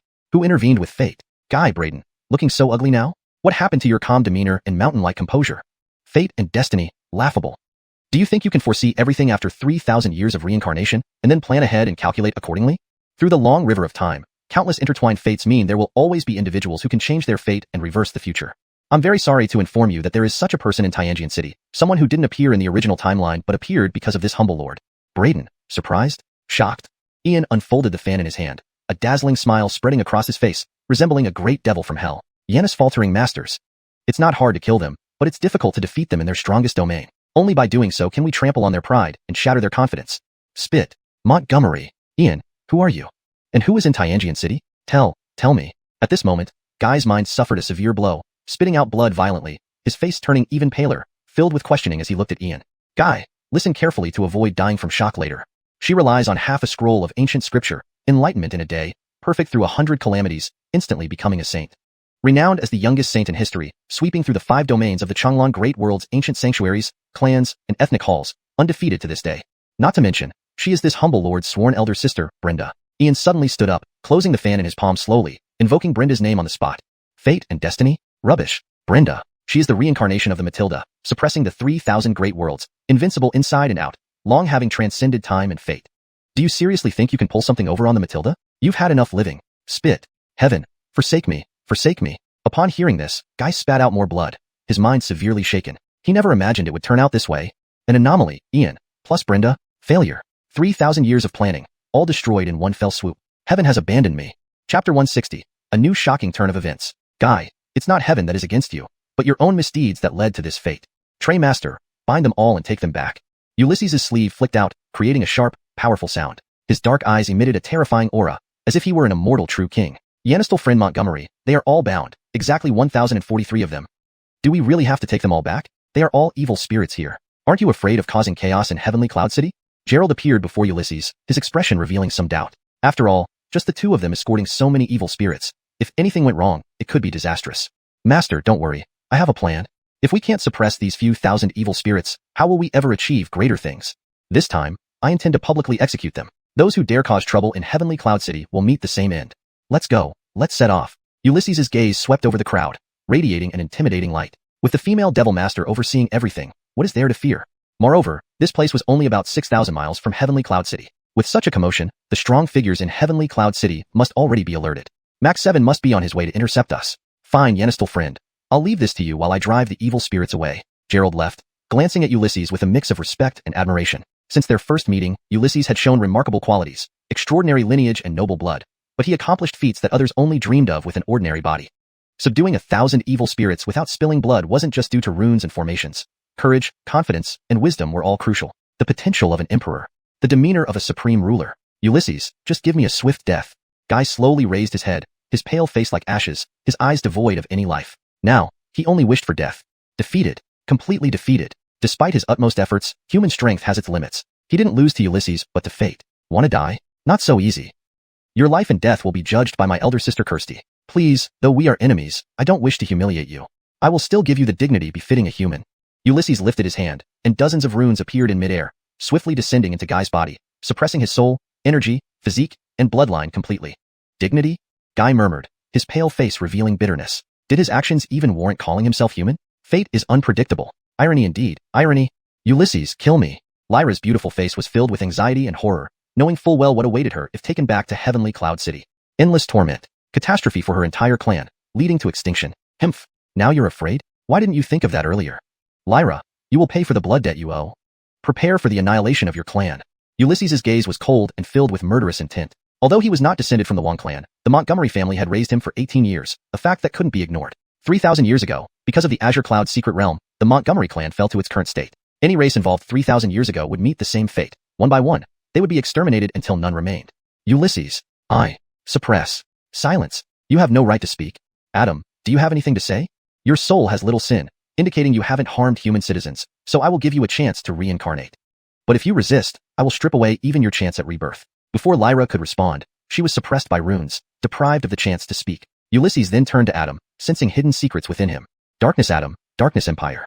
3,000 years later, his signature was on the blood scroll, but one thing wasn't clear. What other connection did he have with the Darkness Adam? Kill me if you wish, why delay? Adam remained indifferent, uninterested in dealing with Ulysses. Whether speaking or not, death was certain. It was just a matter of quick versus painful.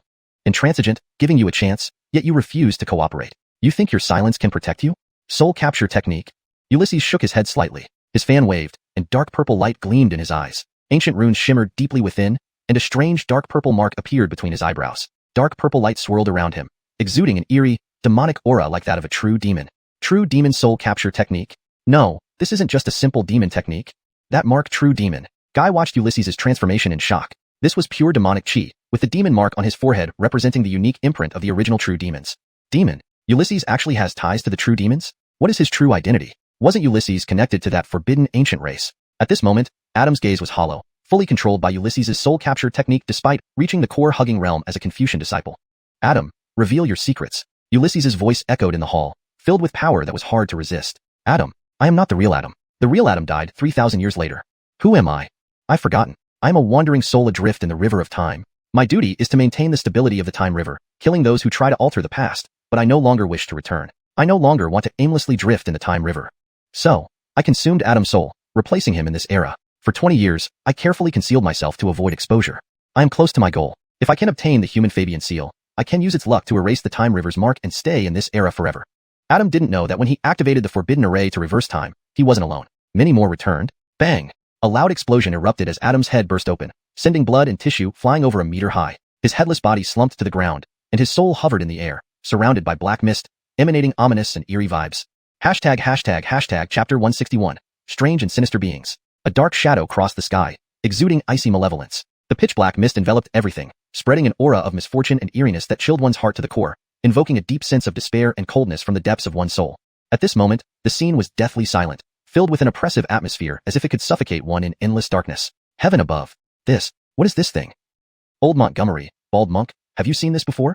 In the small world, Yanistel Grey, watching the projection in the void, trembled uncontrollably, feeling a profound horror and unease stemming from his soul. A terror he had never encountered before. What a wicked being. This creature is pure terror. The monk is ready to act. Alvaro's spirit shuddered violently, but no matter how much fear he felt, he could not let anything happen to Ian. Amitabha. To our esteemed guests, these beings are a harbinger of misfortune and strangeness. It is due to them that I find myself in such a plight today. After 10,000 years, they have finally reappeared. Yanistel Master Montgomery, casting the Great Yanish spell might make them retreat, but it would be too difficult to slay them. The dust-free monk clasped his hands together, his elegant and scholarly face showing deep unease. No one understood the terror of these strange and sinister beings better than him. They fed on all living creatures and were truly terrifying. Master, I understand. Ian responded mentally from the small world, then stood calmly with folded hands, staring at the black shadow before him. You've finally come out. I wondered how long you planned to hide. Ha ha ha. Human child, you've managed to detect my presence. But you will soon die, for I shall devour your soul alive. It has been a very long time since I last tasted such a fragrant soul. The black shadow floated in midair, emitting eerie mental waves as it gazed at Ian's body with a desire to consume. Pepper, how much longer do you plan to watch? Aren't you going to come out and help? Brother Charlton, you are a supreme youth, naturally heroic. This is just a small matter. Could it really be difficult for you? Pepper, what nonsense are you spouting? If something happens to me, what good would it do you? Hee. Brother Charlton, you've really made a big mess this time. These beings feed on all living things, impossible to kill or destroy. Even Matilda Yale spent much effort driving them away back then. Pepper, is there really no way to subdue or kill them? Brother Charlton, there is a way indeed. These strange beings, more terrifying than the dead, demons, and evil spirits, are hard to completely eradicate. But Brother Charlton can devour them. Brother Charlton, by eat, I don't mean literally eating but refining them using the primordial creation scripture passed down by Matilda Yale, which can plunder everything and refine heaven and earth. Subduing a single strange being would be effortless. Pepper, is the Matilda's method truly effective? You said even she could only drive them away, not subdue them. Brother Charlton, you misunderstand. When the strange beings invaded, Matilda Yale hadn't yet created the primordial creation scripture. Now, with the heavenly skill at your command, refine this wretch. Pepper, I see. Let me use this strange being to step into the innate realm. Brother Charlton, I look forward to seeing you succeed. The exchange between Ian and Pepper was brief. Pepper had great expectations of Ian. The power of the primordial creation scripture, deduced by Matilda Yale, rivaled any heavenly skill created by the old master. Think you can eat me? We'll see how much appetite you have. Unfazed, Ian slowly unfolded his fan and waved it gracefully, a faint smile playing on his lips. Inside, the primordial creation scripture already churned, awaiting the strange being's approach. Human child, you're incredibly arrogant, daring to challenge me. I'll show you just how formidable I am. Seize. The black shadow darted through the void, dark, sinister mists coalescing into a black sword shadow that rushed toward Ian. The black mists entered Ian's body, overwhelming him with evil and coldness. An immensely ominous and eerie aura pierced his soul, corrosive and invasive, encasing him completely. Cold, ominous, eerie, and evil, the mists nearly froze Ian's sea of consciousness, his true spirit plunging into boundless darkness. His mind, true spirit, and life mark were almost overwhelmed and assimilated. Human child, you've seen my power now. With your weak human race, like ants, daring to challenge us? Truly ignorant. Black mists enveloped the space, echoing with a chilling voice in the vast hall. Guy, de Xiuling, and Adeline wore expressions of despair. Such a terrifying existence far exceeded their comprehension. They would rather die by Ian's hand than be consumed by these unknown terrors. Only Guy recalled an ancient record of such creatures. He recognized the similarity between the texts and the present threat. These beings are purely terrifying, born of misfortune and strangeness, rejected by heaven and loathed by all. Yet they feed on all life, devouring countless souls, enemies of all living flesh. Just this? I thought you were greater. Not so impressive after all. Primordial heavenly skill, creation of heaven and earth, refined. In that instant, amidst the ominous and eerie mists, Ian's voice boomed, akin to an ancient god descending, radiating immense power. Instantly, a dazzling light tore through the mists. Ian's body glowed with dark golden divine light, ancient symbols floating around him, evoking a distant era. As he opened his eyes, twin beams of dark golden light shot from his fan, drawing elemental forces like tidal waves into his body. Looking up at the black shadow, Ian smiled eerily, like a demon from hell, sending shivers through one's soul. Human child, what skill do you practice that can resist our power? How long can you hold out? Just a mere breath, drawing realm cultivator. Can you turn the tide? Seize. The black shadow, though momentarily terrified, quickly calmed. Sinister mists swirled around it, forming bizarre runes that extended like tendrils, lashing out toward Ian. Hashtag chapter 162. Bizarre. Assist this young master's cultivation. Coldness stretched endlessly, akin to the dark void of the universe, sending chills deep into one's bones. Tentacle-like mists composed of indescribable symbols surged forward, as if they could assimilate all forces and swallow everything alive, filled with evil intent. Dozens upon dozens of these tentacles intertwined, directly binding Ian like a large dumpling. But at the same moment, astonishing changes began to unfold. Ancient symbols appeared on Ian's body, flickering with an indescribable light, intertwining with an aura of supreme mystery, akin to the highest principles of the Tao. The tentacles formed by this bizarre force were gradually being refined and absorbed. When this bizarre power was refined and entered his body, Ian instantly felt an immense sense of comfort. His flesh, sinews, organs, even his dormant bloodline, all seemed to thirst for it as if it were the rarest celestial treasure in existence. Too weak, truly too weak. Is this all you can do? Weren't you boasting of being the harbingers of calamity and bizarre events, the disasters of the 10,000 worlds and the end times for all beings? Show all your tricks. Ian's eyes were filled with provocation and disdain, his words extremely arrogant. Yet he knew very well that refining the source of this ominous and bizarre power had tremendous benefits for him, comparable to the blessings of heaven and earth. Ah, human child, how dare you be so arrogant and provoke me? If I don't kill you today, what face will I have left? Die for me now.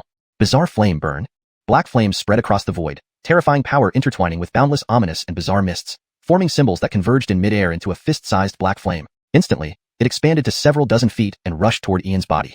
Good, very good. Absolutely wonderful. I will devour it. Seeing the black and bizarre flame floating in the air, Ian showed no fear but instead was filled with desire. Yanisk, a giant whale drinking water, he swallowed the massive flame whole, just as a ferocious ancient beast Taotai would appear in the world. The black flames enveloped Ian from inside out, seemingly attempting to burn him completely. However, within mere moments, the surging blood and chi from within his body extinguished the flames. Yannisk raging rivers and blazing suns, powerful chi surged forth, projecting ancient symbols that manifested countless primeval phenomena. In an instant, Ian's internal true chi surged, breaking through some kind of limit. A primal force emerged from the depths of his soul, expanding his perception exponentially.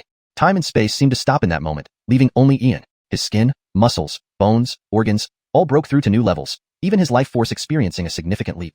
The second physical limit was broken. The Foundation 3 realms represented 3 major limits. The second limit meant possessing 72,000 gene of strength. Legend had it that each breakthrough would awaken a talent, and few could achieve this over the vast eons, for the limits were exceedingly difficult to break, especially in the Foundation 3 realms. Otherwise, with Ian's potential and heritage, he could have already advanced to the airborne realm. He had been suppressing his realm advancement to truly break through his bodily limits. Now, after devouring the bizarre flame, he advanced straight to the second limit. Moreover, Ian clearly felt that his bloodline had awakened to nearly 30%, and he was even more excited about the possibilities within his body. Physical limit? You broke the second limit? A mere human, a single human, actually broke through the legendary 3 limits. The bizarre flame couldn't hurt you. No, you are not human. What are you? The shadowy figure was full of shock, utterly disbelieving that such a creature impervious to the bizarre had appeared, and it was merely a human who dared to cultivate using the ominous and bizarre forces before its eyes, advancing to the second extreme. This act was not only humiliating but also profoundly disrespectful. The bizarre race were the hunters of the 10,000 worlds, never having been ridiculed like this. This was a profound and unprecedented disgrace. Am I not human? Then what am I? Do only your bizarre creatures get to consume the masses while I am not allowed to refine you for my cultivation? Since I've broken the second limit, you might as well help me advance to the innate stage completely. Bizarre. Assist this young master in his cultivation. The folding fan in Ian's palm suddenly unfolded, and he wore an enigmatic smile. What once terrified all living beings now appeared to him as supreme treasures, peerless elixirs that could be devoured without any side effects. The demonist creation of heavenly techniques was impeccable, perfectly tailored for him. Human child, do not press me too hard. Today's battle can be considered a draw. Dare you spare me and meet me again another day? The black shadow retreated repeatedly, its voice faltering, devoid of its previous arrogance. This human is strange indeed. Even the bizarre flame struggles to harm him. If I continue this fight, I won't gain any advantage. Better to retreat and settle this another day when I have more important matters to attend to. Why wait for another day? Today seems perfect to me. Advancing to the innate stage is just a step away for me. Assisting me today will also be your blessing. A gentleman should help others complete their goals. Why not assist me? Ian smiled, the folding fan in his palm closing as he stepped right up to the black shadow, revealing a mouthful of sharp white teeth. Human child, your sages also said a gentleman does not take what others value. Your actions go against sage teachings, hardly fitting of a learned person. If word gets out, wouldn't the world mock humans for claiming to be the civilized nation and the land of propriety? I will make a gentleman's agreement with you. In 3 years at the 100 Clans Fabian battlefield, we will duel. During these 3 years, I promise the bizarre race will not invade the Canglan World. Ian, do you dare accept? The black shadow was genuinely panicked, never encountering such a monstrous human. After all, he had been hiding in Shui William's soul since the future, until consuming that temporal spirit. Hardly back. How could he lose here? I dare not agree.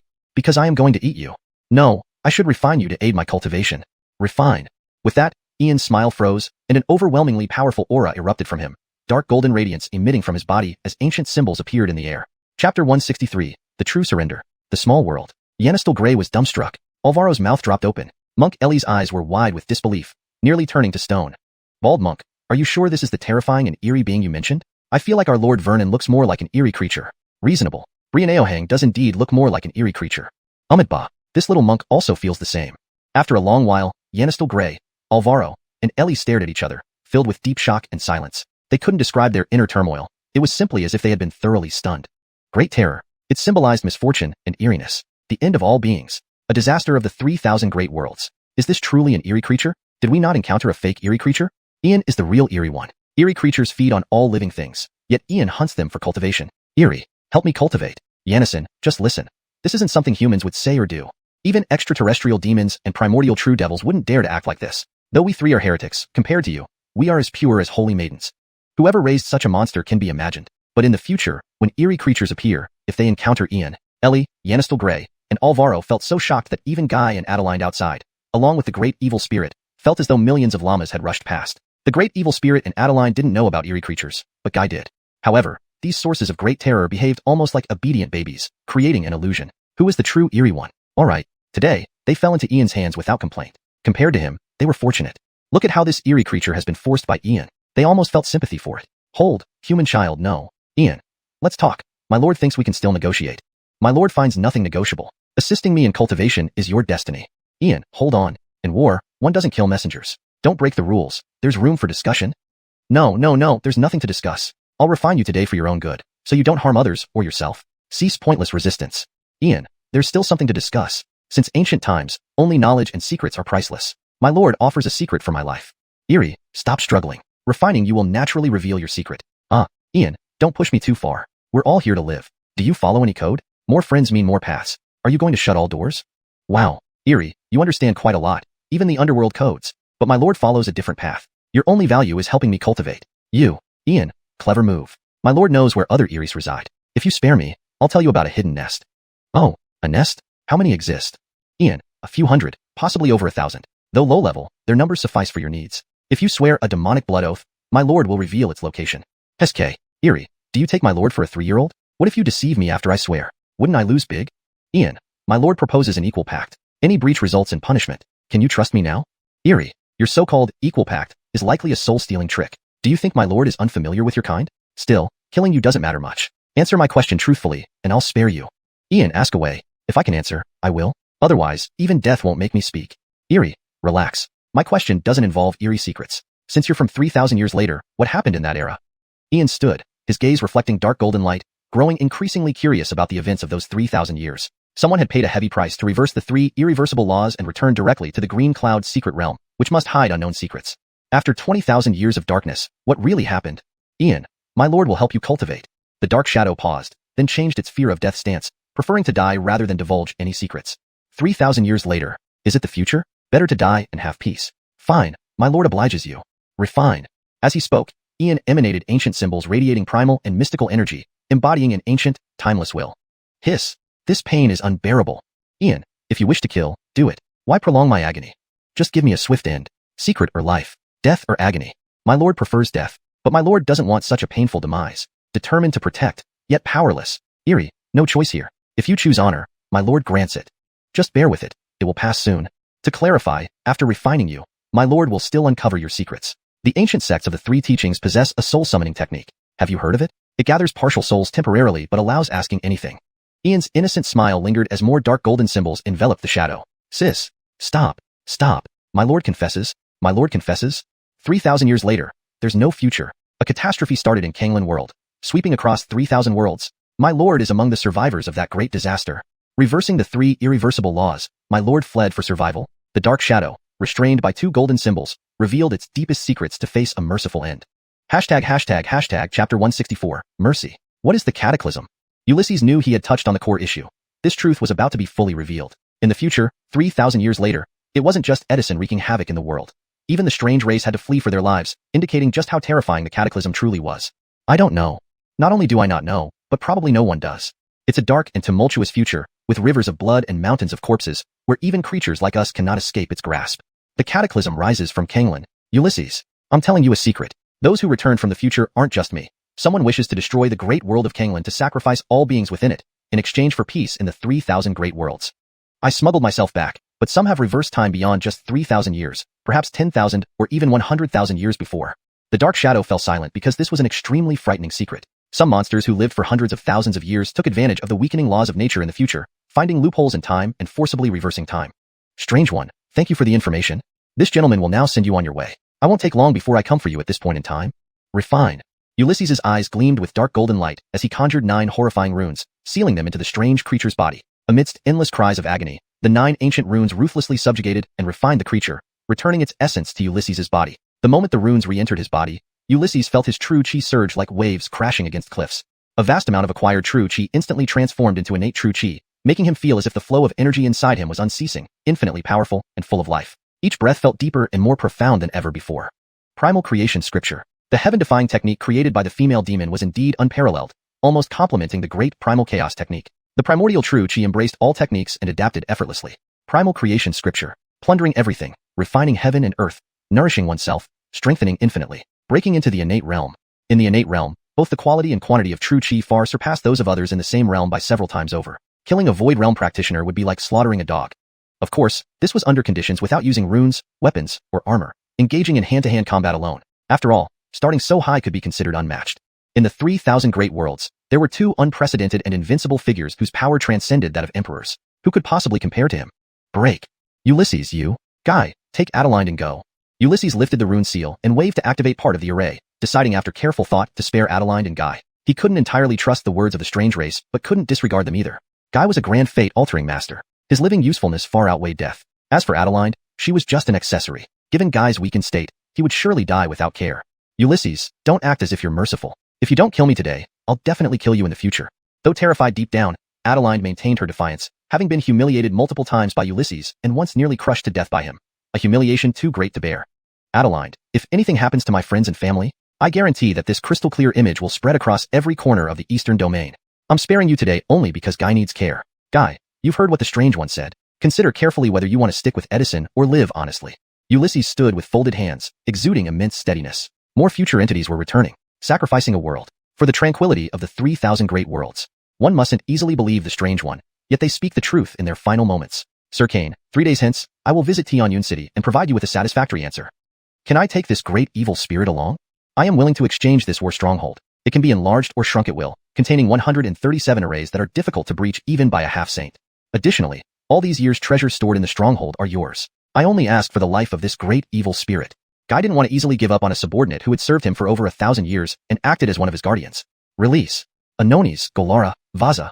Ulysses approached the great evil spirit, removing the seals from its body. Whispering in the evil spirit royal language, he warned it not to cause trouble again, or it would surely meet its end. Yes, I understand. Please be assured, sir. The great evil spirit trembled in fear, its soul sinking into abyssal despair, cold sweat trickling down its forehead. The pure evil spirit royal language confirmed Ulysses' prowess. He could slay strange ones as easily as eating meat. They were feared by the world, unsettling all. But perhaps Sir Kane was the greatest devil of all. Compared to him, they seemed almost innocent. Get lost. Adeline, our business isn't finished. Don't think I'll let you off. Even if you didn't kidnap my 7th sister, the shadow demon did intrude on my home, kidnapping everyone. That was you. As a bonus, I'll tell you that when you were slain by me, a space king of your race came through a space shadow and saw you, the Crown Orants, conspiring with demons. Don't die, Adeline. Otherwise, my stay at Montgomery Huang Academy will be dreadfully boring. Leave quickly. My senior brother will arrive soon, and it might be too late if you wait. Ulysses stretched lazily, exuding challenge. Adeline dared defy him now? She had enough to handle within her own clan. Sir Kane, this token controls the stronghold. I've erased its imprints. You only need to acknowledge it with your blood. See you in 3 days. Goodbye. Guy revealed a token engraved with runes, shattering a spatial transmission talisman. Instantly, the trio vanished. Ulysses dropped blood onto the black token, feeling a seamless connection form, allowing him to see everything inside the stronghold clearly. With a thought, he used the token to control the central hub of the stronghold, hearing intense vibrations as it shrunk from miles in diameter to a tiny, palm-sized model. He marveled at the ingenious design that had pushed mechanism artistry to its peak. Guy, last name Imo, perhaps not just a fate-altering master, but also a descendant of the ancient mechanic House Imo? It seems my decision today was right. Thus thinking, Ulysses opened a gap in front of him, sending the stronghold into his small world. Instantly, it transformed into a bustling city, adding life to the desolate, small world. This chapter captures the intensity and complexity of Ulysses' interactions, preserving the original tone and style while ensuring clarity and coherence in English. Chapter 165, Transmission of Runes. In the early morning, when the first golden rays of sunlight illuminated the sky, the entire horizon became crystal clear. Xianxia Mountains, the misty region. A powerful vibration echoed through the air as over 1,000 evil spirits were sealed by runes, each tightly bound together by an enormous chain. They formed a long, orderly queue. Ian's figure stood atop the leading evil spirit, while Master Bernacidi hovered in the sky, supervising the captured throng. Even though they were suppressed by runes, he did not dare to let his guard down.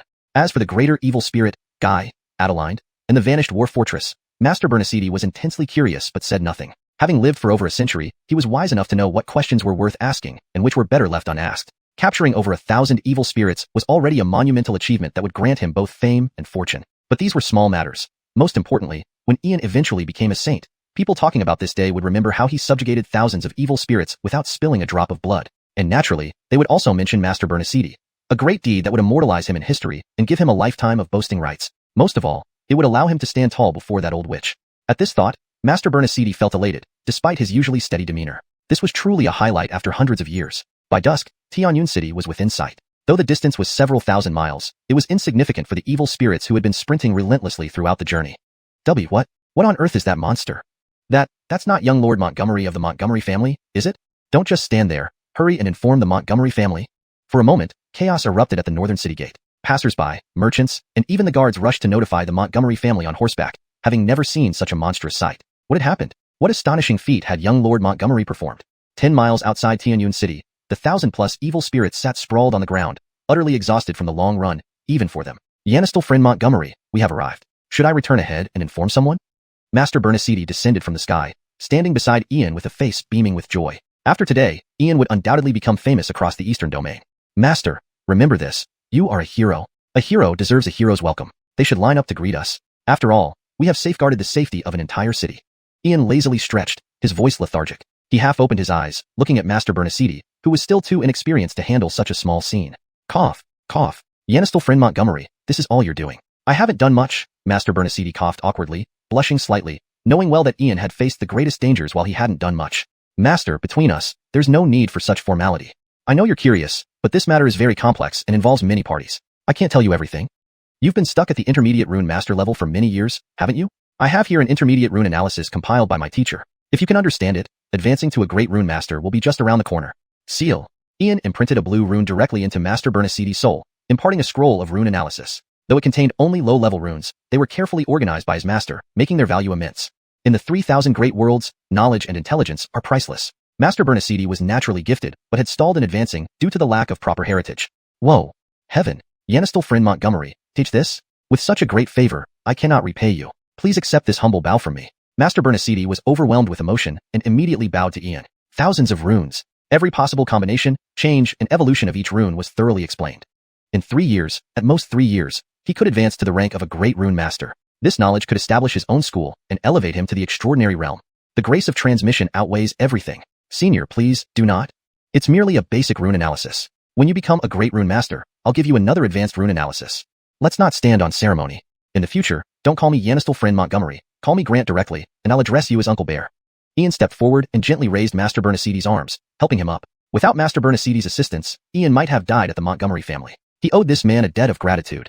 Low cultivation and lack of heritage? These weren't insurmountable problems. In the future, Uncle Bear would at least be a sage. With abundant inheritance and resources, even a sage didn't seem so distant. Is this appropriate? Master Bernacidi was touched. Being called Grant was more than a casual name. It meant Ian acknowledged him and trusted him deeply. Who would have thought, after so many years of frustration, his fortunes would finally turn? Uncle Bear, what's inappropriate about it? But remember, everything about the valley must stay a secret. Otherwise, it could bring disaster.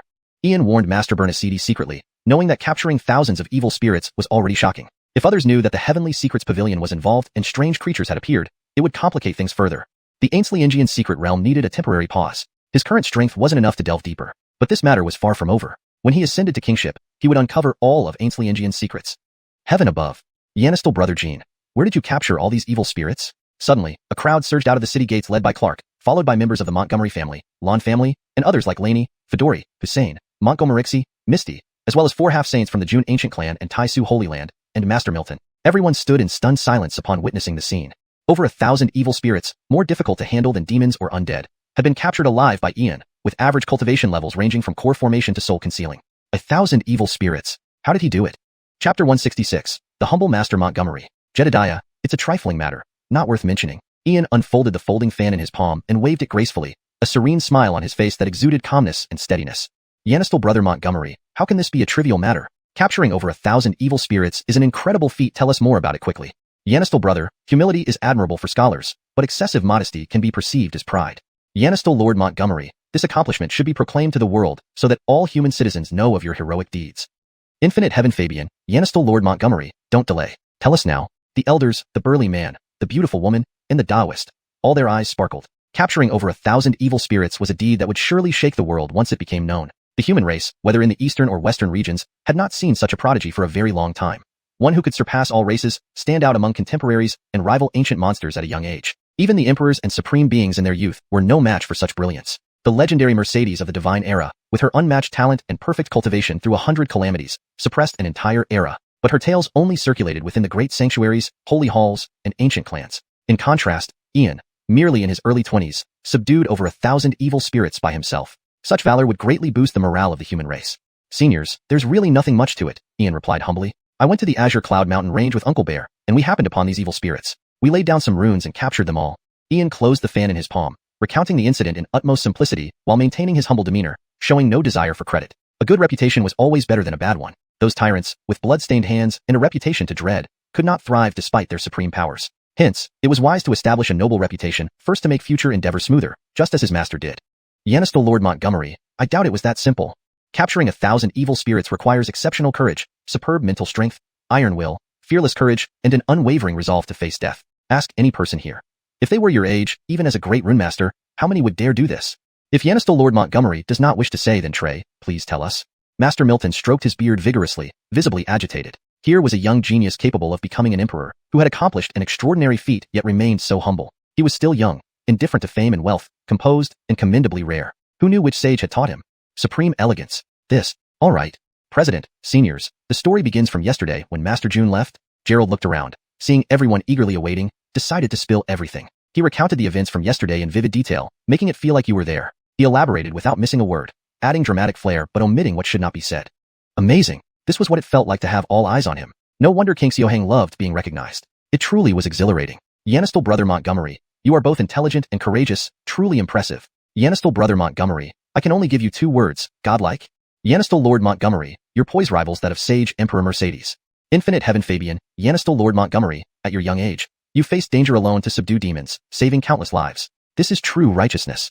The elder, the burly man, the beautiful woman, and the Taoist praised endlessly. They admired a hero who was fearless, indifferent to fame, and ready to sacrifice, especially with such humility, a rare quality few could match. Young Master Montgomery, you are safe. Otherwise, it would have been a huge loss for our human race. With such contributions, you remain so indifferent. Your act of bravery has deeply moved me. Please accept my respects. Master Milton was moved to the core, ripping out several whiskers of his beard and bowing deeply towards Ian. Senior, you mustn't. This would diminish my lifespan. A minor deed. What's there to speak of? My master once told me, the greater the power, the greater the responsibility. Besides, isn't protecting all beings the duty of scholars like us? If not for Uncle Bear risking his life to place origin stones underground, I couldn't have captured those evil spirits. If anyone deserves credit, it is Uncle Bear. Ian stepped forward, gently supporting Master Milton up. His goal today was clear, to establish a good reputation, and the rest did not matter. Trey, you did well, not bringing shame to our Guild of Runemasters. From now on, you will be the branch president of the Great Xia Ancient Kingdom's Guild of Runemasters. I hope you maintain your original intentions. Master Milton glanced at Trey, knowing that Trey played a minor role. Promoting him was a way to show goodwill towards Ian. Power and responsibility indeed went hand in hand. Thank you, President. Trey will not let you down. Trey was incredibly excited, bowing gratefully. Moving from presiding over one province to one kingdom made all the difference. Greater authority and more resources. Yet, compared to advanced rune decipherment, that was the path to greatness. Yanistal Brother Jean, what do you plan to do with these 1,000 evil spirits? Clark was profoundly impressed. That unknown mystical presence he initially dismissed as just another protege turned out to be a potential emperor, displaying the demeanor of the supreme. Subduing 1,000 evil spirits single-handedly, such achievements were remarkable. Jedediah, not one will be spared. They shall all be eliminated. Any who threaten our human race, no matter how far, must be exterminated. As Ian spoke, his face took on a fierce, ancient king-like expression. Hashtag chapter 167. The old man is truly devious. Hashtag chapter 167. The old man is truly devious. East City, Montgomery Family Manor. The matter of the 1,000 evil spirits was naturally entrusted to Clark for resolution. However, upon their return, Master Milton and the 4 semi-saints wore troubled expressions. They exchanged glances, and ultimately Master Milton sighed. Brian, I sincerely apologize. We were unable to eliminate the Ander clan's lineage of human kings. But the Ander clan has given us a satisfactory explanation. They severed the canon lineage before our very eyes. With the intervention of an ancient imperial clan member, we dared not disobey. After speaking, Master Milton looked embarrassed and stood silently beside them. To think that a sacred clan and a holy land each dispatched 4 semi-saints but failed to destroy even one human king lineage, it was truly humiliating. Master Milton, no need to blame yourself. Since the canon lineage is already dead, let's put this matter to rest. What about the task I entrusted to you? Ian had anticipated this result, so he didn't dwell on it. Instead, he pulled Master Milton aside and whispered, Brian, you should have seen the face of the Ander clan's patriarch. He was livid green with anger. Even after the senior from the imperial clan persuaded him, he refused vehemently. But when I mentioned your relationship with the person inside, the Ander clan patriarch trembled in fear and eventually stamped his signature with the clan seal. Xiaoyu, here's the annulment contract. You've chosen well. She is exceptionally talented and beautiful, truly a perfect match for you. Let me save you the trouble. Shall I arrange your marriage too? Master Milton smiled broadly as he took out the annulment contract from his sleeve and glanced at Ian, then turned to look at Annabelle not far away, stroking his long beard unconsciously. Senior, you're misunderstanding things. Please don't speculate wildly. After all, this situation arose because of me. If I don't resolve it, won't she be ruined for life? Don't overthink or misunderstand. She and I are merely friends. Ian felt helpless. He took the annulment contract and explained earnestly. It seemed like he was being misunderstood. Miss Annabelle, exceptional in status, talent, position, and family background. But really, just friends. Women only slow down cultivation. Xiaoyu, no need to explain further. I've been there, I understand. In any case, I'll leave this statement here. If I am to help with matchmaking in the future, you must let me do it. If you choose someone else, I will insist on staying at the Montgomery family forever. Master Milton stroked his beard, his smile blossoming into a broad grin. Young people often blush and are easily embarrassed. I understand that. Perhaps Annabelle might not even match up to you. That senior's younger brother, the Rain clan, is also a major clan, but only comparable to the ancient Great Xia Kingdom. Alright, Master Milton, if I find someone in the future, I will definitely ask you to act as matchmaker, but I fear you may not dare to go. Brianeo, look at what you're saying. If you dare say it, I dare to go. Master Milton, are you intentionally trying to argue with me? What if I tell you something you dare not go for? Heh, Brianeo, I'm going head to head with you today. Whether it's a holy maiden of the Holy Land, a divine Mara of the ancient clan, or a celestial daughter, I dare to go as long as you can say it. Master Milton, I love Brenda. Dare you go? Master Milton stumbled, nearly collapsing onto the ground. He froze in shock, drawing in a cold breath. He dares to think and say anything. Heaven above. I still want to live for a few more years and not die by a sage's hand. Master Milton, don't stay silent. Didn't you offer to be my matchmaker? I've said it, but you dare not go? So you're just pretending? Ian waved his folding fan and walked past Master Milton, a relaxed smile on his face. These old folks, each with their devious minds, enjoy teasing us younger ones. But it's okay to tease others. Want to toy with me? You're far from ready. Brianeo, this is your doing. I don't dare approach that person. But there are two young ladies here. Do you believe I could arrange a marriage for you right now? The annulment contract from the Ander clan is in your hands. If I were to propose a match with Annabelle, would you agree? Or not? Master Milton rolled up his sleeves, fiercely grabbed his beard, and plucked a few long hairs, coming up with an idea. He approached Ian with a full smile. Brat, daring to set a trap for me. I've lived for thousands of years and cannot be outsmarted by a young brat. If this gets out, how will I maintain my reputation? Senior, you mustn't. Absolutely mustn't. If you do this, wouldn't it make it impossible for me to be a person? Hearing this, Ian almost fell down, closing his fan tightly. Indeed, these old devils are worse than ever. It's not that elders become bad, but that bad people grow old. Such a cunning move. As the saying goes, old ginger is indeed spicier. Hee. Brianeo, you asked for it first, so don't blame me. Now that you concede, I won't press the issue. Be cautious. The people from the ancient Imperial clan will not let this go easily. Remember, the 8 major human king lineages all stem from the ancient Imperial clan. The Ander clan has close ties with the current ancient Imperial clan. Because of the person inside, the ancient Imperial clan severed the core lineage of the Ander clan and will view you as a thorn in their side. For now, they won't dare to act rashly while that person is around, but once that person leaves the Canglan World, the 7 other human king lineages will likely intervene. Originally, I wanted to recommend you to the Montgomery Huang Academy, but it may not be a good choice now. Master Milton sighed regretfully, knowing well the ancient Imperial clan's methods. They are descendants of the Montgomery Luo Imperial dynasty, which ruled East Domain 200,000 years ago, rumored to have a sage, king-level ancestor. A behemoth like this. If determined to kill someone, there are countless opportunities. Master Milton, no need to worry. Wherever I go, I'll still go to the Montgomery Huang Academy.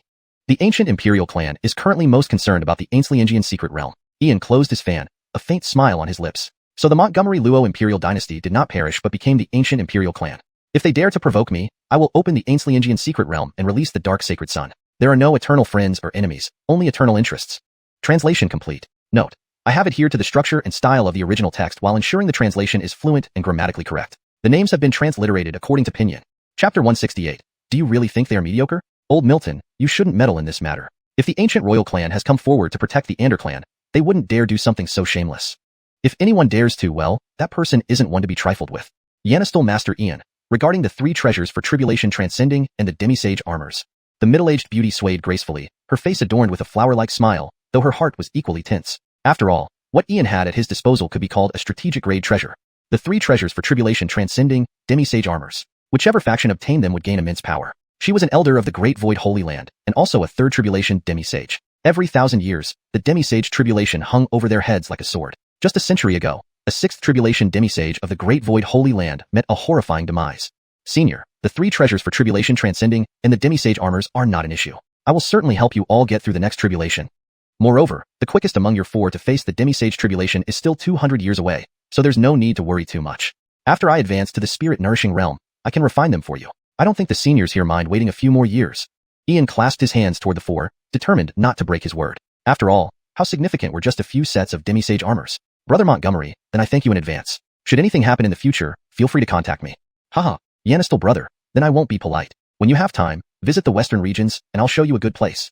Boundless venerable heaven, Yanistal Master Ian, then I shall not be polite either. I heard you have intentions to cultivate at the Cloud Wasteland Academy. I have a small request. If you do go, please visit the Great Void Academy. The old man, the burly man, and the Fulton rejoiced greatly. Gaining Ian's promise meant hope for their next tribulation. The Fulton, being quick-witted, directly invited Ian to join the Cloud Wasteland Academy's Great Void Academy, which was a branch of their Great Void Holy Land. Once he graduated from there, he would be one of theirs.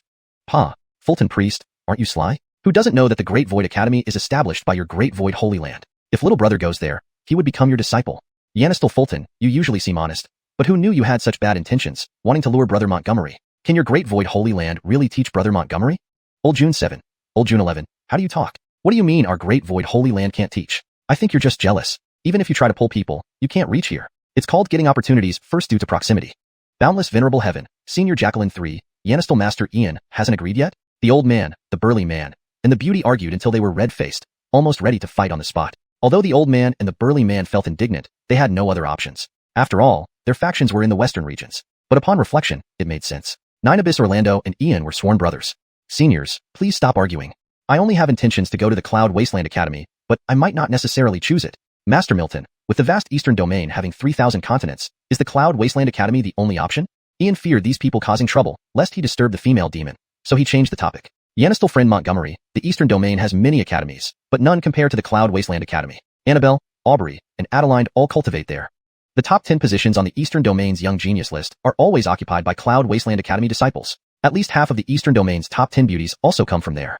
The Cloud Wasteland Academy is co-founded by the 3 great human sanctuaries and 6 major non-human sanctuaries. Basically, the top 10 geniuses mostly hail from these sanctuaries or the 100 Clans holy halls.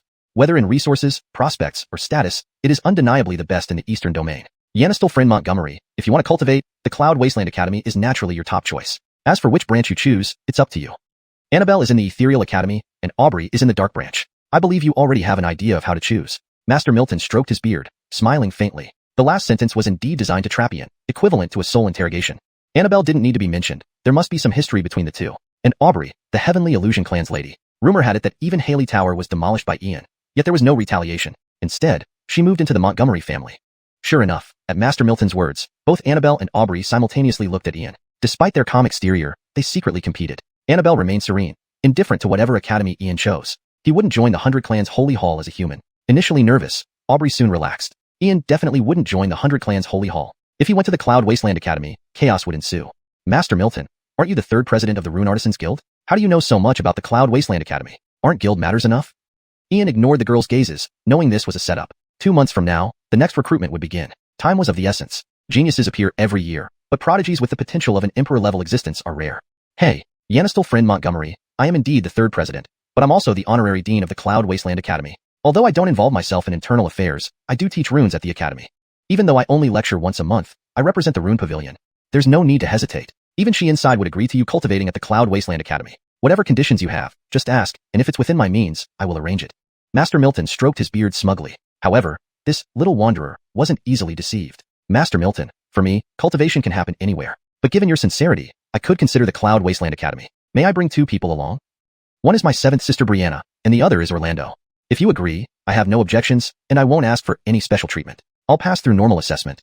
Ian waved his fan thoughtfully, his expression calm, hiding his true thoughts. Yanistel friend Montgomery, your 7th sister is only at the Ainsley induction stage, and Orlando is at the body refinement stage. The minimum standard for the Cloud Wasteland Academy is the aerial mastery stage. I can indeed bring them in, but the competition within the academy is fierce. I fear they will be eliminated within a year. Yanistel friend, let me be frank. Everyone who enters the Cloud Wasteland Academy is a paragon. Orlando and Brianna are simply too mediocre, ultimately bound to be overshadowed. Master Milton sighed. In the cultivator world, talent decided everything. The strong grew stronger, and the weak grew weaker. Master, talent does indeed determine much, but I respectfully disagree. Talent represents potential, but I believe character and willpower are far more important. Because innate deficiencies can be compensated for later. But lacking character and willpower cannot be made up. Moreover, do you truly think they are mediocre? Ian stood with his hands behind his back, a placid smile hanging on the corners of his mouth, as steady as an old dog. Old man Milton, don't blame me for slapping you in the face. This was served right up to me by you. If I don't take this chance, I'd be letting you down. Note, the metaphorical expression, as steady as an old dog, might not resonate well in English. A more natural expression might be, as steady as a rock. Chapter 169. Please slap my face more often. Brother Charlton. Brianna emerged from the crowd, her eyes timid as she looked at Ian, clearly showing a hint of fear. After all, besides the human Fabian bloodline, she also had the human demon bloodline, and should it be exposed, the consequences would be unimaginable. Antonia, don't hold back. Everything will be fine. Ian stepped forward, wearing an incomparably composed smile, fully understanding Brianna's inner concerns. But this was natural. Apart from the female demon head, no one else could discern it. So, this younger sister might embarrass herself then. Senior Dominic, please guide me. With those words, Brianna bowed respectfully to Master Dominic. As she lifted her head, her eyes shimmered with brilliant silver radiance, her pitch-black hair turning into dazzling silver, rolling waves of silvery blood energy converging in the sky. Mysterious runes enveloped the scene, projecting an astonishing vision. A mountain of corpses, vast plains of bones, a resplendent starry sky, boundless voids, All standing amidst them was a majestic and eternal shadow, both rugged and towering, fighting across 8 directions, spilling blood beyond realms. Countless strange scenes and myriad phenomena displayed the unmatched air of supreme kings. Human Fabian blood, such overwhelming power. At least it's third transcendence king blood. Guilherme, aren't you too ignorant? This is far more than ordinary third transcendence king blood. This is orthodox human Fabian blood. Silver hair, silver eyes, silvery sovereign blood. This is the legendary orthodox king's blood that can trace back to the Montgomery Luo dynasty era, belonging to humanity's most ancient and esteemed human Fabian bloodline. Boundless Heaven Lord, Miss Montgomery Ainsley is extraordinary. This is the most ancient and prestigious royal bloodline. If placed in the Montgomery Luo dynasty era, she would have been a contender for the crown prince's position. The old man, the burly man, the beautiful woman, and the Taoist exclaimed in surprise. Even though they were all half-saints, Brianna's display of the human Fabian bloodline genuinely shocked them. Orthodox human Fabian blood. It symbolized the heavens' recognition and respect from all races. How many years had passed without the birth of orthodox human Fabian blood? Moreover, orthodox human Fabian blood had a characteristic. It possessed an innate suppression effect over ordinary human Fabian bloodlines. The Montgomery family truly excelled. Truly excelled. One Ian could already be called a monster through the ages, and now another Brianna emerged, possessing orthodox human Fabian blood. In a few decades, it was easy to imagine how powerful the Montgomery family would become. Orthodox human Fabian blood. Haha. Fine, very good. This old man has been slapped in the face. Please slap my face more often. Master Dominic's face turned beet red as he tightly clutched his beard, pulling out a large handful of it in excitement. Instead of feeling embarrassed, he was incredibly exhilarated. This was a find, a real treasure. 2 prodigies from one family. One orthodox human Fabian, one with emperor potential. Who dared say that humans couldn't excel? Who dared say that humans couldn't produce supreme prodigies? Antonia, that's enough. Master Dominic, does my Antonia have the qualifications to enter the Cloud Wasteland Academy? Ian unfolded the fan in his palm, gently waving it, signaling Brianna to stop and giving Clark, who was agitated, a look to calm down. Old Dominic, let you revel for a bit. You'll soon cry your heart out. Slapping your face doesn't need multiple times. Once is enough. Hee. Young friend Montgomery, what are you saying? If Brianna doesn't qualify, how many others in the world do? I failed to recognize true talent earlier. Please forgive me. Young friend, please don't take it to heart. Upon hearing this, Master Dominic quickly ran over, laughing apologetically. He was genuinely on edge, fearing that if this young master decided not to join the Cloud Wasteland Academy, it would be a huge loss. Something wasn't right. Clark was unusually calm. Is he plotting something nasty again? Fine. As long as you agree to join the academy today, anything goes. Master, rest assured, I'm not angry. After all, the Cloud Wasteland Academy is the top academy in the Eastern Domain. Choosing disciples is certainly of utmost importance, which is understandable. So, Master, perhaps you should take a look at Clark's talent. Ian closed the fan in his palm, wearing an utterly unperturbed smile, leaving no trace of anger visible. Big Brother Kane, I'm just average, with no particular talent. What exactly should I display? Clark hung his head, walking unwillingly to Ian's side. After all, he knew Big Brother Kane was looking out for him, wanting to bring him into the Cloud Wasteland Academy. However, after 17 years, his cultivation talent was only mediocre. If he had exceptional talent, he wouldn't still be stuck at the induction realm. Alessio, when have I ever lied to you? You not only have talent but outstanding talent, even stronger than Antonia's human Fabian blood. It's just not awakened yet, temporarily sealed. I can release your talent seal, but I fear you might not be able to handle it. Ian stood with his hands behind his back, his face wearing a faint smile. Nonetheless, it was undeniable that Alessio's fortune was unparalleled, naturally gifted. Originally intended as a vessel by Venerable Isidro for himself, the essence of the Saraira subtly altered him over time. Among the 3 ancient sects of the human race, the Buddhist sect recorded 3 supreme cultivation constitutions. The Great Brightness Sacred Body. Although not a congenital Great Brightness Sacred Body, it was still acquired postnatally. Whether practicing the Dharma methods of the Great Sun Brightness Temple or the Yanish Sanctuary of the 100 Races, it offered unparalleled benefits. Yeah. Big Brother Kane, Brother Charlton, my dear brother, please, I beg you, unlock my seal. No matter the outcome, I can't endure it. My will is ironclad. Please help me. Hearing this, Clark's eyes almost gleamed green as he immediately begged Ian. Outstanding talent. Great-grandfather, I also have outstanding talent. Whatever it is, great-grandfather can bear it. Mac has emperor potential. Brianna has orthodox human Fabian blood. Everyone has lived together for several years. Who doesn't want to be strong? Who doesn't wish to be respected? Yanistel friend Montgomery, stop dawdling. Quickly release Yanistel Zach's seal. This old man can hardly wait to see what kind of talent Yanistel Zach possesses. But alas, this old man is short-sighted and truly unaware of his extraordinary qualities. Yanistel friend, let this old man open his eyes. Master Dominic grabbed his beard tightly, his face full of anticipation and astonishment. With 2 prodigies from the Montgomery family already, if this Zach also had supreme talent, they would need to invite someone from the Destiny Pavilion to see how excellent the feng shui of Heavenly Cloud City was. Ian and Brianna, such true dragons, sometimes 1,000 years wouldn't see the birth of one. They still had reason. They were descendants of the former human Fabian clan. Alessio, you must be mentally prepared. Break. Golden light flashed in Ian's eyes, and the fan in his palm danced through the air, instantly sketching a golden svastika, seal that immediately imprinted into Clark's body. Note, 1 is often translated as svastika in English to maintain the meaning and cultural context. However, if you prefer a more neutral term, we can refer to it simply as a golden seal.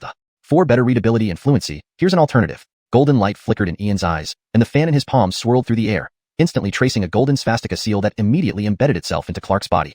Hashtag chapter 170. We won't go. Ah.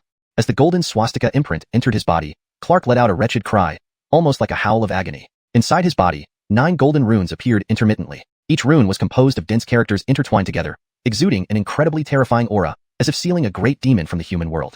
Bang! Bang! Bang! The swastika imprint floated through the air, manifesting astonishing phenomena. Buddhist chants came from the realm of bliss, as well as great virtuous monks reciting scriptures to redeem all calamities. Furthermore, the image of a golden body Arhat illuminated the heavens and earth. When the 9th chain snapped, Clark's 7-foot-tall figure suddenly expanded to 9 feet. His flabby body transformed into lean muscles, and his once black hair vanished entirely, leaving a bald head that shone like polished stone.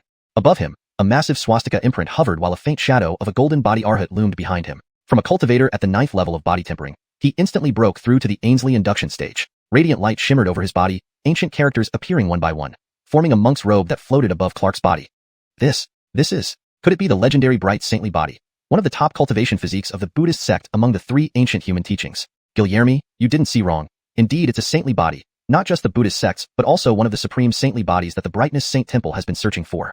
What do you know? The manifestation of the Arhat, the envelopment of the swastika imprint, the bright monk's robe. This matches the recorded legend of the Buddha's son. Our eastern continent truly nurtures outstanding people. Amir Tianyun City harbors 3 true dragons. The almighty Taoists, with the birth of the Buddha's son, those bald monks will soon emerge again. The old man, the muscular man, the beautiful woman, and the Taoist, all were stunned. Who would have thought this unremarkable young boy was the legendary bright saintly body, and perhaps even born as the Buddha's son? Hidden dragons emerging, great flourishing. In the era when the 3 ancient human teachings prevailed, humanity thrived so immensely that it could be called a golden age. Now, the fate of humanity has fallen into disarray, scattered like sand. A talent capable of becoming a great emperor, a rightful human king, a born Buddha's son. Tianyun City was truly a place harboring hidden dragons. In the foreseeable future, Tianyun City would be terrifyingly powerful, undoubtedly becoming a supreme holy city. Heaven above. A born Buddha's son, actually a born Buddha's son. What incredible fortune for us at Montgomery Huang Academy. In the future, our Montgomery Huang Academy will surely be the first in the 5 domains. Brian Awayu, what do you require? Just ask, and I will ensure the maximum support. Resources, cultivation techniques, heritage. All you need to mention, and I will satisfy you. Master Milton could no longer keep his composure. He yanked at his beard, almost going bald. If news of these 3 true dragons spread, even the ancient academies of the central domain would come to recruit them.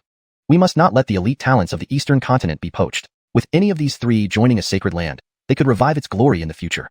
Forget about slapping faces, any indignity can be endured. Leader Kane, where's my hair? Why is my hair gone?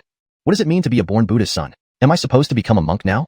No, absolutely not. I don't want to be a monk. I am the only heir of the Lawn family. Brother Charlton, dear brother, I don't want to be a monk. Clark touched his shiny bald head and immediately began wailing. You foolish sack, you're bald now, but you've grown stronger. Stop crying. With your appearance, the Grand Brightness Temple might not even accept you. All the monks in the Grand Brightness Temple lineage are revered high monks. You'd better stop dreaming. Dedzak Antonia, Master Milton asked whether you want to join Montgomery Huang Academy. Make your own decision without seeking my approval. Cloud Charlton unfolded the fan in his palm and waved it gently, his face barely concealing a smile. Talent? What difference does it make? If I wish, even a worthless person can become an elite. But more importantly, character and willpower matter. Antonia awakened on the brink of life and death, but did not fall into darkness. Dedzak reaped benefits without any loss in character. Now it's our turn to choose. Without my approval, do you think they dare to join Montgomery Huang Academy? Montgomery Yanistal Zach, come on. Montgomery Huang Academy is the best choice for you in the Eastern Continent. The 6 sacred temples and 3 sacred lands co-founded it, so you don't need to worry about cultivation techniques, heritage, or resources. As long as you agree to come, I can guarantee that the Academy will provide you with resources reserved for the saint-level disciples. How does that sound? Master Milton inwardly winced, feeling bitter. Today won't be easy after initially saying their talents were mediocre. But now, both have shown abilities worthy of a sacred land's saint's son and daughter. Without Cloud Charlton's nod, they wouldn't dare join Montgomery Huang Academy. Brother Charlton, I follow your lead. Leader Kane, so do I. Montgomery and Clark didn't even need to think. They immediately looked at Cloud Charlton. Naturally, such matters should be decided by the leader. Rightful human royal bloodline, bright saintly body. In front of Leader Kane, Brother Charlton, they could probably be suppressed barehanded. Speaking of cultivation talent, few could match Leader Kane. Antonia, Dedzak, upon closer reflection, Montgomery Huang Academy seems to offer little benefit to our cultivation. For inheritance, we don't lack. For resources, we don't need much either. As for cultivation techniques, secret arts, weapons, armor, elixirs, talismans, I can cultivate them all myself. As for guidance and cultivation, it seems I can manage it on my own. Master Milton, we 3 won't go to Montgomery Huang Academy. Let's leave the resources for those who need them more. Cloud Charlton unfurled the fan in his palm and waved it gracefully, wearing an imperceptible smile. Old man, you set a trap for me and looked down on Antonia and dead Zack.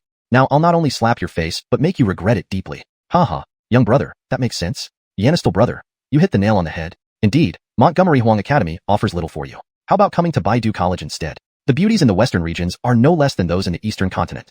Yanistal Oren Montgomery, why not come directly to our Taisu Sacred Land? Venerate heaven, Yanistal Oren Montgomery, I also believe you should come to Taisu Sacred Land. The four semi-saints all wore smiles, thoroughly enjoying themselves. After all, Master Milton is the president of the Rune Master Guild. Even as a semi-saint elder in Taisu Sacred Land, he usually received half-courtesies from them. Seeing Master Milton stumble was incredibly satisfying. Yanistal friend Montgomery, this isn't right. An intellectual's promise is worth 1,000 pieces of gold. How can we change plans now? What do you mean Montgomery Huang Academy doesn't help your cultivation? Do you know why the 6 sacred temples and 3 sacred lands established Montgomery Huang Academy? There's an ancient relic in the Montgomery Huang region that fell from a far beyond. It holds countless opportunities. I won't go into details. And I have 3 recommendation slots per year. As long as you join Montgomery Huang Academy, all future slots will be yours. Master Milton played his final card. Without offering tangible benefits, these 3 true dragons might become disciples of others. No matter what, he had to trick them in. Otherwise, wouldn't his face be utterly humiliated? Hashtag chapter 171. Sudden turmoil. Yanistal brother Jean. At this moment, Lucian's figure plummeted from the sky, his face pale as paper. Before he could finish speaking, he spat out blood profusely, clearly having suffered grave injuries. Jedediah, what happened? Why are you in such a state? Ian rushed forward first, his face filled with concern, unaware of who had inflicted such serious injuries on Lucian. Yanistal brother Jean. Brother isn't going to die. The evil spirits inside the mystical stone might have emerged prematurely. The 1,000 evil spirits you brought back initiated a sacrifice. That blood oath I bear it. Uncle 11. Hurry to that space and investigate. Lucian coughed up more blood, filled with deep self-blame and regret. If he had killed them all in one move, none of this would have happened. The elder and the strong man exchanged glances and were about to take off into the air. This matter was significant. If the evil spirits within the mystic stone truly escaped, it would lead to catastrophic consequences. We'll go too. Venerate the heavenly master. This Taoist will accompany you. The beautiful woman and the Fulton also spoke up together, their faces heavy with worry. After all, Lucian was one of the 10 kings of the western regions and a royal symbolist, yet he had been so severely injured. Naturally, they wanted to see for themselves. The elder and the strong man nodded, and the 4 figures vanished immediately. Ian tried to follow but was already too late. He turned to look at Master Dominic. Master, Jedediah is in your hands. I must go see for myself. Friend Montgomery, go ahead. Be cautious. Master Dominic's expression was also vigilant. They had come here because of the mystic stone, and now that it had caused trouble, they couldn't ignore it. Sir Montgomery, I'm coming with you. Mistress Annabelle stepped forward, her eyes filled with resolve. After all, the auction space belonged to the treasure pavilion under lease. With such a major incident happening inside, she needed to understand what was going on, no matter how perilous the journey. All right, mistress, don't delay. Let's go. Annabelle grabbed Ian's arm and instantly summoned a Dun Light to disappear with him. The situation was urgent, leaving no time for concerns about propriety. Note, Dun Light seems out of place in English. If Dungong refers to some kind of magical or special light used for swift travel in the context, it should be translated to something more understandable like teleportation light, or simply described as a method of rapid travel. Adjusting this would make the translation more natural. Revised. Annabelle grabbed Ian's arm and instantly activated a teleportation light, vanishing with him. The situation was urgent, leaving no time for concerns about propriety. Half an hour later, outside the treasure pavilion. How are things, seniors? 4 demigods stood guard at the entrance. The elder, the strong man, the beautiful woman, and the Fulton. Each of their expressions was alert, filled with anxiety and unease. Ian and Annabelle descended, shocked by the sight before them. The entire treasure pavilion was shrouded in a thick layer of blood-colored mist, cold and strange, freezing souls in a desolate chill. Yanistal brother Montgomery, the blood mist has sealed it. We can't get in. Young brother, this evil force is bizarre and unpredictable. We can't recklessly proceed. The people inside are probably in great danger. Yanistal Master Montgomery, the situation changed too quickly for us to react. The best we can do is use our combined strength to destroy the spatial entrance. Venerate the heavenly master. Yanistal Master Montgomery, for the safety of millions of citizens in Tianyun City, this is the best option. Otherwise, once the blood mist spreads, the consequences will be unimaginable. The 4 demigods looked gravely serious. If this weren't Tianyun City, they would have wiped out the entire city without giving the evil spirits any chance. But due to Ian and Emperor Mercedes, they dared not do so. Seniors, absolutely not. Destroying the auction space means killing everyone inside, and would only provoke the killer instincts of the evil spirits in the mystic stone. Currently, only the blood mist is sealed, and the situation is still controllable. Evil spirits are vicious and hard to communicate with, even more so than demons or the undead. Seniors, please watch over me for 3 hours while I try to talk to the evil spirit inside the mystic stone. I know the language of the evil spirits and may be able to resolve this without unnecessary bloodshed. If I haven't returned after 3 hours, then please destroy the space and release the mystic stone. With that, Ian bowed to the 4 and used their momentary daze to step into the blood mist. Annabelle followed closely behind, diving into the mist. Yanistal brother. Brother 7, what should we do? Yanistal Master Montgomery, showing compassion for the masses is a righteous deed. Let us guard for 3 hours. Venerate the Heavenly Master. There's nothing else we can do. The four demigods locked eyes and positioned themselves at the four corners of the void. Powerful auras spread through the air, each radiating brilliant light and runes. Their overlapping domains immobilized the entire treasure pavilion. The chilling, eerie, and terrifying aura enveloped the place, capable of freezing souls. The blood-red mist loomed, endless and bloody. Unnamed whispers and strange illusions emerged periodically. Die!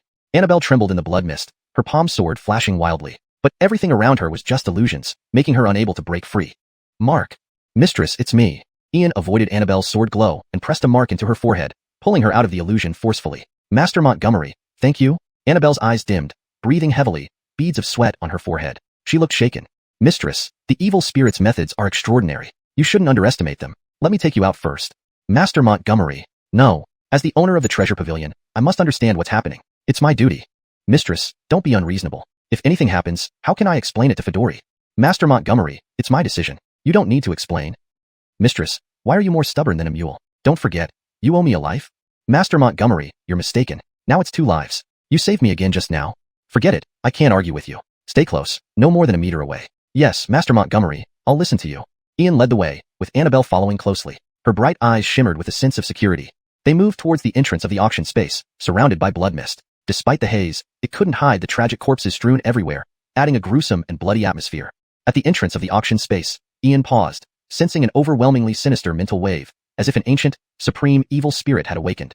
Chapter 172, Yanis and Death Decision. As Ian and Annabelle stepped into the space, a dizzying sensation enveloped them. They had already arrived in the internal area of the auction house's realm. Severed limbs, corpses strewn everywhere, pools of dark red blood flowed like streams, and an overwhelmingly pungent smell of blood permeated the air, creating a scene reminiscent of hell. The sight presented itself vividly before Annabelle and Ian. A chilling, dead silence, malevolent, and peculiar aura engulfed the place, stirring an involuntary sense of desolation in their hearts. Seal.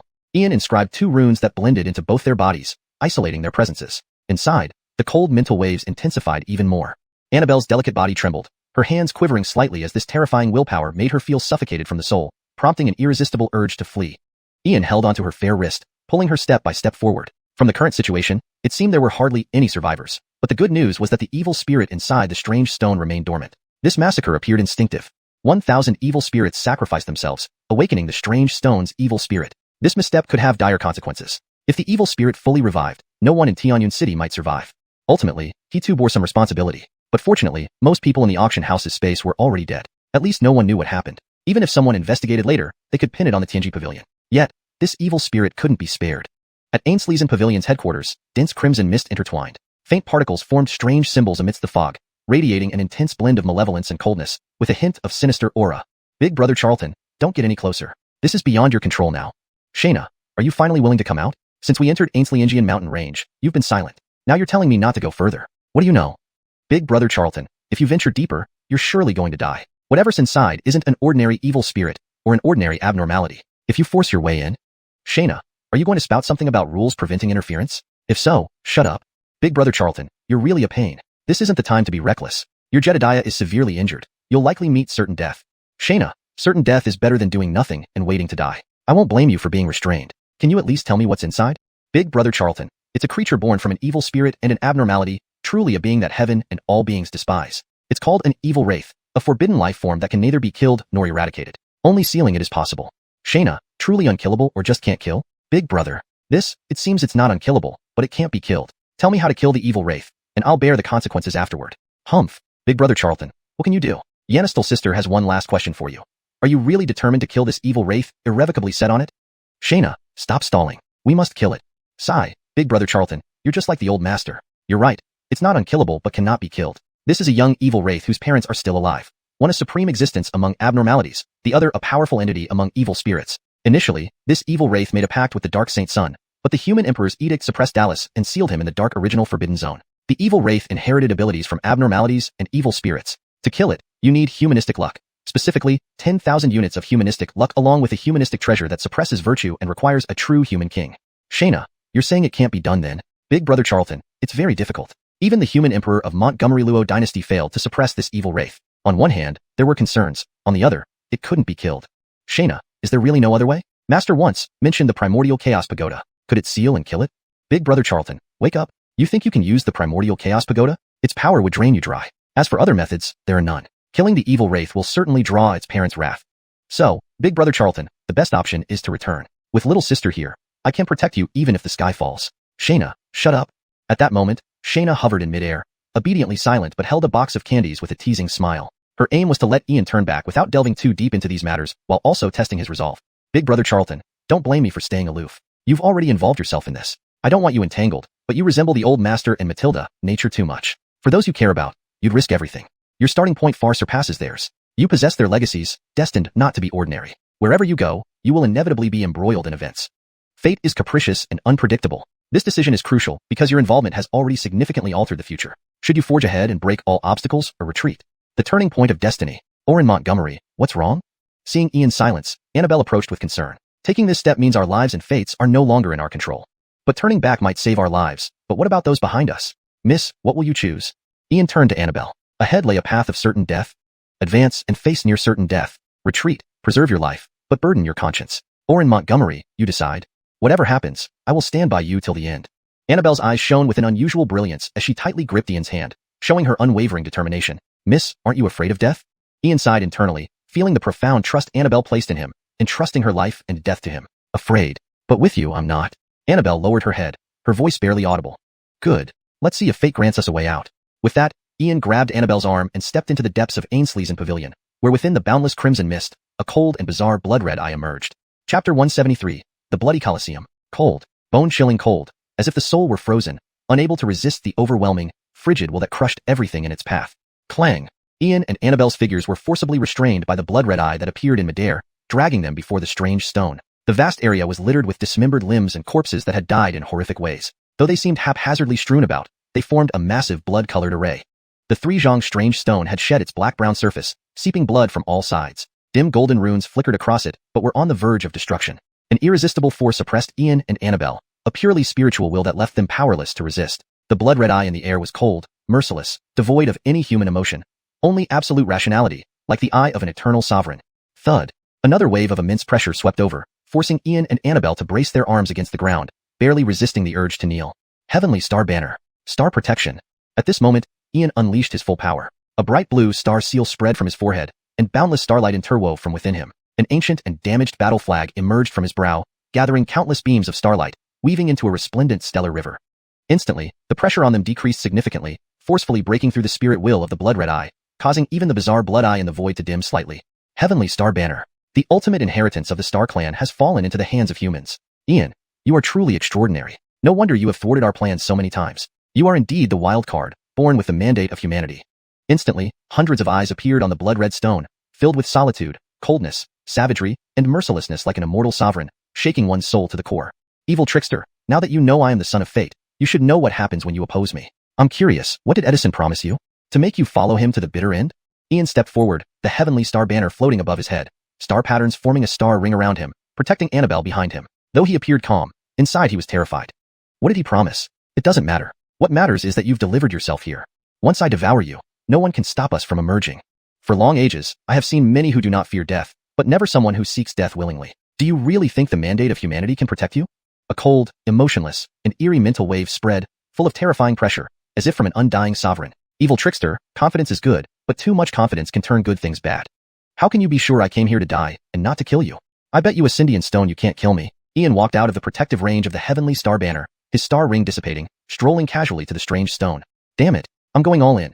Ainsley isn't reliable. Take a risk. Maybe the Scindian stone turns into jade. Ha ha ha. Ian, you are truly fearless and audacious. Without the protection of the heavenly star banner, I could kill you 1,000 times with just a thought, but killing you now would be too regretful. I want to fight you. Hundreds of blood-red eyes on the stone stared at Ian. The terrifying mental wave seemed to emanate from all directions, creating an overwhelming pressure. Evil trickster, how can you say such shameless words? I am only at the innate realm, while you are at least at the sage realm. How can I possibly fight you? Besides, I'm destined to lose. Just kill me directly. Ian shrugged slightly, unfolding a folding fan in his palm and waving it slowly, appearing incredibly calm. Ian, do you think I am as shameless as you? I will manifest an incarnation at the innate realm to fight you. If you win, I retreat to the evil spirit plane. If you lose, Ainsley will be wiped out, no man or beast spared. This battle will decide supremacy and life or death. The eerie, cold, and heartless voice echoed, full of unresistible pressure. It seems I have no choice but to agree. But how can I trust you? No contract, no arbitrator, no judge. If you renege, wouldn't my efforts be in vain? Ian closed the fan slowly, his expression serious. Clearly, the evil trickster was waiting for him, but why propose a decisive battle? According to the evil spirit's nature, they feast on life upon emergence. When did they start talking and proposing civilized methods? No need for contracts, arbitration, or judgment. Other than trusting me, you have no other way out. The bloody Colosseum, glory to the victor. Only the victor can leave alive. As he spoke, the surroundings changed drastically, and an unstoppable force transported them away amidst endless bloodlight and runes, vanishing in an instant. When they reappeared, they were in a massive circular Colosseum, spanning over 100 miles, like a small town. The ground was dark red, clearly drenched in the blood of countless lives, filled with boundless savagery and resentment. Master Montgomery, be careful. In the Colosseum stands, only Annabelle's figure remained. Her eyes scanning the surroundings, she knew this was a place for deadly combat, much like the arena in Montgomery Huang Continent. Bang! A burst of blood-red light descended from the sky, and Ian swiftly dodged. The light hit the ground with a deafening explosion. Ian, stop looking around. The combat has begun. To leave, you must kill me. Come, show me your abilities, and see what makes you so formidable that you've repeatedly foiled our plans. In midair stood a towering 8-feet-tall youth in pitch-black armor, with blood-red hair. His features were incomparably handsome, fitting the aesthetics of all races. He exuded a terrifying aura of war, like a king from ancient times.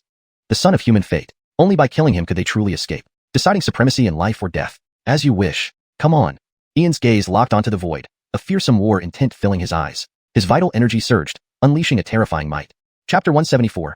Ian, you dare to ambush me. Yahaku. The void slashed across the void, reciting a string of incomprehensible syllables. A mysterious power surged forth as dense, blood-red mist appeared in the vacuum, faintly revealing the shadow of an unnamed entity radiating both savage and eerie energy, swiftly crushing toward Ian. An invocation spell, huh? Truly fitting for the unique powers of the Xianxia clan. Very well, today I shall use the human clan's mystic arts against you. Great righteousness endures eternally. When words align with laws, true sainthood is revealed. Righteous divine thunder purges all evil. One word, thunder. Ian was engulfed in white radiance as a golden scroll appeared on his forehead, from which countless strange characters emerged into the sky. The surging righteous energy coalesced like tumultuous waves, creating an extraordinary spectacle. A primordial thunder character evolved mid-air, instantly transforming into a colossal 3-zhang-tall character. Accompanied by resounding thunder, lightning erupted, emanating a divine light capable of subduing all demons. Roar. Boom. The blood-colored shadow bellowed, releasing icy, bizarre, and malevolent power that enveloped the heavens. Endless blood particles intertwined, exuding an overwhelming, soul-chilling oppression. Yannis cut through, interwoven with radiant righteousness, suppressing all evils while awakening the courage within. In an instant, the blood-colored shadow descended rapidly from above, yet before it came within 3 zhang of Ian, a barrage of snow-white thunderbolts, hundreds of them, ripped the shadow apart until it dissipated entirely, vanishing without a trace. The inheritance of Confucian scholars? How long will you hold out, Ian? Bahaku.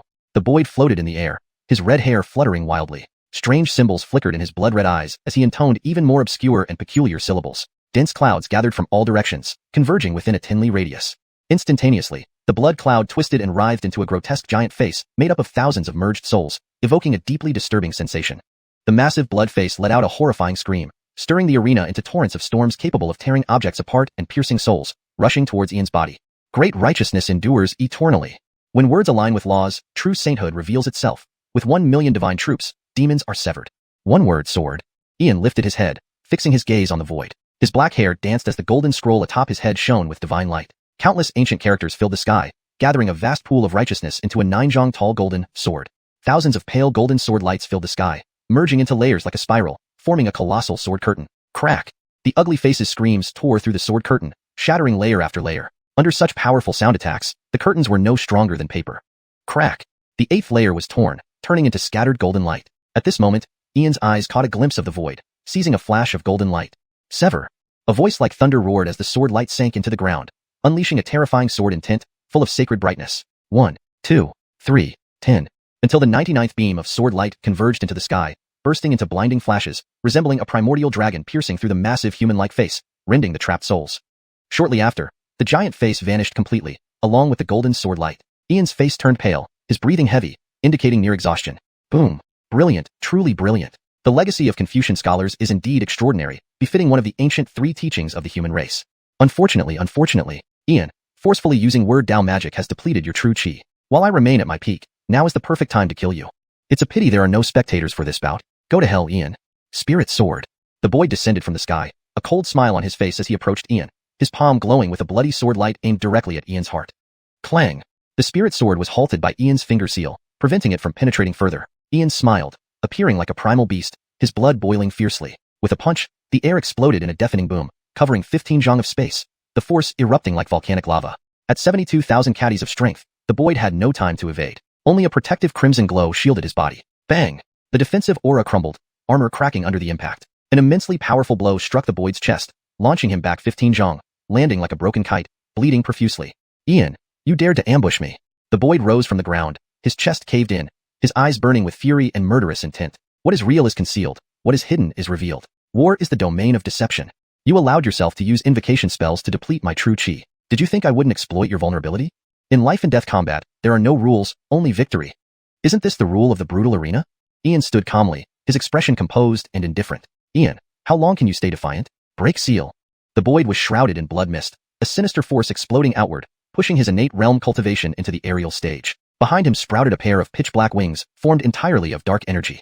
To dare ambush me, merely humans, seeking death, without killing you, where would I find my honor? Feeling ashamed and lashing out? Starting to ignore rules and principles.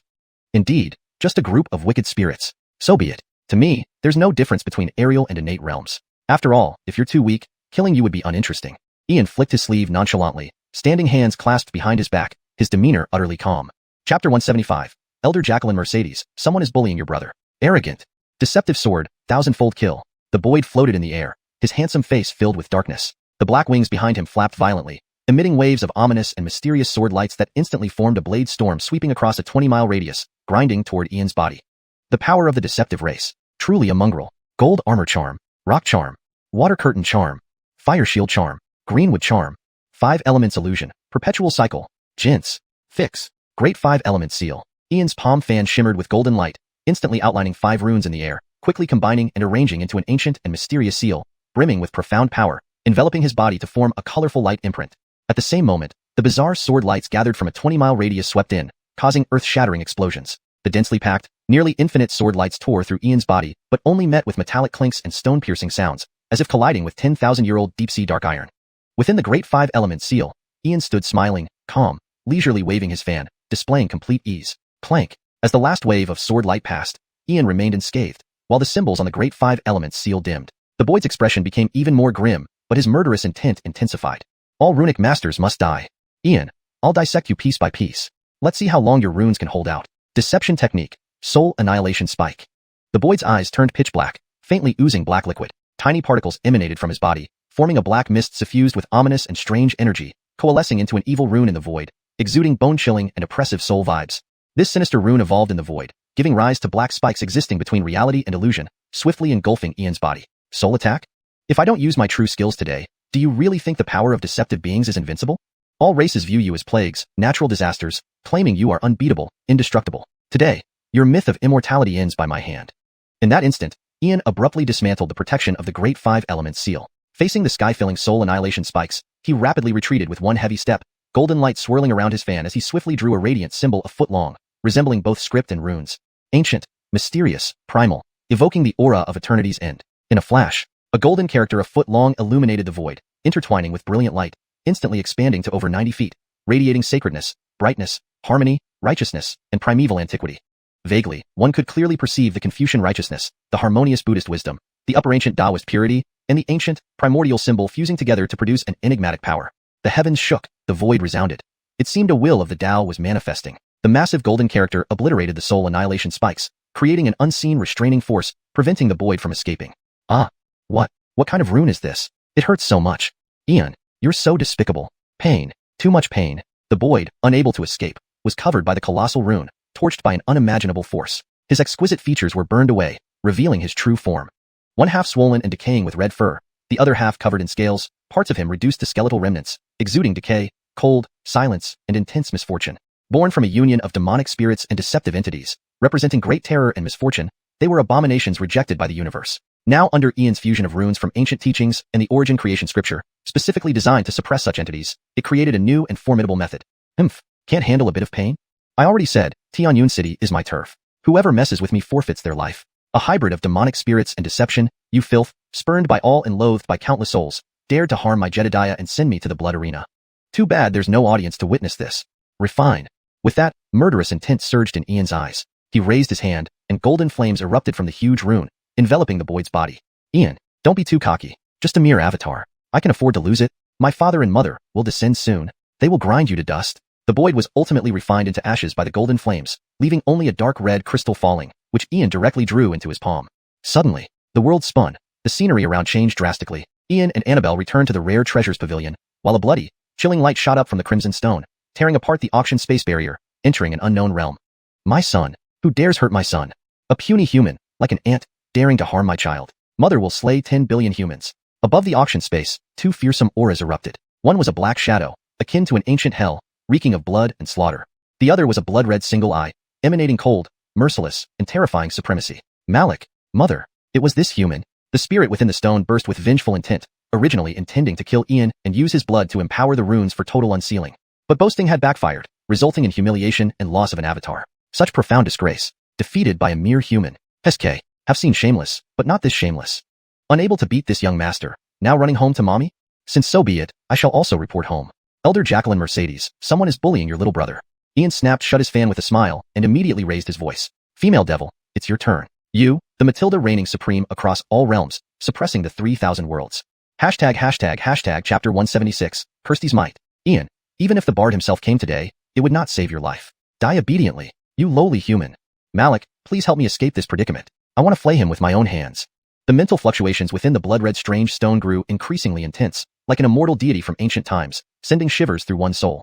My son, as you wish. A vast shadow loomed in the sky above the auction hall, radiating a terrifying, indescribable aura. Dark and eerie energies intertwined, countless mysterious symbols flickering amidst them, forming a colossal black foggy hand that spanned the heavens, instantly pressing down toward the strange stone. Human ant, how dare you harm my son? Who gave you the courage? The massive blood-red eye in the sky emitted terrifying mental waves, cold and heartless, filled with domineering pressure like an ancient sovereign, exuding a sinister, eerie atmosphere. I did. Simultaneously, the sky above the auction hall trembled violently, cracks spreading in all directions, mirroring boundless worlds and warping vast dimensions. Gradually, a desolate ancient path emerged, revealing a woman shrouded in infinite starlight and dark golden flames. As if returning from the distant end of time, or spanning across myriad realms, she appeared from the furthest reaches of fate and causality. Her presence felt both of this world and eternal. With one step, endless starlight fell, and darkness bloomed like an unfolding canvas, revealing a brilliant starry river, evoking a return to primeval space. A dazzling ancient starlit path extended, her figure appearing faint yet majestic, as if descending from another dimension, exuding mystery and awe, like an imperishable monarch who ruled the stars and bridged eons. Welcome, Jacqueline Kirsty. Jacqueline, this evil entity disregards the rules of Tao and the code of honor. He fought me fairly, but refused to accept defeat, then went home to tattle. This shadow wants to skin me alive and stew me, while this single eye threatens to slaughter billions of our human race. Jacqueline, please see justice done for me. Ian closed his fan with a smile, bowing deeply into the void. Truly worthy of her title as the former Matilda. Look at her presence, bearing, and charisma. This is the epitome of divine manifestation. A perfect role model for us all. Ian, even if I refuse to acknowledge defeat or follow the rules, what can you do? Who did you think you could summon? Just a minor saint? I was already a saint 20,000 years ago. My father is an ancient saint, and my mother is a great saint. If not for my suppression, a saint like her, I could subdue with bare hands. Mental waves of immense arrogance emanated from the blood-red stone, completely dismissive of Kirsty. She's just a saint. Both my parents could subdue her easily with bare hands. Today, Ian, I will flay you alive. Only then can I vent my anger. Foolish child, silence. My son, be silent. The massive shadow and blood-red eye in the void contorted violently upon hearing these words, shrinking tenfold and dimming, nearly scared to death by their own offspring.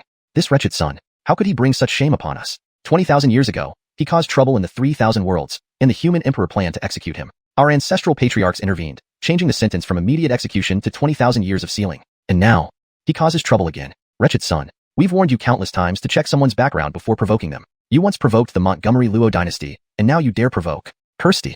Do you know who Kirsty is? Half a volume of ancient scripture, 10 years of cultivation, enlightenment in a single day, perfected through 100 tribulations, becoming a saint instantly. She faced off against abyssal demon emperors in the 72nd layer of the abyss without falling behind. She ventured into the depths of the underworld, slaying 7 saint kings and a quasi-emperor. She entered an unnamed realm, defeating 3 evil spirit emperors, killing 1 and severely wounding 2. She delved into the heart of an unfathomable clan, causing 13 saint kings to fall and a prehistoric emperor to kneel. And you dared to provoke her brother. If mishandled today, we risk provoking another war with Kirsty, and the imperial ancestors will tear us apart. Why should I be silent? Malik, mother, are you afraid of a mere saint because you're an ancient saint and a great saint? Human saints are paper tigers, easily subdued. This human woman isn't bad-looking. Perhaps she could be. Bang. Foolish child, be silent. Speak another word, and I'll destroy you. Before the blood-red stone's inhabitant could finish, the massive shadow in the sky struck it with a palm, hurling it hundreds of feet away. If it continued, none would escape today. My son, be silent. Supreme One, our foolish son knows no better. Please forgive him. It's my fault for lacking strictness. We humbly beg your excellency to show mercy on our son. The blood-red eye descended before Kirsty's feet, losing its earlier arrogance, filled with fear and unease. Supreme One, he is but a child. Please grant leniency and spare him. I assure this will never happen again. The massive shadow also knelt, wishing it could kill this troublesome son. 20,000 years ago, he caused trouble, and now, after 20,000 years, why must he provoke Kirsty, even daring to harm her brother? Has he lost his mind? Ian, whether to kill or spare him is up to you. Kirsty stood in midair, surrounded by starlight, her black gold eyes fixed on Ian, filled with strange radiance. Though secluded these past few days, nothing in Tianyun City escaped her notice. It's just a matter of choosing to act. Ian is quite remarkable, sharing a similar disposition with her. Now that he has perfected his 10 Sindian spirits, he will soon leave. Who knows when they will meet again? Before leaving, she would clear some obstacles for him. Big Jacqueline Kirsty, today, despite your presence, the evil spirits and strange beings declared they would slaughter billions of our people. If you were not here, wouldn't our people be wiped out? Rumors say these beings cannot be completely destroyed. They will always revive. Earlier, I stumbled upon a technique during our duel. Being inexperienced, I don't know its limits. Might you offer some guidance? Ian bowed respectfully, his face calm and composed. The Laurel's 10 Sindian spirits have reached perfection. She will leave soon.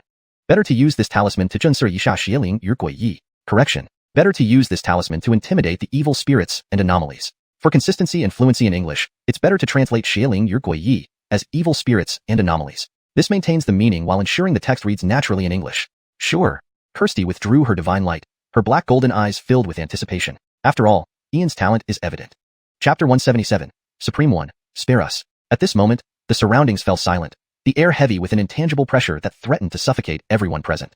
Tiara watched in eager anticipation. The massive shadow knelt on the ground, silent but filled with unease and fear. Blood-red eyes stared at Ian, radiating sheer terror from deep within the soul.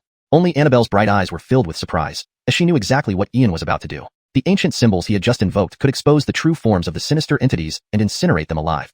Young Master Montgomery is wonderful in every way except for his insatiable penchant for demonstrating holy power, always showing off at every opportunity. Seal. Ian rolled up his sleeves, a golden fan in his palm shimmering with intersecting rays of light. With unmatched speed, he sketched patterns in the air, his eyes glowing with dark gold divinity, like an ancient god king. In the next instant, extraordinary phenomena emerged. Above his head floated a golden scroll, radiating righteous light that illuminated the void, with faint images of saints hovering around it. Behind him, a colossal golden Buddha's silhouette condensed, exuding a sense of justice and peace. A profound chanting resounded, an ancient Buddhist sound flowing through the atmosphere, cleansing hearts. At his feet, a 12-petaled lotus bloomed, emitting strange blue-green vapors, evoking an aura of primordial antiquity, seemingly transporting people back to the distant past. In the void, beams of radiant light and characters intertwined, forming a character about a foot long suspended in midair. This symbol was ancient, majestic, pure, radiant, peaceful, and imbued with the essence of primordial origin. Whoa! What kind of spell? Why do I feel a soul-shaking fear? Holy art? No. Not quite. Imperial art. Exactly what kind of spell is this? The massive shadow gazed at the symbol floating in the air, involuntarily sucking in a breath of cold air, feeling a bone-chilling dread from deep within the soul. Master, this spell. The blood-red eyes dimmed again, genuinely trembling in terror. This was a method that had never appeared before or been seen in the 3,000 worlds. Blending the methods of the three teachings with the primordial true characters, it's truly innovative, combining old wisdom in new ways, a brilliant concept. Yanistal brother Ian, if I had this spell, I could slay emperors. I wonder if it has a name. Matilda Hong Mercedes's black golden eyes flashed with astonishment. It was truly unrivaled, peerless talent, able to bring me such surprises. In just a few days, not only mastering the basics of the Primordial Creation Sutra, but also blending the three teachings methods with primordial true characters to create this supreme killing technique. Jacqueline Mercedes, this is neither a spell nor a technique, but actually a talisman. In ancient mysticism, there was a lineage dedicated to the mastery of talismans, able to purge evil and subdue demons. Yanistal brother drew inspiration from this mystical tradition and created this talisman. I have named it the Primordial Extermination Talisman. Combining the power of the three teachings, it can vanquish sinister entities and destroy malevolent spirits, erasing them without leaving a trace, ensuring they cannot reincarnate. Jacqueline Mercedes, look, if driven by holy power, it can annihilate demons and end their existence. Moreover, as you mentioned earlier, if you were to wield it, you could even kill emperors. So, I have an idea. In ancient times, the human race's three teachings each possessed three secret killing formations. If these formations were set up at the layers of the sinister entities and malevolent spirits, using the formation as a base and drawn by you, Jacqueline Mercedes, how many of these sinister entities and malevolent spirits would survive then? Upon saying this, Ian slowly unfolded the fan in his palm, leisurely waving it while wearing an innocent smile. Sinister entities and malevolent spirits, they would not be easily subdued. If the Demoness Queen ever left, wouldn't they seek revenge on me? For now, a comprehensive eradication wasn't possible, but intimidation was necessary. No, young Master Montgomery, this must not happen. Such an act will disrupt the natural order. Heaven will condemn us. Young Master Montgomery, your race values justice and responsibility. As the younger brother of an emperor, you must not break this code. The massive shadow froze, almost frightened out of its wits. They say sinister beings are cruel and malevolent spirits are hard to communicate with. But you, Ian, seem more ruthless than them. The Primordial Extermination Talisman. If wielded by Matilda Hong Mercedes, the races of sinister entities and malevolent spirits might cease to exist. One Matilda Hong Mercedes already strikes enough fear into their hearts. Now another formidable force emerges. After a single battle with my son, Ian mastered this world-defying technique. It seemed he was determined not to let the sinister entities live. Young Master Montgomery, I have offended you greatly. Please show mercy. My husband is right. This talisman disrupts the natural order and should not be used lightly. All the blame lies with my misbehaving child. I don't dare ask you to spare him, but please consider the heart of a mother. The blood-red eyes were truly terrified, abandoning their earlier arrogance and haughtiness, fully aware of the terror of the Primordial Extermination Talisman. Should Matilda Hong Mercedes use it, the race of malevolent spirits would become history. Heh. Now you talk about codes of conduct and ask for mercy as a mother? You're trying to take all the advantages for yourselves. If Matilda Hong Mercedes wasn't my sister, would you be so cooperative? If I lacked some special skills, dying at the hands of your son would mean nothing. Just moments ago, one wanted to flay and strip me, while the other intended to slaughter billions of my fellow humans. My life and safety were threatened by you both. Now you want me to let you go, especially considering our long-standing enmity. Jacqueline Mercedes, when are you free to visit their lairs? This talisman is yours today. Ian bowed deeply to Matilda Hong Mercedes, genuinely acknowledging her respect. Had the Demoness Queen not been present today, the outcome would have been dire. Young brother Ian, you think ahead? I once made a pact with the two races, promising not to interfere unless they threaten the 3,000 worlds. Better sooner than later. Today, I'll do this for you, testing the effectiveness of the Primordial Extermination Talisman. Matilda Hong Mercedes' voice was lazy, yet her black golden eyes glowed with lethal intent. Truly worthy of being my brother. You understand my intentions well? Sinister entities and malevolent spirits. They must be eradicated. Supreme One, show mercy. Supreme One, spare us. The massive shadow and the blood-red eyes screamed, deeply regretting their actions. Matilda Hong Mercedes was known for her unpredictable nature and her intense hatred towards these entities. The ancestors of the two races had sworn a pact. But now, because of her rogue offspring, they provided a reason for her to attack. Prehistoric records stated that as long as Matilda Hong Mercedes existed in the 3,000 worlds, the race of sinister entities would not emerge. But now, trouble was brewing. Chapter 178. Ian, I want to battle you again. Ian, one person's actions, one person bears the consequences. If you have a problem, address it with me. The blood-red strange stone emitted a low mental pressure. Despite the hatred and reluctance in his heart, what could he do? A fair duel had been lost. He could go home and call for his parents, but still couldn't win. Now, even worse, it has involved the entire clan, all because of his own mistakes. Do you think you can take responsibility? Do you think this is still just a dispute between you and me? If you hadn't gone back to call your elders, then I wouldn't have to go home to call my elder sister either. If your mother hadn't threatened to slaughter our billion people to avenge her pride, my elder sister Mercedes wouldn't have sought trouble for you, the strange beings and evil spirits. Moreover, you strange ones, evil spirits, the dead, and demons owe the Montgomery family a debt in blood. This is an unending grudge. Ian closed the fan in his palm, his eyes filled with coldness, making him look like an immortal true king. 10 billion, really impressive. Saying such a number so easily, they are not mere numbers. They are people with flesh and blood. Do you also understand that a disaster should not affect the entire clan? Then why did you allow yourselves to massacre our clansmen but forbid me from wiping out your clan? 3,000 years ago in the Xianxian secret realm, our Montgomery ancestors fought against you and ended up having our lineage seized, memories erased, and removed from the 8 great families. Is this not a blood debt and eternal enmity? Ian's eyes erupted with a light of intense hatred. Though he wasn't a member of the Montgomery clan by birth, he was raised in the Montgomery family and was now part of this battle, either fighting against the strange and evil spirits or dying completely. Ian, is this related to me? That's something Edison did. I wasn't involved at all. If you want revenge, go after Edison, not me. Isn't this defamation and slander? It seems you're just looking for an excuse to cause trouble. The spirit within the blood-red stone was filled with anger and unwillingness, almost choked with rage at Ian's audacity, something unprecedentedly shameless in a human. Openly defaming us, obviously stirring up trouble. Now I fully understand. From the moment you captured 1,000 evil spirits, it was all to lure me back to life. Then, use Matilda Mercedes' hand to eliminate both the strange and evil spirits in one fell swoop. How ruthless and calculated. Splash. You? To be worthy of my scheming? Just a petty evil spirit saint. I can become a king and achieve sainthood in a few years, and killing you would be like slaughtering a dog. In the future, you won't even be qualified to carry my shoes. Ian unfolded his fan and slowly waved it, his face revealing disdain and contempt. Crack. Ian, you. Cracks appeared on the surface of the blood-red stone, its spiritual fluctuations nearly chaotic from the immense irritation. Yet, he could not refute Ian's words, feeling incredibly humiliated, as if slapped in the face. You what? A mixed breed of strange and evil spirits, a monster not tolerated by heaven and earth. Not only can I defeat you in the same realm, but even if you're higher by one level, I can still obliterate you. This proves you are trash. Even as a saint, you're the worst among them. I'm just 20,000 years younger than you. If we were from the same era, you and Edison would have been crushed long ago. What? Not convinced? Disagree and suffer silently. Ian's sleeve flapped in the air, producing a fierce sound as if wind and thunder were swirling around him, brimming with invincible confidence. Equal realms, indeed none to fear? If born 20,000 years earlier, such scum would already be dead. Bang! Ian, I demand another battle. The Sky Void Realm, the life and death arena, offers rank correction. This battle, I will decide our fate.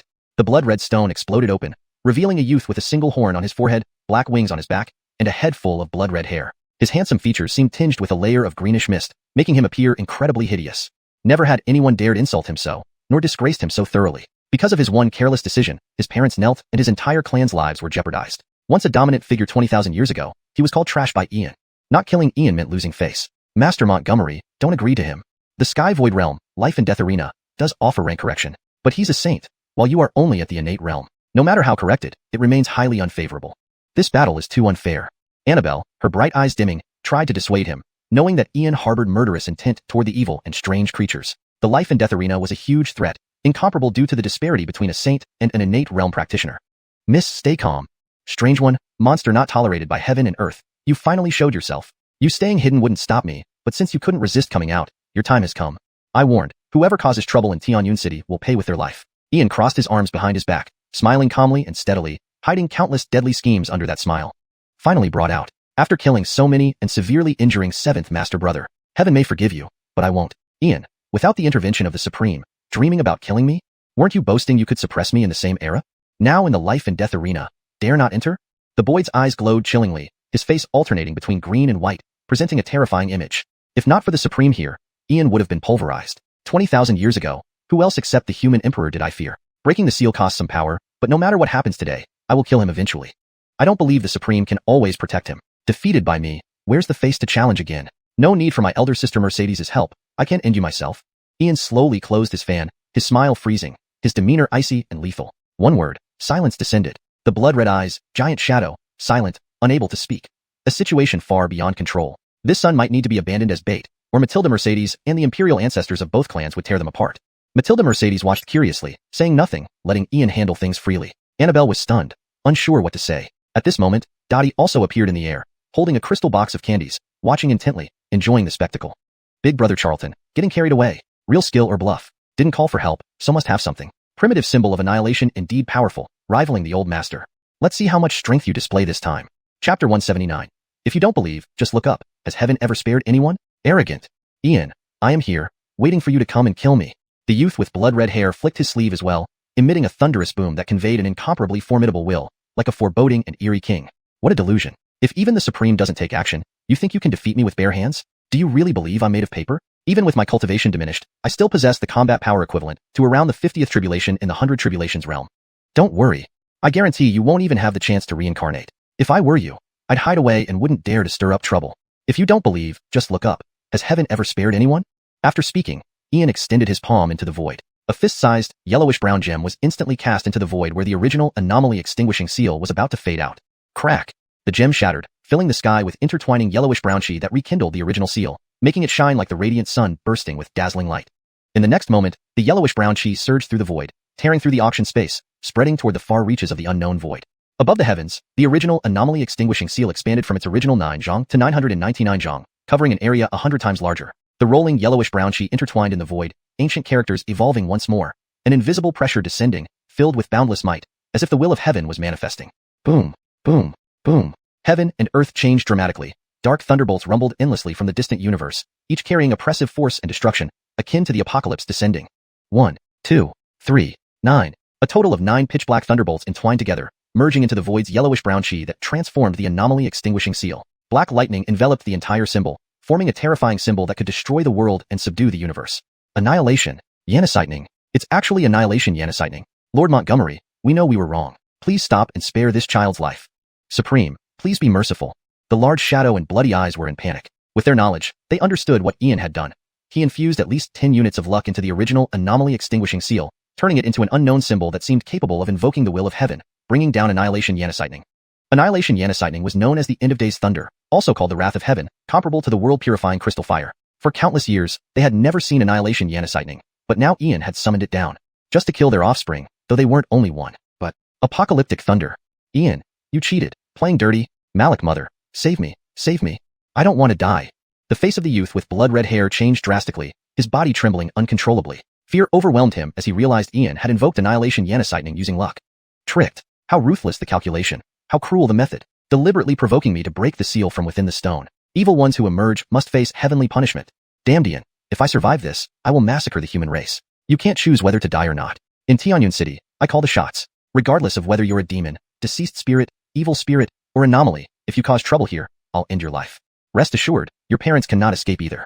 Although they are only projections, this time the annihilation Yannisitening combined with luck and the symbol is enough to severely damage their foundations and harm their essence. They will need a century to recover.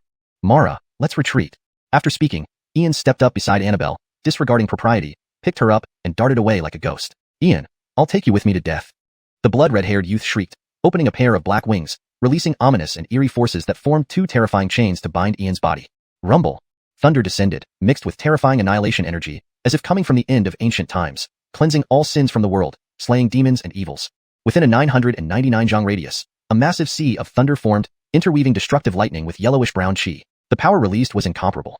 Space trembled, the void twisted, huge cracks appeared, along with chaotic energy currents, dimensional vortexes, and void particles swirling into a terrifying storm that devoured everything. Malik Mother, avenge your child? Amidst the endless sea of thunder, the blood-red-haired youth's body turned charred and disintegrated, leaving only the last ripple of spiritual energy permeating the heavens, filled with infinite hatred. My child, the large shadow roared, the bloody eyes distorted, and voices of indescribable pain echoed through space. Trapped in the sea of thunder, they could only watch helplessly as their child turned to ashes. Under apocalyptic thunder, no one could survive. The two projections barely resisted for less than 10 breaths before being thoroughly annihilated by the thunder. That bloody eye looked at Ian for the last moment, filled with overwhelming hate and murderous intent. Finally, space collapsed, and the auction space was swallowed by the storm. The Ainsleeson Pavilion transmission array flashed, and Ian walked out with Annabelle in his arms. They glanced at each other, feeling relieved after narrowly escaping. Yannistal brother Ian, did you so heartlessly abandon big sister? At that moment, behind Ian and Annabelle, came the icy voice of Brenda, tinged with a hint of resentment. Jacqueline Mercedes, you are a sage undefeated in 3,000 worlds. Such a minor situation could hardly be a challenge for you. Thank you for rescuing us. Your kindness will never be forgotten. If you need anything, just say the word. Whether climbing a mountain of knives or diving into a sea of fire, I won't hesitate. Ian put Annabelle down and immediately approached Brenda with a sycophantic demeanor. Before she could overpower him, it was better not to offend her. Otherwise, if she went berserk, even Dottie couldn't be relied upon. This isn't submission. It's a temporary strategy. Yannistal brother Ian, do you mean this? Jacqueline Mercedes, truer than pearls. Yannistal brother Ian, do you willingly agree? This time, I didn't force you. Jacqueline Mercedes, I willingly agree. As long as it's within my capabilities, I won't have a second thought. Yannistal brother Ian, remember these words today. In the future, I will find you. Jacqueline Mercedes, if you're leaving, I wish you a smooth journey. After saying this, Ian bowed deeply, finally relieved, hoping the female devil would leave as soon as possible. Yannistal brother Ian, I'm indeed leaving, but I'll keep an eye on you. I set you a small goal. Go cultivate in Montgomery Huang Academy. Within a year, become the top young genius. In 3 years, at the 100 Races King's battlefield, you must also be first and achieve kingship. If you fail, I will obliterate your existence. Brenda's dark golden eyes stared at Ian. Her cold and solemn voice echoed through the void. She put on her dark golden mask again, then disappeared. Brenda, you are too arrogant. One day, I will make you warm my bed. Ian snapped his fan shut and shouted into the void. Then, he vigorously shook his fan, feeling a bit relieved inside. Yes, Jacqueline, I'm waiting. An icy and cold voice filled with killing intent resonated behind Ian. Unbeknownst to him, Brenda had already appeared behind him. Chapter 180. Farewell to the Saints. Thud. Ulysses collapsed directly onto the ground, nearly frightened to death, beads of cold sweat pouring down his face. But ultimately, Brenda's black golden eyes revealed a hint of mockery before transforming into a rainbow light and vanishing. Haha, Brother Charlton, you really had me in stitches. You're always the one putting others in their place, so how does it feel to be humbled by the Matilda? Surprised and unexpected, right? Jacqueline Tamara, humiliation? That's ridiculous. This handsome young master is charming and debonair, and even the Matilda was charmed by my grace. Oh, so that's it. Then why are you shaking on your legs and sweating coldly, Brother Charlton? Jacqueline Tamara, that's just because I used too much energy inscribing the primal trickery symbol. I'm exhausted, that's all. Brother Charlton, don't back out. I believe in you. Throughout the long ages, you're the first to declare your desire for the Matilda to warm your bed without being killed for it. True courage. Jacqueline Tamara, one day I will make the Matilda warm my bed. I speak and act accordingly. Brother Charlton, keep going. Spiritually, I support you, but I must remind you. Wait until you become an emperor before talking about this. Jacqueline Tamara, becoming an emperor isn't difficult, just 100 years or so. Brother Charlton, you really got carried away. For you, indeed it may not be difficult. However, becoming an emperor only marks the threshold to true strength. Do you know how powerful the Matilda truly is? Jacqueline Tamara, how powerful? Brother Charlton, the Matilda is the sole existence who can match the Troy. At her peak, she could annihilate the 3,000 great worlds with a single thought. Therefore, Brother Charlton, never get cocky. To the Matilda and the Troy, today's 3,000 great worlds are like Tianyun City. No matter how vast and boundless the worlds seem, They are just a corner of the countless strange civilizations in the infinite expanse of space. Jacqueline Tamara, no need to say more. What I can do now is practice diligently and achieve greatness as soon as possible. No, Brother Charlton, you're wrong. You should first stand up from the ground. Jacqueline Tamara, my legs are weak. Could you help me up? Hee hee, Brother Charlton, you wish? Tamara left feeling incredibly amused, leaving Ulysses utterly speechless. His legs were indeed weak, unable to stand up. Although Lainey was nearby, he couldn't bring himself to ask her for help, no matter what. Yanistel Brother Montgomery, Yanistel Girl Cindy, are you okay? What happened? Why did the auction hall collapse? Yanistel Brother, what happened to you? Are you injured? Your forehead is drenched in cold sweat.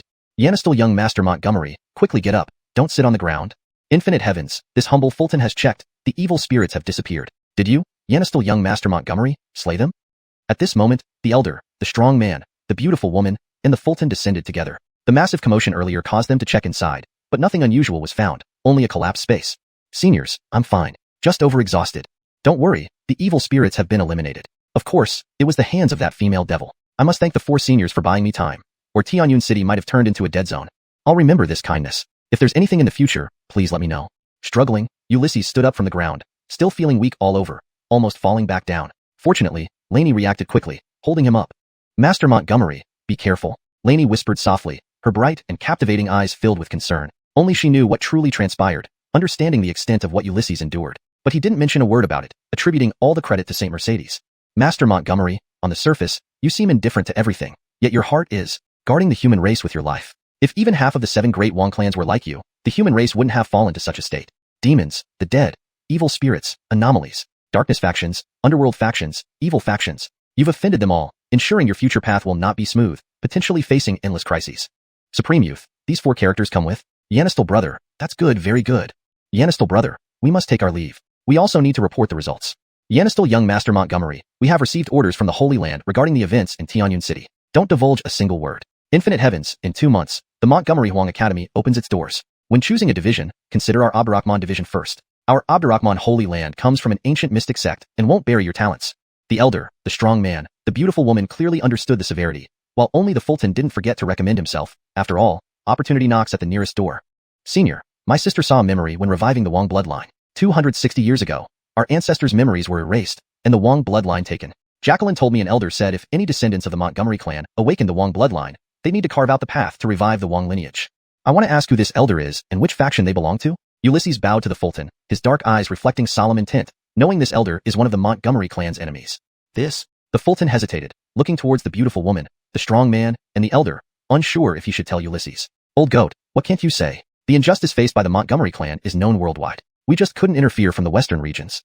Yanistel Brother Montgomery, during the incident involving the Montgomery clan's Wong lineage, that elder was from one of the 3 major human sanctuaries, the Piao Sanctuary, and was an ancestor of the Scindian clan's Wong lineage. Yanistel Young Master Montgomery, heed my advice. If you want to readdress the Montgomery clan's past, you must wait until you have enough strength. One of you siblings must attain royal status and carve out the path. The 7 great Wong clans are too powerful, backed by ancient imperial families. Infinite heavens, Yanistel Young Master Montgomery, revenge isn't urgent. First, enter the Montgomery Huang Academy and wait until you become a king before seeking justice for the Montgomery family. The elder, the strong man, the beautiful woman, and the Fulton all advised against hasty actions, fearing that Ulysses might recklessly challenge the Piao Sanctuary, leading to... Seniors, rest assured, I won't do anything foolish. Just asking. Well then, I'll see you off, seniors. We'll meet again at Montgomery Huang Academy. Ulysses deeply bowed to the 4, who each reciprocated and vanished into the sky. The Scindian clan's Wong lineage, the Piao Sanctuary, the ancient imperial families. I'll remember you. Once at Montgomery Huang Academy, we'll settle accounts slowly. Chapter 181.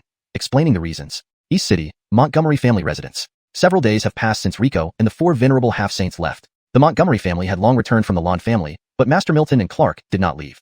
Clark's injuries were quite severe, so it was natural for him to stay at the Montgomery family residence. As for Master Milton, he claimed to want to exchange rune knowledge with Ian, but everyone knew the true reason.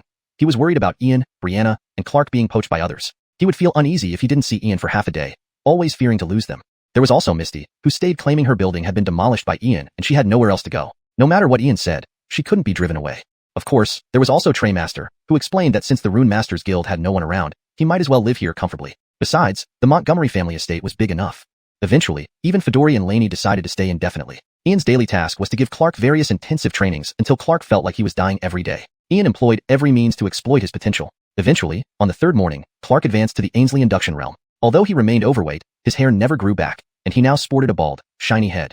There are friends coming from afar, though far, they must be punished. No, Brother June, let me think. I will remember it immediately. Early in the morning, in the backyard of the Montgomery family residence, Clark sat at a stone table while Brianna stood beside him. Since the morning 2 days ago when he nearly made Ian spit blood by seeing Brianna almost perfectly recite text, Clark volunteered to teach Brianna literature. However, despite recognizing every character in the 14 scrolls of Confucian classics, she could never memorize them.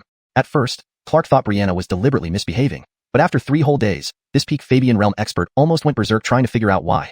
He had never encountered such an oddity. Whether teaching spells, abilities, or martial techniques, Brianna could learn after just 2 or 3 times and master them quickly. But when it came to literature, nothing worked. Even using a soul imprint to directly instill the 14 scrolls into her mind proved futile. She would forget everything by the next day. Yanistel Jacqueline Brianna, stop thinking, just read more. Finally, Clark gave up completely. He was speechless, never imagining that a genius with talent matching his own couldn't memorize the 14 scrolls. Perhaps it was indeed a natural incompatibility. Brother June, I'll definitely try harder. Brianna hung her head and timidly left. She wasn't trying to avoid learning. She genuinely couldn't remember. Jedediah, do you now understand how I feel? She has top-notch cultivation talent and learns everything quickly except literature. Maybe she's naturally incompatible with Confucian studies. There's really nothing we can do. Seeing Clark's frustrated, near-collapsed look, Ian felt a sense of vindication. It seemed Antonia and literature weren't destined to align. Young Master Xiaojin, talented geniuses are common, but monsters are rare. Every member of your Montgomery family is a monster. Compared to you, Yanistel Jacqueline Brianna seems normal. I've been wondering what you don't know. Clark looked at Ian seriously. Through their interactions over these days, he realized that Ian didn't act like an 18-year-old boy but more like an ancient veteran. Jedediah, you're too generous. I've just read more books than most. If I truly knew everything, wouldn't I be a deity already? Don't you find it too peaceful lately? Ian closed the folding fan in his palm and sat opposite Clark, his gaze filled with deep thoughts. Ever since killing the evil trickster's family, neither evil spirits nor demons had caused trouble. Joa, who vanished for days, hadn't shown up either. Rebellion seemed unlikely, as even 10 courage levels wouldn't make him do it. Strange occurrences often indicated hidden dangers. Yanistel brother Xiaojin, isn't peace good? You exterminated all the demons, undead, and evil spirits around Heavenly Cloud City. If I were a demon or undead, I wouldn't dare show up either, given your presence here, which invites certain death. But you're right, it is too quiet. With demons setting up such a grand scheme, they won't give up easily. What do you plan, Yanistel brother Xiaojin? Clark looked curiously at Ian. Having captured 1,000 evil spirits, Ian had greatly intimidated both demons and undead, but they wouldn't easily quit. Clearly, they were plotting a new offensive, a massive one. Jedediah, I'm waiting for someone. If they don't arrive by noon, after sunset, I will take action. Then I'll need your help. How are you feeling? Ian was waiting for Guy. Negotiations between their sides were inevitable, especially with the alliance of Dark Saint and the evil trickster destroyed. Guy would understand the necessity of this meeting. Otherwise, action would be taken tonight. Waiting for doom wasn't in his style. Yanistel brother Xiaojin, my injuries allow for 70% combat capability. But who exactly are you waiting for? And about recent events, shouldn't you tell me now? Clark had held back his curiosity because he knew it involved too many complex issues. Now, with the evil spirits and sages gone, it was time to question Ian. Jedediah, I wondered how long you'd hold back. Follow me and bring Master Milton. This is complicated and hard to summarize briefly. I must recount everything from the beginning. Be prepared. Once you know these secrets, it won't be easy to extricate yourself. You must be ready for a lifelong struggle, with only one outcome. Either they die, or we do. Standing upright, Ian's expression turned solemn. After observing and interacting with Jedediah and Master Milton, he deemed them trustworthy. The question now was whether they could bear the consequences of knowing the secrets. Soon, in Ian's room, Clark activated his domain, and Ian overlaid isolation runes. Yanistel friend Montgomery, tell us. You're driving me mad. Master Milton tapped the table impatiently, seeing their serious expressions. Master Jedediah, it all started when I obtained this. A flash of light emerged from Ian's palm, revealing a yellowed, blood-stained letter which he placed before them, then began recounting everything. Translation notes. Character names like Ian, Brianna, Clark, Dominic, and Guy are kept in pinyin format as requested. Maintain the tone, style, and narrative structure from the original text. Ensure the translated content remains coherent with previous storylines. Chapter 182. Discussion. Silence. A silence as still as death. Lord Clark and Master Milton were both speechless, their expressions filled with shock. After hearing Ian's account, they finally understood why he had always been so mysterious. They now grasped the immense burden that Ian carried alone, and could only imagine what he must have endured to protect Tianyun City. He was just an 18-year-old youth who had just gone through having his royal blood drained, nearly becoming a cripple. Finally, he couldn't remain low-key any longer and took decisive action. Yet, he didn't succumb to cynicism or despair. Instead, he steadfastly protected Tianyun City's 1 million inhabitants. This revealed a remarkable disposition. Externally, he faced persecution from human forces, while secretly he had to guard against attacks from the Netherworld and dark factions. This secret was closely tied to the Montgomery family and even reached back 20,000 years, involving people traveling back in time from 3,000 years into the future. It was incredibly dangerous, almost certain death, yet he had shouldered it all, repeatedly slaying formidable enemies. One has to ask, if it were them, could they bear such knowledge? To defend humanity, to uphold human virtue. These weren't mere slogans but real actions taken at great personal cost, destined to walk alone in darkness. Yanistel friend, according to what you've said, the demons, the dead, evil spirits, and even the rebelled human imperial clans will not abandon opening the Azure Cloud secret realm. So, what do you plan to do next? Master Milton frowned deeply, asking involuntarily because he knew well the implications. The opening of the Azure Cloud secret realm was inevitable. Even if delayed, it would happen eventually. Yanistal Brother Jean, based on all the information, I believe the Azure Cloud secret realm will definitely be opened, Lord Clark said, rising with his hands behind his back, lost in thought. He hadn't anticipated events becoming so complex, nearing uncontrollable. But how will it be opened? When? And by what means? One purpose of Guy's arrival is to address this. Another point is understanding who has returned from the future and their specific intentions. Jedediah, Master Milton, I haven't fully decided on the next steps yet, but I trust Guy will come. One more thing. You must keep silent about this, no matter who you speak to, not even the sages of the human Holy Land. Currently, we can't be sure how many among humans are from the future. If Guy comes, he'll likely propose a non-aggression pact, but the precondition is that the Azure Cloud secret realm must not be open now. However, we must also prepare for the worst scenario, Dark Saint Edison acting recklessly and tearing open the secret realm seal. So even if Guy agrees not to open it, we need to find a way to further fortify it. Ian felt the weight of multiple pressures. Mainly, there was too little reliable intelligence. Clearly, Jacqueline Sienna knew much but wouldn't give any hints, which was truly troubling. Relying on the remnant soul of Alvaro from the future was futile. It provided no help. Yanistal friend, your considerations are correct, but I don't understand one point. You had the chance to eliminate Guy. Why did you let him go? Master Milton's frown deepened. This decision seemed unwise. Master Milton, if I killed Guy then, we'd already be facing invasions by demons and the dead. Guy clearly wields significant power. His death would leave them leaderless. I hold 2 fragments of dark sacred artifacts, giving me some leverage. Lastly, Guy has revealed too much and is dying. However, I can prolong his life. And I've realized he isn't entirely corrupt. He might not want to see human suffering, being human himself. Ian harbored a sliver of hope for Guy, depending on whether Guy valued that hope. If he chose confrontation, it mattered whether today's visitor was his physical or spiritual form. Yanistal Brother Jean, why does Guy sound completely unfamiliar? According to you, he's a powerful fate manipulator from the Heavenly Fates Pavilion, but I've never heard of him. Throughout history, all major fate manipulators met bad ends. There are only a few known. I have no recollection of Guy. Lord Clark frowned deeply, unable to recall such a person from the Heavenly Fates Pavilion, suggesting he operated behind the scenes. Jedediah, that's natural. A major fate manipulator may not be strong in combat, but can easily hide themselves. They can alter the fate of nations and individuals, making others forget they ever existed. The Dark Empire from 20,000 years ago is barely remembered. Even the Montgomery Luo dynasty has only brief historical mentions. Such a powerful dynasty shouldn't lose its influence over 20,000 years unless interfered with by a fate manipulator. Only those from that era remember. Guy must live to help us find the ones who came back from the future. Is there no regulatory body overseeing the River of Time? These 3 unbreakable laws seem ineffective, allowing people to travel back easily. Ian crushed the fan in his hand. These intruders from the River of Time were now top targets. Not out of righteousness, but necessity. Their interference disrupted his plans. He couldn't rest until they were eliminated. Big Brother Charlton, the River of Time does have regulators, who often erase memories or kill anyone knowing too much. Jacqueline Sienna, can you give me some intel, at least enough to work with? Big Brother Charlton, it's not that I won't talk, but can't. You'll soon meet someone from the Time Organization. Don't show any abnormality. They'll act without reason if alerted. If they dare interfere, I'll kill them first. Sienna rolled her eyes, vanishing, not wanting to deal with this brute. Though perhaps, knock, knock. Orin Montgomery, are you there? Someone from the Heavenly Fates Pavilion requests an audience. A knock sounded, followed by Lainey's voice. ####Chapter 183, Ian's generous outburst. Ian, Master Milton, and Clark exchanged glances, understanding each other's thoughts. Without further words, they all walked out together. #####the Council Hall. Upon arriving at the Council Hall, Ian, Clark, Master Milton, and Annabelle were joined by Connie, who had rushed over upon hearing the news. She remained silent, but shot a glance at Annabelle with eyes that held a hint of hostility. Inside the room, Guy and Adeline stood waiting. An elderly man in a robe adorned with intricate black and white cloud patterns stood alone, towering over 8 feet tall. His gray-white hair was neatly tied, and his face appeared gaunt and waxen yellow. However, his eyes gleamed with sharp insight, exuding an imposing aura characteristic of one accustomed to commanding respect. When Ian and the others entered, Ian, Annabelle, and Connie remained calm, but both Master Milton and Clark froze, exchanging a look of shock. It was him, Jagger, the 7th-generation Jagger of the Heavenly Fate Pavilion. He was the current Pavilion Master and the world's premier fate manipulator. He was also the only Pavilion Master in the history of the Heavenly Fate Pavilion to have lived through the 100 Tribulations realm. All previous Jaggers died upon reaching this realm, but he had survived. Master of the Heavenly Fate Disc, he could predict past and future events and observe earthly affairs. Rarely did he leave the Heavenly Fate Pavilion, as it overlooked the 5 realms. Even Saint seldom had the privilege to meet him. Who would have thought he would descend here today? Orin Montgomery, I have come as scheduled. In 3 days, Orin Montgomery has caused quite a stir. Your actions have truly shaken the world. I am honored indeed. Allow me to introduce my master, Jagger, the current head of the Heavenly Fate Pavilion. Guy's complexion was still deathly pale, lacking the strategic demeanor he had shown days ago. Instead, there was an added touch of humility. Guy, let's not beat around the bush. Let's get straight to the point. Ian waved his sleeve and seated himself, completely ignoring Jagger and fixing his gaze on Guy. Unrolled coot, playing deep and mysterious here? Go ahead, keep up the act. Let's see how long you can last. I've always found it odd how Guy managed to orchestrate such an elaborate plan. Now it seems Jagger is the real mastermind behind it all. Oren Montgomery, you jest? Today, I come seeking peace. This matter will end here. I can assure you that no demons, undead, or evil spirits will appear within Ainsliangu's borders. The Azure Cloud secret realm will not open in Ainsliangu. We'll relocate it elsewhere.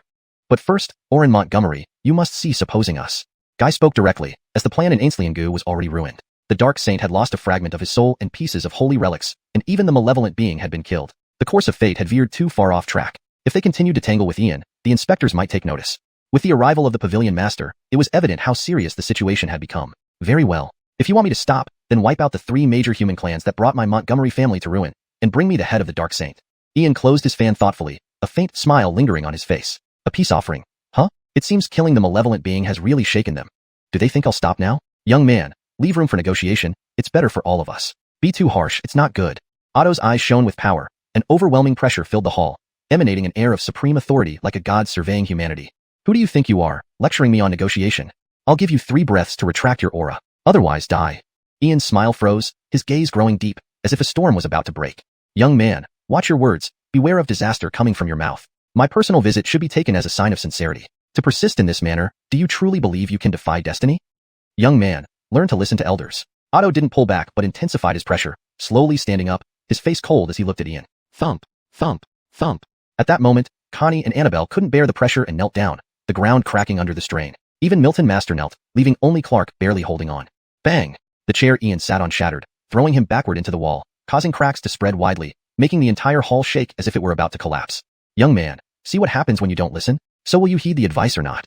Isn't peaceful coexistence better? Why must you fight to the death with us? I give you 3 breaths to consider. After 1 breath, I kill 1 person until you agree. Otto stood with his hands behind his back, a wry smile on his waxen face, like a cunning old fox who had calculated every move. He wouldn't have dared come if Brenda were here. Precisely because Brenda wasn't present, he took the chance to reclaim this advantage. This mere Ian, who had caused such a deviation in destiny, must be eliminated. Pavilion Master, please stop. Weren't we here to negotiate? By doing this, aren't you escalating the conflict? Do you really want it to end in mutual destruction? Pavilion Master, please prioritize the bigger picture. Guy quickly intervened, surprised by the Pavilion Master's sudden aggression, which exceeded his expectations. Phew. Otto. Today, I will make you perish in Tianyun City. Shayna, come out already. Ian spat out a mouthful of blood, wiping the corner of his mouth, his face filled with fury and coldness, like a frenzied lion roaring inwardly to summon Shayna. Young man, can you truly do that? With Brenda absent, who in this world can kill me? Otto waved his sleeve, his face bearing a proud smile. Truly an ungrateful brat, he thought. Looks like he needed to kill a couple to wake him up. Damn, how dare you bully my brother Charlton? Great sealing technique. Brother Charlton, beat him to death. At that moment, Shayna appeared, golden light interwoven with countless runes descending from the sky, instantly sealing Otto's body, immobilizing him on the spot. Old dog, I will have you die. The pressure in the hall abruptly lifted, and Ian charged out like a fierce tiger, fingers clutching Otto's throat, hurling him out of the hall and slamming him into the courtyard ground with a deafening boom, dust flying everywhere, and a large pit several fingers deep appearing on the ground. For the Pavilion Master to come personally testify to the severity of the situation. Sure, to stop me is easy. First, wipe out the 3 major human tribes responsible for my family's downfall, then bring me the Dark Saint's head. Ian closed his fan, a faint smile playing on his lips. Under seeking peace, huh? Killing the malevolent being must have really unnerved them. Do they really think I'll stop now? Young man, leave some room for maneuvering. We may meet again someday. Don't push things too far. Jagger's eyes flashed with divine light, filling the room with overwhelming pressure, projecting an air of supreme authority like a god watching over humanity. Who are you to lecture me about relationships? I give you 3 breaths to retract your arrogance. Or die. Ian's smile faded, his eyes growing dark as if a storm was brewing. Young man, watch your words. Trouble often comes from reckless speech. My presence here shows sincerity. Why are you so relentless? Do you truly believe you can defy fate?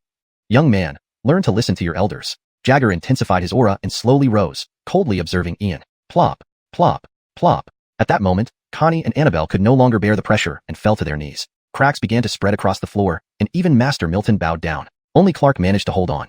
Bang! Ian's chair shattered, sending him flying into the wall, creating massive cracks. The entire hall trembled as if it might collapse. Young man, this is what happens when you refuse advice. Will you heed my warning? Why can't we live in peace? Why must you insist on fighting to the death? I give you 3 breaths to consider. 1 breath gone, and I'll start killing. Until you nod. Jagger stood with his hands behind his back, a smug smile on his waxen face, much like a sly old fox. With Nidhogg Mercedes absent, he felt secure enough to make a show of power. Master, please desist. Didn't you come to negotiate? Your actions only escalate conflict. Are we truly destined for eternal enmity? Please consider the greater good. Guy tried to intervene, genuinely surprised by the master's sudden aggressive stance, which exceeded his expectations. Phew. Jagger. I will make you bury yourself in Tianyun City. Xiuxian, why don't you come out? Ian spat blood, wiping the corner of his mouth. His face contorted with rage and coldness, like a frenzied lion roaring inwardly to summon Xiuxian. Young man, can you truly do it? With Nidhogg Mercedes absent, who can kill me in this world? Jagger flicked his sleeve, wearing a haughty smile. This boy clearly lacked tact. Perhaps killing a few would knock some sense into him. F***K. Dare to bully my brother Charlton? Sealing spell. Brother Charlton, hit him till he dies. In that moment, Xiuxian appeared, casting a golden glow wrapped in countless runes, instantly sealing Jagger's body. Old dog, you shall die. The pressure in the hall abruptly diminished. Ian, like a fierce tiger, lunged forward, grabbing Jagger by the throat. He hurled him through the hall, smashing him into the courtyard with a thunderous impact. Dust filled the air, and the ground bore deep craters. Chapter 184. Deliberate humiliation. A sudden upheaval occurred. No one had anticipated such a turn of events. Everything happened in the blink of an eye, and everyone in the scene was left stunned. Attacking fiercely like a savage beast, Master Milton wore a bitter smile. Clark remained unperturbed, but the satisfaction in his eyes clearly spoke for itself. Misty's beautiful eyes sparkled with admiration as she gazed outward. Though this man was undoubtedly a scoundrel, his courage and loyalty to his principles were commendable, befitting a true man. Annabelle's bright eyes held a tinge of helplessness. It seemed unlikely that the pavilion master of Tianjai would survive today. Even if he did, he would certainly come out of this ordeal severely battered. Guy and Adeline were utterly speechless. They had repeatedly warned the pavilion master not to provoke Ian, knowing that Ian couldn't be judged by ordinary standards. On the surface, he appeared to be a righteous scholar, but deep down, he was cunning and deceitful. The scene before them forced Guy to redefine Ian, revealing a ferocious side of him, like a ravenous tiger pouncing on prey. The two-finger-deep human-shaped crater suggested that even with the physical strength of the pavilion master, who was at the stage of 100 tribulation, he would likely have broken bones from being slammed so hard. Ian, I am the pavilion master of Tianjai, knowledgeable in both celestial and earthly matters. Bang! Go to hell below. Before Jagger could finish his sentence, Ian lifted him from the ground with one hand and slammed him back down with another earth-shattering thud, creating yet another deep crater. Jagger's face was bloodied and mangled, his bones shattered beyond count. Ian, having surpassed the second stage, wielded the strength of 72,000 caddies, amplified by his raging fury. Pooh! Ian, you little brat, how dare you treat me like this? Are you not afraid of causing trouble? By humiliating me today, just by my word, you will have no place to hide in the 5 domains of Canglan. Even Brenda cannot protect you.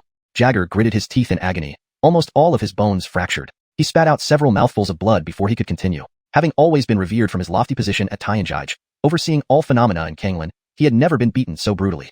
Old dog, many wish for my death, but it will never be at your hands. Die! Ian clutched Jagger's throat with his fingers and hoisted him high into the air, like an ancient beast awakened. With a reverse swing, he smashed Jagger back onto the ground, the impact echoing like thunder, sending debris flying. Fate manipulator. In my lifetime, any fate manipulator I encounter will be killed without mercy. To dare offend me? If I don't kill you, what kind of honor does it leave for me? Ian, little brat? After being slammed 3 times, though still alive, Jagger couldn't bear the pain. Only now did he realize that Ian wasn't merely beating him. He truly intended to take his life. How dare he? I am the pavilion master of Tianjai, possessing the legendary holy artifact Tianjipan, the 7th generation Jagger of Tianjai. Holy lands, clans, immortal families, and undying traditions all owe me respect. Who is he, merely Ian, to actually dare harm me? You're not dead yet. Just let me see how long you can endure. Reveal yourself. Ian stomped on Jagger's chest, golden light flashing from his palm as a large, entirely golden brick covered in strange runes came crashing down on Jagger's head. Space sealed. Brian, haven't you vented enough anger? If you strike again, you'll really kill him. Give me some face and let this matter end here, alright? A transparent, colorless vortex appeared in midair, and a silver-haired figure emerged, dressed in a silver cloud-patterned robe, carrying a lute and a sword. His demeanor was elegant and gentle, as if descending from heaven. Why should I? Though trapped by spatial forces, Ian's dark eyes gleamed fiercely. Even before a sage, he demanded an explanation. Brian, killing him will bring chaos to the world. You've already beaten him and vented your anger. That should be enough. The silver-haired figure stood with his hands behind his back, descending gracefully. Despite his calm and gentle appearance, his words carried an unyielding authority. Mercedes was right. Grant is indeed difficult to handle. It seems today's incident can't be resolved peacefully. If I had arrived any later, Jagger would be dead. Indeed, he is quite the troublemaker, worthy of Mercedes' attention. So, you insist on interfering. Ian watched the silver-haired figure, his eyes filled with coldness. His anger and frustration gradually subsided. This was a sage, someone he could not contend with today. But I will remember your face. One day, I will repay you tenfold. It's not about insistence but necessity. I'll have Jagger apologize to you, and we can put this matter to rest. How does that sound? The silver-haired figure smiled gently, his voice soothing and persuasive. Release me, and let's call it quits. Ian's expression softened. He realized this was a sage of the Void Traveler clan, far beyond his current capabilities to resist. Dottie could help him once, but not forever. Tianjai, Void Travelers. I'll keep a record of this debt for now. We'll see how things unfold in the future. Brianeohang, that's more like it. Always seek peace. Break. The silver-haired figure extended a finger, and the seal on Ian's body instantly dissipated. He looked at Ian approvingly, recognizing him as a remarkable individual, chosen by Mercedes for good reason. Indeed, someone who knows when to advance and when to retreat. Excellent. Rumors say Brianeohang can decipher our clan's runes and mass-produce summoning jade plates. Not only proficient in runes, but also skilled in arrays. Then, that ancient array in the void heavenly realm. Bang! The moment Ian's restraints vanished, he stretched his limbs slightly. In an instant, the golden brick in his palm slammed into Jagger's head, exploding like a watermelon, spewing red and white blood across the ground, staining it crimson. The air filled with a strong stench of blood. An unexpected twist unfolded. No one, not even the silver-haired figure standing close by, anticipated this turn. Ian alone was drenched in blood, holding the golden brick like a god of war. Clark and Master Milton exchanged glances, recoiling in fear. Their faces turned pale, beads of cold sweat forming on their foreheads. They could hardly believe what they saw. Madness. This is sheer madness. Yanistal brother Montgomery, Brian Awayu. You're too reckless. Standing before you is a sage of the Void Traveler clan, a renowned saint-rank runemaker of the 5 domains of Canglan. Also half-teacher to Brenda, one of the greatest powerhouses of the Canglan world. Even Mercedes would give him face. If you wanted to kill Jagger, do it later. How could you? Smash his head in front of everyone. Isn't this a deliberate humiliation? ##### Chapter 185. Dare to say it wasn't on purpose. Silence pervaded the surroundings, an oppressive stillness that made the air seem frozen, suffocating the heart. Who would have thought? No one could have predicted this. Ulysses was so brutal and savage, killing Lucius right in front of a sage after agreeing to stop there. He was truly a ferocious man. But why did it feel so satisfying? Orlando Montgomery, you? The silver-haired figure's expression changed slightly. His refined and gentle smile froze, and his previously calm heart almost exploded from fury. Lucius had been killed. It was intentional. Agreeing to stop, he turned around and killed him. What else could this be but premeditated? Truly a mischievous little rascal. This old man's temper is explosive. No wonder Viviana said Orlando Montgomery was different. How many years has it been since anyone dared to be so insolent before me? Never mind. I'm a senior. How can I quarrel with a junior? I only said to stop here. I didn't say not to kill him. Indeed, you are a cunning old dog. Afraid to show your true form, you sent your spirit body to test things out. As for me, you can do whatever you want with me. At this moment, Ulysses was incredibly composed, even feeling more at ease mentally. For a cultivator, having unobstructed thoughts is crucial. Today, no matter if it were a sage or an emperor, they wouldn't escape death. Some matters can be compromised on. Others, no matter if it meant dying in the next second, couldn't be tolerated. If Lucius wasn't dead, the grudge couldn't be quelled. Damn rascal Orlando, do you want to drive me mad? Just like Viviana. No wonder she acknowledged you as her brother. Truly birds of a feather flock together. Hearing this, the silver-haired figure's face flushed with anger, unable to hold back any longer, roaring at Ulysses as if he wanted to beat him severely. Identical. Absolutely identical. Stubborn donkeys, both of them. Viviana has this obstinate temper, and so does this Orlando. You feel good after throwing that brick? Huh? Don't make me clean up your mess. I'm infuriated, really infuriated. I wish I could thrash both of you. As for Viviana, forget it. I can't win against her. But this Orlando, he needs to be harshly taught a lesson. Who are you? Ulysses paused, immediately realizing something was wrong. Turns out this person was an ally, not an enemy. Calling Viviana girl, it must mean this is the female devil's elder. No good, this is a case of mistakenly harming allies. Not acceptable, cannot back down. Once I back down, doesn't it mean I admit I'm wrong? Maintain a tough stance. Brad Orlando, you're Viviana's brother. According to seniority, you should call me uncle. I doubt Viviana didn't tell you I was coming. You slapped my face right in front of me. Dare to say it wasn't intentional? The silver-haired figure grew angrier by the moment, his face turning purple, then black, a sickly liver color, barely restraining his impulse to beat up Ulysses. Ainsley-Indian's secret realm, involving malevolent spirits and strange events, Viviana had already informed him. The plan was to use Lucius to dig deeper into the real mastermind. But this Brad Orlando killed Lucius with one blow, making it far more difficult to find him again. What? You are Jacqueline Viviana's teacher. Master Dominic, Mac Ainsley, is this true? Now Ulysses feigned confusion, pretending to misunderstand. Confirming this would mean admitting he was wrong. Today, no matter what, he refused to admit fault. Rubbish, this young master isn't wrong. Even if I am, it's the uncle who's wrong for not identifying himself first. Yes, it's all his fault. Yanistal friend, there are things truer than pearls. Brother Xiaojin, listen to me. Quickly apologized to the senior. Master Dominic and Clark trembled, their scalps tingling. Only Ulysses dared to act so recklessly before a sage. First Emperor Hong Viviana, now this one. World-class powerhouses, even among sages, top-tier existence. Only Ulysses could enrage them to the point of near death without being able to retaliate. So you are indeed Jacqueline Viviana's teacher. Apologies for not recognizing you earlier. Our Montgomery family is too small to accommodate someone of your caliber. Please return to where you came from to avoid lowering yourself. Safe travels, I won't see you off. Ulysses waved his sleeve, issuing an eviction notice on the spot, then ignored the silver-haired figure. How dare he claim to be my uncle? Whoever heard of an uncle watching a junior be bullied and blaming the junior instead of standing up for them? You're Jacqueline Viviana's teacher, not mine. What does it have to do with me? To get me to acknowledge this relationship, you must first admit your fault as an uncle. No matter how wrong, this young master is never wrong. Upon hearing these words, silence returned. Master Dominic gaped, pulling at his white beard in disbelief. Clark's mouth twitched violently, shaking his head helplessly. Issuing an eviction notice. Only Ulysses would dare to do such a thing. This is your uncle, teacher of Emperor Hong Viviana, one of the world's foremost holy rune masters. However, it seemed this wasn't the first time. He once expelled Emperor Hong Viviana too. Brad Orlando, you? The silver-haired figure's calm demeanor turned livid again, nearly spitting out blood from frustration at receiving an eviction notice. Can this be tolerated? No, it cannot. Forget it. Forget it. I'm an uncle. Can I argue with a junior? If word gets out, would I still have any face? Just like Viviana, driving me half mad with anger, giving me cold looks whenever possible. Oh, you're still here. Not planning to leave, intending to stay at our Montgomery family estate? Sorry, our Montgomery family can't accommodate such a holy person. Please leave. Ulysses turned, smiling insincerely, continuing to mock him, clearly intent on humiliating him. Brad Orlando, you're right. I'll stay. The Montgomery family may be small, but the environment is excellent for cultivating, perfect for rest and recuperation. I'll stay a few days. The silver-haired figure stood with hands behind his back, furious inside but showing a genteel smile. Brad Orlando, you want to chase me away? Your petty tricks don't fool me. Arguing with you would imply I lost as an uncle. Viviana irritated me for 10 years. My mindset is immune. Don't get familiar. Uncle of whom? I haven't acknowledged it. For a moment, Ulysses was stunned. Not even the eviction notice worked. Truly, to be a teacher to the female devil, one must have some skill, though it remains to be seen how their mindsets compare. Chapter 186. Please leave, Elder. Hungrant, explain yourself. What do you mean by saying you never admitted? What? Are you implying that I, Yisroel, am not qualified to be your uncle master? I possess the cultivation of half-step Grand Saint, and am ranked 3rd among the top 10 sacred symbol masters in the 5 regions of Canglan. I'm also the 4th elder of the Symbol Hall, and one of the envoys of the ethereal heaven realm. Moreover, I'm the great elder of the Void Walker clan, and have previously served as vice-patriarch of one of the 3 ancient immortal lineages in Central Region. You tell me where exactly I lack qualification to be your uncle master. Yisroel's face turned green once again, his originally placated state of mind being roused into a killing impulse by Ian's defiance. He could only reveal his past experiences. Very well. Since you put it this way, let's get everything out in the open. It's not because of insufficient status, nor cultivation level, nor fame or past history. Rather, it's due to your flawed morals. You are unworthy of being my senior. Ian felt some shivers run down his spine, but he steeled himself. After all, his stance for today was simple. This young master has done nothing wrong. Even if there was fault, it would certainly be the uncle master who had erred first. What did you say? That I, as an uncle master, am flawed. Speak up, continue.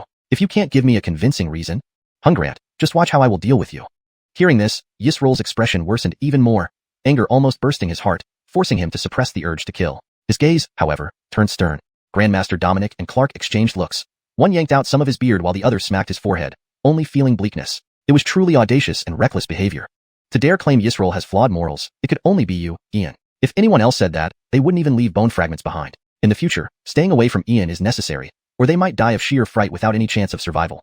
With every sentence starting with Uncle Master, since you regard yourself as my senior, why, when you descended, did you immediately immobilize me without a word? This aside, after all, I intended to kill at that moment, which is somewhat understandable. But what did you say next? That vengeance was taken, and fighting should stop. This clearly shows you knew what happened. Knowing the situation, as a senior, shouldn't you have come to support your disciple first? Shouldn't you have asked if I was okay? How did you handle it? You kept telling me to cease repeatedly. Ask any elder from any ancient clan or sect. Would they act like you? Do you, calling yourself my uncle master, truly regard me as a disciple and junior? Clearly, you don't. Certainly, you are a world-renowned figure. As for me, Ian, I'm merely an insignificant individual. So, since you don't care about me, we cannot afford such a lofty connection.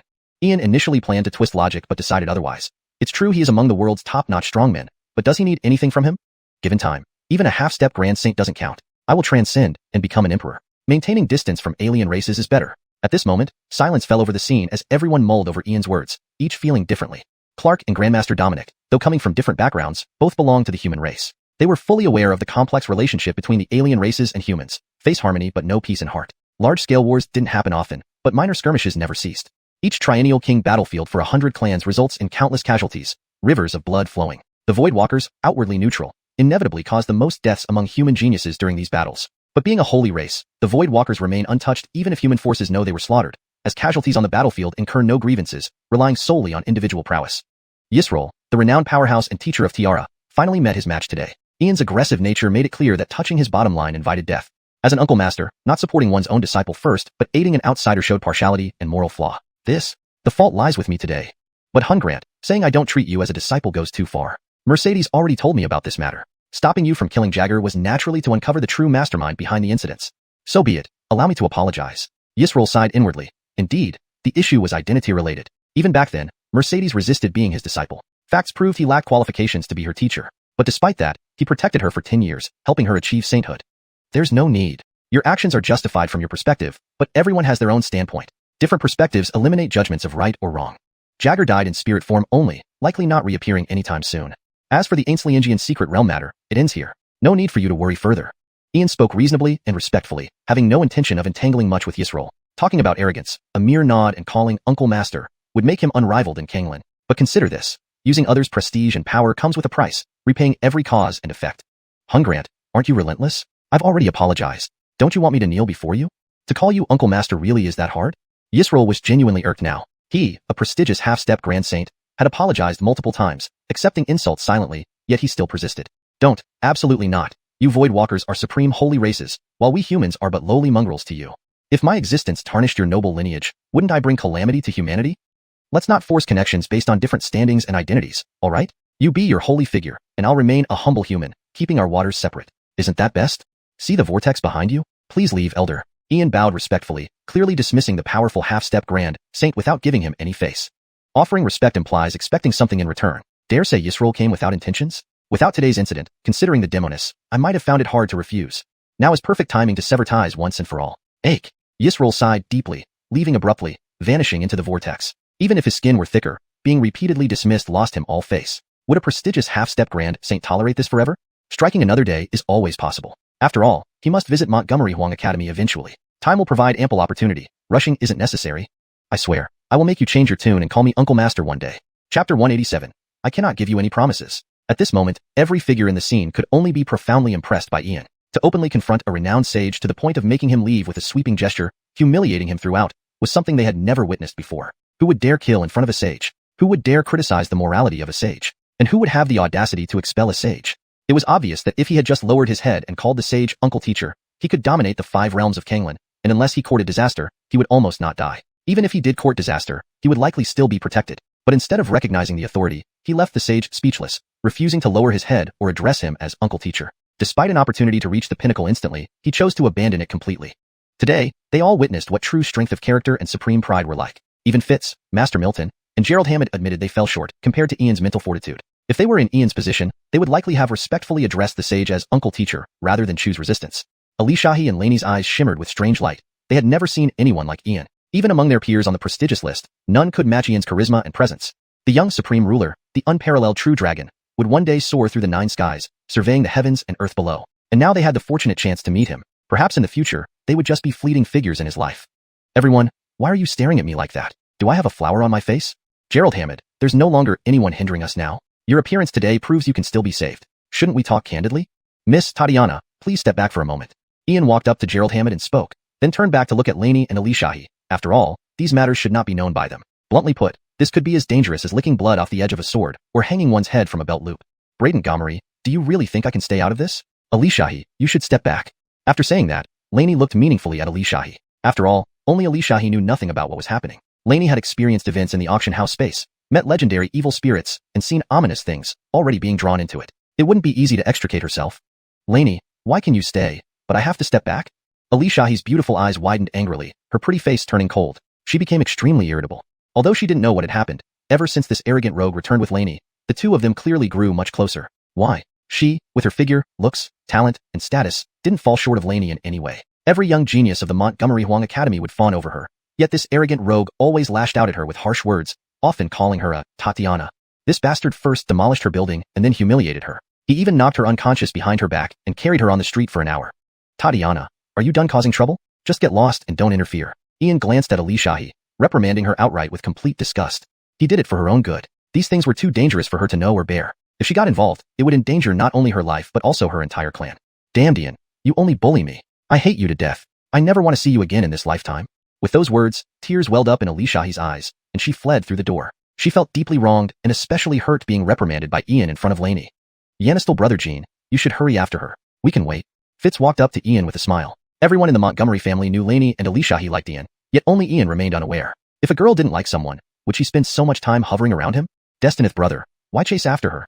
She'll calm down soon. Let's focus on the important matters. Not letting her stay is for her own good.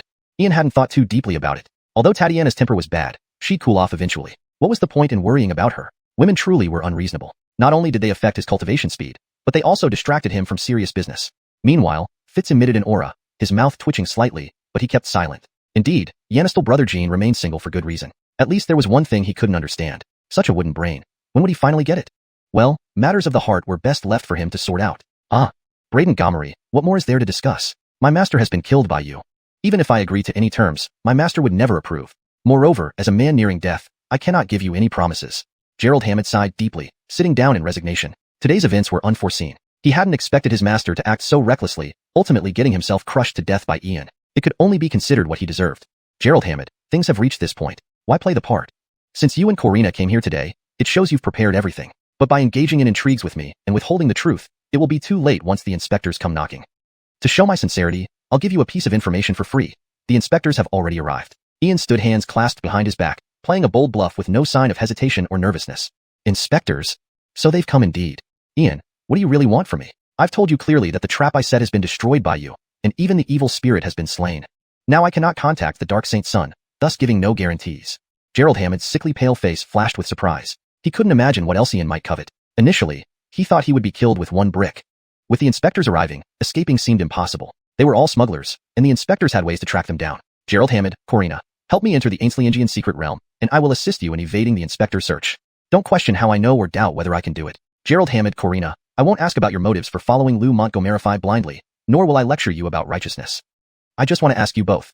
If the Dark Empire rises, and the 5 realms of Canglan are invaded by demons, undead, evil spirits, and anomalies, becoming a graveyard for the living and a paradise for darkness, would that really be what you wish to see? One of you is a revered great destiny bender, the other a princess of the Celestial clan. What drives you to such actions? Ian truly couldn't understand. If they were those morally skewed beings without scruples, he wouldn't find it surprising. But they were different. What dire hopelessness in the future compelled them to pin their hopes on Lou Montgomery? This was truly unfathomable. Chapter 188, Proof to show you. Ian, at this point, does it still make sense to talk about these things? You haven't seen darkness, you haven't experienced despair, you haven't endured pain. You have no right to criticize us from a high moral ground. Consorting with evil spirits, collaborating with demons, conspiring with the dead, and aligning with the bizarre. Any one of these would bring clan-wide destruction. But what can we do? The worlds are shattered, enveloped in darkness. Everywhere you look, there are only corpses and blood. There's not a single pure place left on Earth, and just surviving is already an immense challenge for us. There's no hope, no glimpse of light. Each day is spent in constant fear, either killing or being killed. It was the despicable and shameless Edison, who collaborated with demons and the dead, who saved us. He sheltered all beings in that endless dark apocalypse, establishing the only sanctuary in darkness. He gave us hope to live. All we wanted was to survive, never wanting to experience such despair again. Oren's Adeline's voice echoed in the hall, without any resentment or hatred, but filled with despair and helplessness, ultimately fading into deep silence. Adeline, calm down. That darkest era, where there is no hope, has not yet arrived. We still have a chance. Ian, as you can see, we are all from the future, but not from the same timeline. Adeline comes from 3,000 years ahead, and I come from an even more distant time. The future is beyond words, an apocalypse far more brutal than what Adeline described, tenfold, hundredfold, thousandfold worse. In the future, there is no racial divide. All you hear every day is wailing and screams. Have you ever seen monsters making us kill each other over a moldy bun just to please them? Have you ever seen our people eating their own children? Have you ever seen elderly hanging themselves to death so more young people could eat their flesh and live? It's truly hopeless, nothing but darkness, yet we struggle to survive. An era like that is better ended. I've thought about dying many times, but whenever I did, I saw the faces of my people. I can't accept it, truly I cannot. I want to change that damned future, to break all the chains of darkness. I've spent my whole life searching among human relics. Later, I encountered an ancient creature that had survived for a long time. It led me to the remnants of Edison's forbidden time-space array. Using its last strength, it transported me back over 10,000 years before your time. I met the 9th incarnation of Edison. Ink Feather's pale, sickly face was filled with profound despair and hopelessness. A future truly devoid of light and hope, only endless darkness and despair. At this moment, the hall was silent, shrouded in a profoundly oppressive atmosphere. Is this real darkness and despair? Only after experiencing such terrifying times would they take such extreme actions. The future is a truly terrifying future. What about Edison? This former crown prince of the Montgomery Luo dynasty. What did he do in the future? Ian might believe the future described by Inkfeather and Adeline, but he absolutely doesn't believe that Edison would save all beings, especially while associating with demons, the dead, evil spirits, and strange entities. He died in battle. 3,000 years later, he was killed by the holy sages of humanity. If the atom hadn't died, there wouldn't be the dark future Braden described. The atom should have been able to alter history and bring new light out of darkness.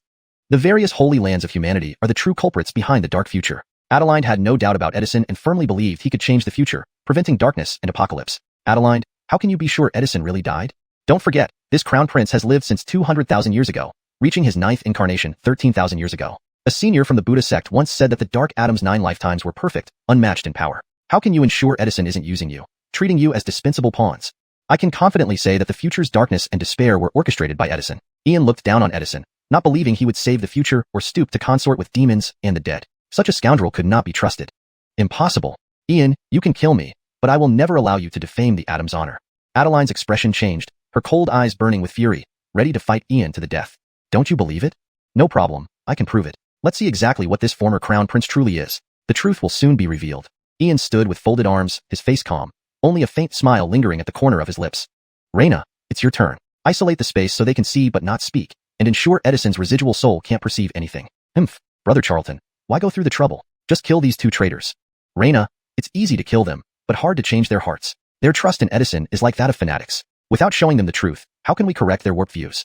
Brother Charlton, didn't we agree not to be heroes or saviors? If the future is that dark and hopeless, little sister can take you away anytime. Reina, this isn't about being a hero or saving the world. I simply can't stand Edison, that bastard. Sooner or later, I will capture him from the Azure Cloud secret realm and publicly execute him. Oh, I see. Yanistel's sister understands. Brother Charlton, leave it to me. Reina, quit stalling and get to work. Once this is resolved, let's go to the Cloud Wasteland. Whatever you want is on me. Okay, Brother Charlton, don't lie to me. Reina, I swear on Master's name, I won't deceive you. Reina hovered contentedly in midair. With a snap of her fingers, the hall's space was invisibly shielded. Despite everyone being close by, they felt worlds apart. Brother Charlton, don't blame me for not revealing anything. I can't tell you. You've become involved in this conflict. Though you always claim you don't want to be a hero or a savior, you have the same temperament as the old master. Go ahead and stir things up. If you can, even overturn the heavens. I'll handle everything for you. Translation notes. Ensured character names are consistent, e.g., Ian, Adeline, Edison. Maintain the original tone and style while ensuring natural English flow. Preserved paragraph structure and line breaks as in the original text. Provided coherent continuity with previous content. Chapter 189. I shall grant you immortality. Ulysses' mind descended into the small world, communicating with the Khan and claiming back the two fragments of the dark sacred artifacts. In an instant, he tossed them to the ground, where they made a crisp sound. Slade, stop feigning death and come out. The two pitch-black fragments, adorned with peculiar patterns but covered in cracks, began to tremble. Waves of dark mist appeared, revealing a vague human-like soul figure. But this shadow appeared extremely weak, barely able to maintain its form. After being smashed by a brick thrown by Brianna previously and suppressed by Dustless using the Buddha sect's profound wisdom for days, it was already a miracle that it hadn't been obliterated. Ulysses, it's actually you. The black soul shadow trembled involuntarily at the sight of Ulysses, its voice filled with icy coldness and hatred. Whoosh. Yes, it is indeed this young master. It's rare that Dino the Crown Oran still remembers such a minor person as me. Truly a blessing of my past lives. Ulysses sat down calmly, unfolding his fan and gently waving it while maintaining a peaceful smile. Ulysses, how could I possibly forget? Not even after 200,000 years, or even another Ian, will I forget the aura of your lineage. My downfall is all due to your kind. When my true self emerges, the first one I'll kill will be you and everyone from your lineage. Slade spoke word by word, filled with overwhelming resentment and hate, a hatred engraved deep within his soul, never to be forgotten. Heskay, such immense hatred. It seems that Patriarch Montgomery Tion didn't turn out as useless as we thought. Slade, do you even have a chance to emerge? Adeline is dead, Guy is captured by me, and that hybrid offspring of evil spirit and unknown creature was also sent to the west by me just 2 days ago. All your schemes have been destroyed. I truly can't understand why you're so confident. Ulysses maintained his smile, casually waving his fan. Despite appearing relaxed on the surface, he couldn't help but feel tense inside. Slade seemed to imply something more, suggesting other means were at play. Montgomery Tion? What is he, really? If it weren't for the timing not being right 3,000 years ago, Montgomery Tion wouldn't even have been able to harm me. What a huge joke.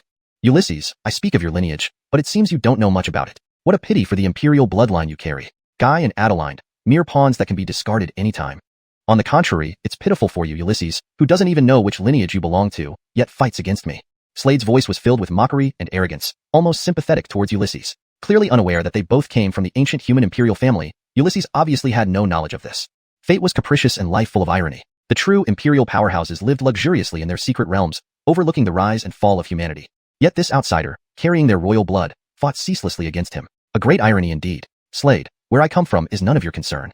Guy planned for you for 10,000 years, risking his life. Adeline was loyal to you. Even if they were dogs, they would have some sentiment. Are they just insignificant, disposable pawns in your eyes? Poor Adeline and Guy, believing you as hope and light, practically like devotees. Ulysses closed his fan and stood up slowly, his eyes filled with disdain and ridicule. Truly, these two were not worth it. Devotees. Just dispensable pawns. That's merely their one-sided wish. I am destined to rule the darkness and usher in a new era. Heaven, sun, moon, stars, world, living beings, and light will all be shrouded in darkness and the apocalypse. No one can escape this destiny. Fate cannot be changed. The tide cannot be reversed. Ulysses, you are different from those fools. If you submit, I shall grant you immortality. Slade's shadow spoke as if he had never taken Adeline and Guy seriously. From the start, they were merely pawns that could be abandoned at any time. Immortality. Slade, are you finally waking up? Who in this world can live forever? Who dares to claim immortality? You're in this state now, yet you still dream of making me submit? Do you take me for a fool like Adeline, easily swayed by a few words? Ulysses closed his fan instantly, a faint smile lingering on his lips. No one could see through his true thoughts, unable to tell if this Slade was really the crown prince of the Montgomery Luo Empire or someone else. Ulysses, let's rephrase that. If you cooperate with me, you can have everything you want. Skills, resources, power, status, beauty, anything you desire, I can provide. The myriad beings and all races aren't worth saving. It's all the result of their own sins and karma. Why should you risk your life for them? For example, Montgomery Tion is seen as a hero by the masses, but what has been the outcome? Not to mention righteousness and justice, the most useless things in this world. If you're strong enough, you set the rules, the justice, and the righteousness. Ulysses, join us. Let me show you a completely different world and scenery. Slade's voice held an extraordinary charm, like a devil from hell, continuously tempting Ulysses, trying to make him fall deeper into darkness. Hold it, Slade. Can you act normal? Can you stop acting crazy and show some sincerity if you want me to cooperate? Flattery is easy for anyone to spout. I have a question that has puzzled me. How did you break the 3 irreversible laws and return from the future without being detected by the overseers? Ulysses stood with his hands behind his back, playing along, remembering that the strange being hiding in Water Williams' body had said that not only had someone returned from the future, but many others had gone further back in time. Ulysses, this is our greatest secret. If you want to know, come to the Azure Cloud secret realm. Once you arrive, you'll learn the secret. Ignoring the 3 irreversible laws and evading overseers means nothing to our dark empire. We possess far more secrets and knowledge beyond your imagination. My fragment strength is nearly depleted. Bring the sacred artifact fragments with you. Ulysses, I'll be waiting for you in the Azure Cloud secret realm. Finally, Slade's soul shadow dissipated from lack of energy, leaving only 2 broken black fragments, plunging everything back into silence. Slade, I will definitely go to the Azure Cloud secret realm, but not to uncover secrets, but to finish you off. Shatter. Ulysses unfolded his fan and gently waved it toward the void. Layer upon layer of barriers shattered, and figures reappeared one by one. Chapter 190. What do you think? Chess pieces? I've spent 10,000 years of my life, expending all my heart and soul to set up this grand scheme, only for it all to be in vain? Just expendable pawns that can be discarded at any moment. Dallas, you are truly heartless. Gerald Hammond's sickly pale face wore a mocking smile as his belief crumbled in an instant. A trail of dark red blood dribbled from the corner of his mouth before he fell backward. Mr. Gerald Hammond, how could this be? I refuse to believe. Sheila hurriedly caught Gerald Hammond's collapsing body. Her once beautiful face now looked ghastly pale. Even with the bloody truth staring her in the face, she refused to believe it. Yet, she had no choice but to accept it. Divine Son, I revered you as a god, the light and hope in my heart. But to you, I was nothing more than a pawn, less valuable than a dog.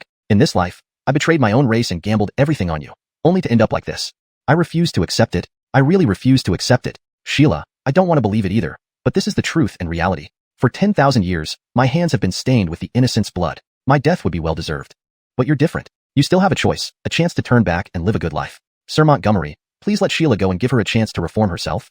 Stop Dallas. Do not allow him to come into the world. Gerald Hammond's complexion became even paler as his vitality rapidly drained away. His body began to gradually fade, his eyes filled with deep regret. Unfortunately, he realized it too late. Mr. Gerald Hammond, you can't die. Ian, please save Mr. Gerald Hammond. I am willing to give everything I have. I beg you. Sheila knelt helplessly before Ian as Gerald Hammond's body faded away. Her resolve had collapsed. If even Gerald Hammond died, what would become of her? If you knew this would happen, why did you choose this path? Gerald Hammond, you owe countless debts of karma and blood. How can you simply die and call it quits? Raina, please assist me. We still need this man for our purposes. Ian stood with his hands clasped behind his back, sighing deeply. He then communicated telepathically with Raina, knowing he couldn't let Gerald Hammond die. The events in the Green Cloud secret realm still required Gerald Hammond's assistance. Raina hovered beside Ian, golden divine radiance enveloping her palm as strange runes circulated. A flawless soul crystal floated in mid-air. Ian absorbed the soul crystal from the air, stepping to Gerald Hammond's side. In his palm, a luminous soul crystal emerged, merging directly into Gerald Hammond's brow. Flawless, soul crystal. Sir Montgomery, thank you. With those words, Gerald Hammond's nearly translucent figure began to solidify under the influence of the flawless soul crystal. Eventually, when the soul crystal's power was exhausted, Gerald Hammond's body and soul were temporarily stabilized, ensuring he wouldn't meet an untimely death for at least 3 to 5 years. Gerald Hammond, the soul crystal can only temporarily stabilize your soul and body. To truly prolong your life, you will need supreme elixirs, which could maintain you for about 3 to 5 years.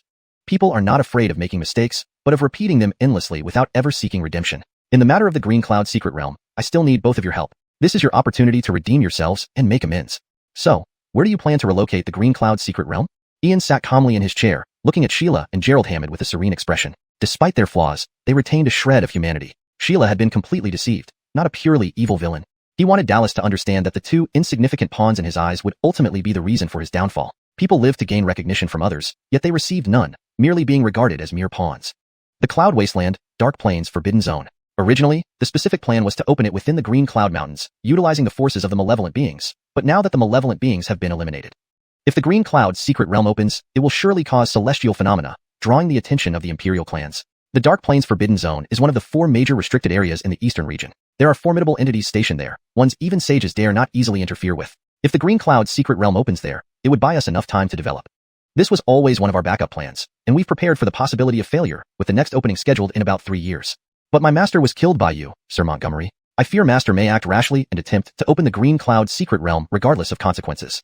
Gerald Hammond struggled to stand, acknowledging that unforeseen changes had deviated the original plan due to Ian's appearance. This greatly exceeded the expectations of the Heavenly Fate Pavilion. Jagger might indeed force his way to open the realm. With that blow to Jagger, though it killed only his spirit form, his true body was also heavily injured. It will take at least 8 to 10 years, or 3 to 5 at best, before he can recover. As for who relocated the Green Cloud's secret realm, if it's in the Cloud Wasteland, it saves me a journey. Ian slowly opened his folding fan and fanned himself gracefully. He wasn't concerned about Jagger for now, as he planned to settle the score with the old man eventually. Sir Montgomery, the Green Cloud's secret realm has vanished. It's already been moved, its new location being the Cloud Wasteland. Based on my calculations, it appears to be the work of the Darkness faction. Good, truly excellent. Since it's in the Cloud Wasteland, I won't need to search for it anymore. I was planning to head to the Cloud Wasteland Academy for cultivation anyway. I will find time to settle accounts with Dallas. For now, what will you two do? Ian closed his folding fan, confident in his plans. With the Green Cloud secret realm now relocated to the Cloud Wasteland, he had ample time to cultivate. 3 years. Enough to reach the king rank. Once he attained that level, he would uncover every secret within the Green Cloud secret realm. Sir Montgomery, you need not worry. I am a fate manipulator. As long as I wish to hide, even my master cannot find me. Since you've decided to go to the Cloud Wasteland, I'll join you soon to secretly monitor the Green Cloud secret realm's activities. But Sheila, I can only entrust her to you, Sir Montgomery. Her situation has already been discovered by the upper echelons of the Sky Clan. If the Sky Clan captures her, they will execute her. Neither the Darkness nor Nether factions will spare her. Only you, Sir Montgomery, can save her. Why not let Sheila serve as your maid temporarily? With the Matilda's talent and beauty, it wouldn't tarnish your reputation. What do you think? Gerald Hammond's face bore a ghastly smile, realizing he could barely protect himself. From the moment he betrayed Dallas, he had chosen to hide and quietly wait until Ian grew strong enough to shield them. Hashtag chapter 191. Even the she-demoness was captured. Guy's words filled the hall with an eerie atmosphere. Several pairs of eyes all turned to Ian. Eve smiled without a word, while Master Dominic stroked his beard thoughtfully. Annabelle's clear eyes were as calm as water, showing no ripple of emotion, but her heart was brewing with restlessness. Even she didn't know why she felt this way, yet she just didn't want to see any other woman beside Ian. Adeline also looked at Ian. Just a few days ago, they were mortal enemies, even going as far as to be life and death foes. But today, circumstances had changed drastically, and she was about to become his attendant. Her heart rebelled against this arrangement, but it was Cadencian's decision, and she knew only Ian could save her life. Master Montgomery, is Lydia the Matilda present? Your Highness, there's trouble. The second Orin has been kidnapped by someone, and just now, Missy Lorena was also captured. They demanded that we meet by noon. Bring 100 million stone coins to exchange at North City's Chaos Rock Ridge. They said only you can come, Your Highness, or else they'll harm the second Orin. 2 figures hurriedly entered the hall. One was Master Maximilian, and the other was Master Davidson. Without regard for etiquette, they rushed straight to Adeline, holding a letter in hand. Fools, it's them again. Truly outrageous. Adeline read the letter, and her face immediately turned cold with fury, trembling uncontrollably. It was them again. In the Eastern Realm's 3,000 continents, these were some of the most notorious scoundrels. The bath pictures Ian held were spread by these shameless villains. How dare they bully our Tion clan now? I must make them pay. Lydia, it's those scoundrels. Who else would dare kidnap the second Orin and Miss Lorena? This letter is from the scar-faced cat, calling himself Miaoya. You didn't see how arrogantly that scar-faced cat walked into the Merchant Alliance, demanding good tea and respect, calling him Miaoya. Your Highness, these scoundrels must not go unpunished. Master Davidson's face was filled with hatred and unwillingness. He wanted nothing more than to tear that scar-faced cat limb from limb. Master Davidson, did you say Lorena was also kidnapped? Ian closed his folding fan, his expression turning grim. He already knew who these people were, the same ones he had felled with a single brick, Azrael and Miaoya. Shui Yelhen's capture was a twist of fate, but why was Lorena captured? These incorrigible scoundrels indeed couldn't be forgiven. Daring to cause trouble on our turf in Tianyun City. This is a slap in my face. Master Montgomery, that scar-faced cat, just sent a message. Initially, the ransom was 30 million stone coins, but now that Missy Lorena is in their hands, it's risen to 100 million. I don't know how Missy Lorena was captured by these scoundrels. Lydia, it's less than half an hour until noon. We can't raise the stone coins in time, even if we return to the Merchant Alliance. These scoundrels don't accept credit cards. They only take lower-grade standard stone coins. Master Davidson gritted his teeth. Having lived for centuries and dealt with many nefarious individuals, he had never seen anyone so brazen. That she-demoness, always causing trouble. Fine, Adeline, I'll accompany you. If something happens to the she-demoness, Ian thought, I won't be able to live with myself. After all, She ran off because of me, leading to her being captured by these scoundrels. Hold on, young Master Montgomery. I just divined a great calamity will befall this journey. One man and one cat daring to kidnap in broad daylight and brazenly demand ransom must have made full preparations. This kidnapping might just be a ruse. If you insist on going, please take this Yulagi entanglement token. It's the top-tier teleportation rune. If you encounter danger, it will allow you to escape. Guy's palm flashed, revealing a black jade talisman, which he handed directly to Ian. Such an unusual divination. While divining for Adeline showed great misfortune, now it was obscured by fog, making it unreadable. Indeed, anything involving Ian is unpredictable. Thank you. Please follow, Your Highness. With that, Ian swept his sleeve and headed towards the door. He had no particular feelings towards Adeline, neither bad nor good. Those pitiable people often harbor hateful traits. Adeline followed Ian out of the Montgomery residence. When the two vanished, Masters Dominic and Eve exchanged glances, preparing to secretly follow them. Two masters, I do not advise you to proceed. I've just divined again, but I can no longer see the outcome, only endless fog. With uncertainties arising, please do not increase them. Guy's slightly weak voice rang out, halting their plans. Such an ominous divination was rare. Ian was a unique individual who could alter fate unknowingly, countering the inevitable flow of destiny. His future was incredibly frightening, with great misfortune portending imminent death. If Adeline returns alive from this journey, it will prove Ian is full of unknown potential, perhaps rarer than even a child of fortune. What do you mean? Can you bear the consequences if Xiaojindi gets hurt? June, old brother, disregard him. Let's secretly follow. If there's no danger, we won't intervene. Eve and Master Dominic turned, harboring inexplicable hostility towards Guy. They had heard of those scoundrels, utterly shameless beings without a scrap of honor. Two masters, calm down. Ian, who can resist Luo Montgomery Fay and remain unscathed, is not an ordinary existence. He is not only outside the grasp of fate, but possibly a child of fortune, and even more. I am a grand diviner. Few things are beyond my foresight, except for Ian. His presence is shrouded in mystery and uncertainty. He is filled with unknown possibilities. Guy slowly sat down, his palm fanning leisurely, a mysterious smile on his face. Child of fortune, someone favored by heaven, carrying the blessings of humanity. A true child of fortune may only appear once in an era.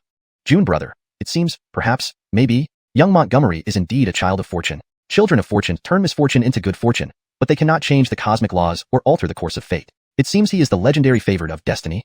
Guy paused, his expression becoming extraordinarily serious. Eve and Master Dominic were stunned. Favorite of destiny, a legendary figure. Chapter 192. We brothers adhere to the code. North of the city, in Rocky Ridge, hundreds of oddly shaped boulders of varying sizes sprawled haphazardly. Matthew and Connie were ensnared among them, while Azriel reclined lazily on a nearby giant rock, holding his smoking pipe, occasionally puffing out smoke. Sean had set up a bonfire and constantly turned a roasted beast leg over it. Though only half a meter tall, the sinister scar on his face gave him an extra dose of ferocity. A large earth-yellow sphere floated in the sky, resembling an egg of some unknown creature, with its cloak flapping loudly as if on high alert. These were known as Uncle Azriel, Uncle Sean, and Uncle Daryl, infamous figures in the East Domain's 3,000 great continents, some of the most notorious scoundrels who engaged in all sorts of nefarious deeds from petty theft to murder. They also specialized in grave robbing, which they euphemistically called archaeology, using any means necessary. Known to the world as scum, black hands, and shameless individuals, their most notorious act was plundering the lingerie of the female disciples at Montgomery Huang Academy in one night, and secretly photographing them, causing immense anger among East Domain factions, yet leaving everyone powerless against them. Ian's possession of the rarest clear-etching jade album from Azriel and Sean was considered a precious collector's item, the last remaining edition. Naturally, Adeline was furious upon learning that these three ruffians had kidnapped her brother. Even though she had been used as a pawn by Edison, it didn't compare to this outrage. Big brother, second brother, Adeline is here. The floating earth-yellow sphere spoke, its round surface showing human-like features, creating an odd comedic effect, but the voice carried lethal menace. Good, very good. Second brother has never faced such humiliation. I'll take back everything with interest today. Sean stopped turning the meat, extending his sharp claws to scratch deep grooves into the rock, sparks flying. The scarred feline face was filled with ferocity. Third brother, be vigilant for tricks. Second brother, control your temper. We're here to make money. Revenge can wait. There's plenty of time. Tianyun City is unstable lately. Let's get out of here after this. Azriel exhaled a puff of smoke, his weathered face revealing cunning. They could thrive in the underworld because they adhered strictly to the code. Killing, but never arson. Kidnapping, but never killing hostages. Robbery, but never sexual assault. Grave digging, but never grave robbery. Golden coins for larger heists, silver for smaller ones, sharing the spoils equally.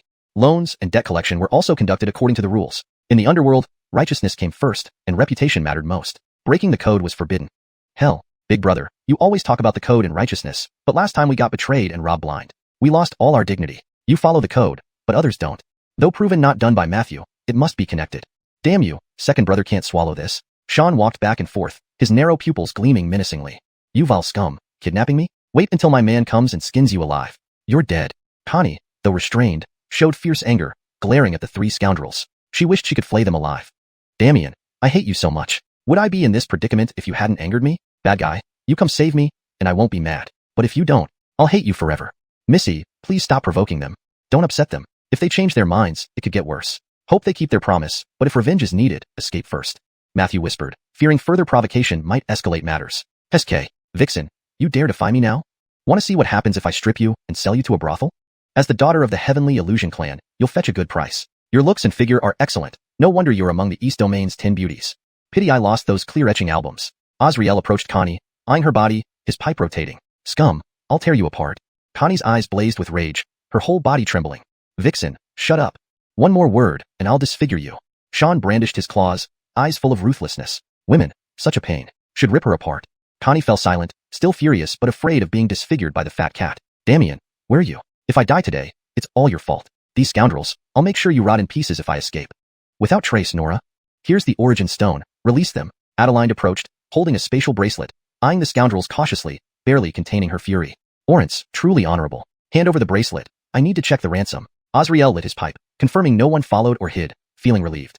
Clink. Adeline tossed the bracelet, landing before Sean, who nodded after inspection. Release them, Azriel ordered, and Sean freed Matthew. What do you mean? Not keeping your word? Orance, we always keep our word. We released without trace, but the Vixen volunteered. Not part of the ransom. She's our insurance. Releasing her means we won't leave Xianxia alive. Please inform the Heavenly Illusion clan. Bring 100 million origin stones to Montgomery Huang continent. No tricks, or we all die. Rest assured, we brothers adhere to the code.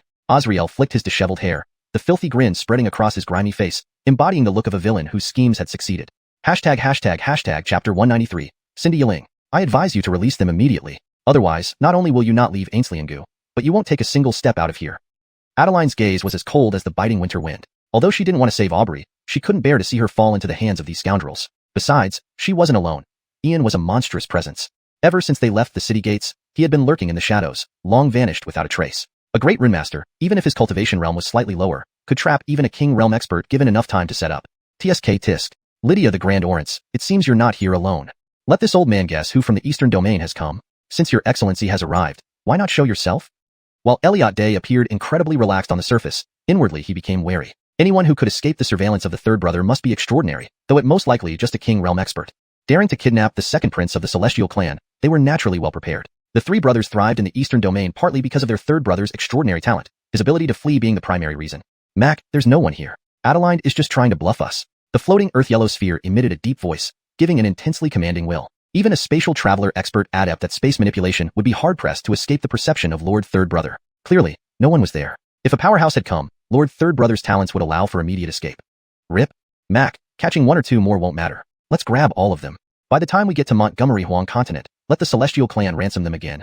If this plan works, it'll ensure decades of leisure for us. Such a rare opportunity can't be missed. And while we're at it, let's strip and photograph them. I'm sure it'll fetch a good price, sustainable income, as businessmen would say. Mac, what do you think of the idea? Sean drew the short sword from his back, trimming the claw hooks on his left paw, creating sparks and giving a terrifying smile. Bang! Sean, that's complete nonsense. How many times have I told you? Honor comes first when we do business. There are rules. We can be despicable, but by heavens, we must have limits. Kill but don't burn. Rob but don't molest. Kidnap but don't kill hostages. Dig graves but only take the goods. Never disturb the bones. Rules are rules, and they must never be broken. If we break them, we'll never survive in this line of work. You haven't forgotten how the fourth brother ended up, right? Elliot Day smacked Sean with his smoking pipe and berated him. They were infamous miscreants, true, but not devoid of principles. Yes, Mac, I understand. But letting them go? Sean, watch out. At the same moment, Sean suddenly looked up, his body bristling like a porcupine. He slashed the short sword through the air, releasing a brilliant gray sword aura. An elemental arrow pierced through the void, instantly extinguishing the sword light and piercing through the yellow sphere, embedding it into the ground. Damn, which rat bastard is this? Come out now. The yellow sphere dematerialized, freeing itself from the arrow, roaring loudly. You scum. Your days are numbered. In the sky, a cold, fierce voice resonated. A beautiful woman with golden hair, tied in a ponytail, dressed in a bright silver war skirt, materialized from the sky. She held a silver engraved bow, and 3 elemental arrows were locked onto Elliot Day, Sean, and the yellow sphere. Her presence was like an ancient goddess of war. Golden hair like the blazing sun, her black eyes like the dark cosmos, entrancing anyone who beheld her. Beneath her skirt, slender legs invited limitless imagination. Swoosh, swoosh, swoosh. The elemental arrows shot through the void, piercing through the sky with sonic booms, heading straight toward Elliot Day, Sean, and the yellow sphere. It's her.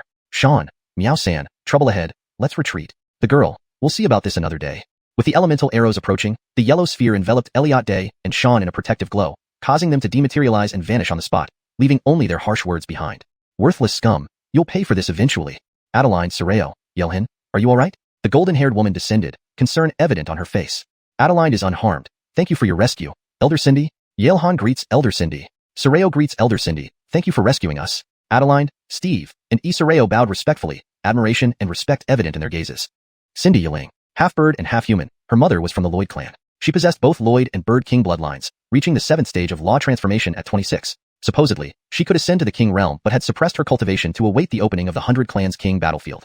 She ranked among the top 3 of the previous Youth Genius Yanist, still holding the 2nd position on the Eastern Domain's top 10 beauties list. She was also the Holy Maiden of the Brightness Sanctuary, one of the 6 sacred halls of the 100 Clans. At Montgomery Huang Academy, she was revered as a mentor in the Brightness Sanctuary branch, always addressed as Elder. No need for such formality. I've told you countless times, call me Jacqueline in private. What happened? Cindy Yiling looked at the trio, all geniuses from the 100 Clans and future St. Hall disciples. Any mishap would be a loss for the clans. After all, they each had potential to reach the king realm. Encountering those 3 scoundrels was regrettable. Unfortunately, they couldn't be killed. Cindy, Elder, things happen like this? Steve didn't dare hide anything, recounting the entire incident. The humiliation was unbearable, truly unjust suffering without any clear cause. Understood. Yale Han, rest assured, Montgomery Huang Academy will uphold justice for you. Soreo, Adeline, have you heard of a young man named Ian in Tianyun City? Cindy Yiling's expression turned serious. She had specifically come for Ian today. Rumors spoke of his exceptional nature, fit to become a saint. Master Milton, the honorary dean of Montgomery Huang Academy, was already recruiting him. Additionally, there was Asif with the Great Brightness body, truly the target of the sanctuary. However, with Ian being a genius, the sanctuary wouldn't overlook him either. Recruiting Ian would mean the Great Brightness body would follow. Chapter 194. The most despicable are the scholarly. North of Rocky Ridge, 120 miles away. In a lush forest, Azriel, Sean, Daryl, and their companions emerged from hiding. A man, a cat, and a spherical creature all tumbled to the ground.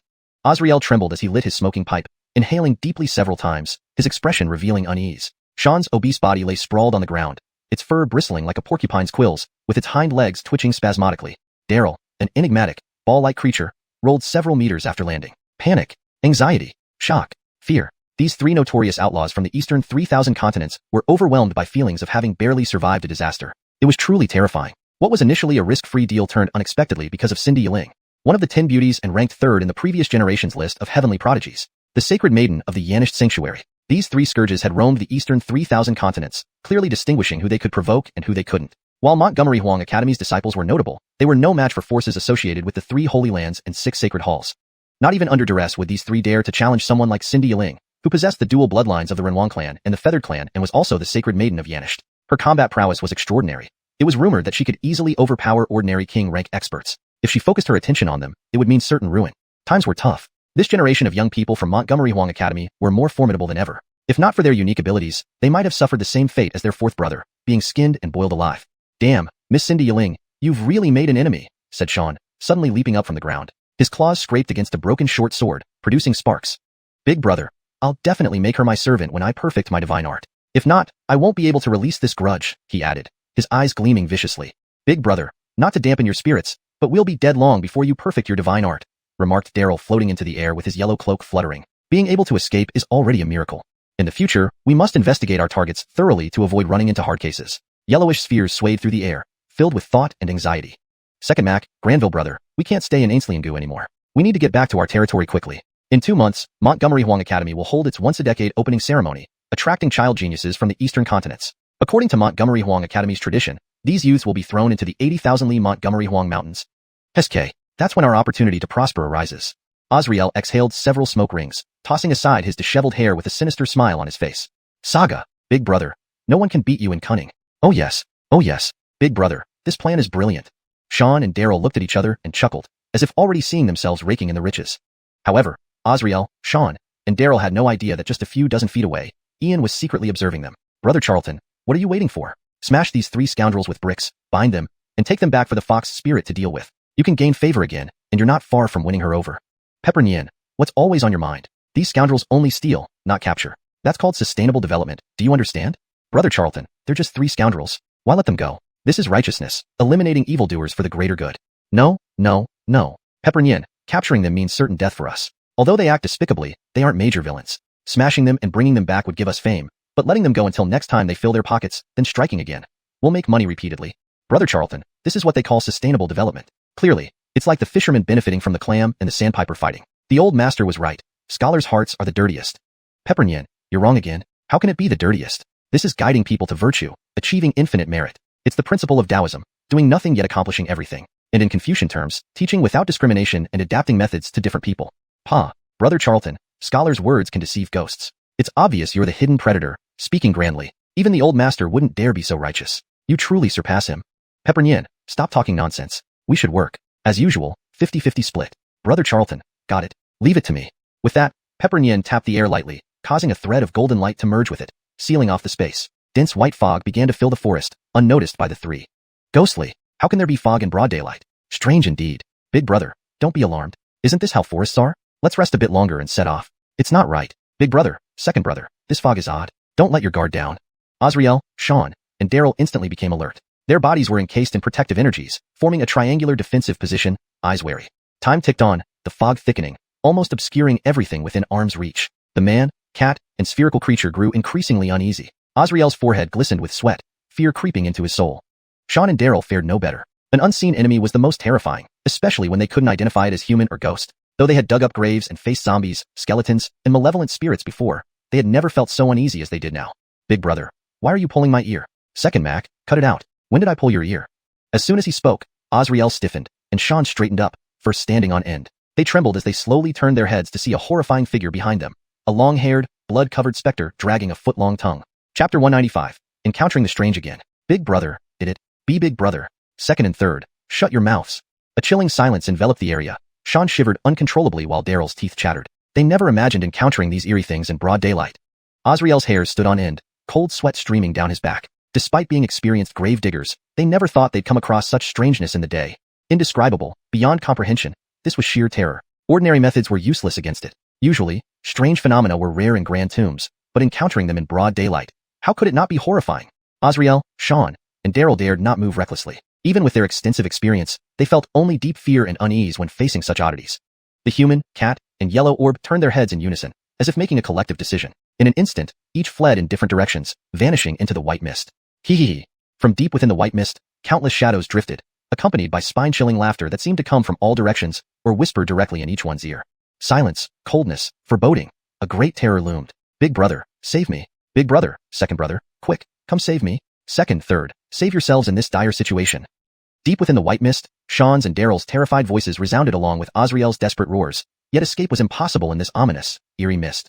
Meanwhile, Cloud Charlton glanced at Eloise who hovered beside him, silently mourning for the three scoundrels. Women indeed have small grudges. He didn't expect Eloise would transform into something strange just to scare them. Truly, the trio had bad luck. However, this saved Cloud Charlton some trouble. Brother Charlton, what look is that? Don't tell me you think I conjured these strange phenomena. Are three such scoundrels worth my effort? What? Jacqueline Tamara, you mean this is real strangeness, not an illusion you created? Brother Charlton, am I so bored? Jacqueline Tamara, how strange. How did this happen here? Brother Charlton, who knows? Perhaps they've done too many wicked deeds and now face retribution.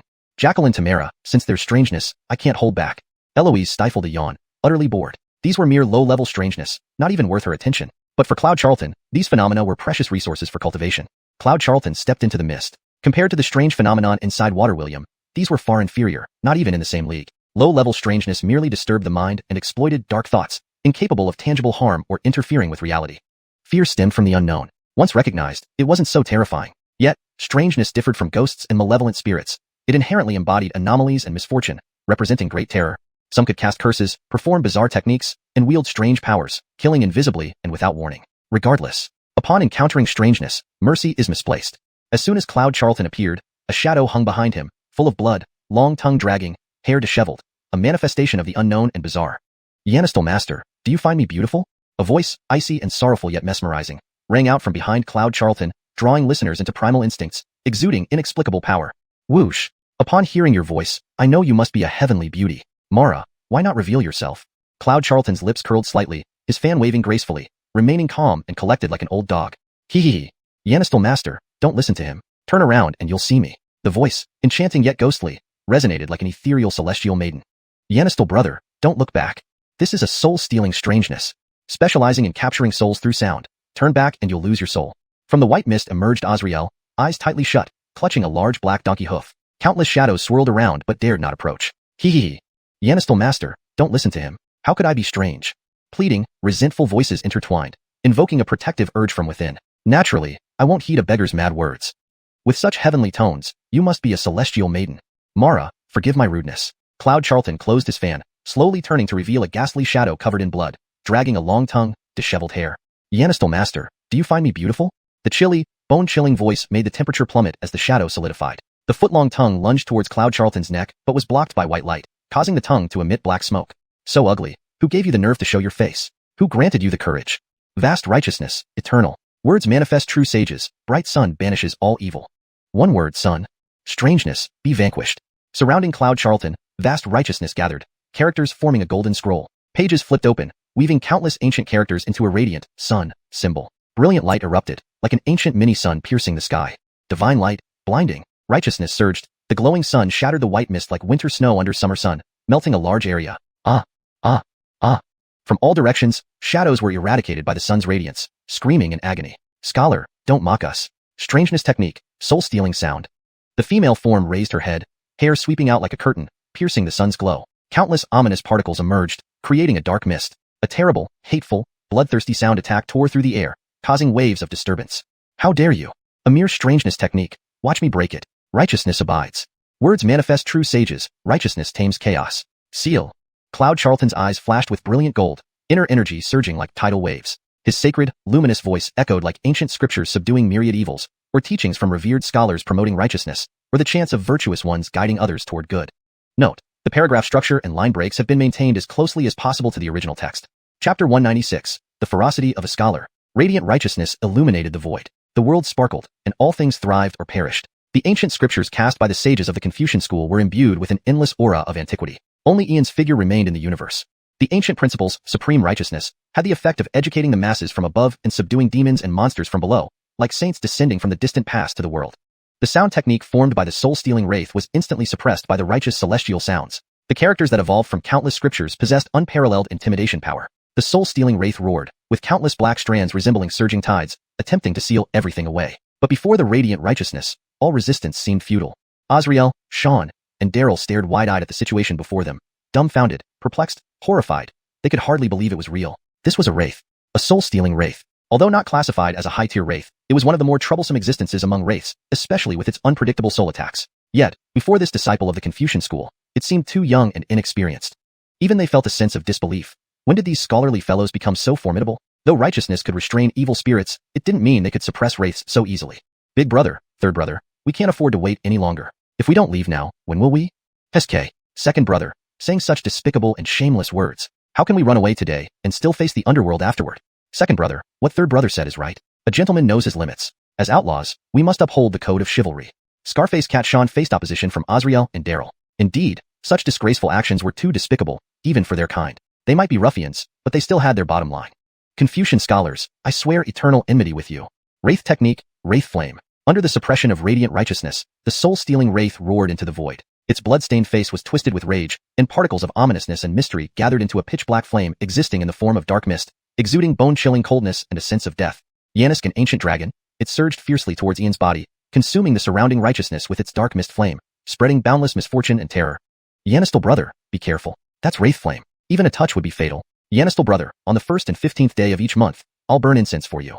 Damn, Yanistal brother, this isn't a low-level wraith? Azrael, Sean, and Daryl instinctively took a few steps back upon seeing the wraith flame. They knew how formidable it was, made up of ominous and mysterious particles.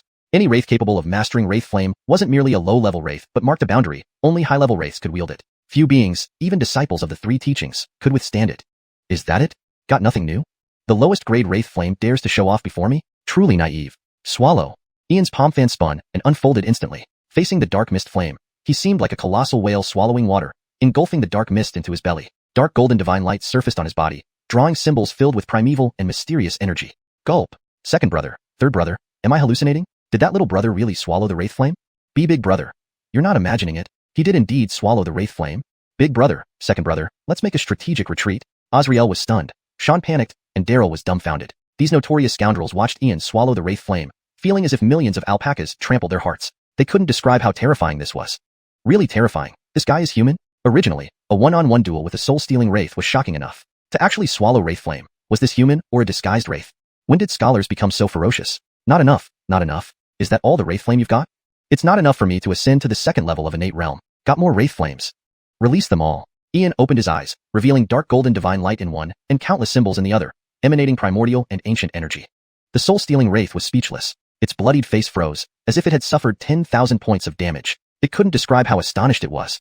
Wraith flame, formed from ominous and mysterious particles, it was a hallmark of high-level wraiths, and it was swallowed whole by a human. Usually, wraiths hunted through the 3,000 worlds. When were they treated so lightly by humans? Minimal damage, maximal humiliation. If it didn't kill this accursed scholar, wouldn't it be laughed at by its own kind? You remain silent and inactive. What does that mean? Do you look down on me? In that case, I will ensure your soul disperses, never to be reborn. Refined.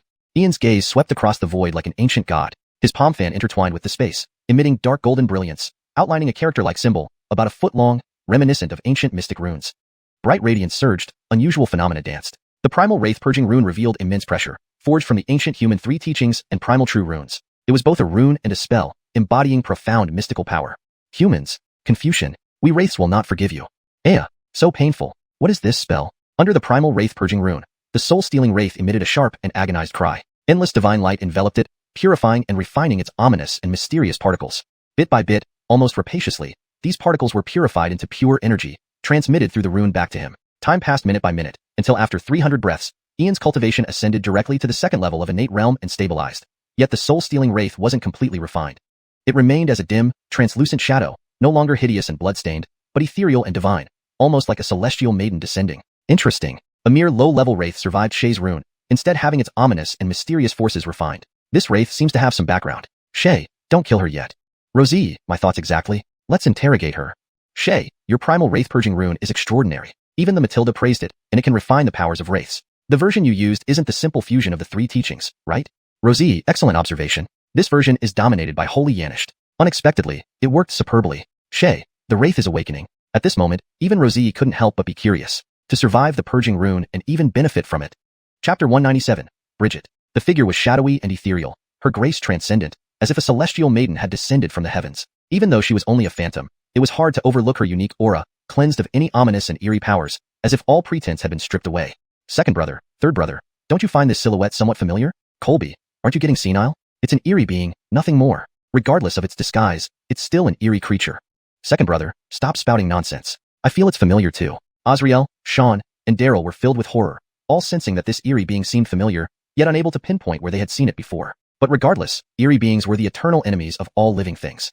Eerie beings are terrifying, but this young brother is even more so. His formidable rune art can subdue and suppress eerie entities. It's simply inhuman. If all scholars were this formidable, would eerie beings have a chance to run rampant? They would have long been eradicated. Many thanks for saving us. Your great kindness cannot be repaid. I wish. Suppress. This mere eerie. Don't think changing your appearance and feigning helplessness will make me let you go. Refining you can assist me in advancing to the 3rd stage of innate cultivation. Eerie, don't resist futilely. Cooperate with my cultivation, and you might avoid unnecessary pain.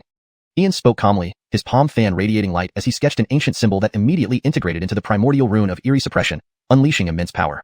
Your Excellency, I am no longer an eerie entity. You have purified me of the ominous. I ask you to see clearly. The woman's shadow trembled, already dim and vague, now becoming even less discernible, obviously nearing her end. No need. I understand very well. A dead eerie is a good eerie. If not for my arrival today, wouldn't they have lost their lives to you? Subduing demons is the duty of us scholars. Ian radiated righteousness, embodying the integrity and pride of scholars. I admire your character, your excellency, but I am truly no longer an eerie being. A man of virtue and righteousness, transparent and honest, would fear regretting such a hasty act if the truth ever came to light. My fall into an eerie existence was out of dire necessity. Please give me a chance. The woman's shadow grew agitated, but restrained herself, bewildered by this obstinate individual. Scholars are supposed to be passionate and benevolent. Shouldn't they inquire about my background and circumstances first? Why does he insist on killing eerie beings at every turn, or using them for cultivation? Is this truly a scholar from the Confucian school, or an eerie being masquerading as a human? Eerie, enough talk. Why not die quietly? Since you insist, I'll make your death more painful. True Triflame. Ian shook his head in apparent frustration, watching 3 flames, red, green, and orange, hover above the fan, instantly surging towards the woman's shadow. True Triflame. Your Excellency, wait. I am Bridget, the saintess of the Abdurrahman Holy Land from 1400 years ago. When people frequently went missing in Ainsliangu, our Holy Land discovered the witch god sect behind the scenes and sent me to cleanse it. But I was captured and sacrificed to the Eerie clan. I used a secret technique of the Abdurrahman Holy Land to escape with a sliver of my soul, forced to slumber in the tomb below, while my soul was invaded by Eerie forces. Becoming an Eerie entity was never my choice. Every word I say is true. If any part is false, may I fall into the endless hells, never to be reborn. Seeing the true Triflame approaching, Bridget couldn't delay further, revealing her past and origin. Bridget, indeed it's you. No wonder you look so familiar. Over 1,000 years ago, one of the 10 beauties of the Eastern Domain, countless hearts broken for you. So cliché. Humans are troublesome. Beauty is but fleeting, merely a pile of bones, all vanity. Brother, Bridget indeed mysteriously disappeared. The Abdurrahman Holy Land still offers rewards, supreme elixirs or artifacts, for information on her whereabouts. Azriel, Sean, and Daryl exchanged glances, eyes gleaming with anticipation, yet resisting this impulse. Better to ally with a scholar who can kill eerie beings, just in case they encounter them again. What difference does it make? Not even demonic undead are spared without reason, much less you, an eerie being. Whether you were the saintess of the Abdurrahman Holy Land, or are now an eerie entity, since you're dead, rest in peace. Your final words are said. Time to send you on your way. Ian's eyes blazed with murderous intent as he unfolded his fan, emitting a terrifying aura that stirred deep-seated unease. Your Excellency, if you intend to kill me, why did you save me? I was asleep below. They disturbed my slumber. Even if you decide to kill me, they must also die. Bridget felt helpless, deciding to take these three down with her. She was attracted by something on them. What logic? Saintess, you can't accuse us falsely. We were merely resting here. How could we disturb you? Don't slander us, witch. You want us to suffer because you're about to die, typical eerie. Why involve us in your grudge, Bridget? Azriel, Sean, and Daryl expressed indignation, seeing this as sheer misfortune. They were already unlucky enough, and now dealing with Bridget. How ruthless, completely shameless, they thought. Splash. Azriel, Sean, Daryl, while they are despicable, many in the Eastern Domain would love to see them dead. To me, their sins are minor. Everyone makes mistakes. Mistakes can be corrected, and not all are punishable by death. But you are an eerie being, once ruling over 3,000 worlds, and Matilda supreme, descending edicts across the cosmos. Eerie beings must be eradicated. So, time for you to go. Ian stood, hands behind his back, expression cold and ferocious like an eternal king. Your Excellency, I object. They carry eerie artifacts, clearly having contact with eerie clans. If I, victimized and turned eerie, must die, shouldn't they, colluding with eerie beings, die as well? Bridget, undeterred, refused to give up on survival. Killing those who betrayed her would grant her peace even in death. Hashtag chapter 198. The one humiliated turned out to be me. This is sheer nonsense. Although we brothers aren't good people, we do have our limits. To fabricate a charge is easy when the intention exists. We would rather die than admit to something non-existent. Bridget, you're the one who's bizarre and now you accuse others of colluding with bizarreness. This is simply laughable. Azriel, Sean, and Daryl exploded on the spot. What an unimaginably terrifying accusation this was. One that could doom a person to eternal torment and unending calamity. Collaborating with demons and the dead warranted eradication. Collaborating with bizarreness was enough to merit death 100 times over. Even if they had 10 times the courage, they wouldn't dare collaborate with bizarreness. Were they just asking for trouble? If you haven't colluded with bizarreness, where did the bizarre artifacts on your bodies come from? How could I have awakened without those bizarre artifacts? My lord, if you don't believe me, you can search them. Bridget knew he probably wouldn't live through this, but he wouldn't let these traitors who conspired with bizarreness off the hook. He wasn't about to drag others down with him in death, but wanted to prevent these scoundrels from harming anyone else. Azriel, Sean, Daryl, are you really harboring bizarre artifacts? Ian's cold gaze swept over the man, the cat, and the sphere, exuding a ferocity and tyranny as though he were an ancient deity, causing shivers down their spines. I don't have any, my lord. I'll stake my head on it. I absolutely have no bizarre artifacts. My lord, if you don't believe me, you may search me. If you find a bizarre artifact, I'll hand over my head.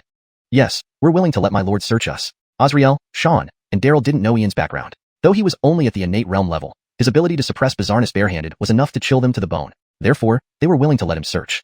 My lord, the bizarre artifact is on that yellow ball. If no bizarre artifact is found, I accept any punishment from my lord. Bridget was certain, even risking everything. Without bizarre artifacts, he wouldn't have awakened, especially encountering someone more terrifying than bizarreness. Show.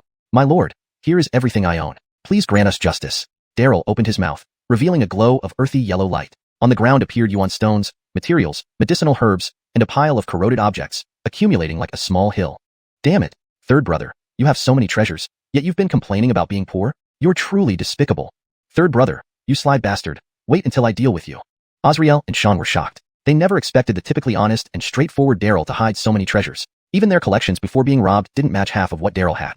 Bullshit. Brothers, over the years we've traveled far and wide. Brother Elliot loves gambling, and Brother Meow loves drinking. Whenever we arrived somewhere, you two always spent all the yuan stones. If I hadn't saved up, wouldn't you have squandered all our savings? Now you're blaming me. Can you be any more shameless? Daryl refused to admit hiding treasure. Otherwise, the man and cat would strip him dry. But this bizarre artifact.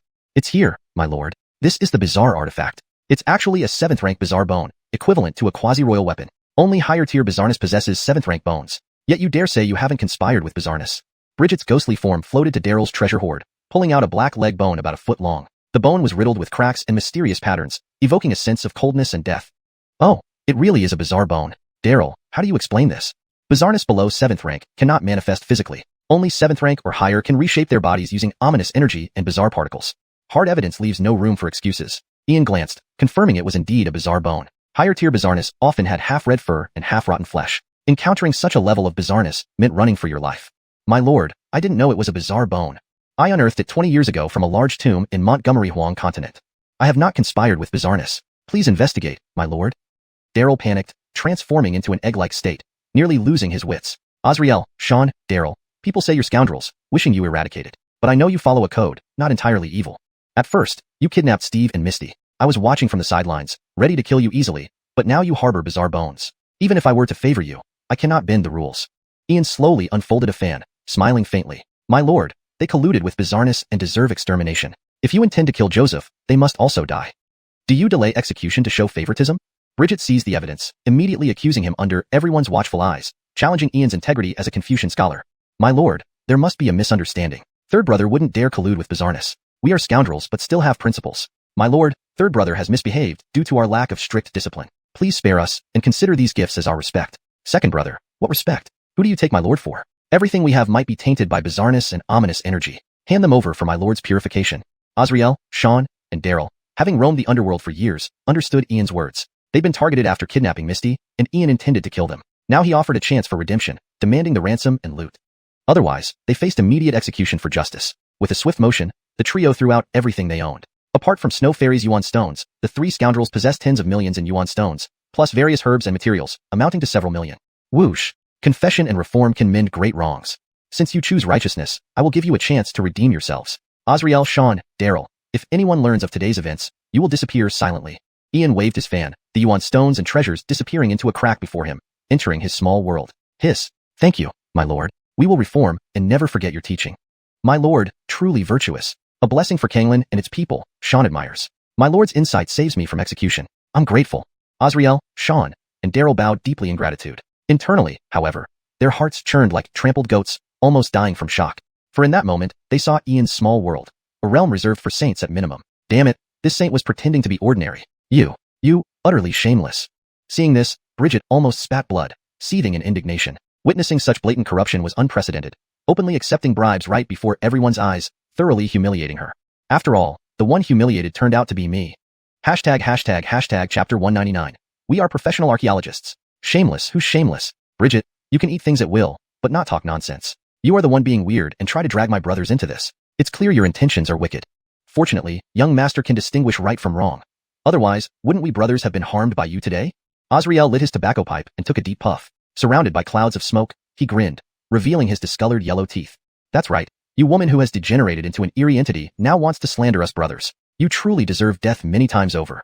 Young master, second master. No. I suggest putting this eerie entity to immediate justice to uphold righteousness.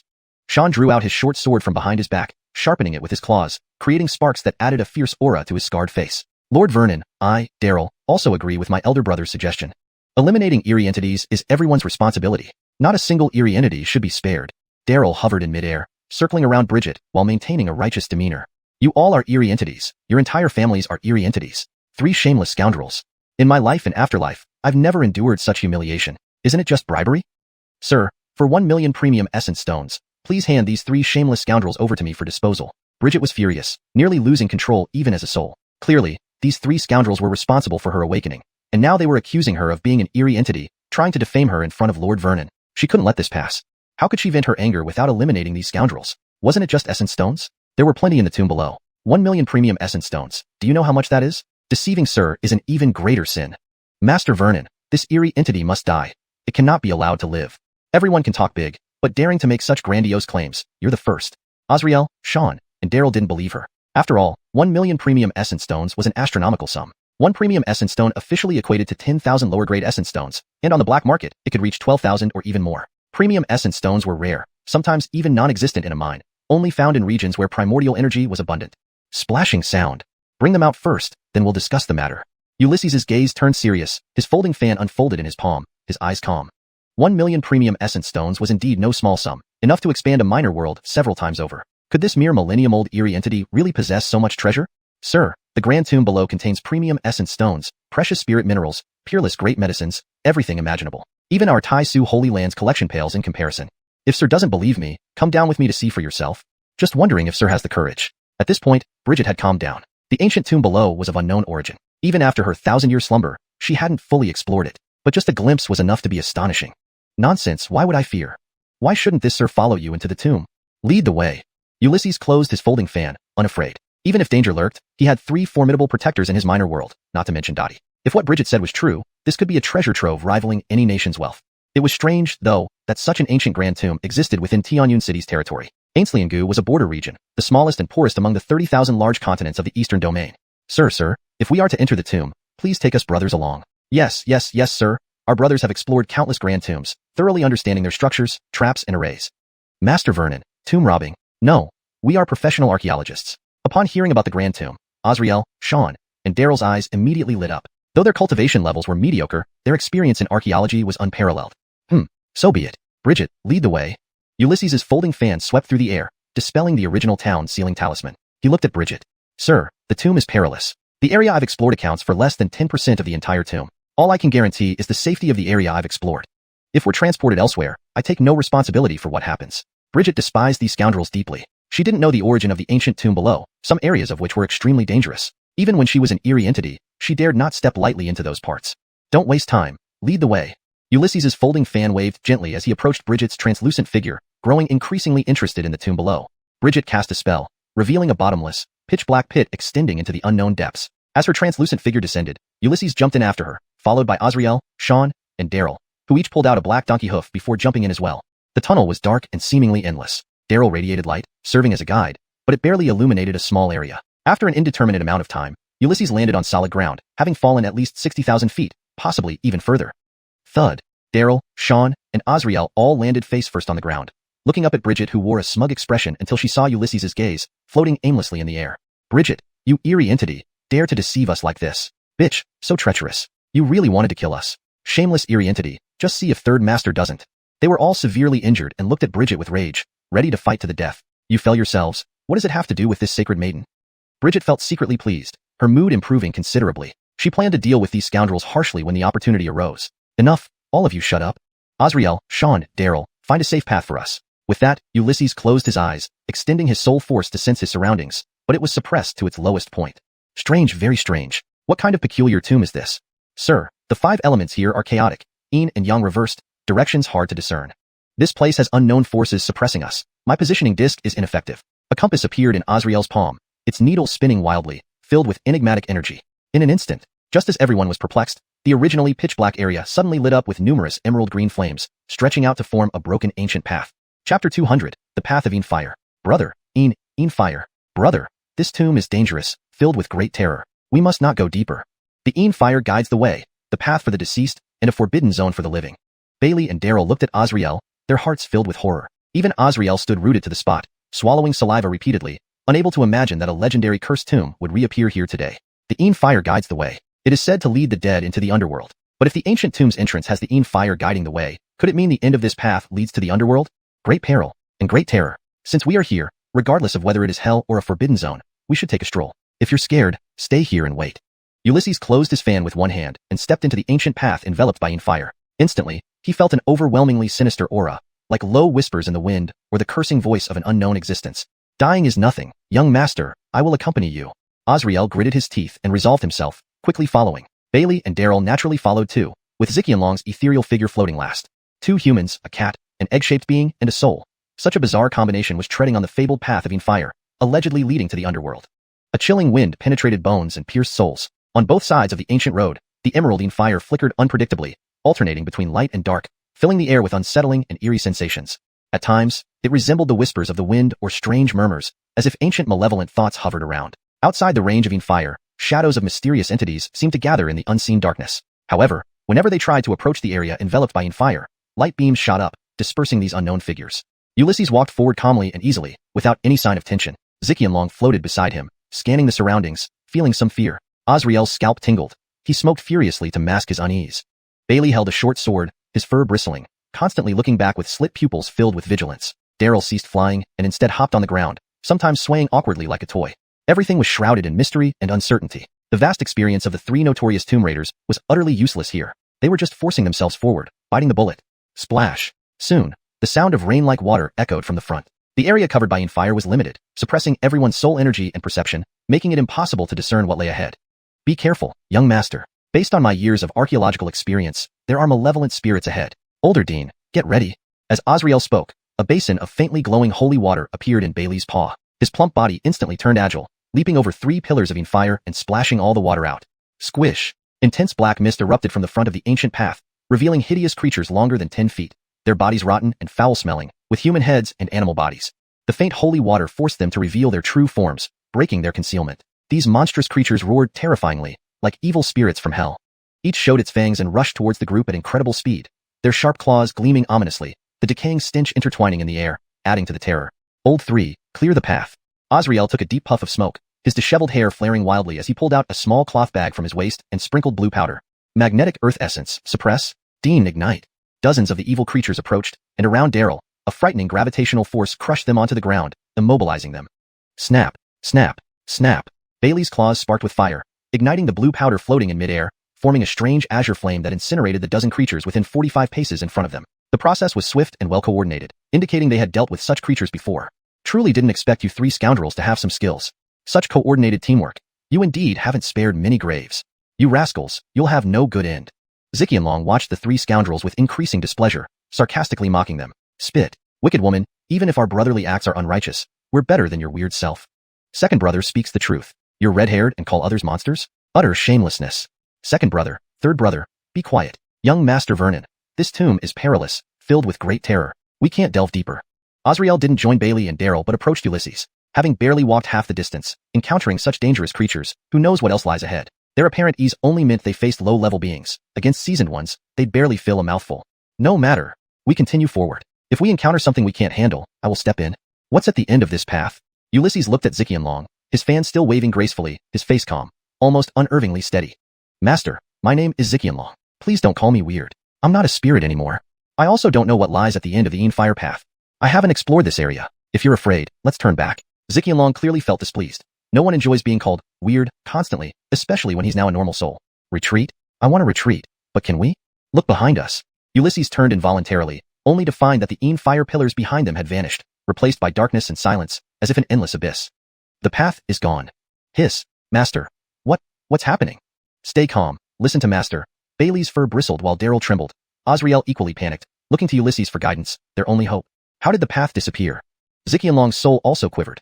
Events were far beyond comprehension. If I'm not mistaken, this place forms its own world or belongs to a sealed realm through array formations.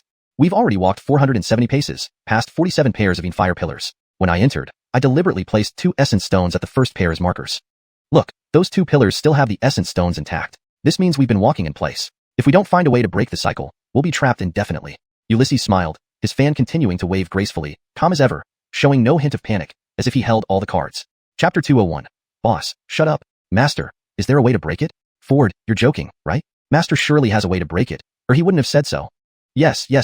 Second brother's words are indeed true. Master is exceptionally powerful. He can even subdue the mysterious with his bare hands. This mere path of fire is nothing to be concerned about. Azrael was doubtful, while Sean and Daryl immediately began flattering him. They had been in the Eastern Domain for a long time and considered themselves to have seen many prodigies, but they hadn't truly seen many who could compare to him. That's enough. No more flattery. To break through the fire path, we only have one chance. The 6th pair of fire pillars contains the mechanism. Do you see the 4th groove on them? Sean, you're the lightest here. You need to strike 36 times within 3 breaths, hitting the grooves on 2 pairs of fire pillars simultaneously. If you hit them, the fire path will be broken. If not, we will be trapped here forever. Ian closed the fan in his palm, looking at Sean with utmost seriousness, his expression calm.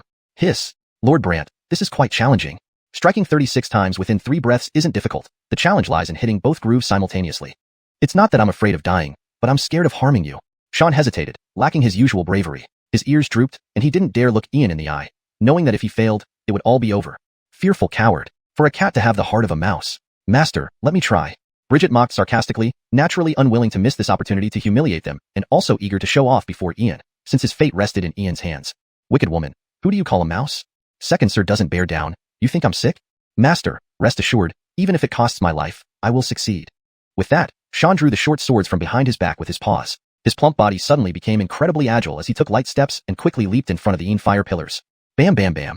A cacophony of metal clanging filled the air as Sean seemed to transform into countless illusions, striking 36 times in less than 2 breaths. Rumble. 2 pairs of fire pillars collapsed. In the darkness and stillness, a shadowy giant hand emerged and crushed toward Sean. Ah! Lord Brant, save me. Sean's fur stood on end, his body rigid, unable to move under the black shadowy hand, as if his soul was frozen. Righteous energy pervades heaven and earth. Soothe. This moment demands action. Ian's body was enveloped in righteous energy. With a loud shout, he shook the surroundings, cleansing their spirits and hearts, shattering the layers of illusion. Thud. It was just an illusion. Scared the life out of me, sir. Thank you, master. Sean sat on the ground, trembling all over. Though he knew it was an illusion, the residual fear lingered. He bowed gratefully to Ian. Ian nodded slightly. At the place where the Ian fire pillars collapsed, a dark vortex appeared, clearly an entrance to deeper inside. No one dared attempt it easily, for who could be sure whether the other side was paradise or hell? Let's go, it's safe ahead. Ian walked up to the vortex and stepped in, the ripples vanishing around him. Bridget, Azriel, Sean, and Daryl followed suit. As everyone disappeared, the surrounding Ian fire pillars surged, forming a grotesque green face with an eerie smile. On the other end of the vortex, when the group emerged, they found themselves in a desolate wasteland. The sky was gray, mist hung thickly in the air, the soil was dark red and cracked, dead and decaying trees were everywhere, exuding a sense of decay and death, as if the world had come to an end. Caw! A black crow perched on a dead tree, its voice hoarse, its crimson eyes watching them, adding to the oppressive atmosphere. So cold. Master, the Ian and Death Ainsley here is too strong. There may be wanderers among us. Don't jinx it. Boss, shut up. Stop talking. Azriel spoke, immediately drawing fierce opposition from Sean and Daryl. Azriel promptly fell silent, knowing that whenever he opened his mouth during tomb explorations, it often led to dire consequences, now a shadow in their minds. Snap! A dry twig fell, making the mist denser. On the otherwise flat wasteland, thousands of earthen mounds appeared. Upon closer inspection, these weren't mounds but graves. Instantly, nameless graves cracked open, revealing countless pale bone hands or decaying, swollen, foul-smelling limbs. Thousands of skeletons and zombies emerged, the void interlaced with overwhelming death and decay. Each skeleton's eye sockets glowed with blue soul fire. Each zombie appeared dark green, radiating death and despair, making everyone's scalp tingle. Boss, damn it. From now on, keep quiet. All bronze-level skeletons and zombies. Did we enter a den of the dead? What does this have to do with me? Sean and Daryl were horrified, glaring viciously at Azriel, fearing the worst had come. Thousands of bronze-level undead, equivalent to the air mastery realm, were far beyond what they could handle. Master, what should we do? Bridget's ghostly figure trembled, unconsciously moving closer to Ian. If she were still an anomaly, she wouldn't fear these undead, but as a remnant soul, she couldn't withstand thousands of them. Soul fires and zombie cores are good items. A mere 1,000 undead. Naturally, we'll slay them all. You 3 soul formation realm practitioners, even as a remnant soul, you're equivalent to core formation. Afraid of 1,000 skeletons? Simply fear the entry of death chi into your bodies. Gather close. I'll imbue you with runes.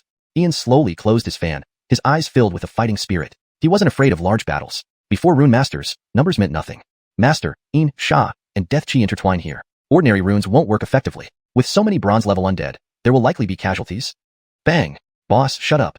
Daryl, the big ball, turned into a ray of light and struck Azriel in the face, cutting off his words. Hee. Yanistal brats, you've revealed our presence. Old man here stops pretending. For over 1,000 years, finally, living beings have entered. Fresh and fragrant blood and delectable souls. Old man hasn't tasted them in so long. Submit obediently to avoid unnecessary suffering. From the depths of the mist, amid thousands of graves, echoed a cold and raspy voice, sending chills down everyone's spines. Chapter 202. The Heaven and Earth Incharltong Talisman. Can you even accomplish that? Ulysses stood with his hands behind his back, his eyes filled with disdain, and even his voice dripped with deep contempt. O human child, you will pay for your actions. I will savor your soul last, teaching you what true despair feels like. In the name of the king, summon infinite armor. In the name of the king, summon infinite weapons. In the name of the king, kill.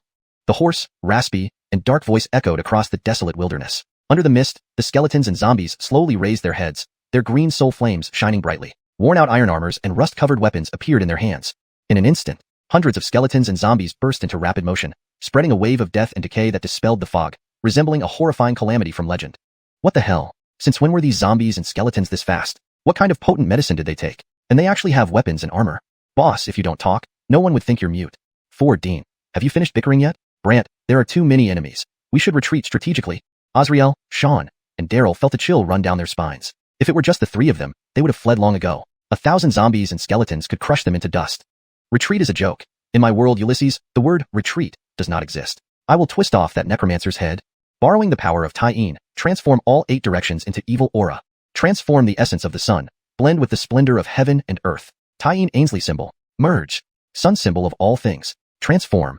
Heaven and earth Incharltong symbol. Manifest. At this moment, the fan in Ulysses's palm emitted a glow as he rapidly sketched 9 symbols in midair. As each symbol took form, it absorbed the surrounding in energy, death chi, and evil aura, converting them into pure Tai-In power. When all 9 symbols fully formed, the various forces within 1,000 miles of the frozen wasteland were drained. The 9 symbols hovered in the sky, reflecting light like 9 new moons, forming a colossal ancient seal over 36 feet wide. At the center of the intersecting symbols, a golden pattern faintly emerged, radiating intense heat like a winter sun hanging high in the sky, providing a warm and soothing sensation. 9 producing Charltong. Could this be a true symbol of the ancient mystical sect? Tai-yin and Tai Charltong, heaven and earth, Yin and Charltong unified. The heaven and earth Yin Charltong symbol. One of the supreme true symbols of the mystical sect. Indeed, young master is truly a prodigy. Bridget watched the symbols materialize in the air, astonishment evident in his heart. The Great Void Holy Land was originally a branch of the ancient mystical sect, inheriting its cultivation manuals and techniques, firmly established in the eastern domain for 1,000,000 years without being challenged. But the true symbol displayed by Ulysses was undoubtedly at the core of the ancient mystical sect, known as the Orthodox Mystic Sect. Could such a monster be born in merely a millennium in the eastern domain? He was at least a grand runic master in the transcendent realm, but how could such a powerful runic master only have innate realm cultivation? A mere heaven and earth Yin Charltong symbol cannot qualify you as a prodigy. So lacking in knowledge and still pretending to be learned. Ainsliangmu Songlong symbol, seal. Golden armor piercing symbol, seal. Blazing protection symbol, seal. Mystic water sky curtain symbol, seal. Earth armor symbol, seal. Azrael, Sean, Daryl, attack. With that, Ulysses unfolded the fan in his palm, instantly bestowing 5 symbols upon the 3 degenerates. The multicolored light enveloped them, imbued with sanctity. Grand Runic Master in the transcendent realm. Thank you, young master. I feel so powerful. I think I can fight 100 of them. Brant is mighty, truly mighty. Yanistal skeletons, Uncle Second will send you home. Brant, you watch. I'll dismantle these skeletons. I want to fight 300 of them. Azrael, Sean, and Daryl, equipped with the Grand 5-element seal, surged forward like whirlwinds through the zombie and skeleton horde, turning into meat grinders. Wherever they passed, skeletons shattered, souls extinguished, zombies crumbled, and crystal cores rolled. The Grand 5-element seal combined with the heaven and earth Yin Charltong symbol provided defense, recovery, speed, and attack. Multiplied several times, invulnerable to injury or death, unafraid of dying. Even the weakest person could become a brave warrior. Runic masters above the transcendent realm couldn't be judged by ordinary standards. They were strategic assets capable of changing the tide of battle. For runic masters, quantity wasn't an issue. The problem was never giving them preparation time. Otherwise, even a sealed king realm powerhouse could be trapped and killed. Within a few breaths, the 1,000 zombies and skeletons on the ground were wiped out by the 3 degenerates, leaving none standing. Azrael and Sean stood atop 2 mounds. Azrael lit his pipe, deeply inhaling amidst swirling smoke. Sean sharpened his dagger against his claws, creating unpleasant sounds and sparks. Man and cat exchanged glances. How long had it been since they felt so exhilarated? This overwhelming power was truly unforgettable. Ford, Dean, stop posturing. Quickly come help clean up the battlefield. Soul fires and crystal cores are valuable items, priceless outside. What are you staring at? Are you going to make Brant pick them up? Daryl hovered midair, roaring at Azrael and Sean. They were incorrigible troublemakers trying to act like Brant, which was embarrassing. Azrael and Sean snapped out of it, immediately joining the cleanup. Their actions were incredibly swift, collecting all scattered soul fires and crystal cores. Human child, you've gone too far indeed. I shall devour and strip you alive, grinding your bones to ash. Only then will my anger be quenched. Accursed runic masters, you all deserve to die. By the ancient covenant, sworn by the Dark Alliance, slumbering dead beneath the earth, arise in the name of the king. The elderly, raspy, and dark voice filled the air as dense fog swirled, causing a chilling sensation. Dark red ground revealed triangular grave mounds filled with sinister, cold intent, all rising into the sky. Yanisfing beings invaded the land of the dead, massacring everything. They dared to exterminate my summoned minions, picking up crystal cores and soul fires before my eyes. A humiliation and insult of the highest order. Chapter 203, The Name of Young Master Kane. Damn it, they're coming again. Do they even follow the rules? Tisich, boss, are you crazy? Talking about the code to these bastards who can sell their souls to the netherworld is like playing the lute to a cow. Boss, second brother, don't let your guard down. Be wary of any tricks. Azrael, Sean, and Daryl formed a triangular formation back-to-back, using their years of archaeological experience. Everything that crawls out from a tomb is not simple. Even with the added strength from young master's runes, they couldn't afford recklessness. Yanisfing beings. This elder will send you all to the afterlife. Die. A cold and raspy voice swept across the wilderness. Over 100 triangular mounds floated in the sky, each spewing out coffins cast entirely from bronze. Bloody patterns covered the surface, exuding an aura of death and decay as if ancient corpses were crawling out from hell. Boom, boom, boom. Bronze coffins shattered, releasing emaciated mummies wrapped in yellowing bandages. Putrid green liquid oozed from some parts, while swirling sand enveloped them, originating from the depths of the arid desert, brimming with eerie coldness. Jeremy Legion, high-tier units of the Netherworld faction, equivalent to mid-rank demons in the Darkness faction. Young Master, wherever there are mummy legions, a pharaoh must be present. If the pharaoh awakens, Bridget's remnant soul approached Ian, whispering softly, unable to hide his fear and unease. The pharaoh slept here, a being as powerful as a human king. Hee, you have some knowledge. Dare to intrude upon the pharaoh's resting place, your doom is sealed. A transcendent rune master, but lacking the necessary cultivation, your fate today is death. Die. At this moment, in the center of the frozen wasteland, a slender figure appeared in dark robes, holding a black skull staff. His wrinkled, revolting face twisted into a sinister smile. Azrael, Sean, Daryl, retreat. All this build-up, and just 100 mummies? Truly disappointing. I thought you could summon a 10,000-strong army? Just this, you dare challenge young master? Heaven and earth inverted. Een and Charltong chaotic. 9 Een transforming into Charltong, conjuring the golden crow, burning everything to ash. Blazing sun seal. Ian snapped shut his fan, tapping the ground lightly. Runes glittered within him, radiating dazzling golden light, ancient runes enveloping him, forming a 3-legged golden crow shadow flapping its wings against the sky. The divine bird called out. Golden flames spread everywhere, massive ancient seals transformed into 3 brilliant lights resembling small suns hanging in the sky, faintly showing the shadow of the golden crow. Seething, fierce, overbearing, roaring golden flames burst from the heavens, dispelling the surrounding Een, death, and malevolent chi. The entire world glowed like daylight, filled with warmth and light. Over 100 mummies, comparable to mid-rank demons, offered no resistance and were incinerated to ashes, leaving only green crystals on the ground. Golden Crow, ancient runes of the Golden Crow clan? Human child, who are you?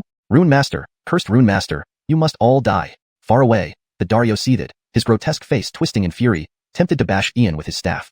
Is this a Rune Master? Which Rune Master can use ancient Golden Crow runes based on the true seals of the ancient mystic sect? This elder doesn't understand runes, but even I know that true seals cannot coexist with demonic runes. After a millennium's absence, when did such a monstrous Rune Master emerge? Splash. Which priest scum listen well? Your young master speaks clearly. I am Ian. Show me all your tricks. Ian instantly opened his fan, calm and composed, revealing his name. Hiss. It's young Master Kane. We've encountered a true deity today. This Azrael greets young Master Kane. Heaven. This Sean greets young Master Kane. This Daryl pays respects to young Master Kane. What an honor to fight alongside you. Azrael, Sean, and Daryl's attitudes changed completely upon hearing Ian's name. Despite being scoundrels, they admired and respected true heroes immensely. Who was young Master Kane? According to legends, he was a notorious figure in both the Darkness and Netherworld factions, listed as the top bounty by both major factions. He dismantled the Dark Cathedral with his bare hands, slaying lower demons and the Aurelio. Just a few days ago, he captured 1,000 evil spirits alive. The Chaos faction also put a price on his head. Perhaps unknown to most races, young Master Kane's reputation spread widely among the criminal underworld. In the 3 major factions, he was marked as the top target. You are Ian. The Dario froze, breaking into a cold sweat. He gripped his staff tightly, trying not to collapse, his eyes filled with terror. Ian, it's actually Ian. The one who dismantled a Dark Cathedral branch, slew a lower demon, killed the Aurelio, and suppressed his senior brother. Descendant of Lloyd Alvaro. Young King Rune Master. Crushing the remnants of the Sacred Sun, capturing 1,000 evil spirits, even bringing down that bizarre entity from within the strange stone. Even the parents of that bizarre entity, majors in the evil spirit and mysterious realms, were severely injured. First on the bounty list of the Darkness, Netherworld, and Chaos factions. Senior Hallam warned repeatedly never to stir up trouble, and certainly not within 3,000 miles of Tianyun City. Pharaoh's decree ordered the witch priest sect not to conflict with Ian. Damn it, this elder hasn't stirred up any trouble. He came for me. I can't handle this. Only the Pharaoh can deal with it. Scum, looks like you've heard of my name. If you won't make a move, then young Master will. Ian looked at the Dario, a mocking smile on his face. He was indeed notorious in the Darkness and Netherworld factions, but his reputation still lacked enough weight to suppress these fallen ones. He needed to kill more from the 3 major factions, or else his fame would lack clout, spreading rumors that wouldn't bode well for him. Hold, young Master Kane, it's all a misunderstanding. We have been dormant, doing nothing harmful to humans. Please understand, young Master. The Dario trembled, kneeling and begging, utterly miserable. He felt wronged. Trouble came out of nowhere, targeting him despite not stirring any issues. Who did I offend? Even though I haven't done anything, Ian came for me. Chapter 204, The World Tomb. Elliot was greatly startled. Sean was dumbfounded. Daryl was dazed. Bridget's figure trembled. He could hardly believe his eyes. After all, the ones before him were elders of the Xiuxian sect, a group of fallen ones who had sold their souls to Netherworld. These fallen ones were extremely difficult to kill and used insidious methods, being able to summon countless dead spirits. And most critically, even if they could be killed, their souls were stored deep within the Netherworld and could be resurrected. The Xiuxian sect had always been a major concern for various races, with just one elder capable of easily slaughtering an entire city. There were records of Xiuxian sect elders being killed, but no one had ever seen anyone who could make a Xiuxian sect elder kneel and beg for mercy just by mentioning their name. Ian. He was a powerful rune master, yet his cultivation was only at the innate stage. Could it be that because of his background that the Xiuxian sect elder was so panicked? It shouldn't be. Even immortal families, undying ancient clans, or eternal Dao lineages wouldn't inspire such fear in the Netherworld Xiuxian sect, given that they are supported by the Netherworld itself. Could he have done something so terrifying that the entire Nether faction fears him? But as someone at the innate realm, what could he possibly do? Scum. You dare to sleep here without my permission? Ian waved his sleeves, creating an incredibly sharp sound, instilling a deep, chilling fear into those present, as if their very souls were about to freeze. Kane, young Master Kane, what do you mean? The Dario froze, looking up at Ian, revealing a trace of fear, growing increasingly uneasy inside. No, could it be that that matter has been exposed? But how could he know? The Abyss demons were preparing to release the Dark Atom, but the Xiuxian sect also had its own plan, to resurrect a certain existence in the Netherworld. This event was overseen by a pharaoh king from the Netherworld, who had once sacrificed a human sacred maiden for the ritual. However, it was interrupted. This ancient tomb formed its own world. The Pharaoh King only controlled a small corner of it, with far more powerful existences within. But everyone coexisted peacefully. Deepest within the tomb, no one dared to explore, as it was said that forbidden beings guarded an extremely special place. What do you think I mean? Pretend all you want. Let's see how long you can keep it up. Ian stood with his hands behind his back, his expression cold, clearly trying to bluff him. After all, he knew next to nothing about this place, with Bridget's intelligence being minimal at best. Only this guy truly knew the situation, perhaps even having a Pharaoh King lurking beneath. Not fearing would be foolish talk. If the Pharaoh King awakens, he would have to flee. The three fools in the small world would merely be sent to their doom. Better to bluff him instead. Young Master Kane, you're also here for that. But everything must be done according to seniority. When our Yeltian sect arrived here, Tianyun City didn't even exist, nor did you. Since young Master Kane knows this, let me be honest. Why not cooperate? I have information that young Master Kane lacks, and your rune mastery is unparalleled. Together, we can achieve mutual benefits. The Dario stood up, knowing he held some advantages. Since Ian needed something, he wasn't worried. If he cooperated, maybe he could gain Ian's favor. Hallam's senior brother had received immeasurable benefits from young Master Kane. To cooperate depends on the value of the information you provide. I am proficient in the runes of all races and have knowledge of formations. If your information holds value, not only will I spare your life, but I'll grant you a great blessing. If you deceive me, I'll make you experience the agony of living. As he spoke, Ian opened a folding fan and waved it gracefully, his face adorned with an elegant smile like a cultured gentleman. Even if I had 3 lives, I wouldn't dare deceive you, young Master Kane. As for the origin of this tomb, it is untraceable. What we know is that this is a world tomb, meaning it is the tomb of a world. The extent of this tomb is unknown. Our sleeping area is only part of the outer region, dating back over 200,000 years. A powerful existence from our netherworld once became trapped here, leaving only a thread of spirit will. He claims it is related to an emperor. The deepest part is guarded by forbidden beings, possibly containing imperial inheritance. 200,000 years ago, Montgomery Luo dynasty's crown Orin Dallas allegedly entered the depths and obtained partial inheritance. To complete Dallas's inheritance, he needed to experience 9 lifetimes of death and rebirth. According to the Pharaoh King, the cultivation technique is called 9 Deaths Indestructible Scripture, which can cultivate an emperor. However, it is considered mere trash thrown out by the forbidden beings. Since Dallas did not complete the trials, he never gained the ultimate inheritance. All beings entering the world tomb are automatically considered to be undertaking trials. May I ask, how many stages have you passed?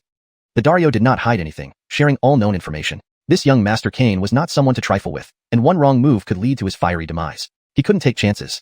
Do you count the Ian fire path? Ian stood with folded arms, calm outwardly but internally surprised. This place was indeed a world tomb. According to his master's legacy, forming a world tomb was extraordinarily difficult. First, a world must naturally decline, possessing a complete world will and origin, and be a vast universe. Moreover, it must have produced an emperor. Only worlds that birthed emperors can form world tombs, containing complete rules, laws, origins, and even world foundations. If someone obtained the core of a world tomb, they could use it to recreate a vast universe. It seemed the core contained the imperial inheritance. An inheritance capable of transforming a world into a world tomb must belong to a renowned emperor. Apart from his master and the Matilda, 2 supreme beings, could there be another emperor in the cultivation realm that rivaled them? Perhaps Dottie would know. Ian Fire Path. Are you sure you aren't joking, young Master Kane? You really came through the Ian Fire Path? And you suffered no damage? So you completely passed the test? How did you manage it? The Dario was shocked. The world tomb had existed for ages, and many had tried and failed at the Ian Fire Path, known as the Endless Road, where Dallas himself had once failed. ##### Chapter 205. Ultimate Trial Realm. It's just a minor path of Ian Fire. Grandfather Vernon can break through it in no time. Is this even worthy of being called a trial? It's an insult to underestimate us. Even if the trial was 10 times harder, our young master could still. Bang. Brother, can you please shut up? I'm begging you. Before Azrael could finish his sentence, Daryl slapped him across the face, but it was too late. He had already spoken. For heaven's sake, old smoker, if you don't talk, no one will think you're mute. How often does your jinxed mouth actually come true? Haven't you realized that yourself? Grandfather Vernon, please use your divine power to seal this brother's mouth. Sean glared at Azrael angrily. Azrael's mouth was like an omen, a bad omen that had already proven accurate twice. Although there might have been some coincidence involved, it was still incredibly potent and toxic. No harm done, it's just a coincidence. Ulysses closed his fan calmly, not taking it seriously. But suddenly, his expression changed dramatically. The fan emitted a radiant light that swiftly enveloped the ancient imprint in the void, forming 18-layered elemental spirit talismans, causing distortions in the surrounding space that created irregular changes. Boom, boom, boom. Yanisk thunder, like a tidal wave, terrifyingly unusual. One after another, massive holes appeared out of nowhere, each revealing different scenes. Mountains of blades and seas of fire, icy wastelands, demonic figures with twisted faces, unnamed evils, and more. 11 enormous holes showcased 11 distinct scenes, each filled with an ominous aura capable of annihilating any living being. Hell, you can't be serious. Really came true? Azrael, shut your damn mouth. Your jinxes have struck again. Azrael, if we survive this, Lord 3 will cut ties with you forever. The 3 scoundrels collectively voiced their dismay as they stared at the 11 apocalyptic scenes. They knew what was coming. There was no doubt that Azrael's words had been heard by the powerful entities within the boundary tomb, making it extremely difficult for them to escape. Heaven. Oren Kane. This is the ultimate trial realm of the Boundary Tomb. Not just 10 times harder. It's like a hellish trial. Something impossible to pass. Once the ultimate secret realm opens, a choice must be made within 15 minutes, or one will be forcibly drawn in to undergo the trial. Once the trial begins, either pass or die. The death mage's sallow, emaciated face turned deathly pale. Such an ultimate trial was life-threatening. Even Edison hadn't faced the direct opening of 11 ultimate trial realms by the Boundary Tomb. Despite that, Edison had still obtained an imperial scripture. This meant that Oren Kane's talent, innate ability, and bone structure far exceeded Edison's, drawing attention from the taboo life forms within the tomb. Azrael, you surviving until now is truly a miracle. Since you mentioned 10 times harder, choose first then. One for all here, no one runs. Ulysses stood with folded arms, outwardly calm, but beads of cold sweat formed in his palms. He wanted to tear Azrael into pieces. His jinxes were simply poisonous. Ah, young master, grandfather Vernon, I was just exaggerating. I didn't expect it to actually come true. What? Can't I choose then? Too terrifying. Azrael's face showed despair. He had only intended to boast, never expecting such dire consequences. If everything always went according to his words, he would be better off becoming a fortune teller. Oren Kane, they don't have the qualifications to participate. These 11 secret realms are open specifically for you. The death mage was terrified. No one expected such a scenario. 11 ultimate trial realms opened simultaneously for Ulysses, meaning he had drawn attention from all the taboo life forms. Ainsley Easy Sienna, stop playing dead and tell me how to choose. Charlton brother, I truly can't tell whether you have overwhelming luck or cursed destiny. Either way, it seems you aren't just the son of the heavens, but also cursed by them. This Boundary Tomb has existed for a long time, dating back to the era of the Old Master and the Matilda. Similar methods were used to unlock inheritances, but do you know the results? Sienna, stop being mysterious, just tell me. Hehe, brother Charlton, the Boundary Tomb ran away. You heard right, it was scared off by the Old Master and the Matilda, running so far that it didn't dare reappear for ages. These 11 ultimate trial realms represent 11 life forms and 11 legacies, along with one ultimate legacy. The Old Master and the Matilda forcibly took the 11 legacies, but they never got the ultimate one. Sienna, are you serious? The era of Master and the Matilda wasn't invincible yet, and they were already so formidable? Brother Charlton, how do you speak? The Old Master and the Matilda are incomparable beings. Otherwise, how could they conquer the universe inside and out? This ultimate legacy is a lifelong regret for them. Since you have the chance to encounter it, don't let it go. As their disciple, you should help fulfill their last wish by obtaining this ultimate legacy. Sienna, how do I get it? Hehe, brother Charlton, I sealed 2 heavenly arts on you as soon as you entered. If they knew you were the heir of the Old Master and the Matilda, they would run away again. Actually, getting the ultimate legacy isn't hard. The challenge lies in passing through these 11 realms simultaneously to reach the final legacy. This is a hidden condition set by them. Oh, Sienna, stop beating around the bush. Tell me how to get through it. Surely Master and the Matilda found a way. Brother Charlton, listen closely.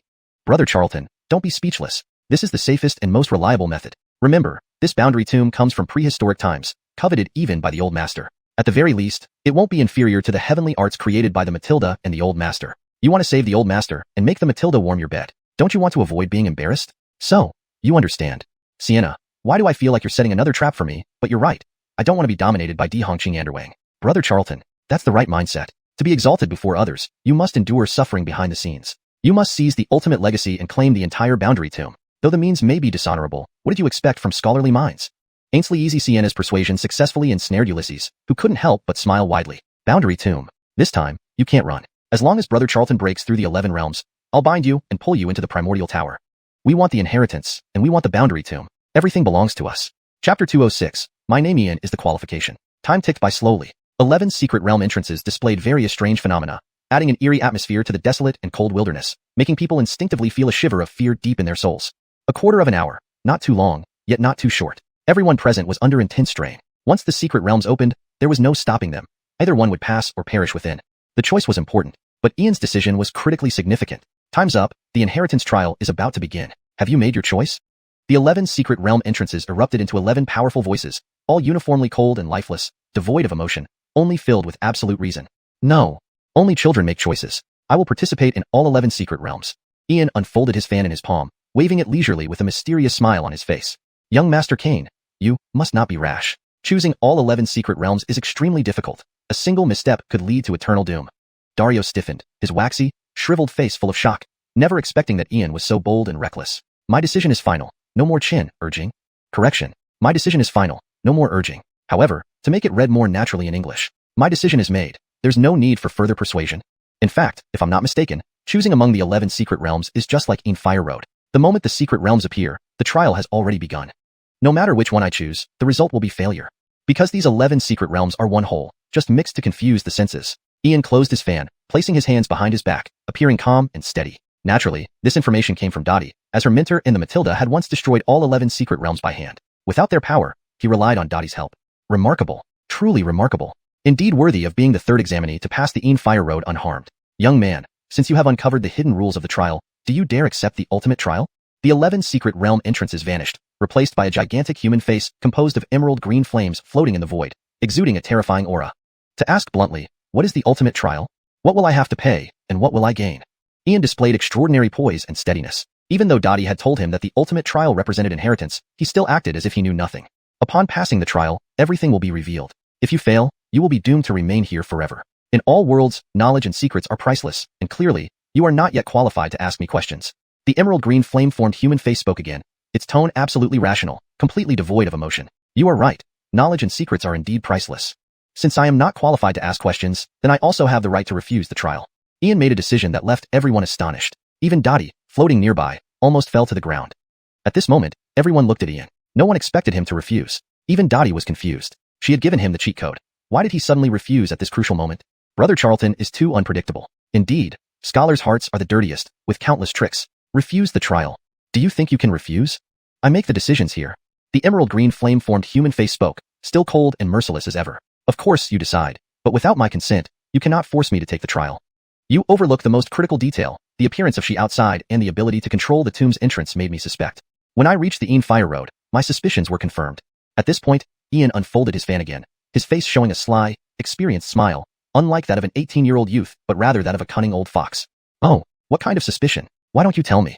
The emerald green flame-formed human face asked with great curiosity, even it was bewildered about what went wrong.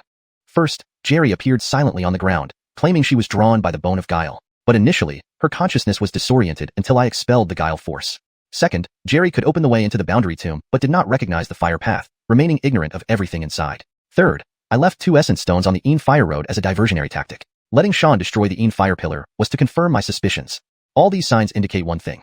You want to escape the boundary tomb but need someone to replace you, using the guise of ultimate inheritance. Do I have it right, spirit of the boundary tomb, or more accurately, the remnant consciousness of world will? Gu Huang couldn't confirm before, but combining all clues and Dottie's mention that the inheritance of the 11 secret realms had been taken by his master and the Matilda, the only true ultimate inheritance left was that of the boundary tomb. As a remnant of world consciousness, how could it willingly be controlled by others? Remarkable. Truly remarkably. Throughout long ages, you are the third to see through my true form. Unfortunately, the previous 2 could not defeat me. Knowing doesn't mean you can do anything. You do have the right to refuse, but you cannot leave the boundary tomb, ultimately trapped here. The emerald human face had to admire Ian's mind, discerning the truth from such minor details. This boy had the same insight as the previous 2 but lacked their power. Although I cannot harm you, if I wish to leave, you cannot stop me. Instead of mutual suspicion, why don't we talk openly? There might be a win-win solution. Or if you insist on confronting me, I'll gladly comply. Ian seemed confident. After deducing the remnant consciousness of world will and receiving intelligence from Dottie, he had devised a plan. While others couldn't, he believed he could deceive the boundary tomb directly with mere words. Master always said that scholars' minds are the dirtiest. No, not dirty, but wise. A haughty brat. Throughout long ages, you're much weaker than the previous 2, yet undoubtedly the most audacious. But you are intriguing. Who gave you the courage? Who emboldened you? A weak mortal, to bargain with me, the former world will. Do you believe you have the qualification? The emerald green flame-formed human face found Ian increasingly interesting and was willing to converse further, eager to understand his confidence. Qualification. My name Ian itself is qualification. Ian stood with his hands behind his back, his striking features exuding an intimidating aura, his voice filled with indomitable dominance, as if he were an immortal son of heaven. Chapter 207. A wager. Cough, cough, cough. Brother Charlton, please take it easy. Don't overdo it. Your name isn't that well known yet. I'm ashamed too. Why don't you mention the old master or the Matilda's names? Eloise covered her face with both hands, even she felt her cheeks burning with shame. It was extremely humiliating and embarrassing. This attempt at demonstrating his divine power might backfire. Brother Charlton, I've told you what to do, but you just won't play by the rules. This time, you really can't get away with it. Very well, Ian, is it? If your name represents your qualifications, then prove it to me.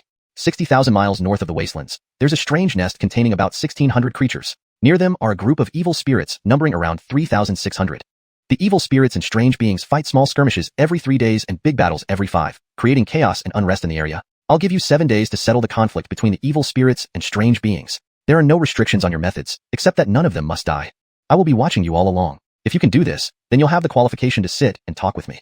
The green flame human face spoke again, giving Ian an almost impossible task. No one had ever been able to resolve the conflicts between these chaotic factions, not even those 2 people who had scared them into fleeing. That's a very fair and reasonable condition. But how can you guarantee that you won't renege on your promise? And how can you ensure that you won't sabotage me behind the scenes? You are the remnant of the world will, and you control everything here. While you don't need to put anything on the line, my life is on the stake. Ian smiled and swung his folding fan thoughtfully, leaving people unable to discern what he truly intended. Then let's swear an oath to heaven. The green flame human face spat out 2 fiery scrolls from its mouth, imprinting its true spirit mark before the scroll flew toward Ian. Jacqueline Eloise, can we sign? Brother Charlton, there's nothing wrong with the agreement. This is the highest grade oath to heaven scroll. Once the true spirit mark is signed, anyone who breaks it will be struck down by heaven. But what exactly do you plan to do, Brother Charlton? Jacqueline Eloise, I want to control the boundary tomb, of course. Brother Charlton, wouldn't it be simpler to use my method? Jacqueline Eloise, you said the boundary tomb was scared off by the Matilda and Master. If I reveal myself as their descendant, it might flee again. It would be much harder to catch him afterward. Brother Charlton, your caution is justified, but do you have a high chance of success? He's not easy to deal with and may not willingly submit.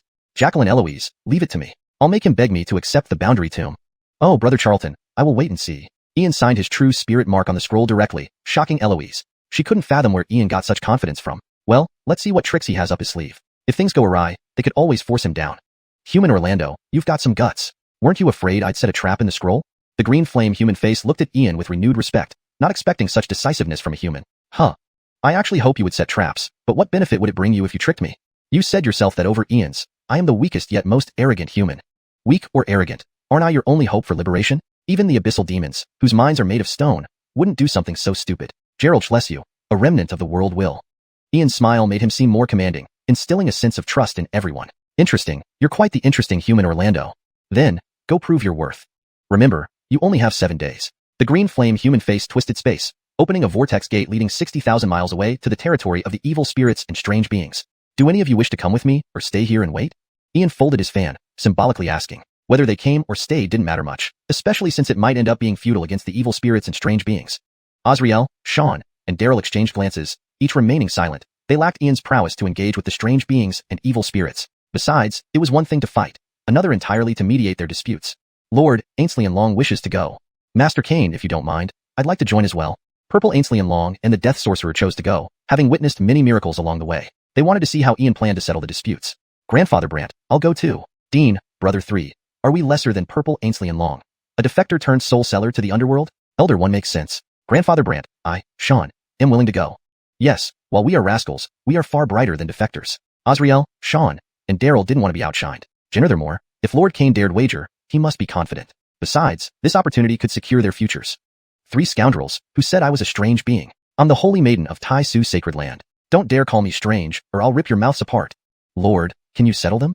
Purple Ainsley and Long was flustered. Though once a strange being, her powers had been cleansed, making her a true soul now. You 3 scoundrels, though I'm a defector, I never harmed any human. Who would choose to be a defector if they could live otherwise? Who would want to be half dead, half alive?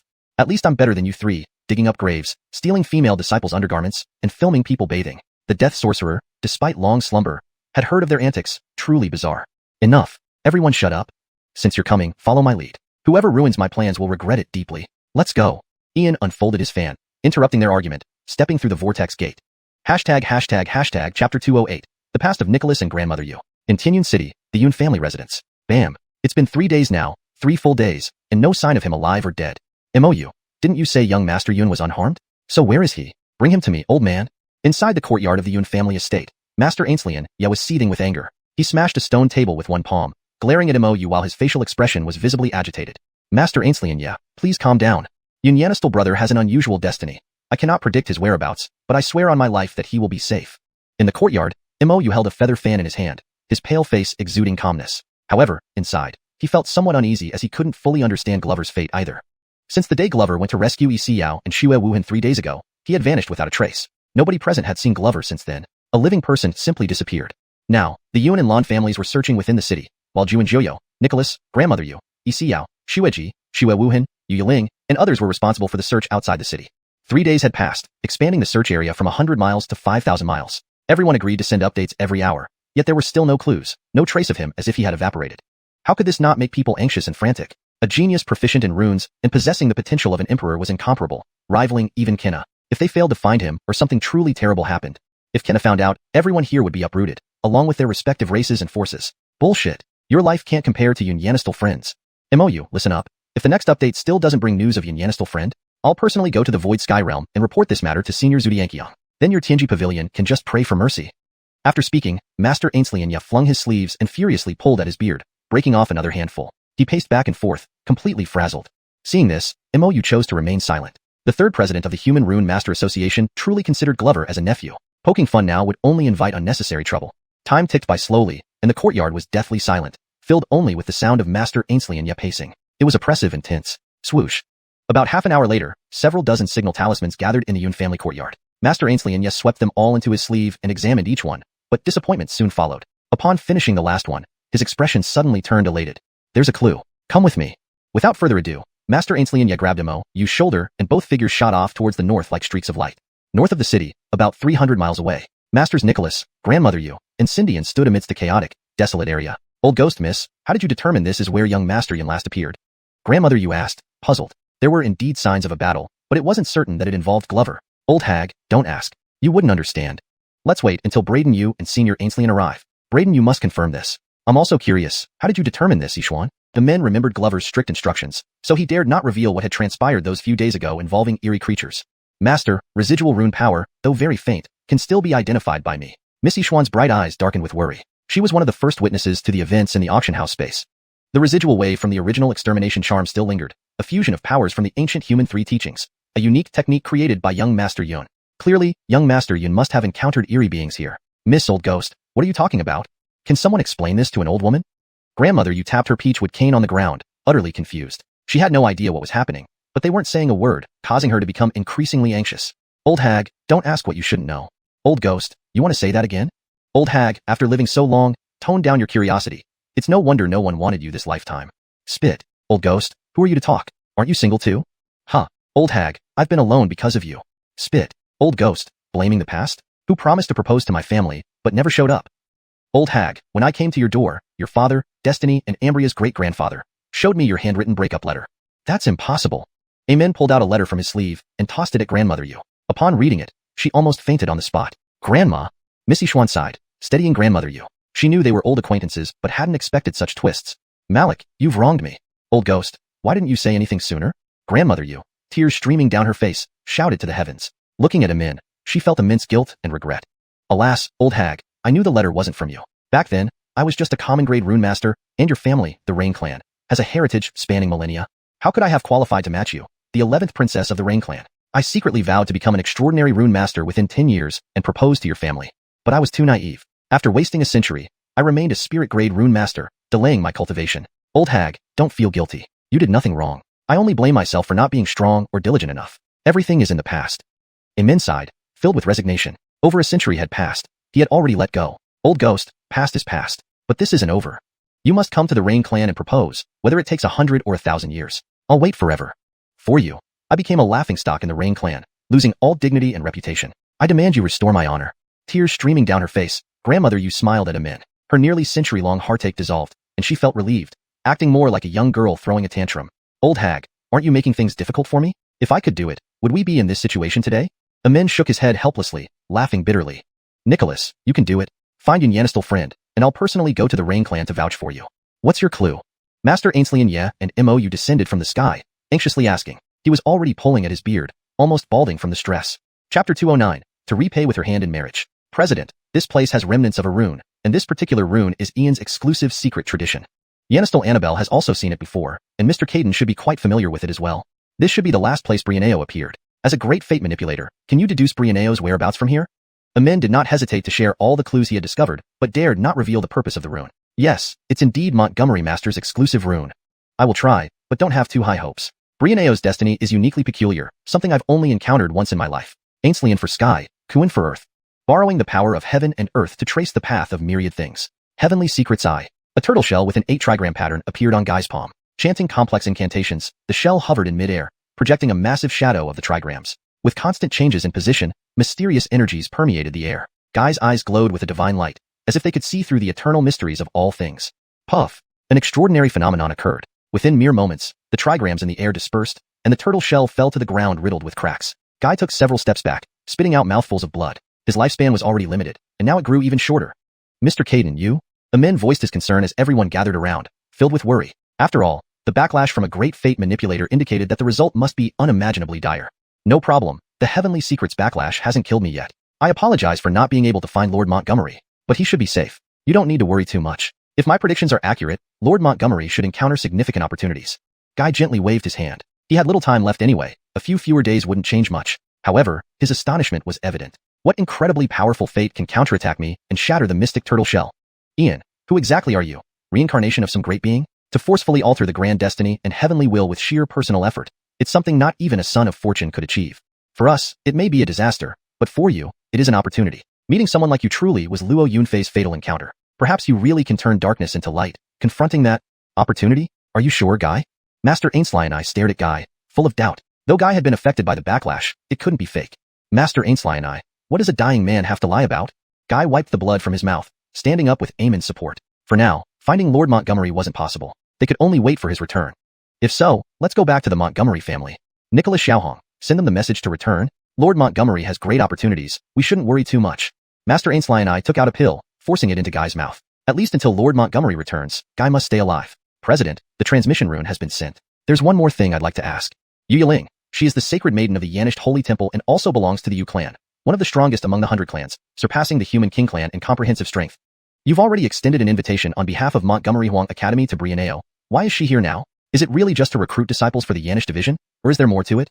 Amin frowned, feeling that Yu Yiling's arrival signifies something far more complicated. In 3 years, the Sealed King battlefield and the competition among the 100 clans elite would begin. Nicholas, you're thinking right. Always be cautious when dealing with the 100 clans. Testing, luring, enticing, dividing, striking one by one.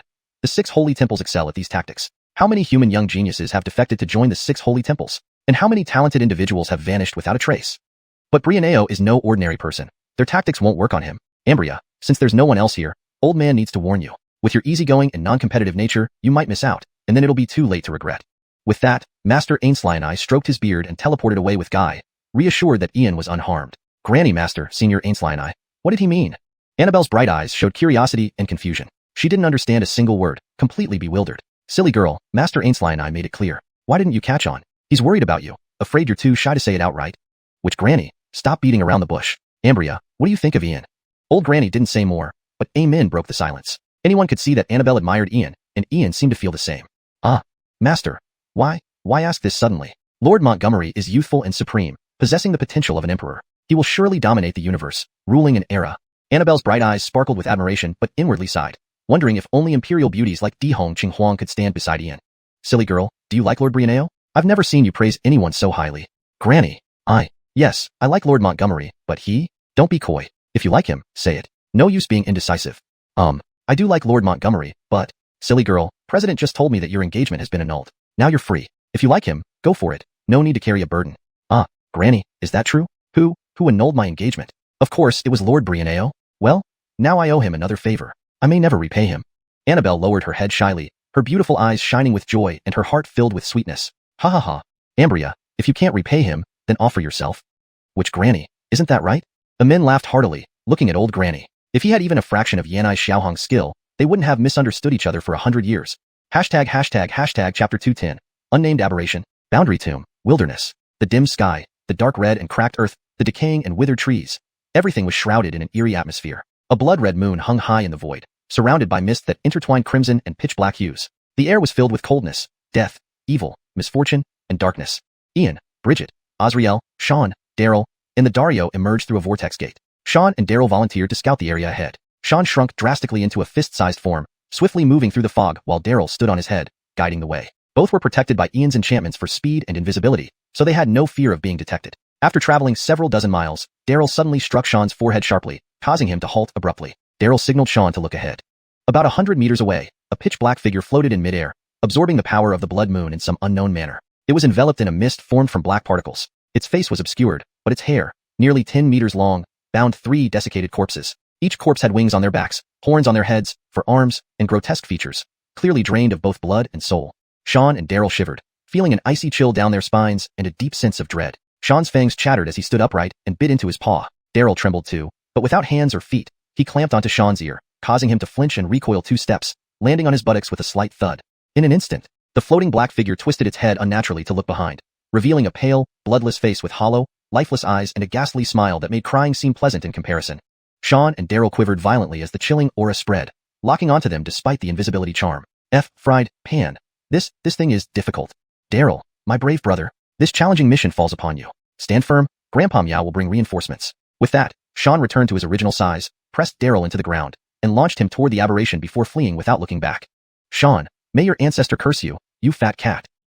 Big brother aberration? Ancestor, I'm just an egg ball here. I have no flesh, no blood. The fat cat up front does. As Daryl soared through the air, he was instantly entangled by the black hair, bound like a mummy, and immobilized. The countless strands swept out like seaweed, surging towards Sean at lightning speed.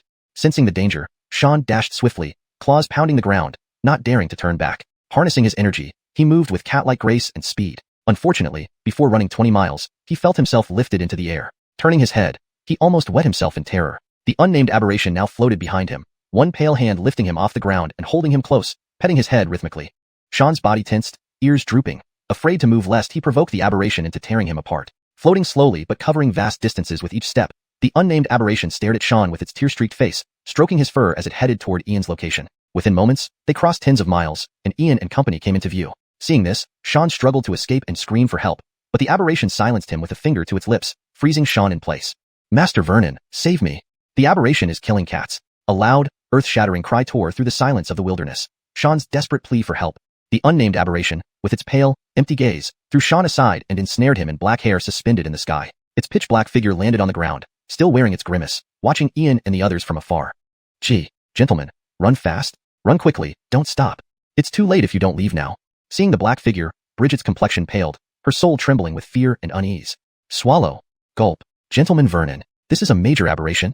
Azriel swallowed hard, instinctively retreating a few steps behind Ian, recognizing the severity of the situation. But how could such a powerful entity appear here? Heaven above. If Master couldn't handle it, they would all be done for today. Not a major aberration, but an aberration king. A king-grade aberration, even my ancestor Alvaro couldn't suppress. It seems we won't make it through this. Ian stood with his hands clasped behind his back, smiling calmly despite the apparent fear in his voice. Aberration King. An incredibly powerful entity, born from 10,000 aberrations, solidifying into a true physical form. A genuine, native-born aberration, not a corrupted creature from the myriad races. A Kane family, gentlemen, is there really no hope? The Dario also trembled. Although they belonged to the necromantic camp, they knew well that aberrations ate everything alive or dead. One step at a time. Brother Aberration King, these unworthy fellows disturbed your meditation. Please accept our apologies. Please show mercy and spare them. With this favor, I promise not to take your life when the time comes. Ian unfolded his fan and advanced toward the unnamed aberration, a confident smile on his face. Hashtag Chapter 211, Dueling Oath. Ulysses' words silenced the surroundings. The purple shadow of Joseph trembled. Azriel's face turned ashen, and he shivered uncontrollably. The Dario wore an expression of suspicion, almost wetting his pants from fright. Almost simultaneously, the three of them looked at Ulysses with one thought in mind. Ulysses had lost his mind. How else could it be interpreted? Facing them was a base, a wild great entity that belonged to the most dangerous category. For all his unmatched prowess, Canglan is only at the innate realm. How could he dare to provoke such a terrifying existence? If things went awry, it would likely end badly. In the distance, the base slowly raised its head, floating directly before Ulysses. Its vacant eyes and pale, lifeless face carried a smile uglier than a weep. One step, just one step away from Ulysses. It did not come closer nor retreated, merely staring at Ulysses. The sight sent shivers down the spines of Joseph, Azriel, and the Dario, making their teeth chatter. Unconsciously, they all took several steps back, Azriel and the Dario collapsing onto the ground. Rustle. Only Ulysses drew out his fan, waving it gracefully, his expression calm though internally he felt otherwise. Despite creating talismans that suppressed wraiths, he was still only at the innate realm, facing a wild king-grade wraith. An entity with a true wraith body was incomparable to those merely eroded by corruption. Even a half-saint might not match such a formidable wild creature. Ultimately, it wasn't about fear of being killed by wraiths, but the horror of having no means to communicate with them. A base-level existence was incredibly terrifying and possessed self-awareness.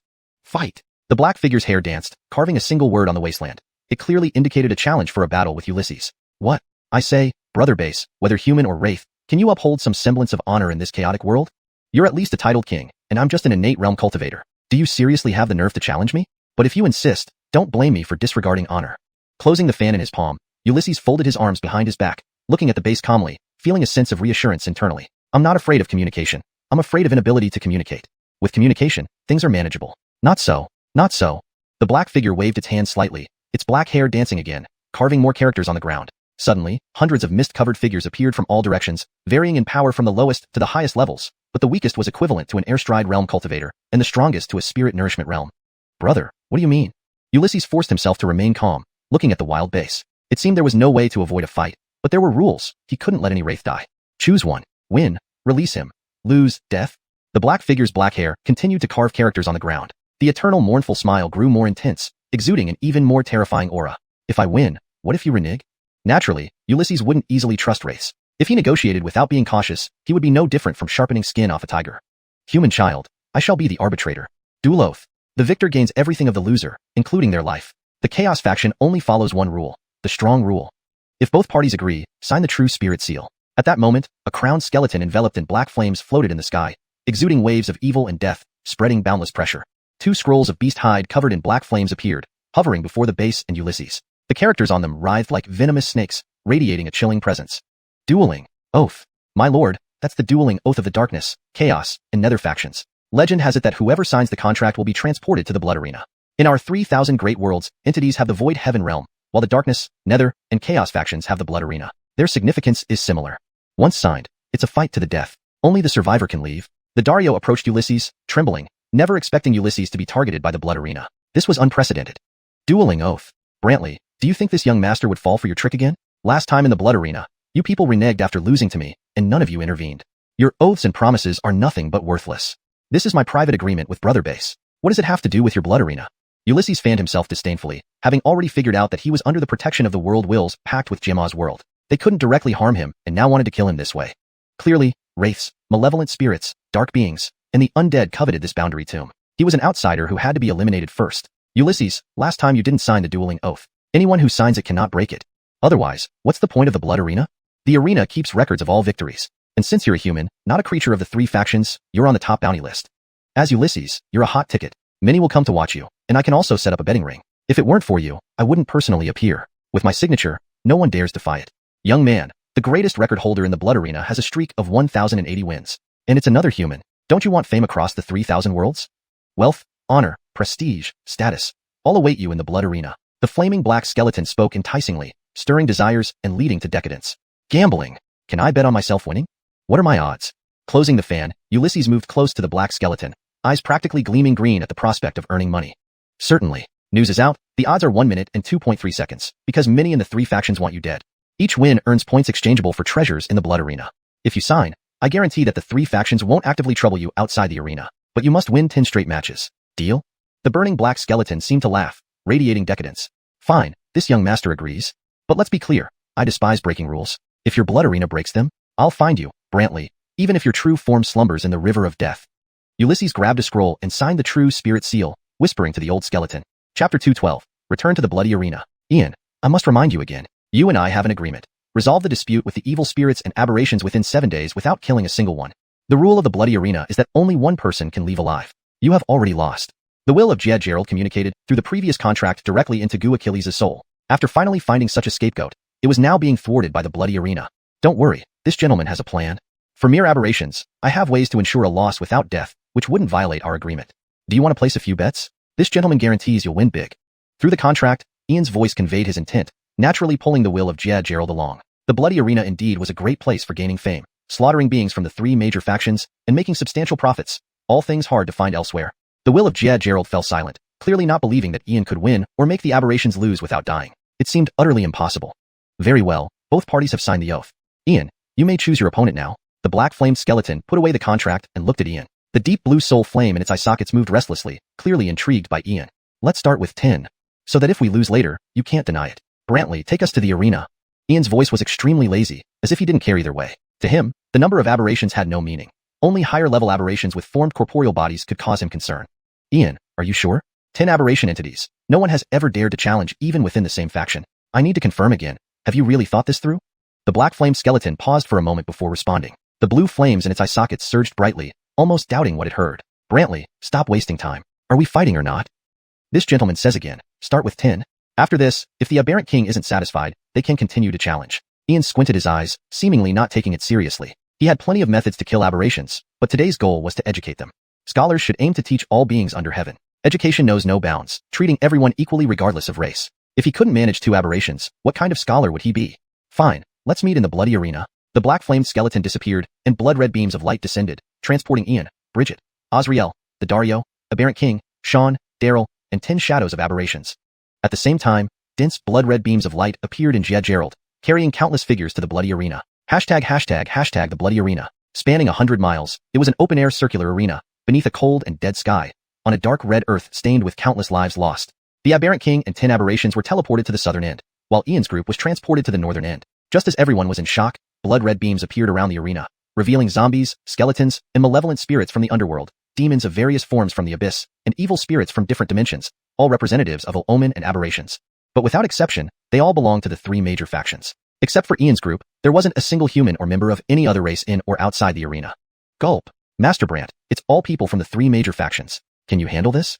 Azrael swallowed nervously, feeling terrified and uneasy. Knowing the surrounding stands, any one of them could kill them hundreds of times over. The weakest were kings, and some even surpassed sages. And this definitely wasn't the full power of the three factions. After all, this was an uneven battle. Master Brant, this might be too much. The Bloody Arena, exclusive to the three major factions, operates like the realms of the Void Sky. Master, you made a pact with the will of Jed Gerald first. If you kill these aberrations, you might win the battle, but lose to the will of Jed Gerald. That aberrant king is not simple. He belongs to the native aberrations and enjoys challenging others. Do you have a perfect strategy? Bridget hovered in front of Ian, now only hoping Ian could win, but achieving both victories was unlikely. Russell. No problem, this gentleman has a plan. Bridget, it's said that your Taisu Sanctuary is a branch of the ancient mystical sect. Give me the martial arts and secret techniques you know. Ian unfolded his palm fan, knowing that what he mastered were lost ancient methods and secret techniques, and he couldn't reveal his true abilities. While the Confucian methods were fine, the ancient mystical sect's methods would cause suspicion. Ah, all right. Since Master needs it, Joseph will give it to you. Imprint. Bridget, startled, didn't ask more questions but imprinted her soul, transferring all her knowledge of martial arts and secret techniques to Ian, further weakening her already faint soul fragment. Indeed, it's a branch of the mystical sect, sufficient enough. Joseph, catch. Saying this, Ian produced a golden, thumb-sized, translucent crystal in his palm, tossing it to Bridget. Flawless soul crystal, thank you, Master. Without hesitation, Bridget swallowed the soul crystal, spreading pure soul energy throughout her body, instantly solidifying her vague and faint soul. Noble guests from the three major factions, today the Bloody Arena welcomes an unprecedented battle. Let me introduce the fighters. First, from the ancient burial grounds, a being of the native aberration race. Next, someone familiar to the noble guests of the three factions, the number one on the wanted list, Ian. Today, Ian will challenge 10 native aberration beings. Before the battle begins, betting time is within the next 100 breaths. The current odds are 1 minute and 3.4 seconds. Gentlemen may place your bets. The black-flamed skeleton stood in the middle of the arena, its massive voice echoing, evoking a shiver deep in the souls of the audience. They had high expectations for Ian, especially after witnessing his battle against the evil ones. He could bring significant profits to the Bloody Arena, but only if he kept winning. It had been a very long time since anyone from the human race had entered the Bloody Arena. The last existence who held a record of 1,080 consecutive wins. How many years ago was that? Too long, forgotten. Ian, how much surprise can you bring to this realm of bloodshed and chaos? The bloody feast is about to begin. Chapter 213. Frantic betting. Ian. He is Ian. I bet 10 million sparks on him losing. Just a measly innate realm human can also be at the top of the three major factions bounty list. I have to see what kind of skills you possess. I'll bet 100,000 spirit cores. I'll bet 10 million. The surrounding stands of the Bloody Arena roared with thousands of voices like thunder. Without exception, all were betting on Ian's defeat. Top of the bounty list of the three major factions. Very few knew what had transpired recently. It seemed that within these past dozen or so days, this person suddenly spread across the world of the three major factions. On all three factions' bounty boards, he was ranked first. Bounties on Ian increased daily, especially from the Chaos faction, which was reportedly a joint bounty from major figures of the Evil Spirit and Strange clans. In any case, Ian's name had spread among the three major factions. I'll bet 10 billion high-quality essence stones on Ian losing, and another 10 billion for his head. At this moment, a fierce and bloodthirsty female voice echoed across the arena, overpowering even the thunderous shouts. Standing in the stand was a woman with blood-red hair and eyes, exceptionally beautiful, as if a blooming blood rose, exuding a fatal allure. Heaven, it's actually her. What a massive gamble. 20 billion high-quality essence stones. It's truly outrageous. Phew, what a daring bet. Which king of the Chaos faction could this be? You don't even know her? Her parents are major figures from the Evil Spirit and Strange clans. She has princess-level status. Heard of the Bloody Rose Corps? She leads the Bloody Rose Corps, one of the strongest corps of the Dark Empire, once known as the Bloodthirsty Rose Temperance. Figures from the three factions turned their gazes towards this outstanding beauty in the center, former commander of the Bloody Rose Corps of the Dark Empire, Temperance. An influential figure, Temperance had fallen into slumber after the mysterious disappearance of the Dark Empire but revived only a few years ago. She was once a revered saint among the three factions. Despite her current incomplete restoration, she had reached the pinnacle rank of Fabian. At this moment, Ian looked towards Temperance in the central stand. With her blood-red eyes fixed on Ian, an intense murderous intent shone through her exquisite features, a hatred rooted deep in her soul. Ian smiled, pointed at Temperance with his fan, and mimed cutting his throat. Clearly, while Temperance targeted him, Ian also harbored lethal intentions. A flash of light revealed Ian holding a blank book and jade pen. After scanning his surroundings, he began writing. Temperance, July 25th, placed a bounty of 10 billion high-quality essence stones for my head at the Bloody Arena. 5-star Gerald's kill. Unnamed Gold Skeleton King, July 25th, placed a bounty. Unnamed Gold Zombie King, July 25th, placed a bounty. Unknown Black Flame Skeleton, identity and origin unknown. Lured me into the bloody duel through deception. 9-star Gerald's kill. Sir Kane, what are you writing? Seeing Ian scribbling furiously, Xianxia Long approached out of curiosity and froze upon reading it. She almost stumbled backward. The blacklist. My lord, is writing a blacklist? Everyone who bet would be recorded. Did this mean Lord Montgomery intended to settle scores later? Ainsley and Long, don't worry. Although you belong to the Strange Clan, your name isn't on the list. There are too many people. How could I remember them all? Wouldn't it be easy to forget? Well, it's about time. Let's start the duel. Oh right, Ainsley and Long, if a word gets out, you know the consequences? With that, Ian closed the book. His jade pen inscribed 3 large characters, blacklist. Cough. My lord, Ainsley and Long saw nothing and knows nothing, replied Ainsley and Long, chilled to the bone. Now, she understood the extent of the Lord's vindictiveness beneath his seemingly generous exterior. Final countdown, last 10 breaths. Any more bets? A black flame skeleton announced triumphantly, reveling in today's fortune. My lord places 500,000 high-quality essence stones on myself winning. Swinging his fan, Ian stepped forward, tossing a spatial bracelet containing the sum to the black flame skeleton. Why miss such a windfall? If he won this round, he'd pocket 20 million high-quality essence stones, enough to last a considerable period. At least, he wouldn't worry about cultivation resources for Cloud Wasteland Academy anymore. I place 1 million low-grade essence stones plus 3 royal artifacts on Ian winning. I'll bet 300,000 medium-grade essence stones and 1 high-grade royal artifact on Ian winning. So frustrating. This holy maiden wishes to bet, but alas, she's penniless. Azrael and Death Sorcerer exchanged glances, immediately placing all they had on the bet. Privately, Ainsley and Long mumbled, wishing she had some essence stones to spare. She couldn't risk herself. Brother Charlton, I want to bet too. Quickly help me place a bet. I want to earn money for pretty clothes, lots of candy, chicken legs. Ainsley Yara's sister, do you have any money? I'm out. Winning will give you half. Humph. Brother Charlton, underestimating me? Essence stones, spirit cores, fire seeds, strange crystals. All are used in the 3 factions, but soul crystals are universal currency across myriad domains. Place a bet for me of 100,000 flawless soul crystals. Whoa. 100,000 flawless soul crystals, so you're a hidden rich girl. Brother Charlton, please place the bet for me. I'll give you 3. No. 10%. Okay? Ainsley Yeru, with your wealth, at least share 30% profits. 2%. No more. Deal. Inside, Ainsley Yeru's heart bled as she reluctantly handed over a spatial ring, knowing she'd been tricked again. 100,000 flawless soul crystals, each priceless. Even 10% represented an enormous resource. Last breath. Any more bets? Thrilled internally, the black flame skeleton's blue soul fire flickered in its eye sockets, lamenting the lack of real big spenders. But as long as Ian remained undefeated, he'd naturally attract such investors. My lord doubles down with 100,000 flawless soul crystals, still betting on my own win. Can you accept that? Unfolding his fan, Ian presented the ring, delivering it calmly to the flame skeleton opposite, a tranquil smile on his face. Ian. He is Ian. I bet 10 million fire seeds on his loss. Just a mere innate realm human could be listed first in the top 3 factions bounties? I'm curious about your prowess. My stake is 1 million spirit cores. I bet 10 million. The stands surrounding the bloody arena erupted with thousands of roaring voices, akin to thunderclaps, all without exception betting on Ian's defeat. Top bounty in the 3 major factions. Very few knew what had transpired. Apparently within just over a dozen days recently, this person had suddenly become famous within the worlds of the 3 factions. On each faction's bounty list, Ian was consistently number 1. The bounty on Ian had grown daily, especially within the Chaos faction, rumored to be from prominent figures of the evil spirits and strange races working together. In short, Ian's name had spread across the 3 major factions. I bet 10 billion high-quality essence stones on Ian losing, and another 10 billion for his head. At that moment, an icy, bloodthirsty female voice permeated the area, overshadowing even the deafening roars. Standing on the stand was a woman with double wings on her back, a single horn on her forehead, crimson hair and eyes, a strikingly beautiful figure like a blooming blood rose, full of deadly allure. Heavens! It's actually her, truly extravagant. 20 billion high-quality essence stones. She really spares no expense. Phew, a real gamble. Could it be the king of some race in the Chaos faction? You don't even know who she is? Her parents are big shots in the evil spirits and strange races factions. She holds princess-level status. Heard of the Blood Rose Corps? She commands it, one of the strongest corps in the Dark Empire, once known as the Bloodthirsty Rose Temperance. Every figure from the 3 factions turned their attention to the incomparably beautiful woman, formerly the commander of the Dark Empire's Blood Rose Corps, Temperance. An influential figure, since the mysterious disappearance of the Dark Empire, Commander Temperance had fallen into a deep slumber, only awakening a few years ago. Once celebrated across the 3 factions as a sage, though her strength has yet to fully recover, she has already achieved the rank of king. At this moment, Ian's gaze met Temperance's blood-red eyes staring intensely at him, revealing naked malice and profound hatred. Ian smiled, pointing at Temperance with his fan, mimicking a throat-slitting gesture, indicating that while Temperance aimed to kill him, Ian also harbored murderous intent. A flash of light later, Ian, holding a blank book and a jade pen, glanced around before beginning to write. Evil Strange Races Temperance, July 25th, placed a bounty of 10 billion high-quality essence stones on my head. 5-star must kill. Unnamed Golden Skeleton King, July 25th. Unnamed Golden Zombie King, July 25th. Black Flame Skeleton. Unknown identity, origin, name, and realm. Use deception to lure me into a blood duel on July 25th. 9-star must kill. Master Kane, you're writing?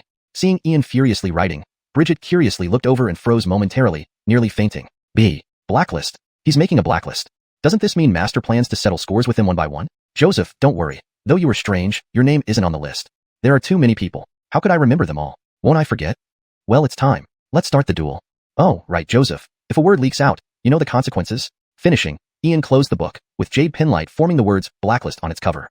Cough. Master, Joseph saw nothing, knows nothing. Bridget felt a chill, realizing now how stingy this master was beneath his seemingly generous demeanor. Final countdown, last 10 breaths. Any more bets? Black Flame Skeleton's voice echoed throughout, his skull radiating a mischievous smile. Today was proving very profitable. The Lord bets 5 million high-quality essence stones on himself winning. Swinging his fan, Ian walked leisurely into the arena, producing a spatial bracelet and tossing it to the flame skeleton. Missing such a chance to get rich would be a waste.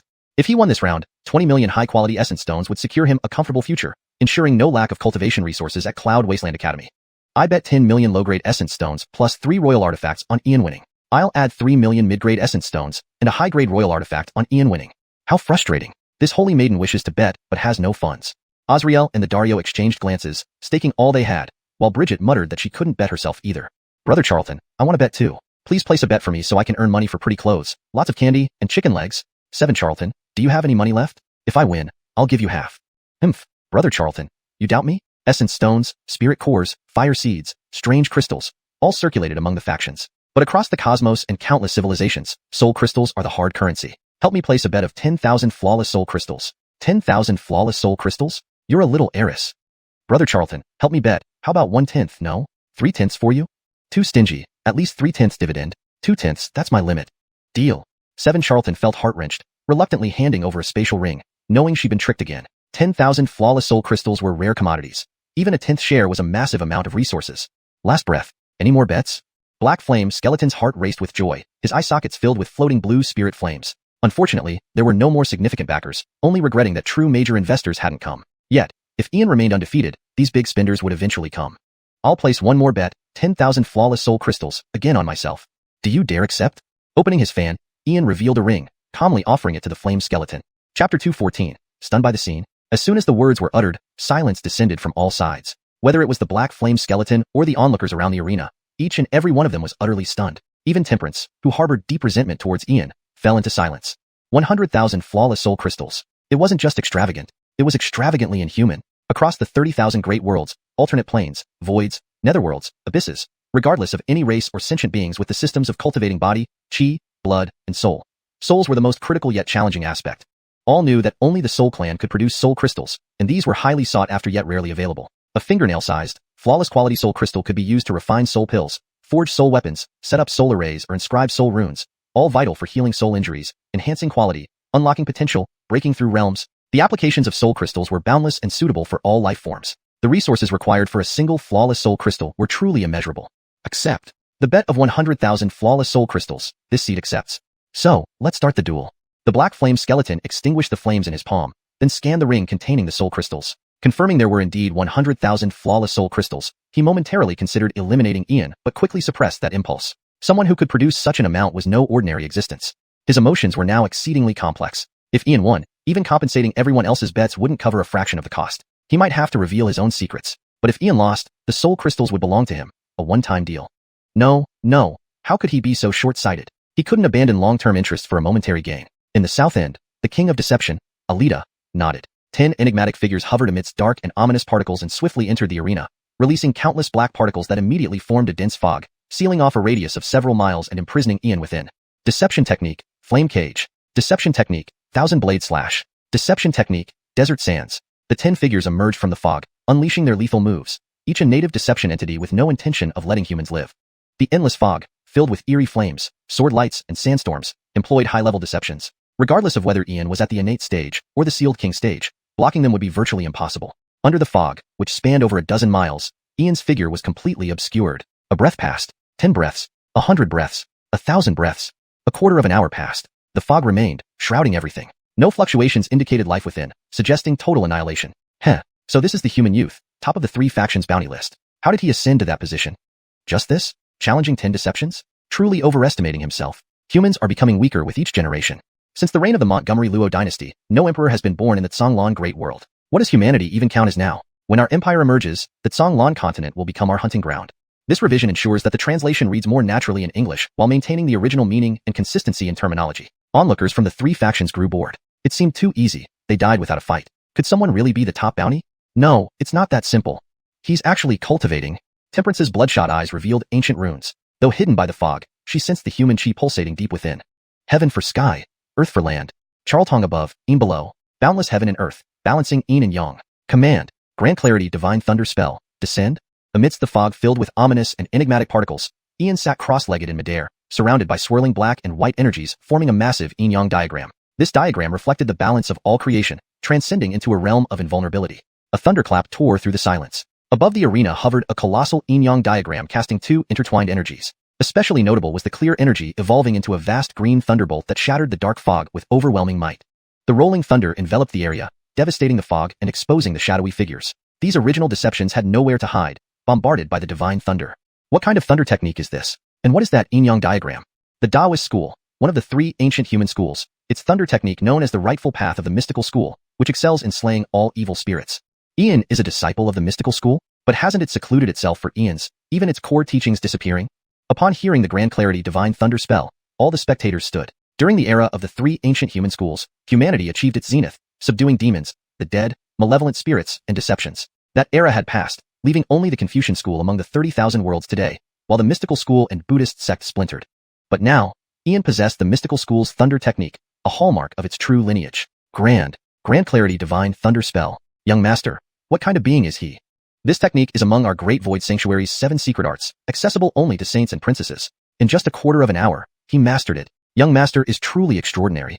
Bridget was speechless, recalling that it took her 3 years to grasp even the basics of the spell. Stop running, deceptions. I shall educate you today through the teachings of culture. To be blessed by our human sages is a monumental fortune. You dare run away?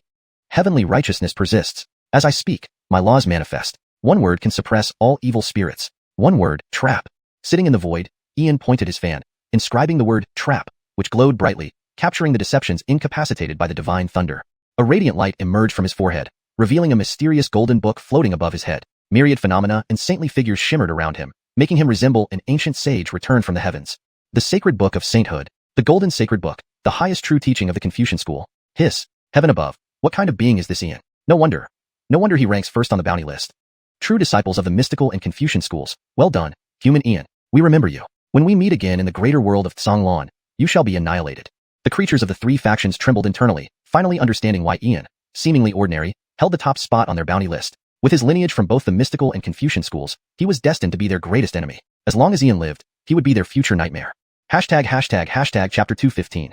This young master cannot accept. The 10 eerie beings were completely immobilized, subjected to the cleansing of righteous energy from below and the bombardment of Tai Ching divine thunder spell from above. The agony was so intense it made them feel like they were dying repeatedly, yet death would not come. This was pure torture. Kareem said, study regularly. Kareem said, friends coming from afar. Kareem said, the heavens have righteous chi. In the bloody arena, Ian waved his palm fan, enveloped in an aura of righteous energy, reciting the teachings from the 14 volumes of the scholarly canon. These ordinary teachings, which any scholar could recite by heart, exuded extraordinary power through Ian's voice, possessing the ability to subdue demons and evil spirits. Ah, how painful. Wretched human child, if you're going to kill, just do it. King, it's too painful. Please kill us. My king, kill us. Human child, you deserve to die.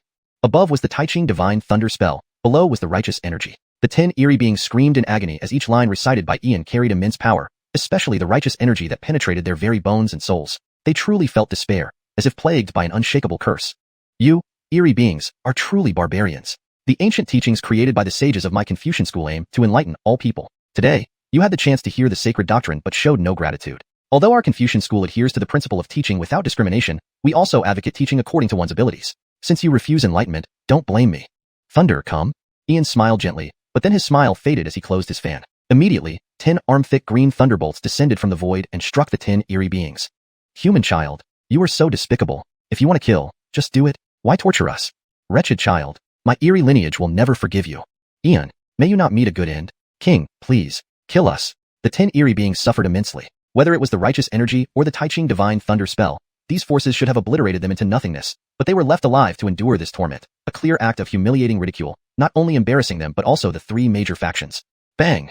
Finally unable to contain himself, the shadowy figure of Vince, with his ghostly white, mournful face devoid of its usual sinister smile, now bore deep malice and coldness. His hair swirled wildly like a black curtain ready to engulf the center of the arena. Death was bearable, but deliberate humiliation was unbearable. Ian must die. Seal. Vince, step back. The bloody arena will not tolerate your unruly behavior. A black flame skeleton emerged, forming a huge flaming skull shadow that forcefully pushed Vince back. This was the bloody arena. If someone broke the rules, it would undermine future credibility. Vince retreated under the overwhelming pressure of the black flame skeleton, his once lifeless eyes now filled with ferocity for the first time. Haha, Vince brother, you proposed the duel, and Brantley is the impartial judge. This arena belongs to your 3 factions. This young master fought 10 against 1 while still following the arena's rules, yet you seem intent on breaking them. Brantley, how do you handle this today? Ian stood with folded arms, his gaze piercing Vince, emitting an intensely cold aura. The duel continues until one side dies. Don't worry, duels are sacred, and no one can violate the oath. Anyone who interferes in the duel will be punished first by losing a limb. The black flame skeleton reassured multiple times, unable to withstand Ian's relentless questioning. Even though he had no face, his pride was at stake. Brantley, just warnings without real punishment? Duels are sacred. If you don't punish Vince for breaking the rules, how can you expect me to continue obeying them? In short, if Vince isn't punished, this young master cannot accept it. Ian unfolded his palm fan, smiling coldly. Today, not only did he challenge the arena, but he also aimed to embarrass the 3 factions. The black flame skeleton was speechless. Since the establishment of the bloody arena, many had broken the rules, but none were ever punished. In the ironclad rule of strength among the 3 factions, might makes right. What this? Are you trying to favor him? The first rule of the duel oath states that a battle between opponents ends only when one side is thoroughly dead, with no interruptions allowed. Violators will be heavily punished. Brantley, you set the rules, but are you going to break them first? Even a skeleton has limits. We are all out here, each with our own path. Disregarding the rules often leads to a nasty end. If you don't punish Vince, the duel loses its meaning. Ian calmly unfolded his fan, waving it leisurely. Scholars are most disciplined, and reasonable arguments carry weight. Senior, no need to make it difficult. I shall punish myself. With that, Vince used his black hair to write words on the ground. Then a black flash severed his left arm. Blood particles dripped silently as he picked up his arm and retreated. His mournful face now even more somber, filled with murderous intent toward Ian. Ian, the duel can continue. The black flame skeleton looked at Ian with impatience. Today's incident had cost him face, and although he had none, reputation mattered. He was part of the 3 factions and had been publicly humiliated by a human child, forcing Vince to sever his own arm. It wasn't just his face lost, but the collective embarrassment of the 3 factions. Especially such a blow, he could only endure. This was truly vexing. This little human, Ian, was practically a rogue. If it weren't for the potential profits he could bring, Vince brother, you have grit, you're a man. If you weren't an eerie being, this young master would gladly befriend you. Unfortunately, our stances mean we are destined to be mortal enemies. These 10 subordinates of yours aren't bad. I decide to turn them into spirit eerie beings and educate them over time. Seal spirit. Subdue soul. Capture. Ian's fan moved through the air, instantly drawing symbols in the void. A mysterious ancient seal formed, imprinting strange spirit marks onto the bodies of the 10 eerie beings, turning them into 10 unique crystal runes. Spirit eerie crystals? Damn it. He's also a Guaisher, eerie master. Unbelievable, truly unbelievable. Just how many traditions does Ian possess? The line of Guaisher still has living heirs. Damn it. This boy must not live. Absolutely not. Son of a gun. I'll enter the contest and slay Ian. The stands erupted with the crowd from the 3 factions. They wished they could tear Ian apart immediately. Guaisher. Another ancient system originating from humans, once feared by eerie beings, but cursed and unlucky. Every Guaisher met a tragic end, either devoured by eerie beings or turned into one themselves.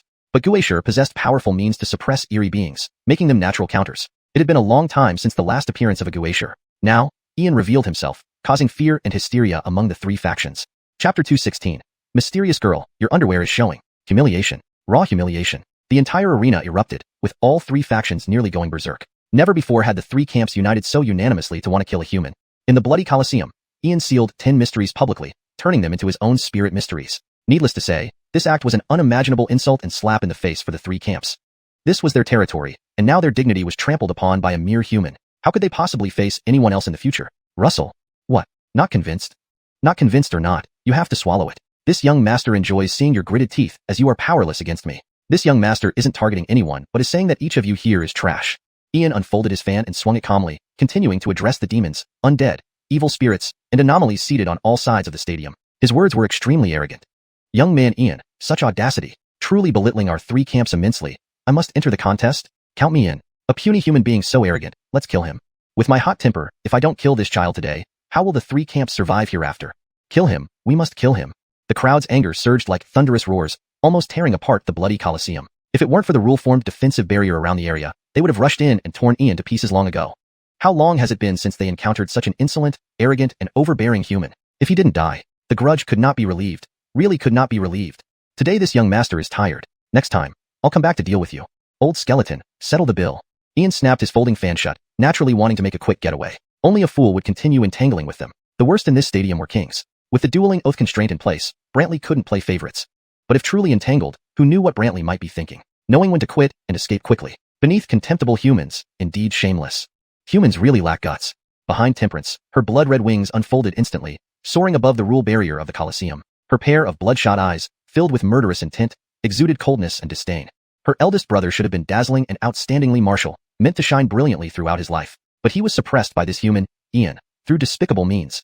Even her father and mother faced significant backlash. Vengeance for killing one's teacher is unforgivable. Ian must die. Yo, anomaly girl, who's lacking guts here? My Lord Vernon is extraordinarily martial and peerless. Though I can't guarantee much else, making you bedridden for 3 days would be easy. Mac, what kind of talk is that? If you can't speak well, just don't speak. Our Lord Vernon wouldn't be that weak. At least he'd keep her bedridden for 6 months. Mac, second Mac, shut your mouths. What status does our Lord Vernon hold? And what status does this little bitch have? At the very least, a saintess of the same caliber as Bridget would match him. She, a hybrid of an evil spirit and anomaly, shouldn't defile our Lord Vernon's dignity. Azriel, Sean, and Daryl, these rascals, despite their lower cultivation realms, could argue nonstop for days without repeating themselves. You are courting death. Senior, please remove the rule barrier. I wish to slay them myself. Temperance's beautiful face in the sky turned dark, trembling with anger, desperately wishing to tear these rascals to pieces. Ian, do you accept Temperance's challenge? The black flame skeleton's heart soared with joy. Indeed, choosing Ian was right. So effortlessly igniting conflict, everyone wanted him dead. In the future, whenever Ian arrived at the bloody Colosseum, it would surely be crowded. Naturally, it would also earn a hefty profit. As for Ian, he must live and thrive. Mysterious girl, this young master must remind you.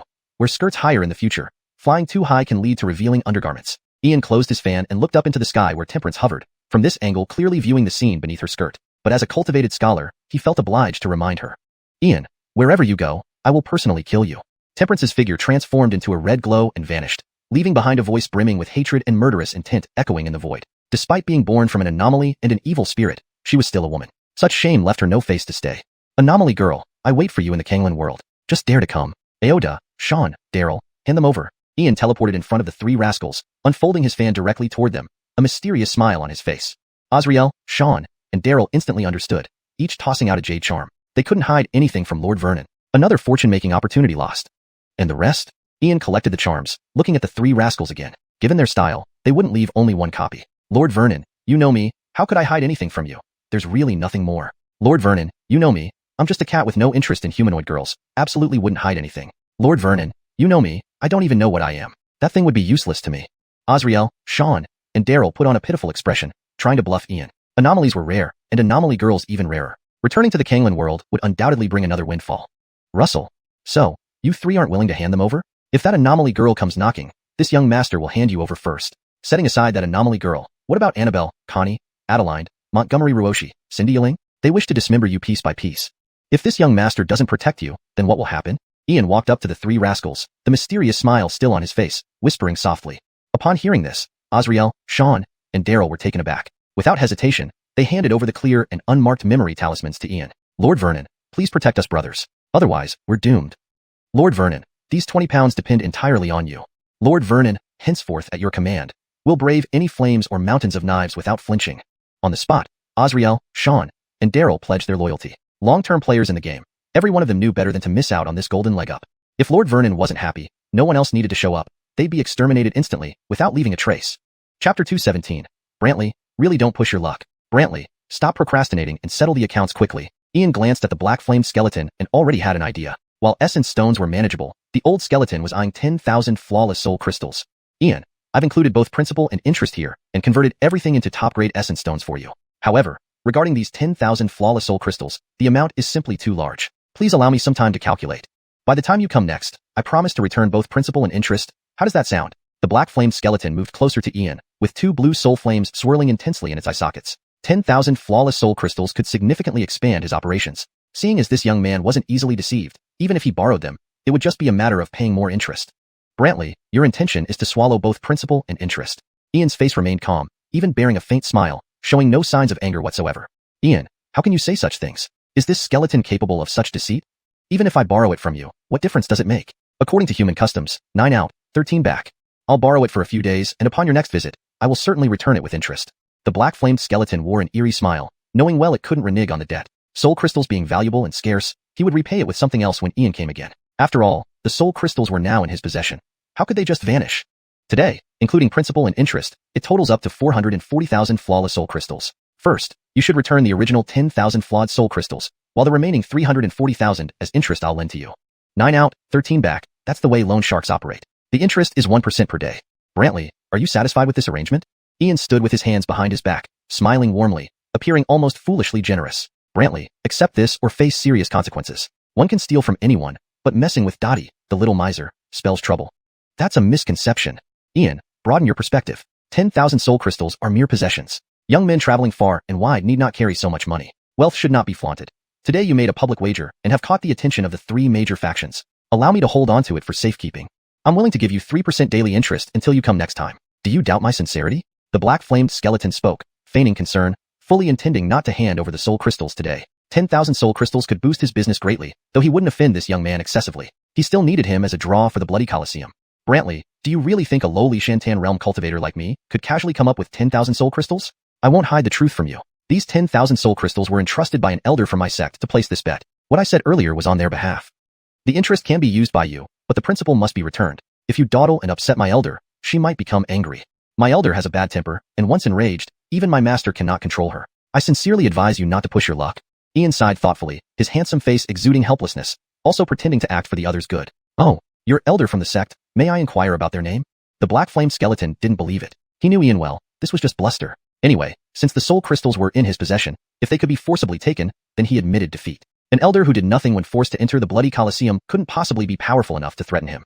Brantley, I sincerely warn you, don't push your luck. My sect rarely interferes in the world, but each of our elders commands a name that carries immense taboo power. A casual mention can cause severe backlash, ranging from grave injury to complete annihilation. Really, I'm not lying to you, so please don't provoke, or you'll end up dead again. Ian repeatedly warned, becoming increasingly exasperated. If he didn't teach this old skeleton a lesson today, he would be seen as paper thin. Ha ha ha. Ian, now I see. What formidable existence is this that even I dare not hear their name? Come, let me listen with utmost attentiveness.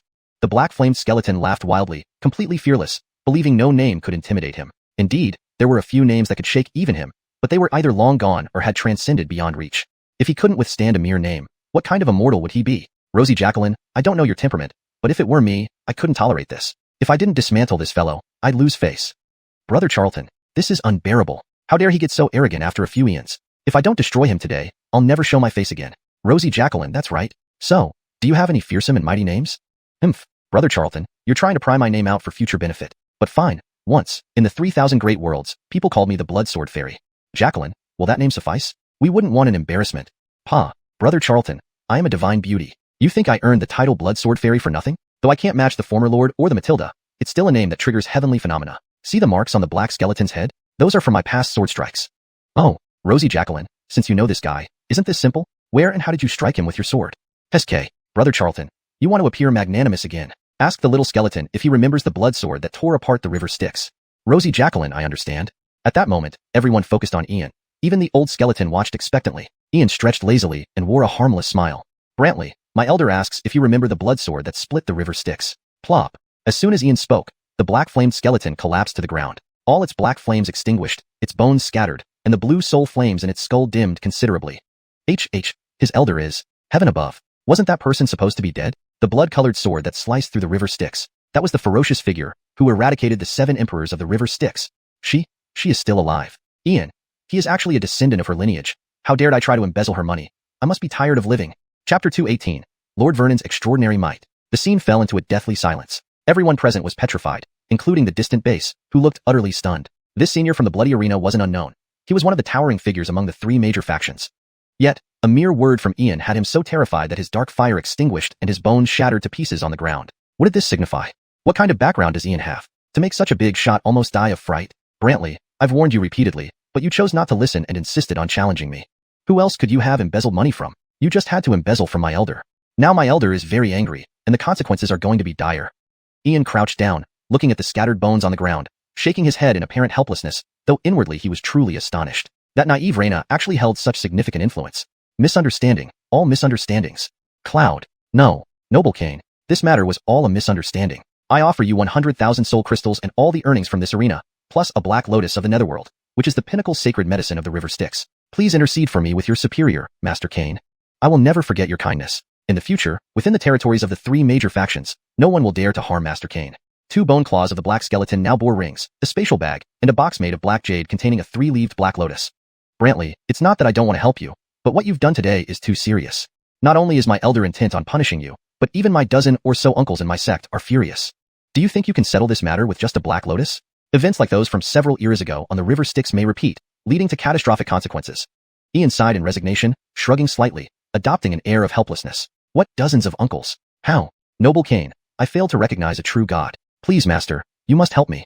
If you need anything from me in the future, please do not hesitate to ask. The black flame skeleton felt quite helpless. He knew Ian was bluffing, but the presence of several uncles, and especially one of them, was enough to give him pause. The sword that split the river Styx and slew the 7 emperors once grazed this very skull. Is she not already following that supreme existence? A supreme existence. Sigh. Could Ian's master be that supreme being? The one who subdued the river Styx once followed that supreme being. Brantley, calm yourself. Don't indulge in speculation. I implore you for the last time, don't presume to guess the origins of my sect. Otherwise, regardless of whether you're just a quasi-emperor or even an emperor, you will die, and there won't even be scraps left. If you don't believe me, feel my cultivation method. Ian squatted before the black skeleton, holding the skull in both hands, inadvertently revealing the aura of the original creation scripture and the primal chaos heavenly art. You. The blue soul fire in the old skeleton's eyes dimmed completely, reviving only after a long moment. The aura of 2 heavenly arts. One was unfamiliar, but the other shook the world of 3,000 great epics. The original creation scripture. That is the law of the supreme Matilda, the ruler who has suppressed 3,000 great epics and remains unparalleled across the universe. Really, who did I provoke? Ian isn't just associated with that legendary figure, but is also a disciple of the Matilda. The skies are changing, truly changing. Ian, you're playing us all, pretending to be harmless. There's no place left for skeletons to live. How can this continue? It's impossible to exist anymore. I'll just accept my fate. So, what's your point? Looks like you still have some sense. Brantley, what are you planning to do about today's events? Let me clarify. I'm a man of letters and do not take advantage of others in distress. This situation is entirely your doing, so you must bear the responsibility. Take your time. You can consider your options. With that, Ian plopped the skull down under his buttocks as if it were a stool, sitting casually with a folding fan waving lazily in his hand, radiating utmost ease. Lord Vernon's prowess is unmatched and unrivaled. He will surely become an emperor in the future. Brother, Lord Vernon's might is overwhelming. We are likely witnessing the birth of an emperor. Ford Dean, if one can be like Lord Vernon, life would not be in vain. Azriel, Sean, and Daryl were genuinely awestruck, kneeling on the spot. They'd seen powerful beings, but never one so extraordinarily powerful. This old black skeleton, despite its unknown level, was at least a sage. Now, seeing it used as a seat by Lord Vernon, how many people would be shocked? Isn't this extraordinary power? Unmatched brilliance and monstrous talent. When he steps onto the Cloud Ruins continent, he will undoubtedly surpass his peers and bring glory to humanity. After today, Lord Vernon's reputation will spread far and wide. The Dario side, knowing that today's battle in the bloody arena alone would elevate Lord Vernon's name. Now using the skull of a major figure from the Nether faction as a stool was a gesture few could match. If Lord Vernon had been born a few thousand years earlier, perhaps I wouldn't have ended up joining the Netherland, living as a half-human, half-ghost creature. I've decided. Ian will be my husband. Ainslie Long gazed at Ian, her feelings indescribable. She, too, once prided herself on lofty standards, but Ian's youthful heroism and unparalleled might made her realize only she deserved him. She had to act quickly, or he might be lured away by lesser beings. Noble Cain, I'm willing to tell you a secret.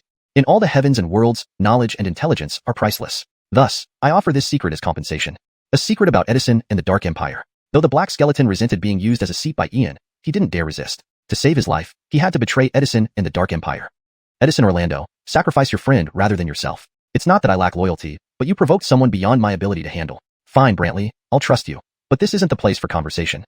Come with me to the World Tomb and tell me everything about that secret. If you lie, you know the consequences. Ian stood up slowly, sweeping up all the items on the ground, including one leg bone from the black skeleton.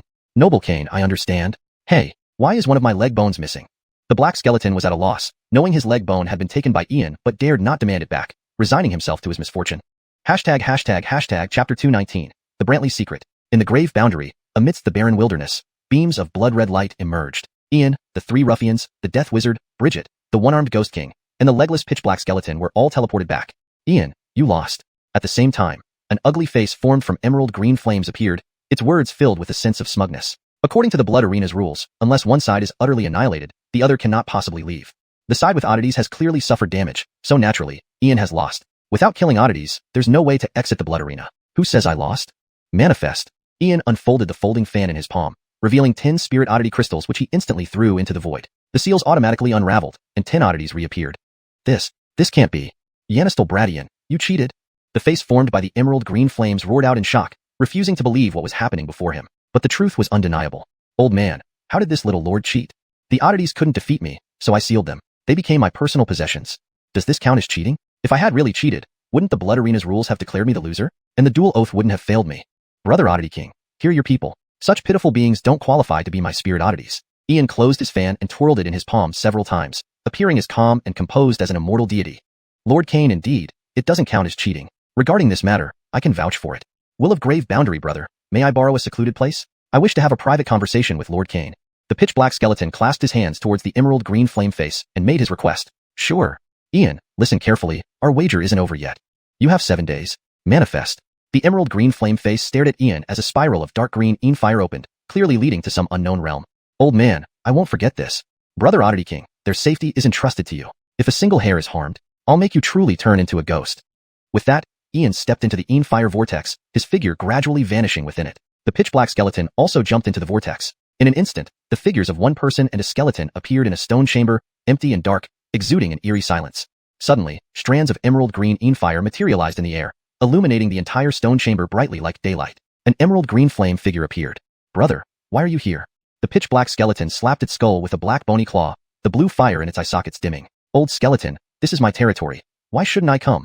Yanistel Charlton is someone I've chosen, and you came to poach on my territory. That score hasn't been settled yet, and now you dare to question me? You want to escape the control of the Dark Empire, and I want to break free from the Grave Boundaries restrictions. Our goals are aligned. The emerald green flame figure spoke, and then looked at Ian. Although he didn't know what happened in the Blood Arena, it was clear the old skeleton hadn't gained any advantage and might have been outsmarted by this young man. Brother, let's not beat around the bush. If Lord Cain agrees to help us, our chances of escaping will significantly increase. Lord Cain, let's talk about the Grave Boundary. As you see, he is the remnant will of the Grave Boundary. But do you know that 20,000 years ago, Edison suppressed the Grave Boundary here? He constantly tries to escape but never gets the chance because Edison reincarnates every life and performs a seal upon the Grave Boundary. Our netherworld is also controlled by the Dark Empire. We know nothing about this mysterious empire.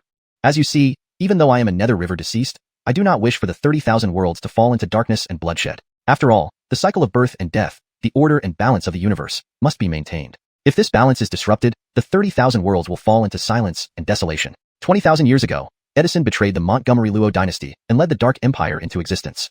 The last human emperor of the Montgomery Luo dynasty sealed the Dark Empire using the human emperor seal, gathering the blessings of humanity. However, the Montgomery Luo dynasty eventually disintegrated. All this was Edison's plan, to shatter the Montgomery Luo dynasty and scatter its blessings, causing it to disappear. Lord Cain, surely you've met Edison's remnant soul. Did he tell you that his sacred body was shattered 3,000 years ago by Alvaro and the demon of humanity working together? Now, it's said that his body is about to reunite and reappear in the mortal world. But all this is a deception, just a ruse left by Edison. His cultivation technique requires gathering the power of 9 lives into one to become invincible and reach the Emperor realm. What I need to tell you is that Edison has a 10th life, who has already descended to the Eastern domain. This 10th life is the key to his plans.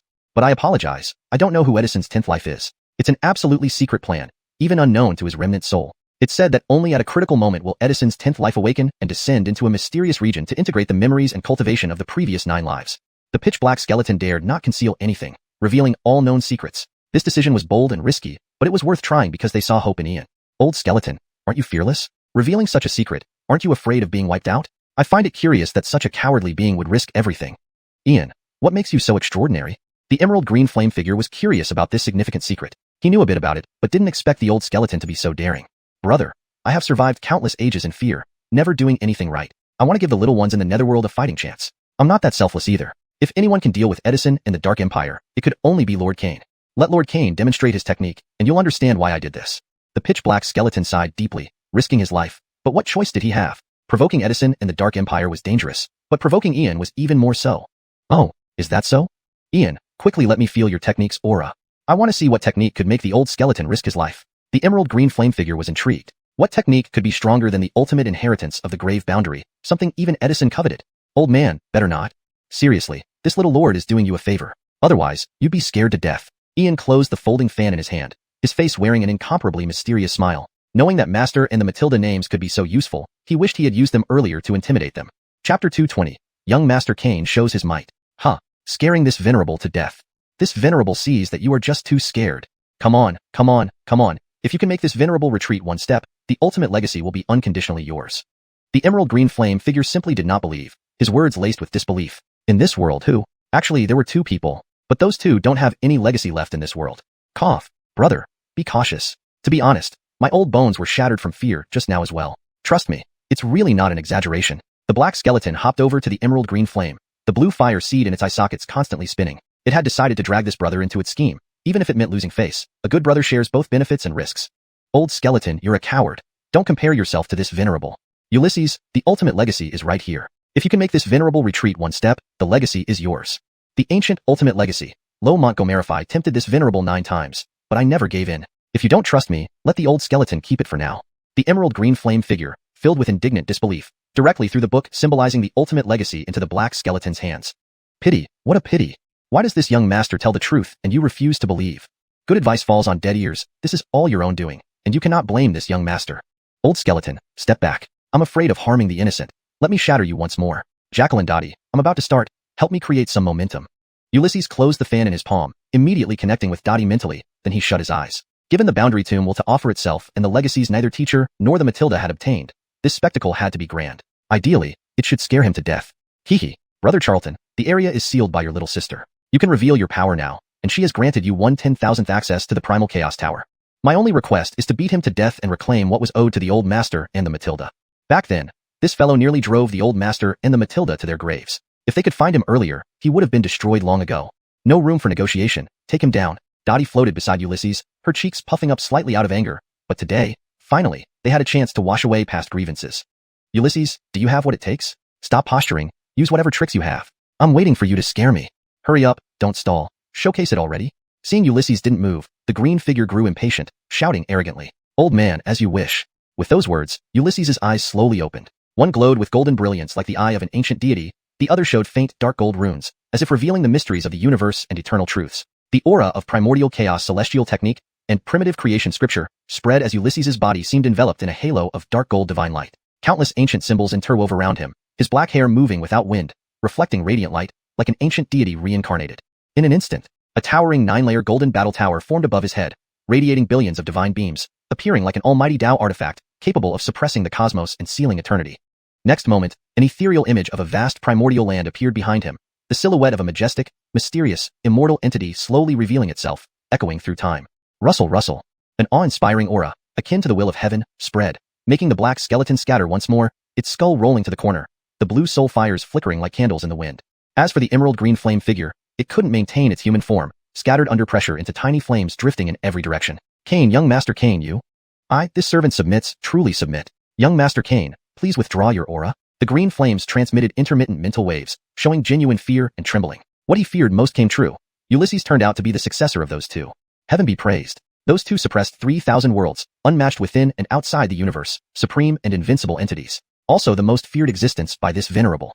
Back then when they weren't enlightened yet, this venerable had toyed with them. Now is it karma or cursed fate to meet their successor? If mishandled, I might be annihilated at any moment. Young Master Cain, please withdraw your aura. This old bone can't hold on much longer. Brother, you've been tricked. Young Master Cain is such a low-key person. You ignored good advice, just to show off, now you've lost face. You deserve it, you asked for it. The black skeleton also sent out intermittent mental waves, scolding the green flame. Indeed, Ulysses was the disciple of an almighty existence and the Matilda. How can we go on like this? It's impossible now. I'm just a small skeleton, barely surviving till now. It wasn't easy. Young Master Cain, this humble servant knows wrong, will never dare again. I offer the ultimate legacy. Only beg young Master Cain to show mercy. Young Master Cain, spare my life. The green flames didn't have the heart to argue with the skeleton, only praying Ulysses didn't know that matter, or this cunning rogue would torment him endlessly. Old man, there's still an unsettled score between us? I heard my teacher and elder Jacqueline Matilda once came here and passed the trials of 11 secret realms. Yet, you reneged and didn't give them the ultimate legacy, even humiliating them. Did you ever think I would be their successor? Besides your presence here for these 18 years since my birth, how many humans died needlessly, and how many innocents were harmed because of you? Insulting my teacher and harming my people, each drop of blood cries for vengeance. This young master, despite wanting to spare you, cannot do so. To forgive you would dishonor my teacher, the Matilda, and the souls of the deceased. So, this young master thinks it's best for you to die. This way, everyone's happy. Ulysses stood with folded arms, his black hair wildly dancing, exuding an icy demeanor like an ancient true king, chilling everyone to the bone. Young Master Cain, this humble servant is innocent. I didn't insult your teacher or the Matilda. Back then, I was merely a deceitful petty man. As for harming humans, it's unrelated to this servant, all done by which deity sect and dark sanctum. Yes, young Master Cain, this black skeleton is the boss of which deity sect. This servant was sealed by Lo Montgomery, slept for a very long time. All these matters are truly unknown to me. The emerald green flame transmitted mental waves, completely distancing itself from responsibility. Now he realized, Ulysses came here for those two, using harm against humans as a pretext. Chapter 221. erasing the remaining will. Old man, don't act so innocent. Someone who can collude with Edison is no good either. You, a remnant of a great world's will, actually have no bottom line. Speak. How shall we resolve this matter? The strange phenomena around Ian dissipated. The folded fan in his palm fluttered open as he gazed at the emerald green flames before him. Lord Cain, this? Why don't you decide? As long as it's within my capabilities, I won't refuse. The emerald green flames reformed into a human shape but lost all its previous arrogance, becoming 100 times more submissive than a meek lamb. Heh, you're quite compliant, aren't you? Then hand over the boundary tomb core. Ian made no pretenses, immediately making a grand demand. He had come for the boundary tomb and wouldn't let such an opportunity pass. This? The emerald figure choked instantly, wanting to say something but couldn't bring himself to speak. Edison was full of ambition, while Ian was like a tiger descending from the mountain. They were both cut from the same cloth. Brother, what are you hesitating about? Lord Cain wants your core. While you'll lose control of the boundary tomb, at least you can survive. Do you want to wait until Edison comes and refines you into a magical treasure instead? Wake up. I am an undead creature, and you are a remnant spirit of a world. In essence, we are both outcasts of heaven and earth. But do you wish to see the 33 great worlds plunged into darkness and endless chaos? Lord Cain is the successor of those two great figures. Isn't that enough reason for you to follow? Where did my ribs go? The black skeleton reassembled its bony body, only to find 2 of its ribs missing. Obviously, they had been taken by Ian, yet it didn't dare ask for them back, accepting the misfortune silently. Lord Cain, brother, it's not like that. The world heart is already very weak. To control the boundary tomb, we need an unattributed, nascent small world.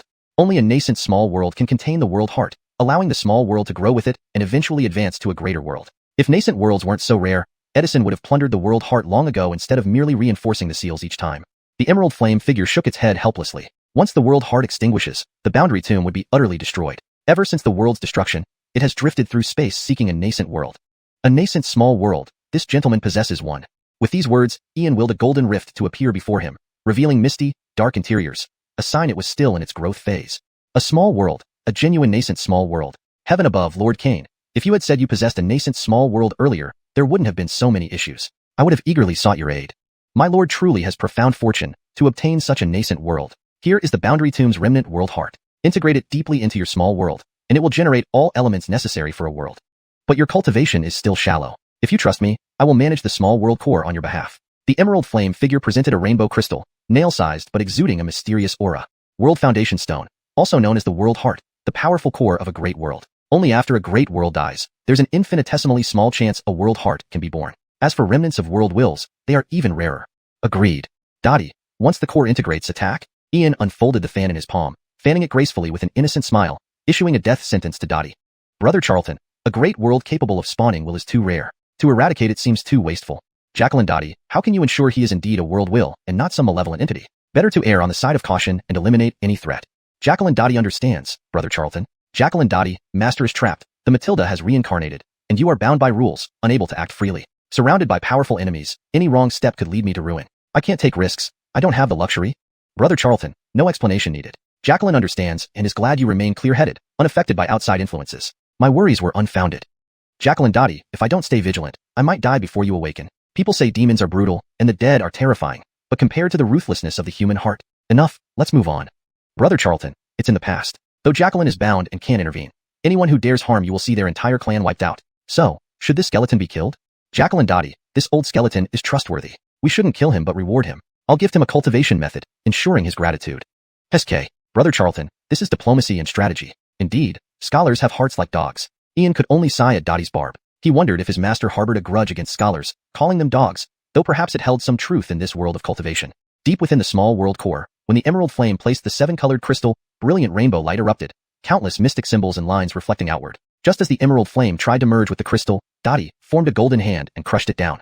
Ian, you liar. The remaining emerald spirit will emitted waves of dissatisfaction, only to be crushed by Dottie into nothingness, leaving behind a green soul crystal. A mere outer-worldly evil god trying to scheme against my brother Charlton, truly asking for death.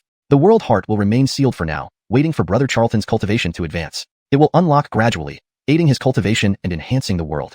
Undead, demons, evil spirits, anomalies, and now an outer-worldly evil god. The 33 great worlds are falling into chaos. Who knows how long it will remain peaceful?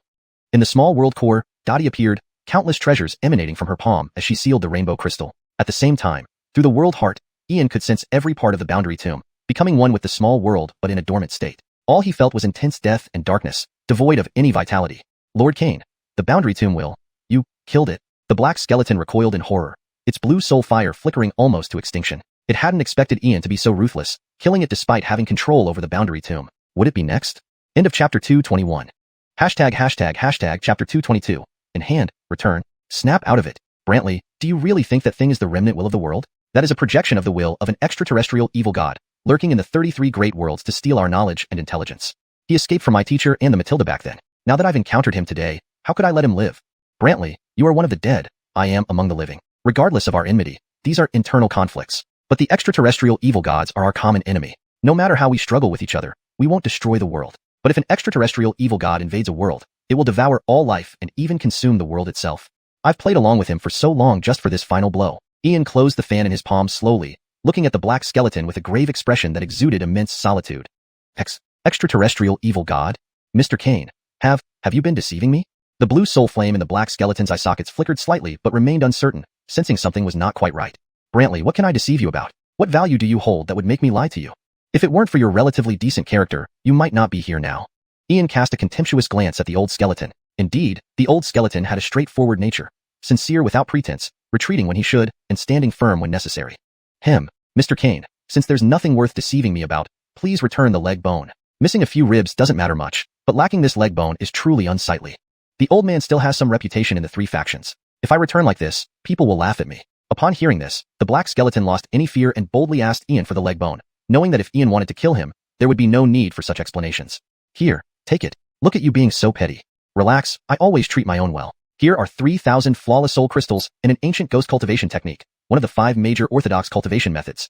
100 times stronger than your poor cultivation method. I'm giving it all to you today. Mark. From his ring, Ian extracted the 3,000 flawless soul crystals and used soul force to imprint a scroll containing the ancient ghost cultivation technique, truly one of the 5 major orthodox cultivation methods.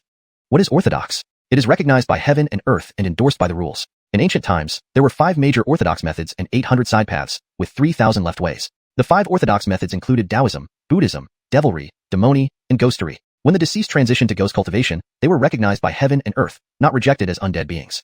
Orthodox ghost cultivation method. I thank you, sir. Ingratitude cannot repay such great kindness. Should you need anything in the future, I will brave fire and water to repay your generosity. The black skeleton prostrated on the ground, the soul flame in his eye sockets spinning wildly, expressing immeasurable gratitude towards Ian. Orthodox ghost cultivation method, a treasure countless undead beings yearn for. From now on, I won't be an undead being but a true ghost cultivator who can establish a sect deep within the netherworld. Get up. First, return to the blood arena without revealing our connection. If you have any information about Edison, come find me in Montgomery Huang Continent. Ian stood with his hands behind his back, gazing seriously at the old skeleton. This old skeleton now placed himself in danger, but for now, things should be manageable. Mr. Kane, I'll be off. By the way, take this token. If you have any difficult matters, you can call upon the Witch God sect. With that, the old skeleton produced a black token before transforming into a blood-colored beam and vanishing. Big Brother Charlton, after checking the memories in the soul crystal, the extraterrestrial evil god has observed the Canglan Great World for a long time. With its will now extinguished, you must beware of its minions. Jacqueline Ainsley and I, don't worry, I have a plan. Just now, I sensed no life in the boundary tomb, which offers little benefit to the small world. Select valuable items and annihilate the rest. Big Brother Charlton, there are evil spirits, strange entities, and several forbidden monsters inside. Shall we eliminate them all? Indirad Jacqueline, every last one, leaving none alive. As a respectable scholar, how can I be involved with such malevolent forces? Hee, Big Brother Charlton, you're 10 times more ruthless than those oddities. They're mere children compared to you. Enough chatter. We've caused enough commotion this time. Edison's lackeys will likely come soon, so act low-key moving forward. Indirad rolled her eyes and vanished, knowing Big Brother Charlton would never truly stay low-key. In the next moment, Ian's figure also appeared on the icy wilderness. Under the witness of the 3 scoundrels and Xiuxian, greenish flames descended from the void, destroying all evil spirits, strange entities, and other miscellaneous existences, while enormous cracks formed throughout the boundary tomb, shaking violently. Patriarch Vernon, what's happening? Patriarch Vernon, is the boundary tomb collapsing? Patriarch Vernon, what should we do? Azrael, Sean, Daryl, and others approached Ian, while Xiuxian looked utterly stunned, all eyes fixed on Ian. No time to explain. Let's go. Instantly, Ian spat blood, his face deathly pale, crushing the crystal in his hand. A massive vortex gate appeared before him, and everyone quickly passed through. Boy, Ian, I will never forgive you. As Ian and company fled through the vortex gate, an immense green, hideous face emerged from the closing gate and roared skyward. Of course, this was orchestrated by Indirad to ensure their departure looked authentic. Sir, are you all right? What happened? Xiuxian swiftly floated to Ian, full of concern. No worries, I won't die just yet. But fortunately, we managed to escape. This matter is too complex to explain now, perhaps another time. Azrael, Sean, Daryl, you shouldn't follow me anymore. Let's meet again in Montgomery Huang Continent. Don't cause trouble or I can't protect you. If you insist on causing trouble, do it discreetly, not making it known to the world. Ian waved them off, remaining unusually calm while cautioning the three scoundrels, expecting them to torment the trial disciples. Patriarch Vernon's instructions will be remembered by Azrael. Patriarch Vernon, see you in Montgomery Huang Continent. Patriarch Vernon, Daryl takes his leave. Azrael, Sean, and Daryl bid farewell and departed towards Xianxia City, knowing better than to press Ian for details. Joseph, what are your plans? Sir, Joseph has nowhere to go. Please accept me. Then come to my small world. Once suitable materials are found, I will reconstruct your body. Thank you, sir. Joseph wishes to follow you forever. Wherever you go, Joseph will remain. Ian summoned the entrance to his small world and absorbed xiuxian inside. Simultaneously, he warned Ron, Alvaro, and Leadist of potential dangers, sending out a transmission charm afterward. Chapter 223, Beating Clark.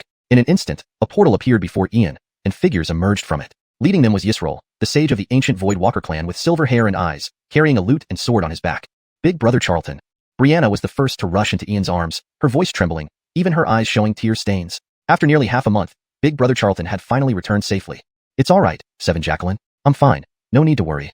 Get up. Don't make a fool of yourself in front of everyone. Ian gently consoled Brianna while patting her back to reassure her, then turned his gaze towards Yisrael, wondering why he had come again. Fitz, Master Milton, Aunt Cindy, Maximilian, Guy, Corina, Clark, Annabelle, Connie, and Cindy Yilling all looked at Ian differently. Respect, admiration, reverence. Even Corina, who had once been at odds with him, now regarded him with profound respect that came from deep within. Fitz, Master Milton, and Guy felt the same way, especially Master Milton, who seemed almost fanatically enthusiastic. As for Yisrael, the saint born with spatial control from the ancient Void Walker clan, admiration shone through his silver eyes. Annabelle and Connie were almost reverently devoted, like wives waiting for their husbands to return home. Yanistal friend Montgomery, quickly, tell this old man about your heroic deeds in the blood arena, urged Master Milton as he fiercely stroked his beard, rushing to Ian with visible excitement. What a pity, indeed a great pity that I couldn't witness it myself. I can imagine how thrilling it must have been, truly exhilarating. Ian single-handedly fought 10 monsters with the Great Purity Thunder spell and the Majestic Righteousness Decree, showcasing the power of the ancient human triad sects in the blood arena by sealing away 10 beasts with one blow. What a magnificent feat, what a majestic posture. It had been so long since anyone had made a name in the blood arena, and as a descendant of the human race. And most crucially, by sitting on the skull, a major figure from the dark skeletal faction of the underworld camp, Ian had trampled the faces of the three factions underfoot. Truly gratifying. Yanistal Brother Gene, I just want to say, well done. Fitz smiled, giving Ian a thumbs up. Having accomplished such a gratifying deed, he, as Jedediah, also felt honored. Master Jedediah, it's just a small matter, not worth mentioning. Just a triviality, not worth mentioning. Ian waved his hand, clearly indifferent, realizing everyone already knew, undoubtedly informed by Yisrael, that old fox clearly intended to hype him up to his downfall. The alien races were always the alien races. They never put much effort into opposing the three camps. Whenever a human prodigy emerged, they would suppress and persecute them relentlessly. Sometimes, the actions of the 100 races of Ainslanglin were less upright than those of the demonic and shadow entities. Senior Brother Kane, there's no need to be modest. Such a thrilling deed should be known by all under heaven. Hee. In a certain sense, this battle uplifted our human race's prestige and represented a significant achievement. Brother Charlton, elder brother, next time, take me along. I also want to kill demons, destroy the undead, slay evil spirits, and eliminate monsters. Clark waddled over with his chubby frame, pulling out a folding fan from his waistband, which read, Upright Gentleman. He mimicked Ian by waving it around. Smack. Dead Zach, it's been days, yet you're still lingering at the third stage of Ainsley induction. You haven't even broken through a minor realm. With your skills, you might as well be serving as appetizers for the three camps. As soon as I loosen my grip, you immediately slack off. Your cultivation is far below the minimum standard. Forget Montgomery Huang Academy. Even Ainsliangu College wouldn't accept you. Ian smacked Clark on the head, thinking that he had either been to the casino or the brothel these few days. He could hardly contain himself from wanting to thrash him.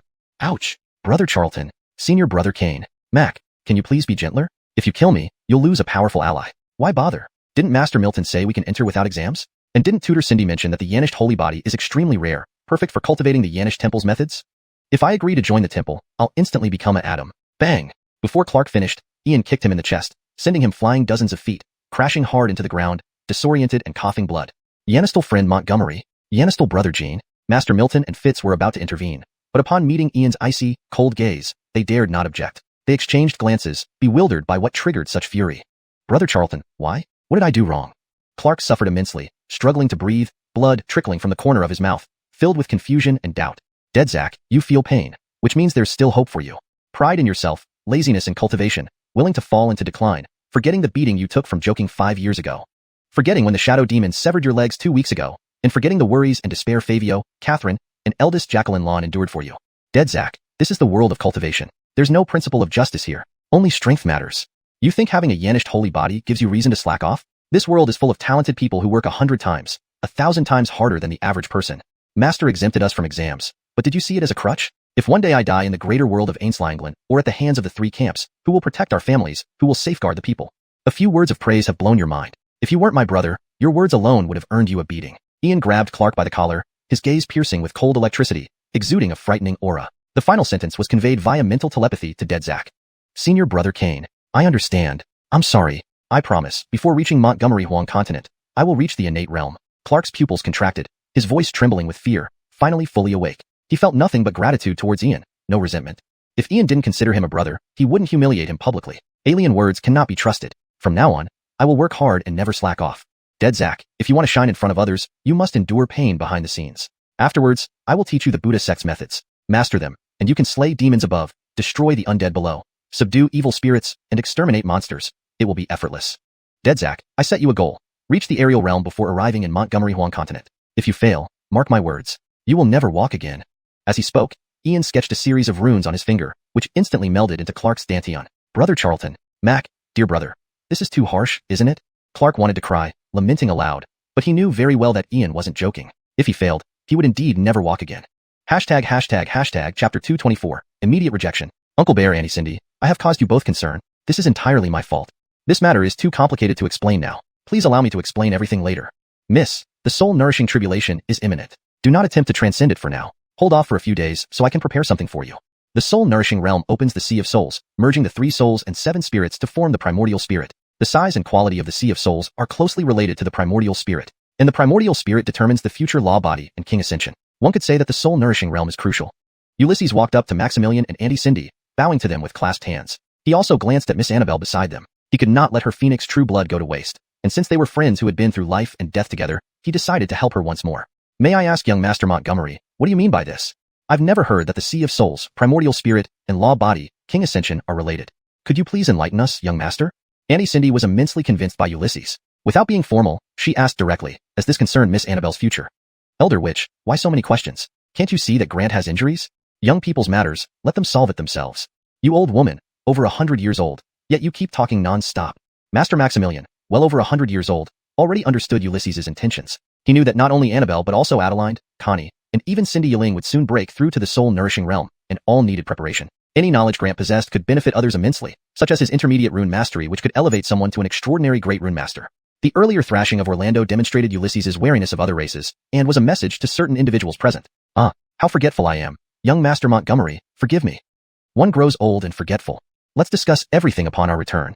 Auntie Cindy understood immediately, sighing and expressing self-reproach. Huh? Uncle Bear, Auntie Cindy, you two seem different. Ulysses realized he had said too much and changed the topic, noticing something amiss. Grant, what look is that? Are you seeing evil spirits everywhere because you fought too many of them? Young Master Montgomery, you were injured. Let's head back and rest. Neither Master Maximilian nor Auntie Cindy felt anything was wrong, but both secretly worried if Grant had noticed something. Uncle Bear, Auntie Cindy, you two don't look like evil spirits. Rather, you resemble an old couple respecting each other deeply. With that, Ulysses ran off and jumped into the spatial portal, looking not the least bit injured. That rotten Grant, really? Master Maximilian and Auntie Cindy shook their heads helplessly, wearing bitter smiles. If not for the incident back then, they might have truly ended up like Ulysses described. Everyone stepped through the spatial portal, except for Cindy Yiling and Yisroel. Cindy Yiling still maintained her composure, while Yisroel was extremely embarrassed. Since the last time Grant publicly expelled him, he went back fuming and blamed Brenda, only to be told he deserved it. Within a few days, Grant appeared again in the blood gladiatorial arena, causing a stir across 3 major factions, even spreading fame to the Void Heaven realm, increasing their desire to claim him as a disciple.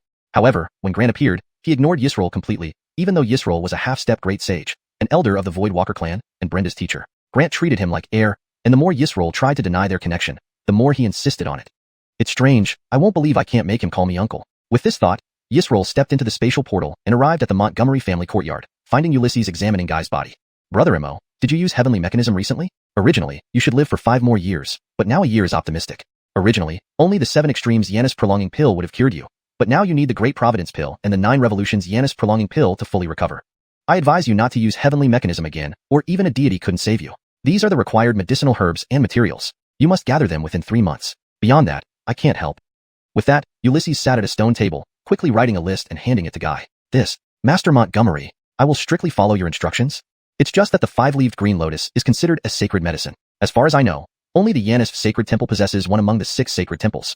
That is the temple's treasure. Not only me, but even my master wouldn't be able to obtain it. Guy's pale face showed a wry smile. The 5-leaved green lotus was incredibly rare, cultivated for tens of thousands of years, costing immeasurable treasures. Grant, can you really refine the Great Providence Pill and the 9 Revolutions Yanis Prolonging Pill? Leave this to your uncle, but I need half the pills. Startled, Yisroel put aside his pride and approached Ulysses, guaranteeing with his chest. Now Xiuer has a chance. The 9 Revolutions Yanis Prolonging Pill can extend life, and the Great Providence Pill can renew her constitution. With my influence, the Yanis Sacred Temple will definitely yield. For Xiuer, nothing else matters. Thank you for your kindness, Senior.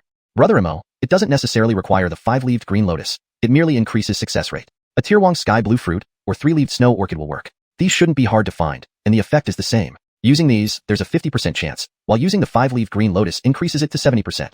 Ulysses bowed coldly to Yisroel, politely but firmly rejecting him. If so, then I will entrust this to Master Montgomery. I will gather the herbs within 3 months, and we shall meet in Cloud Wasteland. Guy understood why Ulysses rejected Yisroel. If anyone else did this to a half-step great sage, it wouldn't happen, but here he stood, utterly dismissed. Good, Cloud Wasteland. I'll challenge you in mechanics. Also, Brother Imo, please bring some local specialties, especially food. I rely on you for this. Ulysses hadn't forgotten Ainslidy's efforts. For a greedy girl like her, delicious food was the key, not anything else. Master's request, I will fulfill. Adeline, Yalehin, let's leave together. Guy bowed to Ulysses, realizing how transparent he was before Ulysses, while Ulysses remained inscrutable. Chapter 225. This old man might as well not have any face. Adeline, Stevig, and Guy vanished into thin air, leaving the scene in a deadly silence. Master Milton and Clark felt like sitting on needles. They lacked the means to completely ignore a sage like Ian, treating him as if he did not exist. Ian was clear about grudges and favors, just as seen in his treatment of Berg Gerald, who he treated almost like family. However, Yisroel relied on his status, disregarded right and wrong, and reprimanded Ian, only to be driven away by Ian. Now that Yisroel had come seeking trouble, Ian simply ignored him. After all, Ian had swept through the bloody arena, dared to fight with the mysterious force, and even sat on the black skeleton's head. Could anyone achieve such feats? Yisroel belonged to the Void Walker clan, which had always remained neutral. He was an instructor to Tiara but came here to recognize a disciple nephew for purely self-interested reasons, never truly treating Ian as one. Alien intentions were always complicated. Fortunately, Ian being human still held his own views and stance on major issues. Dead Zach, what are you hiding there for? Come on, let's go to your place. I miss Elder Jacqueline Land's cooking. Jedediah, Master Milton, Uncle Bear, Auntie Cindy, Miss Antonia, let's all go together. In the past, I used to freeload at your place frequently. You can see how well Dead Zach is fed.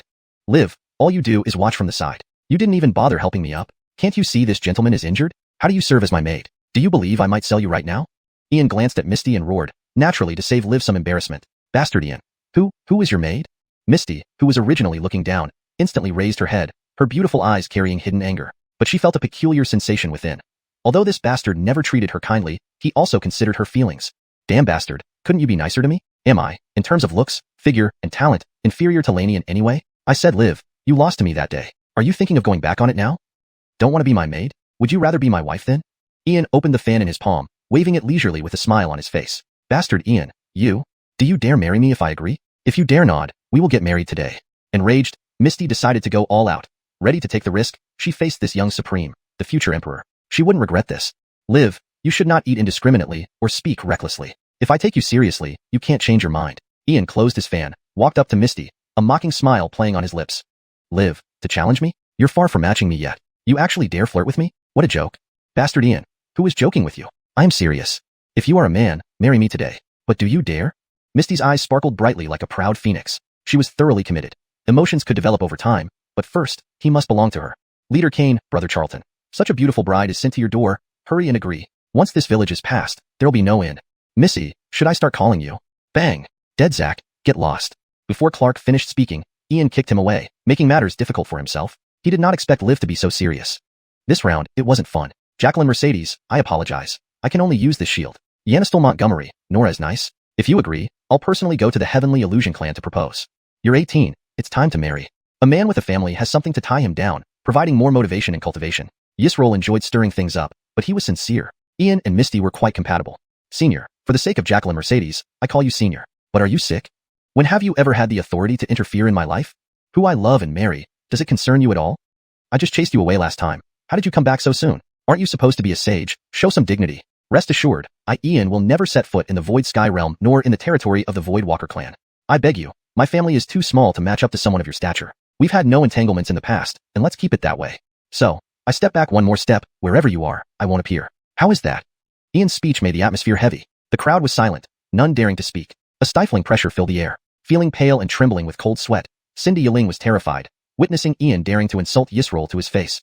He was a saint of the Voidwalker clan, an envoy of the Void Sky Realm, and a prominent figure in the Canglan Great World. Even the most venerable figures from the immortal lineages and ancient sacred grounds would not treat Yisroel like this. Yet Ian dared to curse at him openly, behaving as if expelling a plague. What happened between them? Yanistel Montgomery, no one is perfect. I made a mistake once. Can I never redeem myself? Give me a chance to make amends, otherwise, I'll follow you everywhere. Just say it. This old man might as well lose face. Yisroel stood with folded hands, smiling, not showing a hint of anger. Last time, this Yanistel Montgomery drove him away with insults. This time, he wouldn't fall for the same trick. Face and dignity meant nothing before Yanistel Montgomery. Why pretend to be dignified? I won't leave, let's see what you can do. Chapter end. Chapter 226, sent away again. Yisroel's words left Ian dumbfounded. Could anyone not be dumbfounded? Probably not. A venerable sage, a powerhouse in the Canglan world, and at his level of strength, would actually speak without regard for dignity. With no dignity to lose, there was nothing left to fear. For a moment, the annoyance and resentment in Ian's heart dissipated quite a bit, but wariness rose as well. A respectable sage had been repeatedly scolded by him, yet now clung on without leaving. There must be some ulterior motive. Shameless. Ian flicked his sleeves, bringing a piercing sound while also not giving Yisroel a friendly look. Brianeohang, this uncle did not discern right from wrong and acted without reason. Today, this uncle apologizes to you. This small thing here, consider it an apology gift. Give me some face and accept it, will you? Yisroel neither got angry nor offended, continually apologizing to Ian. Smiling, he walked up to Ian, revealing a nearly transparent blood crystal in his palm. Strange patterns flowed beneath its surface, exuding an air of mystery. No need. Ian's eyes grew more wary, instantly refusing without thought. Even the spatial legacy blood crystal could control spatial power, making it a precious heirloom. To believe it would be an apology item. Really, who would fall for that? When one shows respect, it's because they seek something in return. Indeed, in the alien race's eyes, there were always only benefits to gain. You, foul little brat, you have already berated me and driven me away. Now your uncle has come again, even offering an apology. If you still hold grudges, shouldn't they be gone by now? Do you want me to kneel before you two? Yisroel's expression showed slight embarrassment, truly a tough nut to crack. A soft or hard approach wouldn't work. This rotten temper matches Mercedes's. It truly vexes me. I cannot afford it. Ian glanced at Yisroel with heightened vigilance, as if guarding against a thief, not giving him a chance to take advantage of any weak point. I'd rather keep company with demons than interact with your races. The races can be used, but never trusted. A wise sage once said, not our kindred, their hearts must differ. Foul little brat, what's that look for? Gerald, do you see me as a plague god? Why can't you let go of such a petty matter? As a disciple of Confucianism, where is your magnanimity? If you won't acknowledge me as your uncle, at least treat me like a guest. Yisroel's complexion alternated between red and white, utterly infuriated by Ian but unable to do anything. In all 5 realms of Canglan, who dared to treat him like this? Now 2 individuals, Nidhogg, Mercedes, and Ian. Guest indeed. Yisroel, if it weren't for Sister Mercedes, I would have found someone to kill you long ago. Just leave now, I don't want to see you. Ian unfolded the fan in his palm, his gaze filled with cold disdain. Foul brat, you? Fine, fine. Old man leaves. Yisroel sighed inwardly, finally unable to hide his humiliation. Only then did he realize why Ian had such a strong aversion towards him. It was self-inflicted. He missed the opportunity to be called uncle, and it was entirely his fault. Grant, aren't you going too far? That predecessor is a sage after all. Even if you don't like him, saying you'd kill him is a bit much. You've made the predecessor lose face? Maximilian Master sighed and stepped forward to Ian, trying to mediate. After all, Grant had righteousness and clear distinctions, but he also had pride. Uncle Bear, I know my limits, no need for more talk. He's a sage, so what does that mean to me? They, the Void Walker clan, best not provoke me or else. Ian's eyes gleamed with a cold light. No need to say more, twice is enough. You best not come again, Yisroel, not even Mercedes's face can save you. As a sage, do you think you deserve to be my uncle? Ridiculous. I acknowledge Nidhogg Mercedes because she is the reincarnation of the Matilda, one of the few beings worthy to be compared with my master and a future target for me to surpass. Braden Gomery, you are wounded. Please don't trouble yourself over these matters. Look what this is. Annabelle swayed gracefully, her bright eyes shining, as she revealed a jade jar in her hand and approached Ian. Gulp. Wonderful wine. Rich fragrance, lingering aroma. Could this be the 100 flower brew? Who brewed this, Annabelle? How much would a jar cost? Ian loved wine, but ordinary wine couldn't satisfy him. Spiritual wines were unaffordable, but now he aimed for the finest. Yes, precisely 100 flower brew. This century-old spirit wine comes directly from Jacqueline Cindy's clan, key being it might not be available even if you have money. Spiritual wines from Jacqueline Cindy's clan usually get consumed within the school, rarely reaching the market. To buy it, you'll need to contact Jacqueline Cindy. Annabelle's eyes glowed as relief washed over her, breaking the deadlock. At least everyone felt less awkward. If Braden Gomery wants more wine, upon reaching Cloud Wasteland Province, I can arrange for some to be sent. Besides 100 flower brew, we have 13 other spiritual wines including Jade Yana Squid and Fire Spirit wine. Different effects, some trace back tens of thousands of years. Cindy Yillen smiled, graceful and poised. Breaking the deadlock, it seemed recruiting disciples wouldn't happen. Her hope was that Ian didn't harbor prejudices against the Feather Clan. No free lunch. If you have extra spirits for sale, I'll buy at market price. Thanks for that day. Yanish Saintis, were you representing the Brightness Sacred Temple to recruit Dead Jameson into the temple? To my knowledge, the 6 temples never accepted human race descendants, let alone for a brightness sacred body which, while rare, doesn't warrant special exceptions. Ian turned to Cindy Yilin, recalling her arrow forcing back 3 despicable ones at chaotic stone slope. Indeed, fast-talking as usual. Since you asked, no concealment here. The temple indeed won't make exceptions for sacred bodies, but will do so for you. Actually, the mission was to recruit you, and if not, then to recruit Brother Lon into the temple. But it looks like my mission isn't going well. Cindy Yilin was upfront, knowing Ian's achievements refreshed the evaluations of the 3 holy lands and 6 sacred temples. The Brightness Sacred Temple had no chance, and others probably weren't easy either. Let's discuss later. But if Dead Jameson wants to join, I won't block him. Decide after we complete trials and enter Cloud Wasteland Academy. Ian took 2 gulps of spiritual wine, sealed the jar, and responded formally. Without his consent, would Dead Jameson dare to join? Chapter 227, Forced Departure. With Ian's promise, Cindy Yilin felt content. Although she did not directly recruit him, there was always time in the future and more opportunities ahead. She decided to bid farewell for now and wait until the Montgomery Huang Academy. Similarly, Master Milton and Master Bernice also left, with Master Bernice heading to the Rune Master Guild of the Daxia Ancient Kingdom and Master Milton being a very busy person with many responsibilities. They all agreed to meet again at Montgomery Huang Academy. Yanistal brother Jean, all matters are settled. I must take my leave now. Remember to visit the western regions when you have the chance in the future. Clark had delayed long enough and naturally prepared to leave after exchanging pleasantries, his cold demeanor showing a hint of reluctance. Jedediah, hold on. Take good care of the refinement method of the Guy Jade tablet. A jade slip appeared in Ian's palm and was instantly placed into Clark's hand, accompanied by a wink. This? Yanistal brother Jean, thank you. Clark scanned the jade slip with his divine sense, and his heart trembled violently. Not only did it contain the method to refine the Guy Jade tablet, but also included a high-level rune scripture and a soul refinement secret technique. Both the high-level rune scripture and the soul refinement technique could be considered invaluable treasures. Knowledge and information were priceless. Despite Clark's status as a king rune master, without this opportunity, he might remain stagnant in that realm. With the high-level rune scripture, if he could fully comprehend it, advancing to Holy Rune Master would be a matter of time. The soul refinement technique further enhanced his capabilities since higher runes required greater soul power. Yanistal brother Jean is really a monster. Jedediah, we'll meet again in the western regions. Ian bowed in farewell as Clark turned into a white light and vanished. Everyone else also took their leave one by one. Brother Charlton, when will we set off for Montgomery Huang Academy? This journey spans hundreds of continents, a straight line distance exceeding hundreds of billions of miles. If we depart now, we need to prepare quickly. We can only reach through the capital city of Xiaozhou first. Even using spatial teleportation gates requires multiple transfers. Clark approached Ian. With everything here settled, they needed to start their long journey soon, aiming to arrive before the academy opened.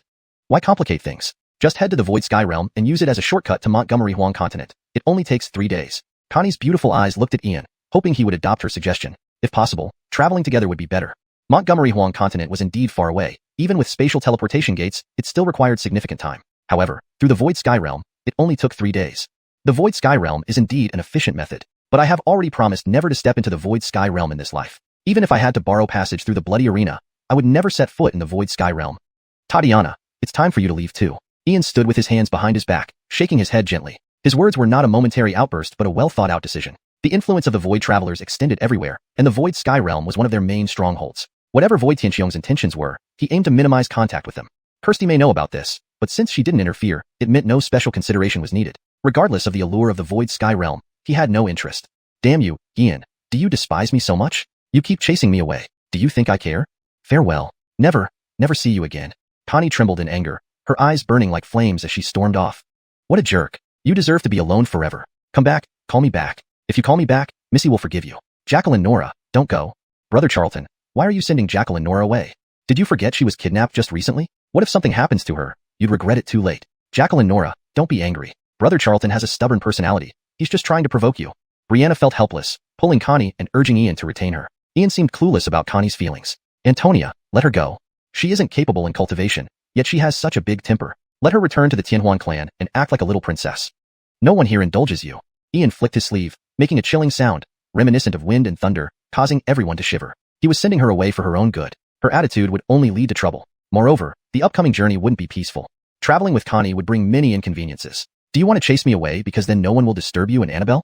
I won't allow it. From now on, I will follow you wherever you go. I'll see how you enjoy your romantic moments with her. Connie's eyes burned with rage, nearly trembling from frustration. Among the 100 clans, love wasn't restrained by formalities. She wanted to fight for him. Why should she care about losing dignity? How is she inferior to Annabelle? Tatiana, what nonsense. Don't make up stories. These past days, you've seen the dangers around me. Sending you away is for your safety. You only know that I gained fame in the Bloody Arena, but you don't know I'm #1 on the 3 major factions bounty list. Demons, the dead, evil spirits, all want me dead. Following me could get you killed tomorrow. Ian sighed helplessly, explaining himself, knowing that Tatiana's temperament demanded a clear explanation or else who knew what she might do. All excuses, I won't listen. What about her? Why can she stay while I can't? Ian, I thought you were different, but you're not. Is it because I'm from another race? You always suspect me and discriminate against us. Do you consider me a friend? Connie revealed her true feelings, seriously questioning Ian. She sensed the difference in how he treated her compared to Annabelle. Friendship between humans and the 100 clans doesn't exist. Since it's come to this, I won't hide it from you. I don't exactly discriminate against you, but I do suspect you. Edicts of fate bring people together and separate them. Today's farewell means we'll become strangers. Saying this, Ian produced a guide jade tablet, crushed it, and threw it toward Connie, disappearing in a flash of white light. Ian, you bastard. Connie vanished, leaving behind a voice filled with sorrow echoing in the air. Becoming a bastard is better than putting you in danger. Ian glanced at the sky, adding silently that women ultimately only slowed down cultivation. Chapter 228. Because of fear, one Gerald's become stronger. Master Montgomery, if we don't use the path through the Void Sky Realm, then we should set out earlier. The Ainsleysian Pavilion will have a merchant ship docking tomorrow. If we want to leave, it would be best to depart tomorrow. Otherwise, the next ship won't come for another 10 days. I wonder if Master has any plans. Annabelle's bright eyes shimmered with unusual light. She was never haughty or impatient in front of Ian and always maintained a peaceful demeanor. She understood what Ian had done for Misty because she had witnessed firsthand how powerful the creature within the strange stone was. Deadwater, you return home first and prepare. We'll set out tomorrow. Miss, there are no concrete plans, as they can never catch up with changes. Why do we have spatial portals, but no teleportation arrays? I remember from ancient times, all continents had teleportation arrays. Not to mention just the distance between 100 large continents, even crossing 2 domains would take at most 1 day. Ian was quite curious. After all, the memories passed down by his master described an era where any prestigious sects or families owned several teleportation arrays. The ancient holy sites all controlled world-spanning teleportation arrays. By the progress of time, everything should be getting stronger. Yet why does it seem like things have regressed? Yanistal Master Montgomery, that was an era when the 3 teachings emerged, teaching and guiding countless lives. Human emperors established order in the universe, and all races revered them. It was the era of the flourishing human race. But now, those ancient legacies are long broken. It is said that the 3 ancient sacred lands each possess a primordial teleportation array, but due to their age, they dare not easily use them as they are strategic assets, only opened in life and death situations. Because every use means one less available, and if issues arise, no one knows how to repair them. The current spatial portals are all manufactured by the Voidwalker clan. Just the annual cost for these portals is astronomical. And the construction of ancient teleportation arrays came from the ancient mystic sect, which has now fragmented. Fedori sighed heavily, appearing quite helpless. Otherwise, how could the status of the Voidwalker clan be so transcendent? Controlling the spatial portal equals controlling the lifeline. What? If humans and other races were to go to war, wouldn't it mean the Voidwalkers hold our lives in their hands by closing the portals? The human royal clan, the 3 sacred places, and the higher-ups of the eastern domain. Haven't their minds gone astray? They've let such critical matters fall into the hands of another race. I can't imagine what might happen if real war broke out. Humanity might be on the brink of extinction. Ian felt a chill run down his spine, breaking out in cold sweat. The situation was truly horrifying. Having no control over something as crucial as spatial portals. No wonder humans today lack cohesion and unity. With our lifeline in others' hands. In the eras when my master and the Matilda suppressed everyone. Even the Abyss, Netherworld, evil spirits, and abominations didn't dare show their heads. I don't wish to be a hero saving all beings, but I can't stand idly by while humans are massacred. I need to become strong. I must become strong enough to suppress everything. My master and the Matilda rose from nothing to supreme power. With their legacy, I start far ahead of countless others. I must surpass them to honor their inheritance. Yanistal Master Montgomery, how could we not know what you say? But what can we do? The human royal clan is disorganized, and the 3 sacred places each fight their own battles. The 33 great continents are embroiled in conflicts among ancient nations, sects, and powerful clans, especially since the ancient imperial lineage above the 3 sacred places controls the true East Dominion. Without their involvement, who could change the chaos? In war, it's always us humans who suffer the most. If anyone can change this in the future, it might be your generation. Saying these things now is premature. Right now, you should focus on cultivating and becoming stronger until the entire East Dominion, even all of Canglan, look up to you. Fedori looked up into the sky, sighing inwardly. At least humans now have people like little Ian who understand the world's pain and may bring about change. Fedori, if the high-ups were as clear-headed as this, humanity wouldn't have fallen to such a sorry state. Now I can understand Edison's mentality. But I cannot agree with his methods. What comes in the future, we'll deal with later. Antonia, the conflict between our Montgomery family and Edison is irreconcilable. In the future, we'll face not only Edison and his followers, but also threats from the human royal clan. Miss Cindy, because of me, you can't remain uninvolved either. Knowing too much, Edison won't spare you. Miss, are you afraid? Ian gently stroked Brianna's head, then looked seriously at Annabelle. He admired her calmness and steadfast nature, her gentleness hiding strength and determination. Master Montgomery, are you afraid? Annabelle looked at Ian without answering directly but asked back. Whether being afraid or not doesn't matter anymore since there's no turning back. Instead of worrying about fear, one should focus on becoming stronger. Afraid. Because I am afraid. I need to get stronger. Strong enough to defeat Edison and protect all of you. 3 years. In 3 years, the Ainsleysian secret realm reopens. Time is running out. These 3 years may be our last chance for peace and the final opportunity to grow stronger. I must reach the king rank because there's no choice. Miss, what's your decision? Ian clearly understood Annabelle's implication. He also declared his resolve, fearing not Edison but the Dark Empire behind him. Knowing he can suppress even the will of outer gods, the power of this Dark Empire surpasses imagination. And there are also watchers from the River of Time. Master Montgomery, your choice is my choice. No matter Knife Mountain or Fiery Sea, Abyss or Hellfire, this life I vow to fight beside you. You won't leave, neither will I. Through thick and thin, through life and death, together we stand. Miss Annabelle's eyes were firm, pouring out her heart. Fated to vanish, meeting Ian in this life is a stroke of luck. Miss, you should hurry and cultivate because I'm worried you might fall behind. Here's a flawless soul crystal that can help open your soul sea and refine your souls, enhancing your primordial spirit. With this, you can open a 7-foot soul sea, but I hope you can achieve it on your own. If you can, I will gift you the Phoenix clan's heritage. How does that sound? Do you have the confidence? Having spoken, Ian approached Annabelle and presented her with a flawless soul crystal, gently placing it in her palm. Potential is unleashed under pressure. Annabelle has Phoenix blood. Advancing to the spirit infusion realm is a test. Master Montgomery, I am willing to try. Please take back the soul crystal. If I fail, I'd rather be obliterated by heavenly tribulation. I'll prepare and meet you outside the city at noon tomorrow. Annabelle glanced at the flawless soul crystal and respectfully declined. She wanted to prove herself worthy of following Ian through her own efforts. As Annabelle and Fedori left, the courtyard was left with only Brianna and Ian. Stretching lazily, Ian sat at the stone table. Uncle Gene, stop working. I have something to ask. Smiling, Ian fanned himself slowly and called out to the old servant passing by the courtyard entrance.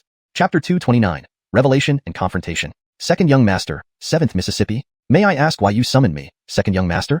The gray-robed elder named Jimbo carried a broom, walking unsteadily up to Ian and Brianna. He bowed respectfully, his back slightly hunched in nervousness. Jimbo, there's no need to be nervous. How many years have you served our Montgomery family? Do you still have any family left? Ian sat by the stone table, idly waving his folding fan, a neutral smile on his face that made it impossible to read his true thoughts. In response to Second Young Master, this old servant has been in the Montgomery family for nearly 20 years, and my family is long gone. I owe my life to Second Master's rescue back then, or I would have been killed by bandits long ago. Second Master was indeed a good man. Jimbo sighed softly, his words filled with gratitude and nostalgia. Uncle Second was indeed a good man, but let's not talk about him today. I remember that whenever Mother was beaten, it was always you who stayed by my side. I also remember something else. The night Mother escaped from the Montgomery family, didn't you open the back gate for her? Do you remember what she said before leaving that night? Ian's smile grew stronger, becoming more unfathomable, revealing nothing beneath it. Second Young Master, it has been too long. This old servant can barely remember. Jimbo seemed puzzled, unsure of Ian's intentions. He worried internally. Had he been discovered?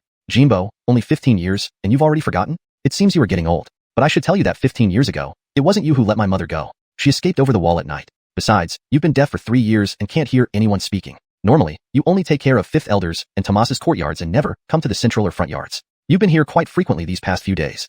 You are not Jimbo. You are Alvaro, the king of humanity with the title War King, the patriarch of the Montgomery lineage. Now that everyone has left, if you plan to make a move, now is the best time.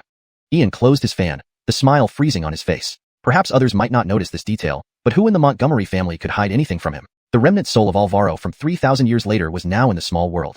What would happen when the two Alvaros met? Second Young Master, what are you talking about? This old servant doesn't understand. Jimbo appeared bewildered, but inwardly he was deeply shocked. Yanistel Hao's observation skills were incredibly sharp. Even though he hadn't returned for 7 days, he could still discern these subtle signs. Even a saint of the Void Walker clan hadn't noticed, simply because of his frequent visits to the front yard. Splash. Don't worry if you don't understand. You'll soon know. Ancestor, even though I am not your blood descendant, I call you Ancestor because you once helped me. But I have always wondered why you, the exalted Lloyd, cannot tolerate Jacqueline 7's existence. If you kill her, will Edison not be born? Jacqueline 7 is your blood descendant, carrying the purest Lloyd bloodline. Could you really do such a thing? Ian waved his fan slowly, gazing at Alvaro as he spoke. He knew the inner struggle of this patriarch. He had lived up to the name of Lloyd, but at a great cost. Ah, Xiao, how did you know? Jimbo sighed deeply. Since his identity was exposed, he decided not to hide anymore. He originally intended to kill his descendants, but realized that the Montgomery family had grown stronger, giving him no chance. Also, he saw how much Ian doted on Brianna and protected her better.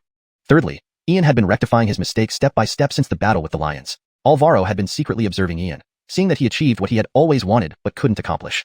Ancestor, I've always known about you, even during these few days when I was away. It seems you've changed your mind. Otherwise, we wouldn't be meeting like this.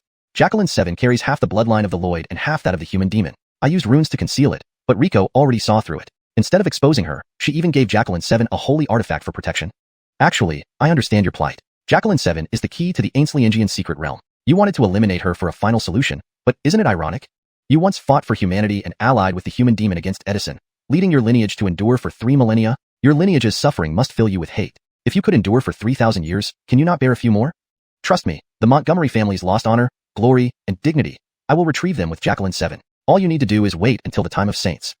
Ian closed his fan and walked directly to Alvaro. He already had plans to oppose Edison and didn't want Alvaro to interfere. Brianeo, how? You seem to know me very well. Alvaro seemed doubtful yet moved, especially by the word endure. Having endured for 3,000 years, what were a few more? I, Alvaro, couldn't do it, but I have 2 extraordinary descendants. Ancestor, I naturally know you well, but please don't ask too much. Tomorrow, Jacqueline 7 and I, along with Yanistal Xiaohao, will leave Tianyun City. My recent actions have drawn too much attention. With you guarding our family, I can rest easy. This is a gift from me. Ian grabbed over 100 soul crystals with his bare hand. High-quality, flawless soul crystals greatly benefited someone of Alvaro's strength. Flawless soul crystals? Have you taken the Soul Clan's treasury? Since it's a gift from you, this ancestor shall accept it gratefully. Though you are not of my lineage, you will eventually become one of us. Girl, come here. I will teach you the Montgomery family's secret arts. Bloodline inheritance is true, but high-level secret techniques won't be passed down easily. Alvaro stepped forward, inserting a golden light into Brianna's brow center. Xiaohao isn't simple at all, truly not simple. With the potential of an emperor and the strength of a young supreme. If he steps into Montgomery Huang continent, he will surpass his peers and lead the way. Ancestor, you once were a renowned Lloyd and must be familiar with various lineages. Do you recognize my bloodline? Ian took a step forward, his golden chi swirling majestically, ancient runes intertwined, glowing brilliantly like the sun, powerful and overwhelming. This is imperial blood. Xiaohao, who exactly are your parents? To possess forbidden imperial blood? Alvaro was stunned, trembling in shock. He took a deep breath upon recognizing the legendary forbidden imperial blood, also called primordial blood, the source of all Lloyd bloodlines. Note: in this translation, Xiaohao has been consistently translated as Xiaohao instead of Yanistal Hao for consistency in character names. Hashtag chapter 230, desire to profit. Great ancestor, please enlighten me. Ian's heart skipped a beat, and he immediately sought advice from Alvaro. The issue of bloodline had troubled him for a long time because he had only recovered 30% of his power and had yet to fully awaken. Orlando, the forbidden imperial blood, also known as origin blood, is, as the name suggests, the source of all imperial bloodlines in the world. The forbidden imperial blood inherently suppresses all other bloodlines and is said to be one of the 9 strongest bloodlines in the universe. It originates from the most ancient barbaric era of our human race, even traceable back to the lengthy prehistoric ages. Regarding your bloodline, it has appeared once in history. This powerful bloodline belonged to one of the 2 founders of the Montgomery Luo dynasty, an ancestor of our Montgomery clan. Though the Montgomery Luo dynasty collapsed long ago, the 2 royal clans of Montgomery Luo still exist today. The current 8 major imperial clans are all branches of these 2 royal clans. The branch of the Montgomery imperial clan, apart from our lineage, exists elsewhere. Though they have not ascended to the ranks of the 8 major imperial clans, their power is on par with any existing imperial clan. Orlando, remember this well. Do not let anyone know about the forbidden imperial blood within you. Otherwise, even the royal clans would be unsettled. It seems that one of your parents has a truly terrifying background. Before you have sufficient strength, do not seek them out to avoid unnecessary complications. Alvaro was inwardly astonished. He never expected Ian's talent and bloodline to be so extraordinary. His background was astonishing, and his lineage surpassingly powerful, beyond imagination. Great ancestor, thank you for the warning. I understand clearly. Ian bowed to Alvaro but felt more perplexed than ever. Even Pepper refused to divulge the truth, underscoring how significant the bloodline was. In an instant, an unusual aura began to spread. Ian suddenly found himself immobilized, and everything around him fell into absolute stillness. Time itself seemed to freeze, and even his thoughts slowed down as if about to become completely stagnant. Brother Charlton, focus your soul, see, calm your mind, and prepare. The overseers of the River of Time are descending. Jacqueline Pepper, why would the overseers come here? Hee. Brother Charlton, isn't it because you've altered the path of destiny significantly? Things that were supposed to happen didn't occur, and you've changed everything. Countless divergences now exist in the course of fate and time. How could the time overseers not come looking for you? Jacqueline Pepper, will the overseers come to erase this anomaly? That's me? Hee. Brother Charlton, that depends on whether they have the guts to do so. No one can see the full trajectory of history anymore. The future is shrouded in fog. The overseers hold supreme authority, but their first rule is not to interfere with historical progression. They can observe and investigate, but they won't dare touch you. Jacqueline Pepper, does that mean I can take advantage of this situation? Jacqueline Pepper, since they're time overseers and belong to a powerful organization, there are many people crossing the river of time to alter historical progress indicates their mistake. If they want to correct these errors, can I report them and profit while doing so? Brother Charlton, you must be insane to try to profit from the overseers. Aren't you afraid they might annihilate you for it? Jacqueline Pepper, you're here to protect me, right? A mere time overseer? You can handle them with one slap. Moreover, there are methods to profiting. We shouldn't clean up their mess. Brother Charlton, you truly act without fear or bounds. Is there anything in this world that scares you? Not even the old master was as audacious as you. Jacqueline Pepper, times change. I don't need your help. Sometimes brains are more important than brute force. Brother Charlton, allow me to advise you. If you fail, getting slapped is the least of your worries. You might disappear from this timeline altogether. Even if they face some penalties, the overseers can still intervene under urgent circumstances. Jacqueline Pepper, didn't you say I'm an anomaly who has altered destiny and time, creating infinite variables in the future? Would a time overseer dare to harm such an anomaly? Brother Charlton, you? Inside the Primordial Chaos Tower, Pepper's expression turned shocked. Now she understood why Brother Charlton wanted to profit. It seemed he had been planning this all along. Due to him, time, and destiny deviated, creating infinite variables. This meant Brother Charlton was naturally favored by the three unchangeable laws of time, destiny, and causality. Is he a son of heaven? Master, when you chose me to serve this young master, was it purely random? Brother Charlton must have a hidden identity. At this moment, a golden light portal silently appeared in the absolutely sealed void. On the other side, an eternal river glowed with a golden aura, its origin and end unknown. Two figures cloaked in golden light descended, faintly visible as a man and a woman. Their true appearances were obscured by the glowing flames. Is this him? Yes, it's him. Strange, how did such a weakling cause a shift in the course of history, especially when the three unchangeable laws seemed to sanction his actions? Not just sanctioning but protecting him. The predetermined historical trajectory deviated due to him, causing countless parallel worlds in the Canglan Great World to be destroyed. But because of his existence, the future has infinite variables.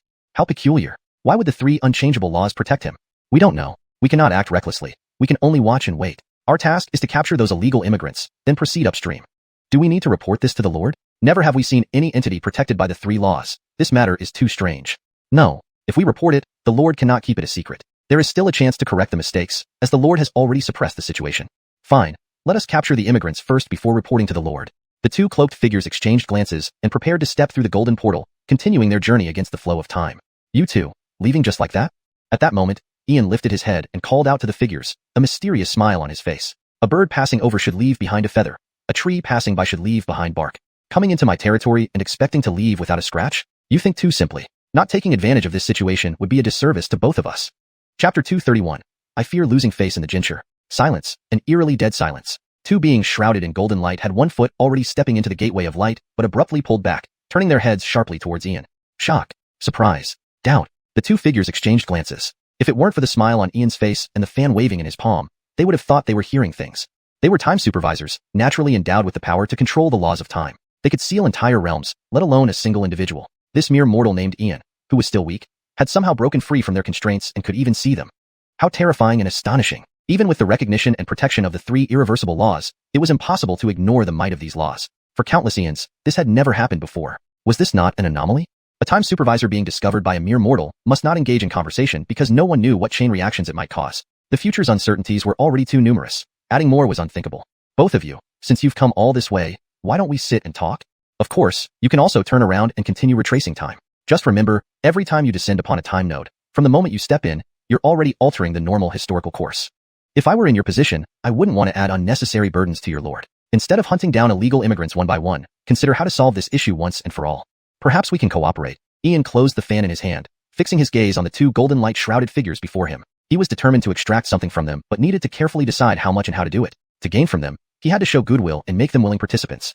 Moreover, he aimed for a continuous benefit, not a one-time deal. They were already in disarray, and time supervisors were not supposed to initiate contact with living beings. However, it was he who had discovered them, so this interaction could be considered passive.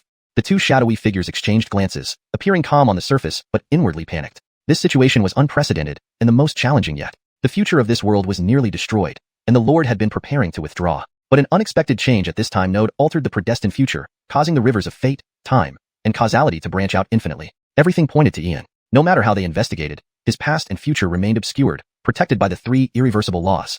The situation was spiraling out of control. Reporting this to the Lord could lead to severe repercussions. If the Elder Council found out, the penalties could range from demotion and exile to suppression in the chaotic sea of time. Monitoring each major world's historical progress fell under the Time Supervisor's purview. But the chaos in the Canglan World was unprecedented. Due to future issues, the three irreversible laws had weakened, allowing countless unauthorized entities to travel back in time. Collaborating with him would violate their regulations. If the Elder Council found out, there would be dire consequences. Yet, if they did not collaborate, the destruction of a main world would affect them deeply. Either choice seemed disastrous. From your perspective, having reservations is understandable. After all, time supervisors must not interfere with historical processes. It's the first rule. But rules are rigid, people are adaptable. Special times call for special measures. If you adhere strictly to the rules, the end result will be either the destruction of the Canglan World and subsequent chaos across the 3,000 worlds, or someone will have to take responsibility for this mess. Obviously that would be you. Don't doubt me. This kind of scenario is common. Because of me, the future has become unpredictable. Why not place a bet on me? Win, and the world continues, life goes on, everyone is happy. Lose, and the world is destroyed. All lives extinguished, returning to its predestined path. Whether win or lose, you won't suffer any losses, right? There's no need to doubt my intentions. I just want to survive. Our goals align, and our interests coincide. Helping me means helping yourselves and your lord. Ian meticulously crafted each word, considering their perspective without revealing his true intentions. Is it worth placing a bet on you? You are too weak, and you don't know what you're up against. What makes us believe you can succeed? A man shrouded in golden light descended directly before Ian, his eyes cold and merciless, like an embodiment of law. I live by a simple creed. If you believe, we act. If not, we part ways. I've said so much, and you still don't trust me. Forget it then. Ian closed his fan, shrugged nonchalantly, finding the time supervisors quite cool and detached. But he knew they were anxious, not him. You are confident. I want to know the source of your confidence. A woman enveloped in golden light also descended. Observing Ian for so long, they had never seen anyone like him. Yet, every word he spoke struck deep within them. No, you misunderstood. Actually, I am not confident. I feel desperate. Knowing the formidable enemy ahead, I was once filled with fear, anxiety, and despair. Even the enemy tried to recruit me, offering anything I wanted. Admitting it, I felt tempted, even considered joining the past. But, Ian's face showed a bitter smile as he dramatically continued. But what? Fascinating, I wish to hear more. Encouraged by Ian's silence, the golden light-cloaked pair pressed on, clearly captivated by his words. Truly, I fear losing face in the future. If I join them, the future of this world will be dark and chaotic, ultimately leading to its desolation. If someday someone asks me about my race, which they've never heard of, how should I answer when all the powerful forces, friends, and even races in the 3,000 worlds are destroyed, leaving me alone? And then, someone might say, look at him. He's the traitor who betrayed all the sentient beings in the 3,000 worlds. The worst is not being lonely or living in emptiness, but when even your enemies despise you. That's when you'll regret it. Frankly, I'm selfish. Seeing this city of Tianyun, if the events hadn't occurred here, I wouldn't have intervened because this is my hometown. After everything that's happened, I now have only one thought. One day, I will cut off Edison's head and throw it into the deepest depths. Regardless of the immense power behind him, sooner or later, I will slaughter everyone in the 3,000 worlds, exterminating their clans and species. His eyes gleamed with unyielding resolve, harboring intense hatred for Edison and the Dark Empire. Chapter 232. Your heart is even dirtier. Silence. Dead silence. Ulysses's words plunged the two watchers into a profound silence, even touching their hearts. Once upon a time, they too had noble ambitions, unyielding bones, and fiery spirits. Ever since they became Time Watchers, they witnessed too much destruction and death, believing they had become sufficiently calm and collected, untouched by any events. But today, Ulysses's heartfelt words touched their long-sealed hearts. In Ulysses, they saw the shadow of what they once were. Youthful vigor and iron resolve. Yet, after experiencing so much, witnessing too much, and fearing more, they lost their former persistence and ideals, as well as their passion and aspirations. Do you fear death? Ulysses, do you know how powerful your enemies are? Do you understand what kind of empire you're up against? The voices of the two watchers softened. The golden-flamed man sat at the stone table, his light dissipating to reveal an incredibly ordinary face. All living beings fear death. Because I fear death, I want to become stronger, to the point where I can protect everyone and everything I cherish. I know my enemies are formidable, even frightening you, but it's precisely because of their strength that I find motivation. If I become stronger than them, perhaps from your perspective, my thoughts seem naive, but life requires one to try with all their might. After all, we're all out here for survival, seeking respect within the rules. But now Edison has broken the rules. Breaking the rules means death, including his Dark Empire. I will fight them to the death in this lifetime. Ulysses's eyes gleamed with fierce killing intent, completely unmasked. He needed to win the Watcher's approval first. Naturally, these were all sincere words. What do you think? I think it can work. The two Watchers exchanged glances, communicating covertly. Clearly, Ulysses's determination and zeal genuinely moved them, though they could only act within the boundaries of the rules. Ulysses, how can we help you? Our assistance is limited and must stay within the rules. The male and female Watchers looked at Ulysses with grave seriousness. Even if they cooperated, the support they could offer would be extremely limited. No rule could be broken. Intelligence. I need a list and intelligence on all souls who have illegally immigrated back from the future. Ideally, a treasure that can detect these illegal immigrants. Gentlemen, I know your precepts, so I believe this kind of help doesn't violate the rules. Besides, hunting down these immigrants is your job, isn't it? Ulysses closed his fan. Nothing was more important than information. They pursued these illegal immigrants to kill them, but if he encountered them, he'd have much greater flexibility. Is that all? Ulysses, are you sure? How simple. You really don't have any other requests? At this moment, it was the two Watchers' turn to be shocked. They expected Ulysses to make extravagant demands, but instead, his requests were simple and almost negligible. Skills, resources, spells, secret techniques, knowledge. I'm not lacking anything except intelligence. It may seem insignificant to you, but in my hands, it could be immensely helpful. There is just one issue. Some of these illegal immigrants might return hundreds of thousands of years back, with astonishing cultivation levels. With my current level, encountering them would be difficult. If you can give me a treasure or technique specifically for dealing with immigrants, it would be invaluable. You wouldn't need to intervene again, merely observing the flow of time. Do you have such a treasure or technique? Ulysses smiled. With these items in hand, the assistance would be immense, especially with Dottie, his versatile assistant. Obtaining items from the Time Watchers allowed him to impersonate them in many scenarios. As long as Dottie manipulated the screen, even Time Watchers would be stumped.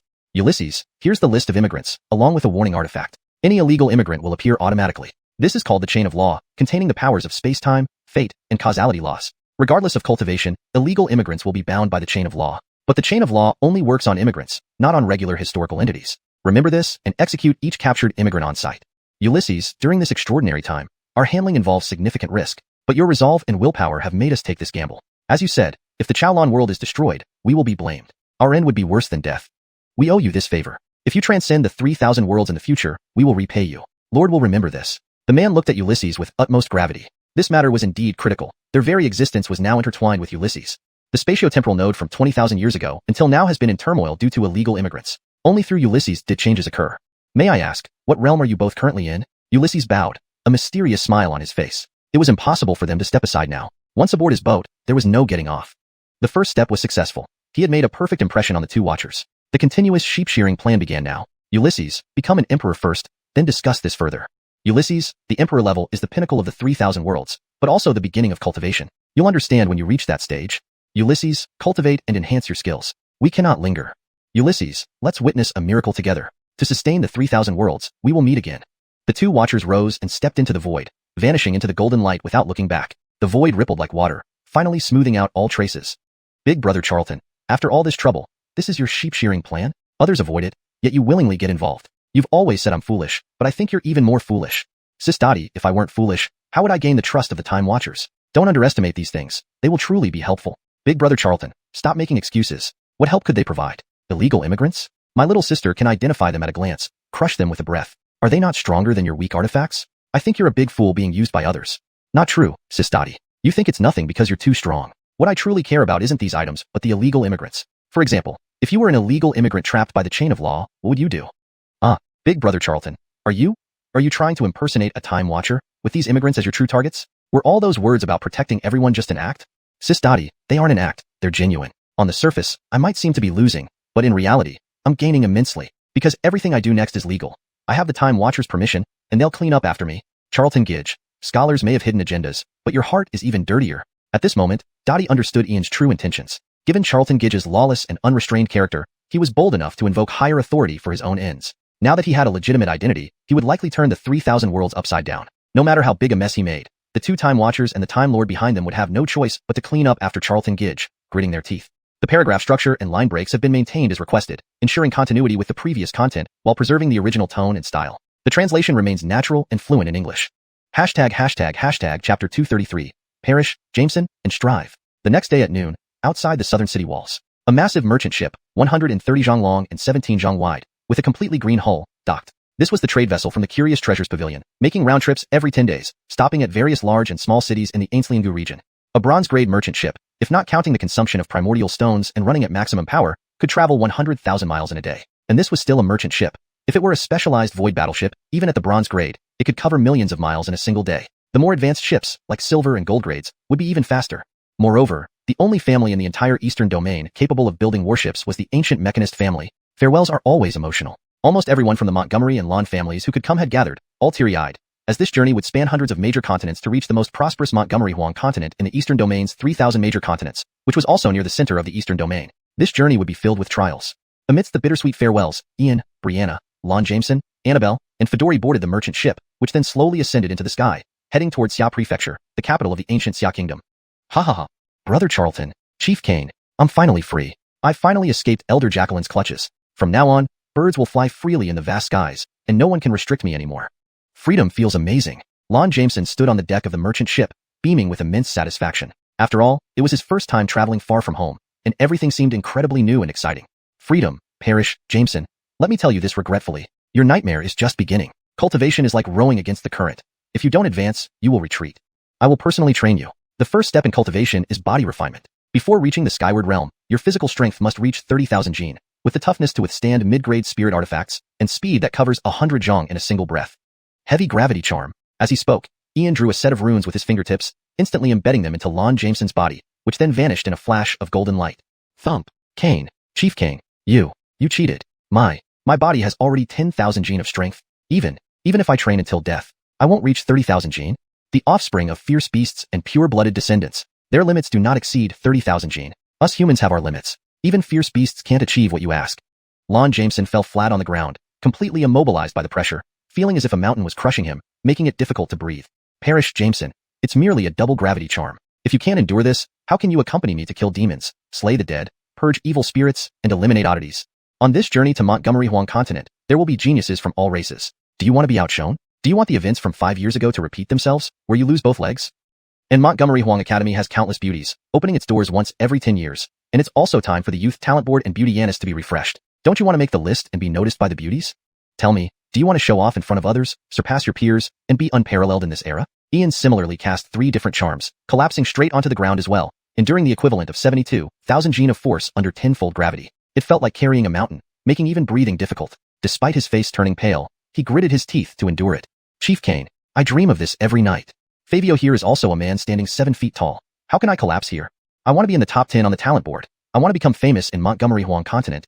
I also want a girl. Lon Jameson was clearly provoked by Ian, finding some hidden strength despite the heavy gravity charm. He struggled to rise from the ground, his face flushed red, drenched in sweat, but he still clenched his teeth and persisted. Perish, Jameson. Not bad. I also can't be left behind. Come, pay attention. Now, I'll teach you a boxing technique from the Bright Sun sect of the Buddhist school, called the Great Radiance Fist. First move. Second move. Third move. Ian painfully rose to his feet, his whole body aching, barely able to speak. Yet he demonstrated each move of the Great Radiance Fist, albeit slowly but smoothly. Chief Kane, I don't want to become a monk. Can we not practice the Buddhist school methods? Lon Jameson immediately deflated upon hearing about the Buddhist school method, knowing that practicing it would mean becoming a monk. Perish, Jameson. The Buddhist school also has lay disciples.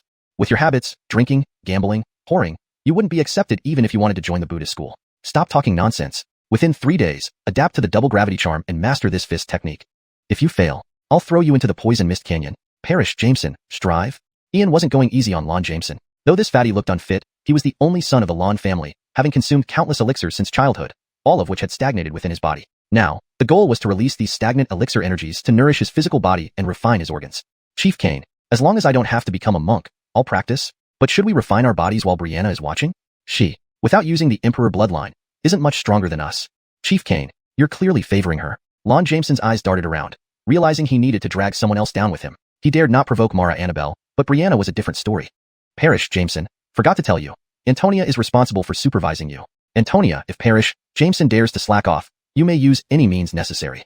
In short, beat him mercilessly, just leave a breath of life. These gravity charms and essence gathering charms are for Jameson's use after 3 days. With that, Ian removed his own gravity charm and placed an essence gathering charm and gravity charm seal in a corner of the ship's deck. Brother Charlton, rest assured, I'll supervise diligently. Brianna's pitch-black eyes flashed with a hint of crimson light, a subtle smile spreading across her face. Fedori, please keep an eye on things for me. For the next 3 days, don't look for me unless it's urgent. Junior will close up for these 3 days to catch up on cultivation and strive to directly break through to the 9th level of the innate realm. Ian bowed to Fedori before entering the cabin. He had matters to attend to in his personal realm and needed to check on Z. Ainsley and Long, ensuring he hadn't been bullied by those 3 idiots. Master Montgomery, you can be at ease. Old woman will take care of everything. Fedori watched Ian depart, then turned to Brianna and Lon Jameson, feeling immensely proud. Given time, these children would surely stir up the world. Mara, this journey over the next month offers many opportunities. Don't miss them, or it will be too late. I truly look forward to seeing how shocking Montgomery Huang Academy's trials will be. Chapter 234, Fair Reward and Punishment. In the room beneath the cabin, Ian had layered 36 defensive runes before his figure slipped into the small world. With the world heart of the Boundary Tomb now in his possession, the small world had undergone a tremendous transformation. Previously shrouded in gray mist with abundant primordial energy within 100 miles, it now sprawled over 10,000 square miles. Furthermore, it was no longer desolate and lifeless. Due to the world heart, the small world was subtly teeming with vitality, although not yet capable of autonomously evolving celestial bodies or seas. Master Vernon, you've finally come. I have grievances to report. You brought in this Annie from heaven knows where. She does nothing all day and causes me trouble at every turn. Look at this medicinal field. It's been wrecked by her. And because of her, old Montgomery and the bald monk don't work anymore. Every day, I wake up later than dogs and rise earlier than roosters, endlessly working, pulling weeds, regulating the primordial energy, and cultivating barren fields. See the dozen more cracks on my body? Master Vernon, this is truly unbearable. Please give me justice. As soon as Yanistel Gray saw Ian, he threw down his hoe and kneeled down, sobbing as if he had suffered an immense wrong, his condition extremely pitiful. Dead devil, how dare you report me first, damaging my reputation before Master. Master, when I arrived here, this devil made me enter those ugly stone statues and start working. But never mind that since Senior Montgomery and Venerable Ellie did the same. But Master, do you know this devil whipped me with a leather whip, claiming he was the master here, enforcing strict laws to make an example out of me and scare others into line. Bridget's shadow appeared beside Ian, standing with utmost confidence. Yanistel Gray, did you really hit her? Ian stood with his hands behind his back, expression calm, a harmless smile curving his lips. Master Vernon, I did hit her, but she destroyed the spiritual plants first. Yanistel Gray didn't dare to hide the truth. No one dared lie before Master Vernon. Joseph, how many spiritual plants did you destroy? Ian remained composed, the smile on his face gradually fading as he knew Yanistel Gray well. He bullied the weak and feared the strong. He had already warned the 3 fools not to bully Bridget, but hadn't said Bridget could avoid work. As the Lloyd and a Saint still worked, So too should Bridget. Master, it's because he made me crawl into those ugly stone statues.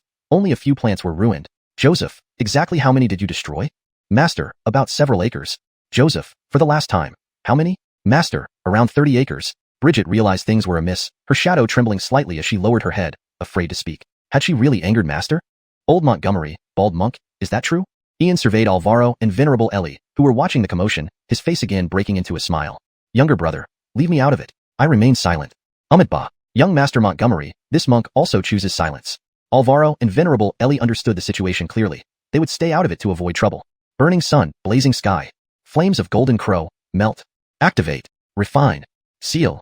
Upon speaking, 9 golden runes emerged in the void, weaving through the space almost instantly into a massive 3-legged golden crow with a wingspan of about 108 feet, emitting a formidable aura that consumed vast primordial energy.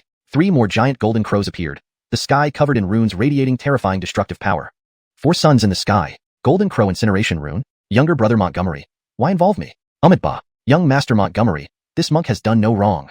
Seeing this, Alvaro and Venerable Ellie trembled violently. Initially watching idly, they were now caught in his wrath. Enjoy watching? I'll give you plenty to see. Just 4 people and there's conflict, even slacking off. It's none of your business, isn't it? Clever plans indeed. One less word, and you let Joseph and Yanistel Grey argue. Joseph was harmed by the witch god cult, tormented for 1,000 years, and despises all factions. As senior figures of humanity, instead of calming the situation, you let it escalate. I'm dealing with your mess outside, facing execution orders from all major factions, while you're causing trouble in the backyard. I thought you were useful, at least helping against Edison in the future. What use are you? Today, you shall be obliterated. With that, Ian waved his sleeve, and the 4 golden crows flapped their wings, releasing blazing flames enveloping Venerable Ellie and Alvaro, threatening to burn them to ashes. Brother Montgomery, hold on. Ignorance is bliss. If we're guilty, it doesn't warrant death. Please give us another chance. I promise this won't happen again. Bah. Young Master Montgomery, this monk accepts the punishment. Alvaro and Venerable Ellie hurriedly pleaded, aware of recent events as told by Bridget. Ian had risked everything for issues related to them. Who wouldn't be angry? Fine, you asked for it. Yanistel Grey, give each of them 30 lashes. For the 30 acres of damaged plants, each of you must cultivate 300 miles of new medicinal fields. I give you 3 days. If anyone fails, increase it tenfold. From now on, the regulation of the spiritual plant's primordial energy is Joseph's responsibility. If one plant is damaged, I'll personally lash you once. Yanistel Grey, destroying the plants was Joseph's fault, but hitting her was yours. Go endure the flames of the golden crow for 3 breaths. In the future, if this happens again, you'll taste the flavor of Tai Ching divine thunder. I will meditate for a few days. Don't disturb me unless necessary. Ian waved his sleeve, eyes filled with icy resolve. He needed to establish authority, or they'd forget themselves. We abide by your command, young master. Bridget, Venerable Ellie, Yanistel Grey, and Alvaro bowed low. None dared defy, realizing Ian's boundaries were untouchable, with life and death hanging by a thread. Chapter 235. Evil spirits blocking the way. 3 days had passed. The merchant ship had already crossed several continents and was only 2 days' journey from Xiaozhou, the capital of the ancient Daxia kingdom. However, it now hovered in midair as grayish mist enveloped the void less than 10 miles ahead. Why have we stopped? On the deck of the merchant ship, dozens of figures stood motionless. The captain responsible for navigation also gazed anxiously. Fedori emerged from her cabin, leaning on her peachwood cane, her stern voice resonating across the deck. Head steward, what's the reason for this sudden mist? The ship's captain was a burly man who immediately approached Fedori to salute her upon seeing her. Mist. Odd, there's something strange about this fog. Retreat the ship 100 miles and activate the protective array. I will go and investigate. With that, Fedori's figure darted out of the ship, surrounded by an aura of elemental power. She soon vanished into the mist. Not long after, sounds of fierce combat echoed from within, but they quickly fell silent. The ship's captain didn't hesitate, activating the ship's protective array and retreating 100 miles away, waiting quietly for Fedori's return. 1 watch, 2 watches, 3 watches. As half a day passed and dusk approached, Fedori still hadn't returned. Moreover, the mysterious gray mist began spreading in all directions. As night approached, the ship's captain grew increasingly anxious and finally descended into the cabin, heading to a particular room. Miss, something has happened. What? Grandma has been missing for nearly a day. Why are you telling me this only now? If anything happens to Grandma, you will be held accountable. Miss Laney emerged from her room. For the past few days, she had been in seclusion, striving to open her soul sea but sensing that the heavenly tribulation could descend at any moment. She managed to suppress it, knowing that each passing day made her elemental energy purer. Facing Laney's harsh words, the captain dared not even breathe deeply, merely nodding nervously beside her. When Laney and the captain reached the deck, they saw that Fedori had returned, but she seemed dazed, staring silently at the fading sunset. Head steward, you're back? The captain approached, visibly relieved. At least now he wouldn't face Miss Laney's wrath. I'm back. As the last rays of the sunset disappeared, the sky turned dark. Fedori slowly turned around, her cold voice echoing throughout the ship, with a chilling smile on her face. In an instant, Fedori moved like a wraith, approaching the captain and instantly piercing his chest, tearing out a beating heart. Blood splattered her face as she devoured the heart right in front of Laney. Grandma, you? Lainey's eyes dimmed, her body trembling slightly as she instinctively took a few steps back. She realized clearly that this wasn't Grandma, either possessed or transformed by an evil spirit. What exactly happened? Why did Grandma turn into this? At this moment, Lainey took a deep breath. After what happened in Tianyun City, she knew the world wasn't just filled with demons and undead, but also evil spirits and eerie beings. But whether this was an evil spirit or some other anomaly remained unknown. Young Master Montgomery was in seclusion, leaving her as the strongest combatant on the ship. She had to take responsibility for everyone's lives. Miss, don't you recognize me? It's your grandma who raised you. Such a lovely miss. Even through your skin, I can smell the fresh, sweet blood. Your soul must be even sweeter. Don't resist, let me eat you. I don't want to damage your beautiful appearance. After devouring the heart, Fedori licked the blood off her hand. Her aged face twisted in a greedy smirk, eyeing Lainey hungrily. Big Jacqueline Lainey, that's not Fedori. She's been possessed. You're about to face the heavenly tribulation. You shouldn't engage now. Leave her to me. Montgomery's voice came from behind Lainey, followed by the trembling Clark. Montgomery seemed unaffected, but Clark was quivering, having never seen anyone eating a heart before. Something only demons would do. Yanistal sister Montgomery, can you handle it? That thing eats people, fiercer than any demon. Brother Charlton, Brother Kane, come out, or my life is over. Clark trembled, never having witnessed such horror before, feeling a chill down to his bones. Shut up. How can everything rely on Brother Charlton? If I can't subdue such a malevolent spirit, what's the point of joining Montgomery Huang Academy? I might as well stay in Tianyun City. Malevolent spirit, die. With that, Montgomery soared into the air, her hair turning radiant silver, her silver eyes blazing with dazzling light. A mighty wave of silvery blood chi surged from her, evoking an overwhelming will, like an ancient true king. Her Lloyd blood activated, instantly boosting her cultivation to the 7th layer of aerial flight. A flood of silver finger light shot toward Fedori, while a layer of gray mist emerged from her body, instantly dispelling the silver glow. Lloyd blood. This body hasn't encountered one in a very long time. This flavor must be exquisite. Yanistal girl, I'll taste you first. Fedori's face contorted into a horrifying grin as she transformed into sweeping gray mist, rushing toward Montgomery. Merely a malevolent spirit. How arrogant. Burn. Montgomery floated in midair, her silvery hair dancing. The Lloyd blood stirred, emitting symbols of immense power. The surrounding area burst with scorching heat, akin to a blazing sun hanging high in the sky, radiating a terrifying aura of destruction. The searing blood, like molten lava, incinerated all the encroaching gray mist. True Lloyd, you're actually a true Lloyd. Yanistal girl, I underestimated you. Bakaku. Gray mist surged again, forming Fedori's shape once more. She uttered strange syllables, summoning countless layers of gray mist that carried inexplicable and unspeakable terror. Strange shadows emerged from the gray fog, sweeping toward Montgomery. Bizarre, cold, deathly still. It felt like confronting incomprehensible horror, sending chills through the bones. So it's an evil spirit. Human destiny, heed my command. In my name, call forth the spirit. Suppress. Montgomery's silver eyes shone brightly, revealing numerous arcane symbols. Standing in the void, she intoned ancient incantations or seals. In an instant, above the sky, a vast golden symbol materialized, from which emerged an enormous golden dragon head. Chapter 236, Let me devour you all. Heaven above. Miss, what is Brianna's move? Clark's eyes were wide open, almost without blinking. The shock in his heart was unimaginable. Leader Kane was already a monster among 10,000, and Jacqueline Brianna was also terrifying beyond belief.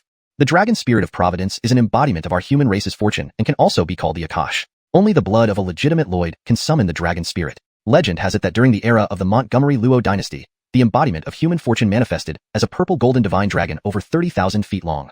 There were also azure dragon, white tiger, vermilion bird, and black tortoise, 4 holy spirits guarding all directions.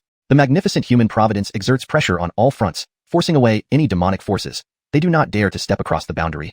Annabelle's bright eyes shone as she patiently explained to Clark. In her heart, she was immensely grateful to Brianna. With the power of Brianna's royal blood, subduing Cindy PP possessed by an evil spirit was not a problem, but summoning the dragon spirit of providence aimed to subdue the evil spirit while saving Cindy Pupa's life. At this moment, the heavens shook and the void rumbled, with boundless and awe-inspiring power manifesting. 100-foot-long golden dragon of fortune shone through the void, radiating an incomparably sacred aura. The dragon's roar resounded continuously, astounding everyone. The sacred atmosphere intertwined, instantly dispelling the surrounding gray fog, and all the inexplicable, terrifying shadows vanished entirely. Golden Dragon of Fortune. You humans, you still possess such racial fortune at this point in time. It truly astonishes me, but it ends here. Kakakuha. Cindy Pupa's gaze became empty and lifeless, with endless gray mist spreading around. Strange and obscure sounds echoed through space, and infinite gray mist emerged from her body. Above her head, strands of peculiar gray light converged, forming an indistinct gray sapling intertwined with bizarre symbols, filled with the unknown and terror. Amidst the sky-encompassing gray mist, countless strange sounds resonated, like whispers of devils, roars of beasts, or hymns of fallen beings. Everything was both mysterious and bizarre. Gradually, the gray mist solidified into a massive ancient tree. Countless souls seemed bound upon it, struggling and roaring ceaselessly, finally forming an ugly and menacing mist face, along with countless mist tendrils extending towards the Dragon of Fortune. Dragon breath ignite? Brianna hovered in midair, her dress fluttering, silver hair dancing, eyes flashing with silvery light, cold and merciless sounds echoing in the sky. The Dragon of Fortune roared, its enormous head opening its gigantic mouth, releasing brilliant golden flames that penetrated through, carrying a force that could subdue all demons and evils. The sweeping dragon breath ignited flames everywhere, consuming the gray mist tendrils. But just as one wave was extinguished, another flood of mist tendrils appeared, numbering in the hundreds and thousands, resembling ancient octopus monsters. Time ticked by, the radiance of the 100-foot-long Dragon of Fortune dimmed significantly. Brianna's Lloyd blood had reached its limit, yet the mist tendrils did not dwindle. Girl, it's no use. Your cultivation is too low. 300 breaths are your limit. The Dragon of Fortune is indeed remarkable, but I can't exhaust you. We are the kin of night, our power inexhaustible. What do you have to contend with us? Submit quietly and let me devour you. Stop resisting. Cindy Peepaw's voice was raspy and harsh, watching Brianna reach her limit, unable to contain her triumph. The young girl with genuine Lloyd blood was an unexpected bonus. Dino ordered them to ambush Ian, so they would start with those close to Ian. Insult to the evil spirit clan cannot stand. Ian must die. Nonsense. A mere evil spirit dares to eat me. Brother Lonair, lend me your Yanish power. Please forgive my rudeness. Seize. Brianna suspended in midair, eyes flashing with cold lightning, drawing Clark into the air, a finger pressing against his forehead. A mysterious mark appeared, releasing an intense surge of Yanish power, which Brianna immediately absorbed and infused into the Dragon of Fortune in the sky.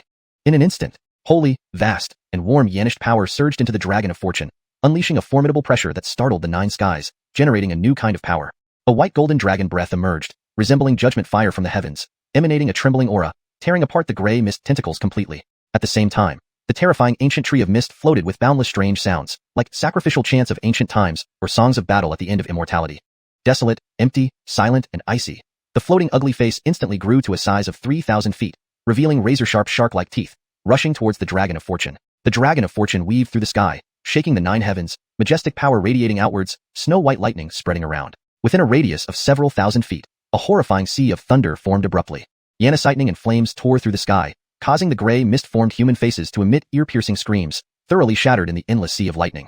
But the Dragon of Fortune was nearing its end, having exhausted all its strength in one attack. Brianna's time with the Lloyd blood had ended. True Lloyd blood, Yanish power, rumors are true. Yanistal girl, if you were in the King realm, I might actually have been defeated today. Pity you're merely at the Ainsley Induction realm, unable to fully unleash the power of the true Lloyd blood. In the end, you're still my meal. Cindy Pawpaw's face twisted into a ghastly, horrific smile, evoking an incomparable sense of strangeness and coldness. Looking at Brianna with a gluttonous impulse, she seemed like a ravenous eater. At this moment, Clark fainted. Annabelle's eyes were filled with coldness, and Brianna's energy was almost depleted. Both had their reservations. After all, Cindy Pawpaw's life took precedence. What to do? Damn it, what to do? With the Lloyd blood's time up, should she activate the demon blood? Brianna was torn inside. If alone, activating the demon blood would have destroyed the enemy outright. But exposing the demon blood would reveal her identity. Jacqueline Brianna, step back. I will kill her. Annabelle's bright eyes darkened, making up her mind. She couldn't sacrifice Granny for the safety of everyone else. Granny? I'm sorry. Jacqueline Bear, what about Granny? Brianna's expression tightened. She had always been cautious. Otherwise, with the strength of the true Lloyd blood, she could have surpassed her level and fought enemies using various powers and secret techniques passed down by the Patriarch. 2 little girls, to kill me, you'll have to kill this old woman too. But can you do it? Stop resisting. Let me devour you. Cindy Pawpaw's hoarse, aged voice echoed, her face smeared with blood, her fierce smile sending shivers down everyone's spines.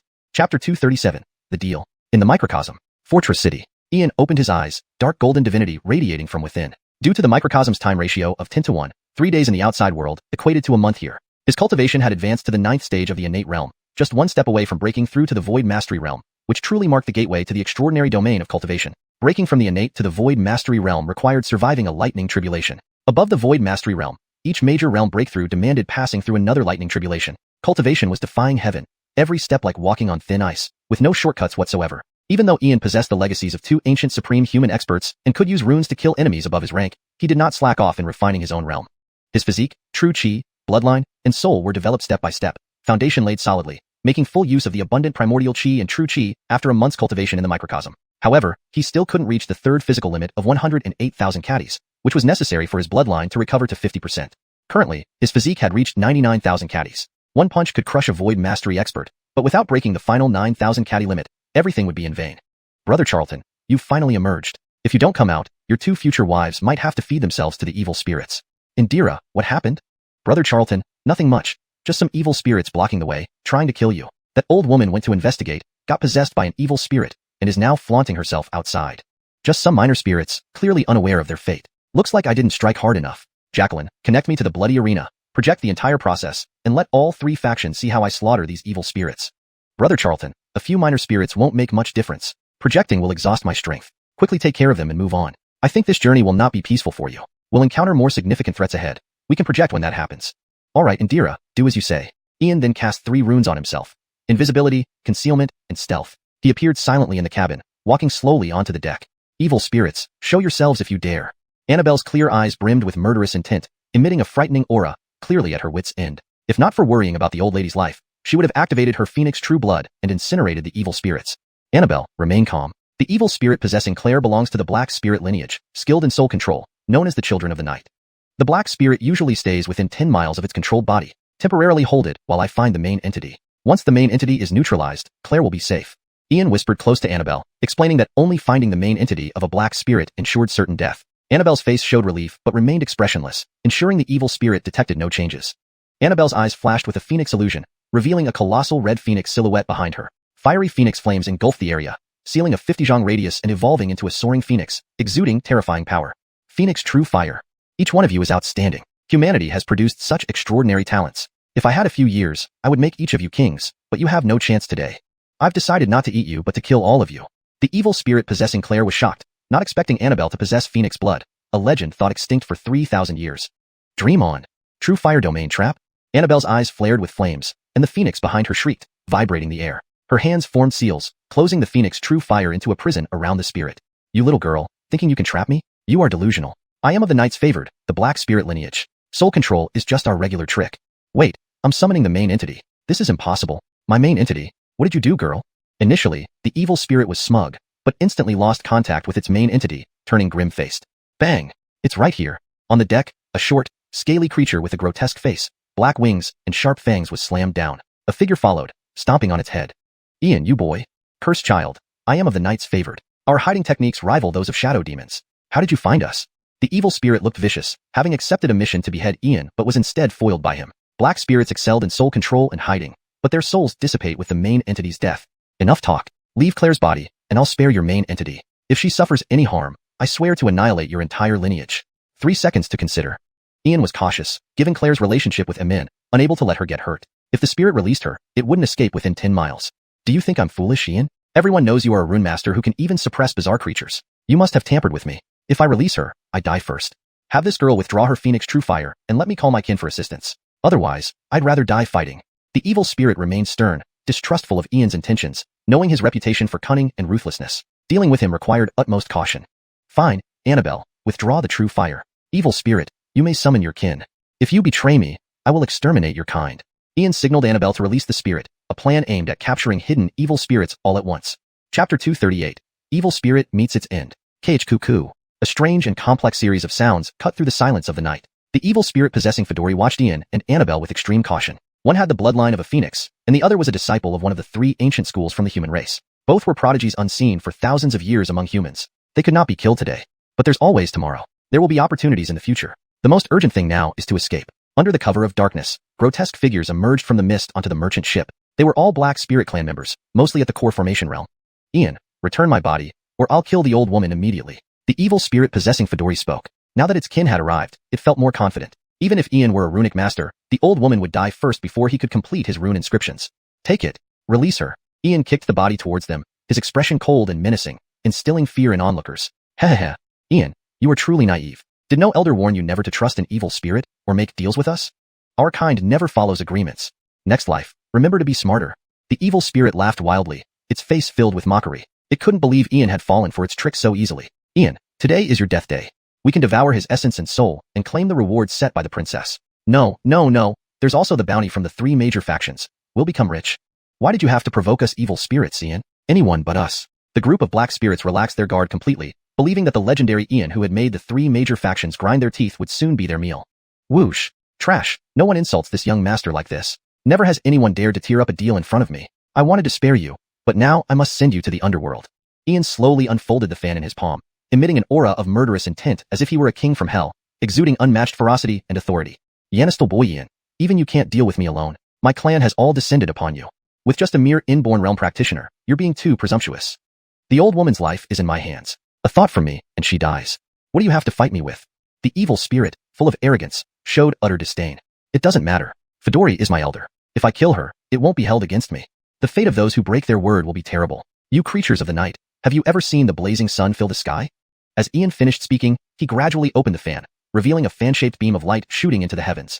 The void suddenly became as bright as day, radiating intense heat and ferocity. A colossal 36-zhang golden wheel appeared in the sky, with the faint image of a golden crow flapping its wings and roaring, surrounded by countless mysterious runes, exerting overwhelming pressure. Ancient demon, secret symbol, golden crow sky burning symbol. How is this possible? How does he know the demon's secret symbols? So hot, so painful. Ian, you're despicable. Lydia won't forgive you. With the sun blazing across the sky and the golden crow roaring, terrifying flames of the golden crow rained down, bursting forth with an unfathomable force that burned everything to ashes. One by one, the black spirits were almost incinerated into ash. Within moments, only the evil spirit possessing Fedori remained standing on the merchant ship, but it was nearing its end, barely surviving using Fedori's strength. Ian, you are truly despicable. Don't you care about the old woman's life? Stop the rune now, or I'll kill her instantly. This is your last chance. The evil spirit was terrified. For the black spirits, anything extremely young and righteous was their nemesis. But they never imagined a human could wield the secret technique of the Golden Crow clan. They couldn't fathom the myriad inheritances Ian possessed.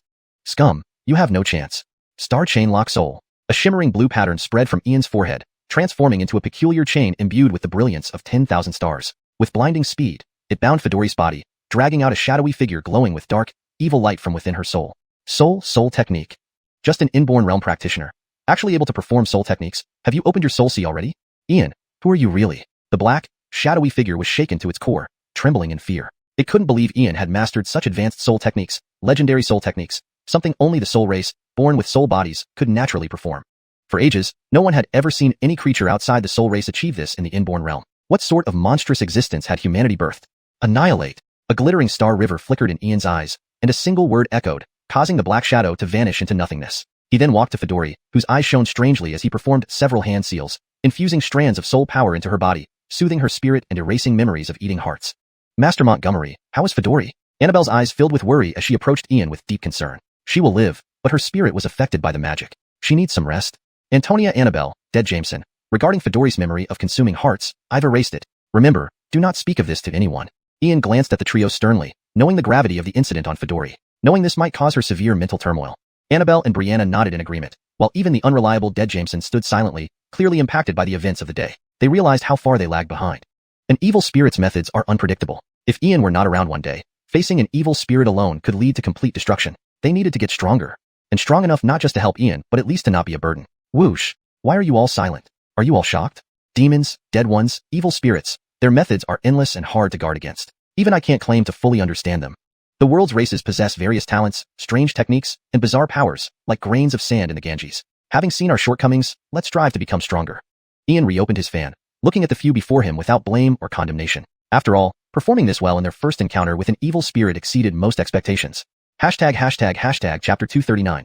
He Gerald's be up to something. 2 days later, at noon, the city of Xia Prefecture was already in sight. This was a grand city with a circumference of 3,300 miles, also the capital of the ancient Daxia kingdom. As an ancient kingdom with a 1,000-year heritage, it still lagged behind some other ancient kingdoms in the eastern domain. Xia Prefecture covered 10,000 miles and was the largest of the 36 prefectures in the ancient Daxia kingdom. Its prosperity naturally required no further elaboration. The ambush by the evil spirits had occurred 2 days ago, and since then, everyone on the merchant ship had not mentioned it. Whether Brianna, Annabelle, or anyone else, they all focused on enhancing their cultivation every second. Even Clark, who was usually lazy, gritted his teeth and persisted in physical training. Yanistel Master Montgomery, your act of saving me can never be repaid. I will always remember this kindness. On the deck of the merchant ship, old Mara Cindy leaned on her peachwood staff and deeply bowed to Ian, having fully recovered after 2 days of rest. If it weren't for Ian, it was hard to imagine what might have happened to her. No, old Mara Cindy, you are an elder. How can you bow to me? This is too much honor. One day that the evil spirits remain unpunished is one day we live in unrest. Today, the evil spirits dared to ambush us openly. If we don't teach them a lesson they'll never forget, they'll think we're easy prey. Old Mara Cindy, I need to ask you for a favor. Ian helped old Mara Cindy up, but his expression turned somewhat grim. For 2 days, he had been contemplating how to take revenge on the evil spirits. He couldn't let them bully him and get away with it. Yanistel Master Montgomery, please give your instructions. I won't refuse. Old Mara Cindy's heart sank. Indeed, given the temperament of this young master, he would not swallow this humiliation so easily. These past 2 days without action were likely because he was afraid of another attack from the evil spirits. Old Mara Cindy, please look after my sister Ainsley and Clark for a few days. Annabelle's Divine Soul Tribulation and my Ascension Tribulation are both imminent. I plan to take her to the mountain range nearby to weather these tribulations. Ian pointed toward the mountains west of the merchant ship, Of course, he intended to go through the tribulations, but not just anywhere. His target was the nest of the evil spirits clan. How could he find peace unless he destroyed their nest? Temperance, don't let me catch you, or you'll regret ever being born. Yanistal Master Montgomery, are you really only going for the tribulations, not to do something else? You promise me. Old Mara Cindy looked at Ian suspiciously. Given the young master's usual behavior, enduring this without retaliation was highly unusual.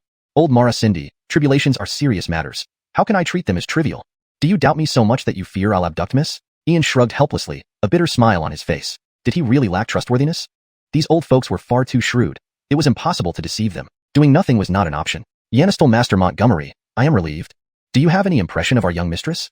Old Mara Cindy put aside her worries and smiled warmly at Ian. Now that young mistress was free from marital constraints, there was a chance to arrange something. Old Mara Cindy, what do you mean? I don't quite understand. Ian stopped fanning himself, clearly puzzled. Yanistal Master Montgomery, what do you think of our young mistress? Her character, how she treats people, social skills. Old Mara Cindy paused, unsure if Ian truly didn't understand or was just feigning ignorance. Such a straightforward yet subtle question should be obvious even to a fool. Quite well. I'll inform the others now.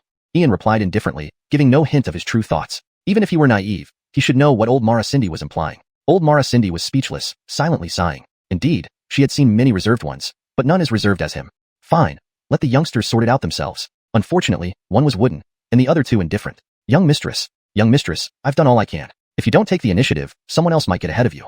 At this moment, Ian found Brianna, Clark, and Annabelle, briefing them simply about listening to old Mara Cindy and not causing trouble. If anything urgent happened, they should head to the Rune Masters Guild. Clark and Brianna agreed without hesitation, but Ian still wasn't fully convinced. He handed over the Rune Master token left by his Jedediah to Brianna before letting Annabelle lead him toward the western mountain range. An hour later, at the Precious Oddities Chamber in Xiao Prefecture. Old Witch, where are Yanistal girl Annabelle and Xiao Weston? Master Bernice had been waiting for them at the Precious Oddities Chamber. Not seeing Ian and Annabelle made him instinctively feel something bad was about to happen. Old Ghost Bernice, don't worry. Yanistal Master has taken young mistress to undergo tribulations in the western mountains. They should return within a week or half a month. Old Mara Cindy informed Master Bernice, confident that with Ian around, the tribulations were not a big deal. Tribulations? Why not stay in Xiao Prefecture City to undergo them? Why go to the mountains? Something's off, Old Witch. Did something happen along the way? Master Bernice's left eyelid kept twitching. Something must have happened. Knowing Ian and Xiao Weston, deliberately sending everyone away meant trouble was brewing. Old Mara Cindy didn't dare hide the truth and recounted the events succinctly, also sensing an ominous premonition. Old Witch, you're foolish. Why believe Xiao Weston's lies? The tribulations are a ruse. They must be up to something. That Xiao Weston, you know his boldness. And Annabelle follows him blindly. It's trouble, pure trouble. Master Bernice slapped his forehead, exasperated. If Xiao Weston didn't cause trouble, he'd eat his own head. Xiao Weston would dare anything, including bloody gladiatorial combat in dark arenas. Old Ghost, stop rambling. They've only been gone an hour. We must chase after them immediately. Old Mara Cindy was anxious, her face full of worry. Her greatest fear had materialized. If even Master Bernice thought so, it must be true. Too late. Xiao Weston doesn't want you to find him. Who can track him down? We must inform the chairman and ask the sage from the Void Clan for help. Only he can find Ian. Master Bernice was exasperated, wishing he could grab Ian and beat some sense into him. No, Old Ghost. Don't forget Yanistal Master Montgomery's stance towards that sage. If we ask for help, he will intervene. But Yanistal Master will owe him a favor, and with his temper, though he won't blame us, he'll forever be entangled with the Void Travelers. Since he dares to take young mistress alone, he must have confidence in returning safely. Let's wait and see. No point rushing. Old Mara Cindy remained calm. If Ian was safe, asking the Void Sage for help would only complicate matters and put him at a disadvantage. Well, I guess we have no choice. Master Bernice sighed, knowing they could only wait and pray for Ian's safety. Chapter 240, Malevolent Spirit Plane. Western Mountains. Annabelle, riding a streak of evasive light, brought Ian to the designated location. This place was at least 3,000 miles away from Xiaozhou, deep within the mountains, and crucially, it was sufficiently secluded. Or in Montgomery, are we truly just here for transcending tribulation? Annabelle's bright eyes shone with curiosity. She knew very well that Ian might not be here purely to transcend tribulation, but rather use this as a cover for other matters. Of course, it's about transcending tribulation, but not here, in the lair of malevolent spirits. Mistress, the malevolent spirits ambushed on the way and nearly killed Fedori. Can you swallow this humiliation? Ian's eyes were filled with a chilling coldness. This indignation had been bottled up inside him for 2 days. If he didn't wipe out several nests of malevolent spirits, they would surely think he was afraid of them. Or in Montgomery, have you gone mad? Setting aside the danger, if this really succeeds, it would give the malevolent spirits an excuse to start a war. If the malevolent spirits invade en masse, the elites of the Eastern Domain's human race and 100 tribes will definitely hand you over to quell the anger of the malevolent spirits. Have you considered this? Annabelle felt dizzy and almost shocked speechless by Ian's thoughts. He truly acted without restraint, and the consequences of this action were too severe. Mistress, I have certainly thought about it. As long as the Xianxian secret realm remains unopened, none of the 3 major factions dare to easily provoke conflict. War is not decided by words. It requires unified and orderly planning, massive resources, and someone to lead the entire operation. Clearly, neither the malevolent spirits, demons, undead, nor bizarre creatures possess the qualification for a full-scale war because Edison has not emerged yet. As long as Edison does not appear, this war cannot happen. Even if there is, it would only be minor skirmishes. Moreover, I've more or less figured out the limits of the three major factions. The death of that malevolent spirit tricked by me did not provoke the three major factions into breaking their boundaries. Destroying a few nests of malevolent spirits isn't worth mentioning. A smile of confidence graced Ian's face. Everything was already clear in his mind. If the malevolent spirits dared to invade comprehensively, then the Laurel Stephanie wasn't someone who would take it lying down. Or in Montgomery, even if what you say makes sense, this journey is still too dangerous. With just the two of us venturing into the territory of the malevolent spirits, it's no different from lambs entering a tiger's den. Our human aura can be detected by the malevolent spirits from 800 miles away. Annabelle felt helpless and tried once more to persuade Ian. His actions were indeed too reckless. Mistress, as cultivators, we should strive forward bravely. If we act timidly, what's the meaning of cultivation? If you're not afraid of dying, why fear adventuring with me? Take this, it can hide our true identities from the malevolent spirits. Two dark crystals with inscribed runes appeared in Ian's palm. They came from the blood arena obtained from the old skeleton. Meanwhile, Ian mentally communicated with Leah. Big Brother Charlton, how did you know there's a passage to the malevolent spirit plane here? Jacqueline Leah never taught you how to identify malevolent spirit planes. Jacqueline Leah, of course, I obtained the memory of the malevolent spirits. The memories of a few malevolent spirits all contained this mountain range, naturally leading to the existence of a passage here. Smart. No wonder Big Brother Charlton is so cunning, but sister wants to tell you one thing. The opposite malevolent spirit plane is equivalent in size to your small world, containing 3 nests of malevolent spirits, roughly 36,000 in number. They belong to the Black Spirit Clan, Red Spirit Clan, and Blood Spirit Clan, each ruled by a king. Are you sure you still want to go? Jacqueline Leah, stop nagging. Just open the passage for me, and wipe them out completely. Big Brother Charlton, did you listen to me? 36,000 malevolent spirits, 3 kings, and over a dozen law phase individuals. How can you sweep through this small plane with just you and Annabelle? Jacqueline Leah, we are going to transcend tribulation. When the heavenly tribulation appears, all living beings within the range are considered helpers of the one undergoing the trial. With such a large number of malevolent spirits, the heavenly tribulation will certainly mutate. Jacqueline, malevolent spirits, demons, undead, and bizarre creatures are originally abominations that heaven cannot tolerate. I'm acting on behalf of heaven, maybe even gaining virtue. Jacqueline Leah, what do you mean by staying silent? Do you have any objections to my plan? Big Brother Charlton, I see that not only are you dirty-minded, but you're thoroughly wicked. How did you come up with such a nefarious scheme? Even the old master didn't do things like this. Jacqueline Leah, you're talking nonsense. How can a scholar's affairs be called nefarious? It's wisdom and strategy. Quickly, help me open the passage. Big Brother Charlton, have you considered if heavenly tribulation mutates, whether the naive Annabelle can withstand it? Jacqueline Leah, you're still here, aren't you? If you weren't backing me up, I wouldn't dare do this either. We'll share the virtue equally. Big Brother Charlton, a gentleman's word is binding. Jacqueline Leah, I won't renege on it. Leah's face lit up with a brilliant smile, her eyes narrowing into crescent moons. A surge of golden light gathered in Ian's palm, slicing through the void, revealing a slit barely wide enough for one person to pass through. The malevolent spirit crystal in Ian's palm shimmered, enveloping him in a layer of mist, altering his appearance to resemble a member of the Black Spirit Clan. Annabelle mimicked his actions, cloaking herself in a layer of black mist, transforming into the earlier form of a Black Spirit Clan malevolent spirit. Both followed Ian into the malevolent spirit plane. Navigating the dim passage, Annabelle's body trembled slightly, her palms sweating unconsciously. Ian held her hand, giving her a reassuring glance. After about 100 breaths, the passage reached its end, and they stepped out. Before their eyes was an extremely barren and decaying small plain. The sky was dark and ominous, with bottomless fissures everywhere, the ground dry and cracked, devoid of life.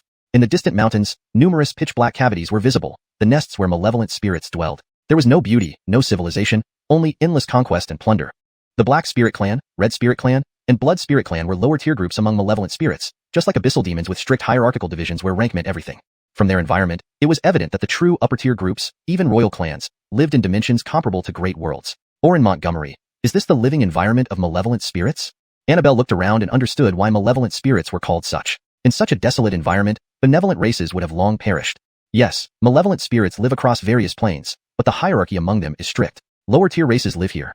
These races are similar to small imps and dog-headed demons among abyssal demons. They are enslaved and cannon fodder, yet they survive in great numbers even in harsh environments. Mistress, the plan going forward goes something like this. Ian briefly introduced the situation of malevolent spirits, and then whispered his plans into Annabelle's ear. Or in Montgomery, be careful with everything. At this moment, Annabelle finally understood Ian's plan. There was no turning back now. Even if she had to force herself, she would have to go through with it. Chapter 241. Overwhelming Hatred. The two parted ways on the spot. Annabelle dove underground for several thousand zhong, awaiting Ian's summons to trigger the heavenly tribulation at the right time. Ian dashed toward the mountains. Just as he reached the base of the mountains, a massive spatial portal appeared in the void above. From within emerged 3 colossal bronze warships, each stretching 1,000 zhong long and 100 zhong wide. The inscribed runes and array patterns clearly indicated that these ships belonged to the Voidwalkers clan. Only the Voidwalkers could craft spatial runes and arrays, unique secret symbols exclusive to their clan, which could not be mistaken. Each warship utilized a spatial extension array to expand its internal space by 10 or even 100 times. Although they were merely bronze-level ships, such vessels were worth hundreds of thousands of top-grade essence stones. 1 cubic essence stone equals 10,000 pieces. Ian concealed his aura, his gaze turning grim. The Voidwalkers were in league with the evil spirits, explaining why this barren plane could still support 3 tribes of evil spirits. It seemed he had stumbled upon something significant. Let me see what you're up to, young Master Laney. Regardless of what you Voidwalkers are doing, just conspiring with evil spirits is enough to ruin your reputation and doom you eternally.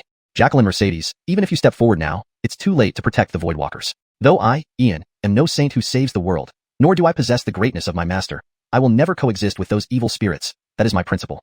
With this thought, a Scindian jade appeared in Ian's palm, inscribed with several runes, before vanishing into the void along with him. The 3 bronze warships headed toward the other end of the mountains.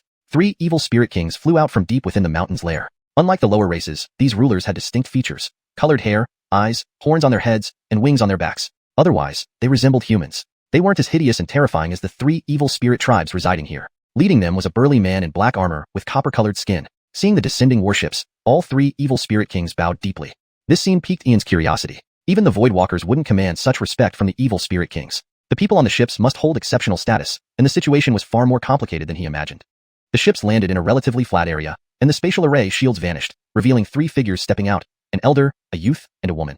The elder, none other than Otto, whom Ian had crushed alive with gold bricks, looked haggard and still injured. The youth had silver hair and eyes and possessed king realm cultivation, clearly from the Voidwalkers. The woman had blood-red hair and eyes, a horn on her forehead, and a striking beauty marred by an aura of bloodthirsty savagery. She was Madeline, who had made insane bets at the Bloody Colosseum. Your subordinate greets Orance, Master Otto, and Mr. Su. The 3 evil spirit kings bowed respectfully. You may rise. Have your men take these 2-legged sheep away. How did things go? Madeline waved dismissively, her voice laced with brutality and dominance. Report to the Orance. The soul binding failed. My handling was inadequate. Please punish me, Orance. The black-armored spirit king knelt, trembling with genuine fear and unease. Rise. I didn't expect you to succeed anyway. I will personally deal with Ian. I want him to pay back 1,000-fold. What about that matter? Madeline's voice remained icy, harboring intense hatred for Ian, but simply killing him would be too merciful. She wanted him to regret ever being born. We have searched this plane thoroughly and only found a broken sacrificial altar. No further clues. But the altar has some inscriptions we don't recognize. The black-armored king stood respectfully, speaking cautiously. Master Otto, Mr. Su, it's up to both of you now. Madeline glanced at Otto and the silver-haired youth, her tone reverent. It's an honor to serve you, Orance. Rest assured, Orance. I, Andonies, will do my best to assist. Otto and Andonies bowed, their words filled with respect, especially Andonies, who harbored admiration for Madeline. Thank you both. If successful, I promise generous rewards. Pleasure to be invited.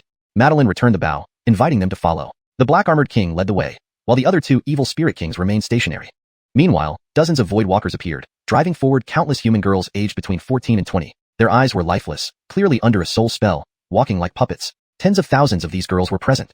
This batch isn't bad and should last a few days. Were it not for the Orance's orders, I'd love to raid the Canglan World, tasting noble families' cultivators, their essence so rich, soul so exquisite, it makes me drool. That's enough dreaming. This batch is decent enough. Capturing ordinary humans is fine, but if noble disciples went missing, the great sanctuaries would investigate. I know, can I dream? Time to feed the lesser ones. The 2 evil spirit kings grinned perversely. Strange sounds echoed as short, ugly, fanged evil spirits swarmed from the mountains. They attacked the lifeless human girls fiercely, tearing flesh and drinking blood, reducing bodies to bones. A gruesome scene akin to hell. Some girls regained consciousness in pain, screaming desperately before dying in agony. From afar, hidden Ian watched, his eyes nearly bursting, veins popping out, trembling violently. His hands left claw marks on the ground, blood boiling, even stirring the dormant imperial blood within him. Jinri, rage, hatred, geraldurous intent. He felt on the brink of uncontrollable wrath, barely resisting the urge to slaughter these beasts. But Ian clenched his teeth, forcing himself to stay calm. Now was not the time for rashness. It wouldn't solve anything and would endanger him. Otto, Andonies, Madeline, I, Ian, swear to repay this blood debt 1,000-fold. Hashtag chapter 242, the ruined altar. The chilling murderous intent, the overwhelming hatred, and the bloodlust lurking deep within Ian's eyes were all fully observed by Dottie. Throughout this ordeal, she remained silent, while ultimately, Ian managed to regain his composure, refraining from rash actions. This brought a hidden satisfaction to Dottie. The disputes between humans and the various races are ongoing, not to mention demons, the dead, anomalies, and malevolent spirits. In the unseen depths of darkness, slaughter never ceases. What they witness today in the 30,000 great worlds is nothing out of the ordinary. Even mighty figures like the Supreme Heavenly Emperor and the Matilda cannot protect the countless human descendants.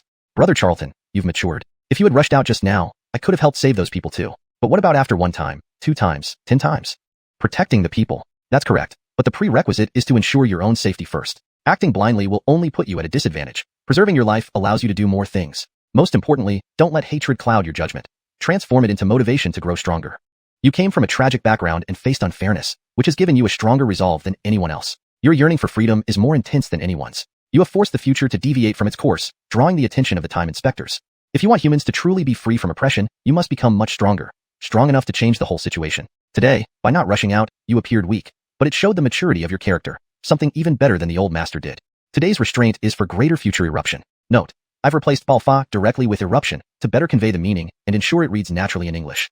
Ian witnessed a human hell and placed all evil spirits on his kill list. From now on, no evil spirit would be spared. He slowly left the mountain range, following the direction of Temperance's group. The secrets Timothy, Canglan, and Temperance were trying to uncover were surely not small matters. After pursuing for hundreds of miles, Ian finally spotted the figures of Temperance and her companions on a barren plain. They were gathered around a ruined altar about 10 feet high, completely black with mysterious grooves that seemed designed for embedding objects, forming peculiar patterns. 2 stone pillars stood on either side of the ruined altar, inscribed with mystical characters from an unknown era, making them impossible to decipher. Master, have you found anything? Temperance watched as Timothy pondered for 15 minutes before she impatiently spoke up. Your Highness, this old man fails to recognize the script on the stone pillars. But according to my observations, this inscription likely dates back to an ancient era and is related to a vanished race. Please give me some time to consult ancient text when I return. I'm sure I will find answers. Mr. Su, can you discern any clues about the altar? Timothy bowed with a difficult expression, ashamed that despite his vast knowledge, he couldn't identify the inscriptions. Master, it's indeed peculiar. Regardless of the object embedded in the altar's grooves, the patterns seem to be both an array and runes. If examined closely, they appear to be nothing. However, I've taken imprints of these patterns and will consult our elders upon return. If our elders know nothing, we'll seek help from the current elder of the Soul Clan. He's lived for a very long time and has unparalleled insight. Our clan has a close relationship with the Soul Clan. I believe we will find the answers. Please, Your Highness, don't worry. We will provide answers within a month.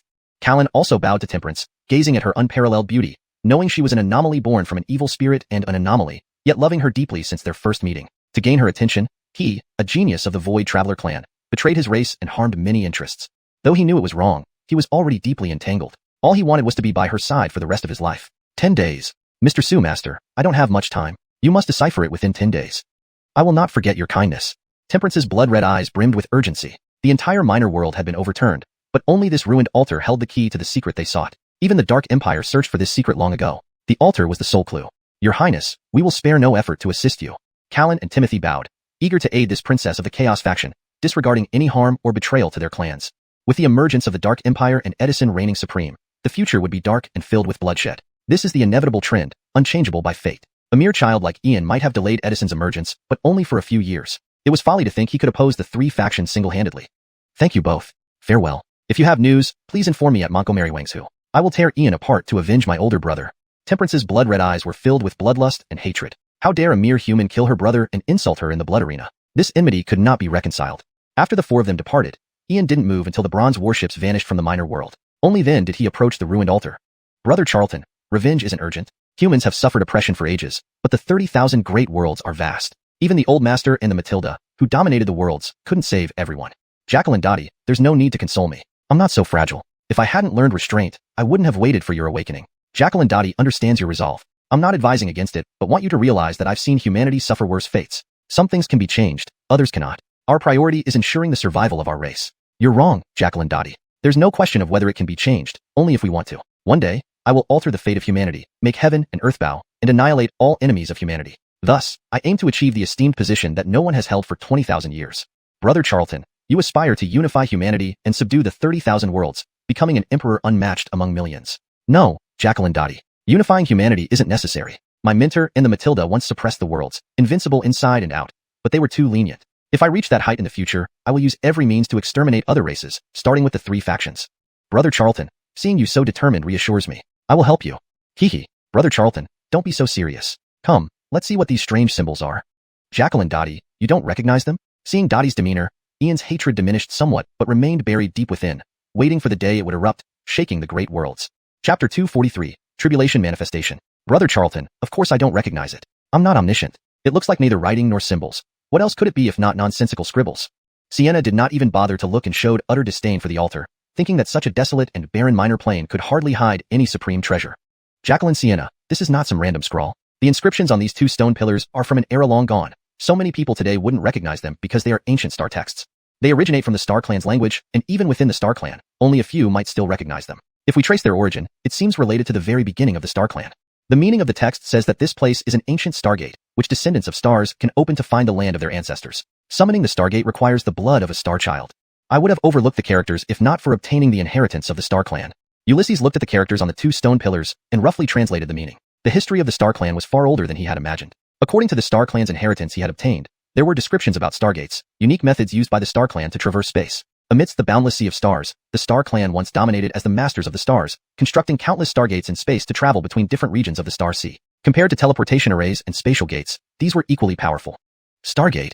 Brother Charlton, are you sure you didn't misinterpret? This really is a stargate, and you actually understand star texts. You're saying this altar leads to the ancestral land of the Star Clan, and the method to open the stargate needs the blood of a star child. Heavens! Brother Charlton, what kind of luck do you have? You're not the chosen one or something? How did you discover the clue to the Star Clan's ancestral land? Do you know how many years the Star Clan spent searching across 3,000 worlds and countless planes? More than 1,000 years. Yet they found nothing, while you just casually stumbled upon it. Sienna's eyes widened in astonishment, almost frighteningly so. Brother Charlton's fortune truly defied heaven. If the Star Clan knew, they might have begged him back from the distant starry sky. Jacqueline Sienna, stop babbling and move the altar and stone pillars into my pocket dimension. We cannot let the evil spirits benefit from them. Brother Charlton, no worries, it's as simple as snapping my fingers. Hold on, I now suspect that many lifetimes ago, you definitely had an extraordinary identity. Jacqueline Sienna, you're rambling. One should cherish the present. The past is but a fleeting mist. Brother Charlton, Jacqueline Sienna cannot agree with you. Some fated matters will follow you regardless of how many lives pass, unless completely erased. Otherwise, cause and effect will never end. Jacqueline Sienna, don't talk nonsense. Gather the altar and prepare for tribulation. Let this small plane be destroyed. After I leave, I'll settle scores with Jagger, Callan, and Adeline. Sure thing. Brother Charlton, please step back. Saying this, Ulysses retreated several yards. Sienna's palm glowed with golden light as countless divine symbols intertwined. She forcefully moved the altar and stone pillars, transporting them deep into Ulysses's pocket dimension. The removal of the altar and pillars caused a chain reaction, shaking the entire minor plane. The already broken space was torn further apart by black cracks. Jacqueline Sienna, seal this world, prohibiting any information from leaking out. Brother Charlton, what are you going to do? Do? Jacqueline Sienna, naturally, I plan to destroy the evil spirits. My vacuum tribulation combined with Laney's spirit essence tribulation will obliterate these evil spirits under the dual pressure of heavenly calamities. Understood, Brother Charlton. Take care of yourself, Seal. Sienna nodded solemnly and instantly vanished into the sky, her invisible aura sealing off this minor plane. Knowing that Ulysses harbored intense anger and killing intent, she wanted to let him release it for his cultivation's sake. In an instant, Ulysses shattered the evil spirit crystal, freeing himself from all bindings. A transmission talisman transformed into golden light from his palm, and dark gold divine light shot up into the heavens. His pitch-black hair danced without wind, his surging chi shaking the earth. A human aura, indeed a human, such concentrated life force. Delicious, absolutely delicious. I must eat him. The taste of his soul must be even more marvelous. Suddenly, within 100 breaths of releasing his aura, Ulysses saw all the evil spirits from distant mountains pouring out, each clawing and gnashing like flies sensing a stench, rushing over from all directions, eager to tear Ulysses apart. Above and below, evil spirits filled every inch of space, numbering over 10,000, including higher-order evil spirits and the presence of grand evil spirits. The three great evil lords watched from a distance. Strange. Why is there a human here, in merely a first-stage human foundation realm? How did he sneak in? Not only did he sneak in but also avoided Orin's detection, now daring to openly emit his aura. Isn't he courting death? This human seems familiar. No, he's Ulysses. The altar has disappeared. What does he plan? In the sky, the three evil lord overlords recognized Ulysses as the human boy, nearly falling from the sky in surprise. They couldn't believe he appeared here, being the top bounty target and Orin's most hated individual. What does he want? Just a first-stage human foundation realm human, even with some abilities, how much trouble can he stir? Correct, Mac, no need for us to act.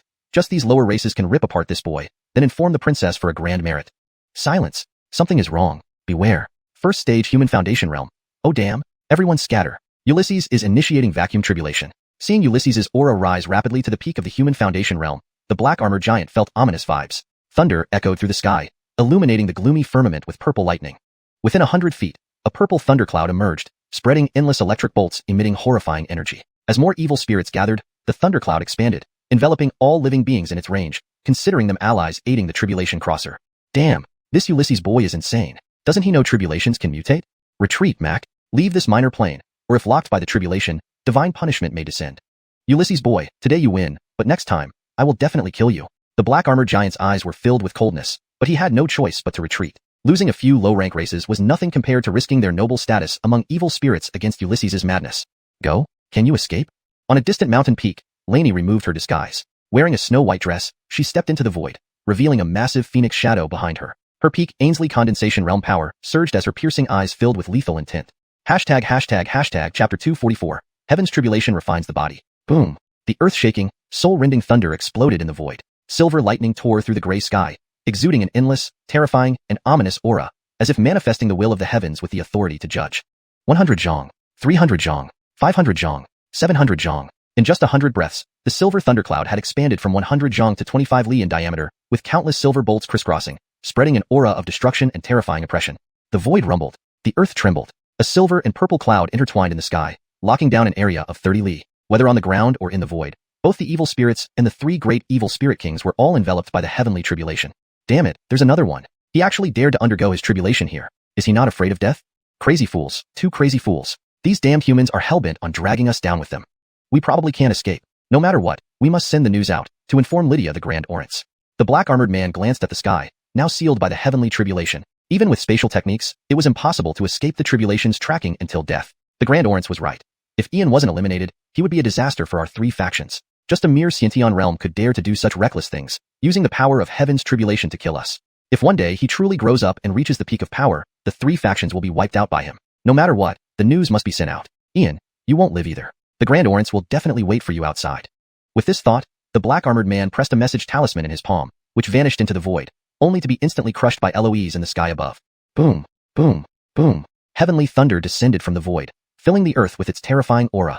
Thousands of purple and silver lightning bolts cut through the sky, each as thick as an adult's arm, creating an apocalyptic scene. In the tens of miles area covered by dense lightning, countless evil spirits were reduced to ashes. The remaining ones fled madly towards the mountains, trying to return underground for safety. Ian swiftly moved among the evil spirits, his body enveloped in lightning. None of the spirits could match his speed. In moments, he reached the mountainside, followed closely by the purple thundercloud. Meanwhile, the three great evil spirit kings were locked down by the tribulation, each using their abilities to resist, suppressing their auras to the lowest point. Tens of thousands of lightning bolts flashed, and countless evil spirits turned to ashes under the relentless assault. Resistance was futile.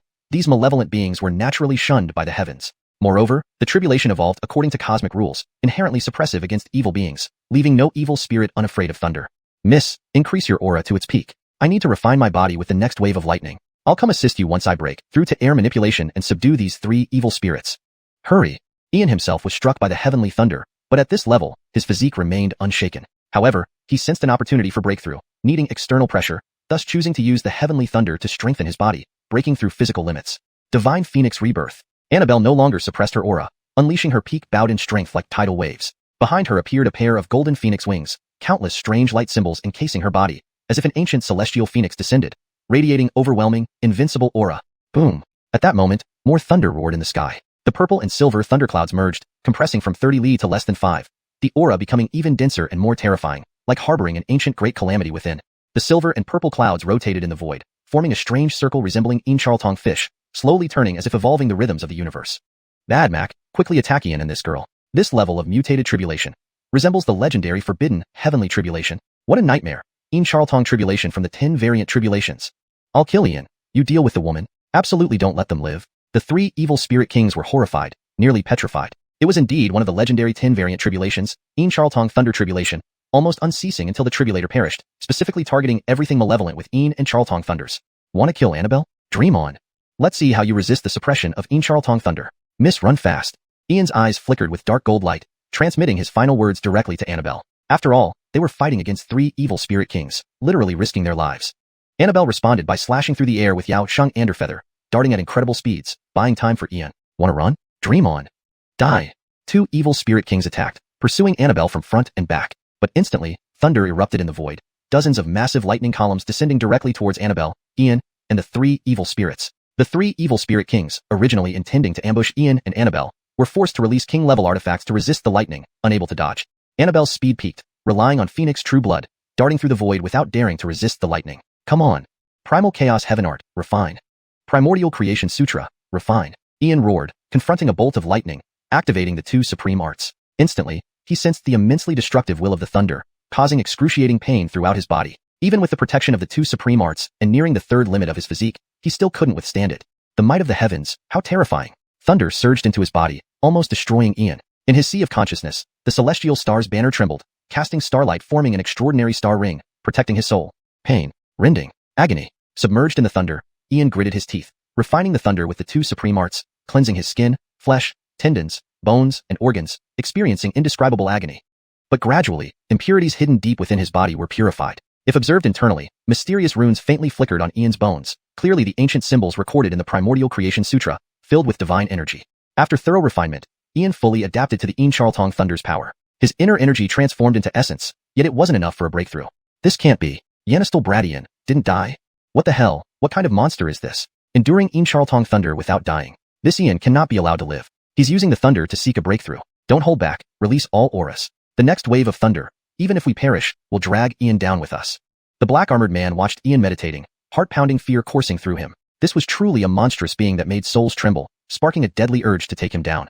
Chapter 245. Heaven's Tribulation Geraltates. Unknown creatures appear. In an instant, the three great malevolent spirit kings all unleashed the aura of a Fabian realm, preparing to drag Ian along to their deaths, for Ian was truly terrifying. The Incharltong thunder that even they dared not withstand directly, Ian was using to break through. How could this not send chills down one's spine? How could it not instill fear? Boom. The void erupted in sound. A stifling, horrific, and chilling aura spread out. Above the sky, two bolts of lightning, one purple, one silver, underwent a startling transformation, directly evolving into black and white colors, imbued with supreme divine rhythms. However, the black lightning symbolized destruction, darkness, and extreme Ian, and the white lightning symbolized creation, light, and ultimate Charltong. Black and white lightning were enough to exterminate all living beings under heaven, seemingly originating from a time before eternal antiquity, vaguely representing the will of the heavens, filled with boundless power. Heavens above, have you gone mad? This is not tribulation passage, it's murder. Destroy and create, dark and light, extreme Ian and Charltong. It's no longer a simple heavenly thunder but a rule-based tribulation. No, something's not right. Even if Brother Charlton possesses two great celestial skills, or at worst the Star Clan's heritage, how could he attract a rule-based tribulation? Brother Charlton, what other secrets do you have hidden? Or are you really some celestial bastard? If I don't intervene, this wave may truly end in death. At the zenith of the sky, Dottie was shocked to the point where her jaw almost dropped. It should be noted that such a rule-based tribulation has only a certain probability of appearing during a sage-level tribulation. Yet, Brother Charlton was merely undergoing an air mastery tribulation. Why had such a dramatic change occurred? Throughout history, the heavens have never sealed off all paths for humanity, but the heavens seemed intent on forcing Brother Charlton to his death. One cannot act rashly. Better to observe first. After all, ensuring Brother Charlton's safety would be fine. Heaven above, this isn't a tribulation, it's a matter of life or death. Bloodline is awakening. Ian felt that horrifying moment arrive and involuntarily looked up, almost being frightened to death. It was blatant, a direct threat to life. Yet, the imperial blood within him trembled as memories from deep within his bloodline emerged. Haha, a rule-based tribulation. It's actually a rule-based tribulation. Little boy Ian, you're done for. To be able to take you down with us, we can die without regrets. Yanistal boy Ian, heaven wants you dead. How will you live? The three great malevolent spirit kings laughed maniacally. Regardless of the message they sent out or their lack of plans to survive, at least Ian wouldn't make it through today. Knowing this, the Crown Orants would surely treat their clans well, which was sufficient. Master Montgomery, Annabelle's bright eyes dimmed, gazing at the sky filled with horror and helplessness. She hadn't expected the celestial thunder to mutate so dramatically, similar to the sage-level tribulation she had heard about. How did this anomaly occur? It was as if the heavens themselves wanted to slay Master Montgomery. Boom, boom, boom. Three echoes in the void, thunder roared but didn't descend from the sky. Instead, swirling vortices appeared around the thunderclouds, burning with flames like watery gates, even having huge holes. It's been a very long time since I've been summoned by a celestial tribulation. Is another world-defying existence about to be born in the 3,000 worlds? How boring. Looks like today has a bit of fun. Let's see who is defying heaven. What a handsome and dashing young brother. I almost feel bad eating him. Just a 3rd rank breakthrough to 4th rank, yet it summoned us celestial demons. Is this mere human race joking? Only a 4th rank cultivator, and you call me here? Around the tribulation thunderclouds, strange creatures began to appear. Some burned with red flames, resembling giant wolves. Others held peepas with gauzy robes, unmatched in beauty. Some were shrouded in black mist, with horns on their heads and green skin, while others were covered in ice and frost, vague figures amidst mist. They came from different races, species unrecorded in the 3,000 worlds, and they weren't just individuals but a vast multitude, nearly filling the sky. At this moment, the three malevolent kings, Ian and Annabelle, were all dumbfounded. These bizarre creatures were unheard of and unseen before. At least Ian knew these were not from the 3,000 worlds. Their auras were terrifying, far beyond comprehension. So that's how it is, I understand now. It must be because of the inheritance, right? So what if it's heaven? If you treat my brother Charlton like this, then don't blame me for unleashing slaughter today. Do you not wish to witness another existence like our original master, or the Matilda arise in the 3,000 worlds? Infernal devils, void monsters, celestial demons from beyond. Very good, truly excellent, from outside the 3,000 worlds, huh? Since our original master was trapped and the Matilda reincarnated, your lives have been too comfortable. Have you forgotten the terror of being dominated? It's been too long, my bones might rust. It's high time for us to stir things up. Dottie's delicate face broke into a slight smile. After finishing the last candy from the white jade box in her palm, a blood-red pattern formed between her eyebrows, gradually turning into a blood-red sword imprint. Jacqueline Dottie, don't rush to attack. My forbidden imperial bloodline just awakened. These monsters were summoned by the tribulation, but also because of my imperial blood. Brother Charlton, you're wrong. Heaven sensed your inheritance and doesn't want you to become like our original master or the Matilda. It wants to destroy you. While your imperial blood is strong, it's not enough to summon tribulation monsters. Jacqueline Dottie, my imperial bloodline is not as simple as you think. It's not just the royal blood of Montgomery Luo dynasty 20,000 years ago. It traces back to an ancient human civilization, the origin of the current 3,000 worlds human race, a nation called Great Cindy. What? Brother Charlton, you're serious. If it's the imperial court of Great Cindy, then you're right. But if I don't intervene, you can't possibly escape these monsters. Jacqueline Dottie, I have a way to deal with them. Watch me handle these creatures. Brother Charlton, are you sure? This is no joke. Give me a definitive answer. Jacqueline Dottie, when have I ever lied to you? We can't always rely on you. If I can't suppress these monsters, wouldn't it bring shame to the imperial court? You know how much I care about reputation. Brother Charlton, take care of yourself. However, I need to guard against any unforeseen changes. Allow me to cover your back. Yes, don't expose yourself. As they spoke, Ian slowly rose from the ground, runes weaving around his body. He flew into the air, scanning the monsters around him. Calmly, he took out a book. On its cover, the 3 words, Blacklist, stood out prominently. Blacklist? What the heck is this? For heaven's sake, this little guy is actually recording us, even marking us with kill ratings. What an interesting little brother, facing us without fear and even creating a blacklist. Are all young people in the 3,000 worlds like this now? Human child, we are summoned by the celestial tribulation. You dare not fear us, yet record us in a blacklist. Aren't you afraid of dying? The monsters surrounding him stared blankly at Ian, utterly bewildered by his actions. Without any sign of fear, he actually dared to create a blacklist. Who was the real monster here? Chapter 246. The monsters lose their composure. Above the void, not only were all the monsters dumbfounded, but Shayna Seven-Stain was also utterly bewildered, unable to express her thoughts in words. Blacklist? Is Brother Charlton going mad? Or am I seeing things? Even if the revived bloodline is from the ancient imperial court, you mustn't forget that these monsters came here summoned by the heavenly tribulation, with the purpose of devouring you. Shouldn't you be finding ways to subdue this group of monsters? Why are you listing them on a blacklist? Are you planning to display some miracle? Brother Charlton, please be serious. Now isn't the time for miracles. These monsters from beyond the 33 worlds aren't easy to deal with. Each one is ferocious and merciless. Yet, you have the heart to perform miracles here. Even the former master and the Matilda never dared do such a thing. Russell. Alright, you may proceed. Having finished recording, Ian's blacklist and jade brush vanished from his palm, replaced by a white paper fan which he slowly waved, calmly observing the monsters floating in the void. What's wrong, Orlando? What do you mean by this? Human child, we have been summoned by the heavenly tribulation. Without its arrival, we will not act. Don't try to provoke us into acting. How interesting, truly interesting. It's been so long since I've encountered such an amusing young boy. Jacqueline is almost hesitant to eat you. If it weren't for the summoning of the heavenly tribulation. Great desire, heavenly demon, stop flirting. Orlando, can you show us some respect? Hurry up and undergo the tribulation so we can eat you. I have no time to waste with you. In every direction, countless unnamed monsters were thoroughly confused. A mere third-rank Orlando. Where did he get the audacity to challenge them? This calm demeanor surely implies something. Gentlemen, there's no need to worry. I'm just taking notes. Young master tends to forget easily, so I want to avoid forgetting later. After all, my power is weak, and I don't have the confidence to detain all of you. But after a few thousand years, once I leave the 33 worlds, I'll settle accounts with each of you individually.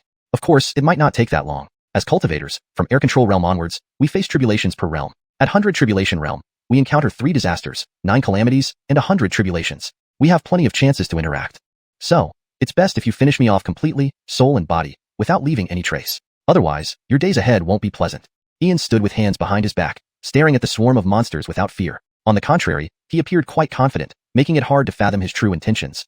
Imperial Court Bloodline. Known as the Forbidden Bloodline, the former Great Cindy Imperial Court was incomparably powerful. Even the heavens feared it. In the future, monsters summoned by the heavenly tribulation would only increase in number and strength. But there's no need to worry. Whether the tribulation passes ultimately depends on these monsters.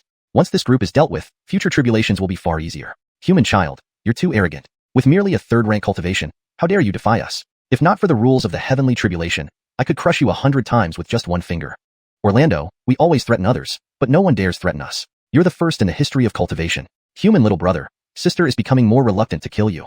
Wasteful brat, stop blabbering and hurry up and go through the tribulation so we can eat you. Wasting a minute means losing millions of business opportunities. No time to spare. The unknown monsters were completely unsure about Ian, uncertain if he was bluffing or had hidden cards. Either way, this human Orlando gave off a dangerous vibe, and no monster was willing to be the first to attack, fearing a possible mistake. Russell, gentlemen, since none of you wish to attack, let's find another way. After all, we have no grudges. You came here due to the heavenly tribulation summons. You bear risks without guaranteed rewards. We're all outcasts. Let's make friends instead. Perhaps you could ease up on the tribulation, letting me pass while helping me eliminate these 3 evil spirits. Naturally, young master will generously reward you. How does that sound? Ian opened the folding fan in his hand, shaking it leisurely with a calm smile. Let's keep the Imperial Court bloodline secret for now. There are plenty of methods to handle these monsters. Money can solve problems. As Ainsley said, soul force is the essence of life, and soul crystals are universal currency. These monsters have chaotic and impure soul forces, clearly lacking systematic refining methods. Only knowledge and secrets hold true value in all realms. Human Orlando, you're interesting. For millennia, you're the first to negotiate during a heavenly tribulation. What can you offer us besides your third-rank cultivation? Orlando, we are over 100. Can you afford the price for your life? Yanistel brother, more and more interesting. Jacqueline would consider trading, but afraid you can't pay the price. Human Orlando, the cultivation artifacts mean nothing to us. Let us eat you.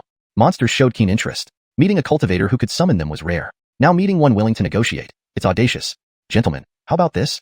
Ian slowly closed the fan, revealing a mysterious smile, instantly showing a fist-sized, crystal-clear golden soul crystal without a hint of impurity. Soul crystal, it's a soul crystal. Human Orlando, give us the soul crystal, and we promise no one will touch you.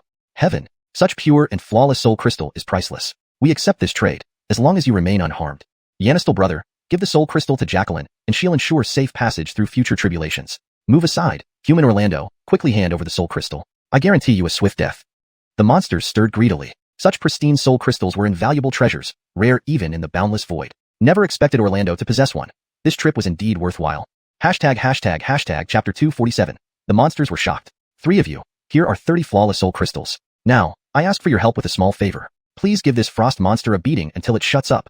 Ulysses produced 30 flawless soul crystals before him, and with a sweep of his wide sleeves, they instantly flew toward the fiery creature, the shadow enshrouded in black mist, and the group of Azura demons, including one holding a lute draped in gossamer. He then pointed at the frost monster with his palm fan, his expression fierce. Haha, young human friend, you're straightforward. This job is mine. Yanistel ones, attack. Orlando, younger brother, you have my friendship forever. Children, go all out. Beat them senseless. Yanistel brother, I'll take this deal. Jacqueline's, let's do it. The flaming creature, the shadow shrouded in black mist, and over 70 Azura demons, all turned their attention to the 24 frost monsters. You actually mean it? We were summoned by heavenly tribulation to consume this human. Don't hit the face. The frost monster's voice was drowned out. No spells or powers were used. It was all fists. The 3 leaders chased after the frost monster leader, even the Azura demon leader swinging her lute again and again. Flames danced in the sky. Ice shattered everywhere. Dark mist surged, and demonic sounds filled the air. The monsters were engulfed in an internal conflict, and the black and white heavenly tribulations in the void ceased their spinning. Annabelle's bright eyes flickered with astonishment. She gently touched her forehead, almost losing her balance in the air. This truly expanded her understanding. These were legendary monsters summoned only by heavenly tribulations, and they were incredibly rare. Yet, young master had somehow bribed them. If she hadn't seen it with her own eyes, she wouldn't have believed it. Heaven above. What can he not accomplish? Following Master Charlton, you never know what will happen next. Brother Charlton, you really don't care about squandering resources. Those are flawless soul crystals, rarely produced even among the soul race. Not to mention in the 33,000 worlds or beyond in the vast civilizations of endless races, they are treasures that command an immeasurable price. You use them to bribe these monsters. I've never seen someone waste resources like this. Jacqueline Dottie, please calm down. Don't worry. When have I ever done business at a loss? Just 30 soul crystals. I will make back 10,000 times as much from these creatures. Brother Charlton, are you delusional? These monsters are cunning and deceitful. Do you really think you can profit from them? I don't believe a word you say. Jacqueline, you underestimate me. Although my realm is low, business is unrelated to realm. If I can't squeeze immense resources from them, how will I survive? Brother Charlton, you're just a foolish rich fool. These monsters won't do anything without a benefit. Squeezing resources from them is a dream. Jacqueline, words are useless here. Let's see how things unfold. Brother Charlton, I hope you don't end up being humiliated instead of becoming a saint. Don't forget, the monsters were summoned by heavenly tribulation. Whether it's your imperial lineage or the legacies of the Troy and Matilda, Heavens will has already set its sights on you. Jacqueline, why do you assume Heavens will means harm? What if it's a test? We'll see after the tribulation whether virtue descends upon us or not. Humph. Brother Charlton, feel free to get arrogant. Hope you don't call on little sister to save you later. Jacqueline, I hope you won't try to split the virtue with me later. Brother Charlton, you're despicable. High above. Dottie pouted angrily, grabbing a handful of candies and chewing them fiercely. Stop hitting, we can talk. Yanistel human master, let's discuss, please stop them. Heavenly tribulation, I promise to let you pass. Children, bring the heads of those 3 lesser spirits as apology gifts to the master. The frost monster, now covered in cracks and wounds, kept begging Ulysses for mercy, completely submitting. Could it resist any longer? Originally, it should have received a share of the soul crystals, but now it lost everything and got beaten up. Who could it blame but itself? It had pretended to be strong while its small business couldn't compare with this wealthy master Orlando. Such blatant humiliation. Don't dare speak again. Are you still against the human youth? 3 minor spirits need no help from you. That's right. Didn't you hear the younger brother telling you to shut up? Seems you needed more beating. Gentlemen, we took the money from the young man but failed the task. If word gets out, our reputation will be damaged. Why not exterminate these frost monsters? With that, the three leaders resumed pounding the frost monster mercilessly, leaving it barely alive. The frost leader dared not speak again, clutching its cracked hands over its mouth tightly. Thank you all. My mood has improved greatly. The soul crystals earlier were just a greeting gift. I love making friends, and you three seem like kindred spirits indeed. Now we're friends, and I won't be unrighteous. I'll remove you from the blacklist. If I'm not mistaken, you three come from the endless void worlds. Though your abilities differ from the 33,000 worlds, I can see you are currently stuck at bottlenecks. In the endless void, across countless worlds and civilizations, regardless of form, soul force is the foundation. Your soul forces are extremely mixed, as are those of your clansmen. Mixed soul forces make advancement difficult, perhaps impossible, and pure soul crystals alone won't suffice for you. After speaking, Ulysses stood with his hands behind his back, a calm and confident smile on his handsome face. Everything was under control, even for beings from the endless void who naturally had their needs. His master had extensive knowledge gained from traversing countless worlds. Although the details about the life forms, races, and civilizations of the endless void were sparse, the alchemy techniques inherited from his master had broad applications. Yanistal brother, enough suspense. Tell us quickly. Human younger brother, you're killing me. Please tell us fast. Yanistal brother, we Azura demons also practice cultivation. Tell your elder sister. Consider it a favor owed. The three monster leaders, the Frost leader, and hundreds of other monsters watched Ulysses expectantly. In the endless void, countless worlds and civilizations had different systems. Unlike cultivators, advancement through heavenly tribulation test was rare, especially with mixed soul forces affecting numerous races. Ladies and gentlemen, in our cultivation side, there are 5 major orthodox methods, 33 left paths, 800 peripheral ways, and various arts like alchemy, weapon forging, arrays, talismans, and spells. Humbly, I have dabbled in all these skills, excelling most in alchemy. My alchemy differs from most in the cultivation world because the elixirs I refine can benefit any life form, varying only in effect. Because I am the sole universal alchemist in the endless void, countless worlds, star seas, and lands. A single batch of soul-quenching pills for me can solve your problems. With that, Ian unfolded the palm fan in his hand and waved it leisurely, his smile growing increasingly intense. Hashtag chapter 248, the monster presence treasure, temper soul pill. What is it? Yanistal brother, please forgive my ignorance. I have never heard of the temper soul pill. Could you enlighten me? I seem to have heard of it, but I can't recall right now. The flame monster, the black mist phantom, and the extra-dimensional demon were all confused. Even though their leader seemed to have heard something about it, it was too long ago for her to remember immediately. I know. Young master. I know the temper soul pill. In ancient times, the temper soul pill once circulated in the endless void among countless worlds. It's said to be created by a powerful practitioner from the cultivation realm. This pill, as young master said, is beneficial to almost any life form, differing only in effect. It is rumored that the temper soul pill has 3 known benefits. First, removing impurities in soul energy. Second, refining the quality of the soul. Third, expanding the limits of soul power. May I ask, young master, can you really refine the temper soul pill? The ice monster with cracks all over its body instantly rose from the void and approached Ian. Its demeanor had changed drastically. Whoosh. You have some knowledge. But what you described are just the basic effects of the temper soul pill. The most significant benefit is increasing the chances of advancement and breakthrough. Generally, as long as one isn't too talentless, a single temper soul pill can help them break through to a higher stage. With the wonders of heaven and earth and the mysteries of the universe, how could the pill techniques I possess be limited to just the temper soul pill? For example, there's the soul binding pill, primordial soul pill. My current cultivation level is insufficient, but when I reach my peak, various soul pills will be easily attainable for me. Ian unfolded the fan in his palm, gently waving it while wearing an amiable smile. Done. The monsters were hooked. Today, these creatures will be squeezed dry until nothing remains. Young brother, can you refine pills for us? Yanistal brother, if possible, we would also like to order some. Do you two even have enough payment for refining? Young master, both their races are penniless. They cannot afford it. Therefore, all your pills will be exclusively taken by us, the demons. Count me in too, young master. No one can compare to me in wealth. All the monsters became restless. No one remained calm. Just the effect of accelerating breakthroughs was enough to drive them mad, not to mention the other great pills he possessed. Thankfully, they didn't offend young master initially. Otherwise, they would regret it. Gentlemen, let's not talk about payment. This young master is willing to befriend you all. Friends don't talk about payment. However, the materials needed for refining must be gathered by you. Although the temper soul pill is not extremely precious, many different ingredients are required. I suggest the 3 races cooperate to gather the materials, then share the refined pills according to need. What do you 3 think? Ian closed the fan in his palm, putting forward his terms. His smile grew broader as he saw his future cultivation resources secured, with these monsters gathering supplies for him. He only needed to reap the benefits. The temper soul pill. It was merely a casual improvement by his master, who had already reached peaks in various fields long ago. In the boundless realms, only knowledge and information are invaluable. Befriending these monsters served both as a way to exploit them and to prepare for smoother tribulations. These feared beings would become helpful in the future. Moreover, preparing for the endless void ahead meant taking advantage of this opportunity. Old ghost, harlot, I find young brother's proposal fair. Any objections? Agree.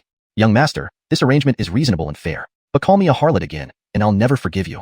Me too. Young master, please include me. My previous blindness offended you. Young master, please be magnanimous and forgive me. Isn't it all about destiny in the cultivation realm? Meeting here today is fate. Seeing the Sonya being excluded, he quickly joined Ian with an overly respectful attitude. Throughout eternity, the boundless void and countless worlds only ever had one universally acknowledged great Pillmaster, whose name spread across the void. This young master's confidence and fearlessness strongly suggested he was a successor of that great Pillmaster. Summoned by heavenly tribulations today, missing out on young master's friendship would mean potentially losing another chance in the future. How foolish. In the history of the cultivation realm, those capable of summoning heavenly tribulations were incredibly rare. Such a person is never ordinary. Now, young master is still weak, but give him 100 years. No, I must mend ties with young master. This young master judges people based on temperament, not race, background, or identity. You tried to eat me multiple times. Beating you was already lenient. Of course, I'll give you a chance. If you're summoned again by the next heavenly tribulation, our past grievances can be forgiven. As for the temper soul pill, don't expect it today. Ian looked at the Sonya, equivalent to a sage in the cultivation realm, but in his territory, everyone must submit. Well, please, young master, no one can guarantee what happens next time. I beg young master's forgiveness and don't hold a grudge against a barbarian like me. By your speech and attire, you must be a scholar of the cultivation realm. Scholars are reputed to be upright and honorable gentlemen. Young master, this is an ice gemstone, a valuable treasure in your realm, particularly beneficial for water and ice-based constitutions, talents, bloodlines, and practices. Please accept it for the benefit of the young lady.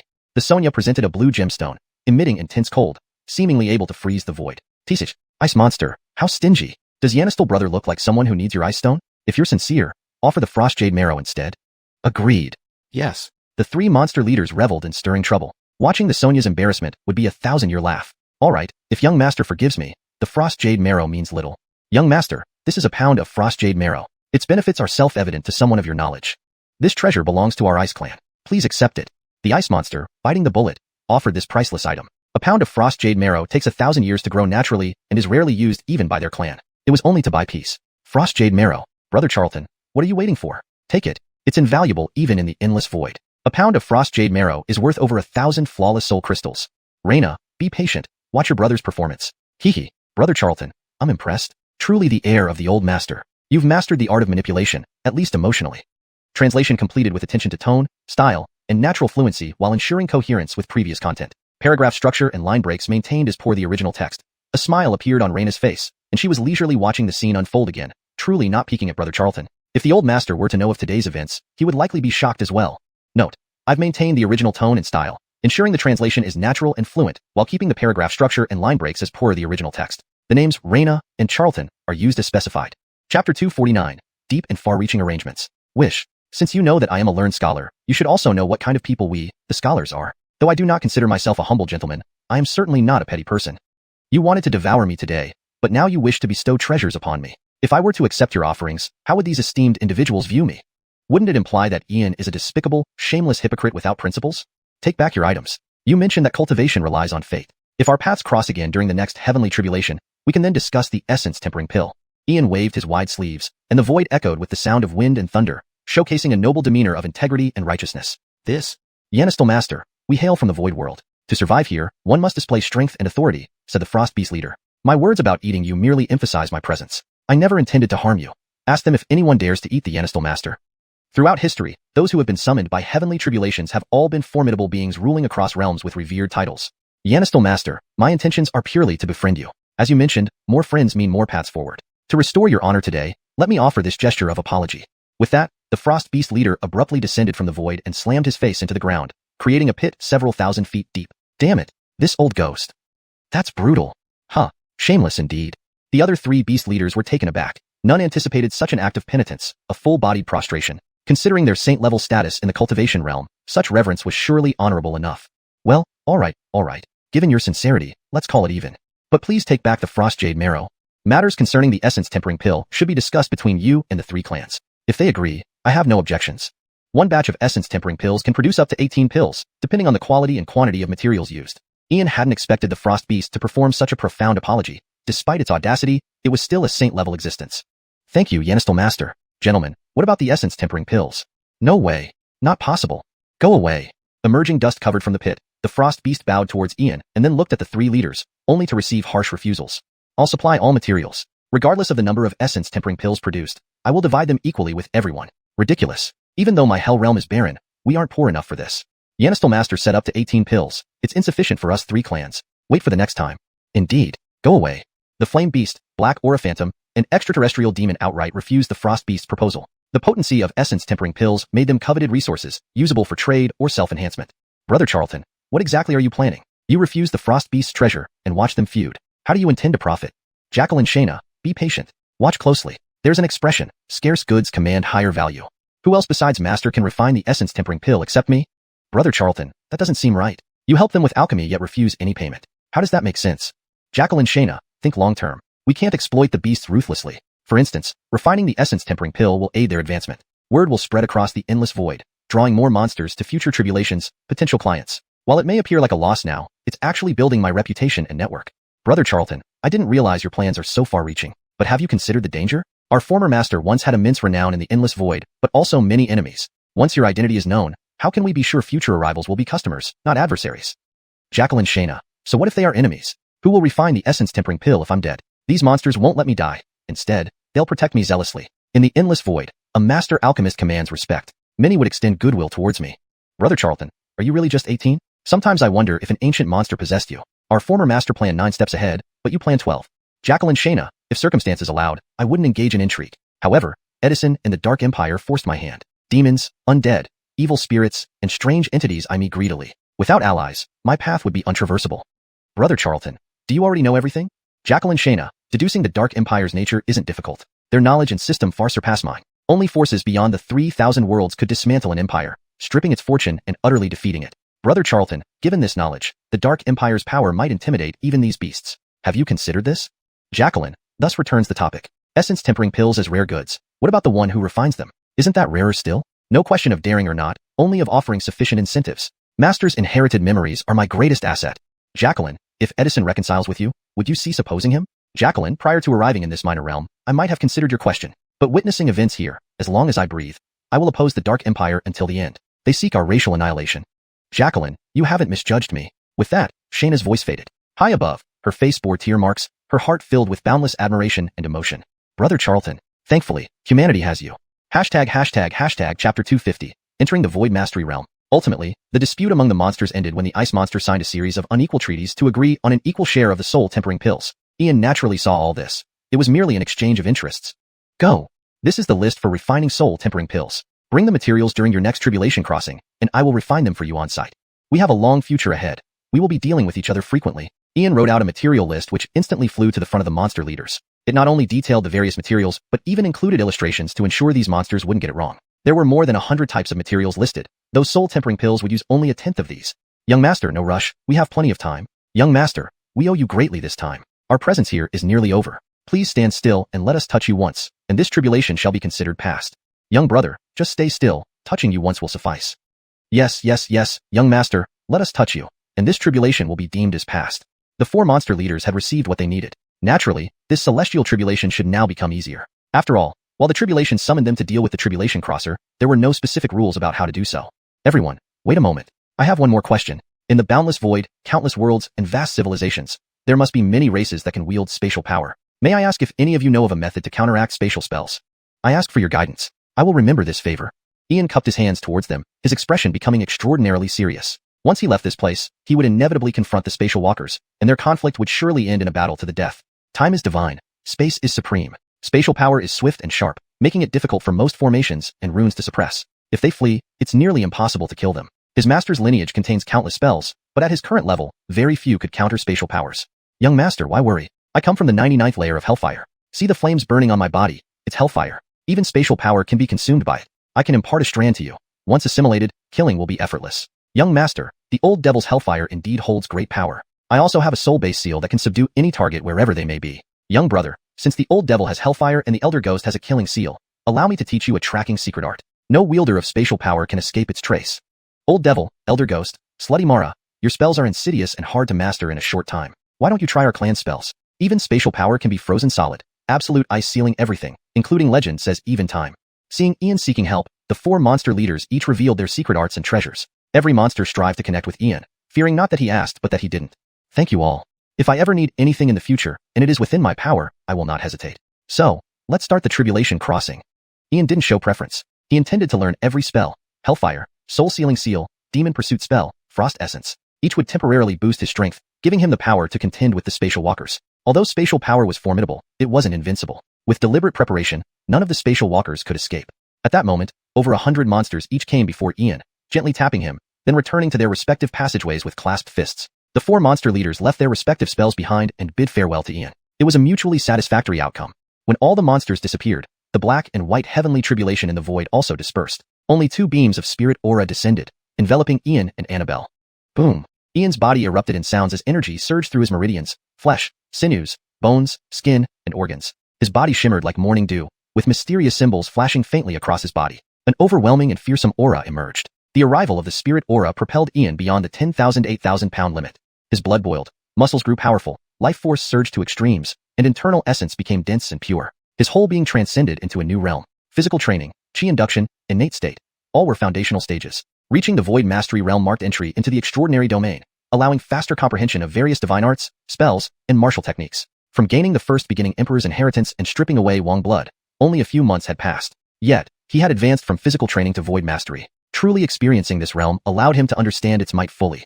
He could also genuinely grasp the profundity of the primeval chaos, heavenly skill, and the original creation scripture. While these great skills weren't too evident in the foundational 3 realms, once reaching Void Mastery, they truly revealed their legacy. Various corresponding techniques, spells, and divine arts unfolded in Ian's memory, helping him realize the strength of the Matilda and his master. Through their arduous experiences, they created nearly immortal legacies. This showed Ian a clear path. Someday, he would surpass them.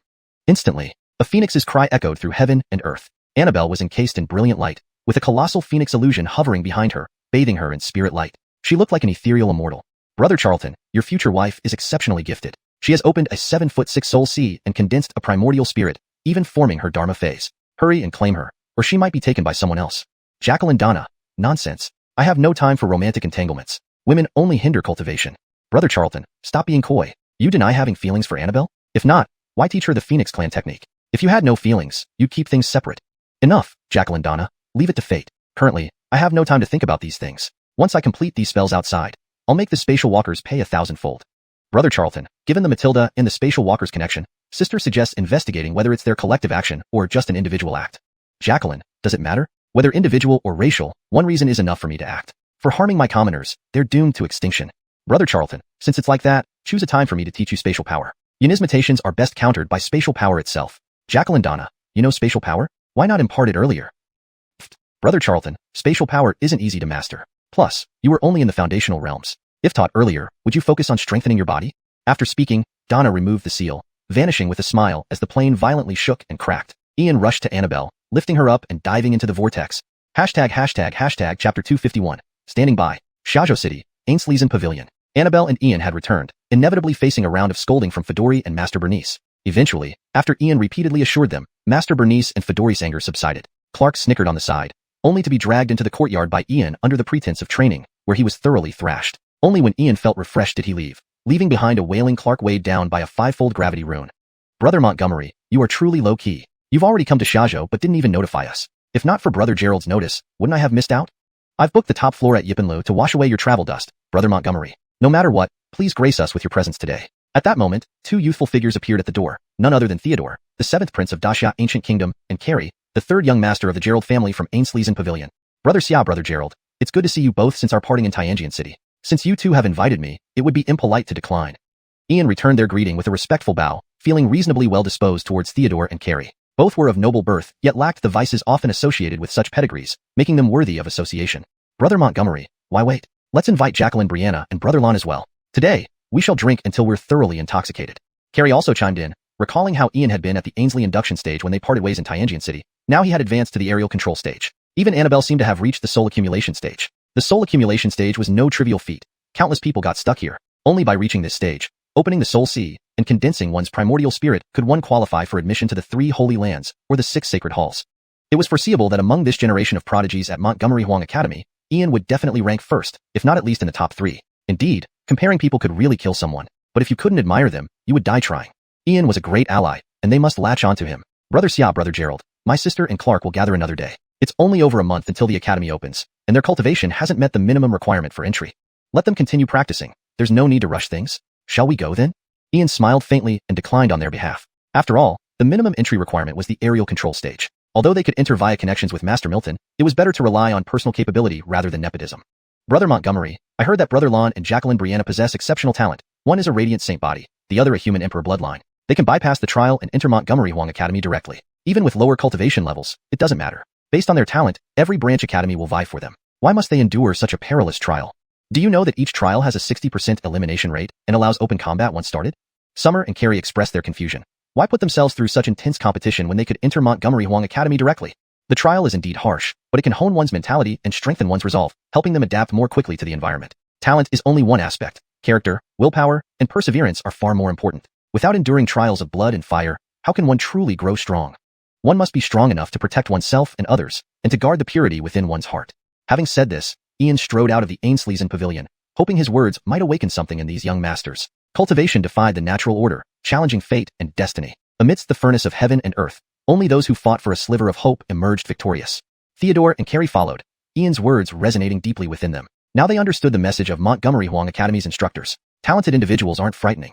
What's frightening is when they work harder than you. They saw this in Ian, Clark, and Brianna. As long as Ian approved, they would receive resources reserved for holy princes and princesses no matter which branch they joined. Yet, they still chose to undergo the life and death trials, unlike themselves, who relied heavily on familial connections to join Montgomery Huang Academy. Strength, it seemed, wasn't destined but forged through relentless effort.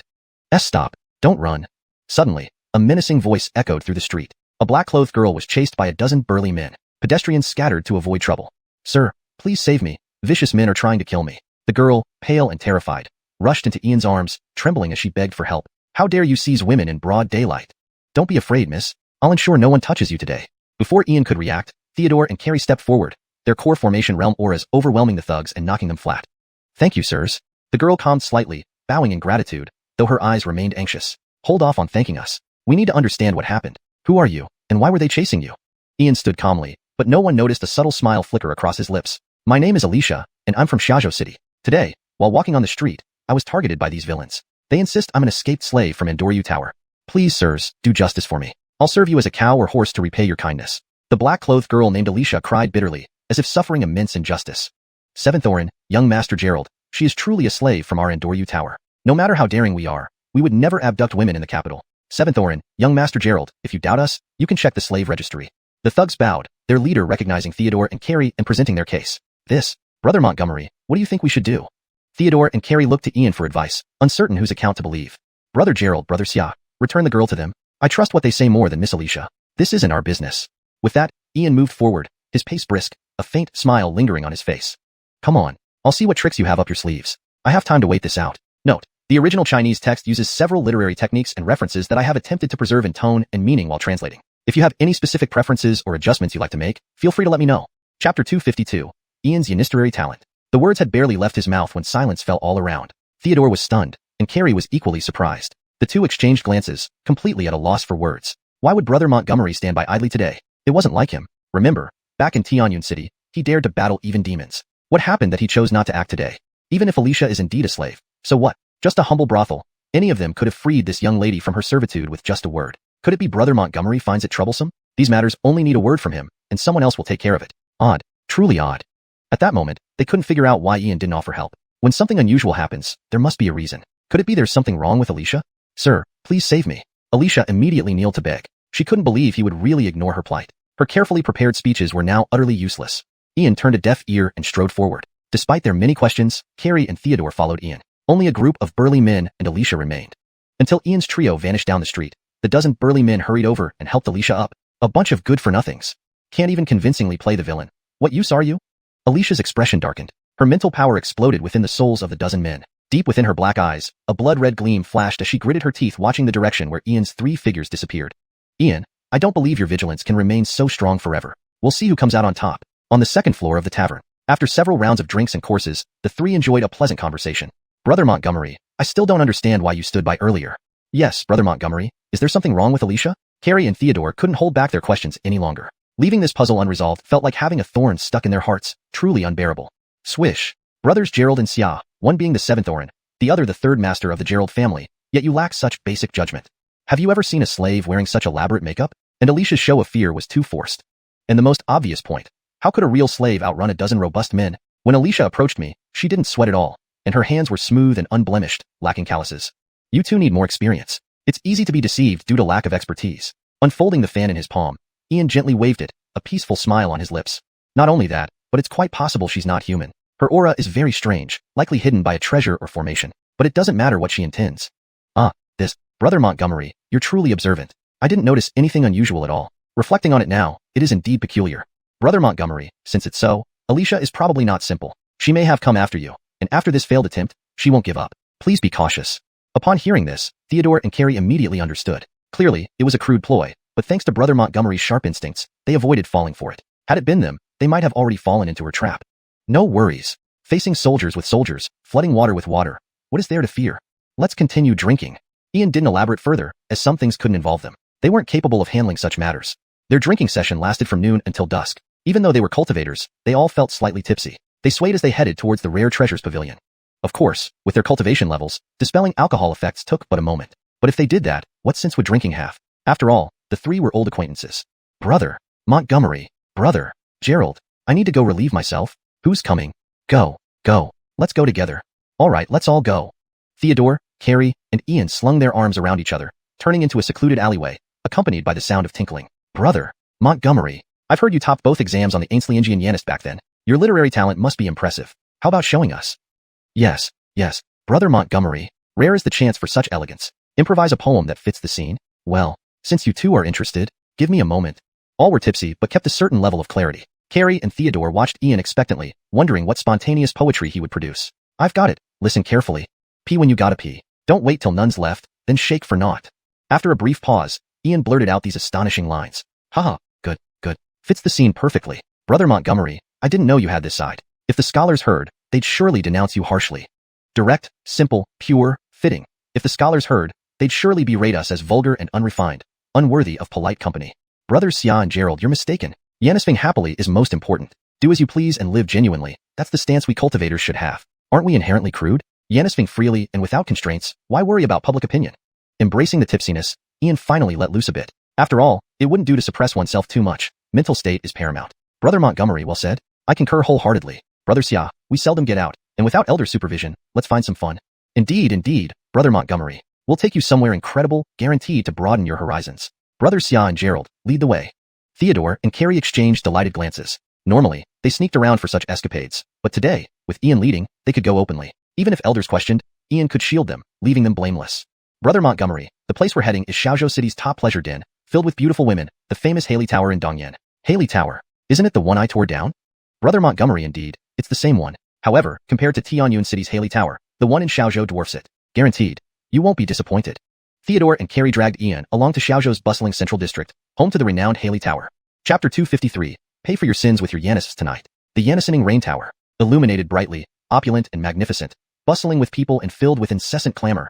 It was a den of extravagance. The Eastern Domain's Curios Pavilion and the Allied Tribes Merchant League controlled trade and economy across the vast expanse of the 3,000 major continents. In comparison, the Yanising Rain Tower was the premier place where wealth was squandered without restraint. Officially operated by the Heavenly Illusion Clan, it featured beauties from all races and specialized in the intelligence trade. Even the Assassin's Dark Sanctum, which sprawled across the Eastern Domain, was suppressed by the Yanising Rain Tower in matters of information. It had no choice but to share intelligence with the tower. In addition to its all-pervasive information business, what earned the most praise was its auctions. The Yanising Rain Tower accepted goods regardless of their origin and dared to sell anything brought to it, thus becoming the largest marketplace for illicit items. Whether it be the 3 holy lands of humanity or the 6 sacred temples of the 100 tribes, they all turned a blind eye to it. Those who previously attempted to cause trouble here were secretly eliminated. Rumors suggested that the background of the Heavenly Illusion Clan was shrouded in mystery and might even have ties with ancient demon races, possibly tracing back to a royal lineage. 7th Orin, young Master Gerald, I apologize. Today, the Yanising Rain Tower only welcomes the allied tribes and not humans. Please come another day. Ulysses, Theodore, and Carrie arrived leisurely at the entrance, only to be stopped by an elderly man with a haggard face, grayish complexion, and an aura of old age. Why? When did the Yanising Rain Tower become so prejudiced? Ulysses remained silent, but Carrie and Theodore showed clear displeasure. Ordinarily, this wouldn't matter, but today they were escorting the esteemed guest, Ulysses. If they couldn't enter the Yanising Rain Tower, it would embarrass them greatly as this was their territory. 7th Orin, young Master Gerald, I sincerely apologize. Today, the Yanising Rain Tower is hosting an auction exclusively for a young master of one of the Spatial Walker clans. Please visit another day. Consider it a favor from an old man. The elder made repeated apologies, bowing deeply. After all, Theodore was a prince from an ancient kingdom, and Carrie represented one of the dominant forces behind the Curios Pavilion, both backed by Lloyd's clans. A young master from one of the branches of the Spatial Walker clan indeed put the Yanising Rain Tower in a tight spot today. While monopolizing the auction space wasn't an issue, allowing entry to the allied tribes while blocking the humans at the door was openly insulting and designed to embarrass the Heavenly Illusion Clan. If the event is private, why can the allied tribes enter while humans cannot? Are you insulting us humans? You're openly humiliating our race. We will report this to the Lloyd's clan. Carrie and Theodore felt indignant. Such blatant discrimination was intolerable to any person with pride. Brother Gerald, Brother Xia, they operate a business and are free to choose whom they welcome or refuse. This senior, my friend, spoke out of turn. If we offended you, please forgive us. Ulysses closed his fan and bowed respectfully to the elder before placing his hands on the shoulders of the two, applying pressure until they sobered up instantly. A prince and a scion like Carrie should not engage in conflict over this. It was unwise. A young master from one of the Spatial Walker clans, if he came, he shouldn't expect to leave alive. Spatial Walkers were few in number, with only around 3,000 at their peak. Every death mattered. I wonder who's making such a racket at the gate. Oh, it's just 2 human dogs, a bastard-born 7th prince and a low-born commoner. Heavenly Senior, why should you personally deal with these human dogs? Let's just post a sign saying no humans or dogs allowed. Several figures emerged from the Yannisening Rain Tower's main entrance. Leading them was a towering figure with golden hair and piercing golden slit eyes, radiating intense ferocity. Gold Brother is right. Posting no humans or dogs allowed is an excellent idea. A bunch of mongrels have no right to step into the Yannisening Rain Tower. Leave now or disturb the nobles inside, and every human in Xiaozhou City will die. Not good enough. We must preserve the dignity of the allied tribes. They must kneel and beg for forgiveness. Several allied tribes' youth jeered, displaying arrogance and disdain. Enough. You lot go inside. This isn't your affair. The old ruler of the Heavenly Illusion clan frowned and intervened, aiming to prevent conflict and protect the Yannisening Rain Tower.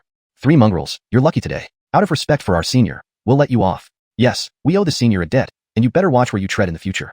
One of you shut up. Miss Laney is said to be in Xiaozhou. She's beautiful. Why not capture her tonight for some entertainment? Pang! Before the words could fully escape the youth's lips, his body flew backward dozens of meters, his head exploding into gore, splattering blood and flesh, filling the air with a pungent metallic scent. Faster than lightning, quicker than the eye could follow, the sudden violence stunned everyone. Even the old ruler of the Heavenly Illusion clan paused momentarily. Silence reigned as a heavy stench of blood permeated the air, creating a suffocating atmosphere. Mongrel, you seek death. How dare you kill one of our allies? Prepare to suffer for it. Unlawful and reckless. You'll pay dearly for killing our people. Enraged allied tribes' youths brimmed with murderous intent, glaring viciously at Ulysses. A pack of animals dares misbehave on human territory. I'll kill you all. I didn't want trouble, but disrespecting Laney is unforgivable. Tonight, you will pay with your lives. Invoke the righteous energy, gather the forms of the 100 saints. True words of the sacred path, seal heaven and earth. Locking space talisman. Suppressing essence talisman. Soul sealing spell. Blood control talisman. Gather. Unite. Seal. Seal the spirit with sacred imprint. Infinite boundless power. Harness the elements. Command. Spirit of the Azure Dragon, appear. Command. Spirit of the White Tiger, appear. Command. Spirit of the Vermilion Bird, appear. Command. Spirit of the Black Tortoise, appear. 4 symbols killing seal. At that moment, Ulysses soared 100 feet into the sky. A golden ancient tome appeared at his forehead, releasing boundless righteous energy. Mystical runes danced through the air, forming arcane symbols. To the east, the Azure Dragon emerged. To the west, the White Tiger roared. To the south, the Vermilion Bird spread its wings. To the north, the Black Tortoise bellowed. Heavenly power surged, manifesting the spirits of ancient, sacred beasts, sealing the heavens and earth. A golden holy book hovered in the sky, casting shadows amidst this awe-inspiring display. Chapter 254, Killing Intent Rises. Under the dark sky, an enormous ancient seal loomed over the 15-mile radius around Yannisening Rain Tower. An endless stream of righteous energy converged, forming mysterious ancient characters, with the shadows of 100 sages hovering in mid-air. The 4 symbols, Azure Dragon, White Tiger, Vermilion Bird, and Black Tortoise, gathered from all directions, each glowing brilliantly, exuding an overwhelming aura of deadly might. My essence energy, my bloodline, they are suppressed? The human rune master, a heaven-grade grand rune master. He is a heaven-grade grand rune master. Damn it! When did the humans produce such a powerful rune master? How could we not have known about this young grand rune master? 3 young members of various races roared, their voices filled with panic and fear, nearly regretting every fiber of their being. Could they really provoke a human teenager who was a grand rune master? Golden Saintly Path Book, 100 Saints Manifestation, Saintly Path Soul Locking Seal. 4 symbols Yannisfinding Seal. Master Montgomery, this is a misunderstanding. It's all a misunderstanding. I didn't know Master Montgomery had arrived. Please forgive us. Miss Misty is also here at Yannisening Rain Tower. For her sake, can you show mercy? The gray-robed elder watched the ancient seal formed by runes in the air, trembling uncontrollably, his soul chilled to the bone. He never imagined they would provoke such a living ancestor. Others might not know, but could their Tianhuan clan be unaware? After Yannisening Rain Tower in Tianyun City was demolished, the Tianhuan clan had planned to confront Yan. But a message from their lady almost scared them to death. That man, recognized as the sworn brother by Tiara of the human race, once humiliated Saint Yisrael of the Space Walker clan so thoroughly that he left in shame. Such a rare talent, unseen for a millennium, would be no less powerful than Tiara if things went well. His lineage and background were shrouded in mystery, making him a formidable living ancestor whom none dared to offend. The Ander clan's patriarchal line, which had a marriage alliance with the Annabelle family, was forced to send 4 half-saints to deal with him after he made one simple demand. These reckless youngsters insulted others as mongrels and bastards, yet they dared to touch Ian's bottom line by mentioning Annabelle. Today's events would be huge. If not for Misty's sake, would you still be standing here talking to me now? Tonight, Within Yannisening Rain Tower, every member of the 100 races will die. Brother Gerald, Brother Xia, dare to kill the beasts? Ian floated in the air, his hands clasped behind his back, his face radiating intense killing intent, like a sovereign descending from the heavens. Just beasts, why should I hesitate? Brother Montgomery, with your support, what do we have to fear? Theodore and Carrie's intoxication long gone, watching the godlike Ian in the air, their blood surged, feeling more passionate and liberated than ever. Fighting for a beauty's honor, battling heaven and earth. Isn't this how a man should live? Then let's kill. Heaven falls, and I'll hold it up for you. Above the heavens, Ian stood, slowly closing his eyes, no longer speaking, but the anger and killing intent within him reached a breaking point. Recalling the 3,000 ordinary girls devoured by evil spirits, his rage and killing intent could not be contained. When he heard it was caused by the Space Walker clan, his murderous intent only intensified. With someone provoking him, he had no intention of backing down, but regretfully, they insulted Annabelle. What more was there to say? Kill them all. No, don't kill me. Master Montgomery, I realize my mistake. Master Montgomery, spare our lives. Ancestor, please beg Master to forgive us. Theodore and Carrie exchanged glances, their eyes burning with killing intent. Remembering the humiliation they suffered at the hands of the 100 races in Montgomery Huang Academy, they couldn't bear another insult on their own turf. Their dormant killing intent erupted. Without hesitation, they summoned their spirit weapons and charged into Yannisening Rain Tower like demons released from a cage. Screams of agony, cries of slaughter, and shouts of terror composed a prelude of death. The gray-robed elder watched as blood flowed and corpses piled up in Yannisening Rain Tower but dared not move. Above him, the saintly path soul-locking seal and the 4 symbols Yannisfending seal held him in place. Any movement meant certain death. Ian had already given them enough mercy by sparing the Tianhuan clan. It was the 100 races children who provoked someone they shouldn't have. But Ian's brutality was too much, killing everyone in Yannisening Rain Tower simply because of a few individuals' actions. This was nothing but taking advantage of the situation to escalate matters. Could this be aimed at Mara Misty, intending to embarrass our clan? No, it's not. He is targeting the young lord of the Space Walker clan, aiming to disgrace Yisrael. Oh no, this is going to be big. This living ancestor won't stop until he kills the young lord of the Space Walker clan. Theodore, Carrie, stop immediately. Ian, what crime has Misty committed to deserve this treatment? If you wish for me to die, why subject me to such humiliation? Just give me the word, and I will end my life here. Misty appeared at the top of the staircase, blocking Carrie and Theodore, her eyes revealing deep pain and grievance. Ian, you despicable scoundrel. I hate you so much. Silence. Meddling banshee, this has nothing to do with you. Stand aside. Continue the slaughter. From above, Ian slowly opened his eyes, using his power to pull Misty away from the staircase before closing his eyes again. Insolence. Human whelp, do you wish to start a war? From the second floor, a voice like thunder erupted, sending waves of pressure that hurled Theodore and Carrie out of the tower. A silver-haired, silver-eyed middle-aged figure stepped forward, emitting intense spatial fluctuations, clearly a king of the Space Walker clan. You have 10 breaths to summon Yisrael. Exceed the limit at your peril. Ian's eyes opened, golden beams piercing through space, his cold voice echoing ominously. Human mongrel, daring to address our clan's holy ancestor by name. Die. The silver-haired king stepped into the air, releasing wuxing de kongzhi balfa, zhijia chantola yunyan de senti. But a golden rune light barrier flashed, instantly blocking the attack. Revised. The silver-haired king stepped into the void, unleashing intangible spatial power that burst forth, directly piercing toward Ian's body. However, a golden rune light barrier flashed, instantly blocking the attack. In the next instant, the heavens and earth were struck by a sudden change. The ghostly images of the 4 sacred beasts from the 4 directions gathered in the air, transforming into 4 beams of sword light in different colors. Emitting an extremely terrifying aura, they shot towards the silver-haired king's body. Bang!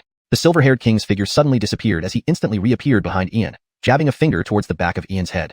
Looking for death. The silver-haired king's finger pierced through, but Ian's figure turned out to be just an illusion. Ian had already moved a meter away, and from his fingertip, a streak of crimson flame shot into the air, surging straight towards the body of the silver-haired king. Just some flames. What can you do to me? Even if it's celestial fire. This can't be. Damn it. What kind of flame is this?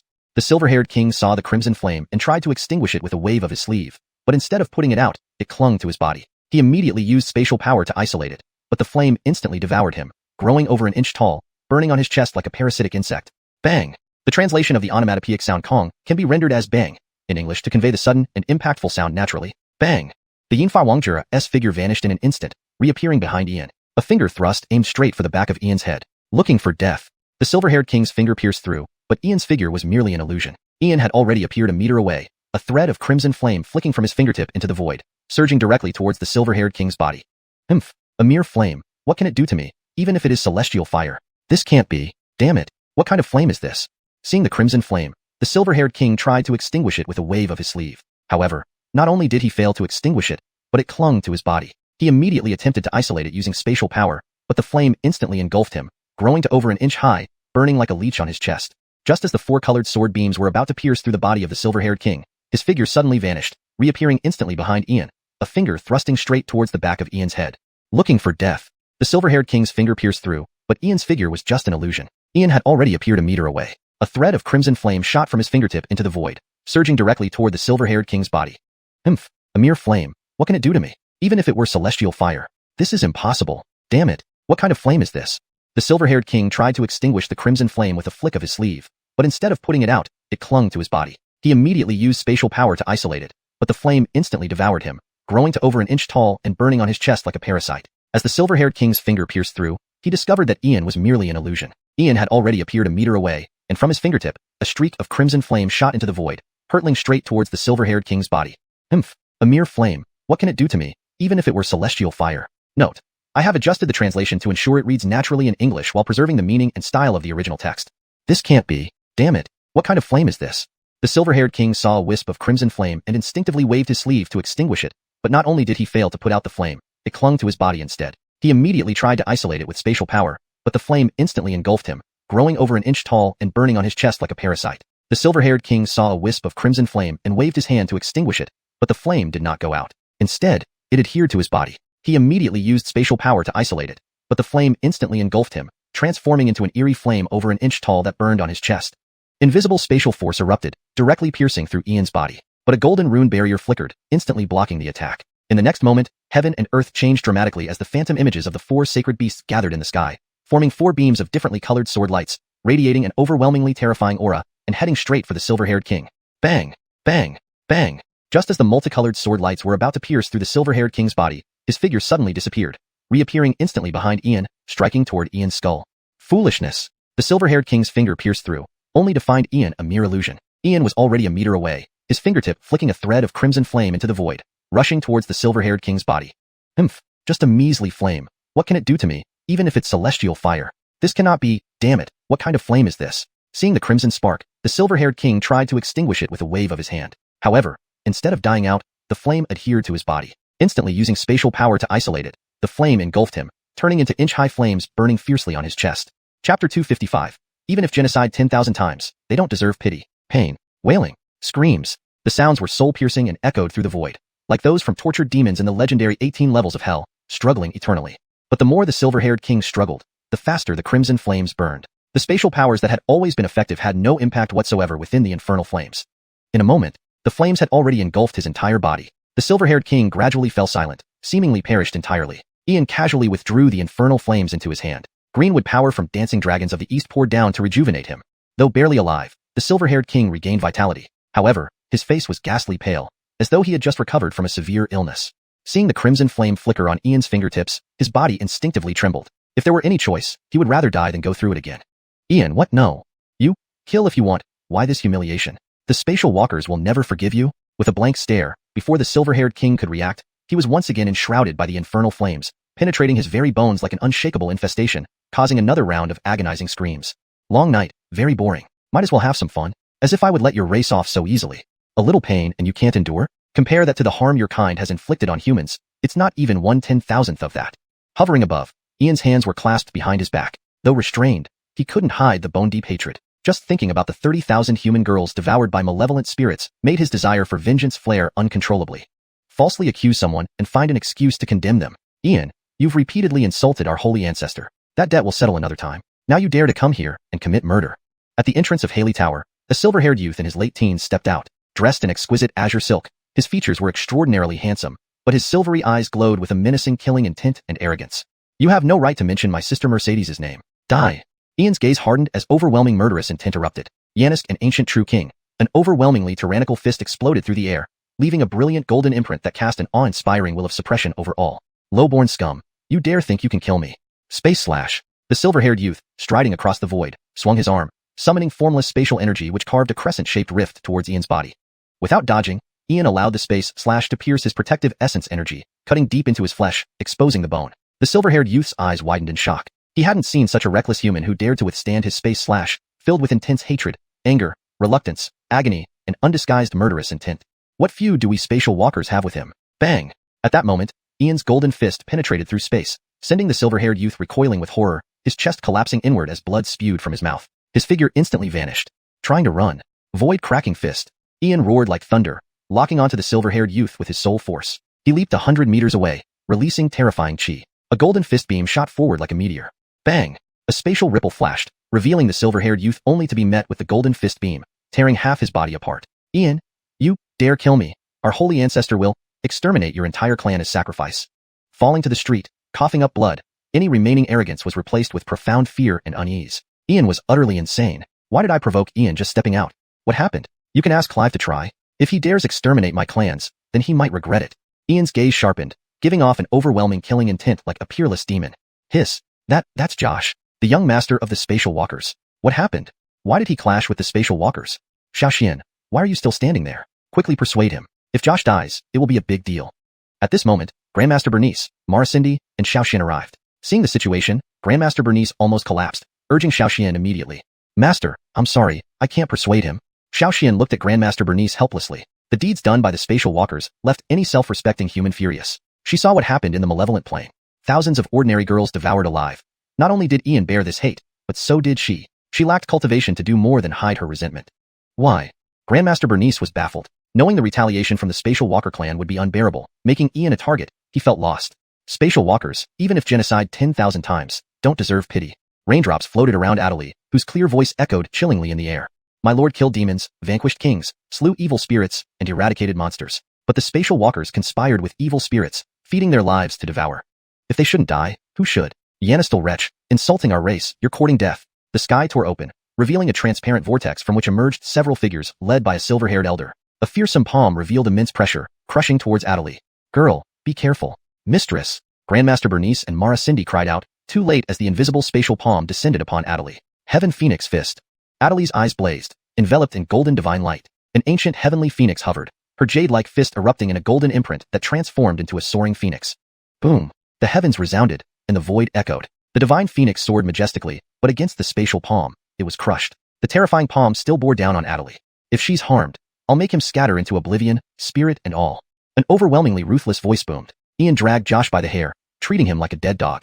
Hashtag chapter 256, kneeling and slapping. At this moment, heaven and earth fell silent, and all things were still. The space-sealing palm print that was about to crush Annabelle froze in midair. The silver-haired elder in the void had no choice but to hesitate, as young master's life was still in Ian's hands, protected by 2 deadly seal runes. Ian, release our young master, and I can choose not to pursue this matter. If not, you will bear the consequences. Descending from the sky, the silver-haired elder stood firm, while the figures of various clans behind him remained motionless. If it were a conflict with anyone else, even an atom of the human sacred land, the Spacewalker clan might not be so tolerant. But today, they faced Ian, who had publicly humiliated their sacred ancestor twice, forcing him to leave in shame. I want to see what kind of consequences there will be. After speaking, Ian released Xiuxian but stepped on his head, pressing it into the mud. You, Ian, are you truly determined to fight us, the Void Walkers, to the death? In this vast eastern domain, with millions of humans, your actions might bring about the annihilation of your entire race. Have you thought it through? The silver-haired elder suppressed his rage. If not for the protection of the seal runes, he would have already rushed in to slay Ian. This boy was audacious and reckless. Leaving him alive would only lead to future disasters. In this world, trillions of human descendants exist. Can you kill or destroy them all? As for your Void Walker clan, there are merely a few thousand of you. From now on, I, Lord Ian, will do nothing except hunt down your Void Walker clan. If 10 years aren't enough, then 100 years, even 1,000. Until you are all wiped out, I won't stop. Killing intent surged in Ian's eyes, and his voice seemed to come from the depths of hell, making people shiver all over. Ian, don't think that with the support of Brenda, you can act recklessly. After all, Brenda was tutored by our sacred ancestor. Without our sacred ancestor's protection, could Brenda have achieved what she has today? No amount of power can justify reason. Even if Brenda were here, she couldn't save you today. The silver-haired elder was enraged, trying to intimidate Ian. He knew Ian acted this boldly because of Brenda's backing. Without her, would he dare be so arrogant? Baloney. Utter nonsense. Don't try to embellish yourselves anymore. My sister Mercedes is naturally divine and unmatched in prowess. Someone like Yisrael doesn't even deserve to teach her. All Yisrael did was forcefully recognize the master-disciple relationship when my sister was weak. A man who's lived for thousands of years yet lingers at the sage level. Your group is nothing but trash talking. In my place, he would have long killed himself. What face does he have left? In the era when our human race ruled, you hid in the void, afraid to set foot in this world. What right do you have to flaunt your strength before me? Ian's ridicule and mockery showed no mercy to the Void Walker clan. You. The silver-haired elder was utterly embarrassed, trembling with anger, unable to find words to retaliate. When the sacred ancestor took Brenda as a disciple, it was purely superficial. She never accepted any protection from them or learned their arts, nor did she ever ask for resources. Worse, she always looked down on Yisrael, who pursued her incessantly. This wasn't a secret within the Void Walker clan, but outsiders didn't know. Now, being exposed by Ian in public was like having their pride stripped away and salt poured on their wounds. A truly malicious move. You're what? Looks like you're speechless. My sister Mercedes clearly marked the boundary with you guys. Otherwise, even if you gave her a single origin stone, based on your shamelessness, she'd repay you 100-fold. If you're upset and want to kill me, go ahead. Today, either you kill me, or I destroy your clan. With these words, Ian raised his foot again, aiming straight for Xiuxian's head in the pit. A grim smile plastered on his face, resembling an ancient killing god. Stop, Ian. Spare our young master. What demands do you have? Just don't kill our young master. The silver-haired elder felt intense indignation and hatred, but forced himself to plead. First, protect the young master. Later, he would settle accounts with this child. Anyone who offended their Void Walker clan wouldn't live long enough to see the end of Cloud Wasteland Academy. Here's the revised version that maintains the meaning and reads more naturally. The silver-haired elder seethed with indignation and rage, but forced himself to plead. His priority was to ensure the young master's safety first. He would deal with this boy later. Whoever crossed their Void Walker clan wouldn't live long enough to see the end of Cloud Wasteland Academy. Kneel before her and slap yourself. I will release him only when she forgives you. Ian paused, his gaze icy cold. He wouldn't let anyone insult Annabelle and get away with it. Today, he would make the silver-haired elder lose face, becoming a laughingstock in the Canglan World. You. All right, Ian. I hope you keep your word. The silver-haired elder's face turned extremely pale, almost green with fury. Despite his reluctance, he knelt. The humiliation was unbearable. He was a renowned sealed king of the Void Walker clan. Slap, slap, slap. The elder knelt on the ground, striking his own face repeatedly, each slap heavy and unrelenting. Within just a dozen slaps, his face swelled up, turning purplish-blue, with blood trickling from the corners of his mouth. The scene was eerily quiet, save for the sound of the elder slapping himself. Everyone watched dumbfounded, knowing that the Void Walker clan's dignity was now completely shattered. Annabelle's beautiful eyes gazed at Ian, filled with admiration. Growing up as the heiress, others either fawned over her or had ulterior motives, leaving her to rely on herself, growing more wary of others. But only Ian offered help when she needed it most, protecting her without saying much. No one understood the anger and risks Ian bore by confronting the Void Walker clan today. I must grow stronger, strong enough to stand by his side, strong enough to make the myriad races tremble, subdue evil, and protect the human race. Ian, I won't let you bear this burden alone. Whatever comes in the future, whether it's mountains of knives or infernos, I will not abandon you. We will share life and death, honor and disgrace. Hashtag chapter 257. Reporting? In the arena, the silver-haired elder king had received over 100 slaps, his face bruised and swollen to a purple-black hue, resembling a pig's head and streaked with blood. His condition was pitifully wretched. Annabelle remained impassive, while Ian also kept silent. The silver-haired elder king harbored deep hatred towards Ian and Annabelle, determined to kill them at any cost if he could save the young master. Ian, how do you plan to deal with them? The Void Walker sage has visited you twice, but left in humiliation each time. Now, your relationship with the Void Walkers is completely estranged. Yisrael might not act personally, but others from the Void Walker clan could be unpredictable. Annabelle gazed steadily at Ian. Her thoughts secretly transmitted telepathically. It was no wonder Ian had befriended extraterrestrial monsters. He must have long planned to counter the Void Walkers. Ian, not yet achieving primordial spirit, couldn't form divine intent, but he gave Annabelle a look signaling she had nothing to worry about. If he dared to move against the Void Walkers, it meant he had a way to restrain them. Brother Charlton, I'm curious too. How will you make the Void Walkers hesitant to retaliate? Jacqueline Dottie, don't I still have you? With you protecting me, I can act fearlessly, doing whatever I want. Brother Charlton, stop flattering me. Don't think I'm as naive as Annabelle, who falls for your sweet talk easily. Dottie, I am an honest and sincere person. Why do you always see me as a cunning villain? All right, Brother Charlton, you're the disciple of the old master. As the saying goes, if the upper beam is crooked, the lower beams will be crooked. Ah, spit. Old master is incomparably mighty. Dottie, you're bold, saying master's upper beam is crooked. I'll note this down and report it to him later. Brother Charlton, you're a scoundrel. Don't ask for my help in the future. Dottie, don't get mad. I was just joking. Do you have any particularly devious curses that can infuriate the Void Walkers but won't kill me? Brother Charlton, why go through so much trouble? You've already declared war on the Void Walkers. They are extremely petty and act without restraint. However, they do have their enemies. In Boundless Void, many malevolent entities exist. Did you know the Void Walkers gained their powers from a former Void Lord who ruled vast realms of emptiness? They were once slaves to the Void Lord, who disappeared long ago. But now the Void Lord has returned. Dottie, then what are we waiting for? Help me contact the Void Lord. Brother Charlton, with your current cultivation, you probably can't withstand even a projection of the Void Lord's divine intent, let alone meeting the true Void Lord. Due to their oaths, the Void Lord dares not step into the mortal world unless summoned by someone. Dottie, enough stalling. Just get to the point. Brother Charlton, this is the seal to summon the will of the Void Lord. These traitorous slaves will be chewed up gladly by the Void Lord. Maybe you'll gain some enlightenment from it. Dottie, thank you. Once I deal with these old fellows, I'll treat you to something delicious. Brother Charlton, I won't believe you again. How many times have you tricked me? Whenever you need something, you use me as a tool. Dottie infused a golden beam of light into Ian's forehead, then raised her head proudly like a princess before vanishing. Only Ian was left speechless. This seemingly foolish girl, Dottie, wasn't as stupid as she seemed. She had seen through his intentions, so he needed to reward her properly to exploit her further.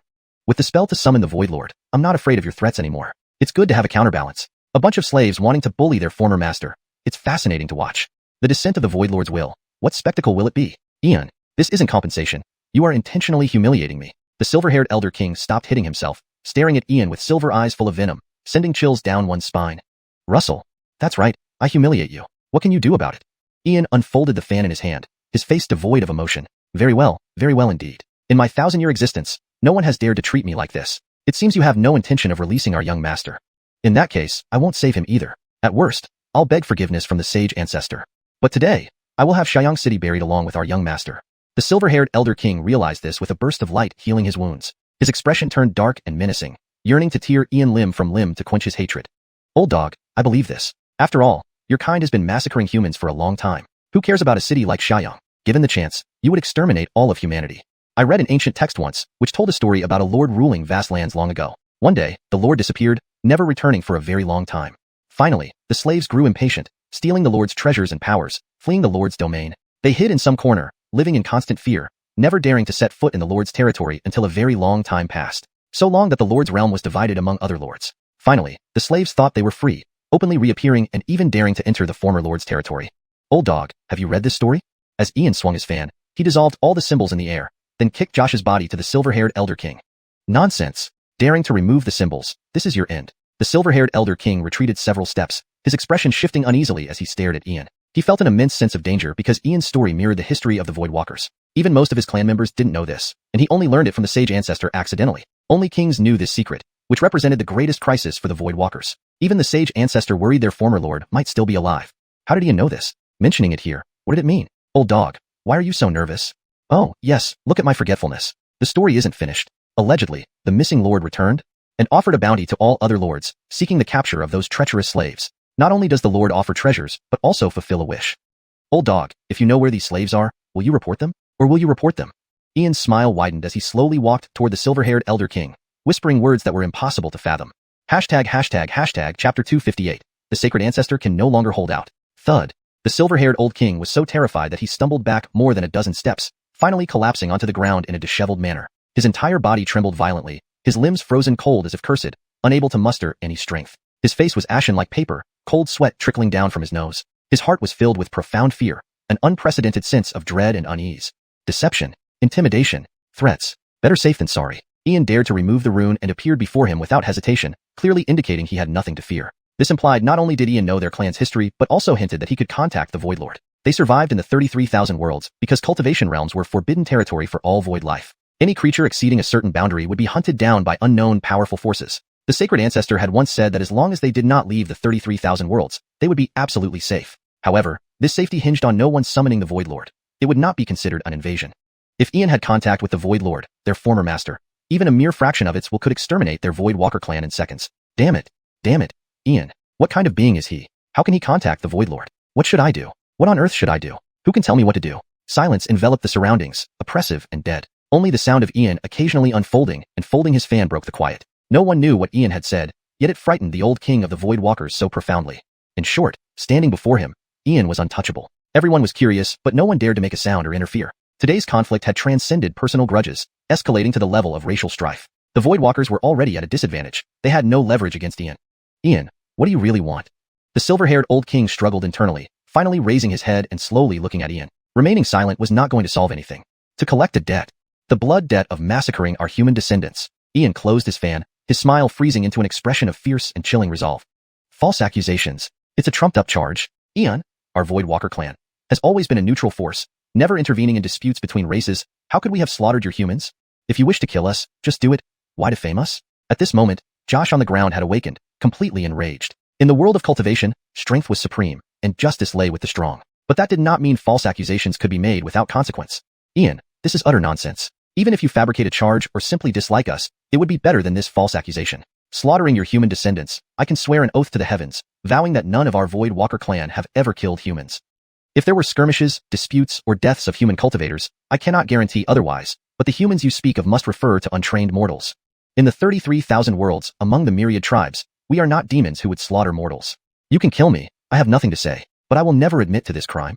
The silver-haired old king could not believe anyone would risk so much to massacre human commoners. If Rico knew, none of them would live. If I wanted to destroy you, why bother fabricating such a charge? Have Yisroel come see me within 10 breaths. If he exceeds the time limit, I will report it to the void. Ian flicked his sleeve, sending a sharp sound through the void as he stepped into the Haley Pavilion. Laney followed closely behind. The silver-haired old king froze, trembling as he fumbled out a golden jade tablet from his pocket and crushed it. Immediately, a burst of spatial energy tore through the void. This was the highest-level jade tablet of the Voidwalkers, used only in life-or-death situations, directly connecting to Yisroel. The void sky realm was boundless and infinite. In an isolated space, towering mountains stood proudly, each peak thousands of feet high, resembling giant swords piercing the sky. On the edge of a wind-swept cliff, dressed in moon-white robes, with silver hair, carrying a zither and a sword sat Yisroel. Opposite him was a woman in a black gown with a bronze mask, her eyes exposed, piercing and dark, seemingly capable of intimidating the whole 33,000 worlds. This was Rico. Between them lay a chessboard, clearly engaged in a game. Instantly, a burst of spatial energy appeared deep within the isolated space, revealing the mental projection of the silver-haired old king. Sacred Ancestor. Ian said you must see him within 10 breaths, or he will report us to the Void Lord. Sacred Ancestor, please descend quickly. Grandson is helpless and can't hold out anymore. The image of the silver-haired old king lasted less than a breath before dissipating. Bam! Ian, this little scoundrel, what madness has taken over him? Threatening to report to the Void Lord? He intends to annihilate our Void race. Rico, you knew this all along, dragging me into a chess match to stall for time. What about that scoundrel? Are you going to do something? If you don't, I'll teach him respect. Yisroel slapped the chessboard, scattering the black and white pieces into the air. Despite his usually amiable temperament and good manners, he was now seething with anger. Visiting twice and being insulted both times left him humiliated and furious, but for the sake of Phoenix, he did not pursue it further. Now, Ian was escalating matters, threatening to report to the Void Lord, leaving them no room to live. Yisroel, I did this for your own good. If I hadn't stalled you, you appearing too early would surely have provoked my brother into annihilating your clan. Now, after releasing his frustration and regaining his pride, having your incompetent descendant inform you means there is still hope for resolution. Let's go. I'll accompany you. At least with me present, he might restrain himself. Otherwise, you will lose even more face. Rico's eyes were calm, as deep as the void of space, impossible to read. Her voice, however, was full of laziness, showing indifference to worldly matters except for Ian. Void Lord. Strange. How does Brother Ian know about the Void Lord's origins? Interesting. Seems Brother Ian harbors many secrets. I truly wish to uncover them all. And his lineage, stronger than my celestial art, yet not part of the 10 great celestial arts. Sooner or later, I will find out everything, Brother Ian. Even if you punch a hole in the heavens, sister will cover for you. Hashtag chapter 259, Kirsty's partiality. Your Holiness. At the peak of the sky, a vortex appeared, and the figures of Nidhogg, Kirsty, and Yisroel descended. The surrounding figures immediately knelt to pay their respects. Please rise. Yisroel maintained his courteous and amiable demeanor, but upon seeing the tragic state of xiuxian on the ground, his previously calm heart surged with anger once again. Calm down. I am Yisroel, a formidable quasi-saint. I won't stoop to quarreling with that little troublemaker. Nidhogg, Kirsty's pitch-black eyes gleamed with mischief. Beneath her bronze mask, her world-renowned beauty bore a playful smile. Truly worthy of being Nidhogg, Kirsty's younger brother, it seemed he hadn't suffered any losses today. There would be quite a show to watch. Yisroel, you're likely to lose face again today, and you might even jeopardize your entire clan. I'm becoming increasingly curious. What could have driven Ian to such extremes, disregarding all costs, despite knowing my connection with the Voidwalker clan? The scene was dead silent as Yisroel awkwardly entered the Ting Cindy Tower, looking at the corpses and bloodstains scattered on the floor, and Ian seated above along with Annabelle standing beside him. Yisroel's expression turned even more grim. However, he remained silent, making the atmosphere unbearably tense. When Nidhogg Kirsty stepped into the Ting Cindy Tower, several others followed behind her, including Master Bernice, Auntie Cindy, the elder in a gray robe from the Tian Huan clan, Connie, Theodore, Carrie, the silver-haired old king, Su Cindian, and other powerful figures from various clans who had arrived with the silver-haired king earlier. With 2 saints present, no one dared to speak or even breathe loudly. The air was filled with a thick scent of blood, adding to the heavy silence and oppression. Ian didn't seem to mind, but Annabelle's face beneath the veil had already turned pale, and her body trembled involuntarily. She clutched the back of her chair tightly, barely managing to compose herself. Younger brother Ian pays respect to elder Jacqueline Kirsty. Apologies for not greeting you further away. Standing up, Ian bowed deeply towards Nidhogg Kirsty. He could ignore anyone else but not her. Yisroel, you shameless old man, to think you'd use elder Jacqueline Kirsty as a shield. Forget it. I won't reveal the matter from the evil spirit plane today to avoid putting elder Jacqueline Kirsty in an awkward position. We'll settle accounts when he becomes king. Who bullied my brother just now? Step forward yourself.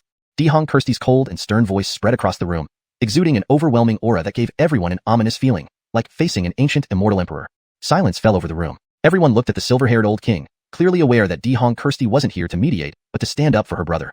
Was there any doubt? Who didn't know that Ian possessed the potential of an emperor? Nidhogg Kirsty had stayed at the Montgomery family for several days, taking special care of him. Besides, considering how unruly and unrestrained Ian was, it was a miracle if he hadn't been bullying others instead. So what if she showed partiality? But who has ever seen someone be so openly biased? With the youngest saint in history backing him, who would dare to offend Ian? Your Holiness. Bam. Kirsty girl, you? Just as the silver-haired old king emerged from the crowd, he was silenced by Nidhogg Kirsty's finger piercing through his brow, instantly killing his soul. Yisroel's gaze flickered, his face turning green with rage. Teacher, do you have something to say? Nidhogg Kirsty's black eyes stared at Yisroel, her voice incredibly lazy, leaving no room for his dignity. Kirsty girl, you haven't sorted out the situation. Without understanding the reasons, you killed someone right before my eyes. Where is my dignity? Yisroel's face alternated between green and white, almost turning liver-colored. He felt immensely aggrieved. In this world, only Nidhogg Kirsty and Ian dared to disrespect him, yet he couldn't do anything about it. One he couldn't fight, the other he couldn't touch. I am still a renowned saint. Shouldn't I have some dignity? Oh, teacher, when you first met my brother, did you discern right from wrong? Did you ask for any reasons, or give any face to me? Nidhogg Kirsty's gaze was extremely calm, her voice still leisurely. This, Kirsty girl, it's completely different. You can't compare it. Isn't this too biased? I don't believe Ian is entirely innocent in this matter. Why should the entire blame fall on our clan? Yisroel felt helpless. Facing Nidhogg Kirsty, he had no means to counter her. Calling himself her teacher meant nothing. She had never truly acknowledged him as one after he forced the title on her due to her incredible talent. After today, my face is thoroughly lost. Forget it. From now on, I'll warn my clan to stay far away from Ian. Being biased, I choose to. If you disagree, teacher, let's have a duel. Nidhogg Kirsty's voice carried a cold and murderous tone, while her black eyes revealed an unparalleled dominance. You are utterly unreasonable. Kirsty girl, feel free to spoil him. This will only lead to trouble someday. Let's end this matter today. Yisroel's body trembled with fury, feeling his heart almost explode. He couldn't bear staying another moment, lest he lose even more face. Such partiality isn't for Ian's good. It harms him. If Nidhogg Kirsty leaves the 3000 worlds someday, countless people will want to kill Ian. Goodbye, teacher. I won't see you off. Nidhogg Kirsty's indolent voice echoed in the void as Yisroel finally disappeared in sheer frustration. Yisroel, if I hadn't interfered today, you probably wouldn't have left alive. Worse, it might have led to the extermination of your clan. My little monster brother wasn't joking. The Void Lord indeed returned. Elder Canglan Kirsty, mighty and awe-inspiring, little brother admires you. Ian smiled, walking up to Nidhogg Kirsty and bowing deeply, though his eyes were still on the place where Yisroel vanished. Elder Canglan Kirsty, your kindness may go unnoticed by some, who will only see it as bias. Yisroel, you were lucky today. Time will tell. We'll see who wins in the end. Bang! Chattering mouth. The two of you follow me. Nidhogg Kirsty tapped Ian's head lightly, her black eyes glimmering with curiosity as she took Ian and Annabelle away. Chapter 260. Only to find someone to take the blame. Outside Xiaxia City, in the western mountain range, as a glow shimmered, three figures, Nidhogg Mercedes, Ian, and Lainey, appeared under the boundless night sky, where stars adorned the void, radiating an incomparably brilliant light. Yannistal brother Ian, in this vast starry sky, countless stars exist. Some flicker and vanish instantly, while others shine brightly for eternity. A person's life can sometimes be radiant and at other times extinguished. Those who are too aggressive will inevitably face calamities. What you need to do is cultivate. When you have enough power, at least dominate the 3000 worlds and become invincible throughout the universe. Only then can you change your environment according to your wishes. Without sufficient power, one must first adapt to the environment. I'm glad to have met you before leaving. The 3000 worlds are vast, but compared to the infinite void, they are very small. In the vast world with myriad races and countless civilizations, your future lies in the void. Nidhogg Mercedes removed her bronze mask, revealing her breathtaking beauty, accompanied by her noble and sacred demeanor, making even a goddess ruling the world seem unable to compare. Canglan Mercedes' teachings will be remembered by me, but I dare not entirely agree. Cultivation is about defying the heavens. One must be brave and resolute to reach the peak. If injustice arises, it should be cut down with a sword. If everything were tolerated, it would only lead to losing the heart of progression. I know Canglan is concerned for my well-being, but after 10 years, you became a saint. The 3000 worlds are surrounded by 3 major factions and threatened internally by numerous races. Our human race faces immense difficulties. I understand that you should have left long ago, but because you care for the human race, you stayed? Ian looked up at the void, sighing deeply, for he stood before the Matilda who was invincible in the 3000 worlds. Bang! Daring to argue with your sister? Your courage isn't small. I haven't asked where you got the hellfire yet. Nidhogg Mercedes pointed a finger at Ian's forehead with a faint smile, marveling at how extraordinary he truly was despite his mere 18 years of age. Canglan Mercedes, please look. Show. A primordial jade appeared in Ian's palm, instantly projecting the events of the evil spirit demiplane into the void. Yannistal brother Ian, what do you plan to do?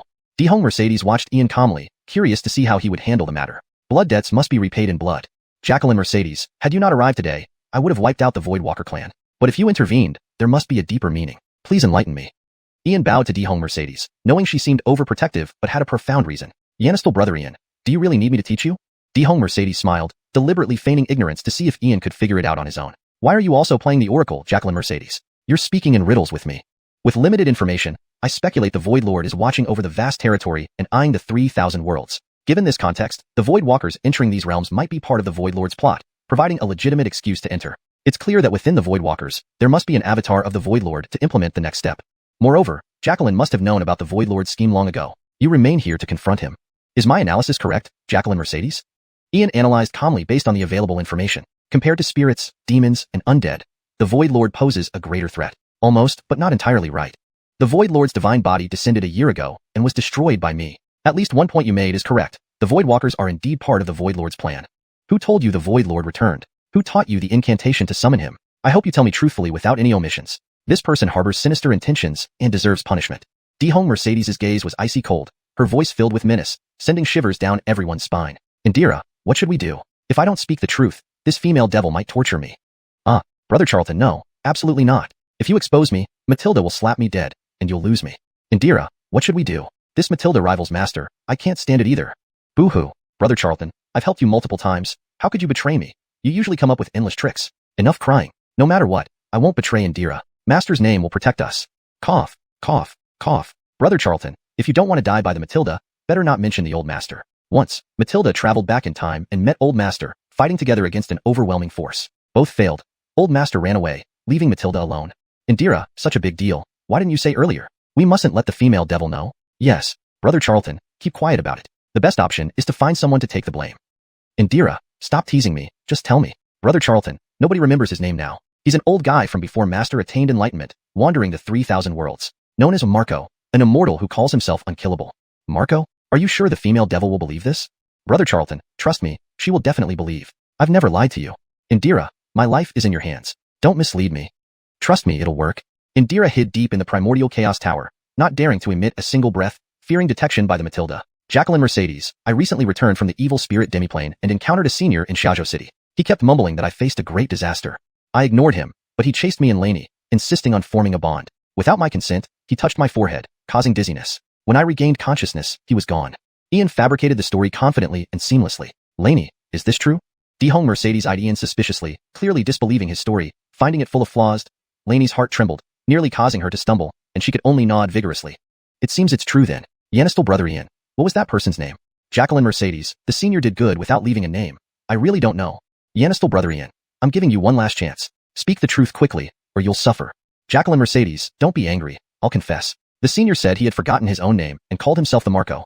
Xianxia brother Ian. Stay away from this person in the future and never believe his lies. Canglan Mercedes, I will remember. Ian bowed, letting out a long breath of relief internally. He finally managed to deceive her. In the future, he needed to stay away from the female devil rather than the Marco, or else he would eventually expose himself. Laney's heart skipped a beat, nearly causing her to fall over. She could only nod vigorously. It seems it's true then. Xianxia brother Ian. What was that person's name? Senior Mercedes, the predecessor didn't leave his name after doing good deeds. Even I don't know. Xianxia brother Ian. Sister is giving you one last chance. Tell the truth now and spare yourself from suffering. Senior Mercedes, please don't be angry, I'll confess. That predecessor said he had forgotten his own name and called himself the Great Sage of 3 Dragons. Xianxia brother Ian. Stay away from this person in the future. Never believe his lies. Senior Mercedes, I've got it. Ian bowed, inwardly sighing with relief. He finally managed to deceive her. In the future, it wasn't the Great Sage of 3 Dragons he needed to stay away from but the female demon. Otherwise, he would eventually get caught. Hashtag chapter 261. Annabelle's resolve. Xianxia brother Ian, after seeing you today, Jacqueline will soon leave the great world of 3000. I don't know when we'll meet again. Since the Voidwalkers are now our enemies, Xianxia might not trouble you, but it's hard to say about the other members of the Voidwalker clan. They might want to harm you. Jacqueline will impart you a divine skill to counter spatial power, but this divine skill consumes a lot of energy. Do not use it unless it's a life or death situation. After you learn it, you can pass it on to Annabelle. Mark. Imperial Hong Kirsty pointed a finger into the void, imprinting directly onto Ian's brow center, eventually bequeathing him this divine skill. A supreme taboo technique with infinite power specifically designed to break through spatial mysteries. Jacqueline Kirsty, thank you so much. Xianxia brother will practice diligently and will never betray your good intentions. I also have something that I believe will be useful to Jacqueline Kirsty. With these words, a flash of light appeared in Ian's palm, revealing the ultimate inheritance from the Tomb of Realms. Although it originated from an extraterrestrial evil deity, neither his master nor the Matilda had been able to obtain it before. This is Xianxia brother Ian. Where did you get this? Imperial Hong Kirsty's eyes widened. The aura fluctuation from this item was identical to what she sensed in a world tomb years ago. Back then, the spirit of the world tomb did not hand over this ancient inheritance. Jacqueline Kirsty, it seems you recognize this item. As for its origin, it's unnecessary to ask, since I've already eliminated that entity. I don't know what this inheritance is, but it clearly does more harm than good for me right now. I believe it will have an effect on Jacqueline Kirsty. Please do not refuse. Once you learn it, you can pass it on to Xianxia brother when we meet again. Ian bowed to Imperial Hong Kirsty. If Master Bernacidi was his savior during his most perilous moments, then Imperial Hong Kirsty was like a close relative to him. Despite her unpredictable temper, even being somewhat malicious at times, her kindness towards him was undeniable, and he felt obligated to repay her favor. Of course, he would never admit it was out of fear of being killed by her, given his master owed a massive cause and effect debt, which now fell on his shoulders as the disciple. It was only natural that the disciple should pay off the master's debt. To prevent being killed, I must become stronger than the female devil before she finds out and lure her into bed. This way, I can resolve this immense cause and effect issue and bring honor to my master. There was no choice. Being a disciple these days was really tough. Yanistal brother Ian, this item is indeed very useful to me. Jacqueline won't decline. In the future, if we meet outside the great world of 3000, Jacqueline will return this to you. Your cultivation techniques and inheritances are already complete. You lack nothing in terms of spells, magic arts, or martial skills. Hand over your frost jade marrow to me. Imperial Hong Kirsty looked deeply at Ian. This little brother of hers was truly extraordinary, with a deep-seated luck that was terrifying. Clearly, he had visited the world tomb and so casually handed over the ultimate inheritance from a vast world beyond. Enough contemplation. She wouldn't hesitate. This little monster didn't need her help, so she'd help her little lover instead. Annabelle had great talent and potential, but following this little monster's pace was still far off. Ian suspiciously took out the ice monster's gift, and Imperial Hong Kirsty directly drew it into her palm. Then, with a single finger, she sealed the surrounding space around Ian, instructing him to practice the divine skill. Ian was completely dumbfounded. Annabelle, do you like my little brother? Imperial Hong Kirsty's clear voice rang out, directly confronting Annabelle without any pretense. Yes. Annabelle hesitated, unable to meet Imperial Hong Kirsty's gaze. She nodded slightly, acknowledging her feelings. Would the sage be angry? I admit I have feelings for Ian, but I've never shown them. Am I too inadequate? Indeed, regarding identity, status, and talent. How could I possibly match Ian? Annabelle, there's no need to be nervous. Look up. I see that you like my little brother, and similarly, he has an interest in you. You have decent talent and bones, and your will and heart are strong. However, without further opportunity, reaching sage is your limit. To follow in my little brother's footsteps, you have no hope. His future is destined to be tumultuous, traversing the cosmos inside and outside the great world of 3000. Ultimately, you two will drift apart until all fades away. Jacqueline wants to ask you, no matter if the path ahead leads to hellfire, will you stay by his side forever, until the end of time, even when everything ends? Imperial Hong Kirsty's gaze was both solemn and authoritative, as if she had transformed back into the Supreme Empress, making the entire world tremble. I am willing. If he does not leave, I will not abandon. We share fate together, through life and death, until everything ends. No man in this world will ever protect me like he does, shielding me from any harm. For him, I am willing to risk my life. At this moment, Annabelle slowly raised her head. Even in front of a sage, she showed no fear as she expressed her deepest feelings with unwavering determination and resolve. You have emotion and righteousness. My little brother has good taste. From now on, call me Jacqueline. To catch up with that little monster, you must endure more hardships. See the frost jade marrow in my hand? This jade marrow is also a treasure in the endless void. It can help you achieve the highest level ice constitution. However, your awakened phoenix true blood will clash with it. At best, you might die, and at worst, your soul will be extinguished. There's only a minuscule chance, 10,000th, that you can merge the two, becoming an extremely rare ice phoenix divine body. Only by achieving this divine body can you have the qualifications to follow in his footsteps. Annabelle, are you willing to try? Imperial Hong Kirsty looked at Annabelle, increasingly satisfied. She couldn't have hoped for better. Her little brother had chosen well. A stunning beauty who wasn't weaker than herself and possessed such deep sentiment. See, Jacqueline, Annabelle is willing. Annabelle glanced at Ian from afar, immediately agreeing without hesitation. In her heart, she realized she had passed the test. But this was far from enough. She needed to become stronger. Then come with me. I'll personally teach you. How much you can grasp depends entirely on your own destiny, but the premise is that you cultivate the Ice Phoenix divine body. Yanistal brother Ian, Jacqueline will take Annabelle to a secret realm for cultivation. It may take half a year or as short as 3 months before I send her back. Before Ian could respond, Imperial Hong Kirsty had already taken Annabelle and disappeared. Imperial Hong Kirsty, you're a devilish woman. Did you even ask for my permission? Yanistal brother Ian, why do I need your approval? Imperial Hong Kirsty, you? Yanistal brother Ian, I love seeing you grind your teeth in frustration yet powerless against me. Imperial Hong Kirsty, wait just you see. One day, I'll make you warm my bed. Yanistal brother Ian, why don't you clean up and wait for Jacqueline to pamper you? Ian was infuriated, nearly gnashing his teeth, but he had no means to confront Imperial Hong Kirsty. Haha, brother Charlton, laughing my head off, you failed to flirt with the Matilda, only to be teased by her. Trash Dottie, shut up. Ian, red-faced and fuming, flew towards Xiacho City. Hashtag chapter 262. The Black Shadow, Yisroel. The Void Sky Realm. This is a realm between energy, matter, and spirit, existing long before the 3000 major worlds. Its origins are unknown. Neither who built it nor why it was established can be verified. Each major world has its own unique Void Sky Realm, but only those who break through to the King Realm can enter the core of the 3000 major worlds Void Sky Realm. One can enter the Void Sky Realm physically or mentally. Whether you improve your cultivation or gain strength within this realm, it synchronizes with your physical body. Similarly, if you are injured or killed here, the effects carry over. The minimum requirement to step into the Void Sky Realm is the Void Control Realm, as only that level of soul strength can barely withstand the conditions of the Void Sky Realm. The Void Walkers have always resided in the Void Sky Realm. Yisroel himself is one of the envoys of the Sky Realm. It has been 3 days since the incident in Xiuzhou. Yisroel remained secluded in his private space within the Void Sky Realm for these 3 days. With his tranquil mind and cultivation, he was supposed to be free from blemish and detached from worldly affairs. But after what happened 3 days ago, he knew that both Brenda and Ian still maintained their distance from him, and now even harbored hostility. 10 years ago, he encountered Brenda by chance, amazed by her supreme talent. He even put aside his pride and forcibly took Brenda as his disciple. Yet in public, she respectfully called him teacher, while privately, she addressed him by name. To Yisroel, this didn't matter much. Brenda was incredibly formidable and could be considered unprecedentedly extraordinary. Even if there would be no future match for her, at least none had existed before her. However, in the same era, Ian emerged, a monster not inferior to Brenda in any aspect. Due to his momentary mistake, their relationship deteriorated further, leading to this current irreparable situation. One of his descendants was crippled, and even if healed, they would never fully recover. 2 kings were executed. Such heavy losses were unbearable for the Void Walker clan, already small in number. Spread across the 3,000 major worlds, they numbered only about 2,000. Who dared to attack the Void Walkers? Not even demons, undead, evil spirits, or strange entities dared to do so. Yet Ian and Brenda did, right before his eyes. Ian, if not for Brenda covering for you, I would not spare you easily. Continuously disgracing me like this, I cannot forgive such blatant murders of my kin. Brenda may protect you temporarily, but not forever. Once Brenda leaves Canglan, I will kill you. TSK, TSK, TSK. Truly shameful. A mighty half-saint of the Void Walker clan being repeatedly humiliated by a mere child. Yisroel, if I were you, I'd drown myself somewhere far away. What shame do you have left? Even I feel embarrassed for you. Since you are so incapable, why not give up your physical body to me? I promise to get that child's head immediately. A black, shadowy figure materialized, emanating a sinister aura that chilled one's bones and froze the soul. Jacob, you disrupt my Tao heart and must be destroyed.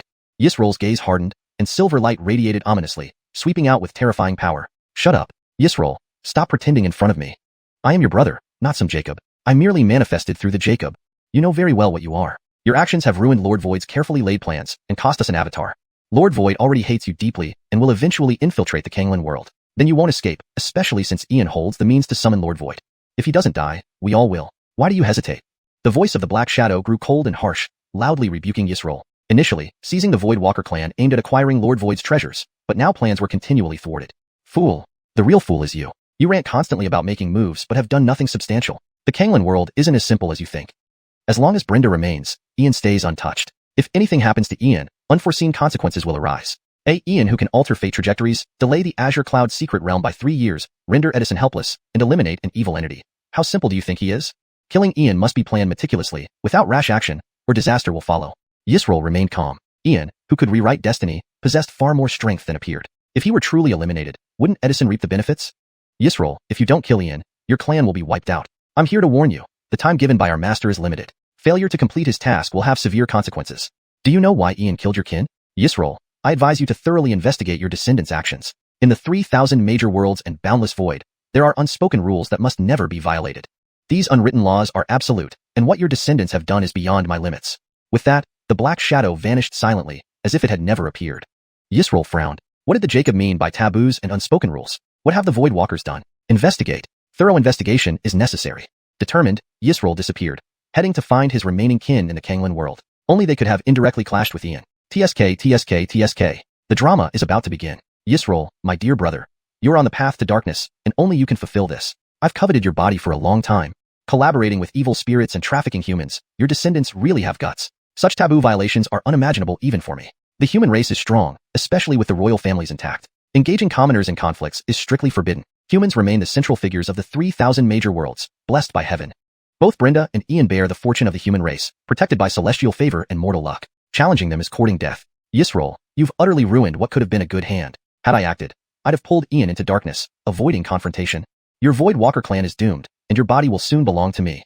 The Black Shadow reappeared, its voice filled with icy malice. While Brenda is untouchable, Ian presents opportunities now. It's time for my precious disciple to emerge. Note, Yisroel and Brenda are the pinyin names provided. Other names such as Ian, Edison, etc. follow standard English spellings based on pronunciation or previous conventions. Hashtag Chapter 263. Master Montgomery, there's trouble. Xia Prefecture, the Curiosity Pavilion. Yanistel West and Kane. Where is Yanistel Rainbear? Why didn't she return with you? Yes, young Master Montgomery, where is our young lady? Upon seeing Ian returning alone, Master Barryi and old Mara Cindy immediately questioned him. However, they weren't overly worried because it was a sage who had taken her away. Uncle Bear, grandmother, our young lady has been kidnapped by someone. Ian sighed slightly, his face full of helplessness, only able to speak apologetically. Brother Montgomery, you're not joking, right? They were taken by a sage. Who could kidnap our young lady in front of a sage? Brother Montgomery, you must be joking. Hussein and Theodore were incredibly surprised but quickly dismissed the thought as impossible. It was obvious that Ian was just jesting. Sigh, why would I lie to you? She was indeed kidnapped right in front of me. I truly couldn't do anything but watch helplessly. Ian harbored resentment in his heart but had no way to deal with Nidhogg Mercedes. Not only did he lose the fight, but he was also teased afterward. This evil female fiend. Yanistel Weston Kane, are you talking about the sage? Young Master Montgomery, what exactly happened? Please tell this old woman. Master Barry and old Mara Cindy, being shrewd individuals, understood Ian's meaning. He surely hadn't gained any advantage before the sage. Considering Ian's background, only Nidhogg Mercedes could make him so unhappy. The young lady has been taken away by the female fiend for cultivation training. Longest half a year, shortest 3 months. With that fiend's methods, our young lady will suffer greatly. She'll have her skin stripped off if she doesn't die. Don't expect any leniency from that fiend. Ian picked up the tea on the table and drank it all in one go, disregarding the shock this news might bring. Cultivation. Old witch, your Rain family may become incredible in the future. Guided directly by a sage, Yanistel Rainbear will truly gain a huge blessing. Young Master Montgomery, thank you deeply. Please accept this old woman's respect. Master Barry envied while old Mara Cindy trembled, her voice filled with excitement as she rushed to Ian to bow deeply. Grandmother, no, absolutely not. What are you doing? It's just cultivation guidance. Am I, a young master, worse than that female fiend? She's just a few years older than me. By the time I reach her age, I'll be stronger than her.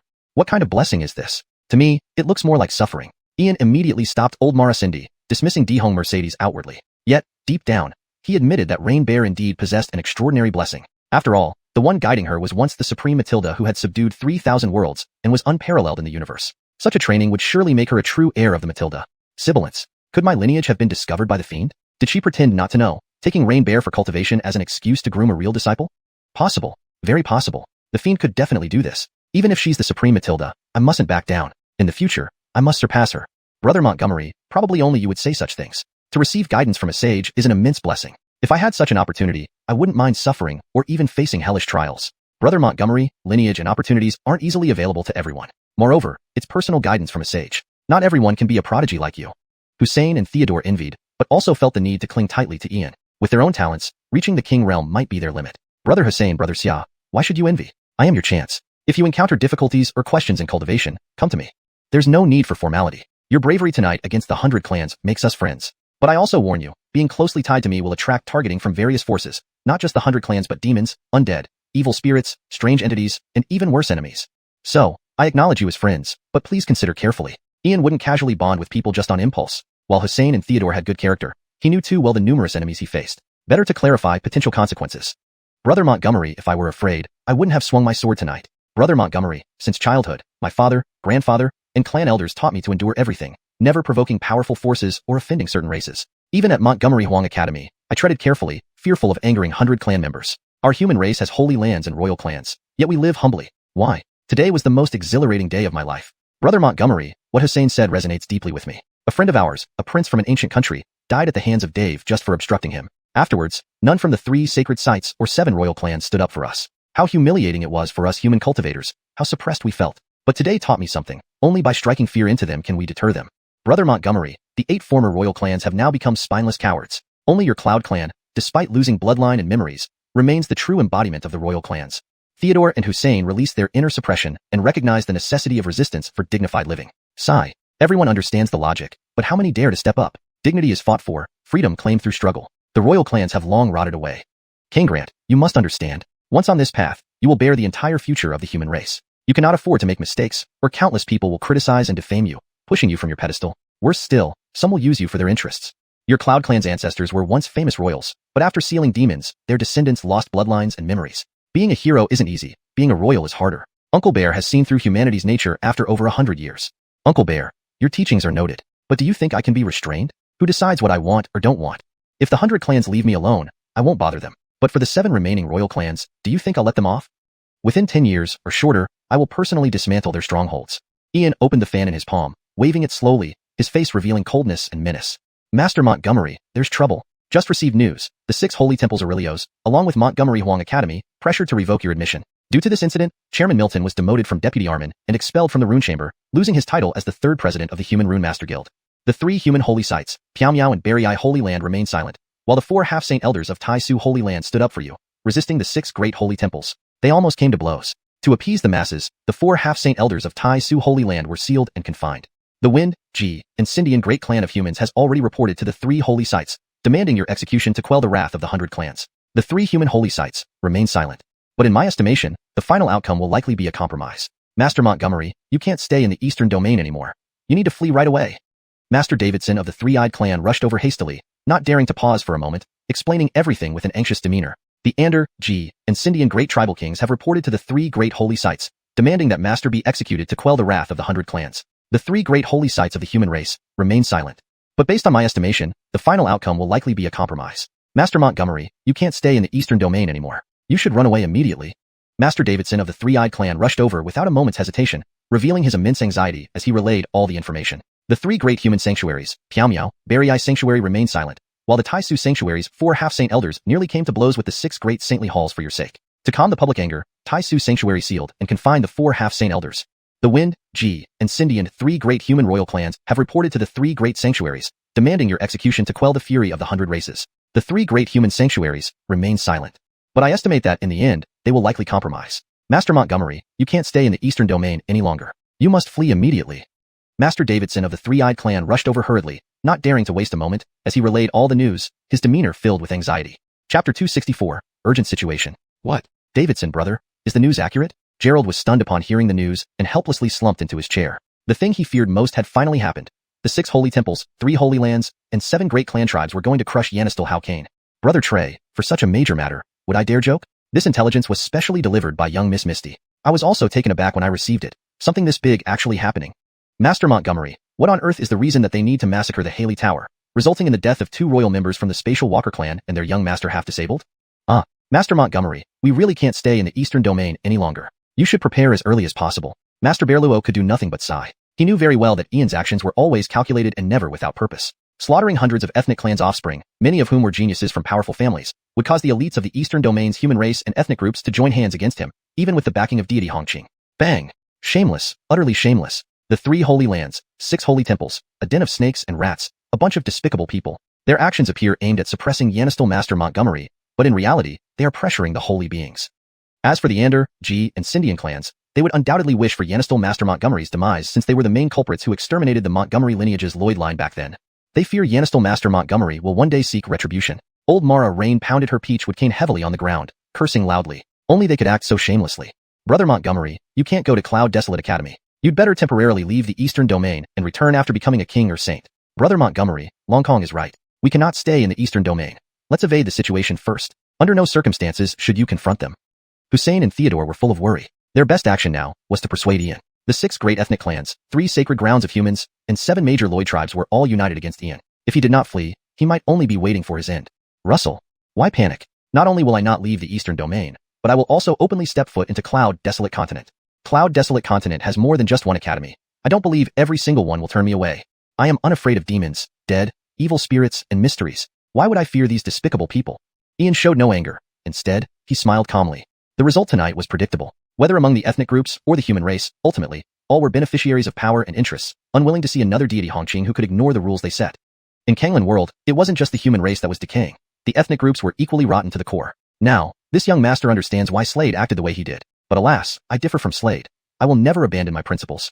King Grant, now is not the time for pride. Evading their sharp edge can be a strategy. With your talent, you can achieve kingship within 3 to 5 years. At that time, you can do as you wish without restraint. For now, listen to Uncle Bear's advice and find your 7th senior brother in the Western region.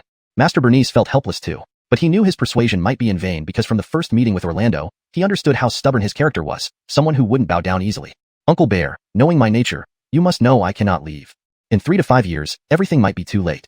The 6 holy temples, 3 sacred lands, and 7 great clans are indeed formidable, but I, Ian, am not a pushover. Not everyone can bully me as they wish. Since they have chosen to oppose me, they must face the consequences. In short, don't worry about this matter. If anyone bothers you, deny knowing me and sever ties. Though Ian appeared calm, inwardly he was troubled. He feared not for himself, but for those close to him. Tianyun City had the old ancestor secretly watching over it, so it would be safe. However, the group around him could be in danger. Thousand Leaves Master had already been implicated because of him. Yanistal Hao, Uncle Bear has lived over 100 years and isn't afraid of dying. If that day comes, I won't give them a chance to threaten you. Old Ghost, you want to be heroic, but you're right. When that day comes, I'll accompany you to hell. Both Master Bernice and Old Mara Rain understood each other well. Yanisving over a century, who didn't know each other's personalities? They would never allow enemies to threaten Ian or Cindy One. Humanity lives too humbly. Ian, merely an aerial realm now, can shake up the Eastern Domain. If he became a king or saint, what would the Eastern Domain become? Not everyone can change the course of events. Master Montgomery, Miss Isi instructed me before she left. She said you would not leave the Eastern Domain and would resist them until the end. If you decide not to leave, then you also shouldn't use the spatial gate. Therefore, Miss asked me to give you this. This is a small void battleship. A single tear in space can traverse 10 billion miles. It was custom-made by the Mo family at great cost by Mrs. Grandfather and inscribed by a Void Walker Rune Master. It is her lifeguard artifact. By using the Void Battleship, as long as coordinates are set, you can reach Cloud Desolate Continent within 1 to 3 months. A flash of light emerged from Master Berluo's palm, revealing a silver-white battleship roughly the size of a palm, which he handed directly to Ian. Banshee, after doing such things, you still help me so relentlessly. I owe you this favor. Master Berluo, tell the Banshee from me that her servant May did well. Once I reach Cloud Desolate Continent, I'll pamper her properly. Wasting time is no good. I intend to leave tonight. Brother Gerald, Brother Xia, we meet again in Cloud Desolate Continent. Having said that, Ian headed directly toward the back courtyard. Time was pressing, and only by reaching Cloud Desolate Continent, as soon as possible could he continue his struggle there. At the rear courtyard of Ainsleeson Pavilion, Antonia, Yanistel Jameson, we may spend the next period in exile. The 6 holy temples, 3 sacred lands, and 7 great clans aim to suppress us. The details we'll talk en route. Without paying attention to Blue Jameson's baffled face or Brianna's astonishment, Ian carved several runes and led the 2 out through the back door of Ainsleeson Pavilion. Boss Kane, what kind of heavens-defying sin did you commit that all factions in the Eastern Domain target you? Did you dig up their ancestors' graves? Second Brother Lon, stop talking nonsense. Can't you see how anxious Brother Charlton is? Blue Jameson remained his usual self, but under Brianna's rebuke, he shrank back, not daring to say anything further. Brianna, usually gentle and sensible, could indeed be harsh when necessary. Chapter 265, Desperate Straits, a Gamble. The night passed quietly until dawn. Leader Kane, we can't get out, the East Gate is sealed. Charlton brother, the West and South Gates are also sealed, with specific revealing runes. We won't be able to escape. Near the North Gate of Xianxia City, Brianna and Clark darted into a street alley, while Ian also arrived, only 1 street away from the North Gate. Ever since Ian and his group left Ainsleeson Pavilion, they sensed that the vast city of Xiayang had already been locked down by ancient formations.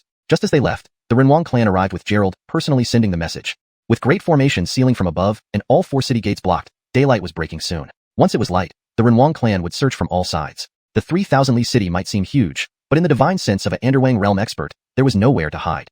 Once the formation was activated, even earth-burrowing spells wouldn't work. Ian called for Dottie over a dozen times, but there was no response. Even the small world was sealed off. Ian knew he could only rely on himself this time. First, he needed to escape. With his rune mastery, even hiding for 10 days or half a month, no one could find him.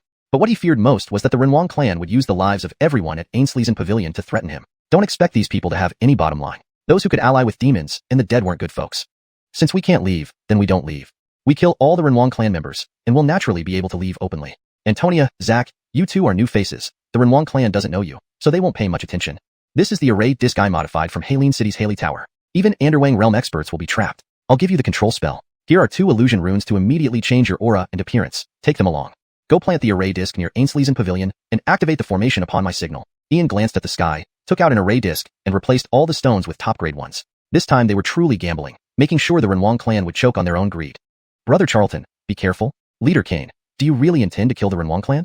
Brianna received the array disc calmly, while Clark sucked in a cold breath. Knowing Leader Kane's notorious ruthlessness, he never expected such audacity. They were trapped, yet still thinking of a counterattack. Dead Zach, this is the world of cultivators, bloody and cruel. Only those who adapt can survive. Chairman Milton was dismissed, the 4 elders of Abrawan Holy Land suppressed, 6 great holy temples, 3 holy lands, and 7 major Renwang clans joined forces against us. I am merely an air-transcending realm cultivator. If lions hunting rabbits give it their all, they must want to exterminate us here in Xianxia City. Not just because I killed people from various clans, but mainly due to the Ainsliengian Secret Realm. Because Ainsliengian Secret Realm has moved to Montgomery Huang Continent and will open in 3 years. Now not only humans and various clans don't want me to go, the 3 major factions also oppose it. Our next enemies aren't just Eastern Domain powers, but also 3 major faction pursuits. If my estimation is correct, Xianxia City is likely abandoned. Ian felt a surge of killing intent. Many were watching this battle, but if they wanted to kill him, they'd better pay the price. Brother Charlton, kill them all. Leader Kane, I'm really useless, leaving you to fight alone. If we survive this, I'll practice diligently, never slacking off. A hint of bloodlight appeared in Brianna's eyes, her tone icy cold. Clark clenched his fists tightly, filled with unwillingness and hatred, silently resolving never to be a burden to Leader Kane again. Antonia, remain calm. Dead Zach, have you ever seen me lose from the day you met me? Do as I say, protect yourself, that's the best support you can give me. Since I'm going out, no one else will leave either. They can seal the city with ancient formations, but I can seize control and kill everyone. Go. Having spoken, Ian disappeared towards the central control hub of Xianxia City's formations, the Daxia Palace. Was the Daxia Emperor under Renwang clan control? How many people would be sent to kill him? He was somewhat eager to see. Edison, you're about to be disappointed again. If they wanted to kill him, they shouldn't have chosen Xianxia City, human territory. If he hadn't awakened his imperial bloodline, he might indeed hide. But now, his imperial bloodline had awakened. Imperial bloodline, seemingly ordinary but could harness human power through faith, belief, will, and aspiration. As the last imperial bloodline holder, heir to Dayu Imperial Court, he'd make sure they didn't leave easily. With this thought, Ian sneaked toward the Daxia Palace. Haley Tower. Master Bear Luo, how is it? Misty looked anxiously at the returning Master Bear Luo, unable to wait to ask, her beautiful eyes filled with worry. Young Miss, Master Montgomery left, and the Anderclan's Renwang lineage arrived, 3 Renwang, over a dozen Dermic Phase experts, and 1 expert from the Voidwalker clan. Now all gates are sealed, and the city's formation activated. Master Montgomery will likely be trapped here. No wonder 6 great holy temples, 3 holy lands, and 7 major Renwang clans target Ian. The Voidwalkers are behind this, but something feels off. Remember, Master Montgomery stands alongside Emperor Hongqing. Our 6 holy temples and clans have faced Emperor Hongqing's challenges before. Now, without considering consequences, they've taken such hard stances. Aren't they afraid Emperor Hongqing will come and flatten each one? Master Bear Luo sighed deeply. At this critical moment, even if he wanted to help, it was too late. Ian probably wouldn't survive. Master Bear Luo, that bastard has offended too many people. There are likely evil spirits behind this. But relying on just the Anderclan's Renwang lineage to kill Ian is like a fool's dream. 14th Uncle, go to Ainsley's Pavilion. Sit there, and intervene if Renwang coerces anyone. Though Misty's eyes showed worry, she trusted Ian implicitly. That bastard always created miracles, didn't he? Demons, undead, evil spirits, nothing could handle him. She couldn't believe the Anderclan would put him in difficulty. Young Miss, getting involved now risks our clan's future. The Stanley trembled, baffled why the young Miss seemed so mad or had lost her mind, risking their entire clan. 14th Uncle, among the 3,000 great continents of the Eastern Domain, who, at the Chi Induction Realm, dare face demons and kill them? Who dares travel thousands of miles in one night to capture over 1,000 evil spirits? Who dares challenge ghosts and become the #1 bounty in 3 major factions? Besides Ian, no one else. It's not just because he saved my life, but also because he might change everything. 14th Uncle, he's worth this gamble. Misty's beautiful eyes sparkled with a strange light, and her absolutely stunning face wore an incredibly mysterious smile, but she was also feeling somewhat apprehensive inside. Damn Ian, you better not die. I've wagered the future of our entire clan on you. Chapter 266, Dominic, Lee, and the 2 Holy Ones. Cloud-wasted continent, headquarters of the Human Rune Master Guild. Master Uncle, disciple pleads with you. If even you refuse to step forward, there will be no one else who can save him. That boy is not only a supreme genius, but also an unrivaled rune master in 10,000 years. In the future, he will surely become a pillar of our human race, protecting our peace. Are you truly unmoved, watching him die? He is our race's elite, and yet we allow the 6 great holy temples, 3 sacred lands, and those few degenerate royal families to kill him. How long has it been since such a young hero appeared? At the age of 20, he dared challenge demons, the dead, evil spirits, and mysteries. How many people today are brave enough to shoulder this responsibility? Master Uncle, he didn't die at the hands of the 100 races or the 3 major factions, but now he must die at the hands of his own kind. What a tragic and ironic fate. If this news spreads, won't it chill the hearts of human cultivators? If one day demons attack, the dead invade, evil spirits spread, and mysteries run rampant, our human race will face extinction. Master Dominic knelt before an ancient pavilion, his hair disheveled, appearance ragged, looking incredibly weary and filled with despair. This was his last hope. If Master Uncle refused to intervene, Ian would likely meet his inevitable death. An unmatched prodigy, destined to become an emperor in the future, was about to fall at the hands of his own people. Was Montgomery Jean Tion's tragedy going to replay? The humans have lived humbly for too long. Why do most of the rare geniuses never end well? Isn't it due to internal strife within the human race and all kinds of filthy deals? Everything boils down to cold-blooded interests. While Imperial Fabian Mercedes could suppress the world, she is not an ordinary mortal and cannot remain forever. But Ian is different. Yet hope seems bleak now. Enough, Dominic. You've already been dismissed as 3rd president. You dare to linger here? You dare disturb the teacher's place of seclusion. If your actions prevent the teacher from advancing to Holy Rune Master, I will execute you. Out of respect for past connections, I won't make things difficult for you today. Leave the Rune Master Guild immediately and never set foot here again. That child Ian offended the space travelers, leaving him with nowhere to hide in the 5 realms of Canglan. Already dragged into dire straits because of him, you still think of saving his life? Have you lost your mind or let dogs eat your brain? A figure in a dark golden robe appeared. An elderly man with slightly graying temples, dark skin, and piercing eyes that lacked eyebrows, emitting an overwhelmingly terrifying aura. He was the 2nd president of the Human Rune Master Guild, Master Lee, a mid-ranking rune master whose cultivation had reached the 7th heaven realm. Master Uncle, disciple disturbs, farewell? From now on, my burdens will be light. Lee, if I'm senile or if dogs ate my brain, it's none of your concern. I have lived cautiously for over 3,000 years, and looking back, it has been pitiful. Loss of will, loss of vigor, loss of dignity. Just like other rune masters, we have always been second-class citizens in front of the 100 races, enduring abuse without the ability to fight back. After Montgomery Jean Tion, the world no longer had a Lloyd, and his lineage was stripped of their bloodline and memories, reduced to mere mortals by the 7 major human clans. Now, descendants of the Montgomery clan, worthy of the title of Lloyd, are about to die at the hands of those very clans. How ironic, how sorrowful, how heart-chilling. Think of our human race 200,000 years ago, when the Montgomery Luo dynasty dominated the world, and all races bowed. After just 200,000 years, we've come to this. Yanistal friend Montgomery, I find your fate unjust, truly unjust. Since I cannot save you, then I shall accompany you to the underworld. With that, Master Dominic pulled out a bottle of wine and drank it in one go, smashing the jar in anger. Feeling an unrelenting fury within, he crushed a spatial transmission talisman right before President Li, gradually fading away, leaving only a desolate, solitary figure. Crazy, truly crazy. Dominic, you've gone mad. Why? Just a little Ian kid. What makes him worth so much effort? Yanisfing modestly is better than dying. Dominic, old fool, we joined the Rune Master Guild on the same day, and I disliked you from day one. We've fought for thousands of years. Now, on my last day, I, the president, am being humiliated by you, an old coward, more timid than anyone. Where does your courage come from? What is so special about Ian that you would risk your life for him? Curse you, old fool. Who will I argue with after you're gone? Teacher, disciple leaves. President Li bowed thrice to the ancient pavilion, left a token, and also crushed a spatial transmission talisman, gradually vanishing. Fate is unpredictable, twists of destiny. On this journey, fortune and misfortune are unknown, and life and death must be accepted. The Rune Master Guild doesn't interfere in major power disputes, but we've made an exception this time. We hope both small wanderers survive and return alive. Ian, a single person, can stir up the world's chaos. With turmoil already upon us, the Rune Master Guild can no longer remain neutral. No human emperor, no world emperor. Who can suppress this era? The future is uncertain, and no one can see clearly.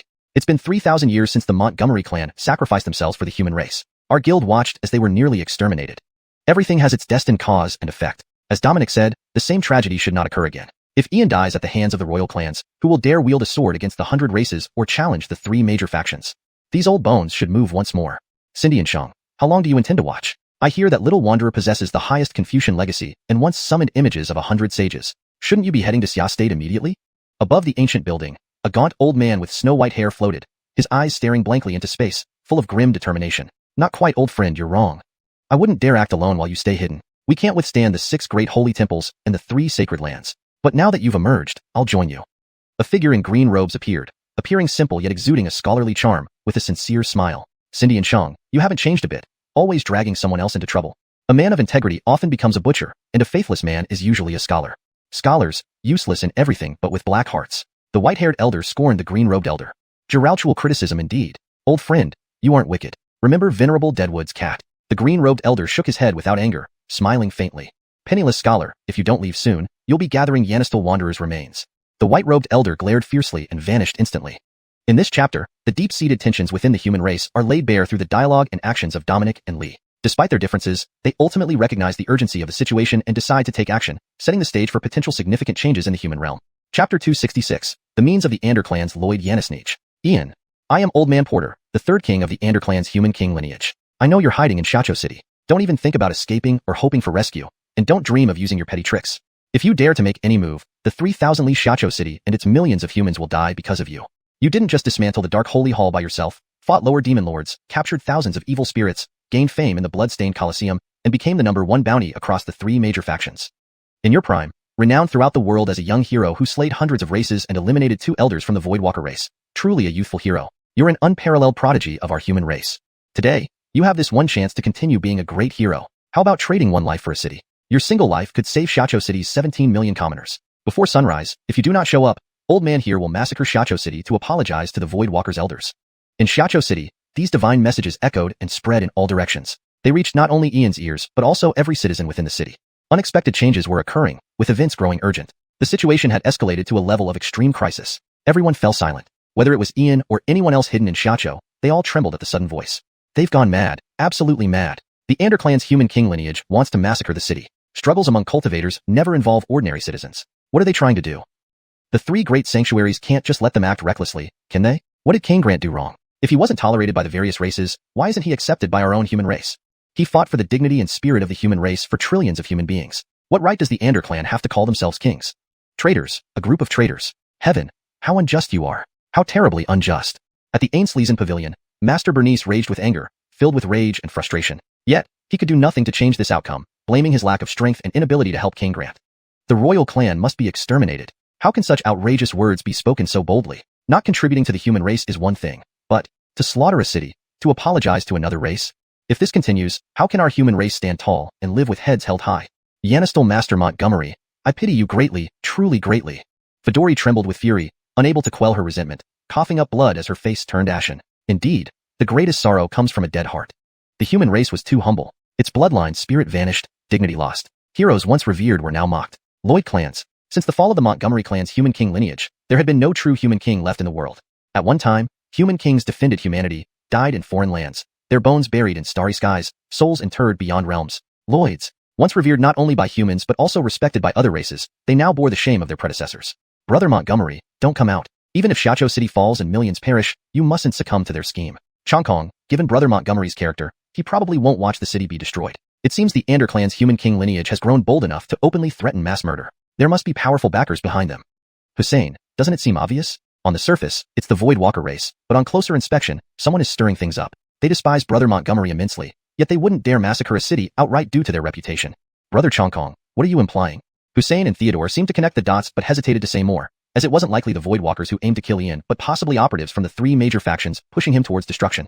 The scale and reach of this event far exceeded ordinary struggles. If the three major factions could interfere with the human king clans, their infiltration must be immense. Unimaginable, inconceivable. This matter was already beyond their control. Near the Imperial City, Ian naturally heard Porter's divine message. He felt a strong urge to charge out and tear those bastards limb from limb but suppressed his anger. Such emotion must be controlled. Rashness solves nothing. Securing the array center would be meaningless since he never imagined the Ander clan's human king lineage would resort to such treacherous tactics. Porter, human king lineage Void Walker race. You confront me directly, Ian might still respect you as men of honor, but without following the rules, then don't blame me. Seven-Dai Jacqueline, neither helping nor interfering leaves me no choice but to take matters into my own hands. This table must be flipped.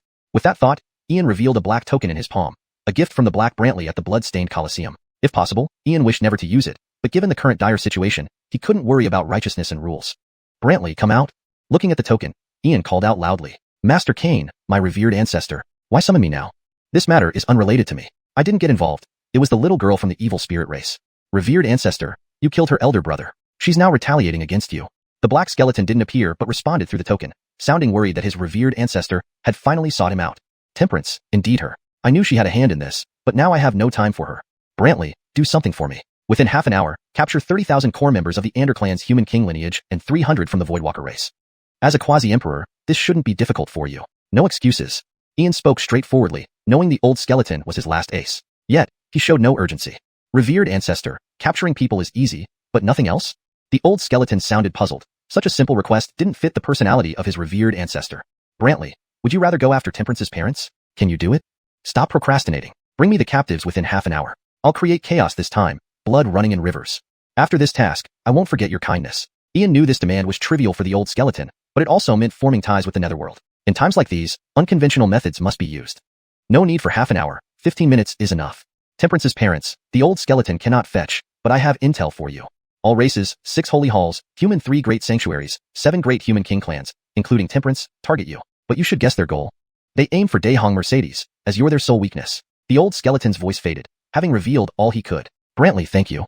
Consider me in your debt. Ian understood. His suspicions were confirmed. They were baiting him to attack Daehong Mercedes, a plan rushed too hastily. Hashtag chapter 267. Who is cleaner than whom? Xia Prefecture, West District, Street 49. Porter, you are truly ruthless. To kill Ian, you're willing to sacrifice the reputation of the Ander clan's lineage of Lloyds. If you fail to kill Ian this time, do you really intend to massacre Xia Prefecture? The ancient kingdom of Great Xia, although the smallest ancient kingdom in the eastern domain, still has the fortune of humanity protecting it. The backlash from slaughtering millions of humans, can your clan's lineage of Lloyds bear it? A silver-haired middle-aged man from the Voidwalker clan, dressed in black brocade, spoke up. This mission to Xia Prefecture had not been sanctioned by their sacred ancestor but by a few elders within the clan, who only ordered assistance in capturing Ian, not an entire city's massacre. He hadn't expected Porter to be so ruthless. Brother Kong, your understanding is flawed. Just mere millions of common folk. Dead is dead. We humans have nothing but numbers. How can we deter them without massacring a city? Human society is quite harmonious now, but there are always some individuals who defy us. If we don't crush these rebels, everyone will follow suit. How could our royal lineages maintain control? If Ian lives, our Ander clan's lineage of Lloyds will face disaster. Besides, we serve the Highness. Her enemies are our enemies.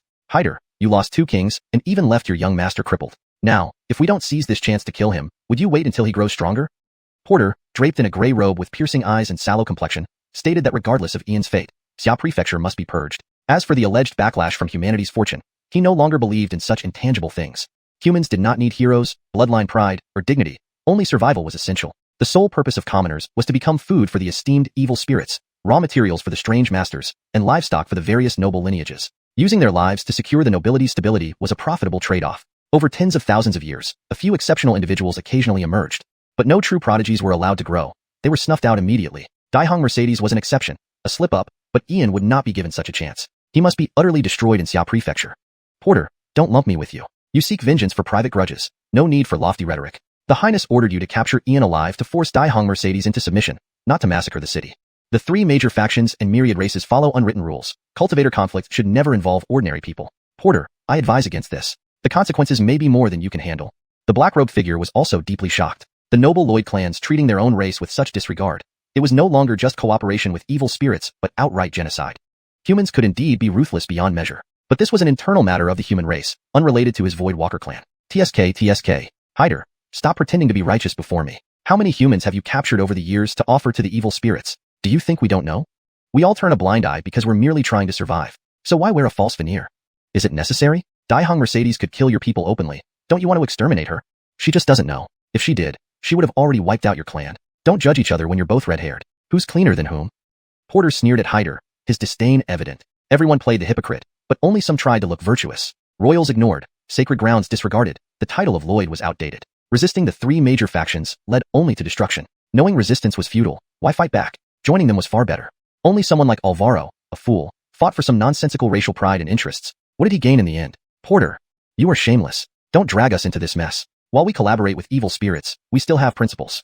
Do you really need me to reveal all your vile deeds? The future will be dark and blood-soaked. We seek survival, but you indulge personal desires. Enough, what's there to debate? In terms of shamelessness, we Voidwalkers cannot match you. Hyder almost choked on rage. He'd seen shameless men, but none as audacious as Porter. Though their hands were unclean, his clan still had its limits. If they couldn't kill Ian today, they still had a fallback. The Ander clan had committed themselves fully, leaving no room for retreat. One thing puzzled him. Why had Ian slaughtered people from various clans? What happened? The Highness had only given them one order, to capture Ian, but never appeared. Did even she doubt her ability to kill him? Hyder, addressing you as brother is an honor. Don't pretend to be a saint. Stop acting high and mighty. If Ian survives, your Voidwalkers won't fare well either. When the city is razed, any mercy shown by you, and I'll expose you first. I've documented everything done by the various clans over the years. Ian must die. If I can't kill him, I'll drag you down with me. So don't even think of being merciful. This revision ensures the sentence reads more naturally in English and maintains the threatening tone present in the original text. It also removes the nonsensical word jiaoxing, which seems to be a remnant from the Chinese text. Porter made it clear. Both were on the same boat. No double-crossing. The Ander clan and Ian were mortal enemies. Old blood debts from 3,000 years ago wouldn't be forgotten. Regardless of the higher echelon's plans, today's outcome was inevitable. Whether he could eliminate Daihong Mercedes wasn't his concern. His single objective was simple. Ian must die. No matter what, he couldn't let Ian live. The sun has risen. Let's begin. Hyder gazed eastward, where the first rays of sunlight penetrated, turning his voice chillingly cold. Chapter 268. Ian. Am not at a loss. Yanistal Bradian, the time has come. Come out and accept your death. Otherwise, Xiaozhou City will be destroyed because of you. Can you bear seeing millions die for you? Hero, this is the price of your heroism. This is the consequence of your overreach. Your death will make all humans in the Eastern Domain remember that humanity doesn't need heroes, dignity, or laughable pride. Righteousness is the most useless thing in this world. The law of the world has always been that the strong rule. If we let you grow stronger, it would truly become troublesome. Our Ander clan has stood for hundreds of thousands of years, and what we love most is to strangle human geniuses like you, especially one who emerges only once in 100,000 years. Even if your talent is unparalleled and unmatched in eternity, so what? Even if you rival Rico, what does it matter? Our negligence allowed Rico to rise, but we don't want to make the same mistake again. Rico is beyond our reach, but you must die. Porter's figure floated in the sky, his divine sense spreading far and wide, demonstrating the pressure befitting a Lloyd. Ian, no matter how capable you are today, you won't escape. Ander clan's lineage of Lloyds, I underestimated just how despicable you could be. To kill me, you'll stop at nothing, even massacring an entire city. Not even abyss demons or underworld spirits dare to cross this line. I don't understand who gave you the courage to act so confidently. Whether I come out or not, you are going to massacre the city today. You can then carry the bloody heads and seek merit from your master. Pitiful, laughable, more pitiful. A bunch of scoundrels, a pack of traitors. You dishonor the name of Lloyd. A sunrise emerged from the eastern horizon. The first ray of light fell upon Xiaozhou City, enveloping Ian's body. The slender silhouette of the young boy exuded a sacred and radiant presence, but his words remained calm and serene, devoid of any anger. Haha, what difference does it make if you call us scoundrels or traitors? It's laughable, pitiful, and tragic for you. Do you really think that killing a few demons, destroying some evil spirits, and winning in the bloodthirsty arena makes you a savior? The times have changed. Bloodline, dignity, and backbone are merely deceptive tricks. Interests are what truly matter. What use is the name of Lloyd when people bury their bones in the starry sky, their souls in strange lands, and their blood dyes the void? Their spirit may deserve respect, but what good does it do? Even a mighty empire like the Montgomery Luo dynasty has crumbled. Sticking to those pointless beliefs, what difference does it make? Look at Alvaro, how valiant he was back then. Yet, opposing those who cannot be provoked led to his demise. I have to admit, each descendant of Alvaro has guts. In ancient times, they could indeed have been humanity's hope. But now, we don't need such beings. Humanity only needs to survive as best it can. We should show reverence to the nobles of the 100 races, humbly accepting our place as a lower race. When the nobles of the 100 races are pleased, keeping a few as slaves isn't bad, right? As for the abyss or underworld spirits, even sinister entities, they just need food. After all, humanity numbers in trillions. What difference does it make if some die? Moderately controlling our population wouldn't affect the territories of the noble races and would keep the three major factions fed. Maintaining this balance isn't good? And you dared to slaughter the nobles of the 100 races, severely injure the young lord of the Void Walkers, and cause the deaths of 2 undead. That's an unforgivable crime deserving annihilation. By sparing the lowly populace of Daxia Ancient Kingdom, the noble races have shown mercy. Destroying only Xiaozhou City and taking your life serves as penance. Submit to death peacefully. Resisting will only make your end more painful. Of course, I can give you a chance to say your last words. Porter hovered in the air, extending his divine sense far and wide. Today, he intended to use Ian and Xiaozhou City to terrify humanity. Resistance is absolutely unacceptable. Subservient survival is all that matters. Bow down before the nobles of the 100 races and deal with humanity with brutal killings. The nobles are so noble, while humanity is so lowly. Just consider yourselves livestock raised by our Lloyd clans. Ancestor, everyone is in position outside the city. This is a soul-binding curse that controls life and death. No more chit-chat. I'm withdrawing. Brantley, thank you. Only now did Ian feel relieved. Being without leverage and having leverage, but not using it are two entirely different situations. Now, it came down to who was more ruthless. You want to see my rage, my roar, my madness. Let the world see my powerlessness and sorrow. But you're wrong. I'm not my ancestor Alvaro, nor am I humanity's savior. But your dream of slaughtering the city and killing me is just that, a dream. One thing you said is correct. Righteousness is the most useless thing in this world. The strong rule is the law of the land. But the biggest difference between me and you, a group of scoundrels, is that I, Ian, will never bow to demons, undead, spirits, or demons, nor will I ever align myself with them. These 1.7 million people in Xiaozhou City might not be saved, but I can't avenge them. Porter, why don't you take a look outside the city? On the empty street stood Ian alone, his expression calm and serene despite sensing the malice of the entire world. This world has rotted to its core. My master and the Matilda are invincible, protecting us from external enemies, but they cannot stop internal corruption. The nobles of the 100 races, such nauseating and ironic words, once revered by all, Lloyds have fallen to this state. Forget it. Cultivate virtue in adversity, aid the world when prosperous, such nonsense. If I survive this ordeal, I'll leave humanity to fend for itself. Despite my passion, all I receive is suppression and destruction from humanity's upper echelons. Truly bleak and disheartening. Ian, don't play games. What? This is impossible. How dare you, little brat? How dare you be so deranged? You are destroying the foundation of my clan, extinguishing the lineage of the Ander clan Lloyds. Porter almost fell from the sky when he saw the vast crowd outside the city. None of them were older than 21, with the youngest still in swaddling clothes, numbering at least tens of thousands, all core members of the Ander clan. Deranged? I, Ian, can match your actions. Compared to what you did to my Montgomery clan, this is just a drop in the bucket. Don't rush. Look further out. Let the Void Walker beside you see too. As you said, humanity has trillions. Trading 1.7 million mortals in Xiaozhou City for 30,000 direct descendants of the Ander clan and 300 members of the Void Walker clan. Doesn't this trade seem fair for me, Ian? If anyone dies in Xiaozhou City today, or if anyone from Ainsley's Pavilion is harmed, I will immediately execute the people outside the city. Don't try to save them. Their souls are marked by my curse. A single thought from me can wipe out a swath of them. Don't doubt me. Let's test it. Explode. Standing with his hands behind his back, Ian's expression remained utterly calm. As the final word left his lips, 1,000 Ander clan members and 10 young Void Walker males and females outside the city exploded on the spot, creating a scene of immense carnage. Hashtag chapter 269. Vow not to bow. No. Ian, you despicable child. How dare you? They are just children. How can you be so ruthless?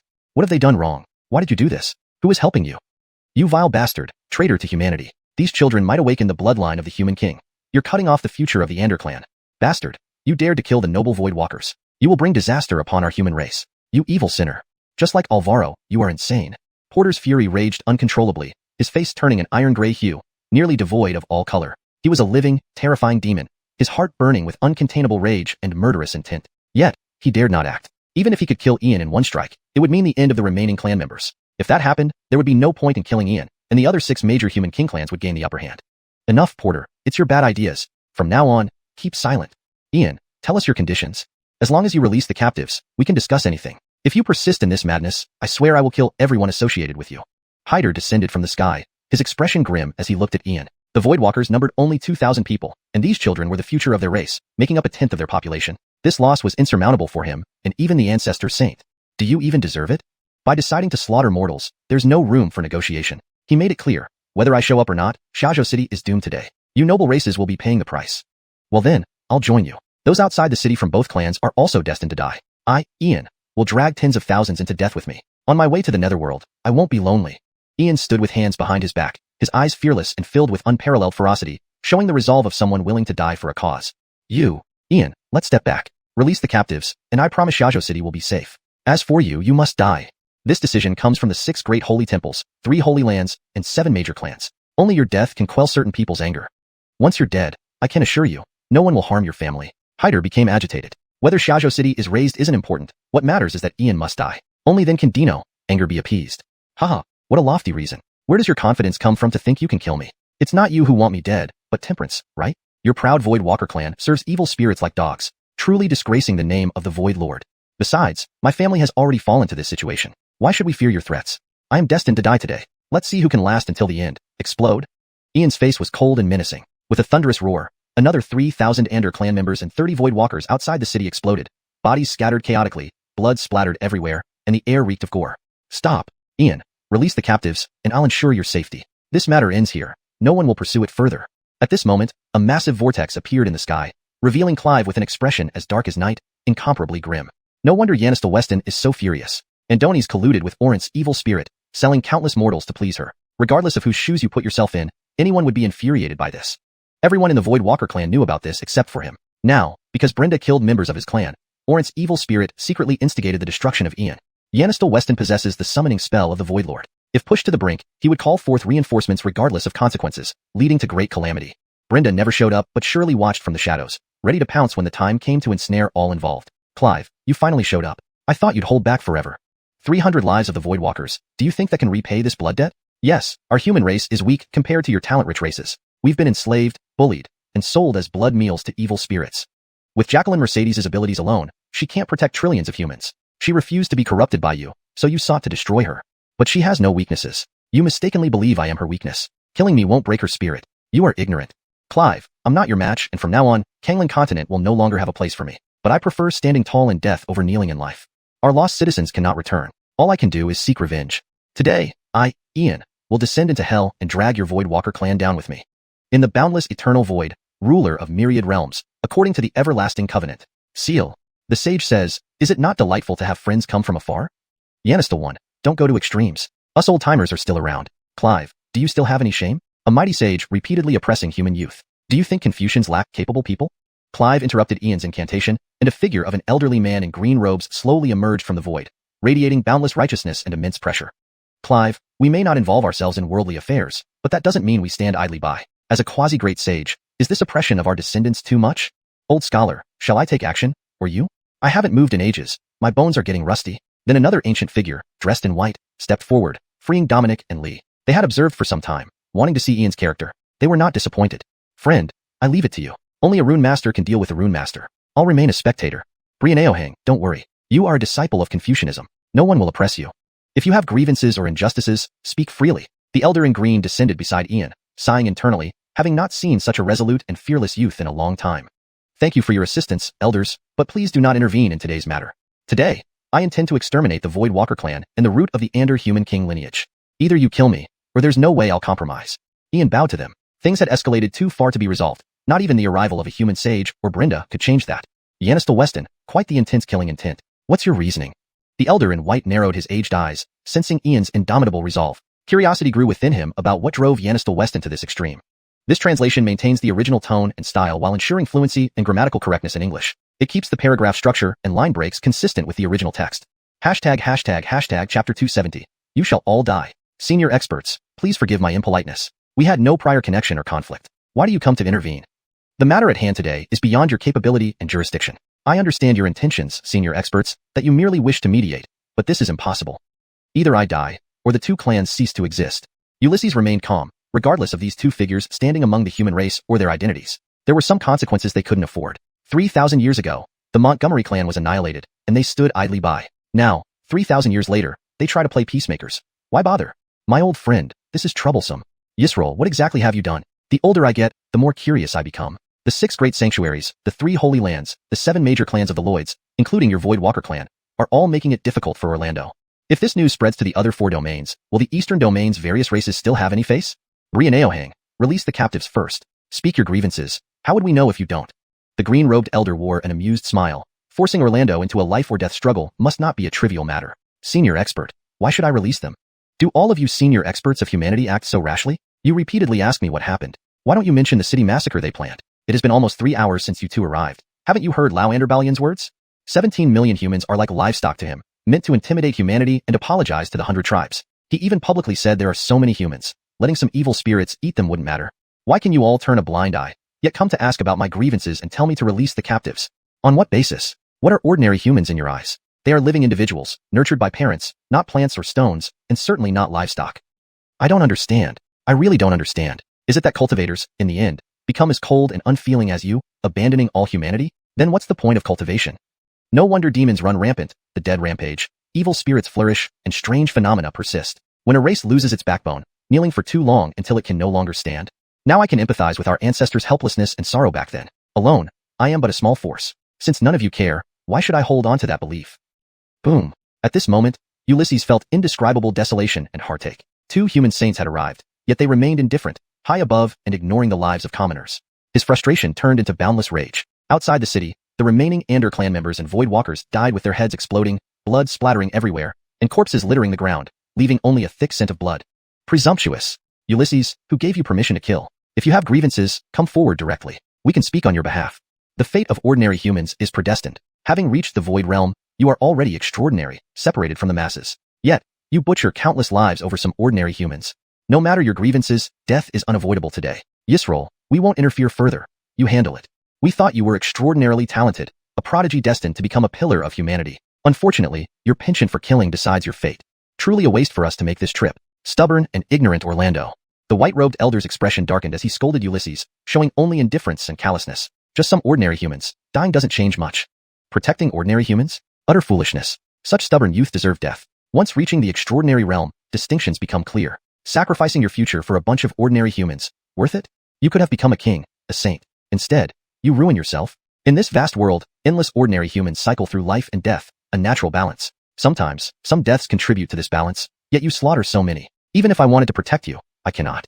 The green-robed elder shook his head helplessly. Young man with fervent ideals, a steadfast character, but lacking flexibility. Perhaps too naive. Tisk. I, Ulysses, didn't ask for your interference. Even if there's any debt, it's only to Master Dominic. You 2 old villains have no right to be saints. If the early sages of Confucianism knew of you, they'd eliminate you first. With a shred of humanity, you wouldn't say such shameless things. Just talking to you dirties my integrity. Come, my chances are gone. Do what you will. Ulysses closed his eyes in despair, no longer willing to waste words. At this moment, his heart was peaceful and resolute. Humans may live base and dishonorable lives, but they cannot lose their principles and dignity. Some lines, once crossed, cannot be reversed. Humanity has lost hope. With no courage, honor, or dignity left, when a race sinks this low, it is tragic. When those who should protect humanity regard humans as nothing, it signifies racial extinction. Eddie, I will watch you die. Eddie lunged out,